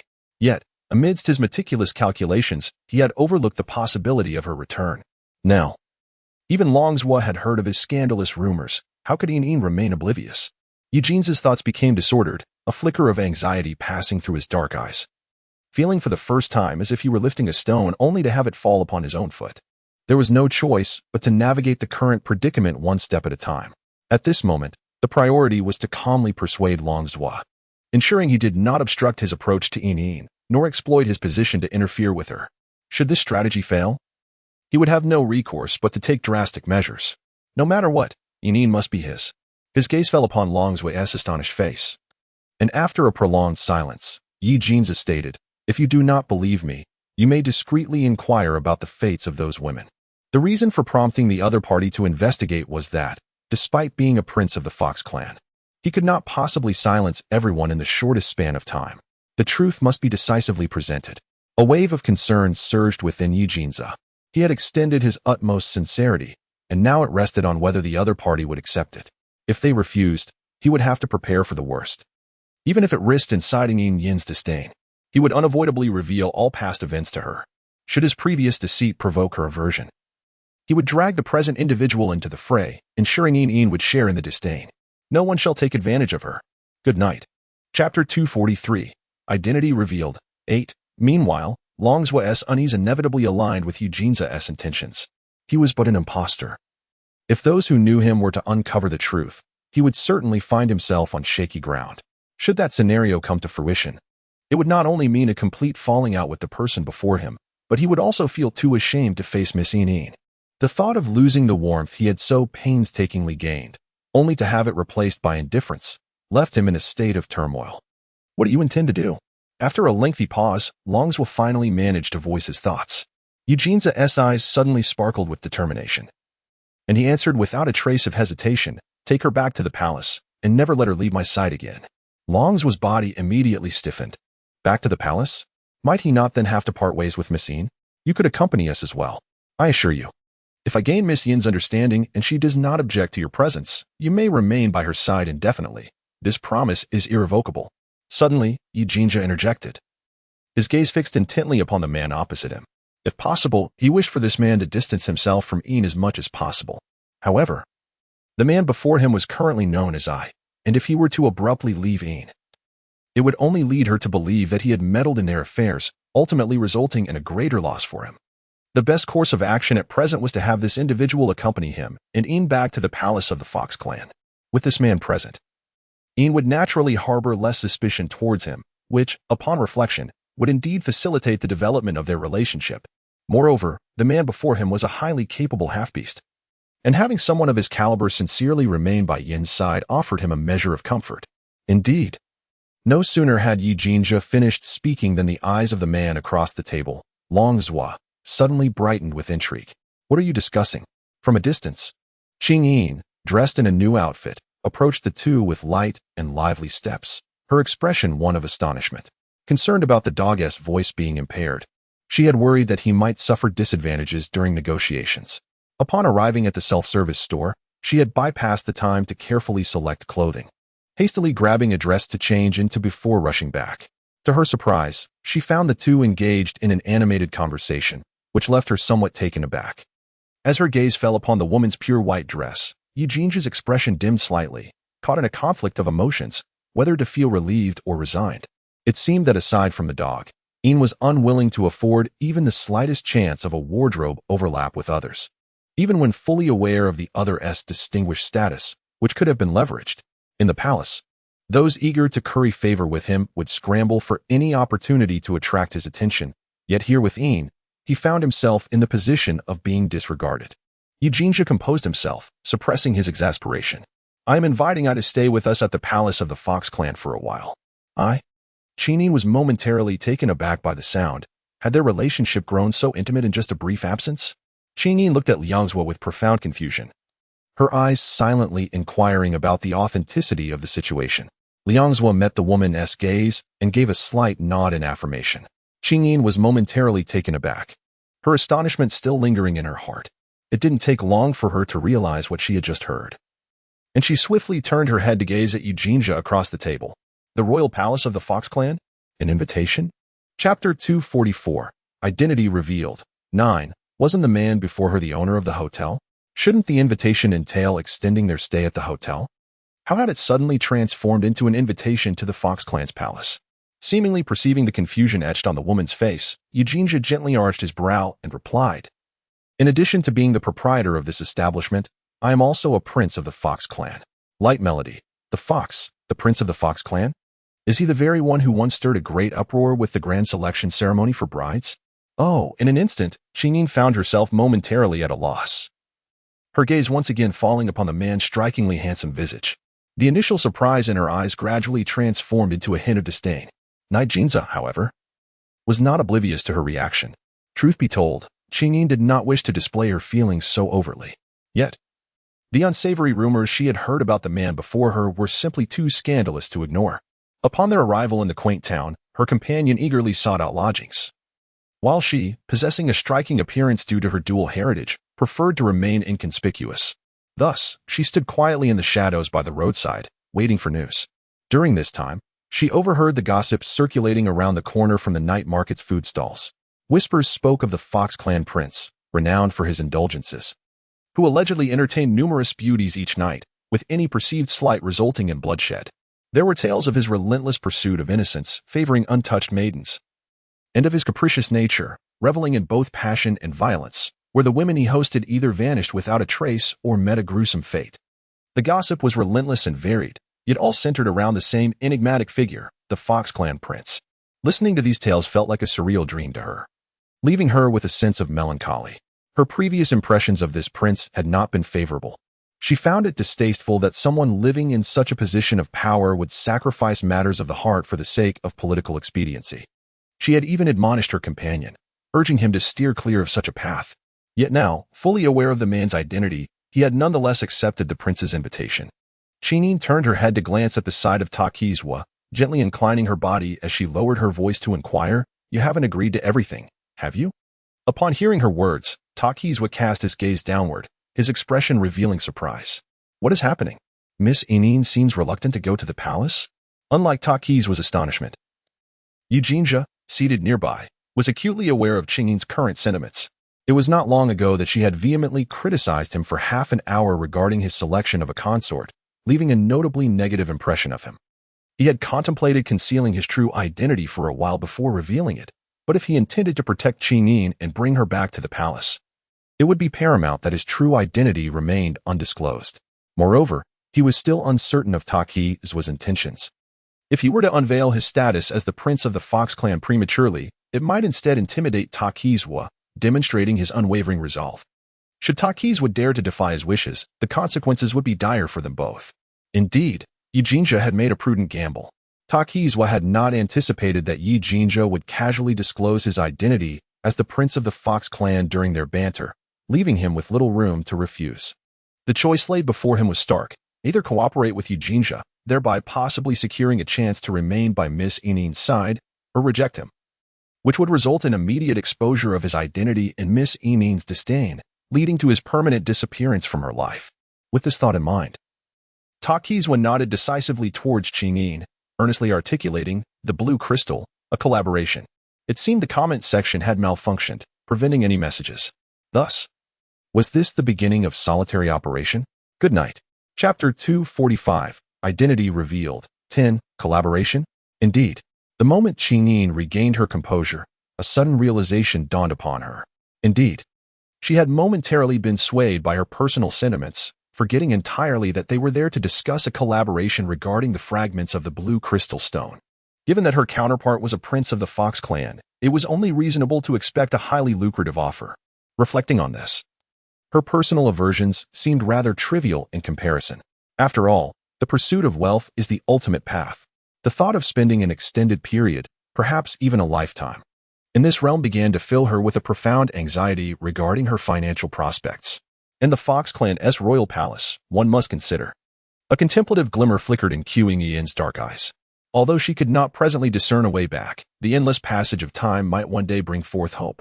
Given the princely invitation from the Fox clan, she might seize this opportunity to explore the imperial palace for any leads on the elusive courtship.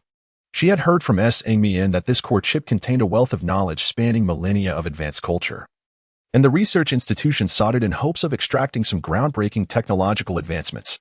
Thus, it could be said that if fortune favored her, this very chip might hold the key to her return. With this thought igniting a tempest of excitement within her, any lingering hesitation evaporated. When she glanced at the man seated across from her, her eyes sparkled with delight. Since the prince's gracious invitation was difficult to decline, they would graciously accept. In the ensuing time, the three began to deliberate on the specifics of their collaboration. Due to the damage sustained by Lingzhu's vocal cords, the discussion was punctuated by brief interjections, with most of the dialogue occurring between Qingyin and YJNZ regarding pricing. After an extensive negotiation, Qingyin not only secured a price that greatly satisfied her, but also drafted a verbal agreement outlining the terms of their future cooperation. YJNZ's eyes brightened with understanding, and after a moment of earnest contemplation, he made slight refinements to the agreement. In no time, they reached a new accord. The evening's repast concluded on a harmonious note. Once satiated, Qingyin and her companion rose to take their leave. As they ascended in the elevator to their designated floor, they were unexpectedly halted by the sudden appearance of YSHY, who hastily approached them. With utmost respect, he presented 2 VIP room cards. "Miss Qingyin," he said, "my master has instructed me to ensure that you, as esteemed guests of the Fox clan, are treated with the utmost courtesy.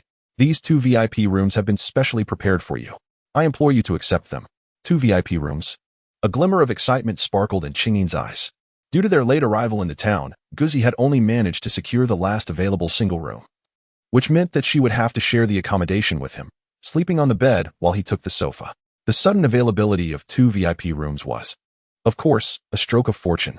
"Thank you, Your Highness," she said, accepting the room key from Yishi without hesitation, her demeanor unruffled. After all, they were esteemed guests of the prince, and such generous perks were to be gratefully received. Upon witnessing her acceptance, Yishi felt a weight lift from his throat. He had been deeply concerned that Miss Qingyin might refuse the room key. If the prince were to discover that Miss Qingyin insisted on sharing a single room with that half-beast, it would surely cause an uproar. After exchanging a few polite words, Yishi bid farewell to the 2 and hurriedly rushed back upstairs. The next day, having reached a consensus the previous night, the 3 of them each tidied themselves up and gathered at the hotel entrance at the appointed time to board a hyperspeed vehicle, bound for the airport located a mile away to take a private jet directly to the Fox clan's royal palace. However, just as Qingyin and Longzhuo were about to approach the vehicle, Longzhuo's expression suddenly changed upon hearing a woman's voice. In an instant, he pulled the forward-moving Qingyin into his embrace and turned to shield her protectively. Qingyin, surprised by the sudden tug, barely had time to react when, without warning, the hyperspeed vehicle, still a dozen meters away, erupted in a deafening explosion. The shockwave reverberated through the entire street, causing the hotel itself to tremble. In an instant, chaos erupted in the streets, with screams and cries for help filling the air. Flames surged forth from the vehicle, and the man formed a human shield with his body, completely blocking the fire and flying debris from reaching the woman he held. In that moment, trapped in the man's embrace, Qingyin felt the temperature of his mechanical parts soar, searing against her like a heated iron. The man seemed to sense the sudden rise in his own temperature after deflecting the initial shards of debris from the explosion. He unhesitatingly pushed the woman away from him, as if fearing he might scorch her. Suddenly tugged and then forcefully pushed away, Qingyin stumbled backward, nearly falling, when a pair of strong hands caught her just in time, enveloping her in a warm and reassuring embrace. Without a moment to glance at her savior, her gaze fell upon Longzhuo, whose complexion had drastically changed.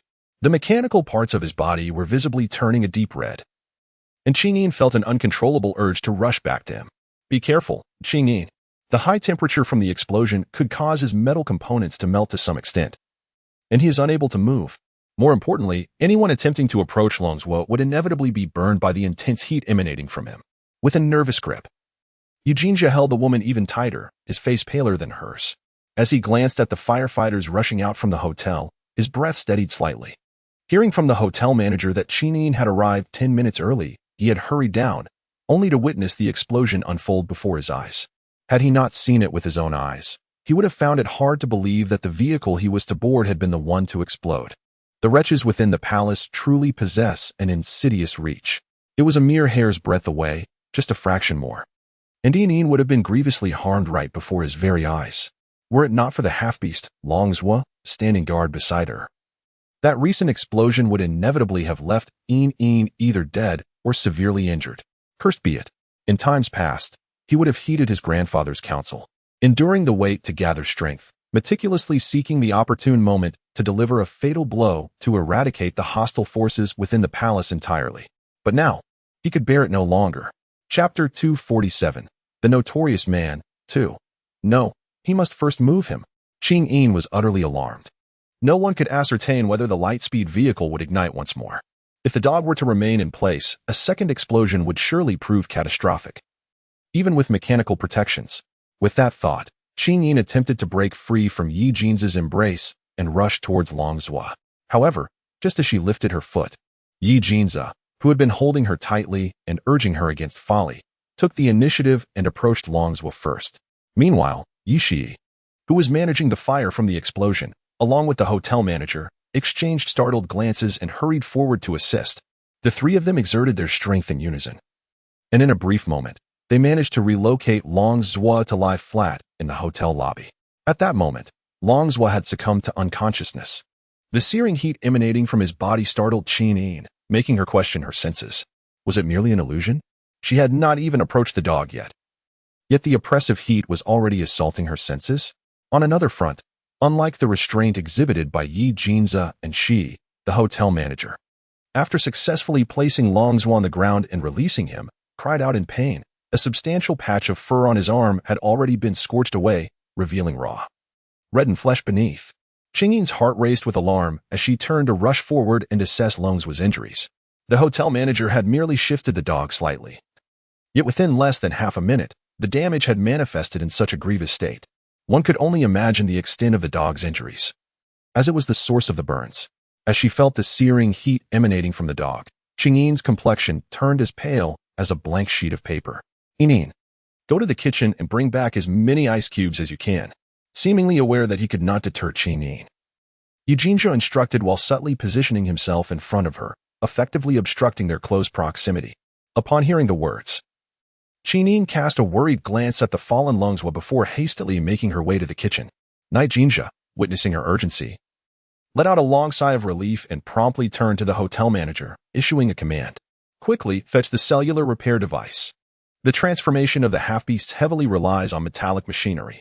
Furthermore, some of these half-beasts, in an effort to enhance their combat capabilities, have incorporated weaponry akin to flamethrowers and firearms into certain mechanical parts of their bodies, rendering them veritable walking weapons. Should these weapons encounter an explosion, they could easily trigger a secondary human explosion due to an inability to dissipate heat in time. He was uncertain whether Longzhou had undergone such modifications, but as a precaution, he could not recklessly allow Qing Yin to approach him. Yes, the hotel manager dashed towards the medical room. Meanwhile, 11, armed with a cooling device, did not wait for Jinja's orders and began spraying the individual on the ground. Thus, when Qing Yin returned with a basin of ice, Longzhou, who had been lying on the ground, had already been placed on a stretcher while Jinja was beside him. Utilizing a portable cellular repair device to mend the interface between human tissue and metal, Qing Yin hurriedly approached and poured ice cubes over Tang Zui's body, her gaze unwaveringly fixed on the cellular repair device in Yi Jinja's hand.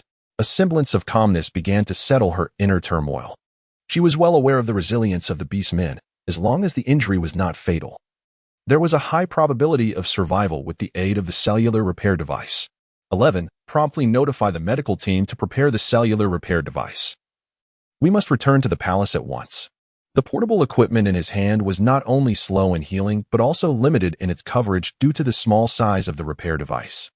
They needed to race against time to return to the Fox Clan Palace, where they could place Tangzhua entirely within the cellular repair device for proper treatment. Understood. Chapter 248, The Notorious Man, 3, on the airplane. Quietly, Qingyin stood vigil by Longzhua's side. Her usually luminous, dark eyes were now swollen and red. And though she remained silent, tears streamed down her cheeks. Much of the dog's body was composed of thermally conductive metal. Normally, even the slightest burn from a cup of water would cause her considerable pain, so one could only imagine the torment he was enduring, fully encased in metal. Reflecting on the recent explosion, she realized that had the dog not shielded her, he might have been unable to evade the danger in time. A wave of guilt washed over Qingyin, leaving her steeped in self-reproach. Beside her, Yijinja felt his heart tremble with concern. Qingyin, please don't worry. Although the half-beast's body is integrated with metal, it is designed for those who often face peril, such as bodyguards and fighters. Thus, even the most inferior medical metals are treated to mitigate heat at the interface with flesh. I have instructed the medical team in the palace to set up a temporary medical tent at the airport. As soon as the plane lands, I will receive proper treatment. At that moment, Yijinja's emotions were far too complex to express with mere words. Watching the one he cherished so dearly, now in tears while standing before another man, he felt a surge of jealousy that nearly drove him to madness. Yet, in that instant, he could not afford to indulge in jealousy. He suddenly realized that due to Longzhua's injury, Qingyin seemed to harbor some resentment towards him. Throughout the journey, though she had not uttered a single word about the explosion, her demeanor had been one of indifference, as if he were invisible. No matter how he tried to comfort her, she remained unresponsive, not even glancing his way, as if he were a mere specter. My lord, allow me to apply some burn ointment to alleviate your pain, urged Yishi, anxious and exasperated. He had initially brought a portable cellular repair device, but to his dismay, his lord had used it on Longzhua without a thought for the burns on his own arm. Now, all that remained for him was burn ointment. Completely ignoring Shi's presence, Yijinja continued to gaze at the woman, his mind consumed with worry over what if Qingyin is angry? Indeed, Qingyin appeared to be upset. She was undoubtedly displeased with him. What should he do? Given her prior reservations about him, the prince of the fox tribe, this incident would surely diminish her regard for him even further. My lord, she exclaimed, increasingly frantic. While his master possessed remarkable healing abilities, the pain from his injuries was undeniably real. Having merely supported Longzhua's elbow, he had winced in pain. So one could only imagine the agony Yijinja must have been experiencing while supporting most of Longzhua's body. Noticing that his words had fallen on deaf ears, Yishi turned to the silent woman beside them, steeling himself before raising his voice. My lord, your injuries cannot be delayed any longer. You have completely treated all the blue crystals for Master Eye. If you refrain from using burn ointment now, your wounds will surely become inflamed and festering. Meanwhile, the sudden elevation in volume from Yishi nearly startled Yijinja into a fall. Just as he was about to voice his discontent and urge the excessively loud individual before him to silence, he unexpectedly noticed the person seated opposite him, who had remained silent, finally stirred. In the next moment, a pair of tear-filled, crimson eyes gazed directly at him. Good night. Chapter 249, The Notorious Man 4, at this moment. Yijinja appeared utterly disheveled, his condition a result of the burns he had sustained. His suit had long been replaced with a sleeveless robe, revealing arms marred by angry red welts from the burns, with his shoulders and chin equally inflamed.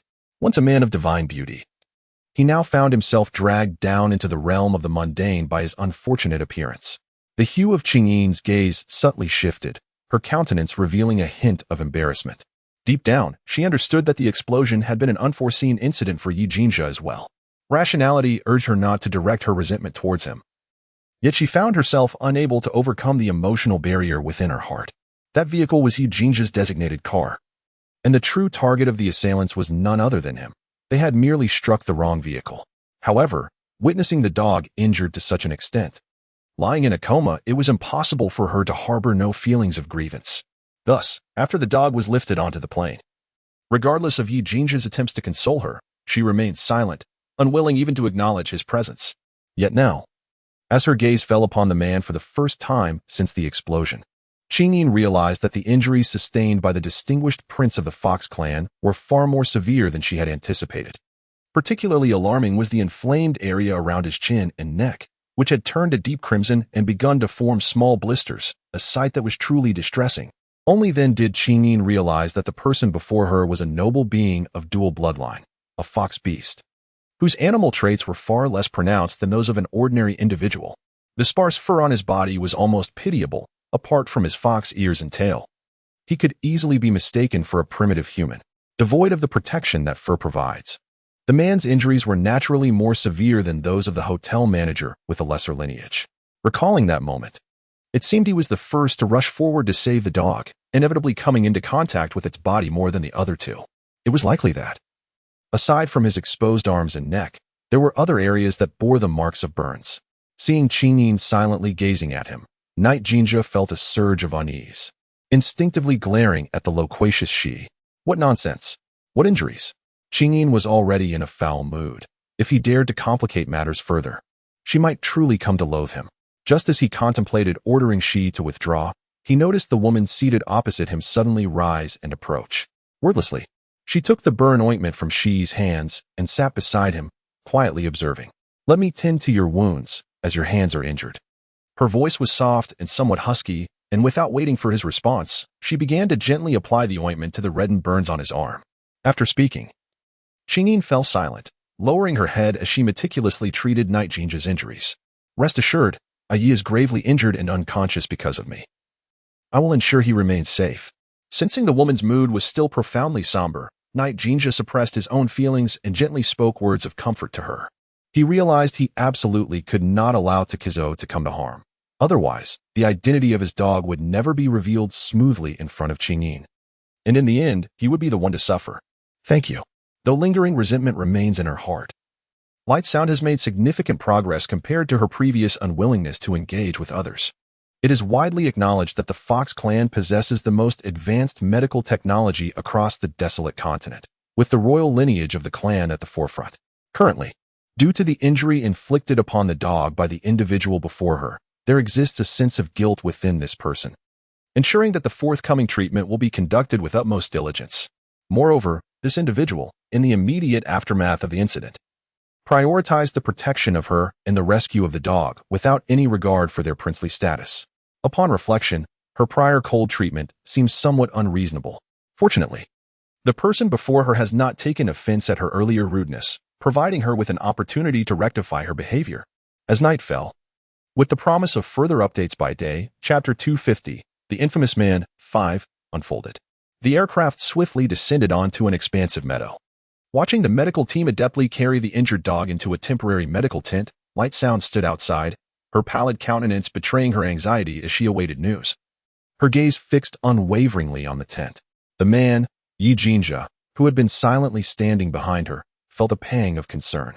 He yearned to urge her to rest, but hesitated, aware that their relationship had only just begun to thaw, leaving him at a loss for action. Ultimately, since she chose to await news, he resolved to stay by her side. Wherever she was, he would be as well. Thus, they stood outside the medical tent, neither harboring the desire to depart. An hour later, a furious voice erupted from a distance. "You rascal!" An elderly man, leaning on a black gold scepter, was bellowing with palpable fury from 100 meters away, startling Light Sound into turning her head in astonishment. The elderly gentleman was clad in an exceedingly vibrant sleeveless shirt and shorts, topped with a trendy fisherman's hat, resembling someone who had just dashed from a fashion show. His anger was evident as he glared at Yi Jinja, his tirade seemingly unceasing since it began. A look of astonishment flickered in Chingyin's eyes as she recalled the rumors she had heard about the royal lineage of the Fox clan. In the blink of an eye, she deduced the identity of the elderly man before her. "How could you possibly be such a foolish grandson? It's one thing that you didn't inform me about the explosion of such magnitude, but why did you not summon anyone for treatment upon returning to the palace? You stand there like an imbecile for an entire hour. Have you been so dazed by the explosion that you've lost your wits?" The elderly gentleman, on the verge of unleashing a torrent of scolding, suddenly noticed a remarkably beautiful young girl standing a few meters away, quietly observing him. In an instant, the expressions of both the elder and the child locked in a mutual gaze. The old man's fury dissipated, leaving him momentarily stunned. Who is this lovely little girl presented to us? Her beauty is truly extraordinary. Yet, she seems familiar, as if I have seen her before. The elder scrutinized her closely, attempting to recall who might have introduced the girl. It was undeniable that her lineage appeared far purer than that of any noble young lady he had encountered. Her scarcely discernible beastly traits hinted at an illustrious heritage. He wondered which elder had brought her forward. Curiosity welled up within him. and the anger that had engulfed him moments ago was replaced by a demeanor that could only be described as tender and affectionate. What was the name of this little girl? Which elder had endorsed her? As he stepped closer to her, his admiration only intensified. It had been ages since he had encountered a descendant of the Fox clan with such pristine bloodlines. Upon reflection, aside from his disappointing grandson, this young girl was undoubtedly the ideal choice. However, the thought struck him that while his foolish grandson was still in his transformative phase, this little girl likely was not. In fact, her lineage was probably even purer than that of his grandson. As he gazed upon her, he noted that her beastly traits were almost pitifully scarce. If she were to be adorned and her ears and tail concealed, she could easily pass for an ordinary human. Oh, if only this little girl could catch the eye of his foolish grandson, perhaps the concerns he harbored regarding the continuation of the royal pure bloodline would be resolved effortlessly. Alas, the old man's gaze darkened with a tinge of sorrow. Regrettably, his foolish grandson's heart belonged solely to the girl named Qing. Over the past 3 years, no matter how many beautiful young ladies had been introduced to him, he had shown no interest, and the torment he put them through was nothing short of hellish. He feared this little girl might also. His brow furrowed involuntarily. Could comments now be left? Chapter 251, The Notorious Man 6. Upon being questioned by the elder, Qing instinctively glanced at Eugenia, only to find no reaction on the man's face. After a brief moment of hesitation, she managed to raise a faint, sweet smile and responded politely, "Your Majesty the Fox King, my name is Qing, and I am the prince's partner." As her words fell, the elder, who had just been silently lamenting the fate of the woman, was taken aback. "The name Qing bears an uncanny resemblance to that of the little girl whom my foolish grandson has been incessantly thinking about." The elderly gentleman abruptly turned his head to glance at Eugenia, who was casting a bemused look in his direction. In that fleeting moment, the elder's expression shifted dramatically. However, within the span of a single breath, as he redirected his gaze towards the little girl before him, his demeanor returned to its original state, albeit with an intensity of scrutiny towards her that was 100-fold more earnest than before. "Gently, gently now. The little girl before him is indeed the human child that his foolish grandson has been pining for, unable to let go. It all makes sense." He had witnessed his grandson's sketches of the girl. Yes, it is precisely her likeness. No wonder he felt an uncanny familiarity upon first seeing her. He initially thought she was a distinguished lady introduced by some elder, only to realize that this sense of recognition stemmed from his own grandson. The old man's thoughts raced. It was clear now why his foolish grandson, despite sustaining such grievous injuries, refused to seek treatment. Merely standing there in a daze on the lawn, was it truly to keep the little girl company? A partner, perhaps? He cast a discreet glance at the person beside him before inquiring of the young woman. Having heard the news about his grandson's refusal to treat his wounds, he had hurried over, yet now, observing the distance between the two, it appeared as though they were strangers, wholly inconsistent with the close bond his grandson had described. Could it be that his foolish grandson had yet to inform the little girl of his true identity? Noticing the old man's astonished scrutiny, as if he could not believe that she was a partner of Eugenia, Qing inwardly composed her explanation. "His Highness has taken a keen interest in the blue crystal shards we possess, thus extending an invitation for us to discuss the particulars of our collaboration at the palace. However, I did not anticipate that on our way here, His Highness's dedicated vehicle would suffer an explosion, causing panic, and my companion has sustained serious injuries, which is why we have been delayed." In her narrative, Qing deliberately emphasized the phrases invitation to the palace, vehicle explosion, and injured companion, making it clear that the incident involving her companion was indeed related to His Highness. As expected, the old man was taken aback, and a deeper shade of gratitude appeared on his kindly face. "Thank goodness you were there to protect him. Otherwise, my little Zay might not have overcome this hurdle. You are a benefactor. You are indeed a benefactor to my little Zay." Like music, benefactor? Oh. In a fleeting moment of bewilderment, Qing found herself grappling with her thoughts. Although her intention had been to convey the notion of a benefactor, she chose to tread lightly in the presence of Eugenia, merely hinting that the injury to the dog was somehow linked to him. The specifics of this connection, whether it was to protect His Highness or a result of an unfortunate mishap, were left to individual interpretation. After all, the dog was now a half-beast, and they were within the grand palace of the Fox tribe. She harbored concerns that the dog's identity might be met with disdain and contempt, potentially jeopardizing the treatment he required. Her ambiguous remarks were merely an attempt to secure some assurance for the dog's care. The mere suggestion of a benefactor would compel others, despite any aversion to the dog's half-beast status, to act with decorum. Yet, she anticipated that the elder, like the others, might misconstrue her words, and would not openly acknowledge this debt of gratitude in front of so many until he had conferred privately with Yijinza. After all, the elder was the ancient Fox King. It would be folly to expect him and the entire fox tribe to casually owe her a favor. Furthermore, from the outset, the dog's injury was indeed an unfortunate accident, and it would be entirely reasonable for the other party to deny any sense of gratitude. Thus, her statements were primarily directed at the attendants behind the elder, as they would be the ones she interacted with most during their stay in the palace. Earning their respect for both herself and the dog would undoubtedly be advantageous. However, to her astonishment, the elder acknowledged it. He did so without the slightest hesitation. Light sound. Rest assured, my dear, your companion will receive the finest care from the Fox clan. When it comes to medical technology, our clan is undoubtedly the pinnacle of the desolate continent. Within a day, I assure you, your companion will appear before you, brimming with vitality. The elder spoke with unwavering conviction, his kind visage reflecting seriousness, causing Yijinja, who stood nearby, to furrow his brows in confusion. What was this old man meddling in? Shouldn't he simply vanish from their sight, allowing him and Inging some time alone? Meanwhile, Light Sound found herself in a state of greater bewilderment. It seemed unexpected for the elder, as the old Fox King, to be so approachable, leaving her momentarily at a loss for words. Just as she intended to express her gratitude, her gaze fell upon the silver bracelet encircling her wrist. Her dark eyes transitioned from calm to perplexed, then to astonishment, ultimately settling in disbelief. Was it merely her imagination? Why did she feel a gentle vibration emanating from the silver bracelet at that very moment? Her eyes widened in shock as she quickly looked up at the elder before her heart racing. The bracelet was specifically designed to detect courtships, and now it was vibrating unexpectedly. Could it be that the courtship was somehow connected to the elder? After all, prior to his approach, the bracelet had shown no signs of response whatsoever. The gentle sound was immediately taken aback.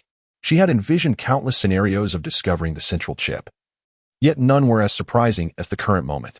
The courtship had appeared so unexpectedly, without any forewarning whatsoever. The gentle tone of the girl remained composed as she regarded the elder once more, forcing herself to suppress the surging excitement within her heart.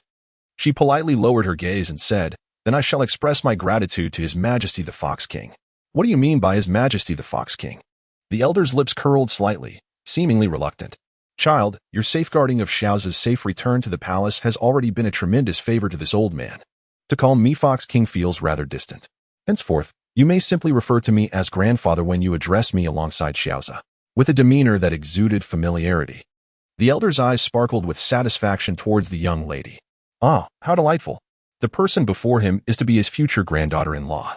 It is perfectly natural for her to call him grandfather. Qingyin, grandfather? This old man expects her to call him grandfather upon their first meeting? Is there something amiss with his mind?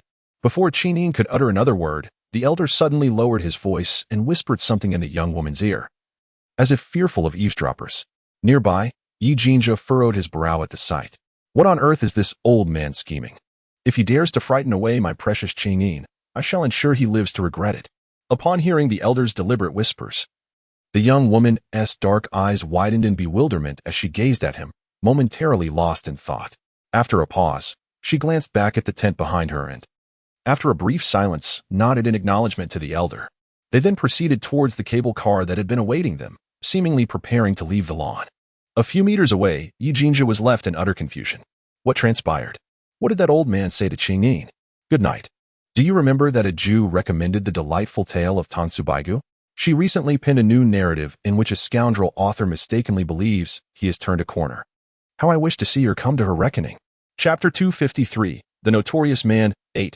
In the palace of the Fox clan, within the Grand Hall, the elder, exuberantly gripping her wrist, enthusiastically narrated the sights they passed, reminiscent of a familial elder. Yet, with each moment, Qingyin felt increasingly unsettled. The elder had lowered his voice to discuss a matter privately, and out of respect for her host, she had obliged. Initially, she had anticipated a brief conversation on the cable car, but she had not foreseen that this would take half an hour, nor that he would dismiss the servants to personally escort her to this magnificent palace. My dear, do you like it here? Upon entering the vast hall, the loquacious elder finally ceased his introductions and turned to the little girl with an eager expression. How delightful. This is to be his future granddaughter-in-law. a true human being. The more he looked at her, the more he felt a growing fondness and satisfaction. It seems that the Fox clan has profound ties to primitive humanity. A century ago, they encountered a human ancestor, and now, a century later, fate has brought them another. The thought filled him with joy and excitement. Were it not for the constraints of decorum, he would wish to proclaim this joyous news to the entire desolate continent. Upon hearing the elder's words, Qingyin could not suppress her astonishment and nodded eagerly. Yes, she liked it. It was truly beautiful. The palace exquisitely harmonizes the disparate styles of classical Eastern and Western ancient traditions. Each stone wall, every corridor, and every nook is adorned with unparalleled intricacy, showcasing either delicate vintage carvings or artistically rich murals that exude an aura of ancient heritage. Even the servants and maidens encountered along the way don classical robes, their beauty so enchanting that it captivates the eye. It is delightful, truly delightful. You must stay here for a while, my dear. I, an old man, may speak ungraciously, and that rascal avoids me, perceiving my words as mere prattle. The elder gently patted the back of the young woman's hand, his previously jubilant demeanor suddenly shifting to one of somber concern, his spirit visibly dimmed. I acknowledge the hardships he has endured these past years. Despite knowing his disdain for flirtatious company, I still insisted on introducing such distractions, which indeed wounded his heart. This explains his harsh treatment towards those young ladies, devoid of any tenderness. While I disapprove of his actions, I refrain from intervening. As for the socialites who come seeking him, I have always chosen to ignore them. After all, the infamous reputation of my grandson has long been disseminated, yet those socialites still risk approaching him. For such individuals who willingly seek their own demise, I shall not obstruct their intentions. Moreover, I grant ample opportunity for these young women to engage with my foolish grandson. Who knows? Perhaps one may be fortunate enough to capture his interest. I understand he has suffered, yet given his position, certain realities are inescapable. The entire Council of Elders is perpetually watching him, eager to unseat him and seize control. Such fanciful thoughts. Do they truly believe that my presence has waned? That I can no longer keep them in check? Light music. Upon hearing this, Qingyin found herself at a loss for words. The old gentleman seemed to regard her as a confidant. However, to express such heartfelt sentiments upon their very first encounter felt rather excessive. Moreover, what did the elder's words truly imply? Was he suggesting that the myriad of admirers surrounding Yi Jinzhe were not of his own choosing, but rather forced upon him? If that were the case, was his anger directed at the torment he inflicted upon those socialites, rendering them utterly miserable? Thus, it led to the subsequent rumors of socialites perishing the day after their indulgence or dying from abuse. Qingyin exclaimed, "Ko, does she know something she shouldn't?" The elder continued speaking, "My dear, I hope you can help me discipline him properly. After all, he is the prince of the Fox clan. If he does not cherish his reputation and allows rumors to spread, it will ultimately tarnish the clan's image.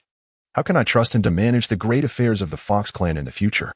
At this moment, Qingyin suddenly came to her senses, looking at the elder with astonishment, feeling that the elder's mind seemed rather unhinged. "Your Majesty the Fox King calls you grandfather." The elder abruptly interrupted, visibly displeased. Grandfather.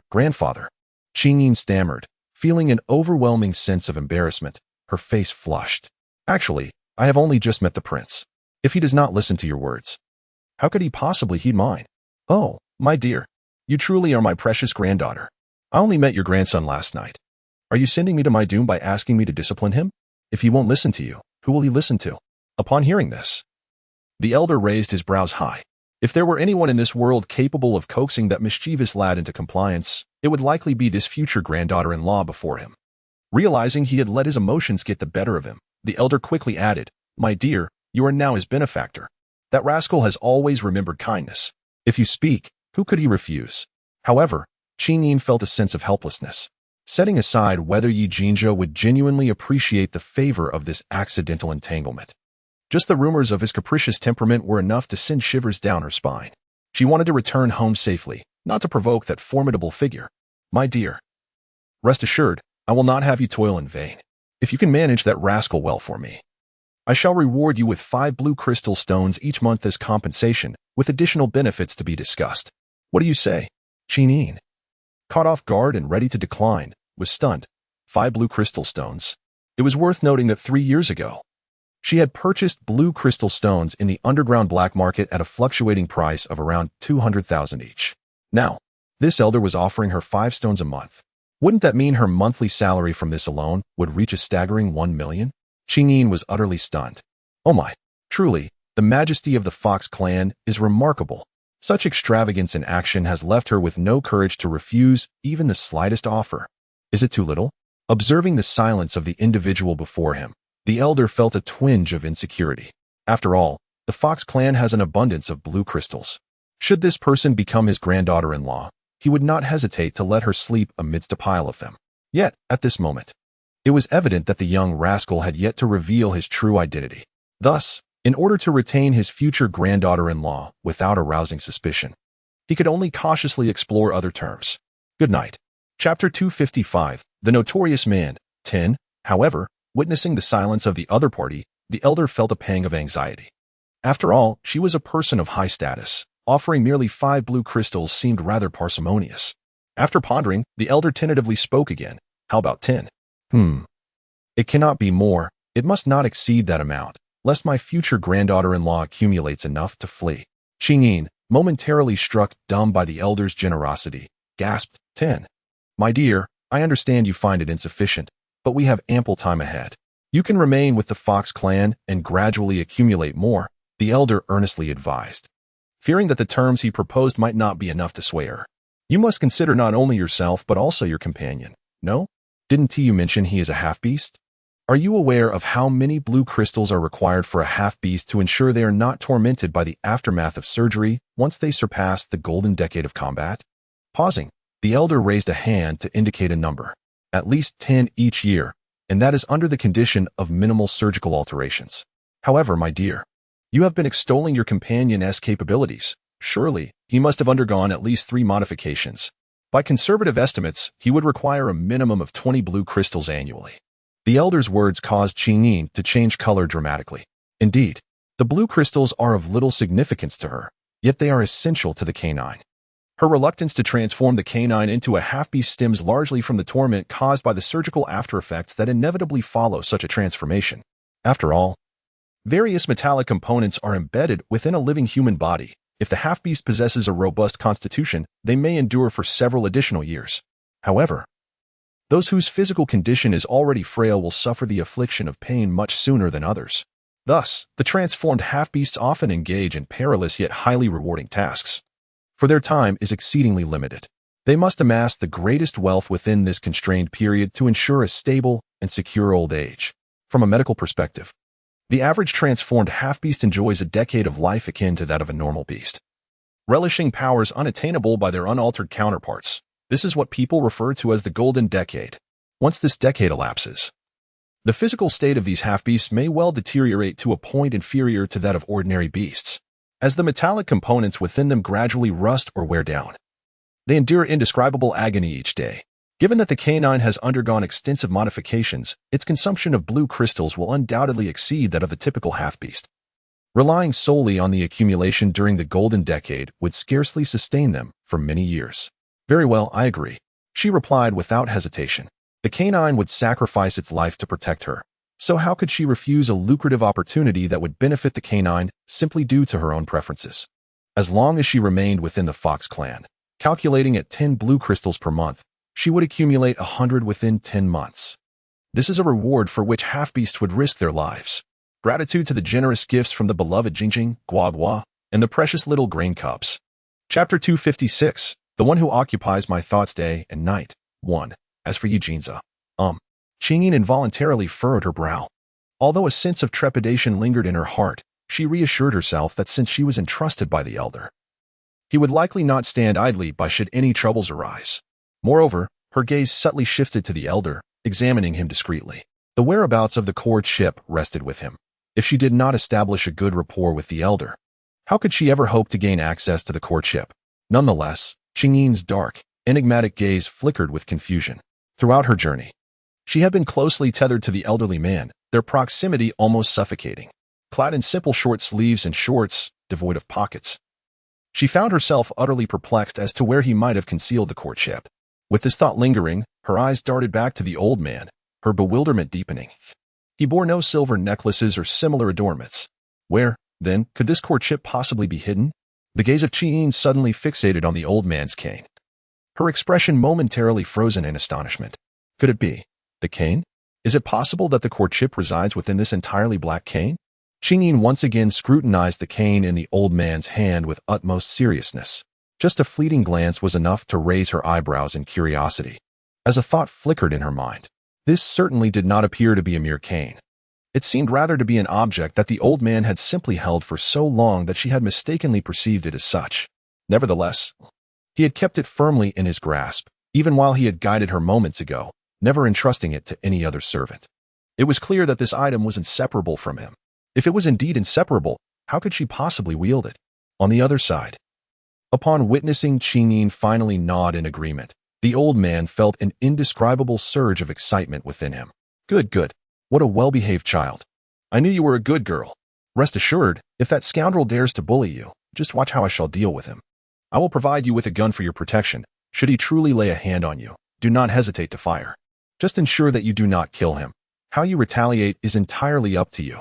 Oh, this little girl grows more enchanting with each passing moment.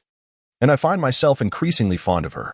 Setting aside the fact that the scoundrel has already placed this girl at the pinnacle of his affections and would never dare to mistreat her, even if, for the sake of argument, he did, I would undoubtedly ensure that such a rebellious fool pays dearly for his insolence.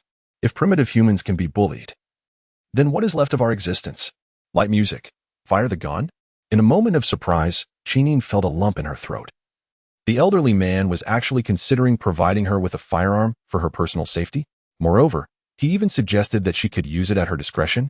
Qingyin felt a pang in her heart, questioning whether the elderly man before her was truly Yi Jinzha's grandfather.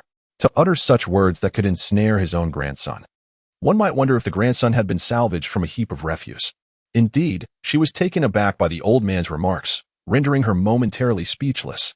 Clearing her throat, Qingyin hastily redirected the conversation, addressing him as Your Majesty, the Fox King. The elderly gentleman displayed an unwavering devotion to this form of address. To an extraordinary degree.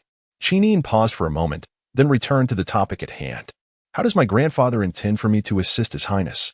As the chief lady-in-waiting, what do you think? From this moment forth, you shall hold the position just beneath me within this palace. You need only heed my commands, disregarding those of anyone else. How does that sound?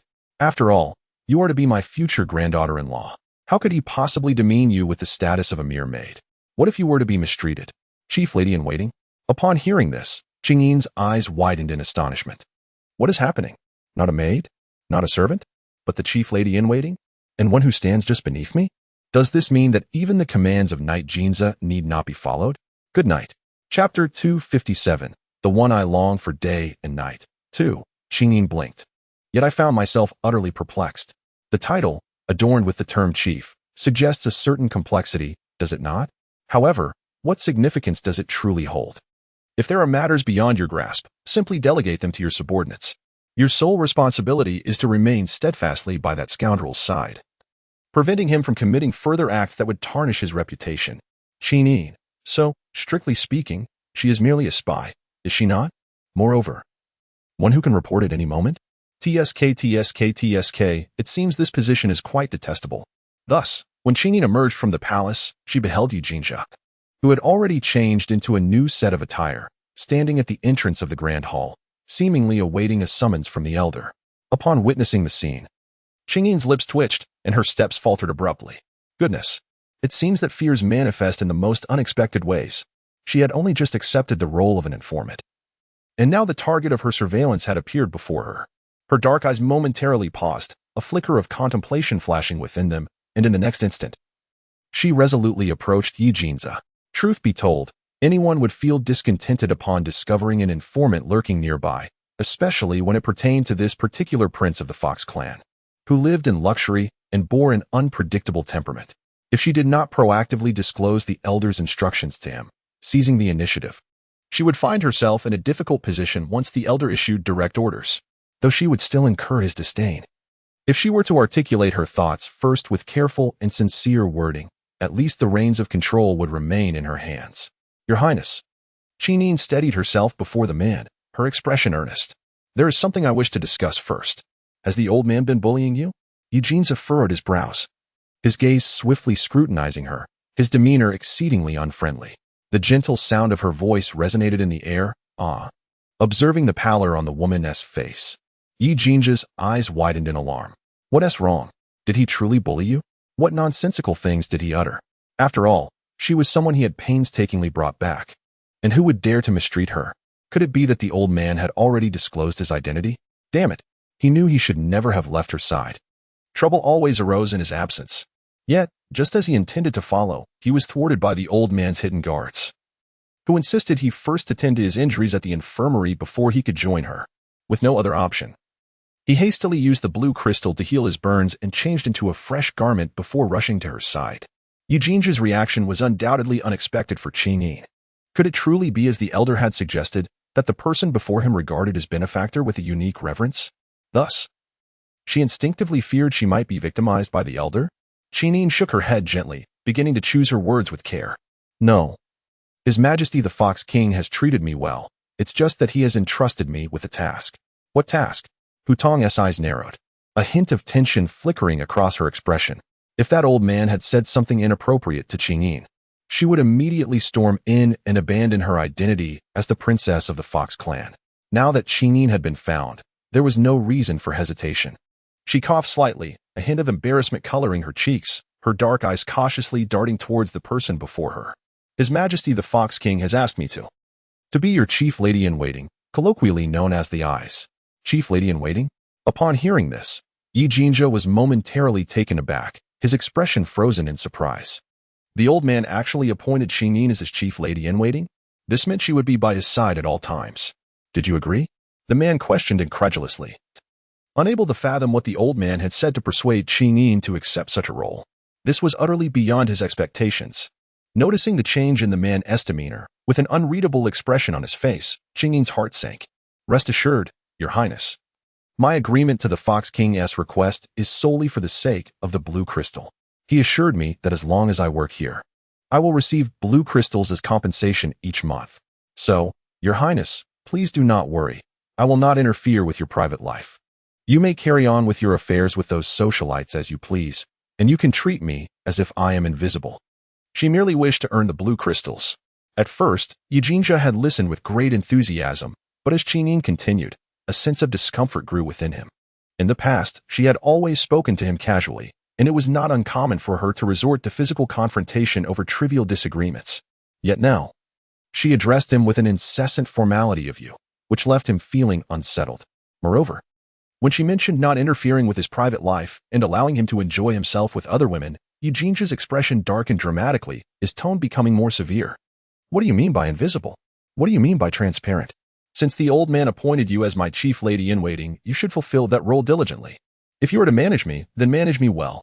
Otherwise, do not expect to receive a single blue crystal from here. Confronted by Qingyin, Yi Jinja found himself at a loss for harsh words. The person before him was, after all, the treasure of his heart. He could only cherish and love her. How could he dare to oppose her? Yet, the woman's recent remarks had struck a nerve, compelling him to retort in frustration. His notorious reputation preceded him, with rumors swirling about the countless beautiful women who surrounded him in revelry. Were it anyone else, he could simply watch with indifference or mete out punishment. However, it was precisely his long-awaited Qingyin who uttered such words, leaving him with an indescribable sense of frustration. Did she not consider that the infamous reputation she spoke of was a result of her own actions? The 3 years of her absence had already infuriated him. Now that she had finally returned, she mistook him for someone else. Having managed to keep her by his side, she continued to utter words that pierced his heart. Yet, he found himself unable to express such feelings outright, nor could he treat her as he did with others. It was utterly exasperating. Throughout his life, he had never felt so stifled. After leaving behind a remark that hardly qualified as harsh, Yi Jinja, filled with ire, turned and strode away, leaving an infuriated silhouette for the woman, rendering Qingyin momentarily stunned. Huh? Had Yi Jinja not been waiting at the palace entrance to seek the Fox King? Why was he now turning to leave? TSK, she had suspected this would be a difficult task. It seemed he was so enraged that he had forgotten his purpose, indicating that her days ahead would be troublesome. Today marks the 4th update. A Jew could confidently demand recommendation votes now. Votes. A Jew's votes. As the man departed, he soon realized that the person behind him had not followed. He halted, initially intending to slow his pace for her to catch up. But even upon reaching the corridor's corner, She remained stationary. Panic surged within Yi Jinja as he swiftly turned around. When he saw her still rooted in place, her back turned to him as though she had no intention of accompanying him, the pent-up frustration within him finally erupted. He disregarded his noble status as the prince of the Fox clan and bellowed across the corridor at the woman still standing there. "What are you still doing there? Did you not intend to be my chief female officer? If you do not come to serve me, do you expect me to come and fetch you? It drives me mad. What wicked deed did I commit in my past life to end up with someone so exasperating in this one?"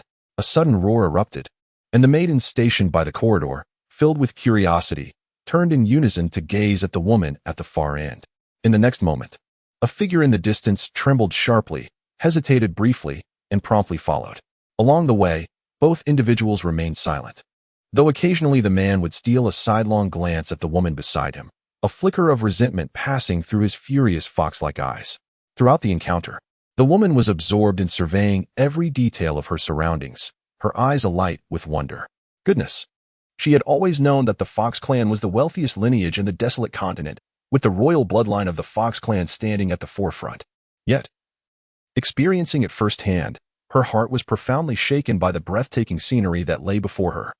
She had initially believed that the path the elder had taken her on was the epitome of luxury, but she soon realized that the route guided by Yi Jinja was a realm of opulence beyond compare. In her entire life, she had never encountered a jade arch bridge paved with genuine jade, nor had she seen vast expanses of precious purple gold and roses worth their weight in gold. Even the large outdoor ice skating rink she had only glimpsed on television. An outdoor ice rink. Just how much electricity would be required to maintain the ice without it melting? Qingyin glanced at the sun above, her lips twitching slightly, once again lamenting how limited her perspectives were as a person of modest means. The profound astonishment that enveloped Qingyin was beyond articulation. She had merely followed Yi Jinja across a bridge, yet the casually observed scenery was already so breathtakingly intimidating. One could only imagine how much more awe-inspiring the vistas beyond would be. It was no wonder that those half-beasts were so eager to seek their fortunes among the royal lineage of the Fox clan. This place was undeniably opulent. The half-beasts, already lacking the means to acquire blue crystals, aspired to find the wealthiest patron now that they had honed their remarkable abilities post-transformation. Otherwise, how would they afford the precious blue crystals? Naturally, the affluent households of the Fox royal lineage became their prime target, and she, by sheer fortune, had stumbled upon the wealthiest of them all. After a moment, the two descended the Jade Arch Bridge and proceeded together towards the distant palace. That must surely be Yi Jinja's royal chamber. Unlike the antiquated elegance of the elder's quarters, Yi Jinja's abode was a striking amalgamation of classical Eastern and Western imperial styles. However, Qingyin could not help but steal a glance at the person beside her, marveling inwardly once more. Truly, he is the prince of the Fox clan. How can one have the audacity to occupy such a vast chamber all alone? This palace is at least 10 times larger than the one her elder resides in. As she stepped into the grand hall, Qingyin, having finally regained her composure, was taken aback by the scene before her, causing her to stumble slightly.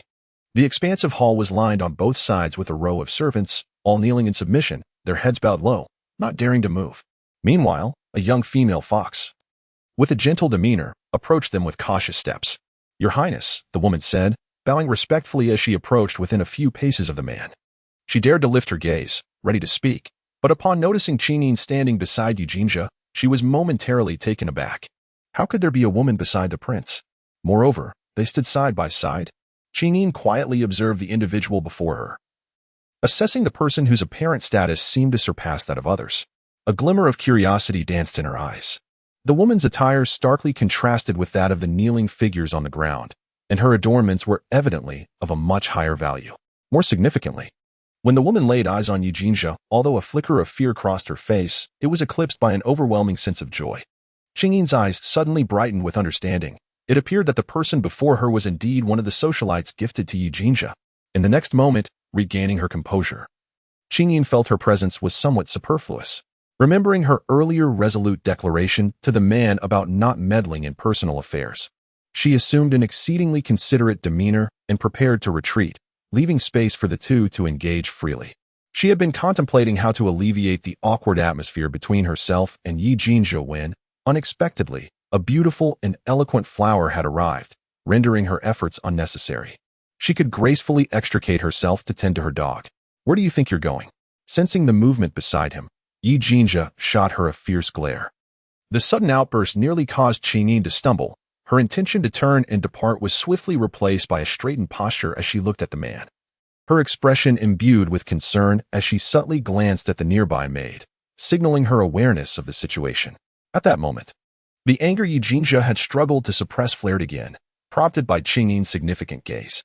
What are you looking at her for? You are the chief lady officer here. Do you not understand what a chief lady officer should do? Damn it, if he hadn't called out to her. Would she have truly intended to abandon him for another woman with ulterior motives? Qingyin was momentarily taken aback by the sharp rebuke, a hint of embarrassment flickering in her dark eyes. It appeared that this individual was still irate, suddenly using her professional duties to remind her of her role as a spy. Was it truly necessary? Had she not already declared her intention to remain unobtrusive? Why this relentless pursuit? Moreover, they had only just returned to the palace when this young female from the Fox clan hurriedly approached to pay her respects, clearly harboring ulterior motives.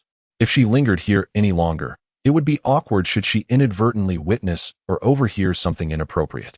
Noticing that Qingyin no longer intended to leave, Yi Jinjia's fury gradually subsided, and after a brief pause, he proceeded towards the inner palace.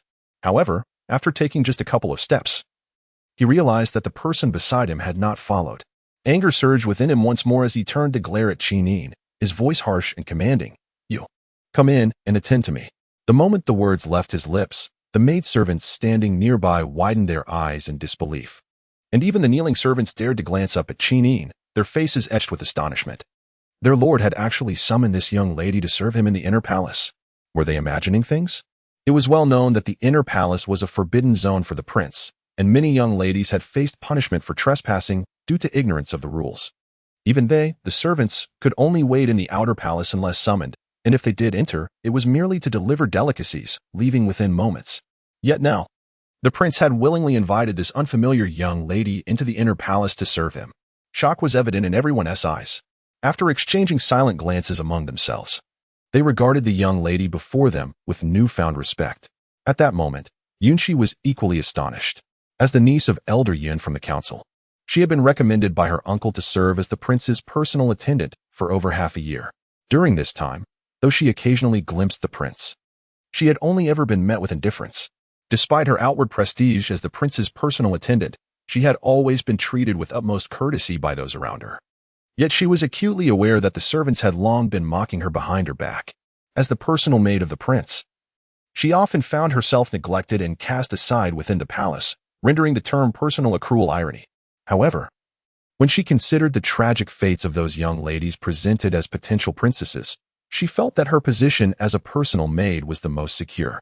After all, countless young ladies had succumbed to madness under her very eyes in the past 6 months, while she had remained unscathed.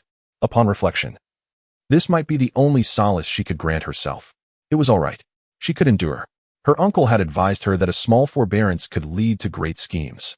As long as she diligently performed her duties as a maid and refrained from exhibiting any flirtatious behavior before the prince, he would surely distinguish her from those noble women.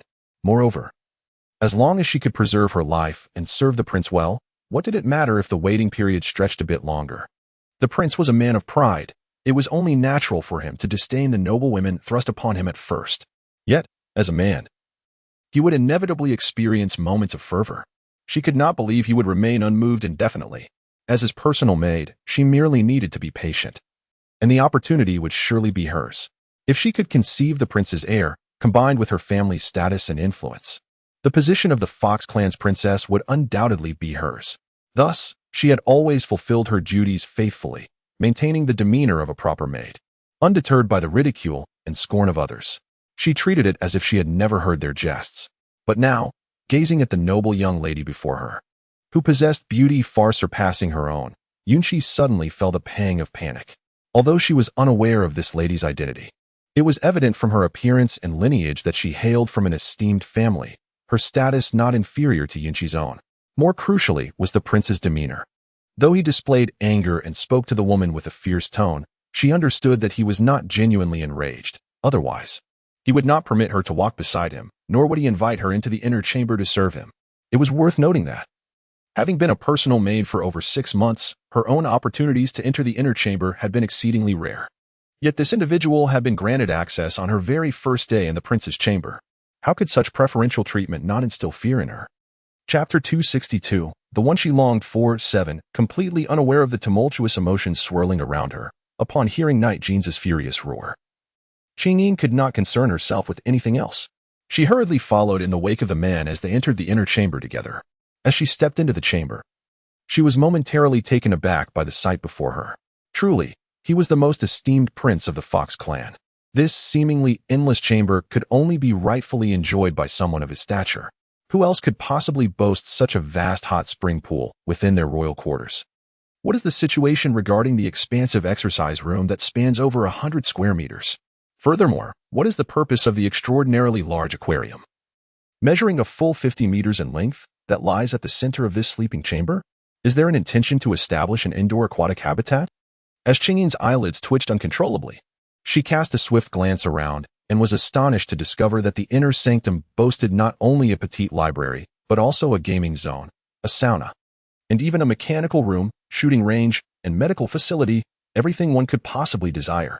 Each room was separated by expansive transparent glass, arranged in a grand semicircular formation, while the opposite side presented a conventional domestic setting complete with a living room, an alcove, a kitchen, and a bathing area, all flawlessly equipped. Goodness, how astonishing! Qingyin sighed inwardly, once again having her understanding of the affluent world profoundly reshaped. As she became enraptured by the dazzling realm of the wealthy, she inadvertently collided with a person who had abruptly halted ahead of her. The momentum caused her to stumble backward. A flicker of panic crossed the man's fox-like eyes as he swiftly reached out to steady her. Once he confirmed that the lady had regained her balance, he retracted his hand with an air of disdain, muttering to himself about how someone who could trip while merely walking could possibly be entrusted with the position of chief female officer in this esteemed establishment. Such a disgrace. Qingyin, I am famished. I shall go fetch a meal. Reflecting on the time spent on the road, it is likely that Qingyin is already quite hungry. Regardless of how upset he may be, he cannot allow Qingyin to go without sustenance. Well, it would not be too late to express his displeasure once Qingyi's hunger is satiated. Upon hearing the man's command, Qingyin was momentarily taken aback and suddenly felt her own emptiness within. With an "oh," she promptly turned and made her way towards the outer hall. As she arrived at the outer chamber, Qingyin cast a glance at the line of servants and maidens waiting nearby, momentarily at a loss as to whom she should convey her message. Her gaze fell upon the individual who approached her, and her eyes brightened with recognition. With a radiant smile, she welcomed the young lady, who informed her that His Highness was hungry and required a meal to be served. Yunqi, upon hearing this, turned her gaze towards the maid behind her, who, upon noticing, hurriedly bowed and led her fellow attendants swiftly out of the chamber. Remaining in place, Yunqi glanced back at Qingyin, her expression gentle as she offered a soft smile. I am Yunqi, the personal maid of His Highness. Should you require anything in the future, do not hesitate to command me. While it is true that the person before her possesses a certain allure, one must remember that every noble lady brought to this palace possesses her own charm. She was curious to see just how long this lowly figure could endure in such a setting. Personal maid, indeed? Upon hearing this, Qingyin was momentarily taken aback. It was not the esteemed young lady who had been sent, but rather a personal maidservant. How intriguing! A devoted maidservant, indeed. A profound bewilderment flickered in Qingyin's eyes. The personal maid was incomparable to the socialites who had been thrust upon her. At least the maid served day and night, cultivating a bond with Eugenia that far surpassed that of the socialites. It was conceivable that in the future, she might rely on the individual before her to secure her position. Good night. Suddenly, an exasperated voice echoed from behind. What are you doing lingering here chatting? A man abruptly materialized behind Qingyin, his stunning visage marred by a frown that detracted from what would otherwise be a captivating portrait. Alas, his foul mood was palpable. As his words fell, the servants stationed in the outer hall promptly knelt in unison, their movements fluid as if this reaction was a well-rehearsed performance. Even Yunqi, who stood before him, turned pale and dropped to her knees, prostrating herself against the ground, her head bowed in deference. Qingyin was left speechless, taken aback by the scene unfolding before her. The man, seething with anger, cast a sidelong glance at the woman beside him, his brow furrowing in frustration. Indeed, he could not bear to be away from the person in front of him for even half a minute, for the burdens he carried would only multiply. What of a personal maid? Merely a pawn sent by that old cadre Hai, aiming to ascend to his bed at the opportune moment. He had tolerated her presence for the past 6 months due to her relatively proper conduct and his desire to avoid fully antagonizing the old man. Yet now, this shameless wretch dared to claim to Qingyin that she was his personal maid? What the hell? When had she ever been so close? When had he granted her such intimacy? How could such words reach Qingyin's ears? Are you that idle? Chatting away here? The man could no longer contain his fury. Did this girl not realize that the wretched woman had deliberately uttered the term personal maid? Qingyin was bewildered by the scorn directed at her. After all, she hadn't engaged in any conversation. It was merely a natural act of becoming acquainted with one another, was it not? Blinking in defiance, she thought to herself. As a newcomer, I am still unfamiliar with the ways here, and I will undoubtedly require assistance in the future. Making new friends is essential for fostering better relations. However, the man's irate shout interrupted her thoughts. If you do not understand, come and ask me. Why are you consulting a lowly maid here? Lowly maid? Upon hearing his words, the servants in the chamber were momentarily taken aback, their gazes now scrutinizing Qingyin with newfound respect. They were well aware of Yunqi's position among them. Although she was indeed not favored, her title as personal maid was indisputable. Yet, now the prince had audaciously belittled Miss Yunqi to the status of a lowly maid in the presence of this newcomer, the implications of which were clear. How intriguing. It appeared that Miss Qingyin was far from ordinary. On her very first day in the palace, not only was she granted entry into the inner chambers by the prince, but his explanation regarding her was also quite telling. In that instant, the thoughts of the onlookers varied, yet they collectively felt a heightened sense of respect for Qingyin. Meanwhile, Yunqi, kneeling on the ground, appeared as stiff as if frozen, and beneath the observation of others, her complexion turned as pale as a blank sheet of paper, devoid of any color. So, a lowly maid, was it? Was it true that in the prince's eyes, she, as a personal maid, was merely regarded as a lowly servant? A lowly maid? Qingyin was taken aback. Was she not a personal maid? Qingyin hastily turned her gaze towards Yunqi, who knelt on the ground, seemingly in disbelief. Chapter 264, The One Who Occupies My Thoughts Day and Night. 9. What are you staring at? Do you still doubt the words of this palace? Do you think anyone can be my personal maid? Would I ever take a liking to her? Yi Jinzha wore a look of incredulity, then turned and stormed angrily towards the inner hall. Light music? Qingyin, hesitant to linger any longer, swiftly turned and followed the man into the inner hall. As she observed his retreating figure, an odd glimmer passed through her dark eyes. Could it be that he had overheard their conversation and emerged to offer an explanation? Yet, why would he feel compelled to elucidate anything to her? Did he presume that, as the chief female officer, she would soon take it upon herself to oversee him? Thus wishing to leave a favorable impression to preempt any complaints to the old master? A fleeting moment of realization crossed her mind, and a sense of certainty emerged. It must be precisely this. It seemed this fellow feared the old master above all, and she, as the old master's appointed eyes and ears, held a unique position. Upon reflection, it was entirely understandable that he would strive to present himself favorably before her. After all, no matter how arrogant he might appear, he remained merely a prince, subservient to the authority of the Fox King above him. Before Qingyin could collect her thoughts, she found herself firmly seated at the dining table by Yi Jinzha.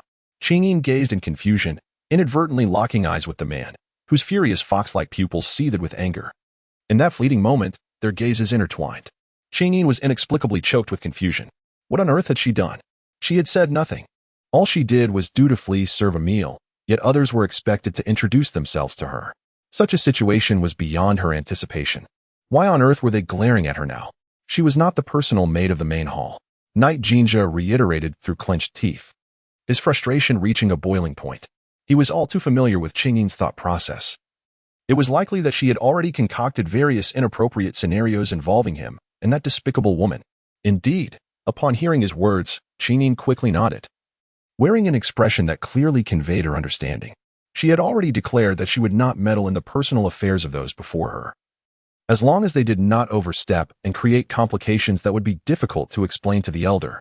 She was resolute in her intention to turn major issues into minor ones and minor issues into nothing at all.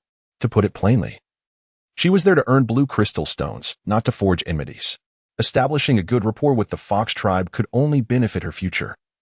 She unequivocally understood the principle of mutual goodwill. Knight Jinzha paused, momentarily taken aback by her demeanor of "I understand completely." He barely restrained himself from cursing. Forcing himself to rise above her level, he repeatedly reminded himself that time was on his side, and that he had ample opportunity to alter her perception of him. He suppressed his feelings of frustration and anger for a while before finally gritting his teeth and diverting the conversation. As for I, her injuries had stabilized, and she had now been transferred to the psycho ward. However, due to the nature of her burns, she would require physical therapy in the psycho for an entire week. Purely as a precaution. Damn it. If it weren't for that person, the relationship between him and Chinyin would not have become so complicated, leaving him with even more concerns. While he dared not take direct action against that individual, he still had the authority to impose some restrictions. Keeping that person confined to the psycho for a few days might help alleviate his own mood. Good night. If there are additional updates during the day, will the votes increase? Chapter 265, The One Who Occupies My Thoughts 10. After a brief pause, seemingly concerned that the lady might not comprehend what the psycho ward entailed, Night Jinja patiently continued to elucidate. I have suffered burns, even with the application of blue crystal stones for recovery. Her skin may still exhibit allergic reactions during the initial healing phase. The psycho ward can isolate her from even the tiniest bacteria. Therefore, just to be safe, I have instructed the physicians to ensure I recuperates properly in the psycho until her skin condition stabilizes. As for her dietary needs, I have also arranged for a nutritionist to monitor her, so you need not worry. The light in Xingyin's eyes brightened. When can I see him? Eugenia fell silent for a moment. His expression remained inscrutable. Perhaps a week from now. The doctor mentioned that the first 3 days are critical, followed by a stabilization period. To be on the safe side, let us wait until he emerges from the psycho after a week, and then you may visit him. Xingyin hurriedly nodded, her eyes shimmering with delight. Observing the woman's smile, Eugenia found her expression strikingly captivating. Remember to call me when you visit. The ward is unlike other areas, as each floor requires specific authorization to access. Absolutely. Xingyin eagerly nodded again, her gaze towards the man now infused with gratitude. It appeared that this man was not entirely lacking in merit. Despite his capricious temperament and the plethora of gossip surrounding him, his treatment of benefactors was undeniably impeccable. It seemed that the elder had astutely recognized this man's capacity for gratitude, which explained the warmth of his welcome towards her. With this realization, she felt reassured that her role as the chief female officer would not prove overly challenging. As they conversed, servants from the outer hall began to flood in, serving the dishes. The process of serving was notably quiet, yet Xingyin couldn't shake the feeling that the servers, upon catching sight of her, exhibited a momentary shift in demeanor.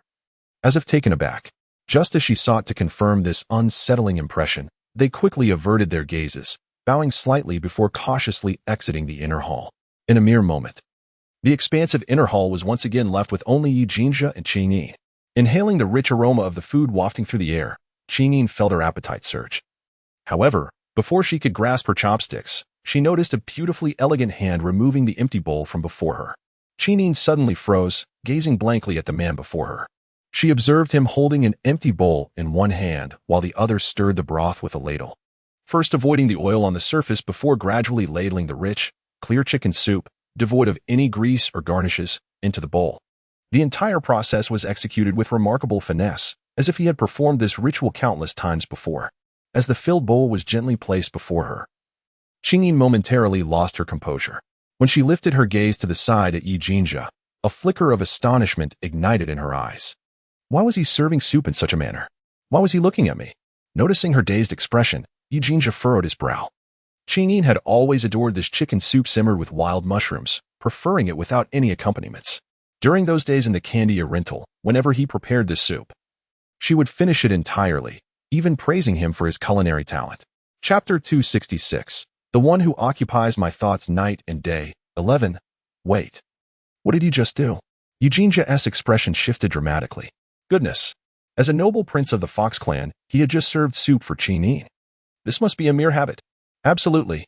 A wave of regret washed over him as he recalled the times they shared a residence, when he had grown accustomed to serving her soup, rice, and vegetables.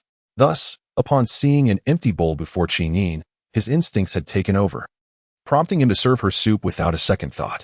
A fleeting sense of discomfort crossed Eugenia's eyes as he swiftly suppressed the urge to serve her rice. Regaining his composure, he glanced at her again, his face now betraying a hint of dissatisfaction. What are you staring at?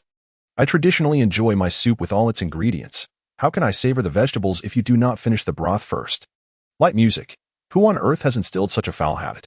Qingyin gradually withdrew her gaze, choosing to ignore the man beside her whose mind seemed to be in disarray.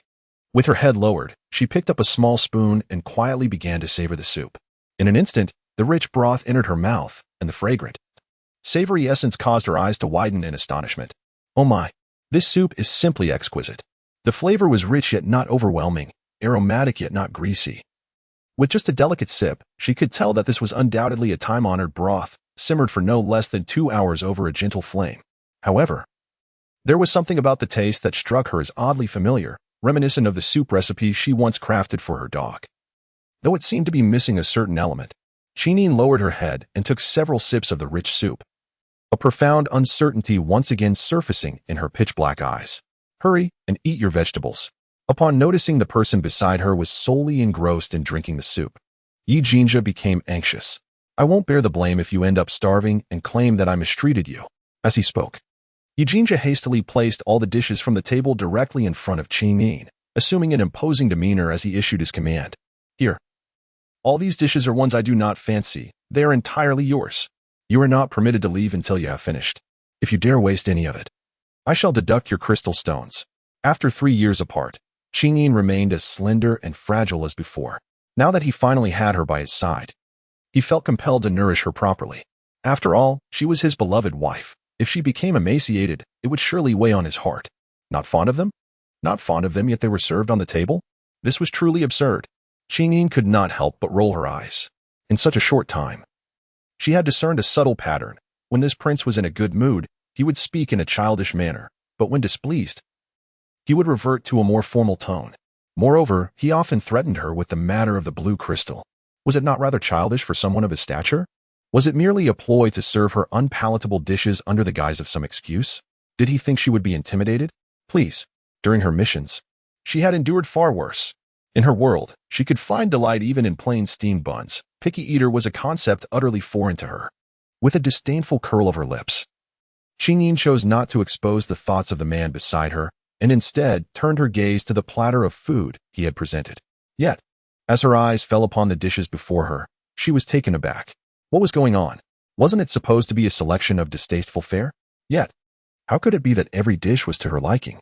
In a moment of astonishment, she forgot to swallow the soup in her mouth. Glancing at the food before her, and then looking up questioningly at the man beside her, her previous doubts surged forth once more. What was the meaning of this? Could it be that this fox prince had investigated her, uncovering her culinary preferences? But that seemed impossible. She did not even know this fox prince, and they had only just met the previous night. Even if he had inquired about her, he would only have been able to glean information from the dog, whose vocal cords were damaged. Furthermore, reflecting on their late-night outing, she had only stepped away for a few minutes. Even if the dog wanted to say something, it would hardly have been so detailed. Moreover, the dog she knew would never divulge her personal habits to anyone. Was it yet another coincidence? Was it mere luck that all the dishes he disliked happened to be her favorites? Yet, that made no sense. She could see how terrified the servants and maids were of the person before her. If they were aware of his dislikes, how could they possibly serve such dishes? Was this not a direct invitation for disaster? With a subtle glance at the man, Qingyin suppressed the curiosity bubbling within her, lowering her gaze to quietly indulge in her meal. Beside her, Yi Jinja observed her newfound tranquility, refraining from further interruption. Occasionally, his eyes would drift toward the plate before her. Each time he witnessed her taking food, a softness would grace his expression. Yet if he found her fixated solely on a single dish, his brow would furrow in concern. Throughout the meal, Qingyin savored the delightful flavors, while the man himself found the food rather tasteless, being preoccupied with watching her. The two swiftly finished their meal. As they watched the servants clear the dishes and present 2 cups of refreshing fruit tea, Qingyin caressed her pleasantly rounded belly, a look of contentment adorning her face. Just as she contemplated rising to take a leisurely stroll and inquire about the direction to the Saiku ward, she was taken aback by the man's disdainful voice cutting through the air. I'm full and in need of a nap. Please don't linger here. He recalled how much she adored curling up on the sofa for a nap after a hearty meal. Last night, she had stayed up late, and this morning she had risen early, encountering a series of bothersome events. It was no wonder she was exhausted. Now, with her hunger satisfied, it was indeed time for her to rest and rejuvenate. Upon hearing these words, Qingyin was eager to depart, yet before she could nod in agreement, she caught the man's subsequent remark. Do you see that small warm alcove over there? From this day forth, you shall reside there. lest I find myself in need of assistance and unable to locate anyone." Upon hearing this, Qingyin suddenly widened her eyes in disbelief. "You reside here? And what is this so-called little warm pavilion?" As Qingyin curiously approached in the direction indicated by the man's finger, her lips involuntarily twitched upon discovering that the so-called little warm pavilion was, in fact, merely a standalone glass room. How could she, as the chief female officer, be subjected to such a predicament? Although a cursory glance revealed that the furnishings within this little warm pavilion were quite complete, it was nonetheless situated within the man's inner sanctum, and its transparent glass walls offered no semblance of privacy, while the bathing area remained concealed. The bedroom and living space were seamlessly integrated, leaving nothing to the imagination. This arrangement rendered her utterly uncomfortable. Stealing a reluctant glance at Yi Jinza, she felt a twinge of embarrassment. "Isn't this rather inappropriate?" she questioned. "You are the chief female officer. If you don't reside here to keep an eye on me, where else could you stay?" Only by remaining beneath his watchful gaze could she ascertain whether he indulged in nightly revelries or engaged in any disloyal activities. Moreover, he was now aware of her identity as a temporal executor. What if, in his absence, she slipped away once more?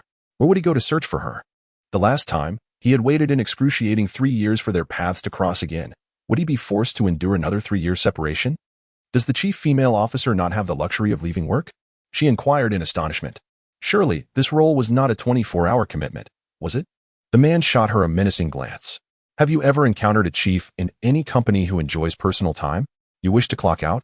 Are you prepared to forfeit your blue crystal?" With an inexplicable pang, one might wonder, even if one is always at the ready, is it truly necessary to reside here? Simply give me a call, and I shall arrive just the same. The chambers of this palace are vast. Are you certain you can reach me without delay? Very well. You may choose to dwell a little farther away, but should you arrive a minute late, I shall deduct a blue crystal from you. What say you? Light melody. Goodness. This palace is so vast. Merely traversing from the outer hall to the inner sanctum takes no less than 5 minutes. If this fellow intends to cause me trouble, being late by even a minute, or dare I say, half an hour, would be more than sufficient. Noticing that the lady could not respond to his remarks, Eugene's eyes sparkled with a hint of arrogance. "You do not reside here, nor do you keep a watchful eye on this palace. What if I desire a drink of water in the night? What if I crave a midnight snack? What if someone plots against me? What if I were to encounter misfortune?" The gentle sound of her voice was interrupted by an exclamation of disbelief, as her gaze fell upon the unwilling figure before her. Although Yi Jinja's face was marred by fury, the corners of his eyes betrayed a glimmer of anticipation. Regrettably, after a prolonged silence, the woman still did not utter a single word in response. At this point, Yi Jinja could no longer maintain his composure. His eyes widened as he assumed a fearsome expression, questioning, "Pray tell, do you truly believe that this esteemed palace has taken an interest in you, contemplating any inappropriate intentions?" Qingyin turned her head, her dark eyes blinking in surprise. Taken an interest in her? Contemplating inappropriate intentions? Please, she was not so foolish as to think that. The person before her was none other than the prince of the Fox clan. He had an abundance of beauties at his disposal. Why would he have any reason to be enamored with her? Moreover, since the moment he had come to know her, she had shared an inseparable bond with the dog, even residing in the same room. Anyone who happened upon them would surely assume that she and the dog were a couple. There was no need for him to entertain any thoughts of her. However, Qingyin's gaze drifted contemplatively towards the dining hall, her mind lingering on the peculiar thoughts that had recently surfaced, leading her into a moment of silence. While it was typical for an ordinary person to harbor such thoughts, the individual before her was clearly anything but normal. Perhaps she ought to exercise a modicum of caution. Noticing Qingyin's dazed expression as she stared off into the distance without uttering a word, Eugenia believed he had hit the mark and let out a cold snort. "Please, how could I ever be interested in you? Your attributes hardly catch my eye." Yet, in truth, not only was he intrigued, but he had been fascinated for quite some time. At this juncture, however, he would rather die than admit it. "I am well aware that I do not," Qingyin remarked as she returned her gaze to the man, a fleeting glimmer of light passing through her eyes as she nodded earnestly. "After all, I am engaged." Upon hearing her words, Eugenia's attention snapped to her. Engaged? His mind was suddenly beset by an ominous premonition. Indeed, the woman's voice, devoid of hesitation, rose again. My fiancé. I will only ever love him. Your Highness, you hold no interest for me, and I feel the same towards you. Therefore, I absolutely refuse to reside in this little warm chamber. Even if nothing were to transpire between us, I would not wish to cause any misunderstanding for my fiancé. Should you insist on my staying here, I would have no choice but to resign from this position with the Fox King. With that, she turned her gaze elsewhere. Unwilling to so much as glance at the man again, her delicate and fair visage adorned with an expression that screamed indifference. Yi Jinja felt as though he might explode with frustration. How could it be that every casual remark from Qingyin pierced his heart so accurately, especially the mention of fiancé, which left him utterly at a loss for how to respond? He was clearly he was undeniably her devoted servant. Shouldn't that title of fiancé rightfully belong to him? Ah, indeed, it was his. Qingyin was, without a doubt, referring to I. No error there. But, the man's complexion shifted from pale to dark, then to green, and finally back to white. After a considerable pause, he raised a hand and pointed towards the palace entrance, forcing out a single word through clenched teeth. Get out. After casually locating an empty servant's quarters in the outer hall, Qingyin tidied up briefly before embarking on a stroll through the vast expanse of the palace. It must be said, this palace was truly magnificent in its grandeur. Qingyin had always believed that the notion of needing to drive from the living room to the garden was merely a whimsical concept found in novels. To her astonishment, this fantastical scenario had materialized before her very eyes. Upon reflection, she realized that she had spent an entire afternoon exploring the palace, and the extent of her astonishment was beyond measure. If merely navigating a single palace required such an expenditure of time, how on earth would one traverse the entirety of the Fox clan's imperial palace without exhausting oneself? Seizing the opportunity when no one was paying attention, Qingyin astutely slipped outside the hall and casually inquired with a passing maid about the direction to the psycho ward, before hastily making her way there. She pondered the situation earnestly and concluded that it would be unwise to take things lightly, although she felt that a dignified prince of the Fox clan would not stoop to meddling in others' affairs. The peculiarities of the lunch she had shared earlier gnawed at her thoughts. Thus, she resolved to discreetly investigate the current state of her dear companion, the dog. Emboldened by her attire, which was far from that of a servant, and by her deliberate demeanor resembling that of a newly entered noble lady, Qingyin quickly borrowed a bicycle from a servant and, following the directions given, pedaled her way toward the ward area, despite encountering no unexpected obstacles along the way. It took her over an hour to finally reach the entrance of the ward area. As she walked through the hospital corridor, replete with the scent of antiseptic, Qingyin rubbed her slightly aching back, standing in the lobby and gazing at the directional signs on the wall. She was preparing to earnestly search for the psycho ward when a familiar voice suddenly called out from behind her. Miss Qingyin, what are you doing here? What are you looking for? Knight 11, having just completed his tasks and preparing to leave, was taken aback to see Qingyin standing in the lobby, craning her neck as if searching for something. His heart raced, and he quickly approached her. Come, follow me, he urged. You should return to your quarters soon. If there's anything you need, just instruct me. But if you linger too long, it may not bode well if the prince finds out. As she stepped into the elevator, Qingyin hesitated imperceptibly, then turned to glance back at the person outside, her brows slightly raised in surprise. Are you willing to help me? Of course. Knight 11 hurriedly entered the elevator, his expression one of urgency. If you do not return to your quarters soon, who knows how the prince might react? Qingyin blinked her eyes, her gaze suddenly brightening. Well, there is indeed a matter in which I require your assistance. Really? Yi Shi's fox-like eyes sparkled with interest. What time is it? Yi Shi was momentarily taken aback, hurriedly exclaiming as he glanced down at his wristwatch. It is nearly 8 o'clock now. Suddenly, a faint muffled sound echoed within the elevator.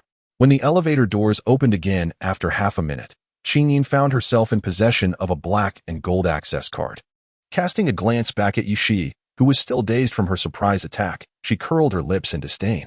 With a flick of her hand, she pressed the buttons for the other floors in the elevator before striding purposefully towards the depths of the 4th-floor corridor. In the distance, she spotted the sign for the psycho, and her eyes brightened instantly. Yi Shi belonged to Yi Jinza, and his sudden appearance in the patient area was most likely due to the dog. To think he could be without an access card. Qingyin scrutinized the black gold card in her hand, her gaze lingering thoughtfully on the name inscribed at the bottom. It seems that each individual present here possesses a small card engraved with their own name. Yirue? In a soft and gentle murmur, Qingyin pondered. Is this the name of 11? In but a fleeting moment, she approached the grand glass doors of the psycho, gazing at the elongated corridor beyond the transparent glass. and then at the disinfection room nearest to the entrance, a look of bewilderment flickering in her eyes. Lifting the card in her hand, she waved it over the scanning station at the glass doors. Immediately, the metallic scanning platform projected a compact virtual touchscreen that read, "Please enter the password." A password? Chenine furrowed her brow slightly, her gaze falling upon the black gold card in her hand, causing her eyes to twitch in disbelief. Was there truly a password for this item? In the office on the 4th floor, a man clad in a white lab coat was meticulously entering the final piece of documentation on his desk. "Excuse me. May I interrupt?" Suddenly, a soft and gentle voice floated in from the doorway. Rong Yuansheng, who had been engrossed in inputting data into the computer, paused his work and lifted his gaze. His emerald-green fox-like eyes widened in astonishment upon seeing the woman who had unexpectedly appeared, and he courteously inclined his head, maintaining a demeanor of respectful composure. "How may I assist you?" The woman cautiously entered the room, her small face displaying a hint of distress as she pointed to the black gold card in her hand. Her eyes filled with an apologetic expression for having disturbed the man. "I was sent to visit a patient, but for some reason, this card won't grant me access." Unable to enter? Rong Yuansheng glanced at the card in her hand, his brows raising in intrigue. "Is this indeed the highest level access card?" Chenine shook her head, stating, "I am not a lady of fortune. I am merely here to work." "Work?" Rong Yuansheng's eyes widened with surprise. "Are you a maid?" "Indeed," Chenine nodded. "Which is why I came here tonight to observe." Upon hearing this, Rong Yuansheng cast another glance at the woman beside her, her curiosity intensifying. Despite the many questions swirling in her mind, her upbringing compelled her to refrain from further inquiries. The two women proceeded towards the glass door of the cycle. The man took out a pass card from around his neck and waved it gently across the scanner. After swiftly entering a few digits on the projected electronic screen, a click echoed, and the glass door that had momentarily obstructed their path slid open automatically. Stepping through the entrance, they continued onward. Rong Yuansheng gestured towards the adjoining disinfection room. "First, spend 5 minutes in the vapor chamber, then don the isolation suit. I will wait for you around the corner." Upon hearing the words, Chenine promptly nodded and turned towards the adjacent disinfection room. A few minutes later, the two swiftly encountered each other around the corner. Observing the woman who had effortlessly styled her long hair into a neat bun atop her head, she appeared both immaculate and poised. Rong Yuansheng's eyes curved gently with a hint of amusement. As a physician of the Fox clan, he had grown accustomed to the sight of numerous noble ladies adorned in heavy makeup visiting patients. These aristocratic women would express their concerns for the patients, yet they would never don the disinfectant caps provided in the disinfection room, fearing that such an accessory would mar their meticulously crafted appearances. After all, those who resided in this facility were either affluent or noble, and the ladies merely sought to ingratiate themselves, rather than genuinely caring for the patients. If they were not sufficiently attractive, how could they capture the patient's affections? In contrast, the woman before him wore no makeup and dutifully donned the disinfectant cap, setting her apart from those insincere socialites. "Is this acceptable?" she murmured, her head bowed as she adjusted her attire and cap, her face awash with anxiety. This was her first encounter with an psycho of such caliber, and she feared she might overlook something. If she inadvertently transmitted bacteria to the patient, the consequences would be dire. Noticing the slight tension etched on her face, Rong Yuansheng could not help but chuckle softly. "It is quite all right." Upon hearing these words, Chenine felt a sense of reassurance settle within her. She lifted her gaze towards the man, her eyes sparkling with anticipation. "That is splendid. Please, doctor, lead the way." She could hardly contain her eagerness to visit the dog. Rong Yuansheng nodded, turning to head towards the psycho ward. The condition of the patient was indeed grave. Although there were no visible wounds on the surface, over 60% of his body was embedded with metal fragments. The high temperatures had caused these metals to soften, resulting in misalignment and dislocation beneath the skin. As they proceeded, Rong Yuansheng candidly detailed the patient's condition to those accompanying him. His earnest demeanor would surely astonish anyone familiar with him. It was well known that Rong Yuansheng harbored a strong aversion to engaging with women, likely due to his experiences with the duplicitous and pretentious socialites. Consequently, whenever a lady inquired about a patient's condition, he would either hand her the cold, hard medical records or signal to other doctors to provide a more thorough explanation. After all, as the director of the hospital, he was not obligated to personally report on each case. Yet now, perhaps moved by the genuine respect the woman exhibited for the patient, he was willing to take the initiative to elucidate the patient's circumstances. "Good night." A thought of someone cherished lingered in the air. Qingyin felt a shiver run through her. Her steps growing lighter as she feared missing a single word spoken by the person beside her. Could it truly be this grave? Rong Yuanxin's words continued to unfold. The surgery performed earlier that day had meticulously removed every metallic object from the patient's body. The most pressing issue now was to ascertain the patient's preference upon awakening. Should he revert to his original orc form, or undergo the procedure to become a half-orc once more? Naturally, the choice was to revert to being an orc. Qingyin's eyes brightened suddenly, her expression transforming with joy. Becoming a half-orc would shorten the lifespan of the creature. Given this opportunity, wouldn't it be wiser to restore his orc identity and preserve his life? However, upon hearing this, Rong Yuanxing shook his head, a more serious expression crossing his face. I do not share that sentiment. Ling Yin's heart tightened with unease. Why? I have just stated that over 60% of the patient's body consists of metal components, with the extent of modification far surpassing that of any half-beast I have ever encountered. Once those metallic parts are removed, the patient would be no different from a mere shell of a person, reliant on others even for the simplest of tasks such as eating and using the restroom. Do you truly think he would consent to revert to his former beastly state? Qingyin's body froze, and her complexion turned pale in an instant. The patient had evidently endured a catastrophic explosion, leaving half of his visage disfigured. Furthermore, following subsequent surgical modifications by a half-orc, he now lacked both legs below the knees and his right arm entirely. Given his current condition, the mere fact that he was still alive was nothing short of a miracle. The slender, pale hands of Qinyin trembled slightly at her side, an unprecedented silence enveloping her. We have arrived, Rong Yuanxing indicated towards the hospital room ahead. Considering the time, the patient should be awake now, providing an opportune moment to inquire about his thoughts. As he spoke, Rong Yuanxing prepared to push the door open. Suddenly, a delicate hand grasped his wrist with surprising strength. Rong Yuanxing paused, glancing down at the small hand unexpectedly gripping his arm, and then turned his gaze back to the woman beside him, a look of confusion flickering in his eyes. No. It's unnecessary, Qinyin murmured, her gaze fixed on the door, her complexion pale. Rong Yuanxing's expression shifted subtly, revealing his bewilderment. What do you mean? It's not necessary to look, Qinyin whispered, her lips devoid of color. She could vividly imagine the appearance of Guzi at that moment. Without his metallic exterior and bearing the scars from the previous explosion, he must appear utterly terrifying. While she was not afraid to see Guzi, she understood that he would certainly dread encountering her. If he were still in a state of unconsciousness, she would have unhesitatingly entered the room to ascertain his condition. Yet, with the doctor stating that Guzi was likely now conscious, she feared that he would not wish for anyone to witness his current state, especially not her. Let us go, Qinyin said, casting a reluctant glance at the door ahead before turning and briskly pulling him back in the direction they had come, as if she wished to leave without delay. Rong Yuanxing watched her in astonishment, perplexed yet silent, allowing her to lead him away towards the glass doors. Though his gaze lingered on her with increasing curiosity, had his earlier words frightened her so profoundly that she could not bear to look? He desired to apologize. But before he could speak, he noticed two figures suddenly appear at the far end of the glass doors. Qinyin blinked her eyes, exuding an air of righteous confidence.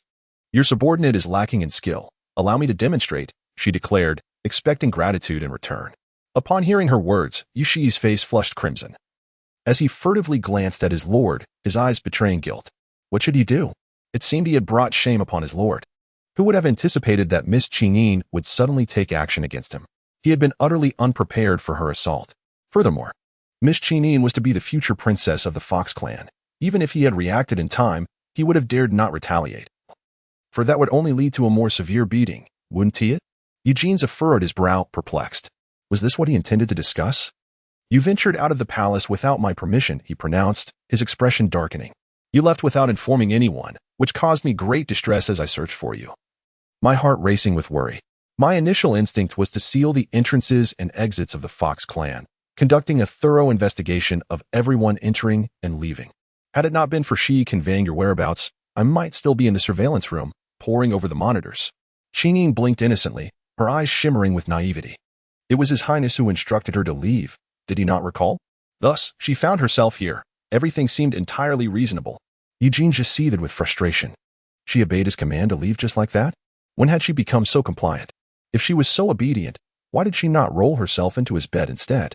So, she ended up here and even pilfered Eleven's card? Pilfered? What a notion.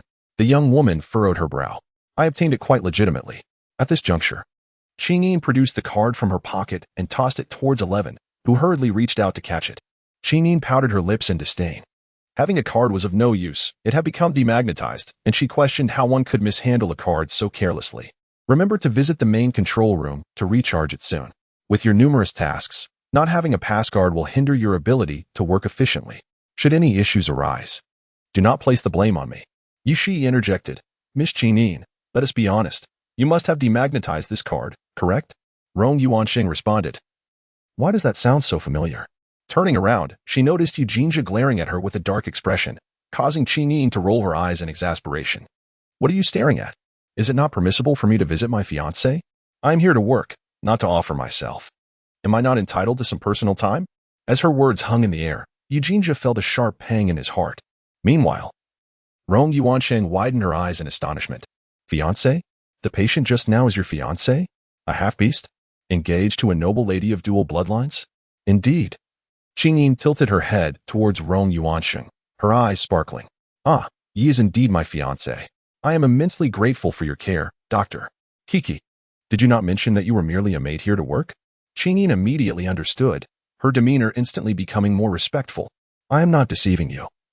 I truly have come to work. Currently, I serve as the chief female officer to His Highness Yi Jinjia. The person before her was the esteemed doctor of the dog, and she certainly could not afford to offend him. As she spoke, Qingyin raised her hand towards the man, her expression radiating sincerity as she began her introduction. My name is Qingyin, and it is a pleasure to make your acquaintance. The gentle sound of music resonated as Rong Yuanshen's gaze transformed in disbelief, fixated on Yu Jinjia, leaving her momentarily stunned.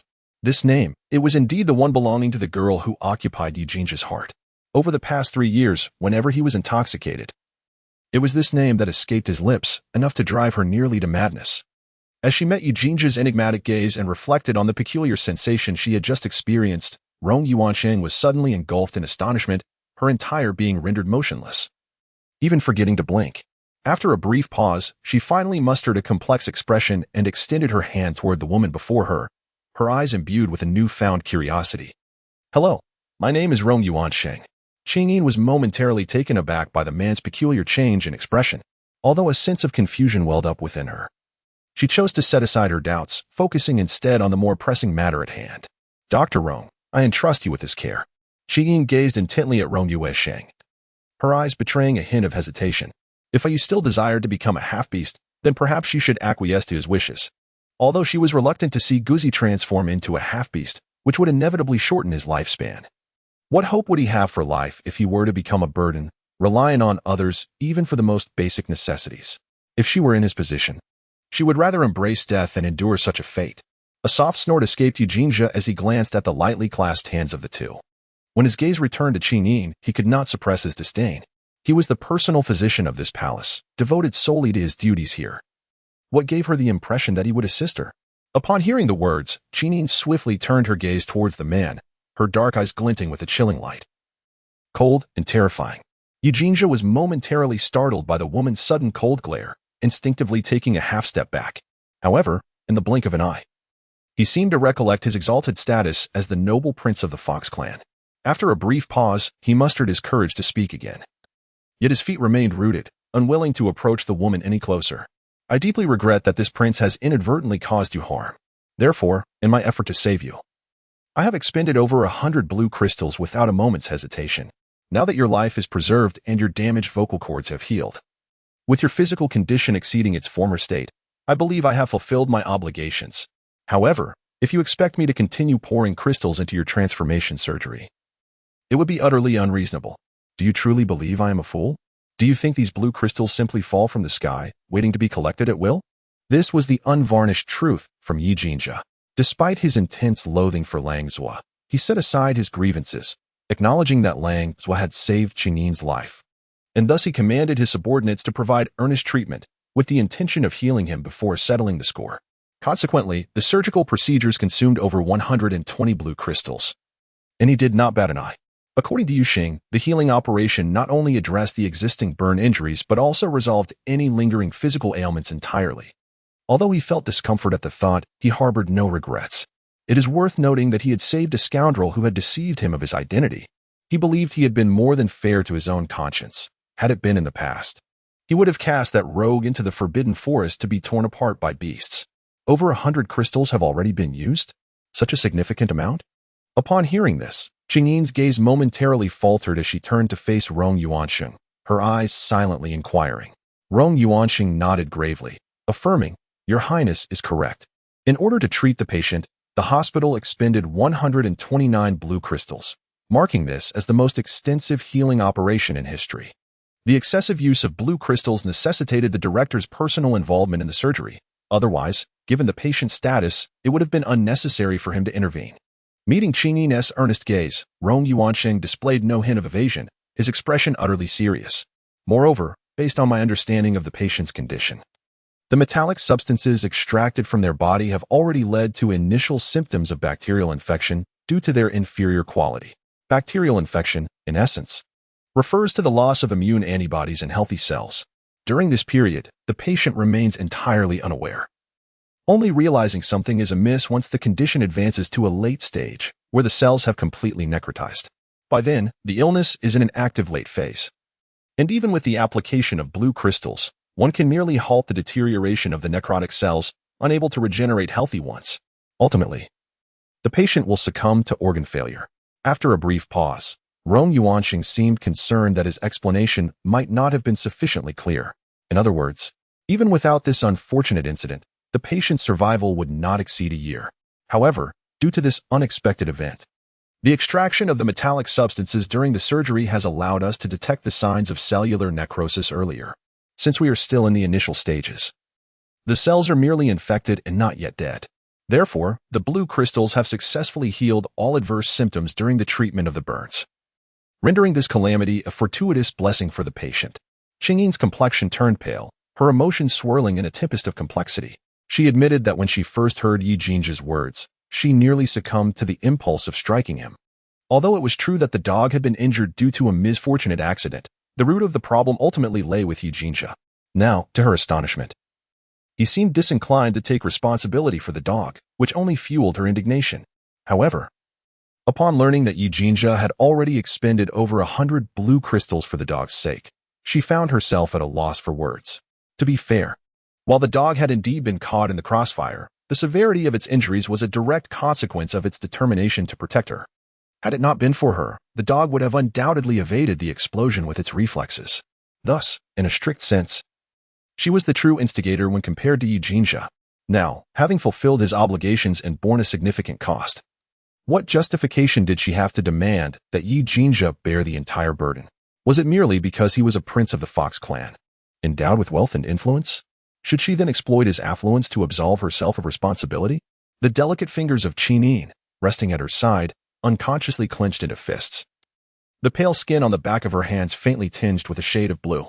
After a prolonged silence, she finally heard her own voice again, inquiring how many crystal stones would be required to continue transforming I into a half-beast.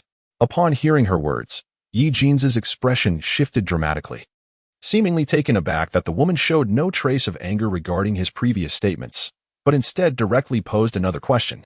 Rong Yuanxing pondered seriously for a moment and estimated that, based on his prior modifications, approximately 200 blue crystal stones would be necessary.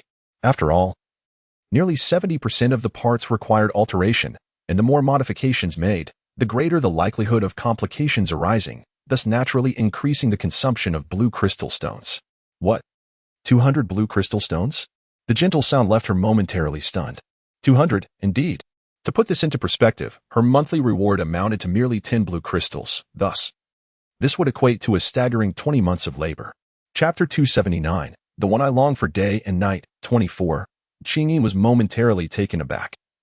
Her mind a blank slate, akin to an ordinary citizen suddenly burdened with millions in debt, momentarily lost in thought. Beside her, Yi Jinzha, who had been quietly observing Qinyin, turned pale, devoid of color. It appeared he had taken his jest too far. While he truly did not wish to assist that scoundrel, Longzhou, his earlier remarks were merely intended to convey to Qinyin that he sought not to labor in vain. He hoped she would heed his words and refrain from inciting his ire. Perhaps with a few flattering words to ease the tension, he would naturally acquiesce. When he realized Qinyin had vanished, a wave of despair washed over him, rendering him nearly breathless with anxiety. Throughout the hurried journey, he had contemplated numerous ways to chastise her. Yet, upon finally laying eyes on her, all his vexation dissipated, leaving only the comforting thought, Qingyin is safe. As long as she is here, nothing else matters.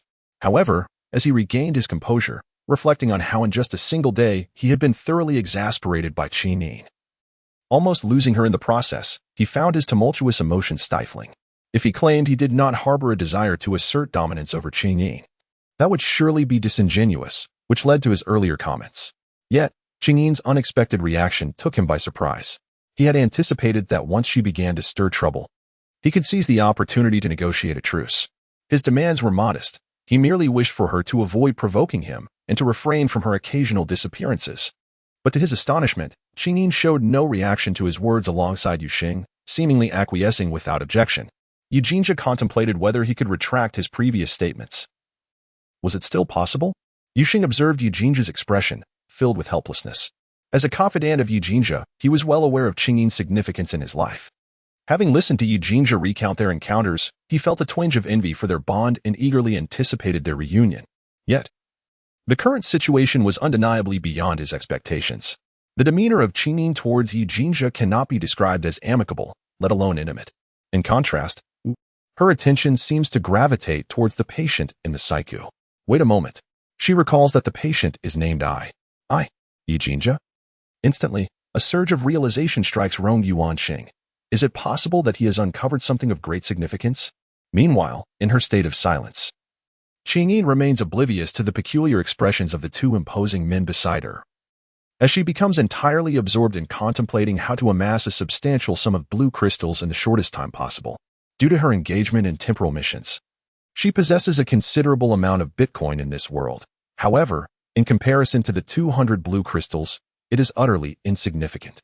Relying solely on her labor, she earns a mere 10 blue crystals per month. Even if she were to exhaust all means to increase her earnings, she could only manage an additional 1 or 2, which would hardly alleviate her immediate predicament. Must she truly allow her companion to languish on this hospital bed for 20 months before undergoing surgical transformation? No. That simply will not do. She must find a solution. Think again. Is she not adept at leveraging elements from her era to generate wealth in this world? Cooking? Culinary arts? No, that seems rather petty. Knowledge? A tutor? Yet, this is the realm of the Fox royal family, where education is inherently esteemed, leaving her at a disadvantage. What else remains within her capabilities that is also scarce in this world? Suddenly, a glimmer flickers in her dark eyes, and in an instant, Qingyin snaps back to reality. Seizing Rong Yuanqing's face with excitement. Have you ever heard of ancient acupuncture? The person before her is, after all, a physician. According to the information she previously gleaned from Si Yunling, ancient acupuncture had been lost for many years. Otherwise, Si Yunling would not have suffered from leg ailments for so long. And she just happens to be proficient in it, does she not? Ancient acupuncture? Indeed. Upon hearing her words, Rong Yuanqing is momentarily taken aback, then nods with a hint of confusion in his eyes. Of course, I have heard of it. Not only that, if it were not for my grandfather and brother's untimely demise in a car accident, followed by those avaricious servants setting fire to our estate, how could our family's acupuncture medical book have been destroyed in the flames? How could the Rong family have fallen into such desolation and ruin? Upon receiving the devastating news of his grandfather and brother, he hastily returned home from a great distance, fearing changes within the family. However, to his dismay, he was still a moment too late. Witnessing the fierce flames consume every corner of the estate, he fell to his knees, weeping uncontrollably from afar. From that day forth, the ancient art of acupuncture, a cherished family legacy, was lost, leading to the decline of the Rong family. It was also from that moment that he dedicated himself to the healing arts, his greatest aspiration being to restore the family's reputation and reclaim the honor of the first medical clan of the Fox lineage. Regrettably, all he possessed were scattered notes, which proved to be of little utility, akin to a mere trifle. These notes were hastily scribbled during his clandestine observations of his grandfather teaching his brother, for which he had faced reprimands countless times. After all, the ancient art of acupuncture was traditionally passed only to the worthy, and his brother, being far more accomplished in medicine, was deemed more suitable to inherit such a monumental responsibility. Thus, the teachings were exclusively bestowed upon him, forbidding anyone else from learning. Little did he anticipate that a tragic accident would claim the lives of the two most gifted individuals in his family, leaving no trace of their wisdom behind. If I told you that I not only mastered ancient acupuncture but also possessed unparalleled proficiency, offering to impart this ancient knowledge to you, would you, in return, assist in transforming the dog into a half-beast? The woman eagerly proposed, her eyes sparkling with anticipation. The medical technology of this world was already astonishingly advanced. Any practitioner of commendable skill, paired with blue crystal stones, could stand on their own. Yet, such advancements made it difficult to gauge true merit.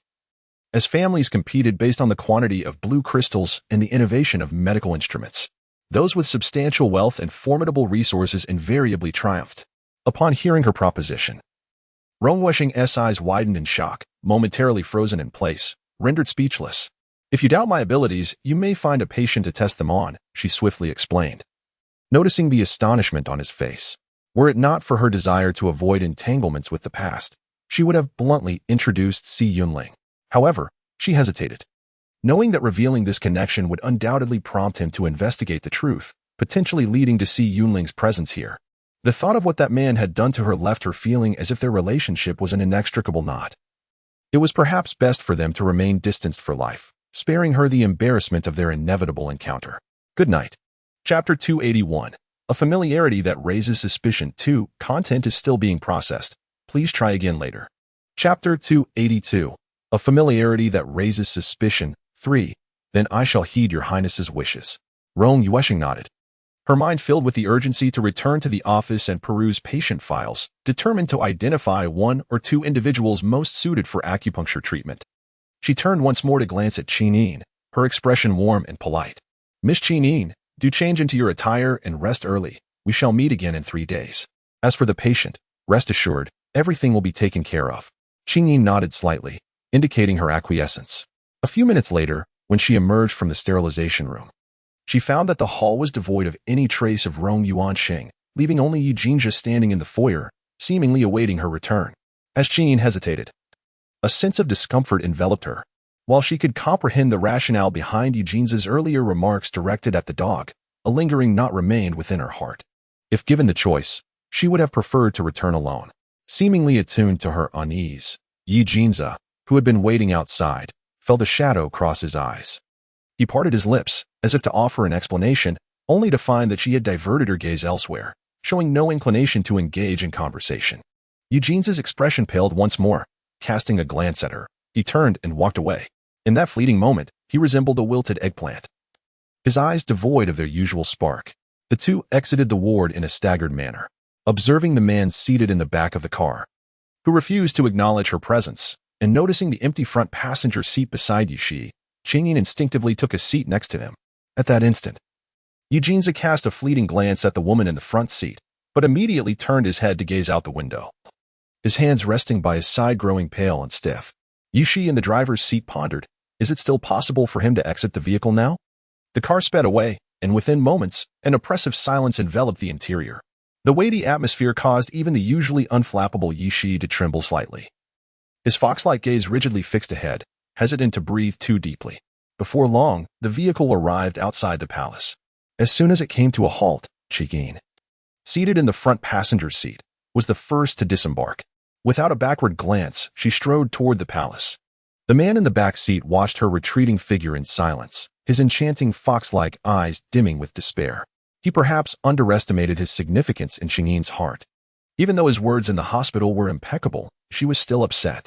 Should he feel pleased? Yet, at this moment, a sense of guilt overwhelmed him. He understood well that, to Qinyin, the most important figure in her heart was that unattractive, lowly dog, i.e., not the esteemed prince of the Fox clan, Eugenia. He could scarcely imagine how she would react when he revealed his true identity. He feared following the path of Si Yunling, dreadfully concerned that Qinyin would treat him as she once did Si Yunling. Yet, he could not allow her to continue harboring feelings for that impostor. Caught in a dilemma, he pondered, what should he do? What course of action remains for him? Meanwhile, on the other side, upon disembarking, Qinyin made her way directly to her chamber. After a day filled with laborious endeavors and an extended ride in the evening, she found herself drenched in perspiration. Thus, upon returning to her abode, her immediate inclination was to freshen up. Fortunately, she had indulged in a hearty meal at noon and discovered some fruit in her room. After casually consuming an apple, she succumbed to a deep slumber. Chapter 283. A familiarity that breeds suspicion, for, when Qingyin finally awoke, it was already nearing noon on the following day. After gradually tending to her morning rituals, she stepped out of her room only to find a maid waiting outside.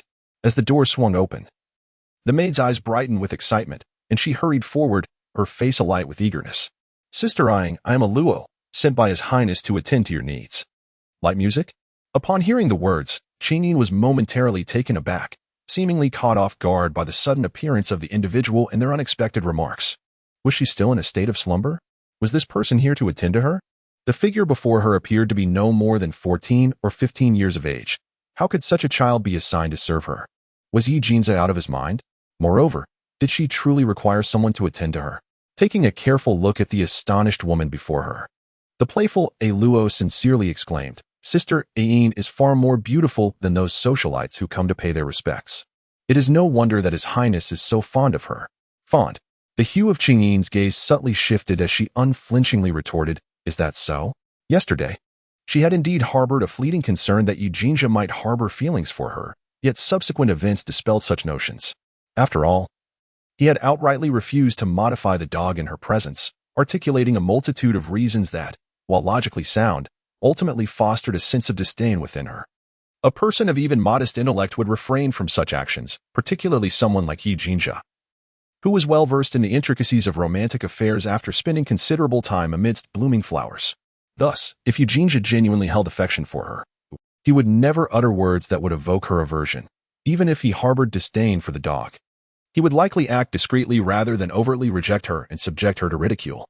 Last night, in the hospital, Yi Jinja had laid everything bare, donning an expression that was utterly devoid of warmth, as if he were merely fulfilling an obligation. Even when he eventually acquiesced to her proposal, it appeared to be out of a sense of obligation to Rong Yuanxing.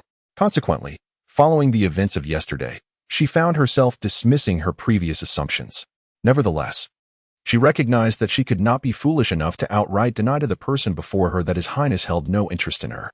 After all, there would inevitably come times when she would require assistance, and allowing this person to misconstrue the nature of her relationship with Yi Jinja would serve her interests well. Observing the disbelief etched upon the face of the individual in front of her, Luo's expression turned anxious as she hastily continued, "Sister Ying, please don't doubt me. Yesterday, when His Highness discovered your absence, the panic that overtook him was something I had never witnessed before." Upon hearing this, Qinyin lightly raised her gaze, and though she uttered no words, the skepticism in her eyes was unmistakably evident. "Indeed, the prince has truly invested considerable thought into you last night." Upon returning to the palace, he immediately ordered the replacement of all female attendants with male ones. "Surely, this was done to spare you any discomfort, dear sister." At this juncture, Luo hurriedly glanced around before lowering her voice, adding, "Even that insufferable Yunqi has been dismissed. Qin, that fellow has acted erratically before. Who knows the reasons behind it? As a result, he has been misunderstood in this manner." Pausing for a moment, a sudden chill coursed through Qingyin's heart. Could it be that he is deliberately creating enemies for her? With this thought, her complexion paled, and instinctively, she glanced around the palace. Is sister searching for His Highness? Noticing the person beside her seemed to be looking for someone, Luo blinked her eyes and kindly explained, "His Highness left early this morning and specifically instructed me not to disturb you, sister." Chapter 284. A Suspicious Familiarity 5. After a brief pause, Luo led the way towards the dining hall, her words filled with admiration. "But His Highness truly understands you, Sister Ying. He mentioned you would rise by 11. So I was to prepare lunch in accordance with that. I had just finished setting the table and was about to wait outside your door until noon when, lo and behold, you opened it." As she spoke, Luo, who was skipping ahead, suddenly turned her head to look at Qinyin, her eyes brimming with curiosity. "Sister, do you and His Highness know each other well? Otherwise, how could he understand you so thoroughly? I have been by His Highness's side since childhood, and this is the first time I've seen him so considerate towards someone. If that Yunqi were to find out, I wonder how furious she would become. Last night, after His Highness ordered the dismissal of the maidservant, I happened to pass by her room and secretly saw her on the phone, crying." Luo seemed to have opened a floodgate of conversation, completely oblivious to the stiffness of the woman behind her. "Understand her?" In Qingyin's eyes, a trace of confusion emerged. What was happening?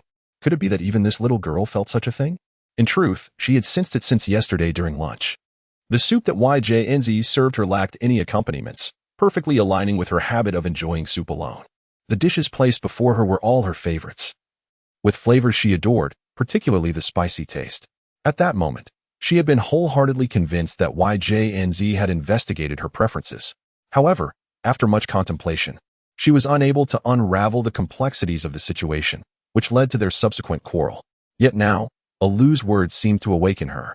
The primary reason she could not piece together her earlier conjectures was that her acquaintance with YJNZ was too brief. He could not possibly have discerned her dietary habits in such a short span of time, and the dog could not have divulged such trivialities to YJNZ.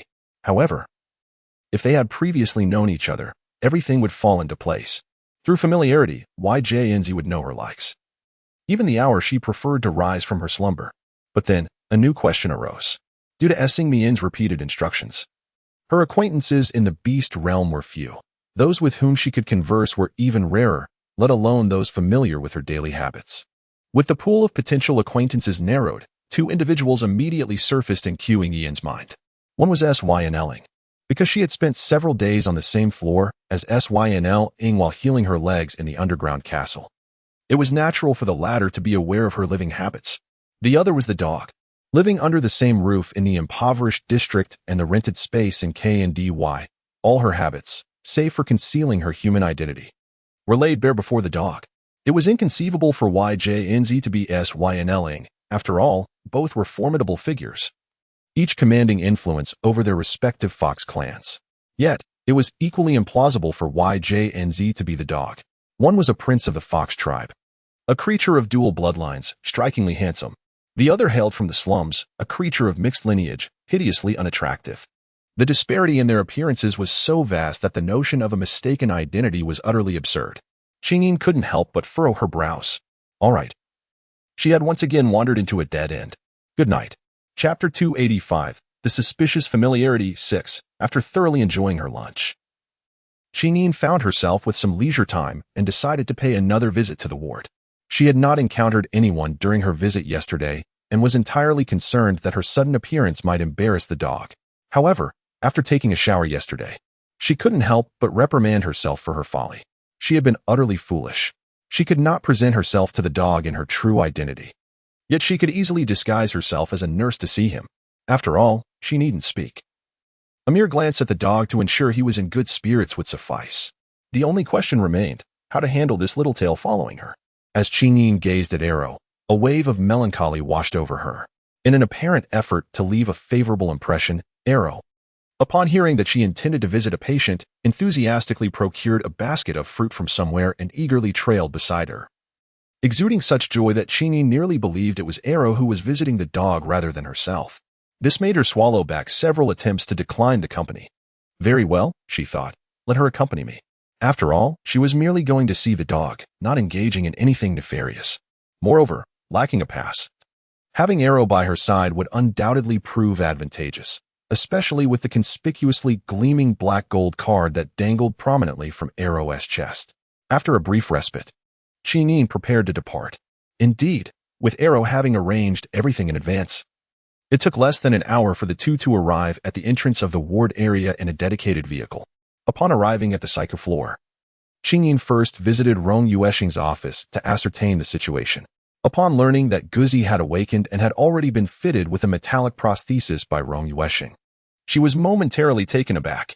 At the computer desk, Rong Yueshing closed the patient files in her hands and smiled gently at the person seated opposite her. Since a modification surgery for the patient was to follow, the installation of the prosthesis was an indispensable preliminary step.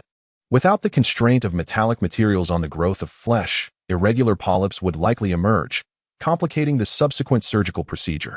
Due to Yi Jinji's influence, he held an unwavering trust in the woman before him. Thus, it was imperative to begin addressing potential challenges that might arise during the surgery. Beside her, Qingyin expressed her astonishment, her dark eyes shimmering with disbelief. Are you certain I will pass the tests? Do you truly believe in me? Had she not returned to the hospital that day, she would have remained oblivious to the fact that the person before her had already prepared Guzi for surgery. How could this individual be so sure of her success in the tests? Was she not perceived as a potential fraud? Even the members of the C family had initially harbored doubts about her. How could this person so readily place their trust in her? Of course, Rong Yuesheng's eyes glimmered with sincerity, devoid of any pretense. Her expression bore a hint of surprise, leading to a brief pause as if she had contemplated something profound. After a moment of silence, she spoke again, albeit with altered content. Miss Qingyin, should you wish to visit the patient, you merely need to follow the procedures from last night. The prosthesis has been successfully fitted, so you need not worry excessively. After a brief pause, Rong Yuesheng retrieved a silver card from her drawer and placed it before Qingyin. This is a temporary access card for entering the psycho ward. I believe you will find it useful. Suddenly, Qingyin felt a surge of discontent towards them, for they seemed to harbor no affection for Guzi. Chapter 286. The Suspicious Familiarity, 7. Reflecting on the woman's sudden act of pulling him away from the hospital room last night. It took him a while to comprehend her well-intentioned motives, to spare her from further disappointment upon her next visit. He resolved early this morning to fit the patient with an appropriate metal prosthesis. Although the patient remains immobile, at least their appearance would no longer be alarming. Nor would they feel embarrassed by visitors. Should anyone wish to pay a visit, they could do so at any time. Moreover, he harbored a personal motive. As a close friend of Eugenia, who had returned late last night seeking companionship over drinks, he had gathered the general circumstances of the situation. By encouraging the woman to visit, he hoped she might notice something amiss during her interactions with that person. Otherwise, he truly could not fathom how long it would take for the two to recognize one another, since one was too afraid to speak. He could only hope the other might discover the clues. Recalling Eugenia's listless eyes from the previous night, he found it hard to believe. In his memory, Eugenia had always approached matters in an unconventional manner, seizing what he desired with unwavering assertiveness. Yet, astonishingly, he now perceived a stranger in his familiar friend, one who had suppressed his radiant confidence and had begun to act with hesitance and insecurity. Despite the person being right before him, he refrained from revealing his identity due to excessive concern, a stark contrast that left him feeling powerless. In light of this situation, if he did not offer assistance, it would indeed render his years of friendship with that man futile. Observing Rong Yuesheng's evasive demeanor as she sidestepped his inquiries, a sense of intrigue welled up within Qingyin. Of course, it is because. What exactly was the reason? What was the concern that caused her sudden silence? Dr. Rong, were you about to say something? Qingyin, having omitted the honorific miss, looked earnestly into Rong Yuesheng's emerald-green fox-like eyes. Sometimes, what the eyes perceive is not always the truth. Do you agree with this statement? Qingyin suddenly paused in astonishment. Qingyin vowed that had the person sitting before her not been Rong Yuansheng but rather Eugenia, she would have likely hurled any object at hand in frustration. However, the individual before her was indeed Rong Yuansheng, the attending physician for her beloved pet, and the one upon whom her pet would soon rely. She dared not make any abrupt movements. More importantly, based on her interactions with Rong Yuansheng the previous night, the man exuded a serene demeanor and remarkable refinement. Not the type to speak frivolously or utter nonsense. Yet, why had he suddenly uttered such an incongruous statement? And he had spoken it with such gravity. Qingyin found herself perplexed, instinctively wishing to probe further. I must attend to other wards to find suitable patients, otherwise I shall truly be unable to meet the testing deadline the day after tomorrow, the man declared abruptly, rising from his seat as if deliberately interrupting her inquiry. Although there were numerous patients within the facility, identifying those who would exhibit noticeable acupuncture effects in a short span was indeed a daunting task. He had already spent the entire morning in surgery and now needed to make the most of his time. Having just unearthed a seemingly appropriate patient from the files, he was eager to verify the details to ease his restless mind. The thought of the impending test left him almost breathless with anticipation. As he spoke, Rong Yuansheng prepared to escort Qingyin to the door. Although she longed to ask more questions, she could only stand there, bewildered, fully aware of the gravity of the situation. Watching Rong Yuansheng hurriedly make his way toward the elevator and subsequently vanish from her sight, Qingyin found herself mulling over his peculiar remark. Sometimes, what the eyes see is not always the truth. What could it possibly mean? Her dark eyes brimmed with confusion as she pondered Rong Yuansheng's true intentions. Aju's home has experienced an earthquake. The tremors were quite strong, and I felt a bit frightened, so I will not be updating tonight. We shall discuss it further tomorrow. Chapter 287. The Familiarity That Raises Suspicion. 8. Sister Qingyin, it's ready. Understanding whom Qingyin wished to visit, Aluo kindly utilized her access card and turned to softly call out to her. Upon hearing the sound, Qingyin snapped back to reality and nodded, leading the way into the nearest disinfection room to commence the sterilization process. After 5 minutes had elapsed, when Qingyin made her entrance into the dog-s ward, her gaze fell upon the figure resting with closed eyes against the pillow on the bed, illuminating her eyes with a radiant glow. Knowing that Rong Yuansheng had assisted in fitting the dog with a metallic prosthesis, she abandoned her initial plan to disguise herself and entered the room clad in sterilization gear.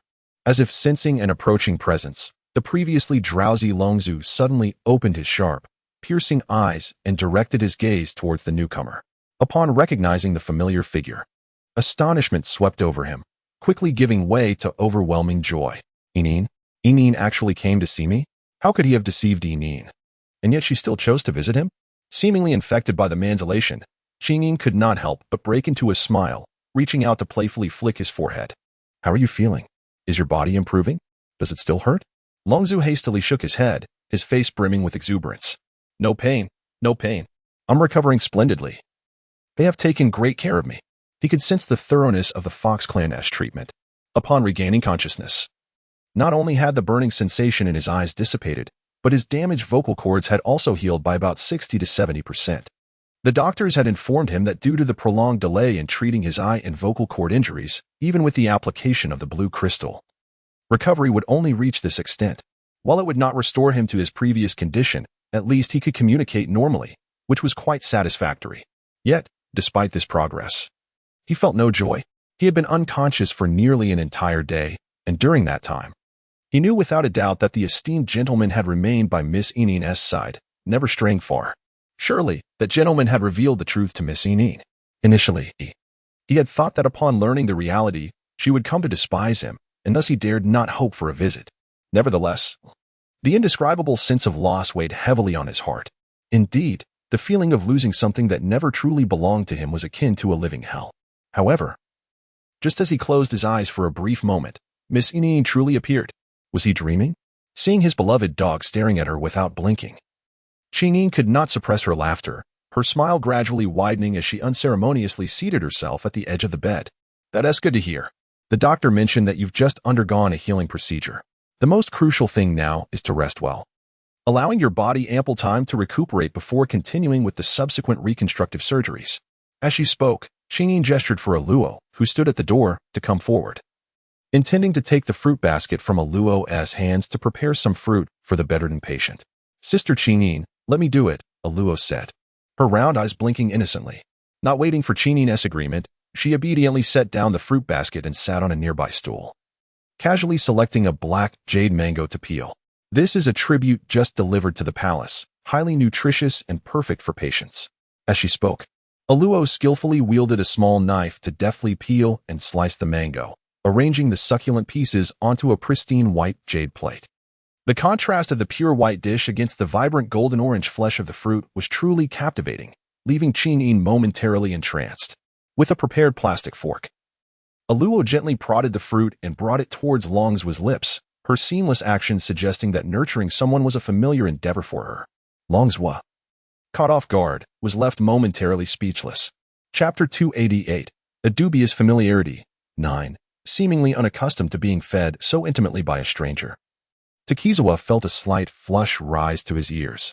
He then turned to Qingyin with a face of embarrassment, as if silently pleading for assistance. Upon witnessing the scene, Qingyin could not help but chuckle softly. She hastily reached out her hand, intending to take the fruit platter from a Luo. Allow me, she said.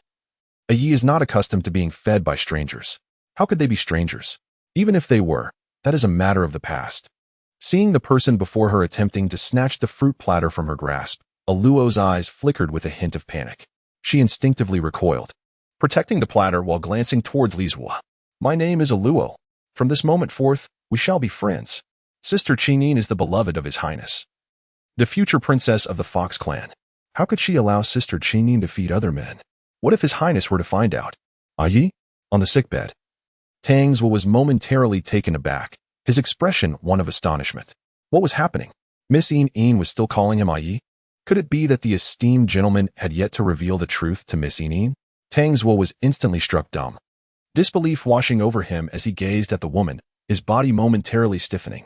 So, Miss Yin's visit today was not to forgive his actions, but rather, she remained entirely in the dark? Tang Zhuo, Completely oblivious to the changes in Tang's expression, Sister Qingyin's attention was solely focused on Aluo. Observing Aluo's straightforward approach to friendship, Qingyin couldn't help but twitch her lips, momentarily at a loss for words. Sister Qingyin, please allow me to feed you. I have lived in the palace since childhood, with few friends by my side, and now that I finally meet someone from outside the palace, let me make a friend. Aluo pouted, her sparkling eyes brimming with pleading. His Highness had mentioned that Sister Qingyin was not one to respond to coercion. She naturally had to maintain her sweetness. Indeed, Qingyin found herself utterly defenseless against those soft, adorable eyes. Noticing Tang's silent demeanor, which bore no resistance, she paused and ultimately relented. Very well. If the pup can befriend Aluo, it would be more beneficial than detrimental for him. After all, Aluo is a three-bloodline fox beast. If the pup could truly have such a friend, it would be advantageous for the future. Seeing the woman finally acquiesce, Aluo's face brightened. And she hurriedly continued her actions, carefully using her fork to stab a piece of mango and feeding it to the man on the bed with a beaming expression. With his mouth full of mango, Tang's came to the realization that he had seemingly missed the opportunity to refuse. He opened his mouth to speak. But before he could utter a word, he was unexpectedly fed another mouthful of mango. Tang's, is this fellow intentionally trying to silence him? At last. Seizing the moment while Aluo was focused on her fork and the mango, Tang's quickly turned his gaze to Qingyin, finally finding an opportunity to converse with her. Qingyin, you should try some as well. It's very sweet. He recalled that the esteemed gentleman had mentioned Miss Yin's fondness for fruits. This mango, fragrant and sweet, would undoubtedly be to her liking. As his words fell, Qingyin, who had been sitting quietly, looked at him in astonishment, her eyes reflecting surprise. This mango is truly fresh. Why not give it a taste, Qingyin? It's quite sweet. Mistaking the gentle tone as a lack of self-confidence, Takizuo hurriedly spoke again, as if fearing that the person before him might overlook the delectable treat at hand. Grateful for the offerings of oranges from Ajue and the generous gifts from Dizzy's two precious ones, he sent affectionate kisses. Chapter 289. The Suspicious Sense of Familiarity. 10. Content is still being processed. Please try again later. Chapter 290. The Suspicious Sense of Familiarity. 11. Sister, do try this mango. It is absolutely delicious. Reminded by the image of the person in the hospital room, who was fixated on the mango, Aluo swiftly returned to her chamber and began to peel the fruit. After filling a large jade platter to the brim, she finally presented it to the person before her. Sister Qingyin must have a fondness for mangoes. Her adorable expression, fixated on the succulent flesh, was simply delightful. As she spoke, Arrow hurriedly pierced a luscious piece of mango with her fork and brought it to the woman's lips. Qingyin was suddenly startled, instinctively wanting to refuse. No. What are you doing? A thunderous roar, unrestrained in its fury, echoed from outside the hall. In an instant, a figure appeared beside Qingyin, and without hesitation, he knocked the fruit platter from Arrow's hands to the ground. The fruit scattered, juices splattering everywhere. Almost simultaneously, the man shielded Qingyin behind him, seemingly fearful that the juice might splatter onto her. What are you doing? The man's fox-like eyes glimmered with an intense fury, his icy gaze piercing through Arrow. Qingyin's greatest fear was mangoes. Not only would she break out in hives from consuming them, even the juice touching her skin would cause redness, itchiness, and swelling. During their stay at the Candy Rental, he had been unaware of Qingyin's allergy to mangoes and had thoughtlessly prepared an afternoon tea for her, mirroring the palace's desserts. The result had nearly led to his demise at her hands. To this day, he vividly recalled the horrific allergic rash on her skin, contrasting starkly against her fair complexion. A sight that had horrified him. It was a blunder he dared not repeat. Seeing Yi Jinzi so filled with murderous rage was a first for Arrow, and she was instantly frightened to tears, too intimidated even to retrieve the plate that had been knocked to the ground. Trembling, she hurriedly stammered, "Your Highness, Arrow did nothing." Arrow was genuinely bewildered, her mind a blank slate, unable to recall what she had just done. What had she just done? She seemed to have been about to feed Sister Qingyin a piece of mango, hadn't she? But why was the prince so enraged? And what was with that overwhelming aura of menace? She had done nothing wrong. Clean this up and get lost. The chilling intensity in Yi Jinzi's eyes remained unyielding as he turned, pulling the girl behind him into the inner hall. Perhaps taken aback by the sudden wrath of the man, or perhaps finally sensing the gravity of the situation, Qingyin, for once, did not resist as he grasped her hand. She merely cast a curious glance at the fallen mangoes on the ground, her dark, beautiful eyes filled with confusion. Was it her imagination? Why did it seem to her that, at the moment Yi Jinzi charged towards her, His gaze had actually been fixed on the mango pieces Arrow had intended to feed her, and then he had shielded her. As if worried that the fallen mangoes would splatter juice on her feet, Qingyin furrowed her brow, observing the man ahead who was pulling her along. A peculiar expression flickered in her dark, bright eyes. Was Yi Jinza attempting to prevent her from consuming mangoes just now? But why would he do so? As someone unfamiliar with her, Aluo's reaction was entirely natural. After all, she had only known Yi Jinza for a mere day or two. In a sense, Yi Jinza was similar to Aluo, yet his response was remarkably odd, almost as if he were aware of her allergy to mangoes. Have you known me before? Qingyin inquired suddenly, her brow knitted in confusion as her gaze settled on the man striding ahead. The moment her words fell, the man in front froze abruptly, his grip on her wrist retracting as if it had been scorched. Even the rhythm of his footsteps came to an abrupt halt. Upon witnessing this, Qingyin's confusion deepened. She stepped forward, circling around the man, her expression laden with doubt as she scrutinized him once more. Do we know each other? How else would you know that I am allergic to mangoes? Have we met before? It perplexed her that this newly acquainted prince of the Fox clan would possess such knowledge about a matter even her own dog could not recall. As the cascade of questions poured forth from the woman, and her earnest gaze examined him, Yi Jinja, who was accustomed to a position of superiority, suddenly felt an inexplicable awkwardness. His beast-like ears flushed with heat, rendering him momentarily speechless. Should he divulge the truth in response to Qingyin's inquiries? Perhaps this was a rare opportunity. After all, every day he deceived her added to the weight of his guilt in her eyes. If he were to confess now, might she offer him some measure of understanding? We must have met somewhere, right? Where could that be? Observing the man's eyes subtly evasive, Qingyin's suspicion solidified. Indeed, Yi Jinja had known her all along. Yet, in the next instant, a look of bewilderment washed over her. But that couldn't be right. Yi Jinja's striking appearance was unforgettable. Had she truly encountered him before, she would have remembered. Could it be that he harbored a secret infatuation for her? Hence his absence from her life? This might explain why she had never recognized him. After all, since emerging from the slums, she had always presented herself as a half-blood fox beast. It was not inconceivable that someone could fall for her at first sight.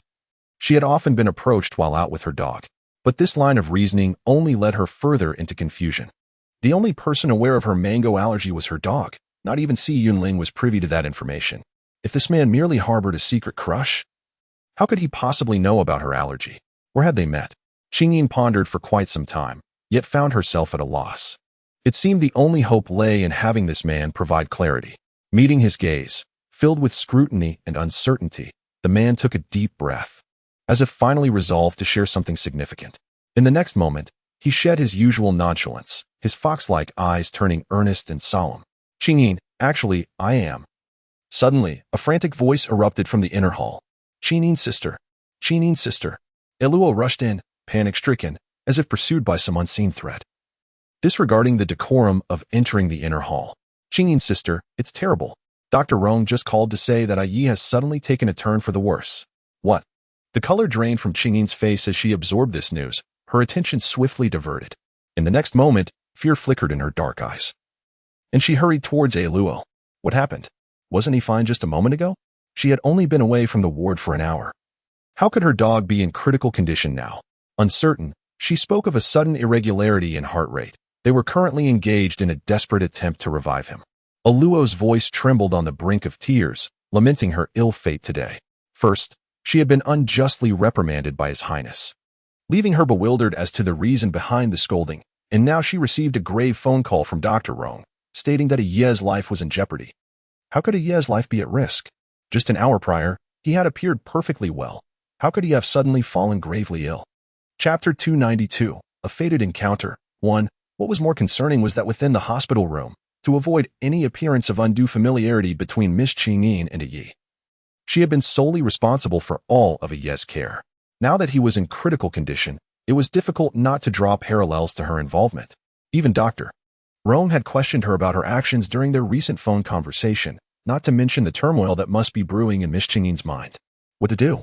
Her heart raced in disarray, and she could hardly concern herself with the decorum of entering the palace. How could Luzwa be in such a precarious state? Standing nearby, Yi Jinza felt a pang of alarm.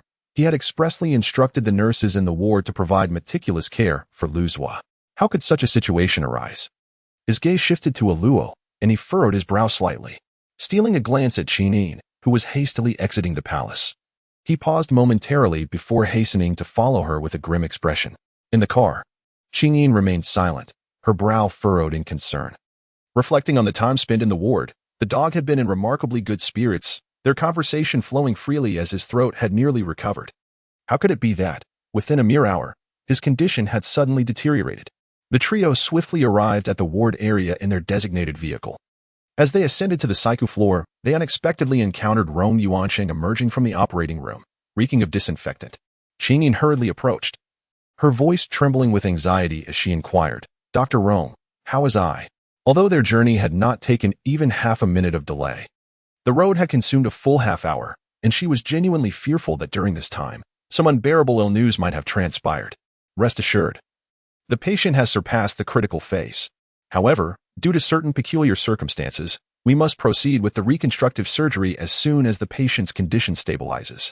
At this juncture, Rong Yuanqing turned her gaze towards Yi Jinzha. "I require a substantial quantity of blue crystals. Proceeding with the reconstructive surgery immediately?" Qingyin was taken aback, suggesting that the test should be postponed.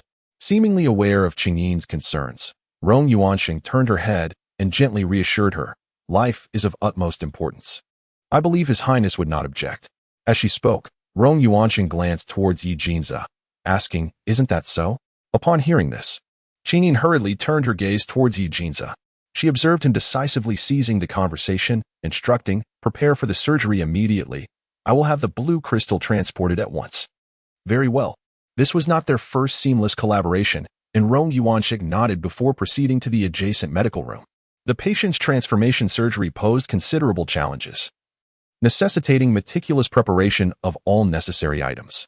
As the two commenced their respective tasks, one gathering preoperative supplies while the other stepped onto the balcony to make arrangements, Qingyin stood by, astonished and momentarily lost in thought. Rong Yuanqing's confidence in her words was not unfounded. She had harbored doubts from the outset. Yet, the fact that Yi Jinzha was now assisting without hesitation left her grappling with disbelief. Reflecting on the events of merely a few hours prior, when Yi Jinzha had stood in the same spot, resolutely refusing to treat the dog, she was taken aback by his current willingness to mobilize the blue crystal. Were it not for her certainty that he had accompanied her all the way, she might have suspected that he had been replaced by someone else. Yi Jinzha was indeed an enigmatic individual. Moreover, what had Yi Jinzha intended to convey to her earlier in the palace? What was it that he meant by "actually I am"?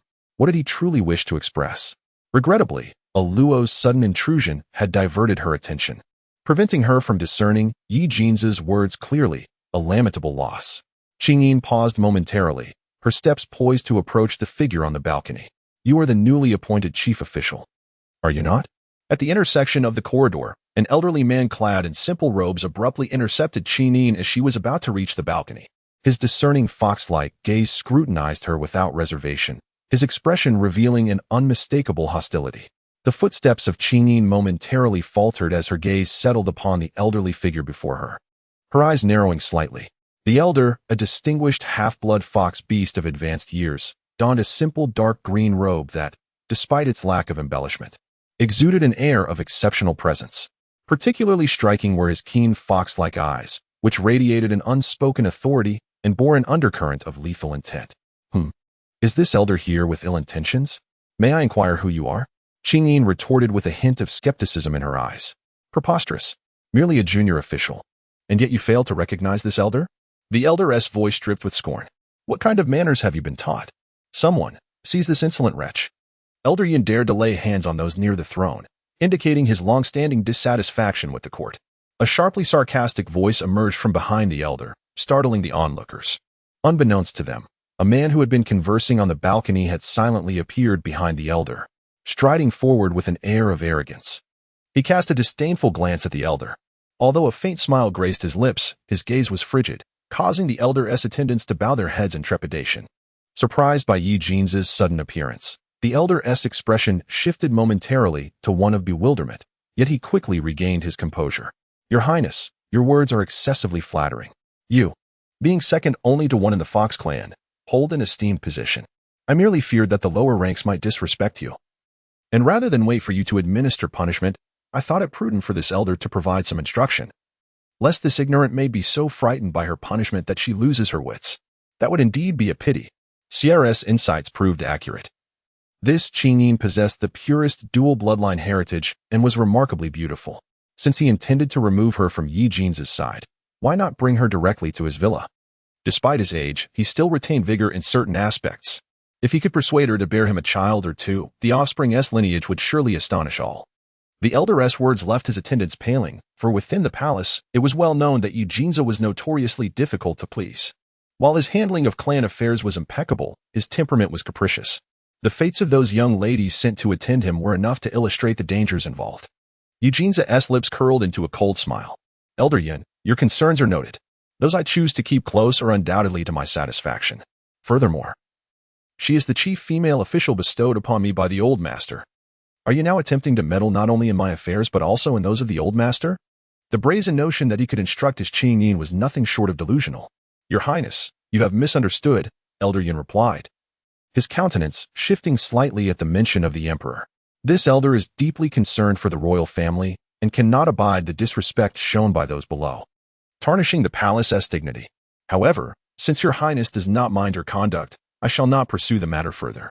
Nevertheless, Chapter 294, A Fateful Encounter, 3. As Yunlu contemplated the purpose of his journey, a fleeting, cold smile crossed his eyes. I have heard that your Highness intends to conduct a half-beast transformation procedure on this young lady's companion?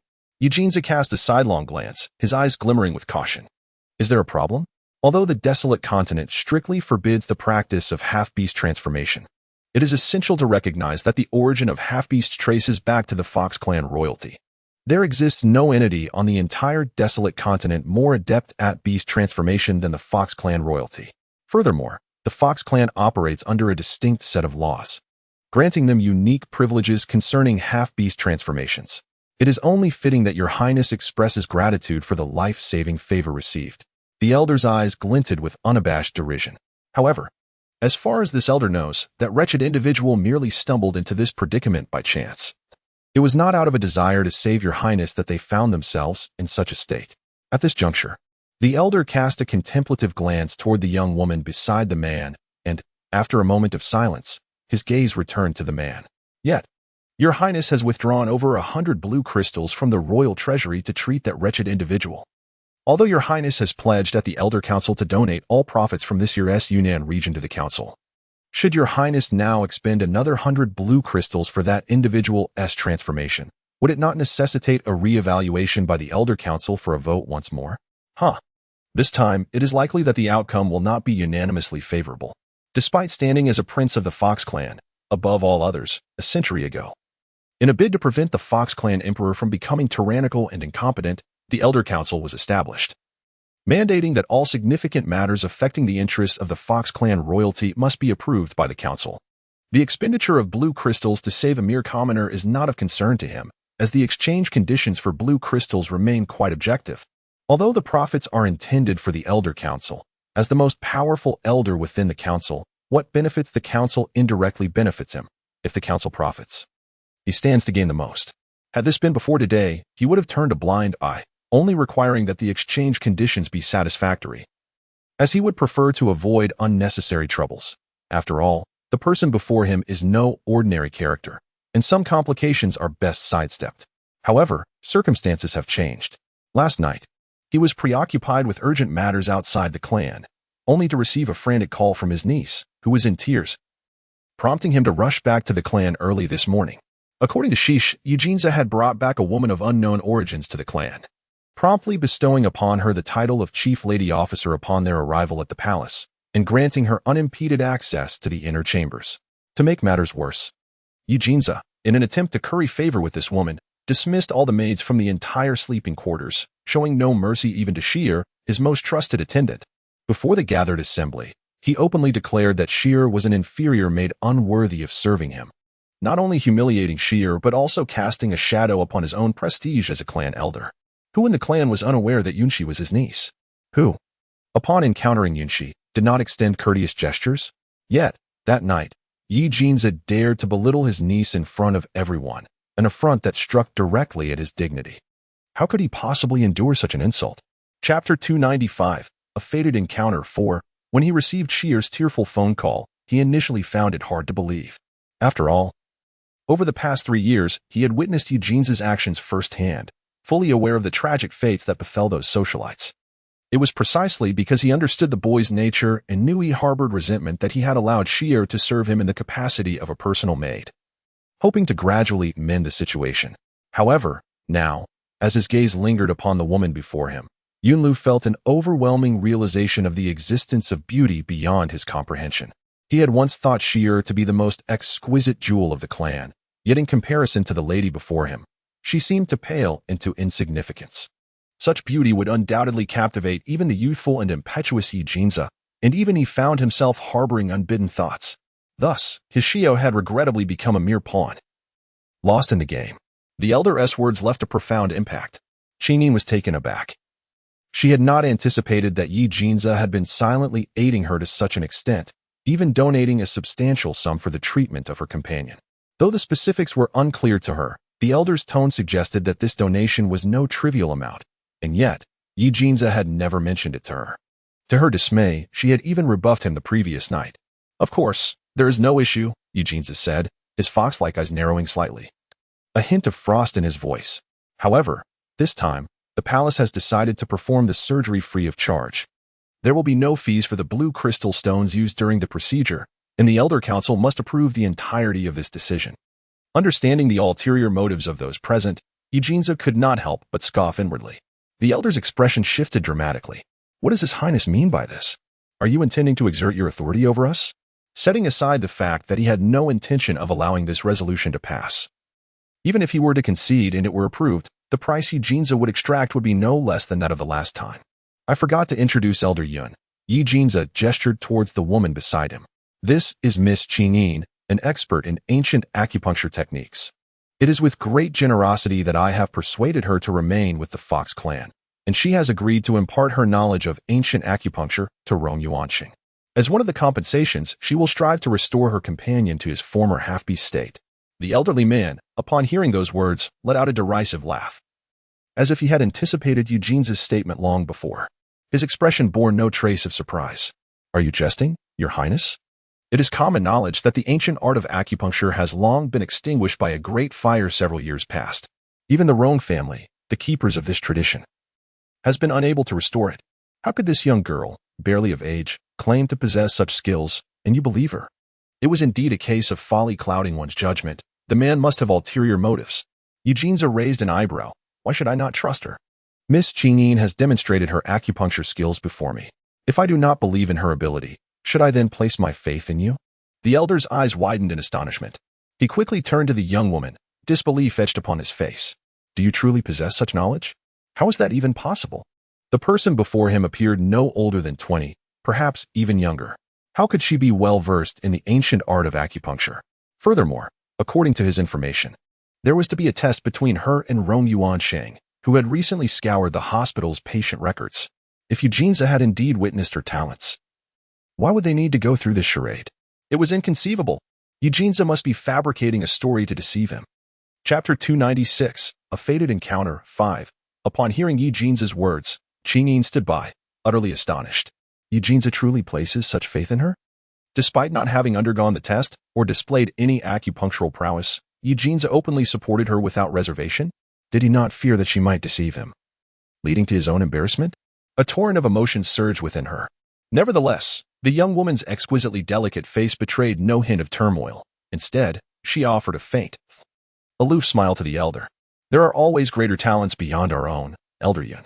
It would be wise for you to venture beyond your confines. Otherwise, remaining stagnant will only render one foolish." "Impudent." The elder's face flushed with anger. How dare this young girl declare him foolish? Yet, Yi Jinza chuckled at the remark. "Elder Yun, do not take offense. Those with talent often possess a certain temperament. I have always obliged Miss Qingyin's requests, and even I am not exempt from her occasional cold demeanor.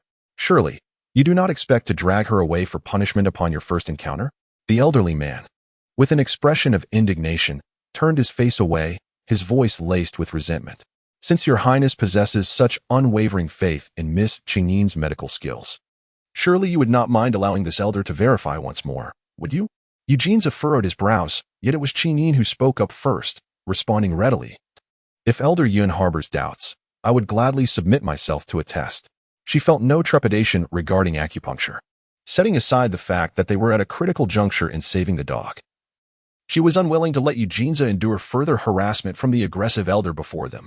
Very well. The elder's eyes glimmered with a triumphant light, as if he had been awaiting her words. Should Miss Chenine truly possess mastery over the ancient art of acupuncture? Your Highness has pledged that she shall receive her due reward without fail. The ancient acupuncture techniques were a closely guarded secret of the Fox clan's royal lineage.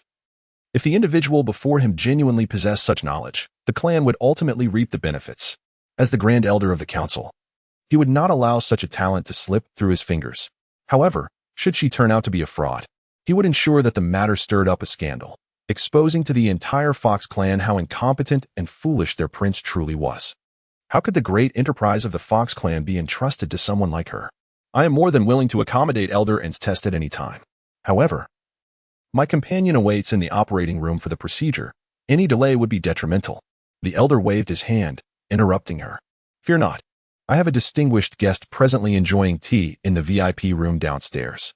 Coincidentally, she possesses a degree of knowledge regarding ancient acupuncture. Provided that Miss Chenine can satisfactorily answer her questions and receive her endorsement, I shall readily acknowledge your medical prowess. This would be far simpler and more direct than hastily seeking a patient for evaluation, would it not? A distinguished guest? Eugene's eyes suddenly filled with wariness. Since when has Elder Yun made the acquaintance of someone knowledgeable in ancient acupuncture? I do not recall you mentioning such a person before. The individual in question had not been in the palace recently, having reportedly gone to inspect the Fox clan's industries. Huh? Inspect? What nonsense. The esteemed Grand Elder of the Council would stoop to inspect enterprises under the Fox clan's name? It is utterly laughable. Chapter 297, A Fateful Encounter 6. Since your Highness is skeptical, why not accompany us? Mentioning that esteemed individual, Yunlu rarely displayed a look of satisfaction. Reflecting on the elegance of that person, he mused that had they been a few decades younger, he would have vied for their affection. Alas, age had rendered him unworthy even to carry their shoes, let alone to stand by their side. Furthermore, the beastly attendants surrounding that esteemed figure appeared to be formidable in their own right, leaving him with no audacity to covet them. When he bid farewell to that dignitary this morning, he cunningly hinted at the existence of someone in the palace skilled in ancient acupuncture, feigning an expression of uncertainty regarding its authenticity. To his surprise, the esteemed individual expressed genuine interest and unhesitatingly accepted his invitation to visit the clan. His niece, Yin Shi, had already become a pawn of little value, and he found himself pondering how to continue his plans to maintain his position as Grand Elder within the council for the long term. However, upon parting from that esteemed individual this morning, a sudden inspiration struck him, and a new scheme began to take shape in his mind. The esteemed individual was particularly fond of handsome men, and even the appearance of the beastly attendants left much to be desired. Yet, in terms of breathtaking beauty, they paled in comparison to the man currently before him. Once Knight Jinze caught the eye of that esteemed individual, they would undoubtedly be captivated, unable to look away. Once the esteemed individual spoke, their indisputable status would ensure that the emperor would unhesitatingly facilitate their union. Although it may appear that Knight Jinze would benefit from this, only he understood that each of the attendants by the esteemed figure was cunning in their own right. Knight Jinze's fate would surely be dire. As long as something befell Knight Jinze, the entire Fox clan would be left without a successor, given that the council already followed his lead. It would only require a slight maneuver on his part to seize control. Even without royal blood, what did it matter? What if he could not rightfully inherit the Fox clan's legacy? Wouldn't it be even more intriguing to be a hidden regent? Upon hearing the elder's words, Knight Jinze narrowed his fox-like eyes, a glimmer of vigilance surfacing within them. The esteemed individual Elder Yun referred to couldn't he possibly be the head of the Sea family, could it? Although he was well aware that those in the palace referred to the ailing one as head of the Sea family, he still felt a twinge of unease. The ailing one harbored feelings for Een that rivaled his own, and as he had yet to reveal his true identity to her, how could he allow her to meet the ailing one? The elder paused momentarily, taken aback. The head of the Sea family? How could that be? The esteemed individual was a lady. A lady? It was indeed a woman? Upon hearing the words, the vigilance in Eugene's eyes noticeably diminished. Meanwhile, Qingyin beside him instinctively exhaled a sigh of relief. Thank goodness, thank goodness. As long as the other party was not Si Yunling, everything would be manageable. After a brief pause, Qingyin met Eugene's silent inquiry with a subtle nod. Understanding her, Eugene turned to the elderly man and restored his usual nonchalant demeanor. inviting Elder Yun to lead the way. 11 was busy manipulating the blue crystal, while Yuesheng prepared the necessary supplies for the procedure. He accompanied Qingyin for testing, ensuring everyone fulfilled their respective roles without delay. Seeing the two agree and observing Yi Jin's intent to accompany them, Yunlu felt a surge of satisfaction within. Soon, the group arrived at the VIP room in the third-floor exclusive area.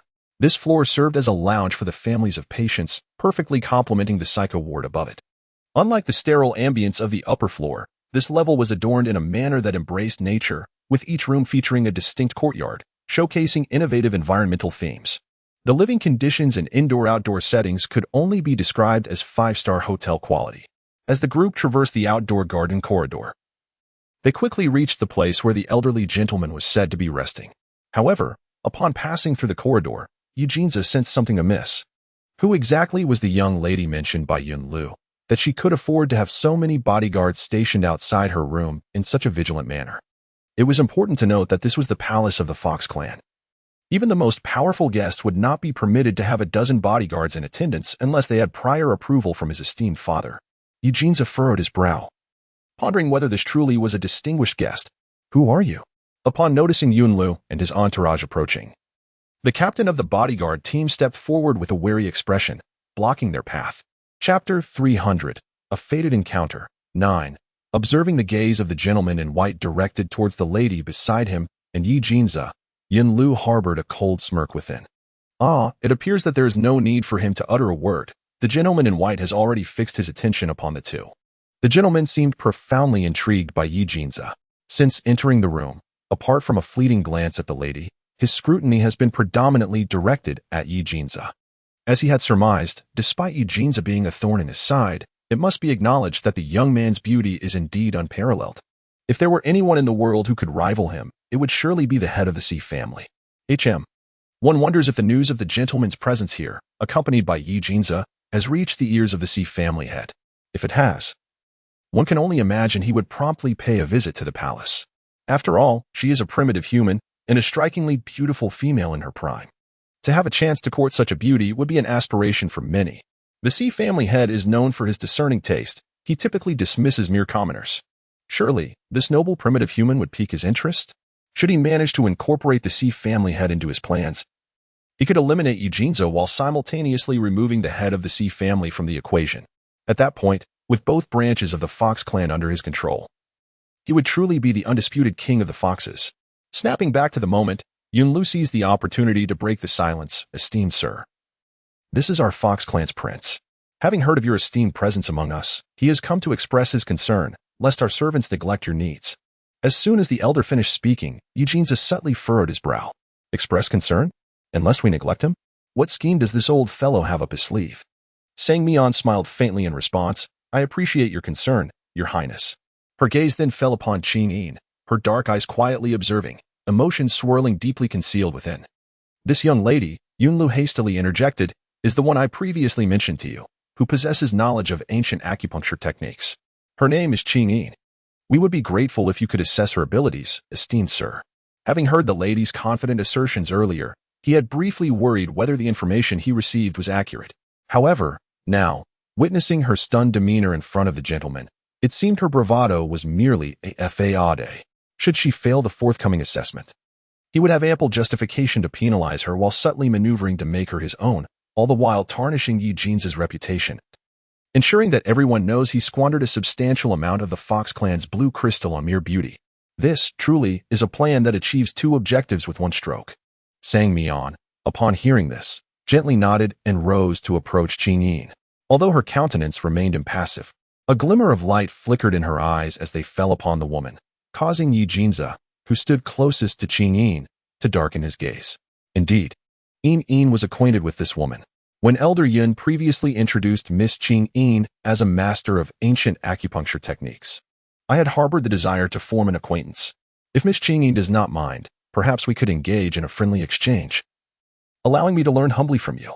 As she spoke, Sang Mian reached for the hand of the person beside Yujinza, her eyes sparkling and her exquisite face radiating a delicate charm, dispelling the coldness and aloofness she had exhibited upon their first meeting. Chapter 301. A Fated Encounter. 10. This slightly intimate gesture drew the attention of the two men in the room. In that moment, Eugene's expression darkened. Although Yunlu was equally astonished, he steadied his emotions, recalling that the legendary primal humans were known for their humility. Reflecting on how this gentleman had appeared so approachable upon their first encounter, he lamented that he was now too aged to capture the attention of such a distinguished figure. Yet, as Yunlu's gaze fell upon the woman beside him, a flicker of desire ignited in his eyes, considering that if the most precious could not be obtained, this dual-blooded Fox Clan female would serve as a suitable consolation. On the other side, as Qingyin gazed into the familiar depths of those eyes, she suppressed the faint blush that threatened to surface and returned a gentle smile. Your words carry weight, esteemed sir. I merely possess a superficial understanding. Since you have extended an invitation, I shall humbly comply. It seemed that this response was precisely what Songmian had been awaiting, as the corners of her mouth lifted further in a smile, leading the way towards the center of the parlor. Halfway there, Songmian appeared to remember something. Turning to face Yunlu and Yi Jinja with an expression of apology. Acupuncture is an ancient art, a secretive craft. If you do not mind, might I ask you to wait in the back garden? After I have engaged in discourse with Miss Qingyin, I shall inform you of the results, if that is agreeable. Of course. Certainly. Yunlu hurriedly replied, although he was unsure whether the woman named Qingyin possessed knowledge of ancient acupuncture. He was convinced that this noble individual must be well versed in it.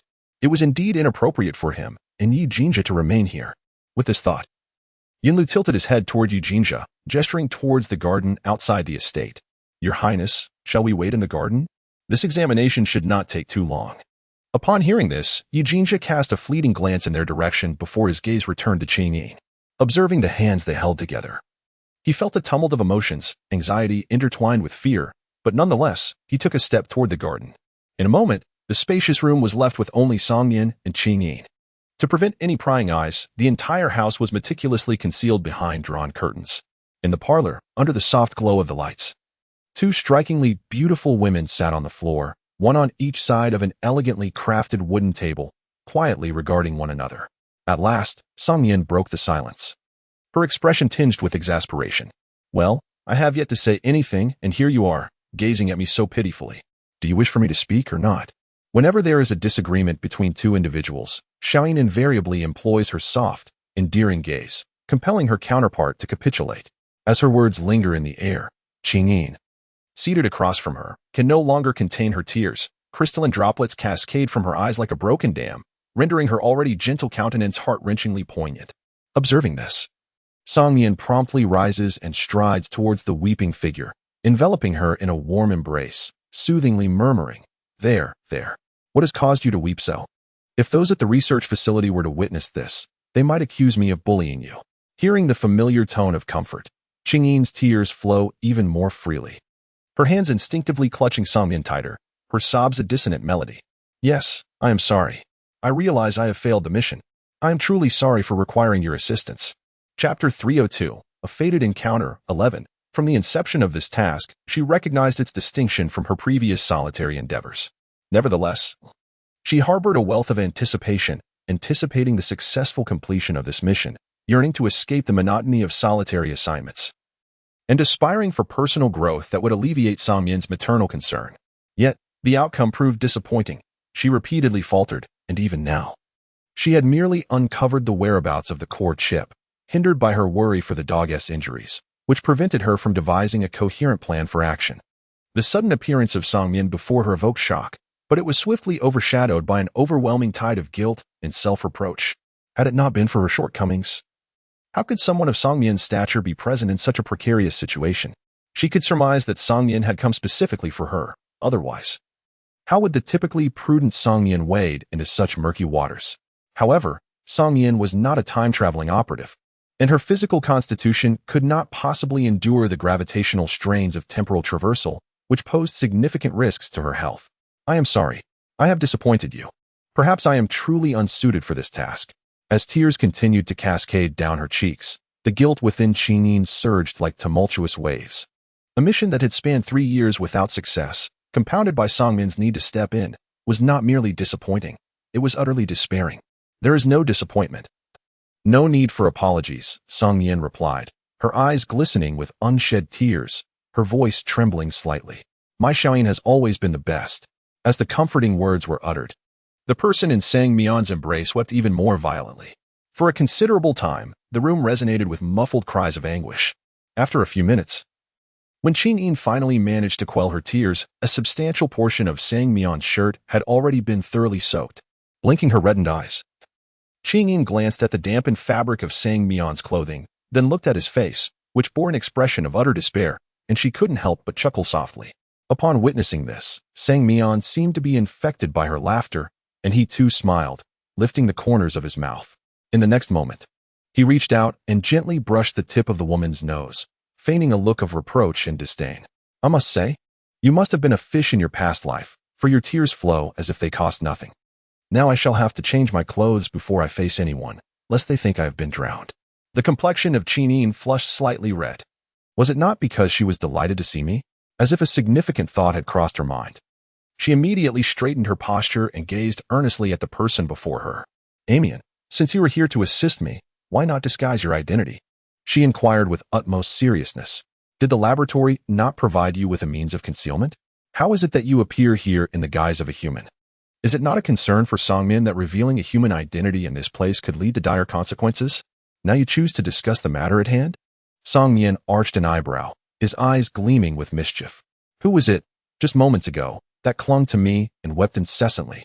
Upon hearing this, Qingyin awkwardly touched her nose, murmuring softly with a lack of confidence, I already said it was excitement, with a gentle smile in her eyes. Songmin couldn't help but ruffle the hair of the person before her. Time is of the essence. I shall explain again shortly. However, you must remember that it is here where our acquaintance truly began, lest they begin to suspect your identity. Do you understand? Yes, I understand, Qingyin replied obediently, nodding her head.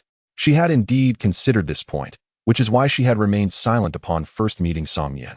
In this setting, where Songmin presented herself as a primitive human, any premature acknowledgement on her part would blatantly reveal her own identity as one of the primitive humans. But you, Qingyin wished to ask further. Look at your eyes, so red and swollen. If they were to see you like this, they might think I have been bullying you. Noticing Qingyin's reddened eyes, Songmin interrupted her words, rising to head towards the inner room. In a brief moment, she returned with a delicate and exquisite bottle of spray in hand. Gently cradling the delicate chin of Qingyin, Songmin cautiously aimed the spray can towards her eyes, kindly explaining. This is a spray made from blue crystals, particularly effective for minor injuries. Given your current situation, which hardly qualifies as an injury, it is especially suitable. Now, don't blink. As her words faded, a soft pressing sound filled the air, and Qingyin felt her slightly warm eyes suddenly enveloped in a refreshing coolness. After closing her eyes for a brief moment, when Qingyin reopened them, her dark orbs had regained their usual luster, devoid of any redness or swelling. Here. This is for you. Songmin almost forcefully tucked the spray into Qingyin's pocket, her expression rife with concern. We have only just met today, and keeping you by my side immediately would raise suspicions. You should return home and await my news. I will come for you as soon as possible. The thought of that wretched fox harboring ill intentions towards Qingyin made her wish to eliminate it on the spot. Qingyin unconditionally trusted the suddenly appearing Songmin. Observing the disheveled state of the girl before her, Songmin instinctively reached out to tidy her appearance and casually inquired, Where are you staying now? Qingyin harbored no doubts about him. Residing within the chambers of Yi Jinjia. Sang Mian felt a sudden heaviness in her heart, feigning surprise. What? You live together with him? Lingyan nodded absent-mindedly, and then as if comprehending the source of Sang Mian's concern, she hastily shook her head and fervently explained. He resides in the inner chamber while I dwell in the outer chamber. The distance between the two is considerable. Merely traversing from the outer chamber to the inner chamber takes at least 3 minutes. I have heard that his reputation is rather unsavory, indulging daily in a life of extravagance and debauchery. Sang Mian's gaze fixed intently upon the person before her. Lost in contemplation, you do not harbor any feelings for him, do you? Qingyin was momentarily taken aback, her expression turning earnest. Of course not. There is nothing between us.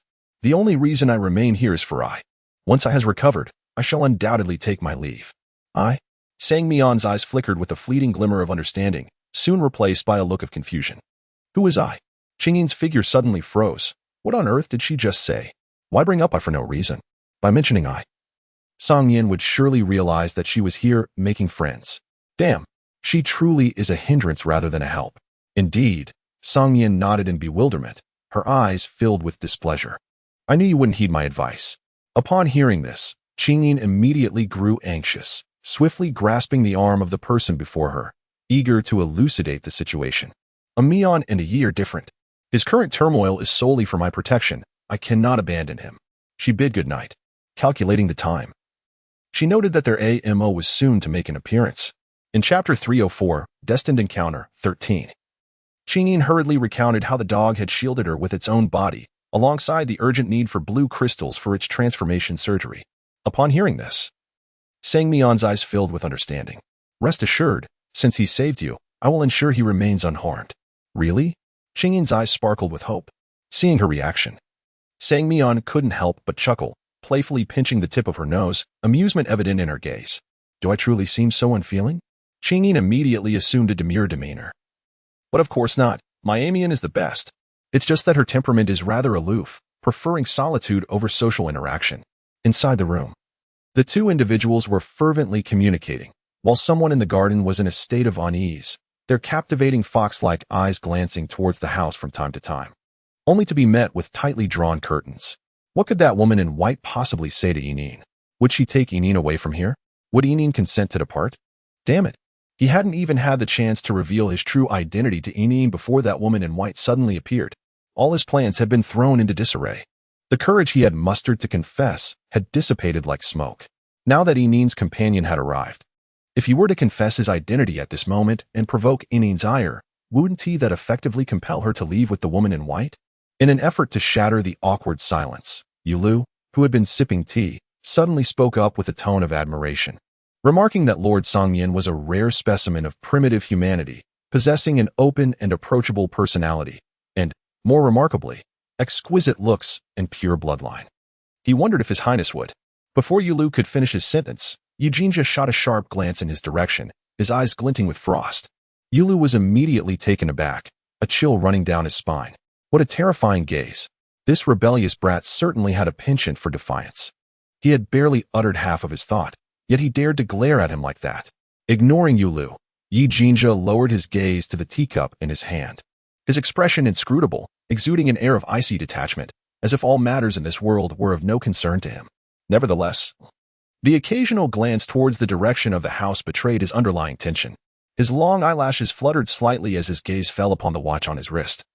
Watching the second hand spin round and round, feeling as though he were sitting on pins and needles. Meanwhile, Yulu quietly cast a sidelong glance, smirking coldly. He had already found it utterly absurd that the woman named Qingyin practiced traditional acupuncture, yet she pretended to be composed, which only added to his uncertainty. Now, it seemed that she had not anticipated that the esteemed individual he had invited would be a noble primitive human, setting aside the disparity in status that would inevitably make one tremble with every gesture. Even someone with genuine skill would likely be rendered inept by such an unexpected situation, not to mention that the woman was merely feigning calmness. After all, she was a primitive human. One must wonder how many people could maintain their composure upon encountering a being of such stature. Recalling the moment he learned of Lord Songmian's identity, he had been utterly disoriented for an entire day, unable to believe it even upon waking the next morning. The woman named Qingyin would surely be so astonished that she wouldn't even dare to utter a word. As he gazed at the silent demeanor of Eugenia, it was evident that anxiety had already taken root within him. Otherwise, how could he remain so unconcerned about the significant matter of discovering and inviting primordial humans? Surely, he would be compelled to inquire about the origins and implications of such a revelation, reflecting on his earlier interrupted probing. It seemed that Eugenia's thoughts were not entirely preoccupied with Lord Songmian. Had that been the case, he would have seamlessly followed the train of thought.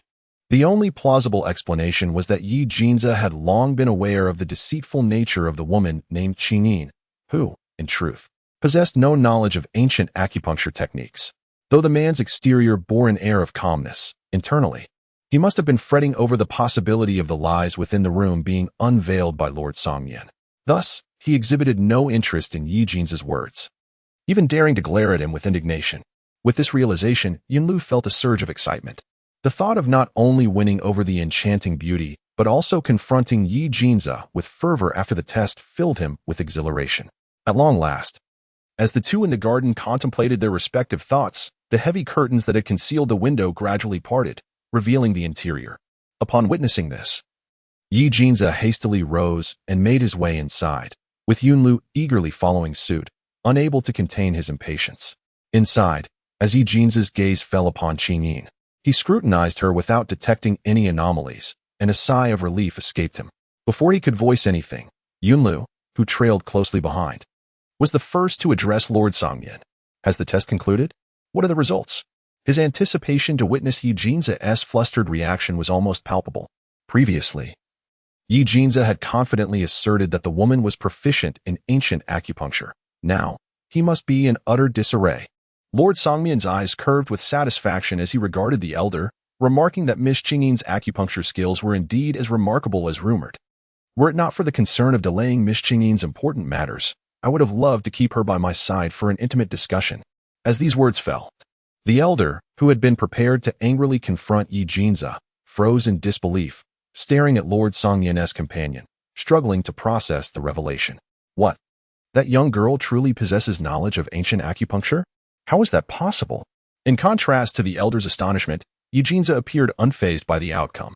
His enchanting fox-like eyes regarded Lord Songyan with an inscrutable expression, a distant smile gracing his lips as he slowly interjected, since Miss Songyan acknowledges her abilities. I trust Elder Yin will no longer harbor doubts or direct animosity toward Miss Qingyin. Upon hearing the words, Yin Lu's countenance shifted between shades of green and white. His fox-like pupils fixated intently on Qingyin, seemingly still unable to trust his own ears. Yi Jin cast a sidelong glance at the elder, raising an eyebrow slightly. Since the test had concluded and with Miss Sang Mian as a witness, it was likely that the surgery for Miss Qingyin's companion could proceed without further objection from Elder Yin. The elder, upon hearing this, awkwardly twitched his lips, his face quickly transforming into a visage of utmost satisfaction. Miss Qingyin excels in the ancient art of acupuncture. I must admit I underestimated her. I apologize for my earlier indiscretions and hope Miss Qingyin will not take offense. As for the surgery concerning Miss Qingyin's companion, since His Highness has spoken, the elder counsel and I shall lend our full support. Standing a few paces away, Qingyin nodded lightly, her tone distant and indifferent. Then I shall rely on Elder Yun. Given the critical nature of the surgery for the dog, Qingyin felt it inappropriate to linger. After a few brief pleasantries, she hurriedly departed with Yi Jinza, returning to the waiting area outside the surgical suite on the 4th floor. Upon their arrival, they soon spotted Rong Yusheng accompanied by several doctors and nurses, all heading toward the operating room. From a distance, upon noticing Yi Jinza and Qingyin, Rong Yusheng offered a slight nod, gesturing towards the blue crystal stones in the medical box behind her, signaling reassurance to the two before entering the operating room without a backward glance. Moments later, the light above the operating room door illuminated. Yi Jinza and Qingyin silently occupied seats in the corridor, neither uttering a word. One was preoccupied with concerns for the patient inside, while the other was consumed by anxiety, confusion, fear, and inner turmoil. What did you discuss with her? Suddenly, Yi Jinza broke the silence. Although he was well aware that the person before him would not speak the truth, he could not quell the rising panic within him, feeling that only by asking could he alleviate the sudden terror gripping his heart. As expected, Qingyin did not even blink. It was nothing much. Lord Sang Mian inquired about some aspects of acupuncture. In truth, their conversation had been rather sparse. Sang Mian had not disclosed anything about how he arrived in the beast world, when he came, why he assumed a human form, or why he appeared here. Instead, it was she who succinctly divulged a significant portion of her own circumstances. Never mind. Time was limited. Once the dog's surgery was completely over, she would have the opportunity to question Sang Mian further. Beside her, Yi Jin's gaze darkened slightly. Although he had anticipated such an answer, his heart still chilled upon hearing it. Indeed, from the outset, Qingyin had been wary of him. Now that this individual named Sang Mian had appeared, it was likely that Qingyin would be even less inclined to extend her trust towards him. Did he still need to confess his identity? If so, was this the appropriate moment for such a revelation? Chapter 306, A Fated Encounter, 15. Meanwhile, at the entrance of the Fox Clan Palace, a sleek, ebony antique car sped into the grounds. Behind the wheel sat a strikingly handsome man in a suit, his expression impassive as he pushed the speed to its limits. His fair, alabaster face betrayed no emotion, yet his piercing blue eyes shone with an alarming brilliance. "Uncle," came the voice of Si Yuning, seated in the passenger seat. His complexion ashen and clearly suffering from severe motion sickness. His beast-like ears drooped helplessly atop his forehead, a testament to his discomfort. We're already at the palace. Perhaps we should stop for a moment? Goodness. All he wanted was to exit the vehicle and walk. Once a prominent figure in the realm of high-speed driving. Never had he imagined he would find himself in such a wretched state of car sickness. It must be noted that while his uncle typically exuded an otherworldly aura, his excitement could ignite a fire potent enough to consume the world. Upon hearing news of primitive humans within the palace, he had dashed from the underground fortress without regard for the accuracy of the reports, acting as though possessed. Had Si Yuning not been quick-witted enough to follow, his uncle might have ventured into the Fox clan palace alone, an act fraught with peril, considering how many sought to do him harm. Uncle. Si Yuning stifled the discomfort in his chest and steeled himself to speak again. The news hasn't been verified. Perhaps we should disembark to gather more information? Or, allow me to scout ahead. It would facilitate our efforts. Regrettably, Si Yuning's desperate pleas fell on deaf ears as Si Yunling, resolutely at the wheel, pressed the accelerator further down, making a sharp 90-degree turn towards the infirmary sector. Master Yuning, please bear with it a little longer. We shall arrive shortly. Si Quan, seated in the back, appeared equally distressed, yet his sense of duty as a bodyguard left him feeling humiliated in the rear seat. But what choice did they have? Upon receiving the intelligence of a primitive human-esque presence in the palace, the master's shock and excitement had propelled him out the door with such fervor that had Si Quan not been closely trailing, he might never have touched the car door. Reflecting on it, how long had it been since he had witnessed such a display of emotion from his master? Perhaps over 3 years. Since the disappearance of Miss Qingyin, the master had grown increasingly aloof, his once cold demeanor now chilling to an unsettling degree. Even more so than before he had met her. In times past, while he was indeed difficult to approach, there had still been a warmth to his interactions. Yet now, dear heavens, he resembled an eternal iceberg, leaving even Si Quan, who had always been by his side, feeling the biting cold, not to mention others. Endure? If it were not for the fact that the person driving at this moment was the one whom Si Yuning had feared the most since childhood, he would have almost wished to kick him out of the car. When have you ever seen him drive? Never, right? In all my years. I have never witnessed him behind the wheel, and now he suddenly accelerates recklessly. You are in the car too, aren't you afraid? Pointing at the incessantly moving windshield wipers outside, Si Yuning glared with his wide, reddened fox-like eyes at Si Quan in the back seat, his voice rising in a crescendo of desperation. Si Quan, good night. Chapter 307. A Fated Encounter, 16. The surgery proceeded remarkably smoothly. Perhaps it was due to Rong Yuxing's exceptional medical skills, or perhaps because the blue crystal was adequately prepared. Or maybe it was simply the absence of that old rascal, Yin Lu, causing trouble. In any case, at the moment the surgical lights dimmed, the doctors and nurses who emerged from the operating room wore smiles. Their expressions, though weary, radiated joy. Upon witnessing this, Qingyin felt a surge of joy and hurried forward. Rong Zuexing removed the medical mask from her face, her eyes crescent-shaped with a smile. Before Qingyin could inquire, she spoke first, reassuringly. Rest assured, the surgery went smoothly. Now, it is up to the patient to navigate the adjustment period. After all, the integration of metal into the body necessitates meticulous physical rehabilitation, which is crucial for the patient to adeptly utilize their new limb with ease. I understand. Having familiarized herself with the process of beastman modifications, Qingyin naturally recognized that the transformation of the dog was not yet complete. The pivotal phase lay in the post-operative adjustment period. Noticing Qingyin's sigh of relief, Rong Zuexing cast a contemplative glance at the man standing beside her, Yi Jinjia. As her gaze fell upon his rather unappealing complexion, a slight furrow formed between her brows. After a brief pause, Rong Zuexing turned to survey the closed surgical room door behind her. The patient was still stabilizing their wounds within the cellular repair apparatus. Shortly, I will instruct the medical robot to transfer the patient to the psychu for sterilization. To prevent any potential bacterial infection, the environment must remain sterile for 48 hours, with even nourishment administered by the medical robot. Qingyin hurriedly nodded to indicate her understanding. The dog had previously suffered from a bacterial infection, but fortunately, it was discovered in time. Now, as it underwent another modification surgery, one could not afford to be complacent. Rong Zuexing turned her gaze to the man beside her. Jinze, you still have some of the blue crystals you requisitioned, but since the patient may require them during the later stages of physical therapy, we shall not return them just yet. If you have a moment, please accompany me to the office to sign some documents. There are several requisition items I need to explain to you in detail. Yi Jinze was momentarily taken aback. He had never signed any documents for the blue crystals he had requisitioned. It was evident to him that Rong Yuesheng had something she wished to discuss privately. With this thought, he turned to glance at Qingyin, a hint of concern crossing his face, as if he feared that once he left, she would vanish from his sight. Go ahead, I will wait here for you.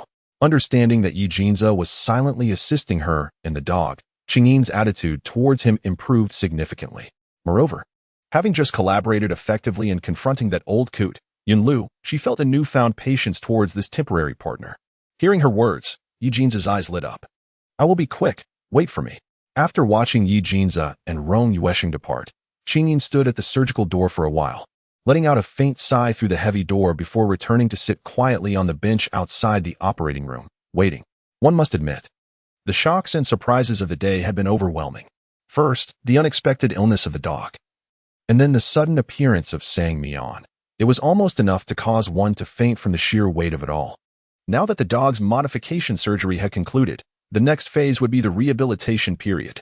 Given that the dog had previously undergone this stage, it was likely that there would not be too many complications ahead. Chapter 308, A Fated Encounter 17. At this moment, her time-space mission loomed ominously. Due to her circumstances, the mission had been delayed for over 3 years, and now that Sang Mian had arrived, there could be no further procrastination regarding the task. Yet, the woman lowered her gaze to the ground, her eyes flickering. Once the mission concluded, she would have to leave this place with Sang Mian. What would become of the dog then? There was also Yi Jinze. Although she had not previously harbored any fondness for that fellow, believing his demeanor and character were questionable. Upon reflection during her few days in the Fox clan, she realized that he had not offended her in the slightest. On the contrary, he had taken exceptional care of her. Even when she cast him disdainful glances, he treated it as inconsequential and continued to send servants to attend to her needs. Had it not been for that old scoundrel inadvertently revealing it today, she would have remained oblivious to the numerous favors Yi Jinze had quietly extended on her behalf, never once mentioning them in her presence. The thought that she might steal from a person who had assisted her and her dog was utterly inconceivable. It was impossible to assert that she felt no pangs of guilt in her heart. Suddenly, a sound broke the air, neither too loud nor too soft, as a figure darted in front of Qingyin and, without a word, knelt on the ground. Startled, Qingyin barely had time to discern the person before she hastily sprang to her feet and stepped aside. What on earth was happening? Miss Qingyin, please don't let His Highness dismiss me. A woman, her makeup exquisitely done, knelt before Qingyin, her eyes brimming with tears. Her pitiful appearance and the plaintive tone of her voice instantly captured the attention of others in the corridor. The gaze of Qingyin fell upon the individual kneeling on the ground. Upon recognizing the visitor's features, her brows furrowed in confusion. Miss Yunxi, I fail to comprehend your words.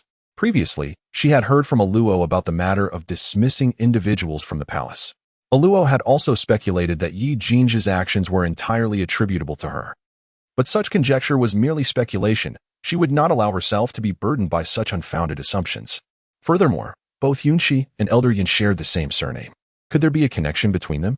In that moment, Qingyin was struck by a revelation. She could discern that Yi Jinze harbored a profound disdain for that old man Yun. If the person before her truly bore any connection to him, it was only a matter of time before Yi Jinze would sever ties. Perhaps Yi Jinze had long contemplated this very action, merely awaiting an opportune moment. Now that she had arrived, she unwittingly became the catalyst, yet it was she who bore the brunt of the consequences. Miss Qingyin, how can you not see? His Highness dismissed the entire retinue of maidservants from the palace for your sake. Had you not uttered something in His Highness's presence, would he have acted so suddenly? Yunxi's face was streaked with tears, her delicate features appearing even more enchanting amidst her sorrow, evoking an instinctive desire in others to protect her. I have served His Highness for so long, and he has never reproached me. Yet, since Miss Qingyin's arrival, everything has changed. Not only has he directed his ire towards me, but all the other maidservants have been sent away as well. Miss Qingyin, I do not seek your favor. I only wish to care for His Highness. I implore you, I beg you. Her heartfelt plea resonated with profound sorrow, captivating the attention of everyone within the floor. Although this level housed only the surgical area and Saiku, and the flow of patients' families was sparse, a few individuals were present, accompanied by the nurses traversing the corridor. Yunxi's outburst drew everyone's gaze towards Qingyin, their eyes glimmering with curiosity. News within the palace was hardly shrouded in secrecy, especially regarding the mass dismissal from the main palace. Thus, the moment the incident occurred, they had already caught wind of it. Upon first hearing the news, they were utterly astonished. In their minds, His Highness was one who reveled in beauty, selecting only the most exquisite maidservants to attend to him. The abrupt withdrawal of all these enchanting figures was shocking, akin to a tempest sweeping through the Fox clan palace, leaving all who heard the news in a state of disbelief. And now, the enigma behind this bewildering decision had unexpectedly presented itself. With the very person involved standing before them, how could their curiosity not be piqued? In an instant, the entire surgical area fell into hushed silence, with ears perked up to listen intently. Their gazes discreetly roamed over Chinyin, eyes filled with awe.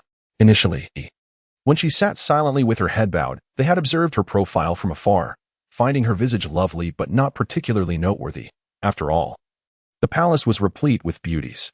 Yet now, upon closer inspection, they realized not only was she astonishingly beautiful, but her lineage was also strikingly pure. What kind of esteemed family could produce such unblemished bloodlines? Sensing the collective gaze of the crowd upon her, Qingyin's brow furrowed more intensely. Her eyes, now resting on Yunxi, grew even colder. As you mentioned, you have served your highness for quite some time. Therefore, you should be well aware of his disposition. He has always acted on his own principles, impervious even to the influence of the emperor. Pray tell, from whom did you hear such unfounded claims that I might sway him? Do you truly believe I possess the authority to influence his decisions?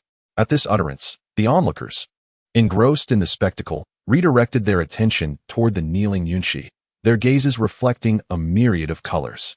They were acutely aware of the prince's character. You speak of his folly, yet he has made decisions that have profited the Fox clan by millions. You assert his incompetence, yet the elder council's influence thrives. With no advantage gained from this prince, even the formidable elder Yun, in his desire to secure a place for his niece in the palace, could only resort to the means of a maid, and the outcome? The infamous saying, a personal maid is never truly personal, has become common knowledge. If one were to critique the prince, it would be for his capricious nature and his harsh methods of discipline towards subordinates. Yet, this is the imperial palace of the Fox clan. What sense is there in discussing emotional intelligence with a figure of such stature? It is ludicrous. And now, this Yunxi dares to use the woman before her as an excuse, insinuating that she has bewitched the prince into dismissing his attendance. Who would believe such nonsense? Over the past 3 years, many a favored noblewoman has graced the prince's attention, yet whose fate has been favorable. What extraordinary acts has he performed for any of them? Everyone is aware that the individual he despises most in the palace is Elder Yun, and coincidentally, the person on the ground is his niece. Perhaps the prince has long desired to replace her, and has opted to dismiss all the palace maids to ensure fairness, lest he be ensnared by the schemes of those with ulterior motives. Observers, well versed in the palace's clandestine tactics, could not help but smirk. Yunxi, the most cherished niece of Elder Yun, remained kneeling on the ground, refusing to rise. In the entire palace, who would dare show her disrespect? Yet, remarkably, upon seeing the woman, Yunxi did not hesitate to kneel and weep in a display of profound sorrow. Such theatrics surely hinted at a forthcoming drama. Chapter 310, A Fated Encounter, 19. Indeed, just as the crowd began to glance around, an elderly figure hurriedly entered from the side of the corridor. The onlookers' expressions tightened, and they quickly turned away, engaging in their own affairs, some waiting, others conversing, or filling out medical forms, yet not a single one moved from their spot. Sierra, what are you doing kneeling here? Yinlu's gaze fell upon the weeping figure on the ground, a flicker of satisfaction passing through his eyes as he hurried over, feigning concern. Miss Qinyin, I implore you, please persuade the prince not to dismiss me. I beseech you. Seemingly oblivious to the urgent calls of the elderly man behind her, Yunxi remained on her knees, weeping profusely. In the next moment, as if to lend weight to her words, the young woman bowed down and struck her forehead against the ground repeatedly. This act resulted in delicate droplets of blood forming on her tender brow, leaving the onlookers in a state of astonishment. Beside her, Qinyin widened her eyes in disbelief, taking a step back, unable to comprehend why the person before her stubbornly persisted despite her clear explanations. Meanwhile, Yunxi continued to kneel, enduring the pain emanating from her forehead, her eyes brimming with tears devoid of any pretense. She was acutely aware of the dire circumstances she faced. Once regarded as her uncle's most valued pawn, she had now fallen from grace. If she continued to defy his wishes, she feared there would be no place for her in the Yun family in the future. She could easily envision her uncle arranging for her to marry another collaborator with vested interests, subsequently abandoning her altogether. She refused to live a life of abandonment. Such an existence would surely be worse than death. Her uncle's collaborators could easily be her elders, and she had already sensed their covetous glances whenever they encountered her. However, due to her status as the younger generation, as well as her position as the prince's personal maid, and the potential future of becoming the Fox clan's princess, they were compelled to suppress their sordid intentions. Nevertheless, in moments devoid of others, some of these uncles would caress her small hands, uttering ambiguous remarks that left her blushing furiously. She had confided in her uncle about her discomfort, yet he merely dismissed her concerns, offering gentle reassurances that soon faded away. Deep down, she understood that her uncle was well aware of the situation but was reluctant to jeopardize his collaborative relationships with those individuals. At that time, she had been indifferent, for her uncle had always protected her, and with her identity as a close maid in the palace, those men ultimately dared not harm her. However, the circumstances had drastically changed. Her status had plummeted. In merely a day, she discerned her uncle's diminishing patience and care towards her. Otherwise, he would not have allowed her to stand in the scorching sun for an entire hour, leaving her skin flushed and red. She could feel her uncle's anger and disappointment, and a sense of panic began to engulf her. She could not fathom the terrifying fate that awaited her if even her uncle refused to shelter her. A chill coursed through her entire being. Thus, when her uncle called her to instruct her on her duties, she responded without a moment's hesitation, hastily ascending the stairs to perform her role with fervor as he had commanded. She was determined to prove to her uncle that even without the prince's path, she remained of value. As long as she fulfills her uncle's expectations, even if he later compels her to forge political alliances with others, he will, to some extent, heed her opinions. At the very least, in the matter of selecting a beast husband, he will take her feelings into consideration, rather than allowing any common creature to assume that role. Chapter 311. A fated encounter. 20. In the distance, an elderly man approached with hurried steps. Raising his voice to confront Miss Ching-yin, his expression darkened. Miss Ching-yin, although you have the prince's protection, your status remains that of a mere female official. By what right do you command my sire to kneel before you? Ching-yin suddenly lifted her gaze, a look of bewilderment etched upon her face. When did she ever issue a command? Ignoring the tears staining her cheeks, Yunshi, kneeling on the ground, seized the opportunity. As the woman momentarily diverted her attention towards the elder behind her, Yunshi dashed forward, her sun-kissed arms wrapping fiercely around Ching-yin's right leg. Her cries crescendoed. Miss Ching-yin, I implore you, I beseech you, after serving His Highness for so long, if it were not for you. As Ching-yin's foot suddenly shifted, she narrowly avoided being knocked down by the woman who lunged towards her. Fortunately, she was just behind the service counter, and with a slight lean, she managed to regain her balance. However, an unexpected turn of events unfolded. Just as Ching-yin steadied herself, Yushi, who had been clinging to her calf with unwavering tenacity, abruptly swayed and forcefully threw herself to the side. A sharp metallic clang echoed through the air. When Yushi turned back to face Ching-yin, blood was streaming down her forehead, evoking a profound sense of alarm. You actually kicked me? Yushi's face was etched with terror, allowing the blood to cascade down her cheeks. Light music. What on earth? Is this even possible? Ching-yin furrowed her brows, and as she raised her gaze, she caught a fleeting glimpse of the triumphant sneer on the old man's face, which instantly clarified her understanding. The elderly man swiftly stepped forward, lifting the bloodied Yunshi from the ground, and then turned to her with a fierce expression. Miss Ching-yin, Yunshi, being of royal lineage, cannot be subjected to your scorn as a commoner, merely because of the princess' favor. To publicly chastise her to the point of kneeling is already unforgivable. And now you dare to reduce her to this state. Guards, take her to the grand hall. Let His Majesty make the judgment.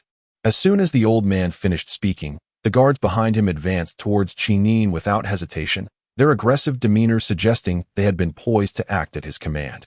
Upon hearing this, Ching-yin squinted slightly and swiftly raised her hand to halt any further assistance. There's no need for trouble. I can manage on my own. TSK. It appears this scene has been long anticipated.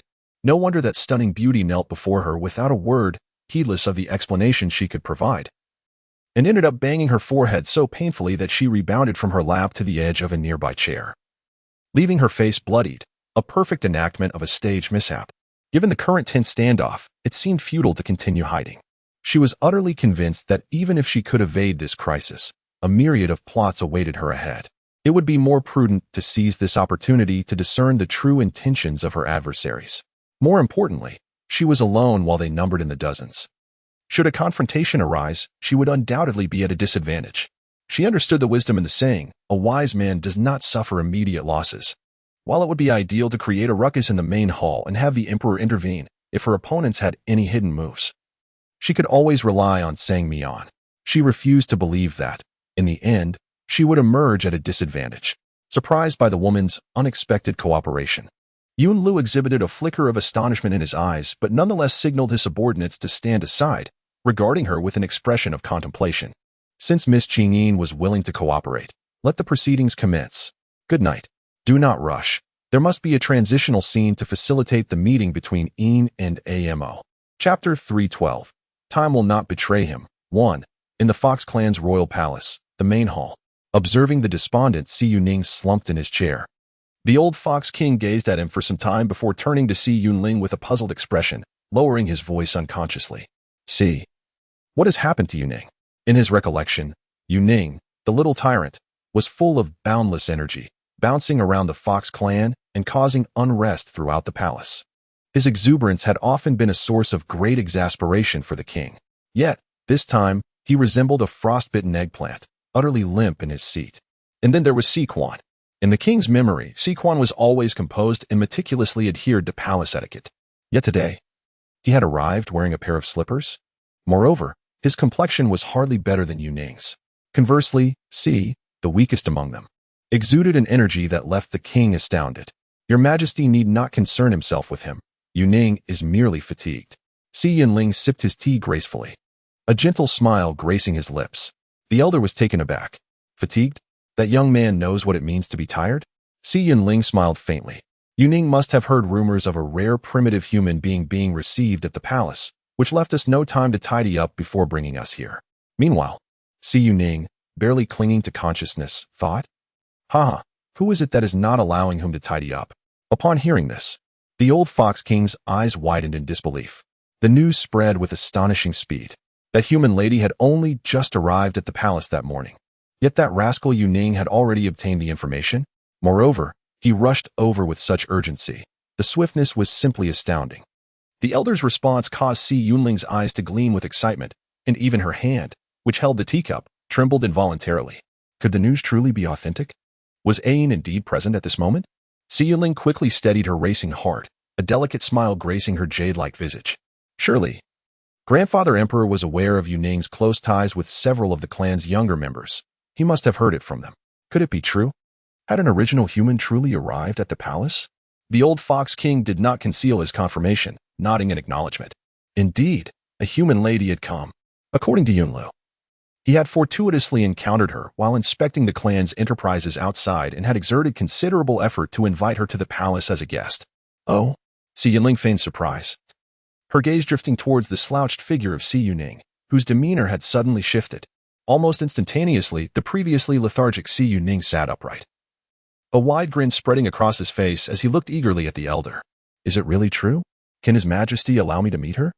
I have never seen an original human in my life. Though he was Si Yunling's nephew and a generation younger, their ages were not vastly different. And thus he had always referred to the elder as grandfather, a practice the clan had long accepted. The elder's expression seemed to betray a hint of difficulty. Noticing this, Si Yuning paused, perplexed. What was the matter? The elder hesitated, his gaze contemplative as he regarded Si Yuning with a serious expression. Yuning, you may be unaware of the circumstances. That human lady's beast husband is not an easy individual to deal with. They are particularly wary and most averse to unfamiliar males appearing before her. Beast husband? They? The moment those words left the elder's lips, Si Yuning nearly toppled from his chair, his fox-like eyes widening in shock, utterly speechless. Beside him, Si Yunling's face paled in an instant, as diligent as a Geo. Just look at the time of this chapter's update. Do you still have the audacity not to vote? Chapter 313. Time will not disappoint him. 2. Beast husband? Si Yuning felt his voice tremble. His future aunt had already secured a beast husband? And not just one? Indeed, the old Fox King seemed to have recalled something, his expression turning grave. Thus, unless absolutely necessary, do not actively seek out that human young lady, lest we stir up trouble. Before he could complete his sentence, the old Fox King abruptly fell silent, for he suddenly noticed that Syu Ning, who was usually restless, now appeared as dazed as a fool. staring at him with an expression of profound shock. A flicker of confusion passed through the Fox King's eyes. As he turned to inquire of Syn Elling about this peculiar situation, he belatedly realized that it was not only Syn Ing who was entranced. Syn Elling, typically inscrutable, was also frozen in place. Her brilliant blue fox eyes gazing vacantly at the ground, utterly motionless. A sudden jolt of concern gripped the old Fox King's heart after a moment of silence. A thought struck him. His pupils constricted slightly as he recalled his foolish grandson mentioning that Syu had shown interest in the young lady Qing Yn. The two had even resided together in the underground castle of the S family for a time, and it was during that period that Qing Yn had mysteriously vanished. Could it be that Syu had come to the palace today for the sake of Qing Yn? The identity of the young girl, Qing, as a human, is not known to her kin, yet the astute Circe might have deduced it even back in the underground castle. Now, with the sudden arrival of a human lady in the palace, could it be that Circe believes this human lady to be Qing? The old Fox King felt a wave of anxiety wash over him. Should he inform Circe that the human lady is not Qing? However, revealing such information would be tantamount to an unintentional admission. Conversely, if he remained silent, he knew Circe would not give up easily and would likely seek an opportunity to visit the human lady. The lady's beastly husband was no ordinary character, and a hasty visit by Circe would surely provoke animosity. Moreover, given Circe's striking appearance, it would not be surprising if the husband misinterpreted his intentions.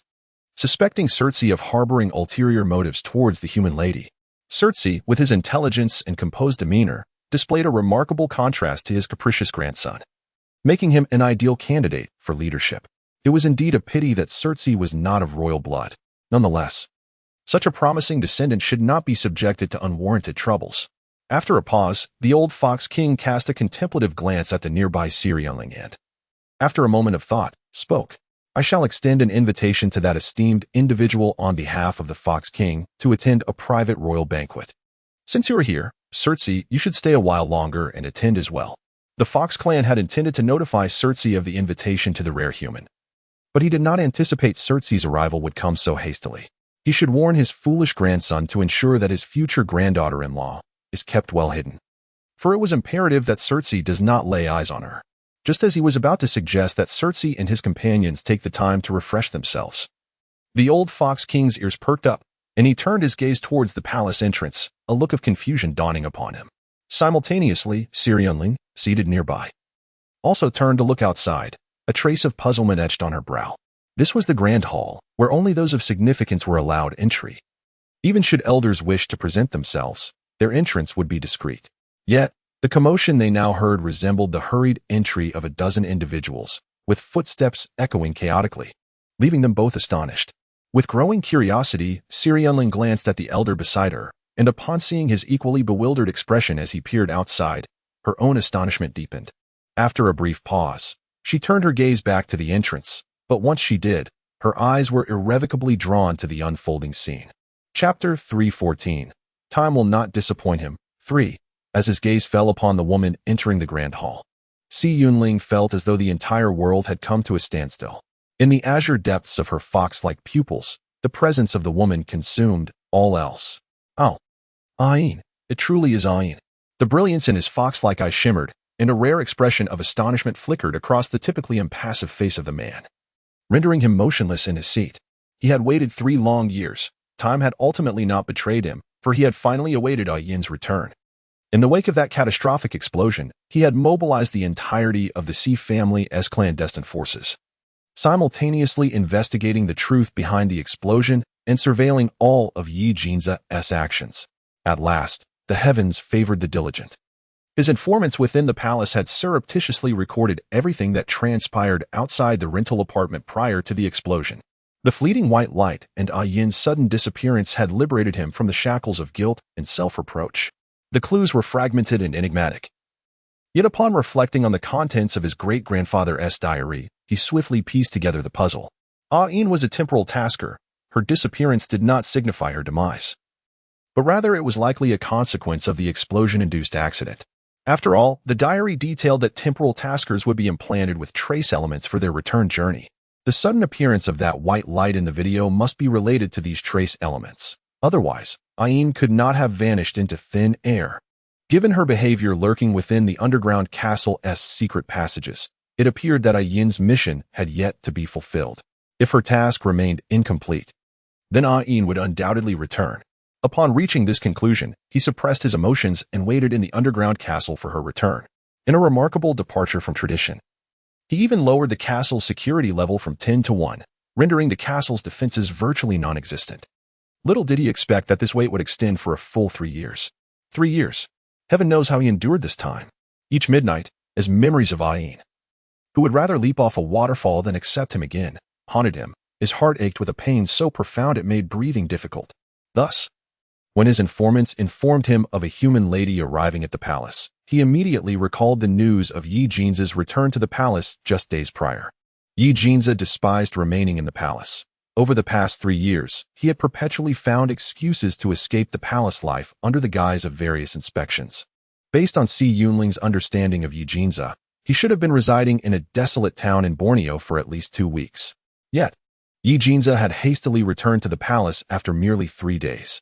At that moment, Si Yunling sensed something amiss. However, when he later learned that Yi Jinza had been involved in an assassination explosion, he ceased further inquiries.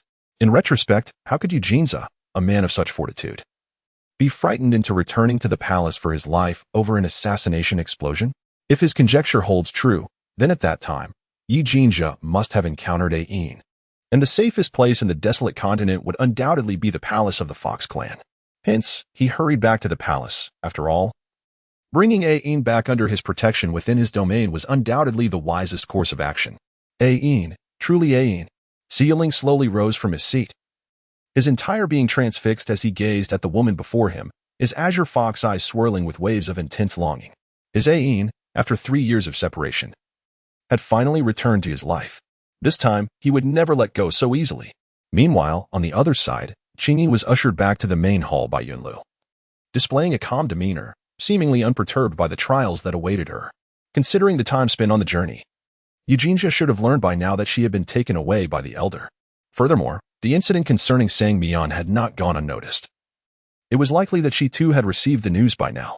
It appeared that the only task ahead of her was to buy time, ensuring that both of them had sufficient opportunity to arrive and intervene. With this thought, a faint smile graced Qingyin's lips, and her eyes sparkled with brightness. Her spirits seemingly elevated. Suddenly, she sensed a fervent gaze fixed upon her from a distance, causing her to momentarily freeze before lifting her eyes to seek its source. In the next moment, upon locking eyes with a pair of exceedingly familiar azure fox pupils, Qingying halted in her tracks, her expression transforming into one of stunned disbelief. Si Yunling. The astonishment reflected in the depths of her dark eyes was palpable, leaving her utterly mesmerized. Why was Si Yunling here? Yi Jinza had never mentioned this matter. The demeanor of Qingying suddenly paled. This was a grave situation. Si Yunling was aware of her human identity. Could it be that Si Yunling had informed the old Fox King, which was why Yunlu had brought her here? That old rascal Yunlu had gone to great lengths to bring her to the main hall. Could it be connected to Si Yunling, the head of the Si family? As Yunlu entered the hall, he immediately spotted someone in the distance. His fox-like eyes brightened, and disregarding the woman beside him, he hurried forward, his face adorned with a radiant smile. What a surprise to see the head of the Si family. When did you arrive? Why didn't you give me a heads up? I could have sent someone to welcome you. Yunlu's current mood could only be described as ecstatic. Just moments ago, he had been pondering when the matter of the human woman would reach the ears of the man before him, prompting him to visit the palace. Little did he expect to see the real person within such a short span of time. It seemed that whatever he wished for was coming to fruition, as if the heavens were aiding him. Qingying, upon hearing this, quickly came back to her senses, a fleeting look of astonishment crossing her eyes. What was happening? From Yunlu's words, it appeared that he was not in league with Si Yunling. Moreover, Si Yunling had appeared in the palace unexpectedly. Si Yunling, with an unruffled expression, shifted her gaze from the woman and nodded gracefully to Yunlu, her smile distant yet impeccably refined. It was Yuning who insisted on coming to meet a distinguished guest upon hearing of their arrival in the palace, which is why I rushed here without any prior notice. A distinguished guest? Yunlu's eyes lit up at her words, glancing at Si Yuning who was seated on the other side, and quickly followed up with excitement. Could it be that young Master Yuning has also heard about the arrival of a human lady in the palace? Indeed. Si Yuning stood and approached Yunlu, shedding his previous lethargy, curiosity gleaming in his expression. I have never encountered a true human being in my life. How could I let this opportunity slip away? Would Elder Yun be able to make an introduction? Of course. I would be most eager. Nonsense. The old Fox King interjected, frowning as he cast a displeased glance at Yunlu. What scheme was Yunlu concocting now? He had barely managed to suppress the reckless tendencies of the young sea. And now Yunlu was stirring up trouble again. After a moment, the old Fox King maintained a dignified composure, declaring, without my permission, no one is allowed to disturb that esteemed individual's tranquility. If you truly wish to make acquaintance, you shall wait for the upcoming royal banquet, where I shall personally make the introductions. Pausing, as if to divert attention from the topic of humans, the old Fox King turned his gaze toward Qinin, a look of puzzlement on his face. My dear girl, what brings you to visit this old man? And why have you come alongside Yunlu? This feels rather unsettling. Good night. Recently, it has been the fourth watch. Remember to cast your votes. Chapter 316. Time will not betray him. 5. Your Majesty, the Fox King, was suddenly brought back to his senses by Qingyin's urgency. Your Majesty, upon witnessing this, Yunlu hastily interjected, his previous expression of joy towards Xianling instantly transforming into one of despondency, as if he had been grievously wronged. You must take a stand for Sierra. Upon hearing the words, Qingying cast a sidelong glance at Yunlu, her brows slightly raised, wisely choosing to remain silent. Xiao? The old Fox King felt an inexplicable pang, glancing at Qingying in the distance before turning to Yunlu and inquiring, what has happened to Sierra? No sooner had he spoken than a slow-moving figure emerged from outside the hall. The woman appeared pale, and from afar, one could see the alarming crimson stain on her forehead. More troubling was the wound at her temple, which seemed to still be oozing blood. Her delicate visage was marred by the dark splotches, creating a rather ghastly sight. The woman appeared exceedingly weak, and even with the support of 2 maidservants, she struggled to maintain her footing, resembling a gravely ill patient who might topple at any moment. Observing this, Xianling furrowed her brow slightly, her gaze instinctively drifting toward Qinyin before she lowered her eyes, her fox pupils reflecting a flicker of concern. The Emperor, noticing the elderly figure in the main hall staring at him in shock, saw Yunshi muster her last ounce of strength to shake off the maidservant's support and hurried towards the elder, tears streaming down her face as she prepared to kneel before him. You must take responsibility for Sierra. The old Fox King was taken aback, hastily stepping forward to assist the kneeling figure. What has happened? His gaze fell upon the woman's forehead, where blood continued to flow, and his brow furrowed with concern. What has happened to your forehead? How did you sustain such a severe injury? Qinyin cast a distant glance, her brows furrowing involuntarily. The journey thus far had lasted no less than half an hour, yet Yunshi's wound continued to bleed. One could easily surmise that she must have encountered another mishap along the way. That old scoundrel, Yunlu, truly displayed a ruthless nature. To instill a lesson in her as a means of suppressing Yi Jinza, he was willing to allow such a beautiful soul to suffer so grievously. How audacious indeed. Beside them, Yunlu hastily interjected, I went to visit that lady of humanity, and upon my return, I found Shija kneeling before her, pleading fervently. Alarmed, I rushed forward, only to be taken aback as this woman kicked Shira aside, inflicting such injuries upon her. I am acutely aware that this woman is the chief lady in waiting to His Highness, and thus cannot be dealt with privately. Therefore, I have brought her before His Majesty, beseeching you to render a judgment and provide Shira with an explanation. Your Majesty, Yunshi, her forehead bloodied and weeping, implored. His Highness has suddenly dismissed all the maids from the inner palace. I am filled with dread, fearing it is due to my inadequacy in serving him that has summoned his wrath. I wish to request my sister Qinyin to speak kindly on my behalf before His Highness, but to my dismay, she misconstrued my intentions as an attempt to vie for favor. Not only did she mock me, but she also kicked me aside. Yunshi paused, tears streaming down her face, her fox-like eyes glistening with moisture and tinged with red, unable to voice her sorrow. Although the Emperor harbored intentions to unite Shio with His Highness and even granted her the position of a personal maid, Shio had always been aware that His Highness did not harbor affection for her. The title of personal maid was but a jest. Not wishing to trouble the Emperor, Shia swallowed her tears in silence, even when subjected to ridicule behind her back. What? Yunlu's expression shifted dramatically, a surge of anger igniting within his eyes. Is there truly someone who dares to mock you from the shadows? Speak. Who is this reckless individual daring to gossip behind your back? Allow your uncle to avenge you. Yunshi, looking frail and aggrieved, shook her head gently, her voice quavering softly. Uncle, please do not inquire further. It is my fault. I am not good enough to catch His Highness's eye, and it is of no concern to others. It is merely that His Highness suddenly ordered the dismissal of the palace maids, and I am terrified that I have displeased him.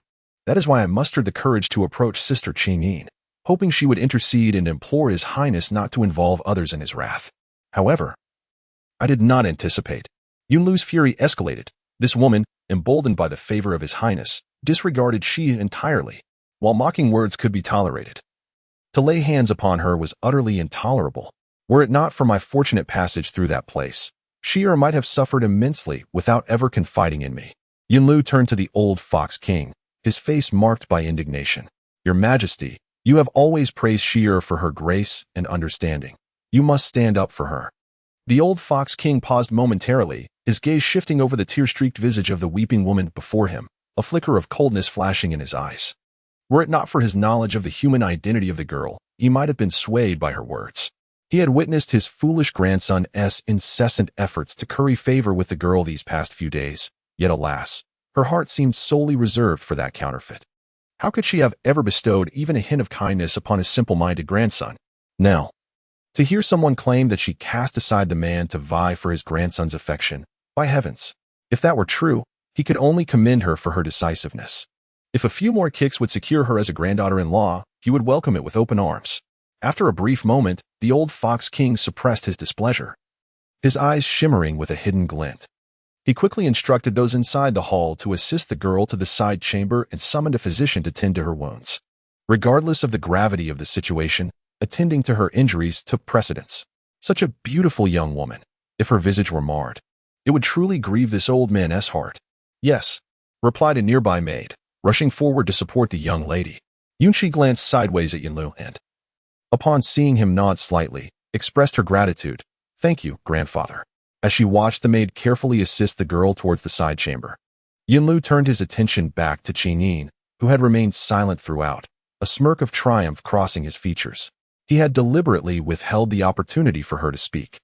And now that Sierra was being taken away for treatment, even if she were to later voice some flowery sentiments, he had ample means to ensure she would swallow her grievances.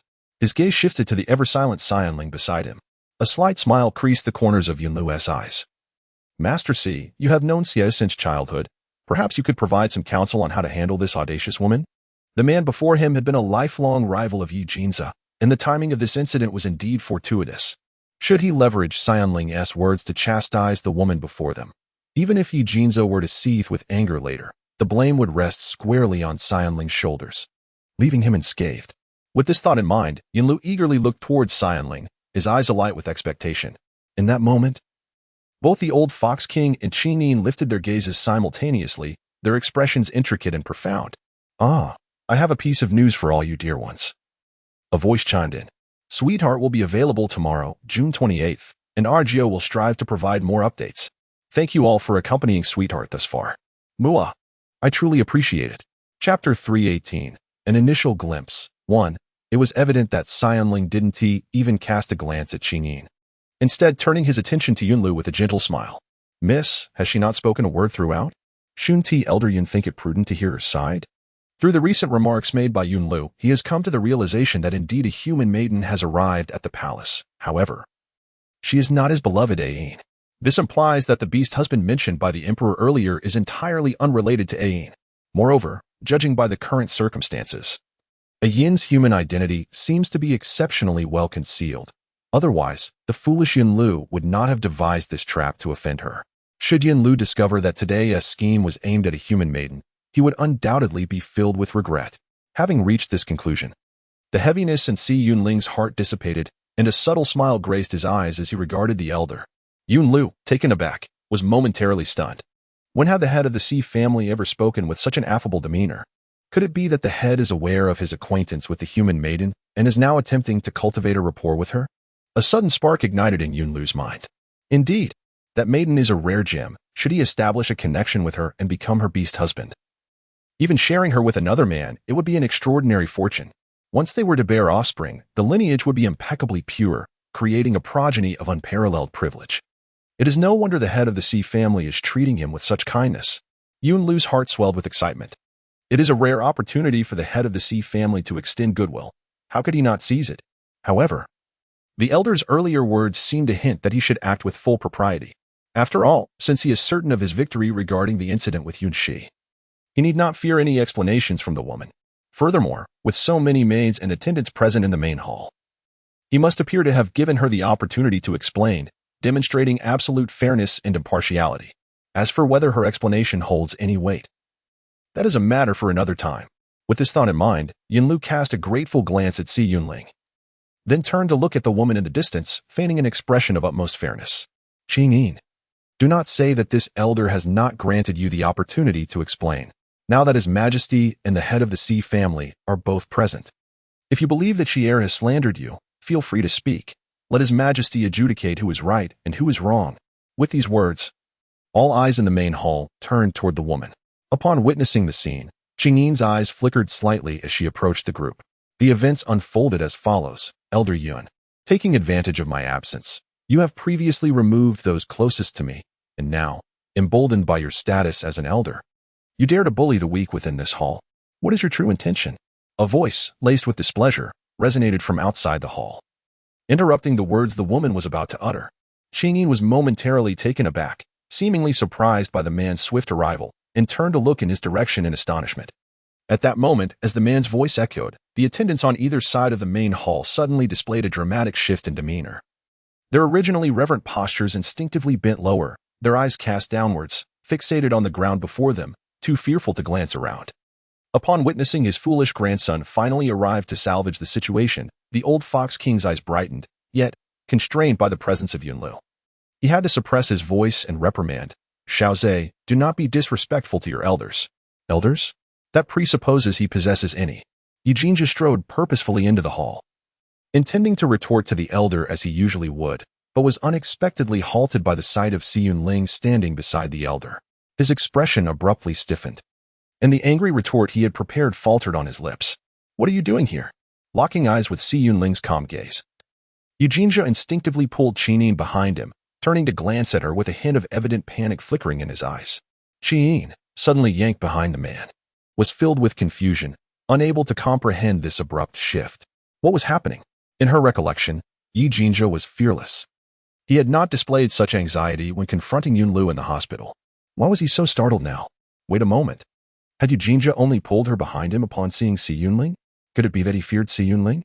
Yet, what could explain the look in his eyes when he glanced back at her? Fear? Concern? Anxiety? It was akin to a child worried that someone might take away their cherished doll, instinctively hiding it behind them. Was Yujinja worried that Si Yunling would take her away? Otherwise, why would the grip he held on her wrist tremble so intensely at this moment? Her gaze settled contemplatively on the man's hand. For the first time, Qingyin felt no urge to break free. Instead, a peculiar emotion surged within her anew. Reflecting on the fact that Yujinja once knew her, her expression darkened slightly. Could it be that Yujinja was aware of her acquaintance with Si Yunling? Was that the reason for his palpable anxiety, fearing Si Yunling would take her away? In Qingyin's mind, the words that Yujinja had intended to convey but were interrupted resounded once more. Inin, actually, I am. What could Yujinja have possibly wanted to express? Qingyin furrowed her brow, as if a sudden realization struck her, causing her gaze to momentarily freeze. Wait a moment. She seemed to have overlooked a crucial detail, the way Yujinja addressed her. If her memory served her right, Yujinja had always referred to her as Inin since their acquaintance began. Initially, she felt somewhat uncomfortable with this endearment. But considering Yujinja's reputation as a notorious prince surrounded by countless admirers, she assumed he must address other women in a similar manner, and thus she accepted it without question.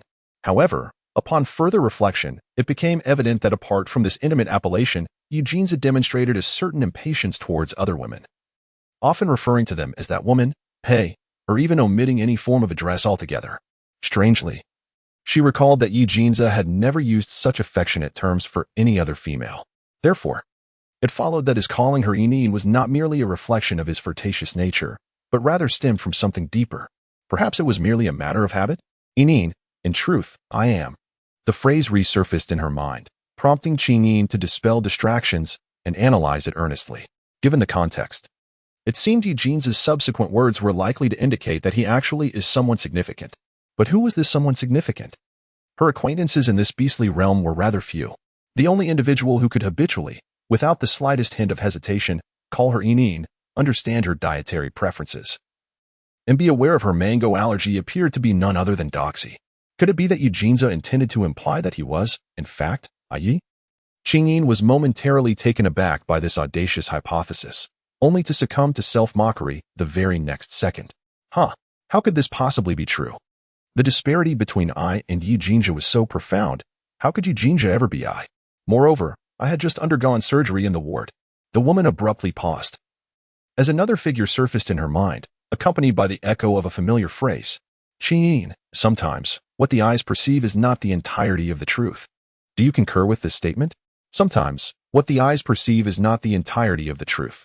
What is seen is not always the truth, not always the truth.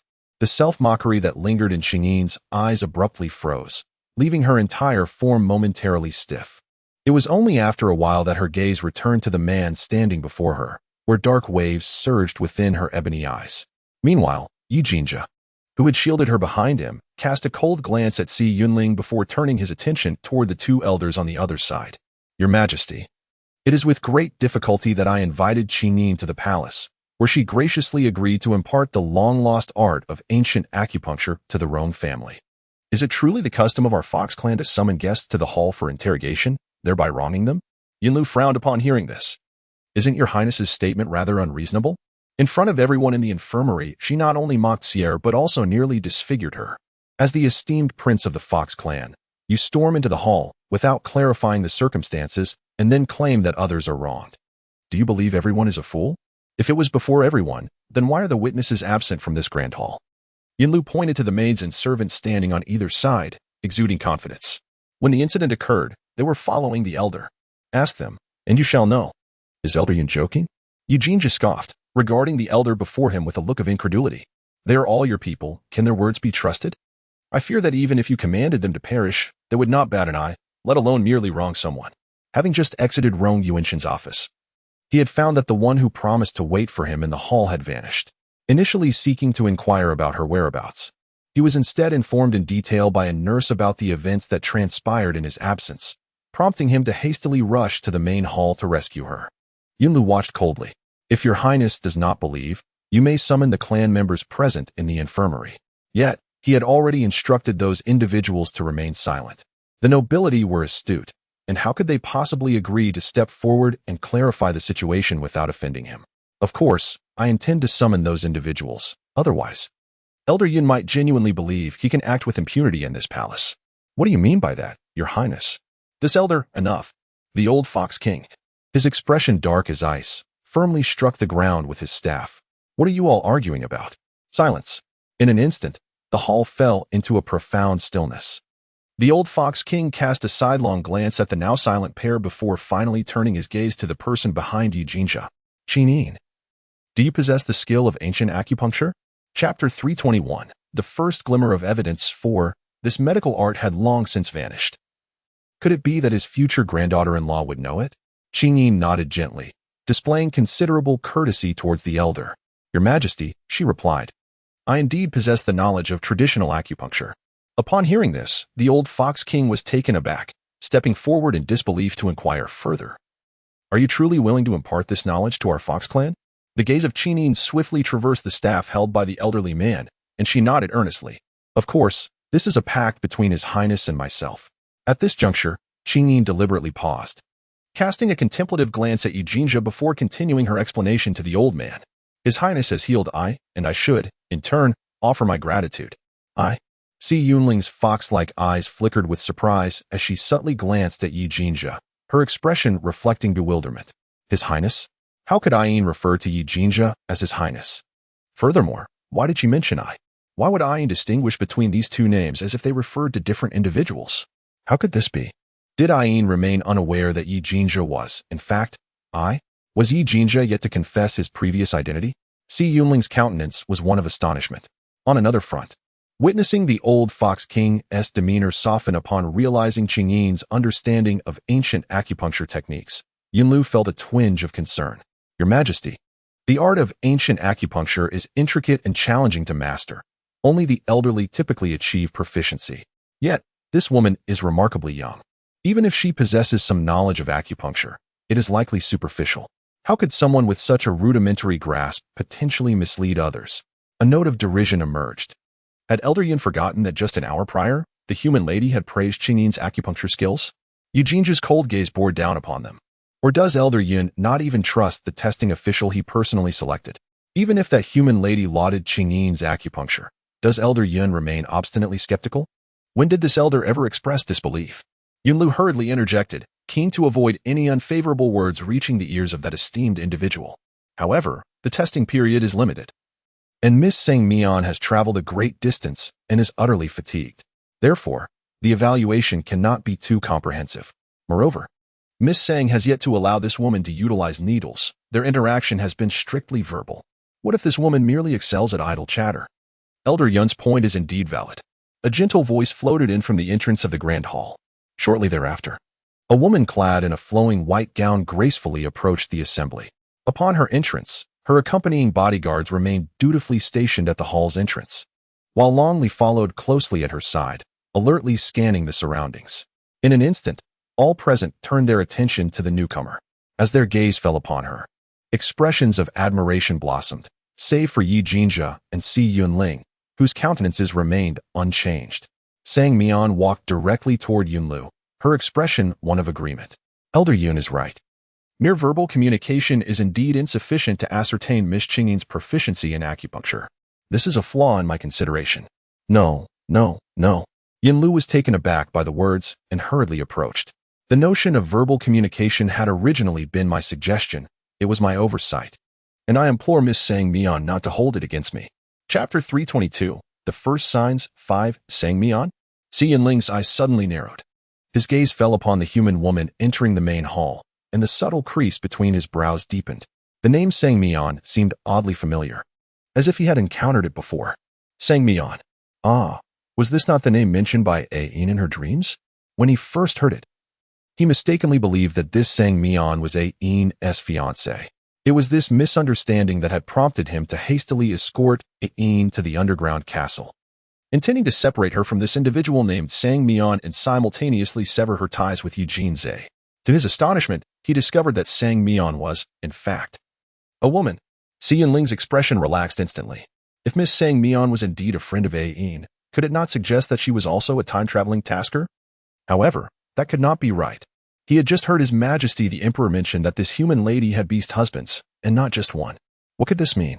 Could it be that this human lady was unable to return to her original time due to certain circumstances, much like his great-grandmother? If that were the case, could Ain not also remain? Moreover, if her closest companions had found beast husbands in this time, Ain would surely be swayed in her heart, would she not? His azure eyes suddenly gleamed, and the man's heart raced wildly. Upon hearing Yunlu's explanation, Sang Mian shook her head with a serious expression. Elder Yun was a cherished friend of hers. How could she bring embarrassment upon him? Having said this, Sang Mian turned to the old Fox King, acknowledging that there were indeed flaws in the testing process, and she felt a deep sense of unease about it. Acupuncture is a profound art, and it is impossible to ascertain one's medical skills in a short span of time. Boldly, Sang Mian proposed that perhaps she could take Qingyin back to her residence for an extended period to thoroughly assess Miss Qingyin's medical abilities. Would His Majesty the Fox King find this agreeable? As the words were uttered, Qingyin's eyes suddenly sparkled with light. Meanwhile, Yi Jin's expression changed dramatically. After a moment's hesitation, it seemed he wanted to speak up to prevent it, but, as if considering something, he cast a sidelong glance at Qingyin and ultimately swallowed his words. Upon hearing Sang Mian's suggestion, Yunlu's eyes brightened. He had been troubled by how to make Qingyin his own, especially since Yi Jinza appeared to dote on her greatly. If he carelessly mentioned taking her away to educate her properly, it would undoubtedly attract numerous controversies, casting doubt on his currently upright demeanor. However, if Lord Sang Mian were to take Qingyin under the pretext of a test for a short while, as long as the test persisted, Yi Jinza, this prince of the Fox clan, would be unable to visit her freely. After all, the security surrounding Lord Sang Mian was not inferior to that of the palace, and visiting would require going through layers of scrutiny, making it impossible to see her at will. This could serve as an excellent means to torment Yi Jinza, given time. With Yi Jinza's fickle nature, he would gradually forget the girl. When the moment came, a simple request from Yunlu, considering his relationship with Lord Sang Mian, would likely result in Lord Sang Mian not refusing to hand her over to him. By then, even if Yujinza were to discover the truth, he would have ample reasons to shift the blame onto Lord Sangmyeon, for he could hardly believe Yujinza would dare to confront Lord Sangmyeon directly. Chapter 323, The First Glimpses of Suspicion 6. If he truly dared to cause a scene, that would be quite fortuitous. He had been longing for an opportunity to let Lord Sangmyeon's beast husband take action against Yujinza, if the two were to truly clash. And Lord Sangmyeon happened to sustain some unexpected injury, Yujinza would undoubtedly be doomed. With this thought, Yunlu hurriedly feigned a considerate demeanor, though he wondered if such matters might trouble Miss Sangmyeon too much. Upon hearing this, Miss Sangmyeon smiled gently at the elder, assuring him that she did not find it troublesome. It was truly a pity that ancient acupuncture techniques, passed down through humanity for thousands of years, had suddenly vanished. Relying solely on Sangmyeon's efforts for restoration would be but a drop in the bucket, but with the assistance of companions, she would find her tasks much more manageable. The old Fox King, upon hearing this, nodded in agreement. Miss Sangmyeon's suggestion was not without merit. However, he paused, pondering as he glanced at Sangmyeon and Qingyin, then turned his gaze back to Yunlu. But how should the matter of Sheer be addressed? He had always prided himself on being impartial. Even if Qingyin possessed the ancient acupuncture skill, her situation with Sheer must be treated separately. If Qingyin were indeed at fault, her talent in acupuncture could not absolve her of punishment. He had discerned that aside from the young sire and his foolish grandson, who were both inclined towards Qingyin, even this human lady had come specifically to rescue her. Given this, what was there to worry about? He naturally had to feign an appearance of fairness, thoroughly resolving the matter of Yunxi's injury to avoid sowing the seeds of future calamity, lest he be reminded of the past by that scoundrel, Yunlu. The maid had brought this upon herself. Yejinze, standing nearby, voiced his dissatisfaction, stating that he had yet to hold her accountable for disturbing his esteemed guest. Yet she had the audacity to cast herself as the victim. At this, Yunlu's brow furrowed in displeasure. Your Highness, I implore you to choose your words with caution. The elder has already stated that if Qingyin believes she has been slandered by Sheer, she may certainly summon witnesses. However, if your Highness blindly supports her with mere words, even your esteemed status may struggle to convince the crowd. You think I lack witnesses? A melodious voice interjected as Sangmyeon, with a gentle smile, took over the conversation. At her remark, the main hall fell silent once again. Yunlu was taken aback, unable to believe his ears. Miss Sang, you, your Highness and Elder Yun. After you departed from the waterside pavilion, I chanced upon a bracelet on the sofa, which must have been inadvertently left by Miss Qingyin. I promptly instructed someone to return it, only to be surprised that a servant witnessed the entire incident. As she spoke, Sangmyeon gestured toward the bracelet adorning her wrist, subtly indicating that she spoke the truth. In that moment, a distinct vibration coursed through Sangmyeon's wrist, her dark eyes fixating on the staff held by the elder, the light flickering briefly. Indeed, Xiaoyin was correct. The courtship was hidden within the elder's staff. Quickly suppressing her elation, Sangmyeon approached Qingyin, a hint of apology gracing her features. For convenience's sake, I wore it directly when I came out. I hope Miss Qingyin does not take offense. As she spoke, Sangmyeon removed the bracelet from her wrist and placed it onto Qingyin's hand, effortlessly freeing the lady's hand from Yejinze's grasp. In that instant, Yejinze's expression darkened considerably. Chapter 324, The First Signs Emerge 7. In the gentle light of her eyes, Qingyin displayed a faint smile. My Lord Sangmyeon, you are too courteous. I presume this bracelet was inadvertently left behind during our previous discussion regarding the acupoints of the hand. I am truly grateful for your effort in returning it. Upon hearing this, Sangmyeon's lips curled into a subtle smile as she turned her gaze towards Longli, who stood a short distance away. Her melodious voice took on an irresistible tone as she commanded, Longli, you witnessed the entire event. Why not enlighten everyone on what you observed? Yes, my lady, Longli responded promptly, advancing to comply. With a demeanor imbued with an air of authority, he cast a fleeting glance at the individuals within the main hall. In the name of my lady, I return this bracelet to Miss Qingyin. Upon arriving at the fourth-floor hall of the infirmary, I witnessed a maid hastily approach Miss Qingyin, kneeling before her and weeping profusely while repeatedly bowing her head. Miss Qingyin, taken aback, retreated slightly, advising the maid to seek the prince of the Fox clan for assistance. Nevertheless, the maid persisted in her pleas and ultimately lunged at Miss Qingyin. After a brief pause, he continued, before long, the maid suddenly released her hold on Miss Qingyin's leg, turned, and collided with a nearby chair, resulting in a cut to her forehead. With unwavering composure, the man declared, throughout this incident, I did not hear Miss Chenine utter a single word of derision. Nor did I witness any action on her part to kick or harm the maid. It was entirely a self-scripted act of the maid, attempting to frame Miss Chenine with a ploy of self-inflicted suffering. His resolute words echoed in the silent hall, leaving the atmosphere thick with tension. The old Fox King's brow relaxed imperceptibly, while Si Yunling's lips curved into a slight smile. Songmian maintained her tranquil demeanor, a soft smile gracing her face. Indi Jinja raised an eyebrow slightly in intrigue.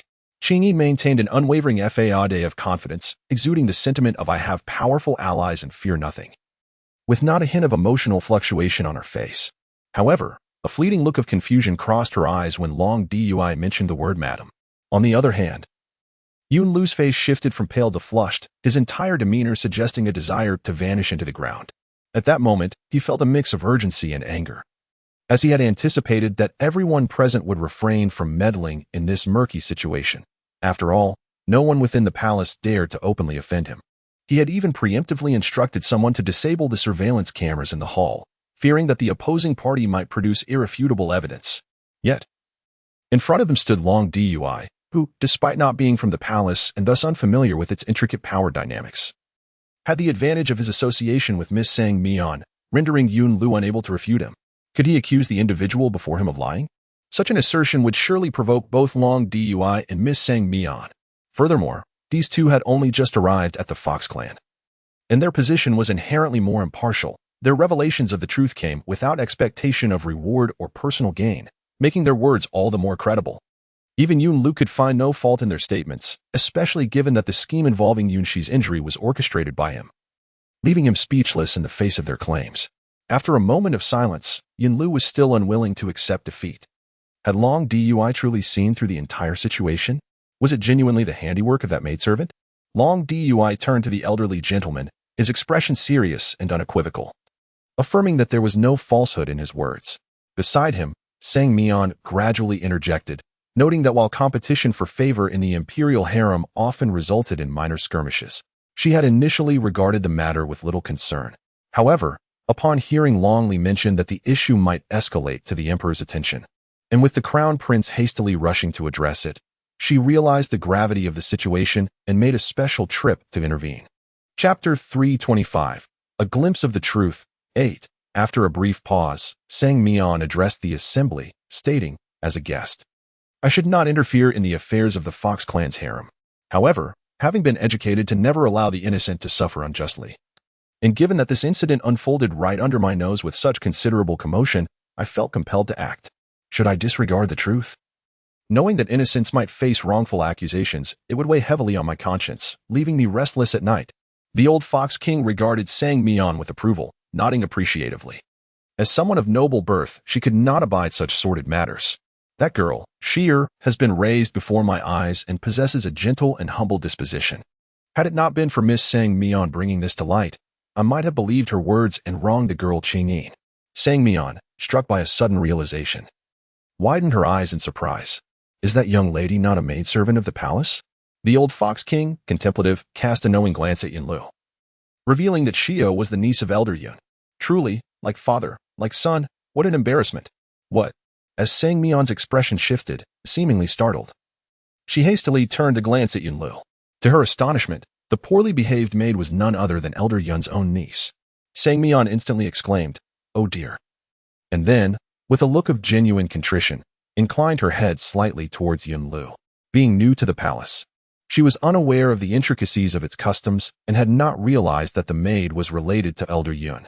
Yun Lu, noticing Sang Mian's distress, turned pale and then flushed, cycling through emotions. However, having encountered numerous unexpected situations in his life, he quickly resolved to address the matter. Clearing his throat, he adopted a demeanor of righteous indignation. Miss Sang Mian need not feel embarrassed, were it not for your timely revelation of the truth. I too might have been deceived by that girl, Yunshi. Upon reflection, I recall that when I saw Yunshi with Qingyin, it was during the moment she fell. In my worry over her injuries, I neglected to investigate the cause of her fall. At this juncture, Yun Lu feigned a look of regret as he turned to Qingyin. You too, Qingyin. After the incident, you offered no explanation, which surely led me to misjudge you. I have wronged you indeed. It is said that the greatest aversion among humans lies in the presence of the morally corrupt. Now, With the Dragon team as witnesses, it was abundantly clear that Yunxi's injuries had nothing to do with Qingyin, if he did not swiftly change the subject. The esteemed individual before him might soon harbor disdain for him instead. His future plans hinged upon maintaining a favorable connection with this distinguished person. If he failed to preserve that relationship, the prospect of retrieving the person he sought from the esteemed individual would be grim, not to mention thwarting his lifelong aspirations. Thus, it became imperative for him to restore his image in Sang Mian's eyes. Otherwise, entangled in the Yunxi affair, he risked alienating himself from her, a loss far outweighing any potential gains. Furthermore, he had just witnessed the astonishment on Sang Mian's face upon learning of Yunxi's relation to him, suggesting she had been unaware of their connection. Throughout, the Dragon team had referred to Yunxi simply as that maid, indicating that their clarification of the situation had not been intended to offend him. If he were to take a decisive stance on this matter and act generously, it would surely leave Sang Mian feeling indebted to him, even if only slightly. A small favor, when wielded wisely, could yield significant influence. Not to mention, it would afford him leverage when he sought assistance from Sang Mian. Surely, the esteemed individual before him would not impose undue hardship. With this thought, Yunlu's gaze subtly lingered on the quietly contemplative Qingyin, an imperceptible glimmer of pride flickering in his eyes. Although the misunderstanding had been resolved, Yunxi could not be let off so easily. The old Fox King's countenance turned serious. How foolish of me to have trusted her so. I even allowed her to attend to little Zay. Yet she has engaged in such despicable behavior.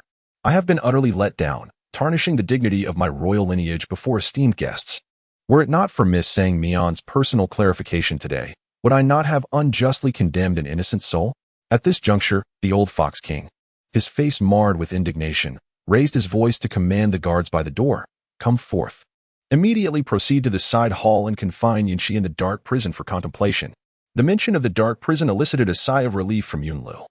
Despite his profound disdain for that girl, who consistently failed to accomplish anything, she remained his dear niece, possessing a lovely countenance and having been nurtured under his own guidance since childhood.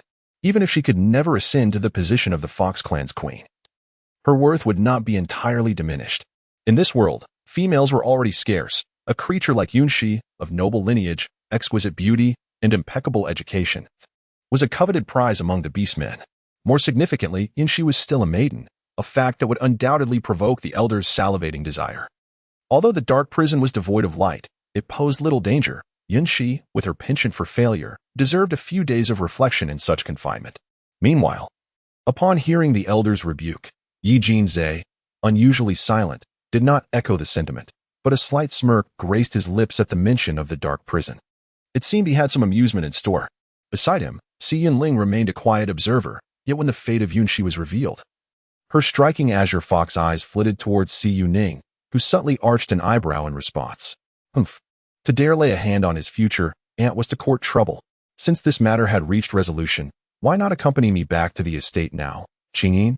Sang Mian's melodious voice rose once more, akin to a gentle breeze caressing the surface of a lake, captivating the attention of all present.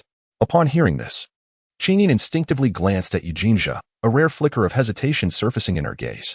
Reflecting on her previous wild conjectures, she could not fathom why she increasingly felt that such an eerie notion was not entirely implausible. If given the chance, she yearned to confront Yujinja directly for clarity. Observing this, Sang Mian's expression darkened slightly as she followed Qingyin's line of sight to Yujinja, inquiring with a gentle smile, as a distinguished guest invited by His Highness. "May I take Qingyin for acupuncture testing?" With her question echoing in the hall, all eyes converged on Yujinja. He regarded Sang Mian quietly, an unusual flicker of conflict appearing in his typically aloof fox-like eyes. Chapter 327. An initial glimpse of clarity. 10. How could Yujinja not discern that Sang Mian was deliberately seeking an opportunity to take Qingyin away? The mere thought of them potentially coming together in the future amplified his growing unease. He had initially hoped that Langzhou would voluntarily reveal his identity to Qingyin upon awakening, thereby reducing the chances of inciting her anger. Yet, at this critical juncture, the ailing one had reemerged. To be fair, the rapport between the ailing one and Qingyin had not been inferior to his own, in certain respects. Qingyin had even favored the ailing one, disregarding him entirely. As for the subsequent resolute departure of Qingyin from the ailing one, it was entirely due to the latter's initial deceit. However, even the gravest grievances can wane over 3 years, and their relationship could hardly be described as enmity. Reconciliation seemed merely a matter of time. Now, the ailing one was unreserved regarding his identity, while he was inadvertently providing leverage. The mere thought that the ailing one could disclose his identity to Qinin at any moment suffocated him under an oppressive weight of fear. Presently, he faced two possible courses of action. One option was to acquiesce to Sang Mian's suggestion, thereby buying time for Lang's awakening. With Sang Mian by Qingyin's side, Si Yunling would find it challenging to approach her alone, granting him the precious time he needed. Once Lang's awakened, he would promptly urge him to reveal the truth to Qinyin, minimizing her discontent toward him. The alternative was to reject Sang Mian's proposal and address Qingyin's concerns regarding the acupuncture test himself. However, this route would eliminate Sang Mian's interference, causing Qinyin to be wary of him, which could potentially allow Si Yunling to exploit any opportunity.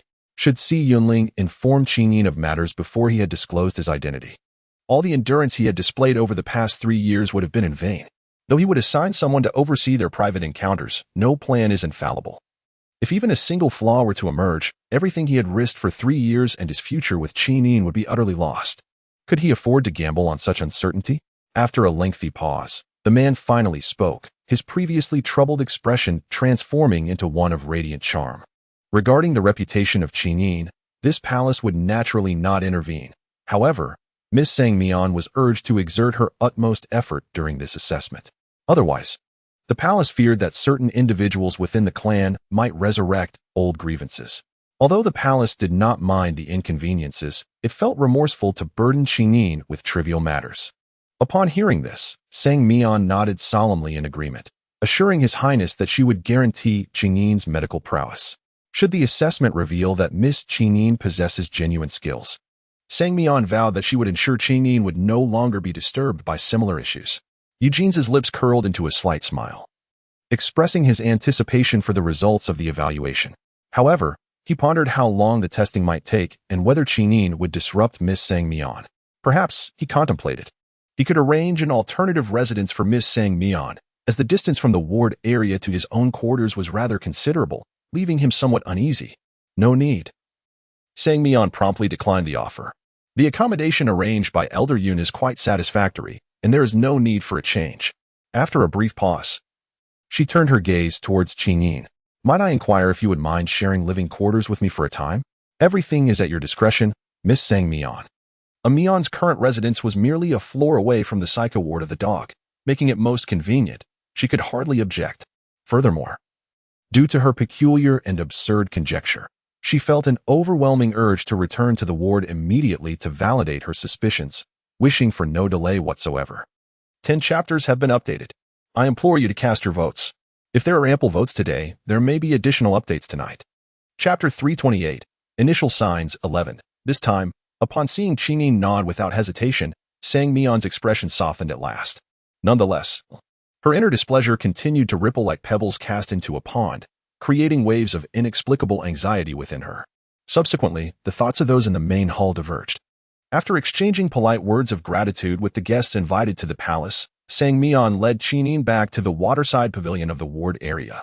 Seeing this, Si Yunling and her companions also took their leave, guided by maidservants as they made their way out of the hall. In an instant, the previously lively hall fell into a profound silence. After a considerable time, once the attendants on either side of the hall had been dismissed, the old Fox King shed his previously dignified demeanor, raising his staff and striking it down towards Eugenza with frustration, exclaiming, "Tell me, how could I have such a foolish grandson? That girl has been here for several days. Have you truly failed to find an opportunity to reveal your identity? Are you trying to drive me to madness?" This lad typically presents himself as charming and carefree, yet at a critical moment, he falters. Knight Jinza, for the first time, allowed the heavy scepter to strike down upon his shoulder, letting out a muffled grunt of pain as his brows furrowed deeply. Do you think I do not wish to be forthcoming?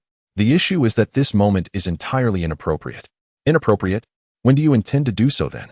The urgency in the elder's voice escalated. If you fail to confess soon, that young scion of the Sea family will take action. Are you truly willing to watch your betrothed slip away right before your eyes? Ultimately, the blame lay with that scoundrel Yunlu. Why must he choose this day to bring forth his grievances? Of all days, the very day the Sea scion arrives. Initially, he had hoped to hastily send the scion to the guest quarters, then promptly inform the current individual to ensure the granddaughter-in-law was well hidden. Yet, Just as that thought occurred, Yinlu arrived with his entourage. Such an unexpected turn of events nearly rendered him faint with rage. The elder, incensed, declared, "I tell you, go immediately and reveal the truth to your granddaughter-in-law, or do not even think of returning today." Knight Jinza raised his gaze, his expression a storm of discontent. No, Longzhou has not yet awakened. Without him first disclosing his identity, how can I dare to reveal mine? Moreover, the circumstances surrounding me are exceedingly peculiar. For her to truly believe me, Longzhou must be present. The elder, upon hearing this, was further infuriated. Speaking of that impostor only angers me more. How dare a genetically inferior bioengineered being impersonate the esteemed prince of the Fox clan? No one would believe it if it were spoken of. And yet, you went so far as to guarantee his safety, expending so many blue crystal stones to rescue him. How utterly disgraceful. Why didn't you just let him perish?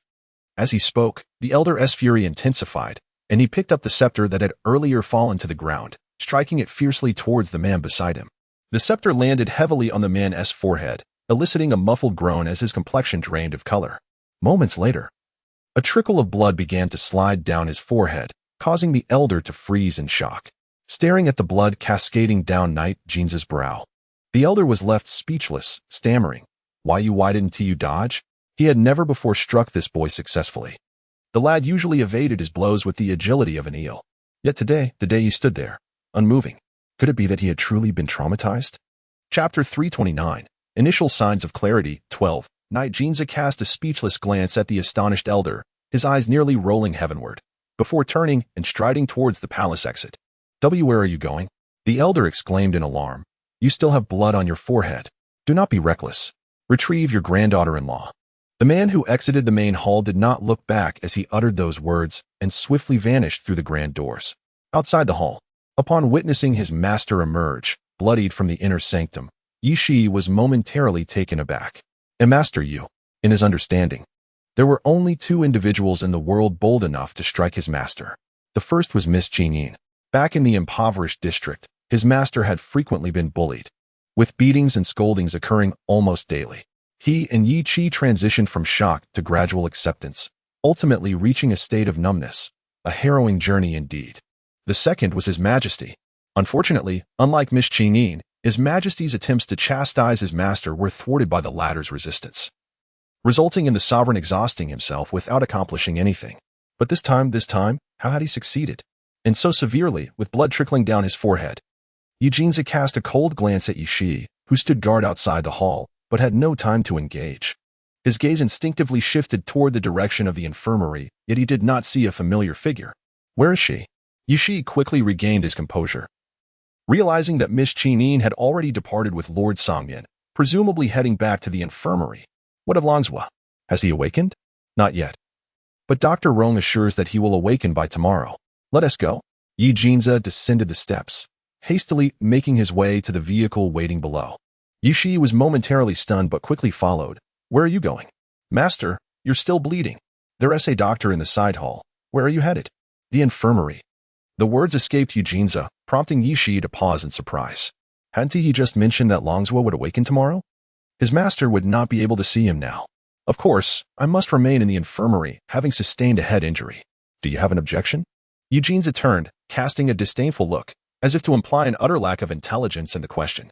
Qingyin was currently residing in the infirmary, a journey of at least half an hour from his quarters.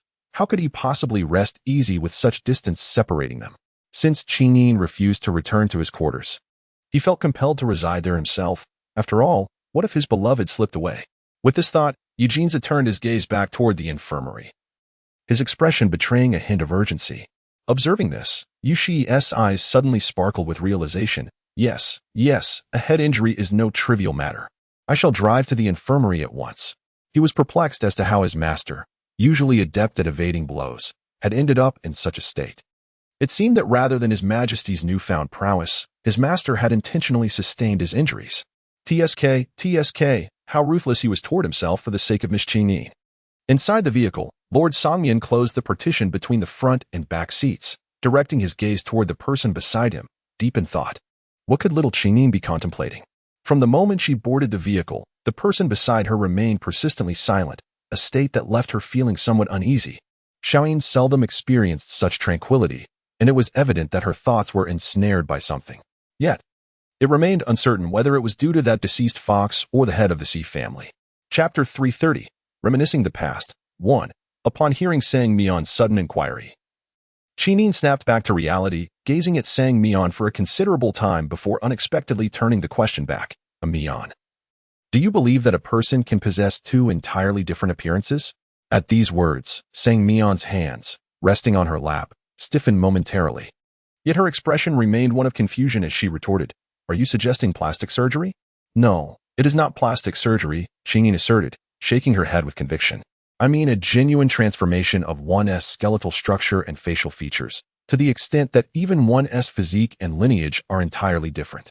Having cohabited with the canine for a considerable duration, she was unequivocally aware of whether the other party had undergone any alterations. It was precisely this realization that rendered her own conjectures absurdly ludicrous. This was a realm of beasts, not a fantastical world. Could it be that there were monsters here capable of metamorphosis? Indeed, Sang Mion burst into laughter, instinctively reaching out to gently scratch Chinin's nose with an affectionate demeanor, exclaiming, "How could that be possible? They are not monsters." Chinin blinked, falling silent once more as she turned her gaze towards the window, enveloped once again in her previous contemplation. She was acutely aware of the absurdity of her conjecture, yet inexplicably, ever since the thought had crossed her mind, it had become inextricably lodged in her consciousness. The most prudent course of action seemed to be to test her hypothesis by approaching the dog, who had recently undergone surgery in the ward. If her suspicions were indeed valid, it would imply that the dog in the ward was an impostor. But how could that be so? The very reason she had recognized the dog in the first place was due to the earring adorning its neck. An earring she had meticulously crafted with her own hands. She could never be mistaken about it.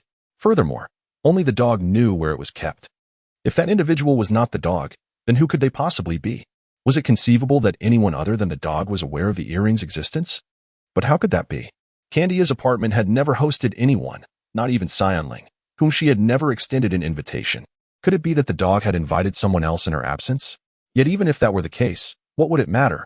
The earring was tucked away in an inconspicuous little box on her vanity. Who would be so idle as to take only that earring? Moreover, after 3 long years, who would choose to wear it around their neck instead of selling it? Wasn't that utterly perplexing? Wait. Suddenly, her dark, luminous eyes dulled with realization. It seemed she had overlooked someone. The individuals who were aware of the earring's existence were not limited to just the dog. Chinin suddenly froze, a timid figure immediately surfacing in her mind. Her breath was momentarily suspended. On the other side, she observed the person beside her. Lost in thought as they gazed out of the car window, a chill flickered in Sang Mion's gentle and beautiful eyes. Did Xiaoyin truly sense the anomaly of that dead fox? If Xiaoyin were to discover that the deceased fox was once the wild dog, her attitude towards Yi Jinzhe would undoubtedly shift dramatically. Should that dead fox persist in its relentless pursuit, it would only be a matter of time before Xiaoyin found herself entangled with him. But what of her? If they were to be together, what would become of her? She had painstakingly traversed from her own world to this time and space in search of someone, even going so far as to ally with bioengineered beings and betray the experimental facility. Ultimately, she destroyed the time machine and all data pertaining to time travel, ensuring that those from the facility could no longer pursue her. All of this was for the sake of Xiaoyin alone. If Xiaoyin were to be taken away by someone else, what would she do? She had invested so much effort and endured countless grievances, all in the hope of finding Xiaoyin and never parting again. For this aspiration, she had even stooped to consorting with several beast men she held no affection for, merely to acquire the power and wealth they possessed, allowing her to live freely in this world once she found Xiaoyin. If Xiaoyin were snatched away, her entire world would collapse. What meaning would her hard work have then? No matter what, Xiaoyin must remain hers. In that world, she could shelter her under her wings. Here, she could do the same. Recalling the merciless rejection she faced from the laboratory, her heart brimmed with resentment. Upon learning that Xiaoyin was to undertake a mission in the beast realm, she was initially taken aback and immediately sought to petition her superiors for a withdrawal. Alas, no matter how compelling her arguments were, her superiors remained steadfast in their decision to send Xiaoyin on the mission. Initially, she believed, much like Xiaoyin, that the laboratory aimed to promote some foundational personnel, hence the unusual exception allowing the relatively inexperienced Xiaoyin to accept the advanced task of the Beast Realm branch. Despite her profound concerns, she forced herself to watch as Xiaoyin vanished into the time machine. However, Her understanding did little to quell her anxiety about Xiaoyin's safety in the beast realm. Thus, she devised various strategies to beseech her superiors. Hoping to shorten Xiaoyin's time undertaking the temporal mission, artificially triggering the trace elements within Xiaoyin's body to expedite her return. Yet, the response was consistently denied. In a state of turmoil, she felt an overwhelming sense of unease. She began intercepting her superiors in private, striving to persuade them to grant her request. What she never anticipated was that the superior she had always revered would insinuate that a certain price must be paid. Consequently, she found herself in her superior's bed, enduring their relentless whims. Little did she foresee that, after a night of indulgence, her superior would inadvertently reveal the truth. It turned out that they were fully aware of Xiaoyin's inadequacy to handle the challenges of the beast realm. They knew her rank did not align with the demands of the beast realm branch mission. In fact, the entire beast realm branch mission was fundamentally at odds with the task guidelines. Yet they pressed on, merely seeking an inconsequential temporal operative to venture into the beast realm and pave the way for this branch of the mission. They believed that the future world would undoubtedly witness significant breakthroughs in technology and medicine. Thus, why not exploit future advancements to reap fast profits in the present? Especially upon learning of a highly valuable core chip, rich with cutting-edge technology in both fields, that might be left behind in the future beast realm. They completely disregarded the mission guidelines. While sending an individual to retrieve the core chip would be ideal, they considered the possibility that the individual might never return. For someone like Xiaoyin, a basic temporal operative accustomed to solitary missions, even her death would pose little loss to the laboratory. At worst, they could posthumously confer upon her the title of hero. Heaven knows the shock that coursed through her when she uncovered this revelation. Her Xiaoyin, the fiercely ambitious young woman eager to carve out a meaningful path, was merely a pawn in their eyes. Gratitude is extended to the generous patrons, Dun Liang and Bai Ji. Chapter 332, Reminiscing 3, hatred gradually burgeoned within her heart, yet reason compelled her to refrain from impulsive actions. She had to endure. She must endure. Soon, half a month slipped by, followed by another swift passage of time. 1 month, then 2. Xiaoyin's return remained an elusive dream. The promises once made by her superiors had been repeatedly deferred under various pretexts. No matter how earnestly she inquired, she was met with ambiguous responses, accompanied by insinuations that churned her stomach with revulsion. At last, seizing the opportunity while the man lay unsuspecting in slumber, she retrieved the dagger concealed within her hairpin and took his life with her own hands. Tenderly, she draped a blanket over his lifeless form, as if he were merely in a deep sleep. Upon exiting the man's residence, she hurried home to gather the meticulously prepared items before heading to the laboratory. As a senior administrator at the lab, although not a time travel agent, she was well versed in the operational protocols of the time machine.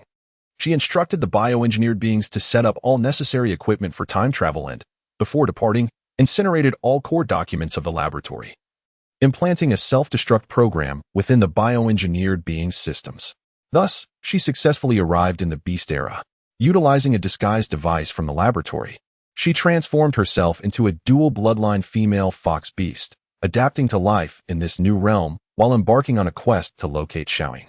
Before long, drawing upon her understanding of Xiaoyin and the prior assurances she had given her, she traced Xiaoyin's whereabouts in the Candia district. Just as she was overcome with excitement at the prospect of revealing herself to Xiaoyin, she was stunned to discover that a clingy hybrid beastman was at her side. Though the hybrid beastman bore an unappealing appearance, Xiaoyin treated him with remarkable kindness. As they strolled through the streets, oblivious to the stares of passers-by, Xiaoyin displayed no signs of discomfort, even taking his hand in hers, their interactions imbued with unmistakable intimacy. She was taken aback. What astonished her even more was the realization that Xiaoyin was living under the same roof as that hybrid beastman.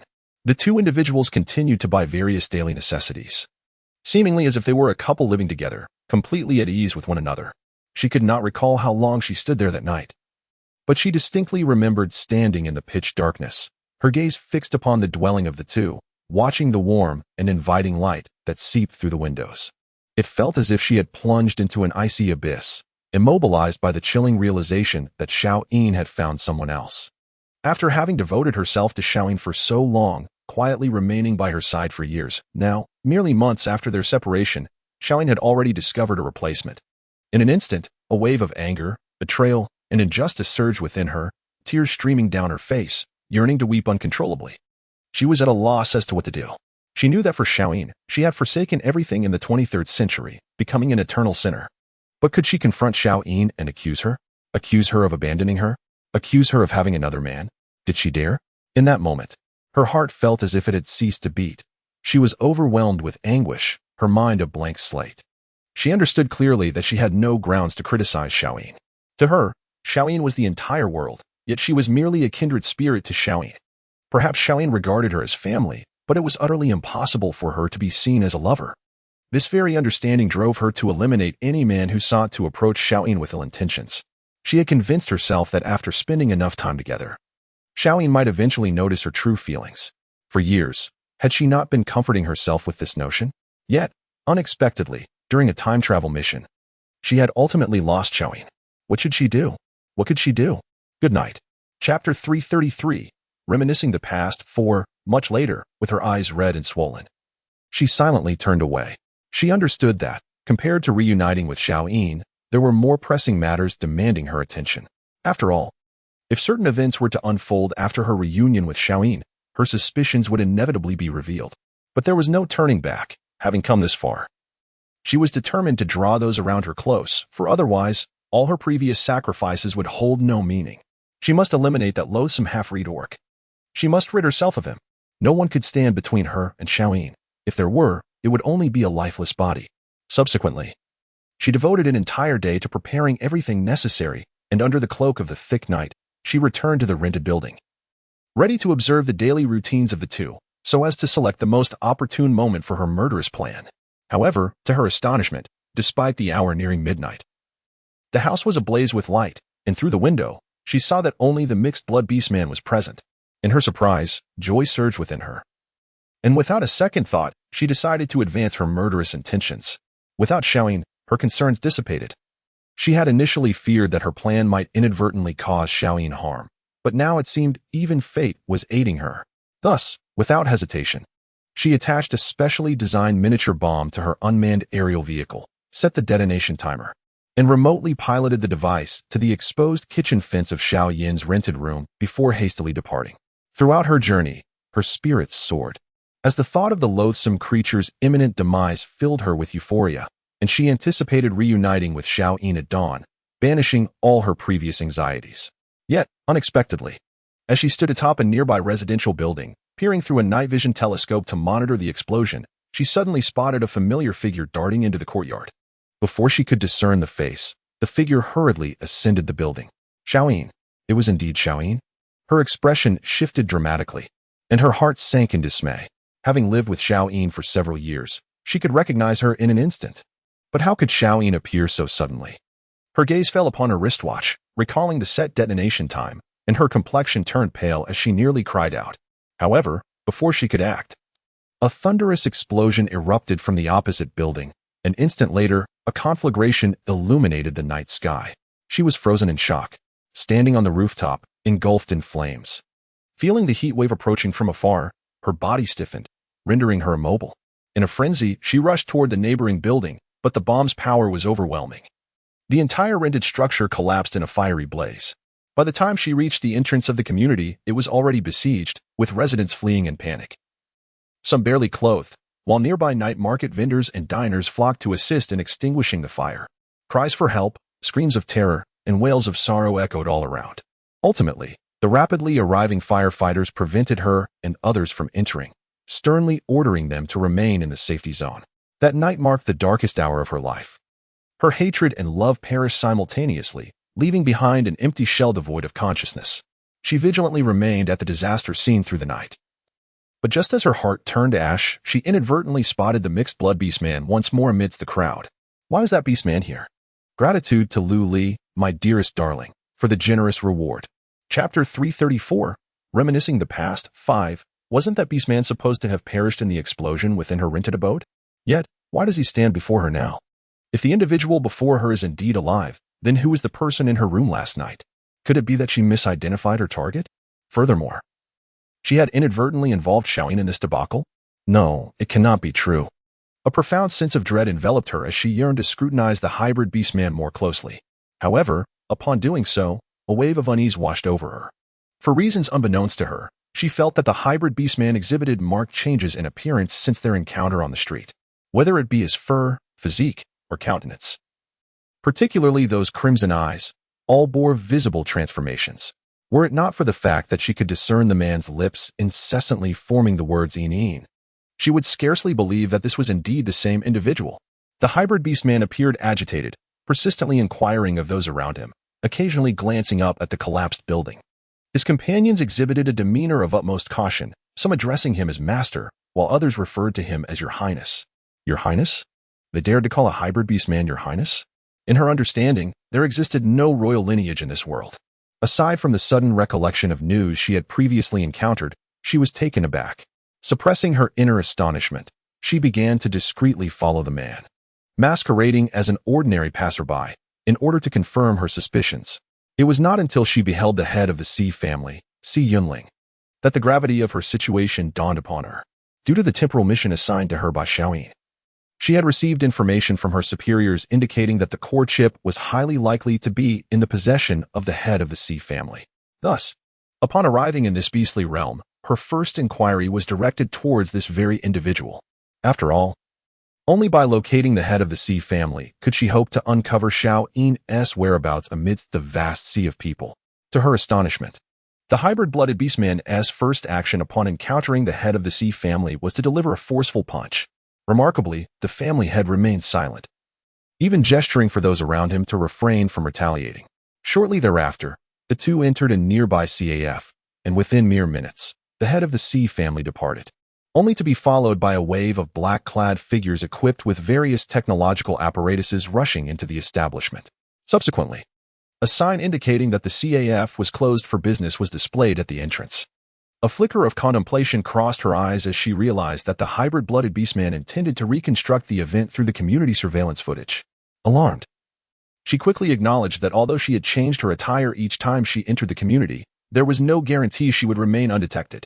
Should anyone discern her true identity, she would be faced with an endless stream of troubles.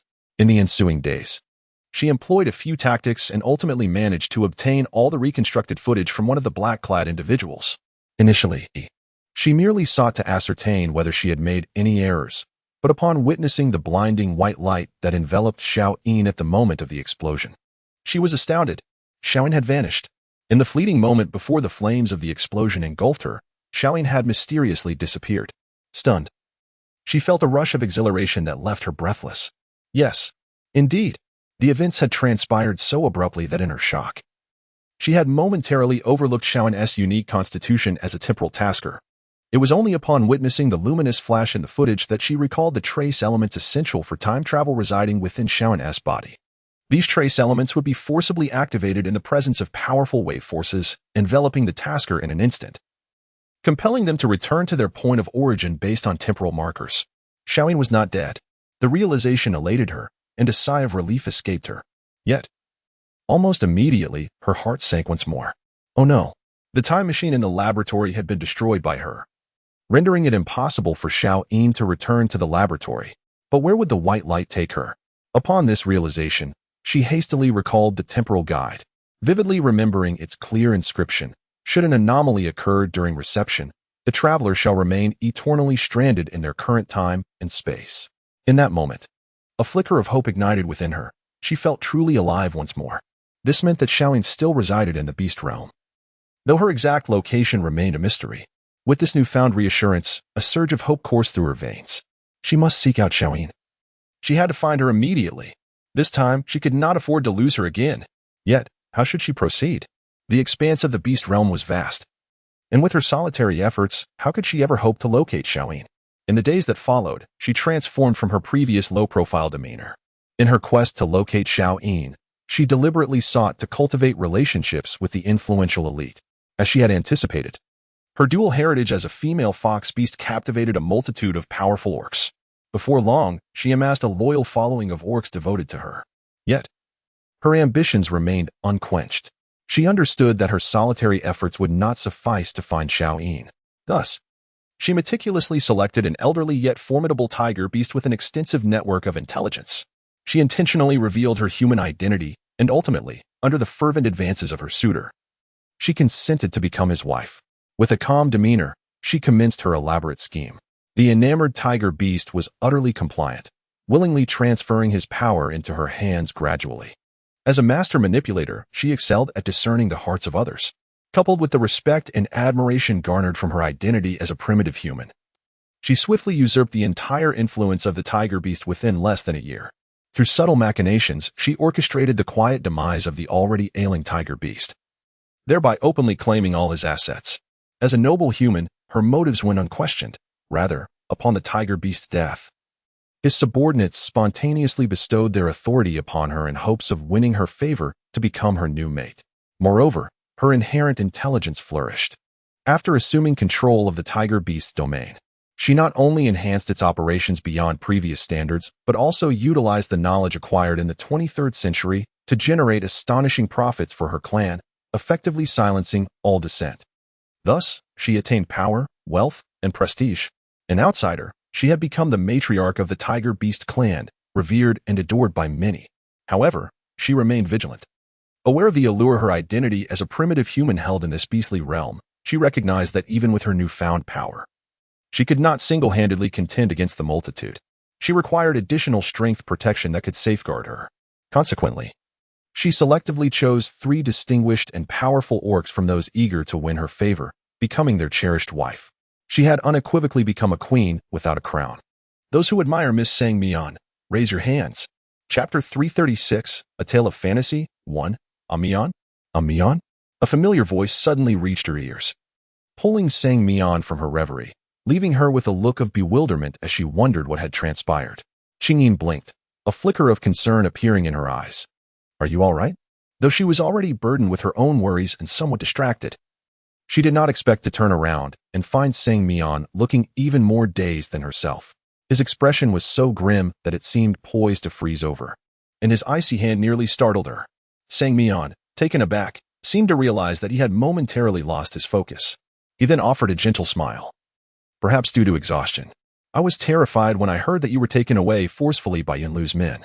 I rushed over without even taking a moment to catch my breath, and once I arrived, I had to meticulously handle the situation for quite some time. It's no wonder I'm feeling drained. Upon hearing this, Qingyin couldn't help but burst into laughter, a hint of apology flickering in her eyes.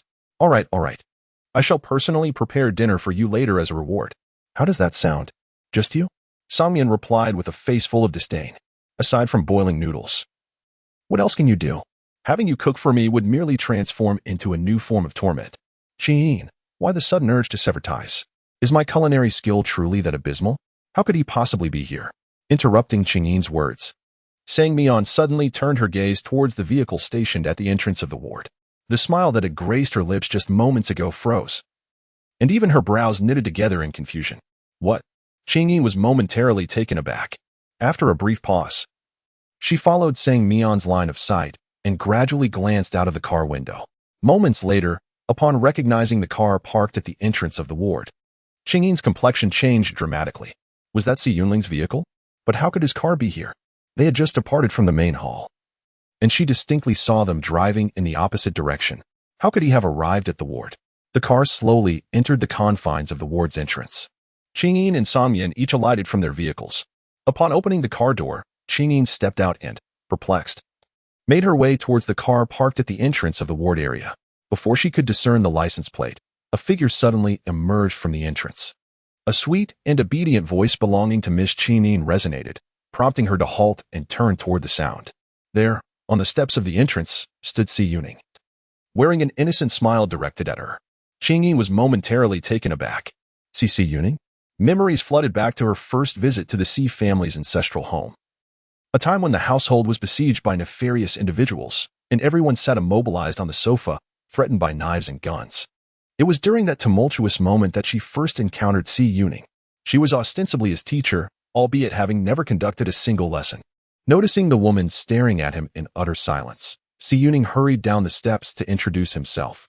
I am Si Yuning, the nephew of the head of the Si family. It must be that his dear aunt had forgotten him after such a long absence, he lamented.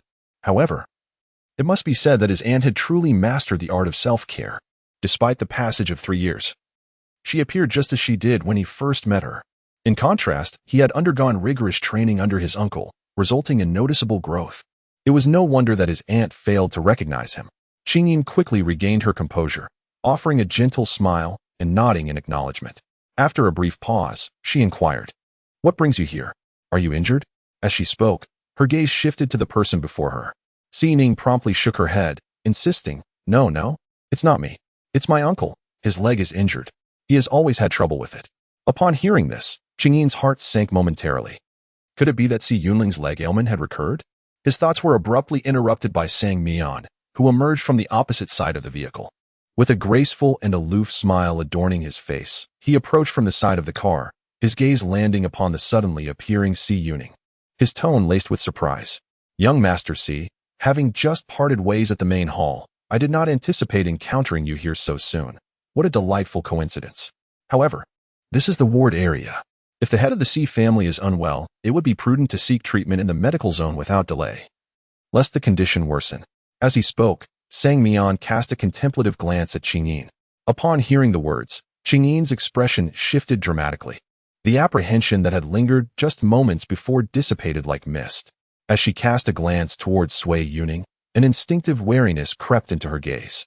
Sui Yunling knew her true identity, having deceived her so thoroughly in the past. It was evident that her presence here was merely a scheme to intercept her. The notion of being injured was but a pretext. How predictable. A deceiver remains a deceiver, whether 3 years ago or now. Once again, she sought to elicit her sympathy, to toy with her as if she were a simpleton. Since the head of the C family was ailing, there was no need to further inconvenience the young master. Yin's eyes hardened with a newfound detachment, and before Sui Yuning could utter another word, she ascended the steps, adopting an air of indifference as if she wished to sever all ties.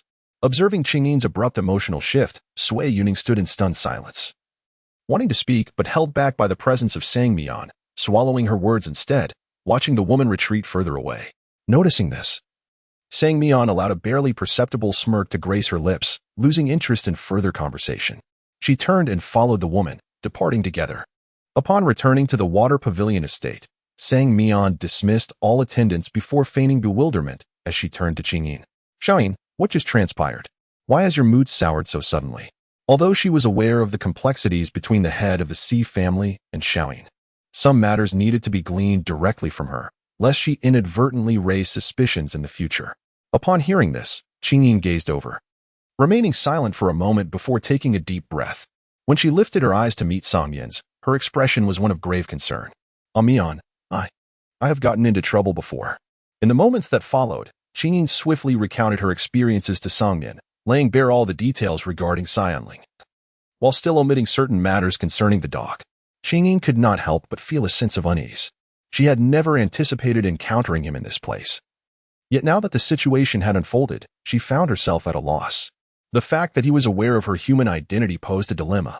Although it appeared that Xianling had said nothing and was even concealing her identity in front of others, this situation remained a ticking time bomb. Pausing momentarily, Yin gazed at Songyan with a hint of confusion. "By the way, Mian, why do you appear here in human form? Did you not mention that revealing one's identity is perilous?" Yet, Songyan had deliberately exposed herself, doing so in such a conspicuous manner. Did this not imply that revealing her human identity was not as terrifying as she had believed? If that were the case, she need not worry about Xianling discovering her true self. Songyan's gaze flickered slightly as she poured a cup of hot tea and handed it over. "This is required by the experiment," she stated, pausing for emphasis. "They require this? Why?" Yin asked, perplexed. "Because." Songyan's brow furrowed slightly. "We had not received any news from you for quite some time. As you know, each temporal mission cannot exceed 6 months. Yet we waited a full 7 months without any word from you. Therefore, we unilaterally activated the trace elements within your body, but you remained unreachable. Consequently, I requested permission from higher authorities to come find you. Regrettably, upon arrival, I discovered that the actual circumstances were somewhat contrary to our plans, forcing me to alter my strategy. I had to build up strength while searching for your whereabouts. Fortunately, perseverance bore fruit, and I was finally able to locate you. Until now, Yunlu, that old fellow, had believed he was the one who discovered her, unaware that everything was part of her grand design. When she received the news that Yijinja, who had been vacationing abroad, had suddenly returned to the palace, she found it rather peculiar. Over the past 3 years, she had never relaxed her surveillance on the C family and the royal Fox clan, thus she had some understanding of Yijinja and Xianling. The temperament of someone like Yijinja would not lead him to abruptly return to the palace during a holiday. This was simply inconsistent with his character. Upon further investigation, her informants reported that the esteemed prince of the Fox clan had returned to the palace with both a man and a woman, simultaneously elevating the palace's security level to its highest. This sudden return with companions struck her as unusual, and she wondered if it was somehow related to Qingyin. Thus, she sent someone to continue the investigation. Regrettably, the defenses of the Fox clan's palace were exceedingly stringent, especially those centered around Yi Jinza, which exceeded her expectations. After a thorough inquiry, she could only ascertain that there was an additional fox beast female official by his side. Yet she remained utterly ignorant of the official's name or background. However, the more elusive the information, the more her heart surged with uncontainable joy. Consequently, she began to devise a plan to personally visit the Fox clan's palace. At this juncture, Yunlu, who was out on patrol, naturally became her target. Upon hearing this, Qingyin's gaze dimmed slightly. I apologize, but I do not understand how I became trapped in this time-space for 3 years. To her, the time enveloped in that layer of white light felt like no more than half an hour, yet the world outside had inexorably passed 3 years. She felt an overwhelming sense of helplessness. Xiaoyin, I harbor no resentment towards you, Songyan said, sensing the somber mood of the person before her, and quickly embraced her. The Beast World side mission is not being initiated for the first time. Previous higher-tier taskers only dared to remain in this time-space for a week. Yet you have already outdone them by persisting for several months, ever since she uncovered the true intentions of that repugnant superior. She had clandestinely hacked into the laboratory system to gather all available information regarding the Beast World. It was then that she realized the Beast World side mission had actually commenced long ago. However, due to its excessively high danger level, the highest court had directly shelved the files, rendering them classified. Yet her superior, sensing an opportunity for advancement from the successful time-space taskers, had privately activated the Beast World side mission. Nonetheless, the Beast World side mission had been vetoed by the highest court, and her superior dared not openly employ high-tier time-space taskers, as those individuals were precious talents painstakingly cultivated, each with their records filed in the highest court. Thus, her superior could only recruit individuals from the foundational level, assigning taskers ill-suited for the mission's difficulty. If they were to successfully complete the mission, her superior would soar to new heights. However, should they fail to return, should those individuals perish or be rendered incapacitated, her superior, given their status within the laboratory, would find ways to conceal the entire affair. Regrettably, Xiaoyin became one of the sacrifices. What? Qingyin exclaimed in shock. Not the first time? Songyan sighed, gently tapping Qingyin's forehead. Of course not. Otherwise, do you think we would have obtained our information from thin air? Without the first-hand data from those former colleagues, how could we have connected the core chip to the C family? Qingyin nodded thoughtfully. What shall we do now? She inquired regarding Xianling. Do not worry, Songyan replied, a flicker of contemplation crossing her gaze. Since he has not disclosed your identity before, he must have his own plans. While he remains in the ward area, I shall go and meet him immediately, with Xiaoyin by her side, who is also a member of the Fox clan. She had considerable concerns should she decide to act against Yujinja. However, since Xianling has a deep concern for Xiaoyin, perhaps she could employ a cunning strategy to turn the situation to her advantage. A moment of astonishment passed easily. Is it you? She inquired. Surely not me. Could it be you? Sang Mian raised an eyebrow slightly. You were deceived by him so gravely before. What if you were to fall victim to his tricks once more? Rest assured, noticing that the person before her did not refute her, Sang Mian's smile gradually widened. Having spent a considerable amount of time in this world, she understood the thoughts of these individuals all too well. Trust me, I will handle this situation adeptly. Qingyin gazed quietly for a while, and after a moment, she finally nodded. Then I'll go prepare dinner, making something delicious for you to enjoy upon your return. No more noodles? Sang Mian teased with a smile. Qingyin pouted defiantly and turned on her heel, striding into the room with an air of determination. Humph, let me show you my culinary skills. I shall astonish you. Having taught the dog numerous dishes and having revisited her techniques multiple times, she was resolute in her belief that her culinary prowess had indeed improved. Observing Qingyin's spirited display, Songyan felt as though she had been transported back to the 23rd century, reminiscing about the time they shared a home. She had initially intended to join her in the kitchen to lend a hand, but the pressing matters at hand left her no choice but to refrain. After instructing Long Li to stand guard outside and ensure that no one disturbed her, Songyan glanced at her wristwatch, then back towards the kitchen, and reluctantly made her way outside. In the kitchen, Chinyin carefully extracted all the necessary ingredients from the refrigerator, arranging them neatly in a single line upon the countertop. She then commenced the task of peeling garlic. Under the attentive care of Songyan, she had savored countless delectable dishes. Although she possessed some knowledge of various recipes, her culinary skills, aside from her commendable knife techniques, were rather unremarkable. To put it bluntly, her cooking was inferior even to that of a dog. The dog exhibited a natural talent for culinary arts, many dishes, which she merely documented in written form. The dog could effortlessly comprehend and execute, creating exquisite meals that tantalized the senses. Initially, her intention was to teach the dog a variety of recipes for its own sustenance. But as time progressed, it became a pursuit to indulge her own culinary cravings. The light in Xingyin's eyes dimmed instantly, and she involuntarily recalled the previous absurd notion, leaving her in a state of bewilderment. As she placed the peeled garlic into a pristine dish, she reached out to retrieve more from the cutting board. Careful! A startled exclamation broke the air as a familiar figure darted in front of Xingyin, pushing her aside, and in a swift motion, knocked the item she had just grasped to the ground. Where's the ticket? A juice ticket? Chapter 340, A Fantastic Tale, 5, content is still being processed. Please try again later. Chapter 341, A Fantastic Tale, 6, ouch. The man received a solid punch to the face. Please don't hit my face, Xingyin. I was wrong. Is that not enough? Oh, don't kick my stomach, it hurts. Why are you pulling my ear again? Ouch, another slap. And don't step on my tail. My fur. What are you doing with that knife? Xingyin, I truly regret it. If you kill me, you will have no dog left. 10 minutes later, Yujinja, with half of his face swollen and sporting a black eye, sat on the ground, tears welling in his eyes as he gazed at the person on the sofa. His fiery red ears drooped limply against his scalp, not daring to move, and his body was devoid of large patches of fox fur that had been forcibly pulled away. The foxtail behind him was unsightly, with bald spots on both sides. Yet, despite this, when the man looked at the woman, his teary fox-like eyes still sparkled with undeniable joy, and his bare tail swayed excitedly from side to side. Speak. What else are you hiding from me?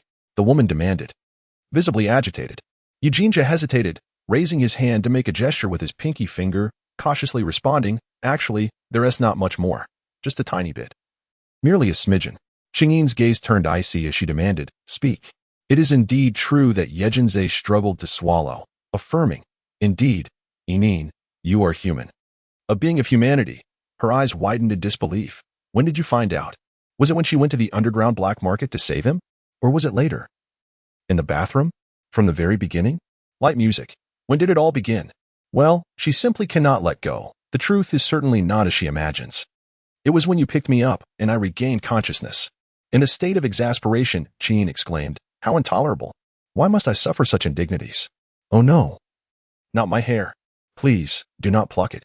Moments later, as 10 minutes elapsed, Yujinja trembled while casting a glance at the woman, whose emotions had finally regained their composure. He lowered his gaze to his own tail, whose fur was in disarray, leaving him in a state of silent despair. Jean's voice quivered, slightly hindered by the swelling on the man's face. The woman appeared somewhat fatigued from the altercation, leaning against the couch as she fervently quenched her thirst with tea. This beastly realm is truly a den of deceit. I initially believed I had been duped by Si Yunling due to my own carelessness. Little did I know that even the dogs were conspiring against me. Their treachery is far worse than Si Yunling's. At that moment, the flames of her fury surged within her, an unquenchable wildfire that no spring breeze could extinguish. Setting down her teacup, the weariness that had enveloped Qin began to dissipate. Frankly, she mused, physically assaulting someone was indeed quite exhausting. Taking a deep breath, she returned to the matter at hand, inquiring, who is that impostor lying on the sickbed? Is he one of yours? Her fierce gaze, glimmering with malice, was directed at the man, whose fur was scattered across the floor. He instinctively recoiled, hastily waving his hands in denial. No, no, no. He is not mine. He is Langzhua, the one you know from the slums. Xingyin furrowed her brow, exclaiming, isn't he yours?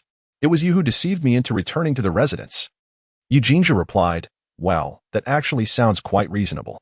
In the next moment, he lamented, Qin, I was wrong. Please leave me a little fur. This tail cannot be any more bare. Oh no, my ears too. Ouch, there I go again. Woe is me. Good night. He added, I humbly request your votes. In all forms. Chapter 342, Using a Knife to Kill, 1. In the hospital ward, On the southwest side of the courtyard, a woman slowly surveyed the interior design. Leisurely sipping tea served by a servant, comfortably seated on the sofa in contemplative silence. Beside her, Si Yunling observed the bodyguard accompanying the woman, his gaze flickering momentarily. According to the information he had just received, the woman's most trusted confidant was the individual named Longley, who had previously appeared in the Grand Hall.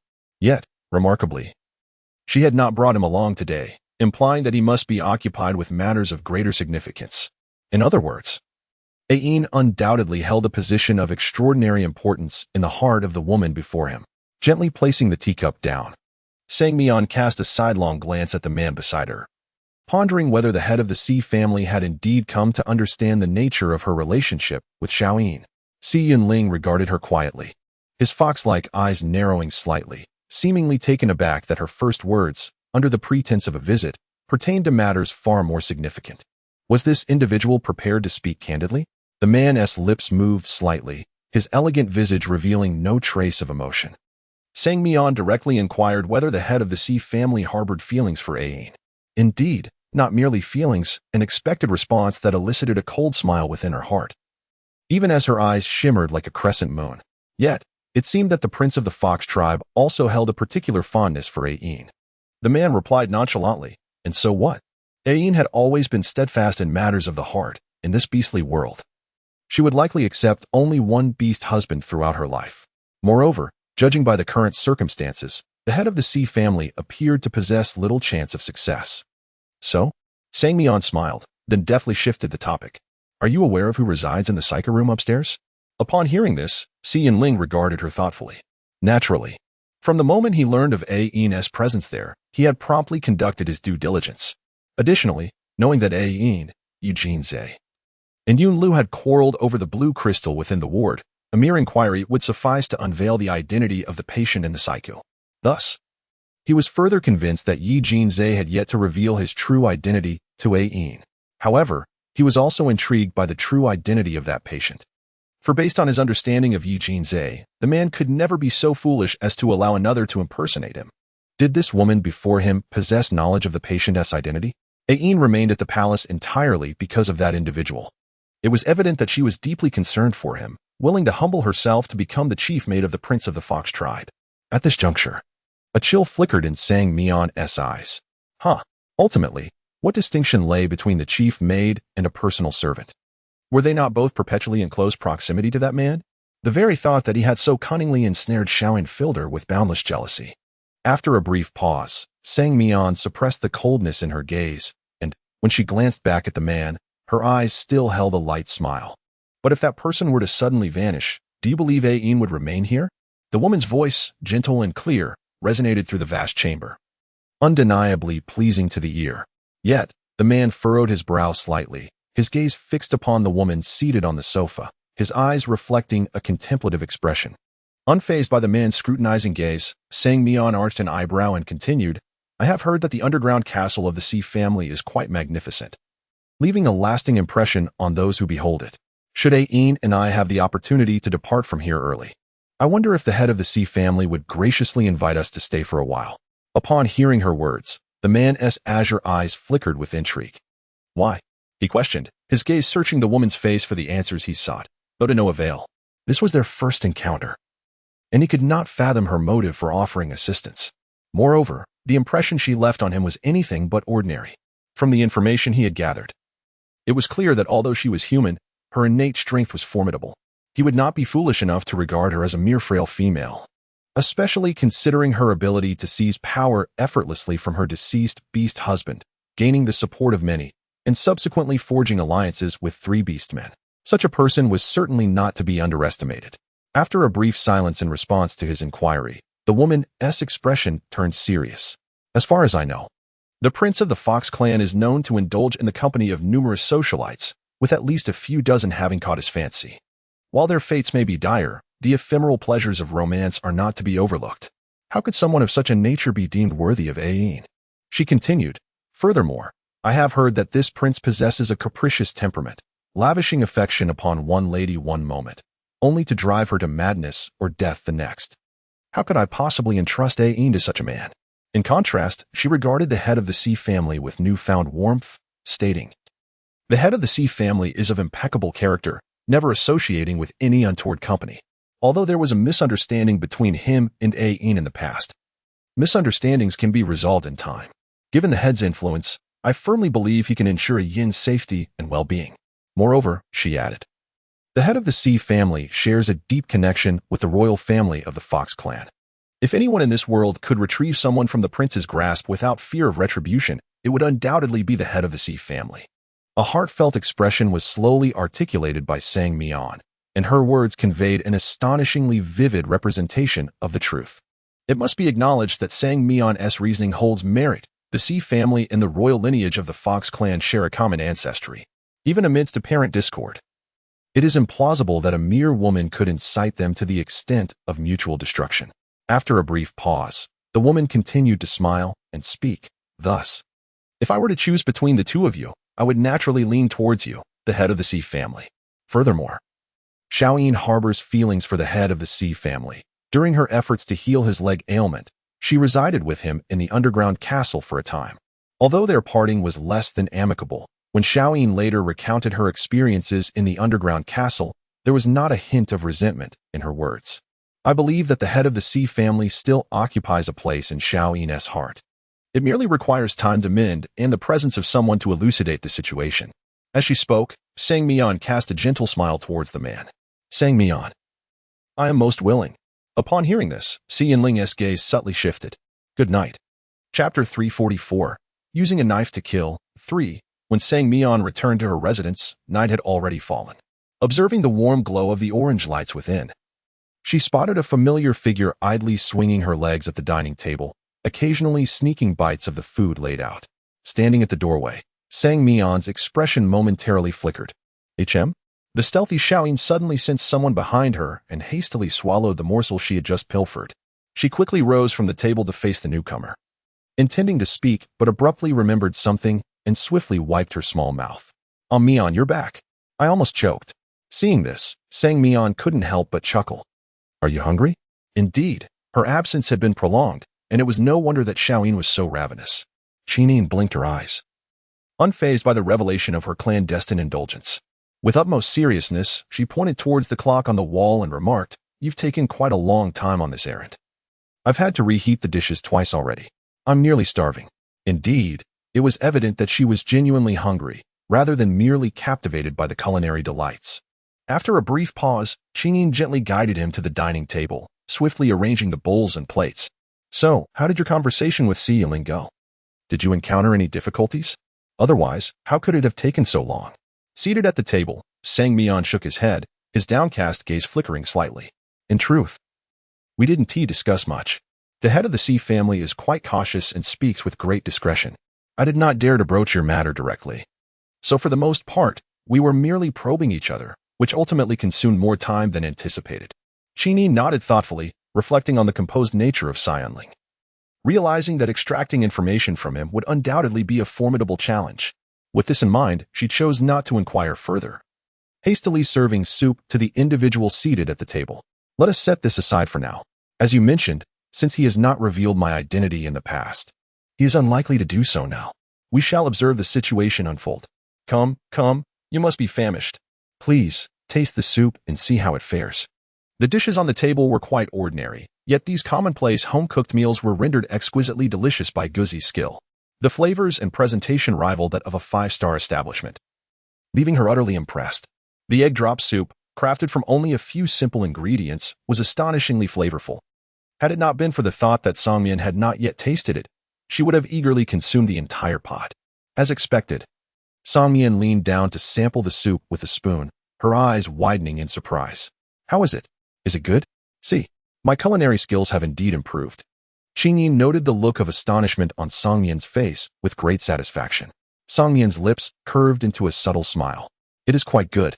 Upon finishing her statement, Songmian instinctively glanced around the room, and after a moment, her gaze returned to the bowl of soup in her hands, a hint of confusion flickering in her eyes. That is right, Qinin declared confidently.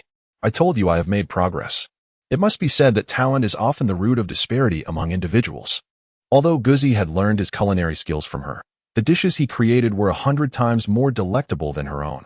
The disparity in their abilities was quite pronounced. The two soon finished their dinner amidst laughter and conversation. Noticing Qinin diligently washing the dishes in the kitchen, Songyan discreetly turned and walked toward the door. Chapter 345. A Knife in the Dark. 4. In the courtyard, Songyan turned her gaze toward Long Li, instinctively surveying her surroundings with a hint of curiosity. Has anyone come by since I left? This water pavilion courtyard was divided into an inner and outer area. Due to her noble status, she resided in the inner courtyard, while the outer area was occupied by bodyguards dedicated to ensuring her safety. This unique layout was unparalleled throughout the hospital district. Yunlu had arranged for her to stay here, considering the multitude of bodyguards accompanying her. In other words, should anyone wish to enter the inner courtyard, they would inevitably disturb the outer courtyard first. Long Li paused for a moment, then replied, "Reporting to you, my lord, I have remained stationed in the outer courtyard. Aside from you, no one else has entered the inner courtyard." He could discern the special regard his lord held for the Fox clan female named Qinin. Additionally, understanding the distinctions between genders, he had refrained from intruding, not even offering a simple greeting. Upon hearing this, Songyan fell silent for a moment, her searching gaze unwavering. Long Li's expression shifted slightly. "My lord, has something occurred?" Songyan slowly withdrew her gaze and turned to face Long Li. After a prolonged silence, she shook her head.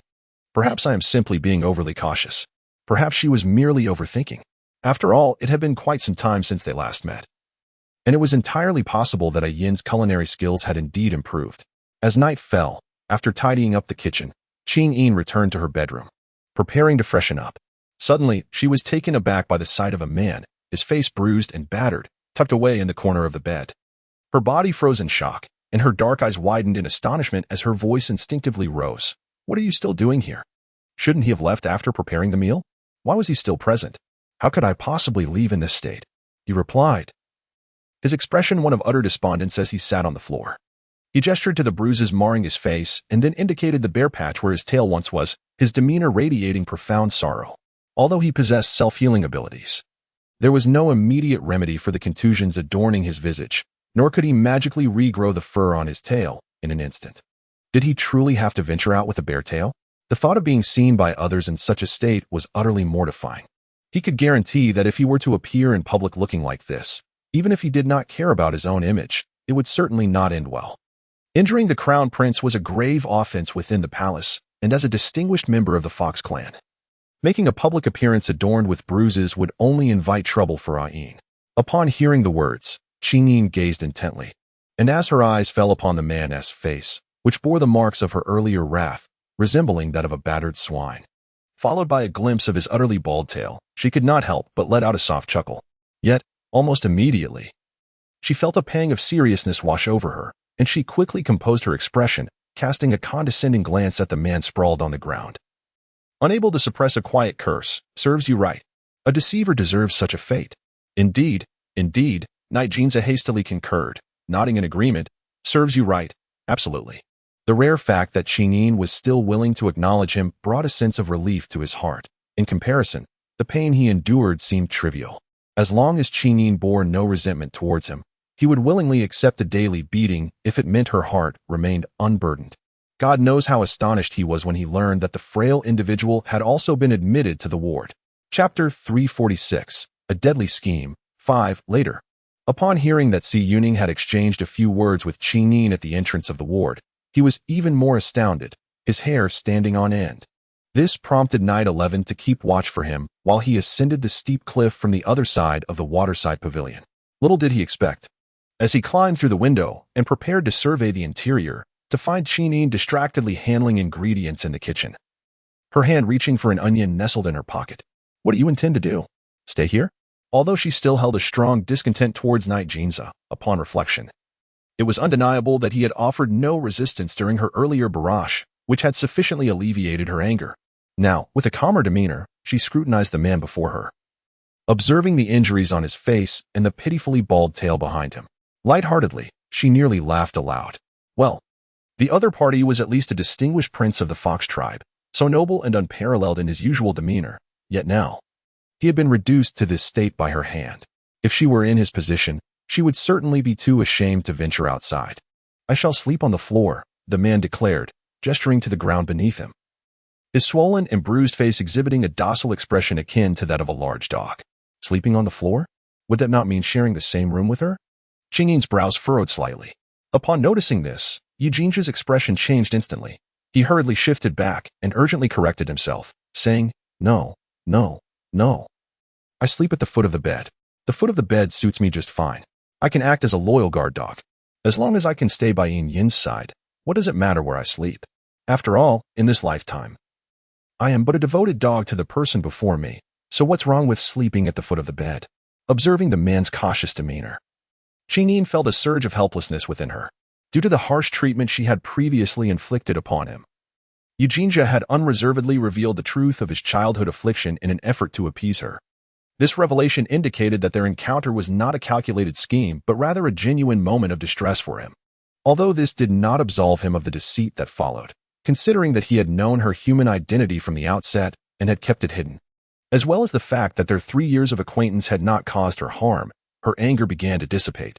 Furthermore, recalling the urgency of the blue crystal needed for Long's was surgery and Yi Jinja as silent assistance behind the scenes, her resentment seemed less intense than before. While Longzhou was indeed a trickster, his intervention at the hotel entrance had been real and life-saving. Without him, she might have perished in the flames that erupted. This thought significantly diminished her grievances towards Longzhou.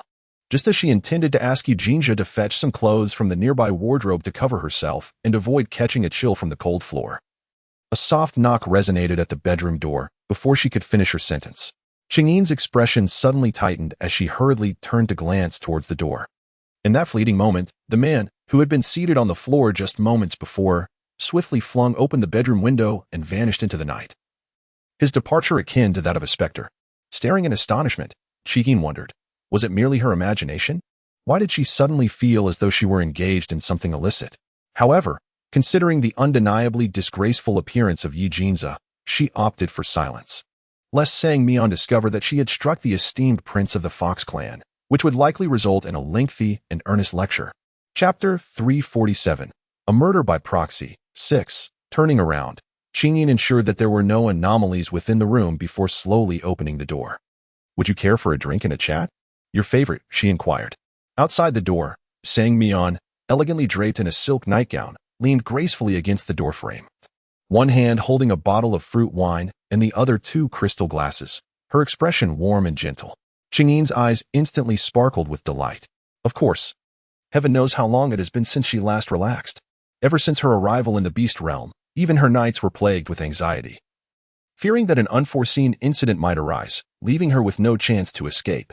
Although meeting the dog had provided her with a sense of security, as there was now someone to watch over her, she still harbored concerns about her identity being exposed. Thus, she donned the guise of a hybrid fox beast daily, not daring to shed her disguise even in her slumber, which was undeniably an uncomfortable experience. However, things were different now. Outside the residence, the guards were vigilant, and within the house, Song Yin stood watch. At this moment, she could truly indulge in being her authentic self. With this thought in mind, Qingyin promptly pointed towards the bathroom. But first, I must enjoy a nice, long bath. Heaven knows how much she yearned for the carefree sensation of soaking in the tub. Given such a rare opportunity, she would be remiss not to seize the chance to pamper herself. Observing the eager and somewhat wild gestures of the person before him as they pointed towards the bathroom, Song Yin couldn't help but smile fondly. "Very well, then. I shall prepare some delightful snacks and await the grand arrival of my little princess." Upon hearing this, Qingyin erupted into a fit of laughter, and without a moment's hesitation, she dashed swiftly towards the bathroom. Her lively figure elicited a gentle smile from Song Yin, awakening a long-forgotten joy in her eyes. Half an hour later, upon discovering the carefully arranged fruit wine before the sofa and the assortment of her favorite snacks laid out on the coffee table, Qingyin was instantly enveloped in a nostalgic sense of home, reminiscent of the 23rd century. In those days, after completing each mission, she would gather with Song Yin for delightful moments filled with fruit wine, snacks, and movies, essential choices for alleviating their stress. As she drained the crystal glass of fruit wine, savoring the rich, fruity aroma that danced upon her palate, Qingyin's eyes suddenly sparkled with excitement. "My goodness, this is absolutely delightful." Qingyin hurriedly poured herself another half cup of fruit wine and gulped it down, the expression of sheer delight on her face unmistakably revealing her current contentment. "Goodness, To think that in this beastly world, she could still indulge in such exquisite fruit wine. This realization stirred her appetite, causing her to completely forget that she had just dined a short while ago. Having refrained from tasting a drop of alcohol for fear of jeopardizing her responsibilities over the past 6 months.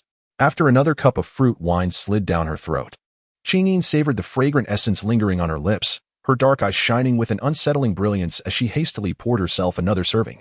However, just at that moment, an unexpected voice interrupted her reverie. "Are you planning to down an entire bottle in my absence?" Sang Mian, who had appeared seemingly out of nowhere, exasperatedly reached out and snatched the wine bottle and crystal glass from Qingyin's hands. After preparing everything, she had gone to the study to attend to some family matters. Hearing the faint clinking of bottles in the living room piqued her curiosity, leading her to discover a greedy cat stealthily indulging in wine, consuming it with remarkable abandon. Chapter 348. Using a knife to kill. 7. Alarmed, she rushed over to intervene. This was her specially crafted fruit wine, with a significantly high alcohol content. Qingyin had just emerged from a soothing bath, her body in dire need of hydration. With a few cups of wine consumed, the alcohol was likely absorbed more readily than it would be by an average person. After all, it was meant for her. She showed no restraint toward Songyan, her gaze fixated on the bottle, unwilling to divert her attention even while speaking.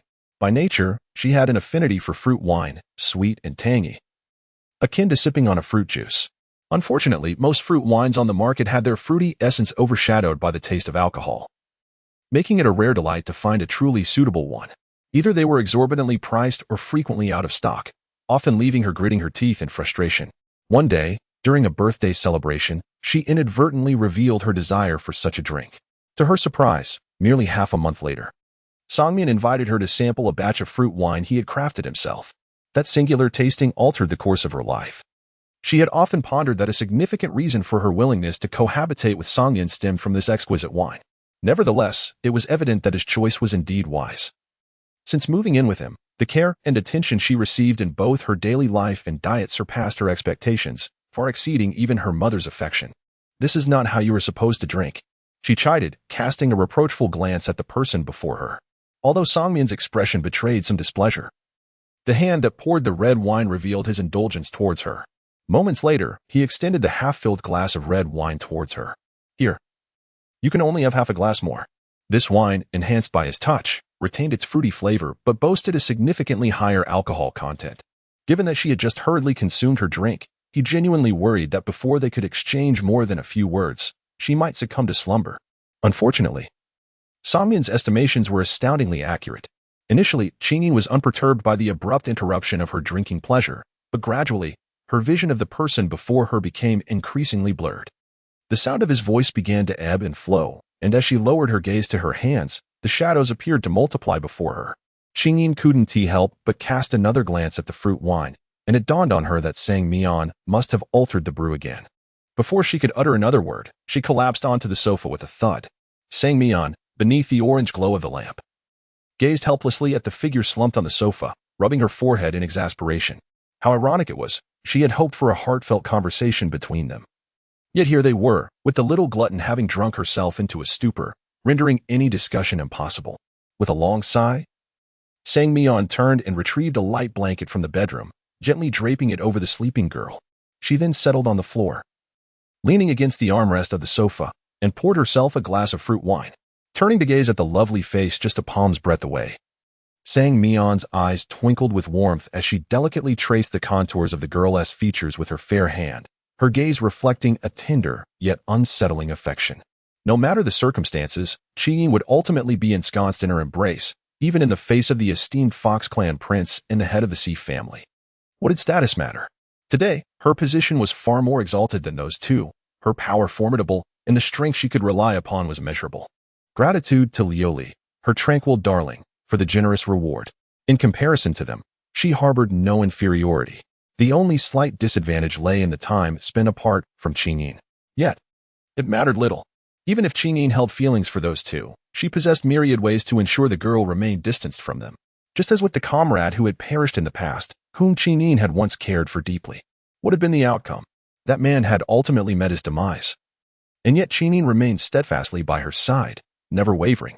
Initially, upon sensing Qinyin's closeness to that man, She had leveraged her authority to elevate him from a novice time-space tasker to an intermediate one, assigning him a task that appeared suitable for his new rank, but was, in truth, only achievable by high-level taskers. As anticipated, although he completed the task, he suffered severe injuries that left him disabled.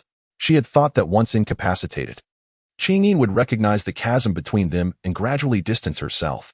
Alas, reality defied her expectations. Not only did Qingyin not withdraw from him, but she also tended to him daily, her concern mirroring that of a devoted wife. Witnessing their cheerful exchanges in the hospital room, with her trailing secretly behind, was akin to 1,000 needles piercing her heart, as she observed the relationship between the two individuals not deteriorating as she had anticipated, but rather exhibiting signs of growing intimacy. She felt compelled to subtly mention during a casual conversation the remarkable acupuncture techniques of ancient practitioners, who could heal ailments by stimulating specific acupoints to restore health. Indeed, the following day, Xiaoyin applied to undertake a solo mission in a certain era of the ancient dynasty. She understood that Xiaoyin's ostensible purpose was to execute this solitary task, but in truth, it was for the sake of seeking knowledge from that man. She did not intervene. Instead, she even persuaded her superiors to approve the application. After all, only with Xiaoyin's departure would she have the opportunity to enact her plans against that man. Before long, the application was approved, and Xiaoyin successfully embarked on her temporal mission. Meanwhile, she commenced her scheme. From her investigations, she discovered that the man's family belonged to a powerful faction. Upon witnessing his incapacitation, they could no longer rely on him to earn a substantial income as he once did. Although they feigned indifference, they gradually began to express disdain for him. Employing a small stratagem, she invested a modest sum to exacerbate the harshness of those influential individuals, relishing in the piercing words they hurled at him like daggers. Observing the man's despondent countenance, trembling with suppressed rage, a cold smirk flickered in her eyes. Her greatest anticipation each day was to hear of his demise. Regrettably, she ultimately underestimated the man's psychological resilience. In the face of his family's cruel taunts and the nurse's deliberate negligence, he refrained from voicing his anger, even amidst the stench of his own filth, and remained quietly in place, as if awaiting someone. Gradually, she began to feel a sense of unease. Finally, Xiaoyin returned. As she had surmised, Xiaoyin did not come home to share a reunion. Instead, she immediately sought out the man and joyously relayed her findings. Witnessing the man's eyes, which had been dimmed, light up at the sight of Xiaoyin, she realized that if she did not act swiftly, she would irreparably lose her chance. Thus, seizing the moment when Xiaoyin departed, she entered the room and, using the gun that the man had concealed beneath his pillow, shot him, subsequently fabricating a fade of suicide to deceive everyone. Upon learning of the man's death, Xiaoyin was heartbroken, her beautiful eyes swollen from days of weeping. All she could do was to stand by Xiaoyin's side during her sorrowful moments, caring for her. Ultimately, Xiaoyin returned to her, gradually forgetting the man she had once cherished. Unbeknownst to him, behind the slightly ajar bedroom door, a pair of obsidian-like fox eyes brimmed with astonishment. Good night. In the quietude of the night, Yujinja finally seized the opportunity to depart from the water pavilion. When he reappeared in his residence, both Yi and Yi-11, who had been vigilantly waiting, were nearly rendered unconscious by shock. Was this truly the same prince they knew? Before them stood a disheveled figure, with a tail stripped of fur, caked in mud, and bearing bruises that marred his face. A wild fox that seemed to have emerged from some unknown abyss. Your Highness? Yi-11 stammered, his voice faltering. Is it truly you? By heavens, did Miss Qingyin do this? They were astounded that she had dared to lay such hands upon the prince, reducing him to this pitiful state. Moreover, she had left his tail in such a deplorable condition. Exchanging a grave glance with Yi, both were struck by the realization that the most formidable individual to avoid in the future was not the prince, nor the old fox king, but rather Miss Qingyin. If even the prince had been so thoroughly bested by her, what fate awaited them should they show her any disrespect? Seemingly oblivious to the awe and fear reflected in the eyes of the two, Yi Jinja returned home, ignoring his injuries, and sank into the sofa, his expression vacant. Yi Qi felt a pang of dread. Could it be that the prince had not received Miss Qingyin's forgiveness? Had he been cast out after enduring such a beating? After a brief silence, he hastily sought to offer words of comfort. Your Highness, Miss Qingyin was merely upset. It is only natural that she cannot comprehend your intentions at this moment. Perhaps it would be best to grant her some time. Once she realizes the lengths you have gone for her, she will surely soften and forgive you. For 3 years, the princess' every effort for Miss Qingyin had not gone unnoticed by him. The hurtful rumors were more than any ordinary person could bear. In truth, while the damage from such rumors may seem intangible, it inflicted deeper anguish than any physical pain could. Indeed, indeed, Yi 11 chimed in, shaking off his shock and stepping forward to echo, Your Highness, do not be disheartened. Miss Qingyin will only be upset for a while. As long as you continue to treat her well, she will inevitably be moved by your devotion. Yi Qi quickly added, moreover, even if you have not earned Miss Qingyin's forgiveness, the head of the Xi family has not received her pardon either. However, at present, Miss Qingyin must wait for Takizawa to recover, which naturally prolongs her stay in the palace. We are in a prime position to seek her understanding, far more than the head of the Xi family. Upon this realization, Your Highness, your chances appear exceedingly favorable. Indeed, Yi Qi chimed in from the side. In the vast living room, Yi Qi and Yi Qi harmonized in their consolation, while Yi Jinjia, seated by the bedside, gradually regained his senses. His gaze falling upon the two standing before him, their faces marked with uncertainty from swelling and bruising. If one person kisses another, does it signify affection? Yi Qi and Yi Qi were momentarily taken aback, exchanging glances imbued with a flicker of realization. What is happening? Could it be that they had misjudged? Chapter 351. Using a knife to kill. 10. Is it possible that Miss Qingyin initiated the kiss? No wonder they had just rambled on, while he appeared utterly stunned, as if taken aback.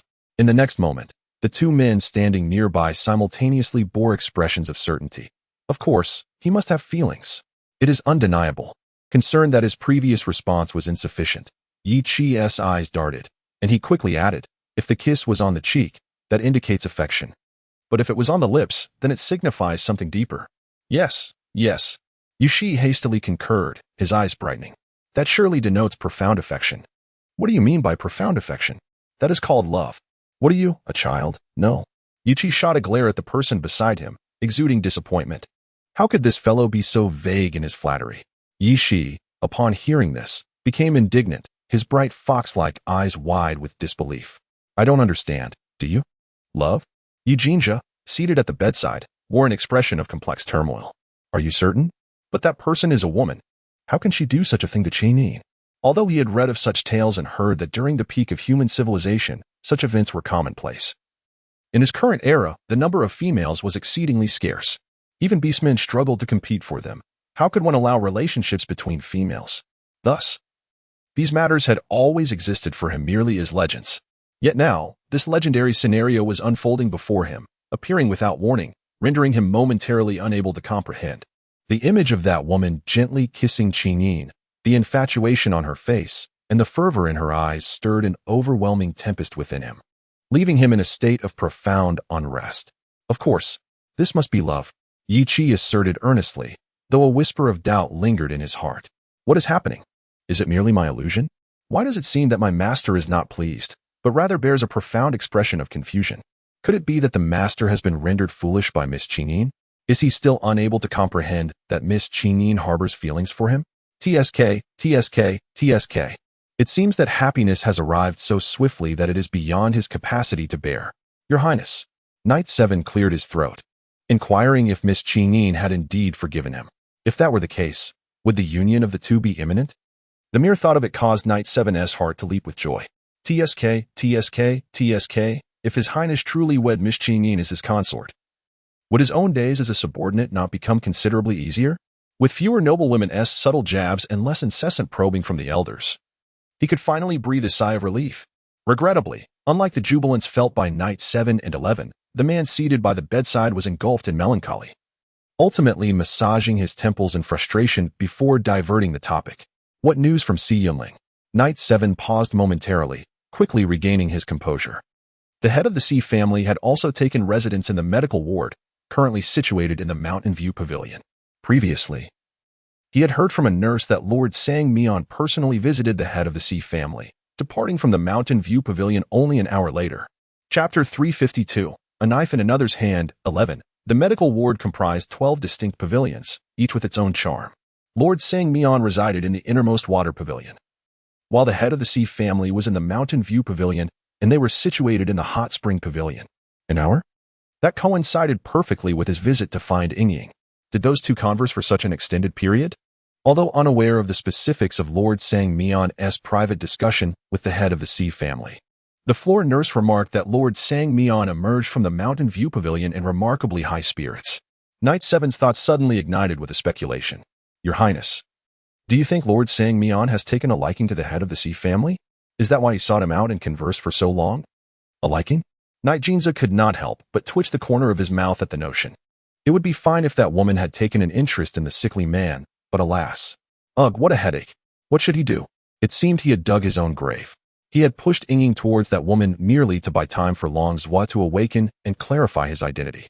But now, reflecting on it, he realized he had merely set a trap for himself. In other words, pushing Ying towards the sickly man was 1,000 times better than directing her towards that woman. Pushing it onto the sickly individual, at least Ying would remain cautious. For the sickly one had deceived her in the past, and it would be impossible for her to forgive so easily. Even if their relationship were to mend, they would linger in the realm of friendship for quite some time. However, the situation is markedly different when it involves that woman. Ying is already acquainted with her. And from the information at hand, it appears that Ying harbors a considerable fondness for the woman, exhibiting an unguarded demeanor in her words and actions. If they were merely friends, it would be one thing, but the woman's intentions towards Ying complicate matters significantly. Is this not akin to a lamb entering a tiger's den? There is no return. The prospect of reclaiming Ying from that woman's grasp now seems an insurmountable challenge. What to do? What indeed? Upon witnessing his master's profoundly troubled expression, Yiqi was momentarily taken aback and instinctively inquired, What? Is it not because you have taken a liking to the head of the Sea family? After a brief pause, Yiqi appeared perplexed. Yet, if Lord Sang-Mian was not interested in the head of the Sea family, why would he seek out the man they had only just met? They had spent an entire hour in the Mountain View courtyard, were it not for the knowledge of the other being the head of the Sea family, and the understanding that the latter had already shown interest in Miss Qingyin. He might have imagined that something more had transpired between them. As these thoughts escaped his lips, Eugene's expression momentarily faltered, and a seriousness suddenly flickered in his gaze. In the hospital ward, in the Mountain View courtyard. Looking at the person standing before the floor-to-ceiling window, gazing out at the night scene, Si Yuning wore an anxious expression. Uncle, what on earth are you thinking? You must give me a clear answer so that we can act while the night is still quiet. He had stood by during the conversation between his uncle and the human lady, fully aware of the choice his uncle was facing. Yet, that so-called choice was one that he felt required no deliberation. Yet, his uncle stubbornly clung to the phrase, I will consider it seriously, which ultimately drove the other party away. After all, she is a lady of the human realm. Moreover, it is crucial to note that, according to his uncle, she was once an old friend of teacher Qingyin. Did his uncle not worry that his indifferent attitude might provoke her, leading her to return and embellish the story, creating further animosity from teacher Qingyin towards them? He certainly recalled the scene from earlier that evening when he encountered teacher Qingyin at the front gate. Her demeanor had been quite amiable until, in response to a single indifferent remark from Lord Sang-Mian, her expression changed dramatically, prompting her to turn and leave. It is evident that Lord Sang-Mian's influence over teacher Qingyin is far from trivial. Thank you to the little treasure Mu Yang for the reward. Sending a kiss. Chapter 353. Using a knife to kill. 12. Before the glass window, Si Yinling gazed quietly at the distant lights, seemingly oblivious to the words of the person behind him. Seeing this, Si Yinling grew anxious and hurriedly circled the sofa to stand beside the man. Uncle? The suggestions of Lord Sang-Mian are indeed impeccable. After such a long search for teacher Qingyin, you have finally encountered her. Yet you both find yourselves ensconced within the palace. We are well aware of Eugene's cunning. How could he possibly allow you, dear uncle, any opportunity to engage with teacher Qingyin? Now, with Lord Sang-Mian proactively seeking collaboration, if you were to ensure the complete disappearance of those upstairs, teacher Qingyin would have no reason to remain here. Lord Sang-Mian would then accompany her back to the underground city for a brief respite, and at that juncture, securing teacher Qingyin's forgiveness would be a mere formality. Moreover, with Lord Sang-Mian's assistance, it would merely be a matter of time for teacher Qingyin to pardon her own uncle. However, what perplexes him is that since Lord Sang-Mian's departure, his uncle has remained silent, neither affirming nor denying the proposition, which leaves him in a state of anxious uncertainty. It is crucial to realize that they are merely awaiting a command from his uncle, which would enable him to discreetly handle matters under the cover of night. Seemingly disturbed by the presence beside him, Si Yinling finally shifted, turning to gaze at Si Yuning. Do you not find her arrival rather suspicious? Suspicious? Si Yuning paused, quickly grasping the implication. But did she not express her sentiments? She dislikes how Yu Jinza lingers among flowers and fears he might inflict harm upon teacher Qing Yin, akin to what he has done to other esteemed young ladies, which is precisely why she chose you, dear uncle. Furthermore, one capable of snatching someone from Yu Jinza without concern for repercussions could only be you. Do you truly believe that? The man's gaze searched earnestly. Si Yuning found herself momentarily taken aback, her eyes widening in disbelief. Why would I doubt it? What Lord Sang Mian articulated is indeed quite rational, is it not? Compared to Yu Jinza, my uncle is simply unparalleled. It is entirely reasonable for Lord Sang Mian to select him. Si Yuling fell into contemplative silence, slowly shaking his head, refraining from further discourse. After a pause, his gaze drifted once more to the enchanting nightscape beyond the window, his thoughts plunging into deep reflection. To be honest, Lord Sang Mian's words did resonate with him for a fleeting moment. He had awaited Ain for 3 years, and if there were even a minuscule chance of reuniting with her and earning her forgiveness, he believed he would plunge headfirst into that opportunity without hesitation. Yet, as this chance now presented itself, an unsettling feeling gnawed at him. Recalling the past, when Ain had murmured Lord Sang Mian's name in her dreams the following day, when he inquired about Lord Sang Mian, Yin's joyful expression unmistakably revealed the depth of their bond.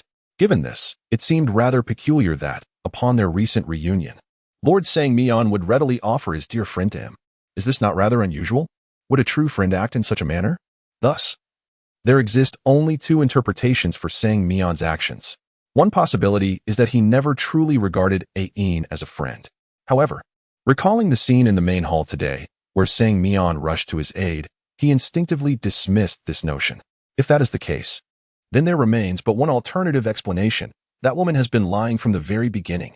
Good night. Chapter 354, The Art of Killing with a Borrowed Knife, 13. That woman has deceived him from the outset. But why? If she never intended to assist him, why did she approach him with such enticing words, subtly urging him to take action against the person upstairs? This can only imply that she was constrained by something, unable to act herself. Otherwise, given her prowess, eliminating a mere patient should have been a trivial task. Wait a moment. Constrained by what? The azure fox-like pupils narrowed slightly. Indeed, constrained by what? Could it be Ain? Was that woman concerned that the deed of removing that man would be discovered by Ain? Thus, she felt compelled to collaborate with him? On the surface, it appeared to be for his benefit, yet in reality, she sought to use him as a means to an end. This way, even if Ain eventually sensed something amiss, she could preserve her own safety. In an instant, a chilling realization washed over him, his azure eyes reflecting a disquieting coldness. The following day, before dawn, a significant incident transpired within the palace. Yunxi, confined in the dark prison, had gone mad. Indeed, in just a single night, the woman had completely lost her sanity. When the guards brought her out, her body was marked with bloodstains from frantic clawing, and her long, elegant nails were caked with crimson filth. As she was assisted into the carriage en route to the hospital, she continued to scratch at her neck, her porcelain skin marred by horrific wounds, her fox-like eyes filled with terror, repeatedly uttering, "So many bugs. Don't come near me. Bugs, bugs, no." Thus, when Qing Yin, having just awoken and prepared for breakfast, heard this news, she was momentarily taken aback, a figure flashing in her mind. Meanwhile, Sang Mian, who was arranging the breakfast, exclaimed, "It seems that the Fox Clan prince is truly not one to cherish delicate beauty. Although Yunxi is the niece of Elder Yun, she is nonetheless a beauty. Now, she has frightened someone to madness. This marks the end of Yunxi's life." Qing Yin gazed in confusion. "Are you aware it was him? That fellow was so brutally beaten by her last night, and yet he still has the leisure to deal with Yunxi? Who else could it be?" Sang Mian's gaze lingered on the woman's lips for a moment before he lowered his eyes and thoughtfully served her a bowl of congee. "As far as I know, Yi Jinja and Elder Yun's factions have always been at odds. With Yunxi now entering Yi Jinja's harem, her hopes are utterly dashed. Naturally, Elder Yun will exploit his beautiful niece to garner support from other factions within the palace. While I do not particularly like Yunxi, I must concede that she is indeed a beauty, and coupled with her prestigious background and noble lineage, do you realize how dangerously alluring this is to those beasts?" After a brief pause, Sang Mian raised an eyebrow. "Do you think Yu Jinja would allow Yunlu to use Yunxi to court other factions?" Qing Yin listened intently, slowly swallowing a generous mouthful of rice porridge, her eyes still swirling with confusion. Yet, madness seemed to have its allure in gathering others, didn't it? Indeed, the essence had completely transformed.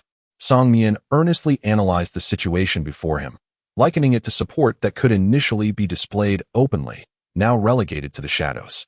This interplay of light and darkness may appear inconsequential, yet the implications were profoundly different, especially for Yunlu, as the absence of overt support rendered those he had once rallied susceptible to betrayal at any moment. Chapter 355. Utilizing Others as Tools. 14. In an instant, Qingyin experienced a moment of clarity. Indeed, if those individuals became Yunxi's beast handlers and the nephews-in-law of Yunlu, then all support would manifest overtly, leaving those who had been enticed with no avenue for retreat, compelling them to wholeheartedly back Yunlu. However, now that Yunxi had descended into madness, regardless of her once lofty status, it was unlikely that members of the royal family would deign to become the beast of a madwoman. Such a rumor would surely become a source of ridicule. Given that they could not become Yunxi's beasts, the constraints of identity naturally dissolved, transforming their support into something clandestine. Should circumstances shift unfavorably, those individuals could easily realign their loyalties. It must be said, this was indeed a stark contrast for Yunlu. After a brief silence, Sang Mian's face bore a hint of regret. The days ahead for Yunxi would likely be exceedingly arduous. As for Yunlu, I know a little about him. His greatest passion lies in the pursuit of supreme power. Yet, he is not of the royal lineage, and as the saying goes, a name without legitimacy leads to discord. Therefore, his principal reliance rests upon his connections within the palace and his standing in the Elder Council. However, human hearts have always been fickle. Those who heed Yunlu today may just as easily follow another tomorrow. It is likely that Yunlu, in his efforts to win their favor, had previously extended numerous benefits. But now, one can only speculate about how many beds Yunxi would be cast upon and how many would exploit her. Upon hearing these words, Qingyin, who was sipping her porridge, momentarily paused. Sang Mian, lowering her gaze as she continued to consume her meal, remarked, "A madwoman is unworthy of any title." Transforming from a socialite into a high-class escort, even if Yunlu wishes to use Yunxi to win over the masses, he must act discreetly. Otherwise, if word gets out, their reputation will inevitably suffer, as it would suggest they do not spare even a madwoman. Yi Jinja's approach undoubtedly minimizes Yunxi's worth, seemingly aiming to infuriate Yunlu. At this, Sang Mian sighed, a trace of sentimentality appearing in her expression. I have heard that although Yunxi is Yunlu's niece, her heart belongs to Yi Jinja. Otherwise, she would not endure the daily whispers behind her back, nor remain in Yi Jinja's palace as the object of ridicule, the personal maid. Personally, I believe that even if Yi Jinja is at odds with Yunlu, he should not be so merciless towards an innocent woman. Indeed, those born into royal families often pursue their goals with ruthless determination, showing no compassion even to those who adore them and stand by their side. One can only wonder how many such malevolent deeds they have committed in the past, making this behavior seem so habitual. Pausing for a moment, Sang Mian turned her gaze toward the person opposite her, a hint of concern etched on her features. But compared to Yunxi, I am more worried about you. Hearing this, Qingyin, who had been silent, suddenly raised her eyes in astonishment. Me? Sang Mian nodded. Everyone in the palace knows about your confrontation with Yunxi yesterday. And today she has gone mad. Moreover, given your previous position as Yi Jinja's chief lady-in-waiting, it's evident to any discerning observer that Yi Jinja is acting out of anger on your behalf. This tactic is nothing short of a double-edged sword, effectively thrusting you into the public eye. Upon hearing this, Qingyin's expression shifted dramatically. Sang Mian, lost in thought, cast a glance at the person seated across from her, silently sipping their kanji. In any case, once your friend has recovered, we shall depart from this place without delay. Our identities are inherently unique, and it is possible that others may already have their sights set on us, unbeknownst to us. Therefore, for the next few days, you must refrain from visiting the water pavilion and remain here obediently. If you wish to see your friend, do remember to do so in my company. It is imperative that you do not act alone. Do you understand? After midnight, there will be a flash recommendation for Sweetheart. As per the editor's request, Ajiu will unveil an additional 10,000 words on the 6th. Chapter 356. Utilizing a blade to eliminate an adversary. 15. Upon hearing this, Qingyin obediently nodded, her gaze drifting down to the rice porridge in her hands, lost in profound contemplation, which instantly extinguished her appetite. Could it truly be the work of Yi Jinja? The mere thought of their past interactions, of Yi Jinja's foolishly endearing demeanor, rendered her unable to fathom that he could commit such a horrific act. Just then, the phone on the table suddenly rang. Sang Mian followed the sound, her eyes briefly sparkling with a glimmer of hope as she pressed the speakerphone button. Master, A voice on the other end seemed to belong to Longley. The leader of the Yulin Guards has arrived to inspect the waterside pavilion. The Yulin Guards? Inspecting the waterside pavilion? Sang Mion's eyes widened in surprise. Why? I just received word that Miss Chingyin's companion has killed 3 night shift nurses in the Saiku on the upper floor and then infiltrated the main palace to assault His Majesty the Fox King. Now, His Majesty is furious and has ordered a thorough investigation, dispatching people to apprehend Miss Chinyin. Since the master has decreed that no one may enter the inner courtyard of the waterside pavilion without permission, I've had to stop them outside and inform you via phone. What? The Fox King has been injured? Sang Mion gasped, dropping the spoon in her hand into the bowl. Beside her, Chingyin's dark eyes widened in disbelief as she stared at the phone on the table. Longswa killed 3 night shift nurses? And attacked the old Fox King? How could this happen? Sang Mion hastily inquired, Do you have any information on their whereabouts? None. The Yulin Guards in the palace are conducting a search one by one, and currently, we have no knowledge of their location. However, they insist on taking Miss Chinyin away immediately. Fortunately, their numbers are not insignificant, and they are all elite fighters, which might buy us some time outside the waterside pavilion. Yet, ultimately, this is the palace of the Fox clan. Being forced back is merely a matter of time. Xiaoyin, quickly gather your things. Sang Mion concluded the call and decisively instructed the girl before her. I will have Longley escort you away from here. Me? Leave? What about you? Chingyin's expression was one of astonishment. Sang Mion's countenance turned solemn. Do not worry, they will not trouble me. But you are different. If you remain here, it is only a matter of time before your identity is exposed, and you must leave now. Otherwise, they will undoubtedly use you to coerce me. Do you understand? Upon hearing this, Chingyin's expression tightened. After a moment of hesitation, she reluctantly responded with a soft HM. The long-standing tacit understanding between the two made her acutely aware that this was not the moment for further indecision. If anything were to happen to her, it would be her own fault. However, if she were to implicate Songyan, she would never forgive herself for the rest of her life. Moreover, based on her understanding of Songyan, she was confident that Songyan's intelligence would undoubtedly lead her to safety. With this thought in mind, Chinyin hurried back to her room to change into her previous attire. Once she ensured her disguise was flawless, she quickly returned to the living room. Upon her arrival, she found Songyan quietly instructing Longley on certain matters. Seeing her, Songyan approached with a serious demeanor. Xiaoyin, she said, Longley is the person I trust the most. Having you by his side gives me the greatest assurance. Given the current situation, I expect to remain in the palace for some time, and I will undoubtedly have people watching me closely. Therefore, if any urgent matters arise, I will not contact you directly. Instead, I will have Longley relay messages. You can trust him 100%. Do you understand? Chinyin cast a fleeting glance at Longley before swiftly redirecting her gaze back to the individual before her, nodding earnestly in understanding. Chapter 357, Killing with a Borrowed Blade, 16. Additionally, Sang Mion stepped forward, embracing the person in front of her tightly, as if bidding a final farewell. I will seize this opportunity to acquire what we desire, so do not worry. Upon hearing this, Chingyin's eyes sparkled with determination, and she instinctively returned the embrace, her expression grave. If you require my assistance from the outside, please ensure that Longley conveys my message. I am certain I can be of help. The quest for the courtship was inherently her mission, however. It was unexpected that she would now need to rely on Sang Mion to fill her role, especially at such a critical juncture. The urgency of the situation weighed heavily on her, and she couldn't help but worry for the person before her. Yet, she had to concede that Sang Mion's decision to send her away was undoubtedly the wisest course of action. If she remained and was taken by the Yulin Guards, her human identity would inevitably be exposed. Given that everything was directed towards her, a plethora of challenges awaited in the wake of that revelation, rendering her a burden to Sang Mion. It was far more prudent to depart with Longley immediately, allowing Sang Mion to dissociate herself and maintain her narrative. After all, in the eyes of the onlookers, she was merely a guest undergoing acupuncture under Sang Mion's care, with little connection between them. Sang Mion couldn't help but smile slightly at this, a glint of cunning flashing in her eyes. She had contemplated the idea of openly escorting Chinyin out of the palace, but based on her understanding of Yi Jinza, that cunning fox would certainly not allow her to leave with Chinyin unimpeded. More critically, the imposter upstairs would awaken from their stupor at dawn, should that imposter regain consciousness. They would undoubtedly reveal Yi Jinza's true identity to Chinyin. What if Chinyin developed feelings for Yi Jinza upon discovering the truth?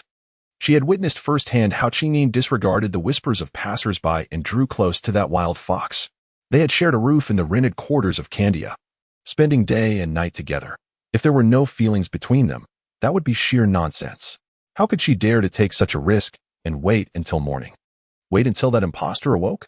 Thus, the previous evening, she sought out the head of the Sea family, hoping to use his influence to eliminate the threat upstairs, allowing her to safely escort Qingyin away from the Fox clan under his protection, and then seize the opportunity to escape. Unfortunately, that man had remained non-committal, merely stating, "I will consider it carefully," before saying no more. How could she afford to wait? In a moment of desperation, she resorted to a perilous strategy. After meticulously refining her plan in her mind, the first course of action was to instruct her covert operatives to employ miniature drones to target that vile woman, Yunxi, in the dark prison. For anyone who harmed Xiaoyin, she had never shown mercy, even if the target was a woman. To further incite suspicion against Eugenia and to ensure Xiaoyin's complete disillusionment with his character, she, in her misguided benevolence, refrained from ordering the assassins to take the life of the woman in the cell. Instead, she utilized remotely controlled, modified flying guns to launch several ice-cold drug needles at Yunxi. These needles were concocted from a potent hallucinogen, and even a single one could induce a night of euphoric delirium in a robust adult beast man, let alone several being injected into Yunxi's body simultaneously. Due to their slender design, the needles would be nearly imperceptible, and as they were composed of liquid medicine, once inside the body, they would blend seamlessly with the blood, making detection nearly impossible. More crucially, this hallucinogen would amplify the recipient's current sensations. In other words, if a person was experiencing joy or elation, the needles would enhance those feelings exponentially. Conversely, should the recipient be engulfed in panic or fear, those emotions would be magnified to a terrifying degree. Chapter 358. Using a knife to kill. Yunxi hailed from a prestigious family. Her greatest transgressions were usually met with nothing more than a few scoldings from Yunlu. She had never encountered the punishment of imprisonment, and the very thought of the vermin and insects that infested the dark cell filled her with dread. With the injection of those needles, her fear surged 1,000-fold, and the hallucinations in her mind made her feel as though she were surrounded by a swarm of crawling insects, driving her to madness throughout the night. Simultaneously, she commanded several other operatives to brazenly enter the psycho ward in her name. Given the late hour, the psycho area was devoid of any unnecessary presence aside from the on-duty nurse. The operatives managed to persuade the nurse to grant them access to the room of the imposter before silencing her permanently and erasing all surveillance footage, executing their plan with utmost stealth. However, even the most meticulously arranged plans can encounter unforeseen mishaps, as reported by her operatives, just as they were disposing of the nurse. The man in the hospital bed suddenly leaped up and crashed against the thick glass window. Normally, such a window would withstand the force of a typical beast man. But this man was a modified half-beast, with much of his body reinforced with metal, rendering the window unable to withstand the impact. By the time the operatives regained their wits, he had vanished from the room. Fortunately, the operatives had not revealed their identities, so even though the imposter escaped, he would remain oblivious to the identity of the one orchestrating his demise. Thus, she promptly adjusted her plan, shifting from assassination to framing. What she did not anticipate was that the fleeing imposter would launch an attack on the old Fox King. In retrospect, the imposter must have thought that the wild fox had sent him to exact revenge, leading him directly to the old Fox King. Although this unexpected turn of events caught her off guard, it serendipitously refined her scheme. After all, had she not provoked the old Fox King, she would have had to devise a reason for Xiaoyin to leave. Now, however, with the old Fox King in a furious uproar dispatching people to apprehend Xiaoyin, she could seize the opportunity to facilitate Xiaoyin's departure from the Fox tribe's palace, away from Si Yunling and that wild fox's scrutiny. To her, this unforeseen twist was nothing short of a delightful surprise. Upon contemplating this, Sang Mian could hardly suppress her joy, and after lingering in the room for a moment, she regained her usual elegance and slowly exited the pavilion. In the afternoon, by the riverbank, near the inner side of a large stone, she lowered her gaze to the suddenly appearing suitcase. Observing the neatly arranged items within, her damp form still shedding droplets of water, she cast a complex glance towards the figure of the man who had just departed, her eyes reflecting a sense of incomprehension. Just 2 hours prior, she had been consumed with anxiety over how she might successfully escape the heavily guarded palace of the Fox clan.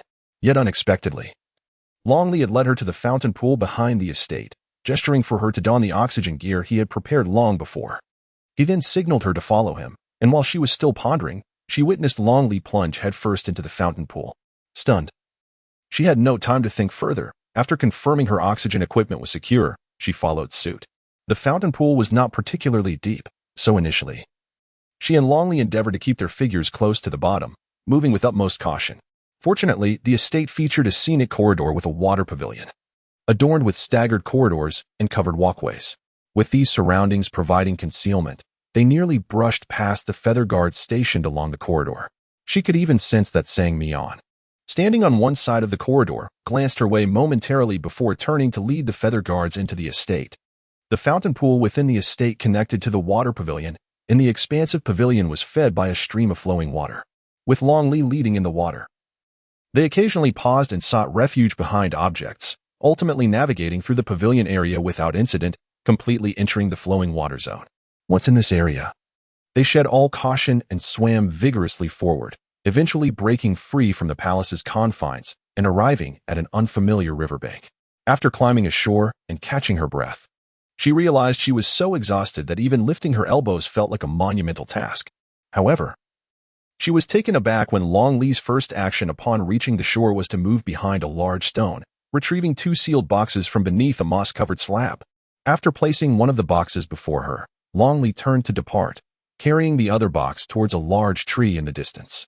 Driven by curiosity, she swiftly opened the box, her gaze sweeping over its contents, and her brow furrowed in confusion. Inside lay a set of clean clothes, shoes, socks, some cash, a bank card, a dagger, and a handgun. Although the clothing and footwear were of her size, the colors immediately indicated that they were clearly prepared for Sang Mi-on. A flicker of doubt surfaced in her inky black eyes. Had Sang Mi-on already arranged an escape route? Had she long prepared these items for her getaway?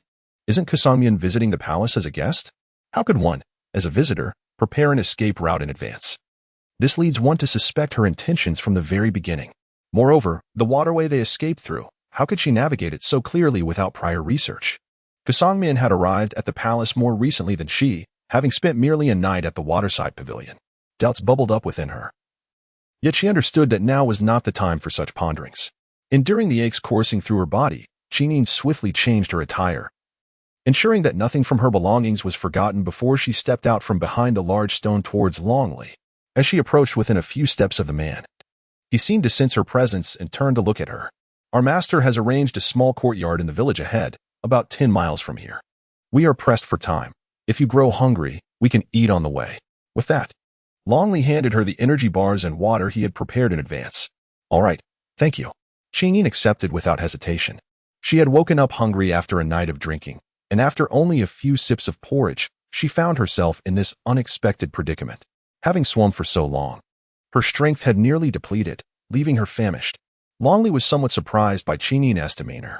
She was a rare dual-blooded Fox Clan female beast, and from his past experiences protecting noble ladies, he knew them to be quite delicate and often unreasonable.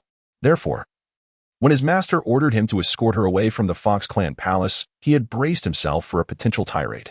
To his astonishment, however, she remained remarkably composed and quiet. When he handed her the oxygen gear, he did not utter a single word, yet she silently followed in his wake. He swam, and she swam alongside him. He paused, and she quickly concealed herself. When they reached the shore, it was evident that her stamina was waning. Still, she maintained her pale visage, trembling yet refusing to allow him to assist her. Instead, she meticulously erased any traces of their passage onto dry land. Good night. Await tomorrow's explosive updates. Expect Geo to unleash the dog. Chapter 360. Betrayal within betrayal. 1. He looked on in astonishment, utterly unprepared for her meticulous foresight.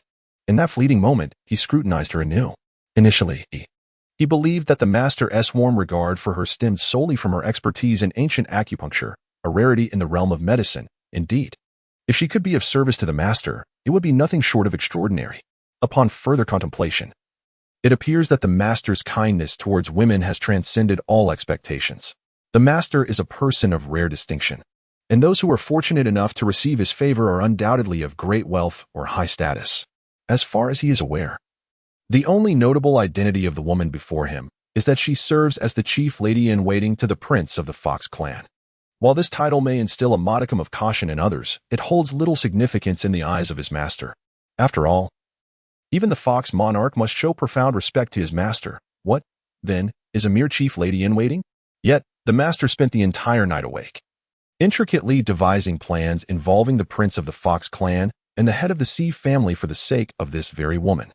A notion that leaves him utterly perplexed.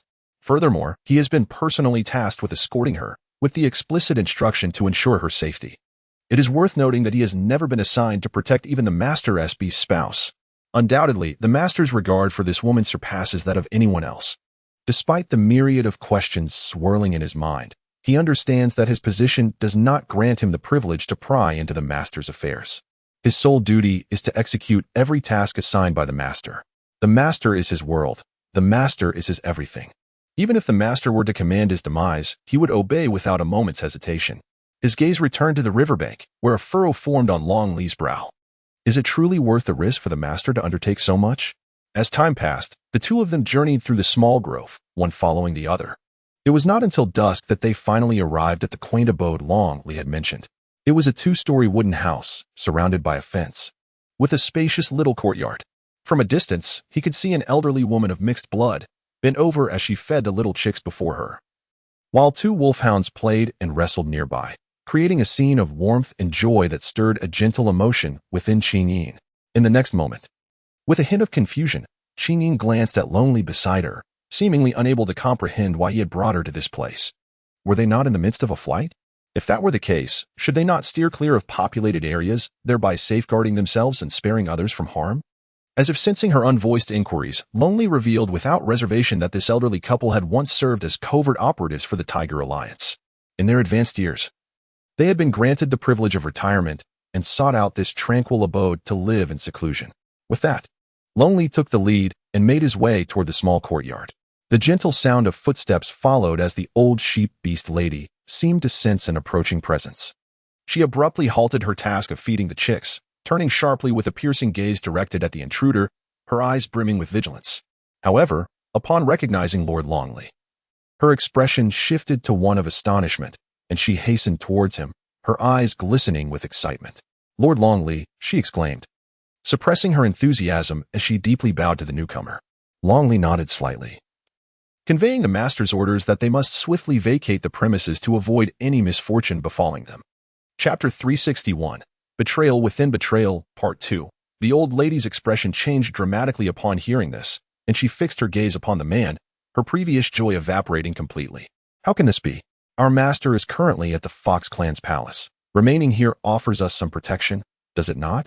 "That is not an option," Long Li replied, his face betraying no emotion. "The master has decreed that once you sever ties with the Dark Guards, you are no longer part of the Tiger Alliance. It is regrettable that your lives have been disturbed by our presence, and you must leave."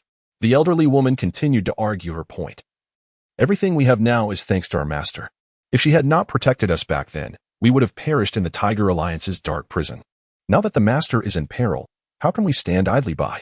Long Li's brow furrowed, his voice tinged with dissatisfaction. "So, you intend to defy the order?" The old lady's color drained from her face, and she trembled as she bowed deeply before the man. "I would not dare." "Then prepare your belongings and depart immediately." Long Li's expression softened slightly as he produced a card from his person and handed it to the elder. "The master has provided you with a sum sufficient to ensure a comfortable life for you both in your later years." Pausing for a moment, he continued, "The master has instructed that this time, you must not disclose your whereabouts to anyone, not even to her. The situation is rapidly changing, and the future is uncertain. She does this for your own good. This farewell signifies that there will be no more Hua Ling and Qi Qing in this world. You must take good care of yourselves." Upon hearing this, the elderly lady's eyes filled with sorrow, her form slightly unsteady, torn between overwhelming grief and profound gratitude. After a prolonged silence, she finally accepted the card from Long Li with quiet dignity, stepping back respectfully before kneeling towards the direction of the Fox clan's palace. "Thank you, master." After the elderly man finished his worship, he rose and turned, gesturing for the two to follow him inside. Along the way, the elder fell silent, his hands repeatedly brushing away the tears from the corners of his eyes, stirring a profound sense of empathy within the heart of Qingyin, who trailed behind.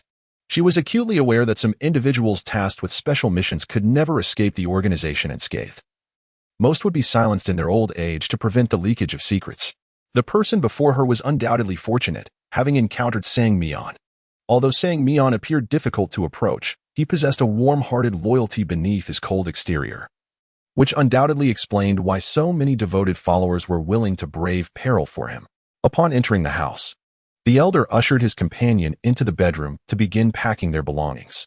Within mere minutes, the two elders bid farewell to Long Li and Qingyin, disappearing into the distant thicket.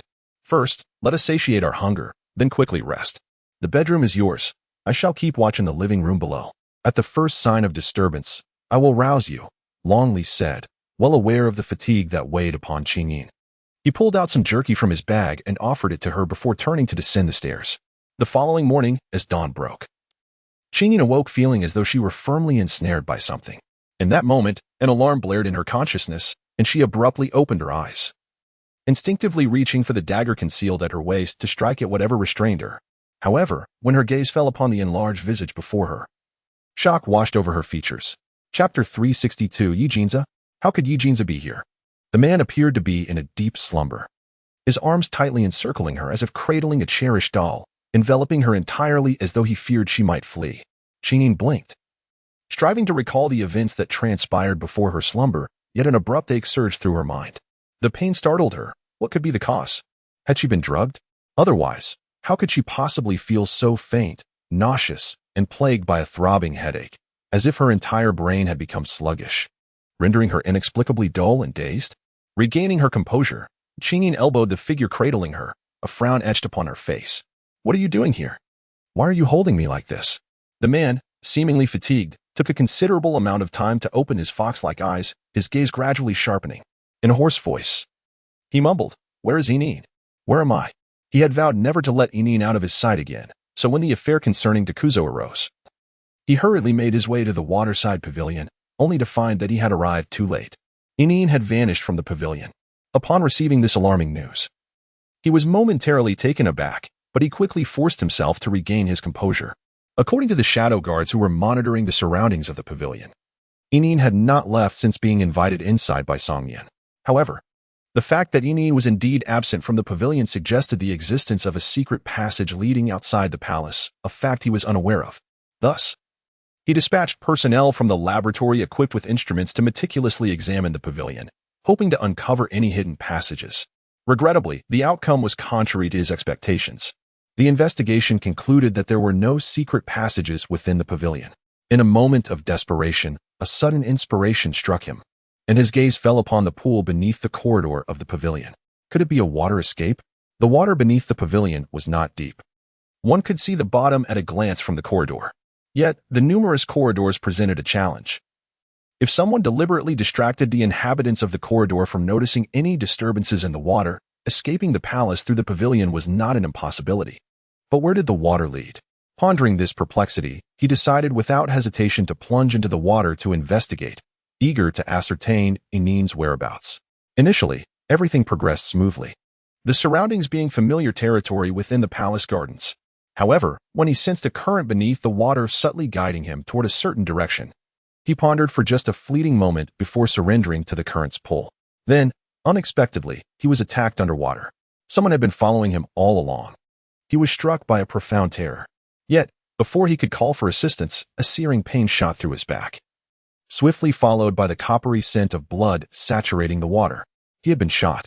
Fearing to call for help, he opted instead to swim deeper into the water, hoping that the vibrant currents of the depths would provide him some concealment from his assailant. He lost track of time as he swam, surfacing only when he felt the grip of suffocation, gasping for air before submerging once more to continue his desperate journey forward. At long last, he reached the shore. Anticipating the arrival of his guards, he was suddenly taken aback by the faint footprints along the bank. His eyes brightened with realization. He had indeed deduced the method by which Yinin had departed the palace. He had discovered her whereabouts. In a frantic manner, he examined his wound, attempting to endure the pain long enough to extract the bullet lodged within his body. Unfortunately, the injury was situated atop his shoulder blade, rendering him incapable of removing the bullet unaided. Thus, he faced two choices. 1. To wait on the shore for assistance, allowing the arriving guards to tend to his wound before pursuing Yinin. Or 2. To disregard the gunshot wound entirely and immediately follow the footprints in search of her. After all, as long as the injury was not immediately fatal, his innate healing ability would play a crucial role. However, If the bullet remained in his flesh without timely removal, his wound would ultimately fail to heal, and the bullet would cause his healing flesh to tear anew, subjecting him to the excruciating pain of repeated gunfire. Which path would he choose? Without hesitation, he opted for the latter. Ineen was more precious to him than his own life. He could not allow the injury on his back to hinder his chance of finding her. He understood that every minute spent lingering on the shore increased the likelihood of her disappearance exponentially. He could not permit Ineen to vanish from beneath his very nose once more. The orc's vision was not hindered by the darkness of night, with perseverance rewarded. He eventually followed the intermittent footprints to a 2-story farmhouse in the dead of night. However, upon discovering that only Ineen was present inside, astonishment surged within him. In his memory, Ineen was an exceedingly vigilant individual. Having just escaped from the palace, she would undoubtedly be cautious in her actions. This farmhouse was the only small building in the vicinity, making her position rather exposed. Any discerning person would have investigated the premises. Yet, Ineen lay asleep within, and so deeply that even the creaking floorboards under his weight failed to rouse her. The more he pondered, the more unsettling it became, prompting him to hasten towards her in an attempt to awaken her. Yet, to his greater surprise, no matter how he called out to her, Ineen remained in a deep slumber. It took him a while to realize that she had likely been drugged. Otherwise, she would not be so oblivious. In a panic, he considered taking her away from there, but then recalled the uncertainty of their situation and his own injuries, which left his mind somewhat muddled. If he were to remove her from the shelter of the small house, it would only place her in greater peril. Thus, after much deliberation, he resolved to remain in the house, deciding to reassess their circumstances once dawn broke. With his mind made up, the last thread of tension in his mind unraveled, and he succumbed to a stupor, sleeping until just moments ago. Upon hearing Yi Jin's words, Ineen momentarily froze, then quickly composed herself, furrowing her brow. She extricated herself from the man's embrace and stood at the bedside, visibly displeased. "Did you drug me? How else could I be sleeping so soundly?" Seeing the woman distancing herself from him, Yi Jinza, equally weary, sat up in bed. After hearing her question, a shadow crossed his gaze. "You were indeed drugged. But it was not by me." "Not you? Then who was it?" Ineen's expression turned wary. "In this room, aside from myself, there is only Longley." Could it be that he intended to imply that the most trusted person besides Sang Mian had rendered her unconscious? And why would they allow her to sleep so deeply for an entire night? Chapter 364. Betrayal Within a Scheme. 5. That night, Yi Jinza opened his mouth, ready to reveal the name that had emerged in his mind, but upon meeting the icy gaze of the woman before him, the words caught in his throat. He was utterly convinced that once he uttered that name, Ineen would turn and leave without a backward glance. With that in mind, how could he dare to speak? Fearing to take risks in Ineen's presence, Yi Jinza had no choice but to redirect the conversation. "I do not know either. When I found you, you were already unconscious. So you just held me through the night?" The depths of Ineen's gaze were imbued with a somber chill. Upon hearing her words, Yi Jinja bowed his head into a profound silence, reluctant to utter another syllable. As he traced the footprints to this location, the night breeze not only dried the soaking wet garments clinging to his form but also ignited a fever within him. A fever kindled by the very wind that swept through the night. The reason he had held on to Ineen throughout the night was not merely the desire to keep her close and prevent her from slipping away, but also because he was battling a high fever, his body trembling uncontrollably with cold. Sleeping beside him, Ineen resembled a petite furnace, soft and warm. One must ask, who could bear to part from such a natural source of heat when enveloped by the chill of fever? Moreover, this little furnace was the very person he cherished most dearly. "I was wrong," Yi Jinja murmured, his voice heavy with regret. "I was just afraid you would vanish again." Though he had contemplated revealing his injuries to her, the nature of his wounds, gunshot wounds, rendered the thought almost absurd. Who would believe that a man shot in the back could survive, let alone track someone down to this place? Furthermore, after a night of healing, his wounds would have scabbed over, making it even less plausible for Ineen to trust his words. Thus, if he were to disclose his injuries, it would inevitably lead to the revelation of the Fox clan's most guarded secrets. If the gift of wound healing were his solitary boon, he would have disclosed it to Ineen without a second thought. Yet, he was not the only one endowed with such a miraculous ability. His grandfather shared this gift as well.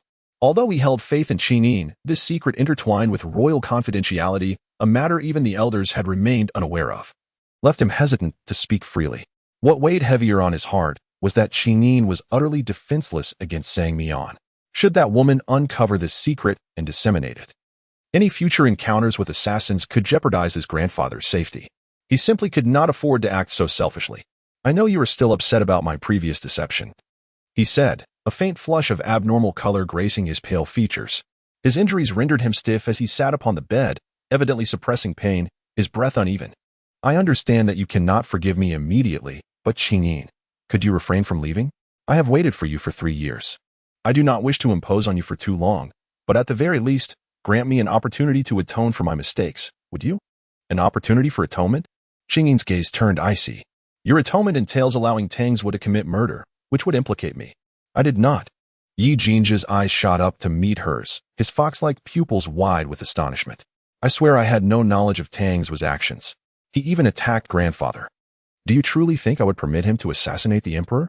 Chapter 365, Betrayal Within the Scheme 6, despite frequently provoking the old man into fury.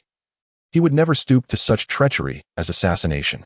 Qingyin's eyes narrowed slightly, a cold smirk dancing within them.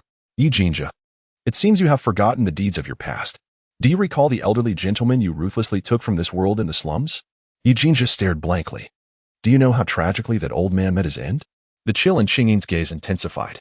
He was slain with his throat slit, and to compound the horror, his body was burned afterward. Can you honestly claim that his demise bears no connection to you? As her words sank in, memories flooded Yi Jinja's mind like a breached dam, and he finally recognized the identity of the man she spoke of. In that moment, his complexion paled. To prevent Qingyin from harboring doubts about him, and to ensure she would not abandon him, he had indeed instructed Yi Qi and 11 to find an elderly man to impersonate his grandfather, successfully deceiving Qingyin in the process. Yet, throughout it all, Yi Qi and 11 merely reported that everything had been handled, and he had never inquired into the details of their methods. If not for the mention of this matter by the woman before him, he would have remained oblivious to the brutal fate that had befallen the old man. In an instant, Yi Jinja felt an overwhelming urge to slap himself in disbelief. He had unwittingly dug a grave for himself back then. The man's eyes widened in terror, and he hastily began to explain, Qingyin, I swear I had no knowledge of the details. I had only instructed Yi Qi to handle it. I truly did not. Yi Jinja? Qingyin's voice suddenly rose, her expression darkening as she shouted at him. Yi Qi and 11 are your subordinates. How dare you claim ignorance of their methods? Or is it that you have grown so accustomed to bloodshed that you do not perceive their actions as wrong? You could so mercilessly harm an innocent elder. What would it matter to you to have Longzhuo attack your own grandfather? In your quest for deceit, you would allow others to douse you in gasoline without resistance. Tell me, what lengths would you not go to achieve your aims? Her words were piercing, filled with righteous indignation as she regarded the pale-faced man before her. Yet, in the next moment, as if struck by a sudden realization, she rushed toward the window to look outside. When her gaze swept across the empty courtyard, her expression shifted to one of alarm, and she immediately turned to dash downstairs. In less than half a minute, she hurried back up. Standing at the staircase's edge with a frostbitten look directed at the man seated by the bed. Where's Longley? The man sitting on the bed looked up in confusion, his pale face reflecting bewilderment. I ask you again, where is Longley? What have you done to him? Qingyin's heart sank like a stone. Longley was missing. He could not possibly have abandoned her. Yet now, he had vanished without a trace. And Yi Jinja stood before her. Qingyin's expression shifted repeatedly. The mere thought of having been drugged and rendered unconscious last night troubled her deeply. Was it during that time that Yi Jinja exchanged glances with Longley? With a pallid countenance, Yi Jinja slowly rose from the bedside. Enduring the pain coursing through his back and the dizziness clouding his mind, his face betraying no emotion. I am uncertain. When I arrived, you were the only one present. Chapter 366, Betrayal Within a Scheme 7. Qingyin cast a cold glance and then hurried down the stairs. Longley, in the small courtyard. She attempted to call out loudly several times, but unfortunately, there was no response from the surroundings. Suddenly, a small wolf dog, covered in blood, dashed towards her from a distance, stopping just a few steps away to bark incessantly before turning and running back out. Qingyin fixed her gaze and instinctively furrowed her brow. Wasn't this little wolf dog the one from the courtyard? How could it be covered in blood? As if noticing the woman standing there in a daze, the little wolf dog, having sprinted over 100 meters, turned back and dashed towards Qingyin once more, stopping not far from her and barking incessantly.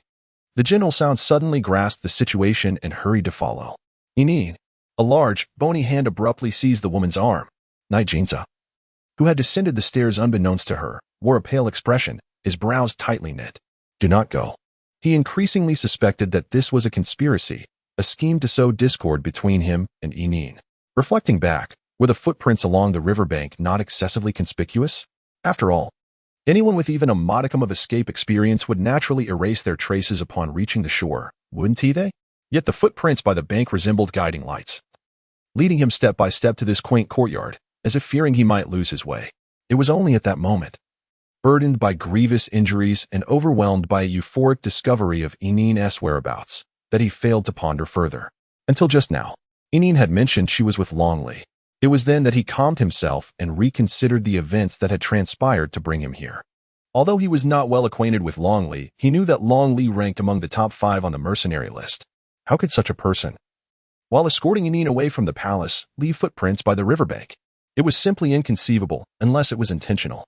He had deliberately lured him here, had purposefully drugged Enine, had intentionally gone missing, and now was coaxing Enine into an unknown place. If he was not mistaken, the destination Enine was about to reach, the sight she was to behold, would undoubtedly intensify the discord between them, causing Enine to utterly despise him and distance herself from him. Not going? Indeed, upon hearing this, the woman shot him a cold glance and forcefully withdrew her arm from his grasp. Are you worried I might see something I shouldn't? Or are you concerned I might disrupt your schemes? With a sharp flick, she freed herself from his hold and dashed towards the distant yapping of a small wolf dog. On the other side, upon seeing that she had finally caught up, the small wolf dog hastily ceased its barking and sprinted towards a thicket. At last, from a vantage point above in a concealed ravine, the gentle sound glimpsed a deep black hem of clothing, and the acrid scent of blood, mingled with decay, caused her eyes to widen in alarm. Enine hurriedly slid down the slope, and just as she steadied herself, preparing to survey her surroundings, her gaze fell upon a certain spot within the ravine. It was as though she had been struck by lightning, rendering her momentarily speechless. Was she seeing things? The figures in the ravine were none other than the elderly couple with whom she had bid farewell the previous night. How could this be possible? The gentle-eyed girl slowly approached the elderly man, her gaze fixated on the grandfather who clutched his beloved wife in his arms as he faced death. Her eyes immediately welled with tears. She had always envied the kind of love that embodied the phrase holding hands until old age. Each time she saw the silver-haired grandfather guiding his grandmother along the road, she could not help but glance back repeatedly. She had confided in Sang Mian more than once that her future love must resemble that. Therefore, when she learned of Sang Mian's efforts to help the elderly couple escape from the organization, her gratitude was boundless. Yet, within less than a day, Sang Mian's heartfelt intentions and her own aspirations were shattered, broken unexpectedly. The sound of the little wolf dog's mournful whimpers suddenly pierced the air behind her. As Enine turned her gaze, she discovered that the wolf dog which had brought her here was dragging its injured companion by the scruff of its neck towards her. It then circled around her feet, its tail wagging incessantly, while raising its head and emitting a series of whimpering sounds, seemingly pleading for her assistance. Enine hurriedly rushed forward to examine the situation, but upon directing her gaze towards the wounded wolf dog's abdomen, her heart sank immediately.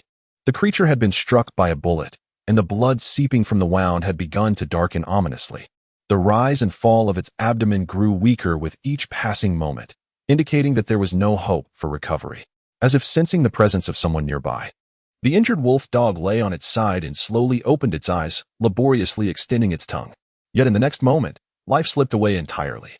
Seeing her companion breathe its last, the little wolf dog rushed forward, nudging the fallen creature with her head and incessantly licking its head with her tongue, her whimpers resonating with an unbearable sorrow. On the other side, Enine stared blankly at the wolf dog's tongue, which extended in its final moments, her expression one of dazed astonishment. There lay a button, a delicate silver button, quietly resting upon the wolf dog's limp tongue, appearing exceptionally incongruous. The gentle sound of the button being lifted and cradled in her palm caught the attention of the elderly couple. The garments worn by the elderly man were crafted from cotton, adorned with dark, padded buttons. However, the button in her possession was an exquisite silver cufflink, which, as she recalled, ought to have been embedded in the sleeve. If her conjecture was accurate, this cufflink had likely been torn away by the wolfhound during its confrontation with the assailant. Enine, a voice called from above the ravine. In a short span, the man, his face pale and beaded with cold sweat, descended the slope. The injury on his back rendered his movements laborious, yet he could not shake his concern for Enine. Even though he was acutely aware that his presence would likely evoke disdain from her, he felt compelled to follow. As Qingyin instinctively rose to her feet, she clasped the button tightly in her palm, her gaze settling on the black shirt worn by Yi Jinzhe, her eyes cooling further. Having served the man for a day or two, she was acutely aware that most of his garments would likely bear cufflinks. Yi Jinzhe, enduring the excruciating pain in his back, managed to stabilize himself a few paces away, but when his gaze fell upon the two lifeless bodies nearby, his expression shifted dramatically. He quickly turned his attention back to the woman. Upon meeting her scrutinizing gaze, his heart raced, nearly causing him to exclaim, "Qingyin, I did not commit this act." Indeed, this was undoubtedly a trap, a meticulously devised snare aimed solely at him. "Let me see your shirt," Qingyin stated, her tone brooking no argument as she advanced to inspect the man's sleeves. Yi Jinzhe, upon hearing this, instinctively retreated, a flicker of dread crossing his eyes. He had been shot while submerged in water, and blood had already stained the back of his shirt a vivid red. However, the dark fabric and the time spent swimming had dulled the color of the bloodstains, rendering them undetectable to the woman before him. Yet, the bullet hole in his back was irrefutable, and given the current circumstances, he found himself at a loss for words. Even if he were to confess to being attacked and injured, it was likely that she would no longer believe him, but instead would solidify her suspicions, assuming he had been wounded during a confrontation while committing murder. What to do? What to do? As she observed the man retreating, Qingyin hesitated mid-step, her icy gaze fixed upon him. "Show me your shirt," she repeated, her eyes devoid of warmth. Yi Jinzhe's pale face wavered with uncertainty. "Qingyin, I swear, I did not kill them." In a fit of rage, she shouted, "Then take off your shirt and prove your innocence." Until this moment, she had clung to the hope that he was not as utterly depraved as he seemed, yet his recent actions had laid bare the truth, extinguishing the last flicker of warmth in her heart. Sang Mian was right. How could one born into the royal lineage of the Fox tribe be anything but merciless? To them, those lowly-blooded orcs are mere trifles, much like the elderly figure from the slums who was cruelly silenced and incinerated, had she not been mentioned. It is likely that Yi Jinzhe would have long forgotten the existence of such an unjustly slain soul. "Yin, I assure you, I did not take their lives. This is nothing but a misunderstanding." Suddenly, a gunshot rang out, striking the man's leg, and with a thud, he collapsed to the ground, blood streaming from his wound, further draining the pallor from his already ashen face. Qingyin was taken aback and hurriedly glanced behind Yi Jinzhe, only to discover that Longli had inexplicably appeared behind him. "Longli?" Qingyin exclaimed, her gaze fixating on the blood-soaked figure of Longli, her pupils dilating in shock. Longli cast a glance at Qingyin and spoke with a chilling tone. "He intended to silence me." The gunfire alerted Hualing and the others. "Had it not been for Hualing returning to assist me, I might have perished at his hands." Longli was covered in blood, evidently suffering significant injuries himself.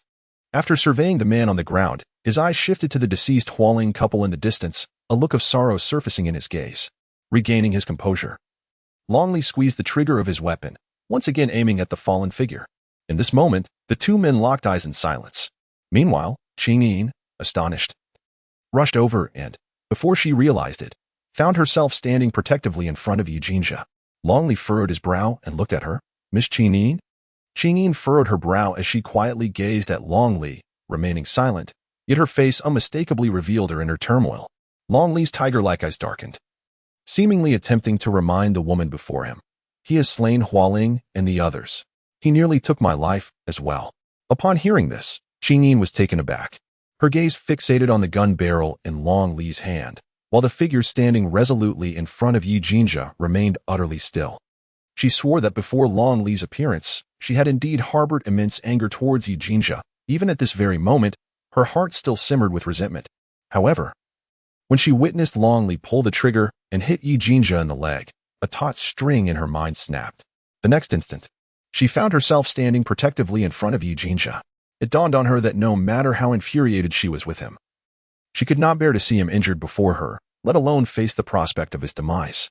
As if sensing Qingyin's tumultuous emotions, Longli's gaze deepened, and he remarked that if Miss Qingyin could not accept this, she should step aside from this chasm, leaving the remainder of the matter to him.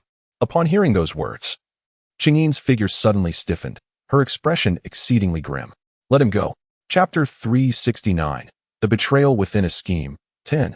As the words fell, the individuals behind the woman with fox-like eyes were taken aback, unable to believe what they had just heard. Did Qingyin truly request that Long Li spare him? Yet, Qingyin was evidently furious. She clearly did not trust him, did she? At this moment, Yi Jin's heart was a tumult of emotions. Despite Qingyin's misunderstanding that he was responsible for everything, did she still wish to spare his life? Let him go? Long Li furrowed his brow deeply.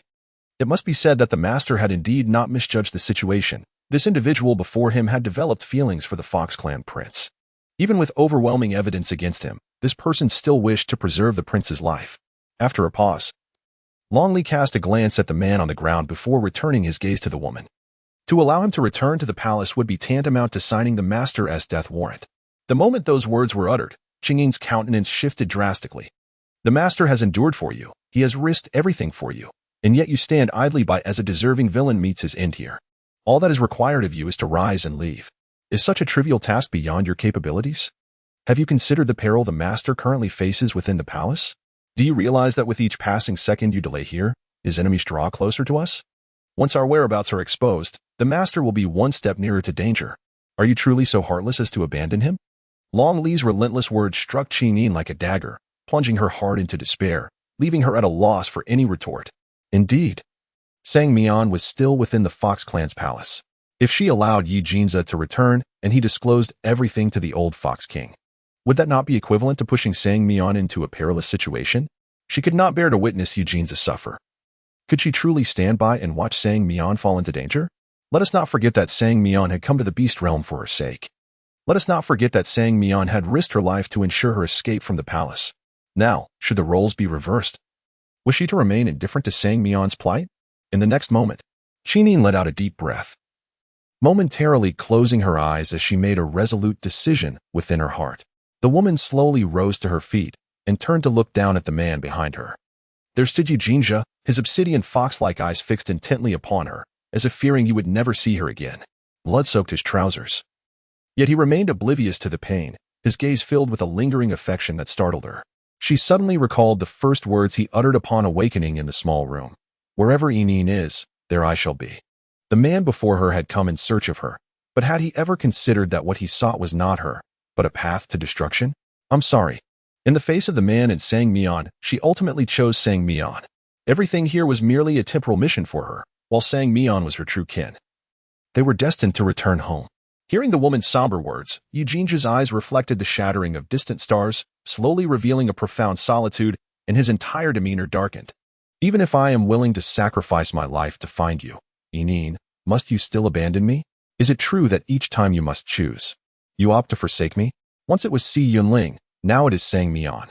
The man's otherworldly beauty suddenly broke into a heart-wrenching smile, his dark eyes glistening with sorrow as they remained fixated upon the woman before him. Bang! A gunshot rang out unexpectedly. This time, the pale and exquisitely handsome man collapsed into a pool of blood without warning. Beside him, Qingyin stared blankly at the silent figure on the ground, her eyes welling with tears that streamed forth, leaving her motionless in shock. Ultimately, she had taken the life of her beloved companion. From this moment forth, no one would affectionately call her Yinin again. She was alone, devoid of her companion. As the turmoil subsided, Long Li urged, Miss Qingyin, we must leave immediately. Observing the woman still standing dazed before the man, he furrowed his brow. He is the prince of the Fox clan. He would not have come here alone. His shadow guards must be nearby. Our earlier commotion was too loud. They may have already come in response. We cannot afford to delay any longer. Upon hearing this, Qingyin's expression turned wooden. Was she truly to abandon him here? This place was a chasm. Had it not been for the hound leading her here earlier, she would have remained oblivious to its existence. To depart in such a manner would mean consigning the dog to a gruesome fate, leaving behind not even a semblance of a proper burial. Although the dog had committed numerous misdeeds, it did not deserve to be deprived of dignity in death. Her gaze once again settled quietly upon the man, and just as she intended to approach and tend to his body, her dark eyes suddenly darted toward his arm. In the next instant, her figure froze abruptly. With trembling fingertips, she slowly reached toward the man's lifeless hand, disbelief washing over her as she once again focused on his arm. Despite the man's shirt being stained and filthy, the cufflinks at his sleeves remained utterly intact. The gentle sound of her breath caught in her throat as her pupils dilated in shock. That cufflink was not the dog's. Seeing the woman, her back turned towards him, still rigidly fixated on the man lying on the ground, Longley furrowed his brow once more. In the next moment, he stepped forward and seized the woman's arm, resolutely pulling her towards the ravine. Forgive Longley for his impudence, but if they did not leave before being noticed, the master would be in grave danger. In this world, nothing could be deemed more important than the safety of the master, even above his own life. The individual before him, no matter how significant to the master, was only so under the premise of the master's safety. Otherwise, he would not hesitate to eliminate her first, ensuring she accompanied the master to the grave. The woman, completely stunned, was virtually dragged away, her vacant gaze slowly beginning to focus. Instinctively, she attempted to withdraw her arm from the man's grip, but in the next instant, her eyes fell upon the blood-stained arm that held her. A chill ran through her as she noticed the gruesome wound on his forearm, where a deep bite mark revealed the bone beneath. That was. Qingyin was about to focus her attention when, unexpectedly, the man suddenly retracted his hand. Miss Qingyin, please wait here for a moment. Allow me to ascend first, and then I shall assist you. The chasm was perilously steep, descending was effortless, yet the ascent proved to be considerably more challenging. Qingyin nodded lightly. Although her expression remained somewhat vacant, her thoughts had already become a tangled mess. Had she just misjudged the situation? The wound on Longley's arm bore an uncanny resemblance to a bite inflicted by a canine. Qingyin hurriedly glanced around, but regrettably, the little wolf dog that had been whimpering moments ago had vanished without a trace, along with its deceased companion. Miss Qingyin, quickly. The man, lying prone on the ground at the edge of the ravine, remained vigilant of his surroundings while extending his hand toward Qingyin in the chasm, beckoning her. This time, Qingyin did not hesitate in the slightest at the man's urging. After climbing several steps up the slope, she grasped the man's hand, hoping to gain a clearer view. Alas, the hand he extended was not the injured one. As Qingyin's gaze flickered, just as she was about to ascend to level ground, her foot suddenly slipped, causing her to plummet downwards. Grateful for the generous support from Jeeves and Dodo, she sent a kiss their way. Chapter 371. The Unbearable Truth. 2. Longley was immediately startled, instinctively reaching out with his other hand towards Qingyin, enduring the excruciating pain in his arm as he endeavored to pull the falling figure back to safety. Soon, he managed to hoist the woman up. She appeared to be shaken by her recent slip, kneeling at the edge of the cliff with a pallid complexion, her eyes reddened, and her breath visibly disordered. Longley gently pressed on the painful wound on his arm, rising to point towards the south. Since our identities have been compromised, I arranged for the Tiger Alliance to send someone for our extraction. If I am not mistaken, the helicopter should be arriving shortly. Our time is limited. As he spoke, Longley assisted the exhausted woman to her feet, then led the way forward. The two moved in tandem, with the man remaining vigilant of their surroundings while occasionally glancing back at the woman behind him, seemingly concerned that she might lose her way due to the recent upheaval. Qingyin, trailing behind him, moved in a disturbingly mechanical manner, her tear-filled eyes increasingly reddened, occasionally resting upon the man ahead, filled with disbelief. How could it possibly be Longley? How could it be him? She vividly recalled how Longley had conveyed Sang Mion's message to the elderly couple, advising them to steer clear of danger and providing them with a bank card, all while stressing that they must not disclose their whereabouts to anyone. Wasn't Longley the most trusted ally of Sang Mion? If Sang Mion sought to protect that couple, why would Longley then be responsible for their demise? Had Longley betrayed Sang Mion? But why would Longley wish to eliminate the elderly couple? Was it merely to frame Guzzi? Was he willing to kill his former comrades just to lay blame? Could he truly bring himself to silence such elderly individuals? Yet, what was the motive behind framing Guzzi? Did he desire to leave the Fox royal family without an heir? Did he wish to incite discord within the Fox clan? Questions erupted in her mind like fireworks. Yet Qingyin dared not reveal a hint of her turmoil. She could not alarm the snake. She had to feign ignorance, waiting for the moment she would reunite with Sang Mion to inform Longley of the truth.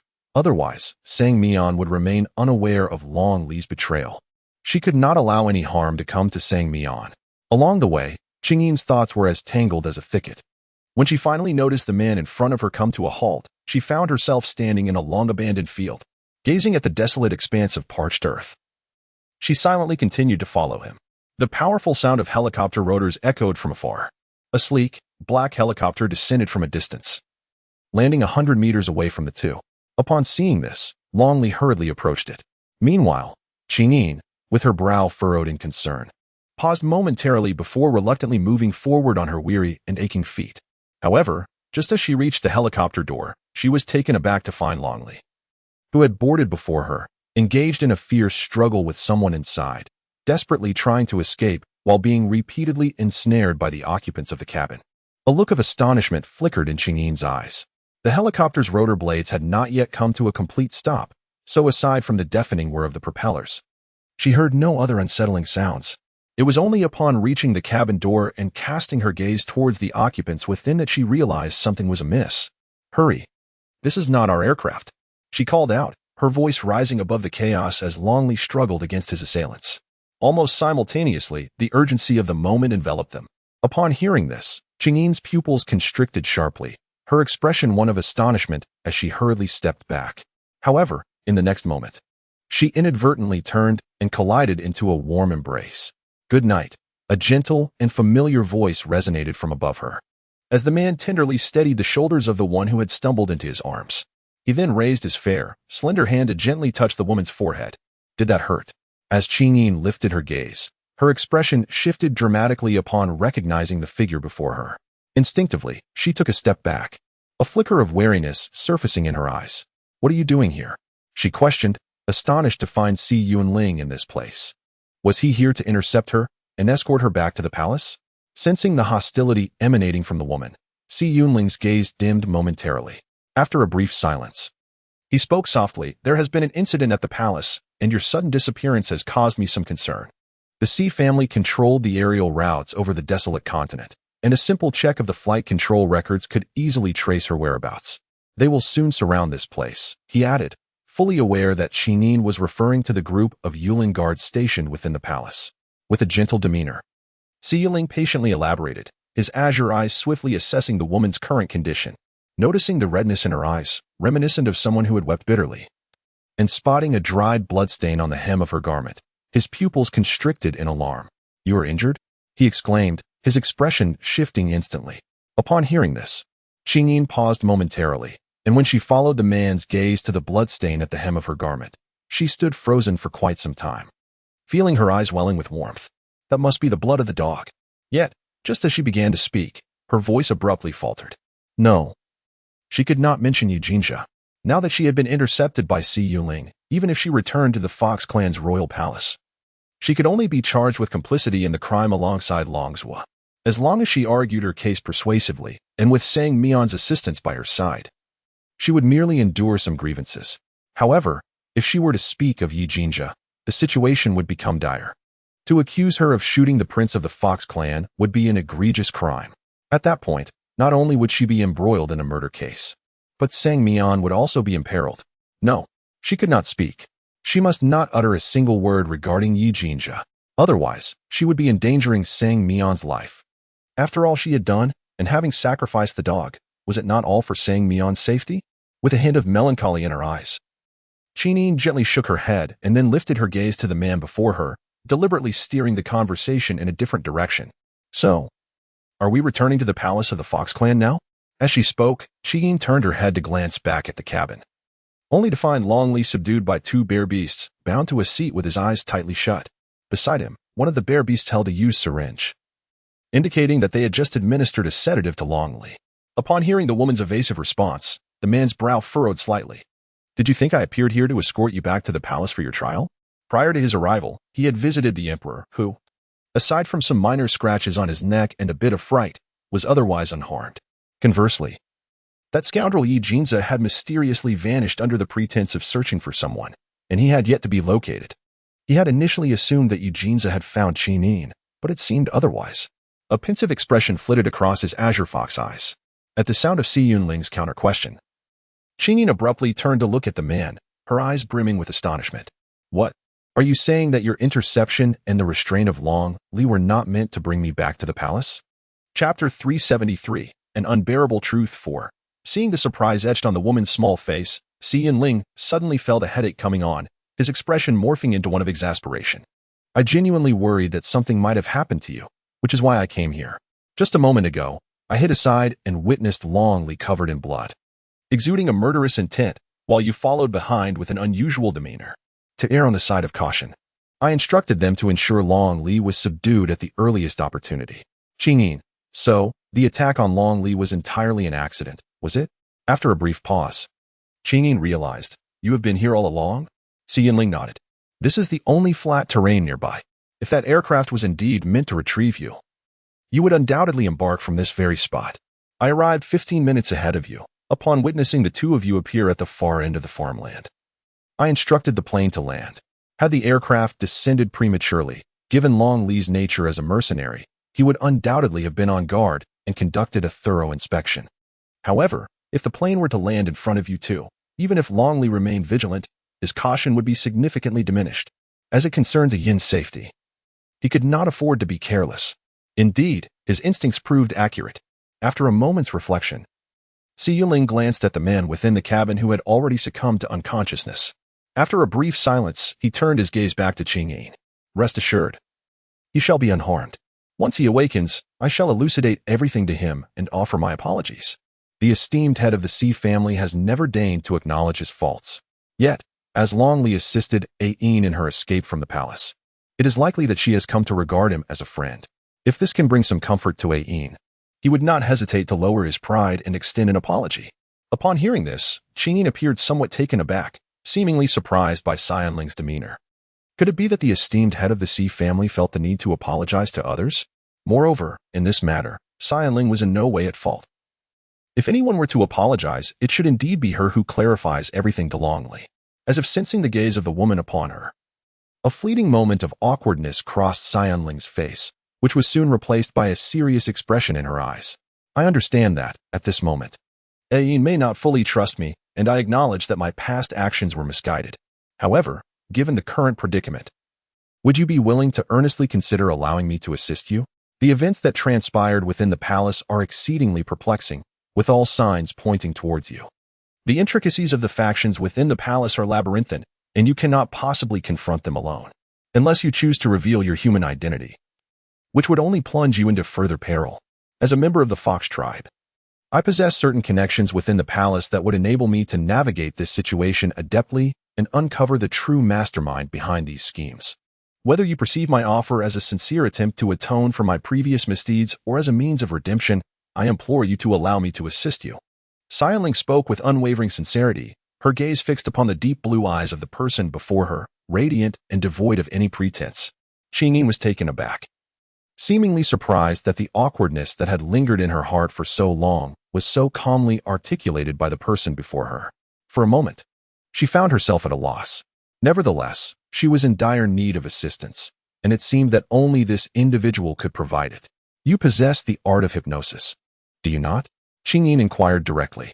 She vividly remembered the incident when this person had hypnotized her, and setting aside her personal involvement, she had to admit that the technique was indeed extraordinary. Chapter 374, The Unbearable Truth 5. Upon hearing the woman's words, Si Yunling's expression underwent a dramatic transformation. I swear I will never again employ the charm of the heart on you. I understand you may not believe me at this moment, but the man, who was usually stoic and inscrutable, now found himself inexplicably flustered, his speech becoming somewhat disjointed. He regretted his past actions immensely.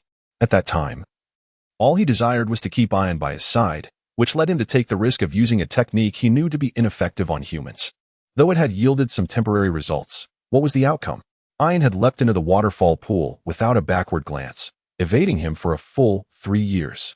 If he were to ever use the charm of the heart on her again, he might as well gouge out his own eyes. Can you help me hypnotize Long Li? The woman abruptly interrupted. I realize you may not believe me right away, but, what? The man, still engulfed in confusion, momentarily froze, his azure fox-like eyes widening in disbelief as he processed her request. Hypnotize Long Li? Did she truly wish to hypnotize Long Li? Had he misheard? Qing Yin hurriedly nodded, her expression earnest. I wish to hypnotize him to inquire about certain matters, yet I must ensure that he remained oblivious to my intentions. Can you assist me? Si Yunling was taken aback, her gaze darting once more to the man within the cabin, a hint of perplexity evident in her fox-like eyes. Half an hour later, the group led by Qing Yin found themselves in a luxurious villa belonging to Si Yunling, located thousands of kilometers away. Observing Si Yunling as he carried the unconscious Long Li into one of the villa's lounges, he lit a special aromatic lamp and administered a pale pink serum to Long Li before finally settling down to commence the hypnosis. Qing Yin, having been briefed on the hypnosis procedure by Si Yunling, quietly jotted down the questions she intended to pose. It must be said that Si Yunling's so-called heart enchantment technique was indeed remarkable. Although the man lay unconscious on the single sofa chair, he began to respond shortly after Si Yunling initiated the hypnosis. "What is your name?" The man on the sofa furrowed his brow. "Longly, age 31. Occupation? Mercenary."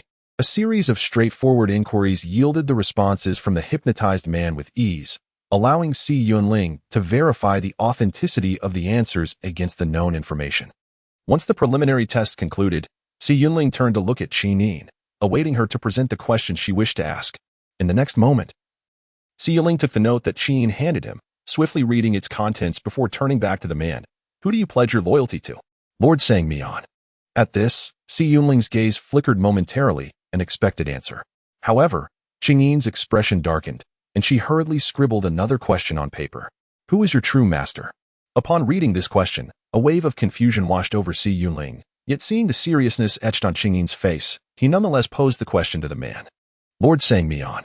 As soon as the response left the man's lips, Si Yunling instinctively glanced at Qin, only to find her brow tightly knitted. In that instant, a cloud of doubt enveloped Si Yunling's mind. What could this mean? Did Ain suspect that Long Li had another master lurking behind him? Chapter 376, The Unbearable Truth 7. Upon the man's words, Qin's eyes instantly filled with a deep crimson hue, tears cascading down her cheeks like a broken string of pearls. Yet, remarkably, the woman remained eerily silent, as if the one weeping was not her at all. She sat there, transfixed, gazing at the man on the sofa. Her hands resting on the note now clenched into fists, the pin in her grasp digging painfully into her palm, drawing forth droplets of blood that trickled onto the paper. Seeing this, Si Yunling was alarmed, and quickly reached out to pry the woman's hand open, attempting to seize the pin from her grasp. However, as soon as she moved, the woman lowered her head and hastily began to inscribe something on the paper. Si Yunling, taken aback, dared not intervene further and could only sit beside her, feeling utterly helpless as she watched the woman's tears fall onto the words being written, causing the ink to bleed and blur. Si Yunling leaned closer, studying the scene intently, not daring to waste a moment. Why must the prince of the Fox clan be killed? Si Yunling turned to the man, her usually composed tone tinged with an undercurrent of agitation. As her gaze flickered over the bloodstains on the woman's palm, she felt an unsettling restlessness enveloping her. As the question arose once more, the man on the sofa furrowed his brow tightly, and after a long pause, he struggled to respond, his voice barely escaping. I do not know." Upon hearing this, Qin's expression immediately shifted to one of disappointment. Si Yunling's gaze flickered as she altered her line of questioning. Is Long's disappearance related to Songmian? The thought of that evening when Songmian had approached her for collaboration lingered in her mind, leading her to believe that Long's predicament was indeed connected to Songmian. "Yes," came the slow response from the person on the sofa. "Indeed." A frown creased Si Yunling's brow. It was evident that the one behind Long's plight was none other than Songmian. "What?" A flicker of astonishment crossed Qin's eyes as Si Yunling was taken aback by the sudden turn in Taki's questions, which had already left her perplexed. Hearing Longli's response was utterly bewildering. What did it mean? Could Taki's affairs truly be intertwined with Songmian's? After a moment of silence, she pressed on, albeit with a tone less assured than before. Did Yunqi's madness have anything to do with Songmian? Upon hearing the mention of Yunqi's insanity, a sliver of doubt crept into his mind. Given his understanding of Yu Jinjia, it was implausible that Yunqi would dare to slander Ayan in front of others without facing dire consequences. Surely, Yu Jinjia would not let such an affront go unpunished. After all, what significance does punishing a madman hold when they are devoid of basic consciousness? It merely serves to chastise the corporeal form. Furthermore, after Yunqi was admitted to the hospital, her medical reports indicated that she had been subjected to a considerable dosage of potent hallucinogens in a short span, which was the likely cause of her madness. Thus, it was even less probable that Yi Jinjia could be behind this. Even if, hypothetically, Yi Jinjia sought to drive someone to madness, he would first torment them adequately before employing such a tactic to silence them, rather than resorting to madness as an initial strategy. This was far from Yi Jinjia's character. "Yes," the man replied, defenseless against the inquiry once more. Si Yunling furrowed her brows involuntarily, casting a sidelong glance at Qin before turning back to Lonely, eager to unravel the growing mysteries in her mind. Did Songmian wish to kill Taki? Upon hearing this, Qin's tear-filled eyes widened in astonishment as she turned to gaze at Si Yunling, seemingly perplexed by the latter's sudden inquiry. How could Songmian possibly have harmed Longzhua? She had spoken to Songmian about Longzhua's act of saving her. At that time, Songmian had expressed her heartfelt gratitude. insisting that she would find a way to properly thank Lomzwa. Chapter 377. An Unbearable Truth. 8. The content is still being processed. Please try again later. Chapter 378. An Unbearable Truth. 9. The content is still being processed. Please try again later. Chapter 379. An Unbearable Truth. 10. Did I wish to uncover the truth? Xianling's voice resonated nearby. Qingyin abruptly raised her eyes, her expression unequivocal. Of course, she had been manipulated by the one she trusted most, leading to the demise of the person who had placed their utmost faith in her. Did she not deserve to know the truth? Even if the truth proved to be more brutal, did Aang still yearn for enlightenment? Qingyin was momentarily taken aback. After a brief silence, she affirmed, yes. Then let us return. Si Yunling bore a serious expression. Her eyes widened in astonishment. Return? Indeed. Now that she had resolved to uncover the truth, it was time to go back, to return to Sang Mian's side and seek the answers for herself. Qingyin gazed in astonishment. Si Yunling's expression was grave, and Long Li persistently refused to divulge the reasons behind Sang Mian's actions. Upon reflection, there seemed to be only two possibilities. Either Long Li possessed unwavering resolve, or even he was oblivious to the true motivations. In light of this, the only course of action was to return and uncover the truth personally. Can I really do that? Qingyin questioned uncertainly. Before Sang Mian, she felt utterly insignificant. Prior to embarking on her mission in the beast realm, she had merely been a novice time traveler, lacking the prowess to confront someone of Sang Mian's stature. Why not? In his heart, Ain would always be the most formidable. Qingyin shook her head in bewilderment. You do not comprehend Sang Mian. Sang Mian is remarkably astute. Her greatest talent lies in her ability to perceive the intricacies of the human heart. I could never, under any circumstances, be her rival. To speak frankly, Sang Mian can see through her thoughts with a mere glance. Allow me to assist you. The seriousness etched upon the man's face was unmistakable. Qingyin lifted her gaze in astonishment. She observed Xianling remaining silent for a while before he gradually recounted the matter of Songmian seeking him out previously. If my intuition does not deceive me, Songmian indeed holds a significant regard for Aang. As he reached this final conclusion, another conjecture flitted through Xianling's mind. However, he ultimately refrained from voicing it impulsively. Speculation remains mere speculation, and this particular hypothesis was rather peculiar, necessitating substantiation through tangible evidence. Qingyin, upon hearing this, could only manage a bitter smile. To truly value her, would one go to such lengths to cause her harm? Furthermore, prior to Sang Mian's visit to Si Yunling, she had clearly informed her of her intention to inquire about her human identity. Yet now, judging by Si Yunling's words, Sang Mian had not uttered a single word regarding her identity. Instead, she had unreservedly proposed a collaboration with Si Yunling to eliminate Langzhou, followed by taking her to the underground city for a brief respite. The disparity between these two situations is simply astounding. Qingyin felt a throbbing headache once more. What had happened to the Sang Mian she had known during the 3.5 years of separation, transforming into this terrifying duality? Where had the Sang Mian she was familiar with disappeared to?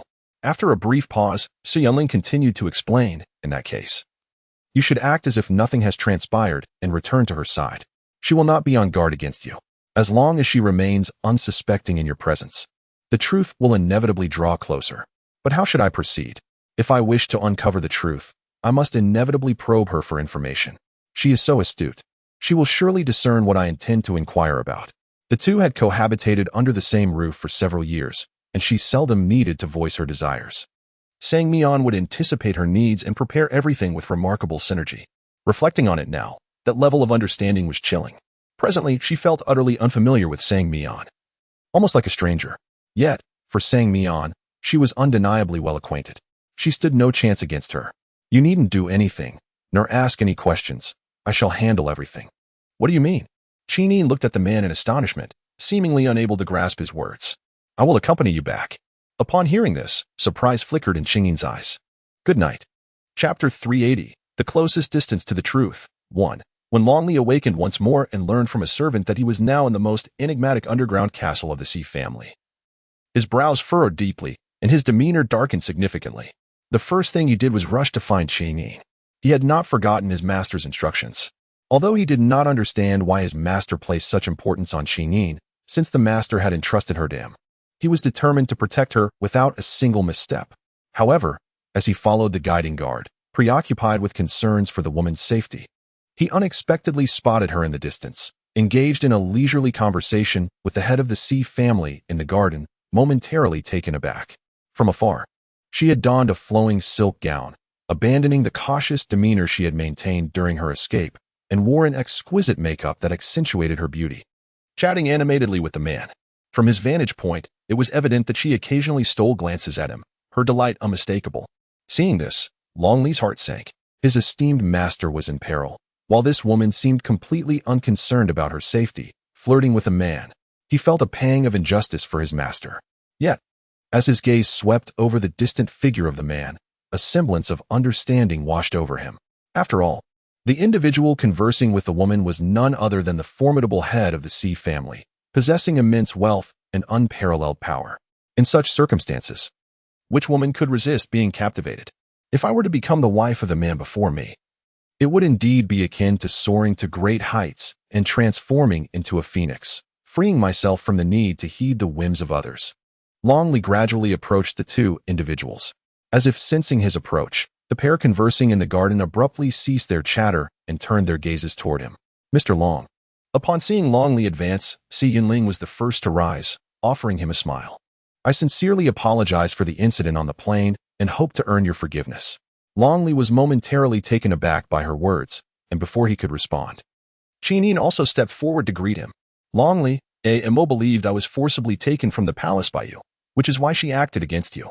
It was only after I explained the circumstances to AMO that she realized it was a misunderstanding. AMO? Longley raised an eyebrow, seemingly puzzled by the term used by the woman.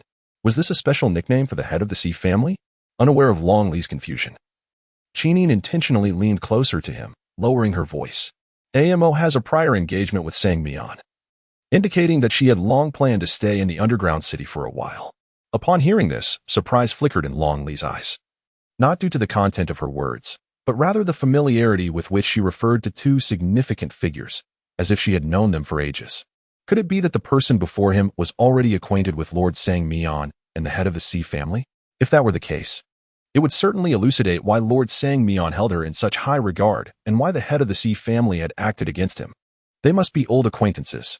Longley then realized that during the time he was slandered in the Fox Clan Palace, it was not only Lord Sang Mian who feigned ignorance of Qingyin. The head of the C family had also played his role to perfection. Mr. Long need not be overly concerned, Si Yunling said with a gentle smile. Miss Sang Mian had sought me out previously, stating that if she were to leave the palace, she would stay in the underground city of the C family for a few days. Earlier this afternoon, I dispatched someone to the palace to invite Miss Sang Mian here as a guest. I trust she will arrive in the underground city by dinner time. Chapter 381. The closest distance to the truth, too. Longley's eyes momentarily widened in astonishment upon hearing this. Miss Sang Mian could leave the palace? In that instant, clarity washed over him. Indeed, if anyone could retrieve her from the palace in the current circumstances without arousing suspicion, it would undoubtedly be this man before him. Lord Sang Mian is safe. His master is finally safe. The mere thought of soon reuniting with her master filled Longley with uncontainable joy, overshadowing any concern about Qingyin's prior acquaintance with the two. As anticipated, when preparations for the evening banquet commenced in the underground city, Sang Mian finally emerged into the collective gaze of the crowd. Carefully escorted by attendants, she stepped into the dining hall, her eyes swiftly scanning the room. Upon finally resting her gaze on the woman beside the dining table, an overwhelming joy erupted in her eyes. Qingyin, are you hurt? Was the journey safe? In the dining hall, there were only Si Yunling, Longley, Qingyin, and herself.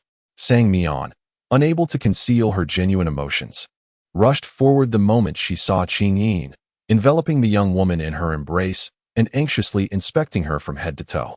I'm fine, I wasn't hurt. Qingyin replied with a smile, blinking as she forced herself to forget the events that had transpired earlier, using the most familiar tone between them. Longley took excellent care of me, and AMO was very considerate as well. AMO? At the mention of this name, Sang Mian felt a momentary confusion. But it took mere seconds for her to realize who Qingyin was referring to. In that instant, a jolt of surprise coursed through her. Her gaze, now fixated on the woman before her, faltered. Qingyin's attire was unlike her usual self. She had always detested formal wear. Yet, at this moment, she donned a delicate court gown, and her makeup was meticulously applied. What on earth is happening? Sang Mian thought to herself, a sense of foreboding creeping in. I have arrived too late, but thankfully, you are unharmed. Standing beside the young woman, Si Yunling wore an expression of self-reproach. Sang Mian turned to him. A barely perceptible frown creasing her brow, her feelings of unease intensifying. This cannot be your fault. Hearing the man's self-blame, Qing Ying quickly reached out her small hand to grasp Si Yunling's, her face radiating gratitude. If it weren't for you, AMO. Longli and I wouldn't have escaped so smoothly, and Mian wouldn't have made it out of the palace so swiftly. All of this is thanks to you. You have nothing to feel guilty about. Sang Mian's astonished gaze fell on the couple's entwined hands, her eyes widening in shock, yet the next moment, a gentle smile masked her surprise. She raised her eyes to Si Yunling, her face alight with appreciation. Indeed. We should extend our heartfelt thanks to the head of the Si family. Si Yunling, upon hearing her words, nodded politely, his voice soft and courteous. A Yin's friend is also a friend of mine, Miss Sang Mian. There is no need for excessive formality.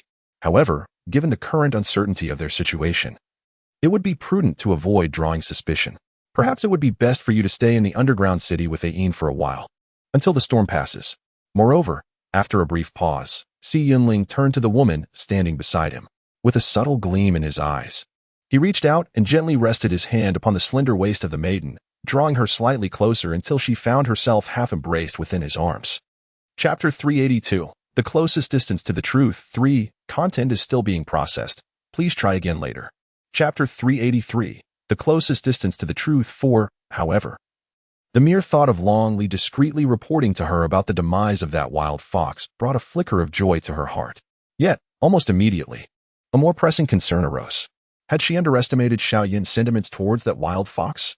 According to Longli, the fox's death was a choice made by Xiao Yin herself. Based on her understanding of Xiao Yin, she should not be so despondent and heartbroken, should she? How could it be that within just a day's time, she had once again surrendered herself to Si Yunling's embrace, and their interaction appeared so intimately affectionate? Was it possible that Xiao Yin harbored no true feelings for that wild fox, thus exhibiting no emotional burden whatsoever? Xiao Yin, who had been waiting for the woman to emerge from her grooming, sought clarity. Feigning curiosity, Sang Mian inquired, "You and the head of the Si family." Previously, Xiao Yin had displayed considerable wariness and vigilance towards Si Yunling, so why had such a significant transformation occurred in less than a day? This truly left her astonished. As Qin Yin lifted her gaze, she blinked, intuitively understanding the unspoken inquiry of the person before her. After a moment of silence, her expression turned solemn. Following her encounter with AMO, he had taken the initiative to bring up past matters, expressing his deep remorse. We conversed for an extended period, and only upon reflection did I realize that many of my concerns had been unfounded. AMO had never intended to cause me harm. He had merely acted foolishly out of fear of losing me. Moreover, through the recent events in the palace, I finally discerned who truly cared for me and who merely pretended to while plotting against me. I am genuinely grateful to AMO for helping me out of my predicament in this challenging situation. Sang Mian remained silent, yet her gaze gradually grew colder, her grip on the crystal wine glass becoming increasingly rigid. When the topic of Si Yunling arose, Qing Yin appeared particularly cheerful, resting her crystal glass against the leg of the sofa and lazily turning her body towards Sang Mian, eager to observe every nuance of her expression. In truth, my reconciliation with AMO owes much to you, Mian. AMO mentioned that you had previously conspired to have us stay in this underground city after leaving the palace, all in an effort to mend the rift between AMO and me. Thank you, Mian. I have caused you concern once again. Yet, on another note, since you also believe AMO is worthy of my affection, it further confirms that I had indeed misjudged him. Now, with the clouds lifted, AMO and I can move forward positively. Upon hearing this, Sang Mian's elegant and beautiful face appeared pale and rigid under the warm orange light, seemingly taken aback that a casual remark she had made would be conveyed to the man before her and play such a significant role. Her countenance darkened ominously as she asked, "Qin Yin, do you have feelings for the head of the Si family?" In truth, I had always harbored feelings for him. Qin Yin's gaze fell upon the face of the person before her, her eyes subtly shifting. However, after the incident that transpired, my fear and distrust had overshadowed my initial affection. Now that the misunderstanding has been resolved, the fear and distrust have dissipated, allowing my feelings to flourish anew. Sang Mian's expression turned icy at this revelation. But he is an orc, and you, Yin, are human. What about the implications of your relationship? Qing Yin interrupted the woman's words, questioning. Doesn't a Mion also have beast husbands? From what Amo mentioned, a Mion is accompanied by 3 beast husbands. Sang Mion furrowed her brow, pondering the distinction. How is that comparable? Her beast husbands are merely pawns in her pursuit of power, devoid of any genuine affection. Yet, the person before me is different. I can discern that Si Yunling harbors deep feelings for Xiaoyin. Now, if Xiaoyin reciprocates those feelings, what of me? After all my efforts, am I truly destined to craft a wedding garment for another? Thank you, Emperor Ji, for the oranges from Ajil Wei. Shuiyong does not wish for daily reminders. He desires to learn from the generous offerings of my 3 precious ones. Mua, good night. Chapter 384. The closest distance to the truth. 5. How is it different?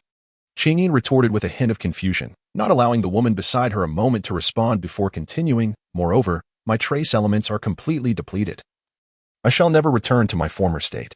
Since you, Mion, have also acquired beast husbands here, it seems you too would be reluctant to leave. In that case, I might as well accompany you. Sang Mion opened her mouth to speak, but found herself momentarily speechless, her gaze dark and icy. After a prolonged silence, a sense of reluctance crept in. Isn't there's still that courtship? Surely, that courtship contains what we need. Otherwise, the laboratory would not have gone to such lengths to send someone here, nor would they have allowed me to come in search of you, would they? Pausing for a moment, Sang Mion continued, this beast realm boasts advanced technology. Once we obtain the courtship, we can examine its contents ourselves. Perhaps we will uncover a way back. Alternatively, if the courtship proves ineffective, I can always return, bring back a serum of trace elements for you. Wouldn't that suffice?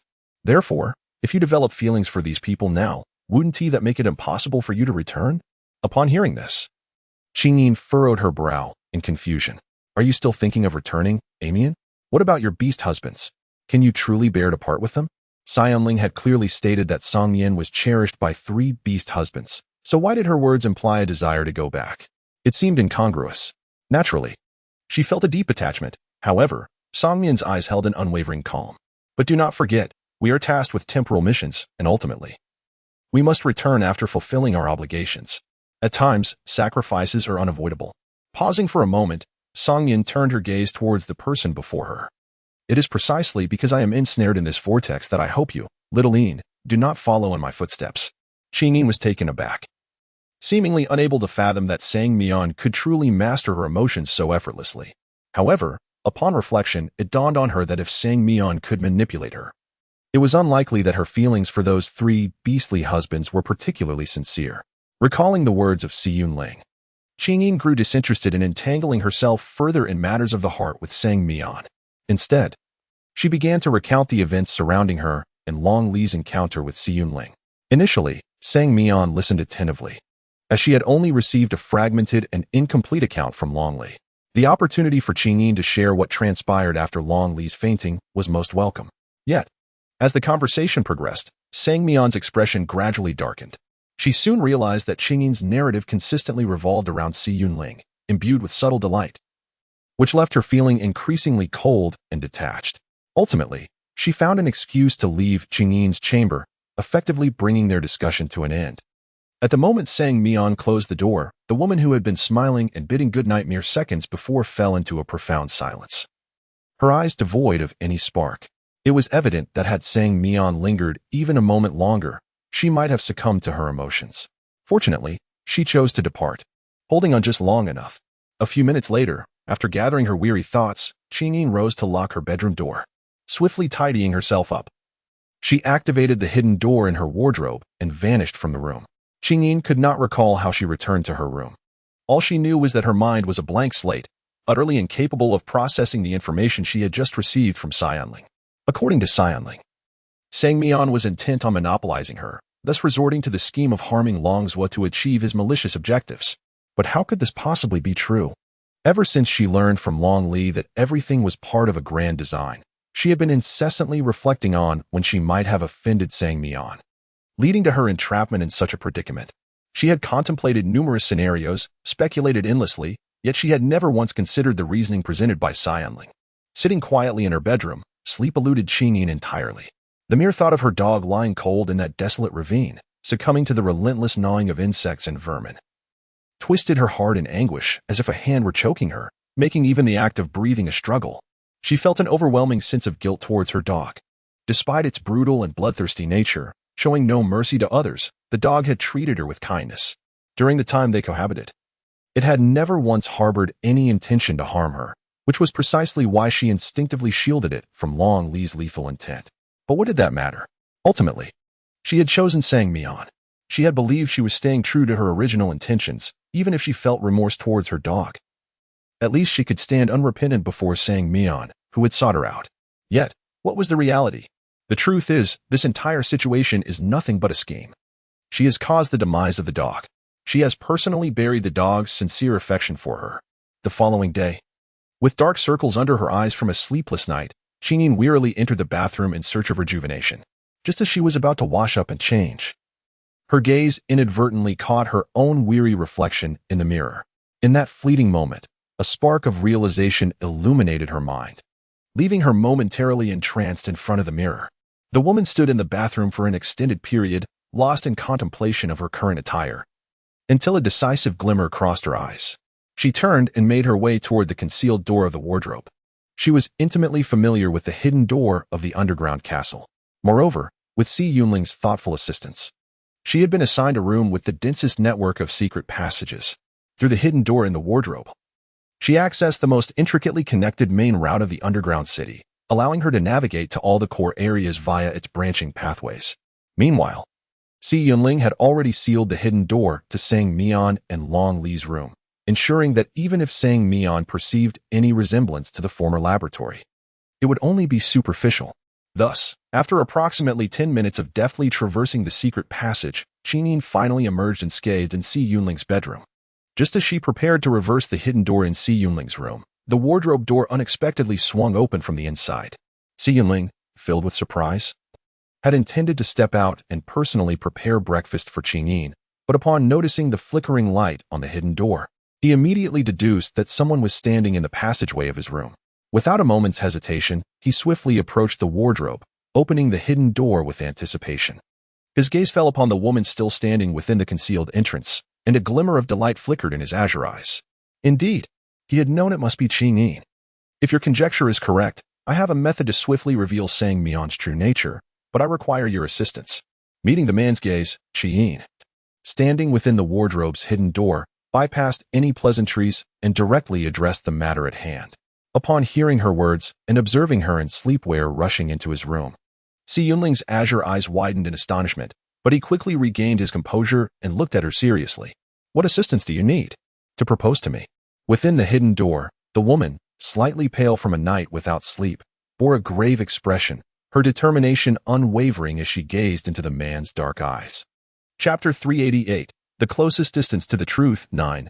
Content is still being processed. Please try again later. Chapter 389, The Closest Distance to the Truth. 10. As a temporal tasker, she may be regarded as a mere novice among the ranks. Yet the residual trace elements within her are treasures beyond compare. Should she fall into the clutches of rival competitors from the laboratory, the threat to her life is but one concern. The mere leakage of those trace elements would plunge the laboratory into a dire predicament. Thus, to safeguard the identities of their temporal taskers from detection, the laboratory not only relocated away from the city center, but also exerted considerable effort to conceal their personal files and life trajectories within the public security system.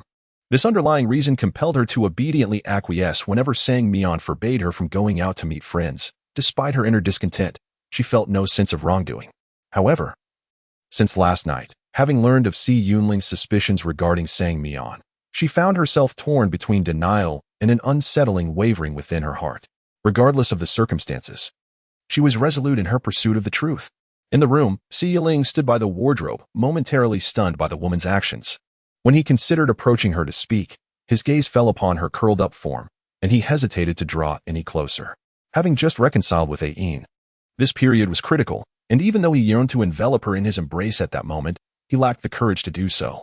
Had he not sought to validate his suspicions, he would not have risked provoking a Yin's ire with a light kiss on her forehead. While he genuinely desired to express his feelings, he understood that the timing was far from appropriate. Yet, when Ain confronted him last night, she never once mentioned the kiss, yet her displeasure was unmistakably palpable. Fortunately, he had confirmed his suspicions about Sang Mian, which somewhat alleviated the crisis caused by that ill-timed kiss. He was acutely aware that had it not been for the chaotic circumstances surrounding them, and the fact that he was the only one capable of assisting her, their relationship would not have thawed so swiftly. Therefore, he resolved not to provoke Yin's anger any further. He could not afford to push her away again. With these thoughts in mind, Si Yunling cast a lingering glance at the figure curled up on the bed, suppressing the tumult of emotions within him, before finally turning to leave the bedroom. Enough is enough. There is ample time ahead. The most pressing matter now is to resolve the situation with Sang Mian once and for all. Since Yin wishes to unearth Sang Mian's true identity, he would gladly rid himself of this troublesome rival. A proposal? He could not wish for anything more. Si Yunling swiftly descended the staircase via the private elevator, preparing to seek out Sang Mian to embark on her new endeavor. From a distance, she spotted Si Yunling approaching the second-floor corridor, cradling a bouquet of white roses. A frown creased Si Yunling's brow as she let out a cool cough. The sound, neither too loud nor too soft, was sufficiently audible. In the next moment, Si Yunling, who had been humming a cheerful tune, suddenly froze at the sound. Upon turning to meet Si Yunling's frosty gaze, he hastily concealed the bouquet behind him, exhibiting a demeanor akin to that of a thief caught in the act. The young uncle Si Yunling clearly displayed signs of fluster, seemingly taken aback by the unexpected presence of Si Yunling. Wasn't he supposed to be in the study on the 5th floor attending to corporate matters by now? How could he possibly be here on the 2nd floor, coincidentally encountering her?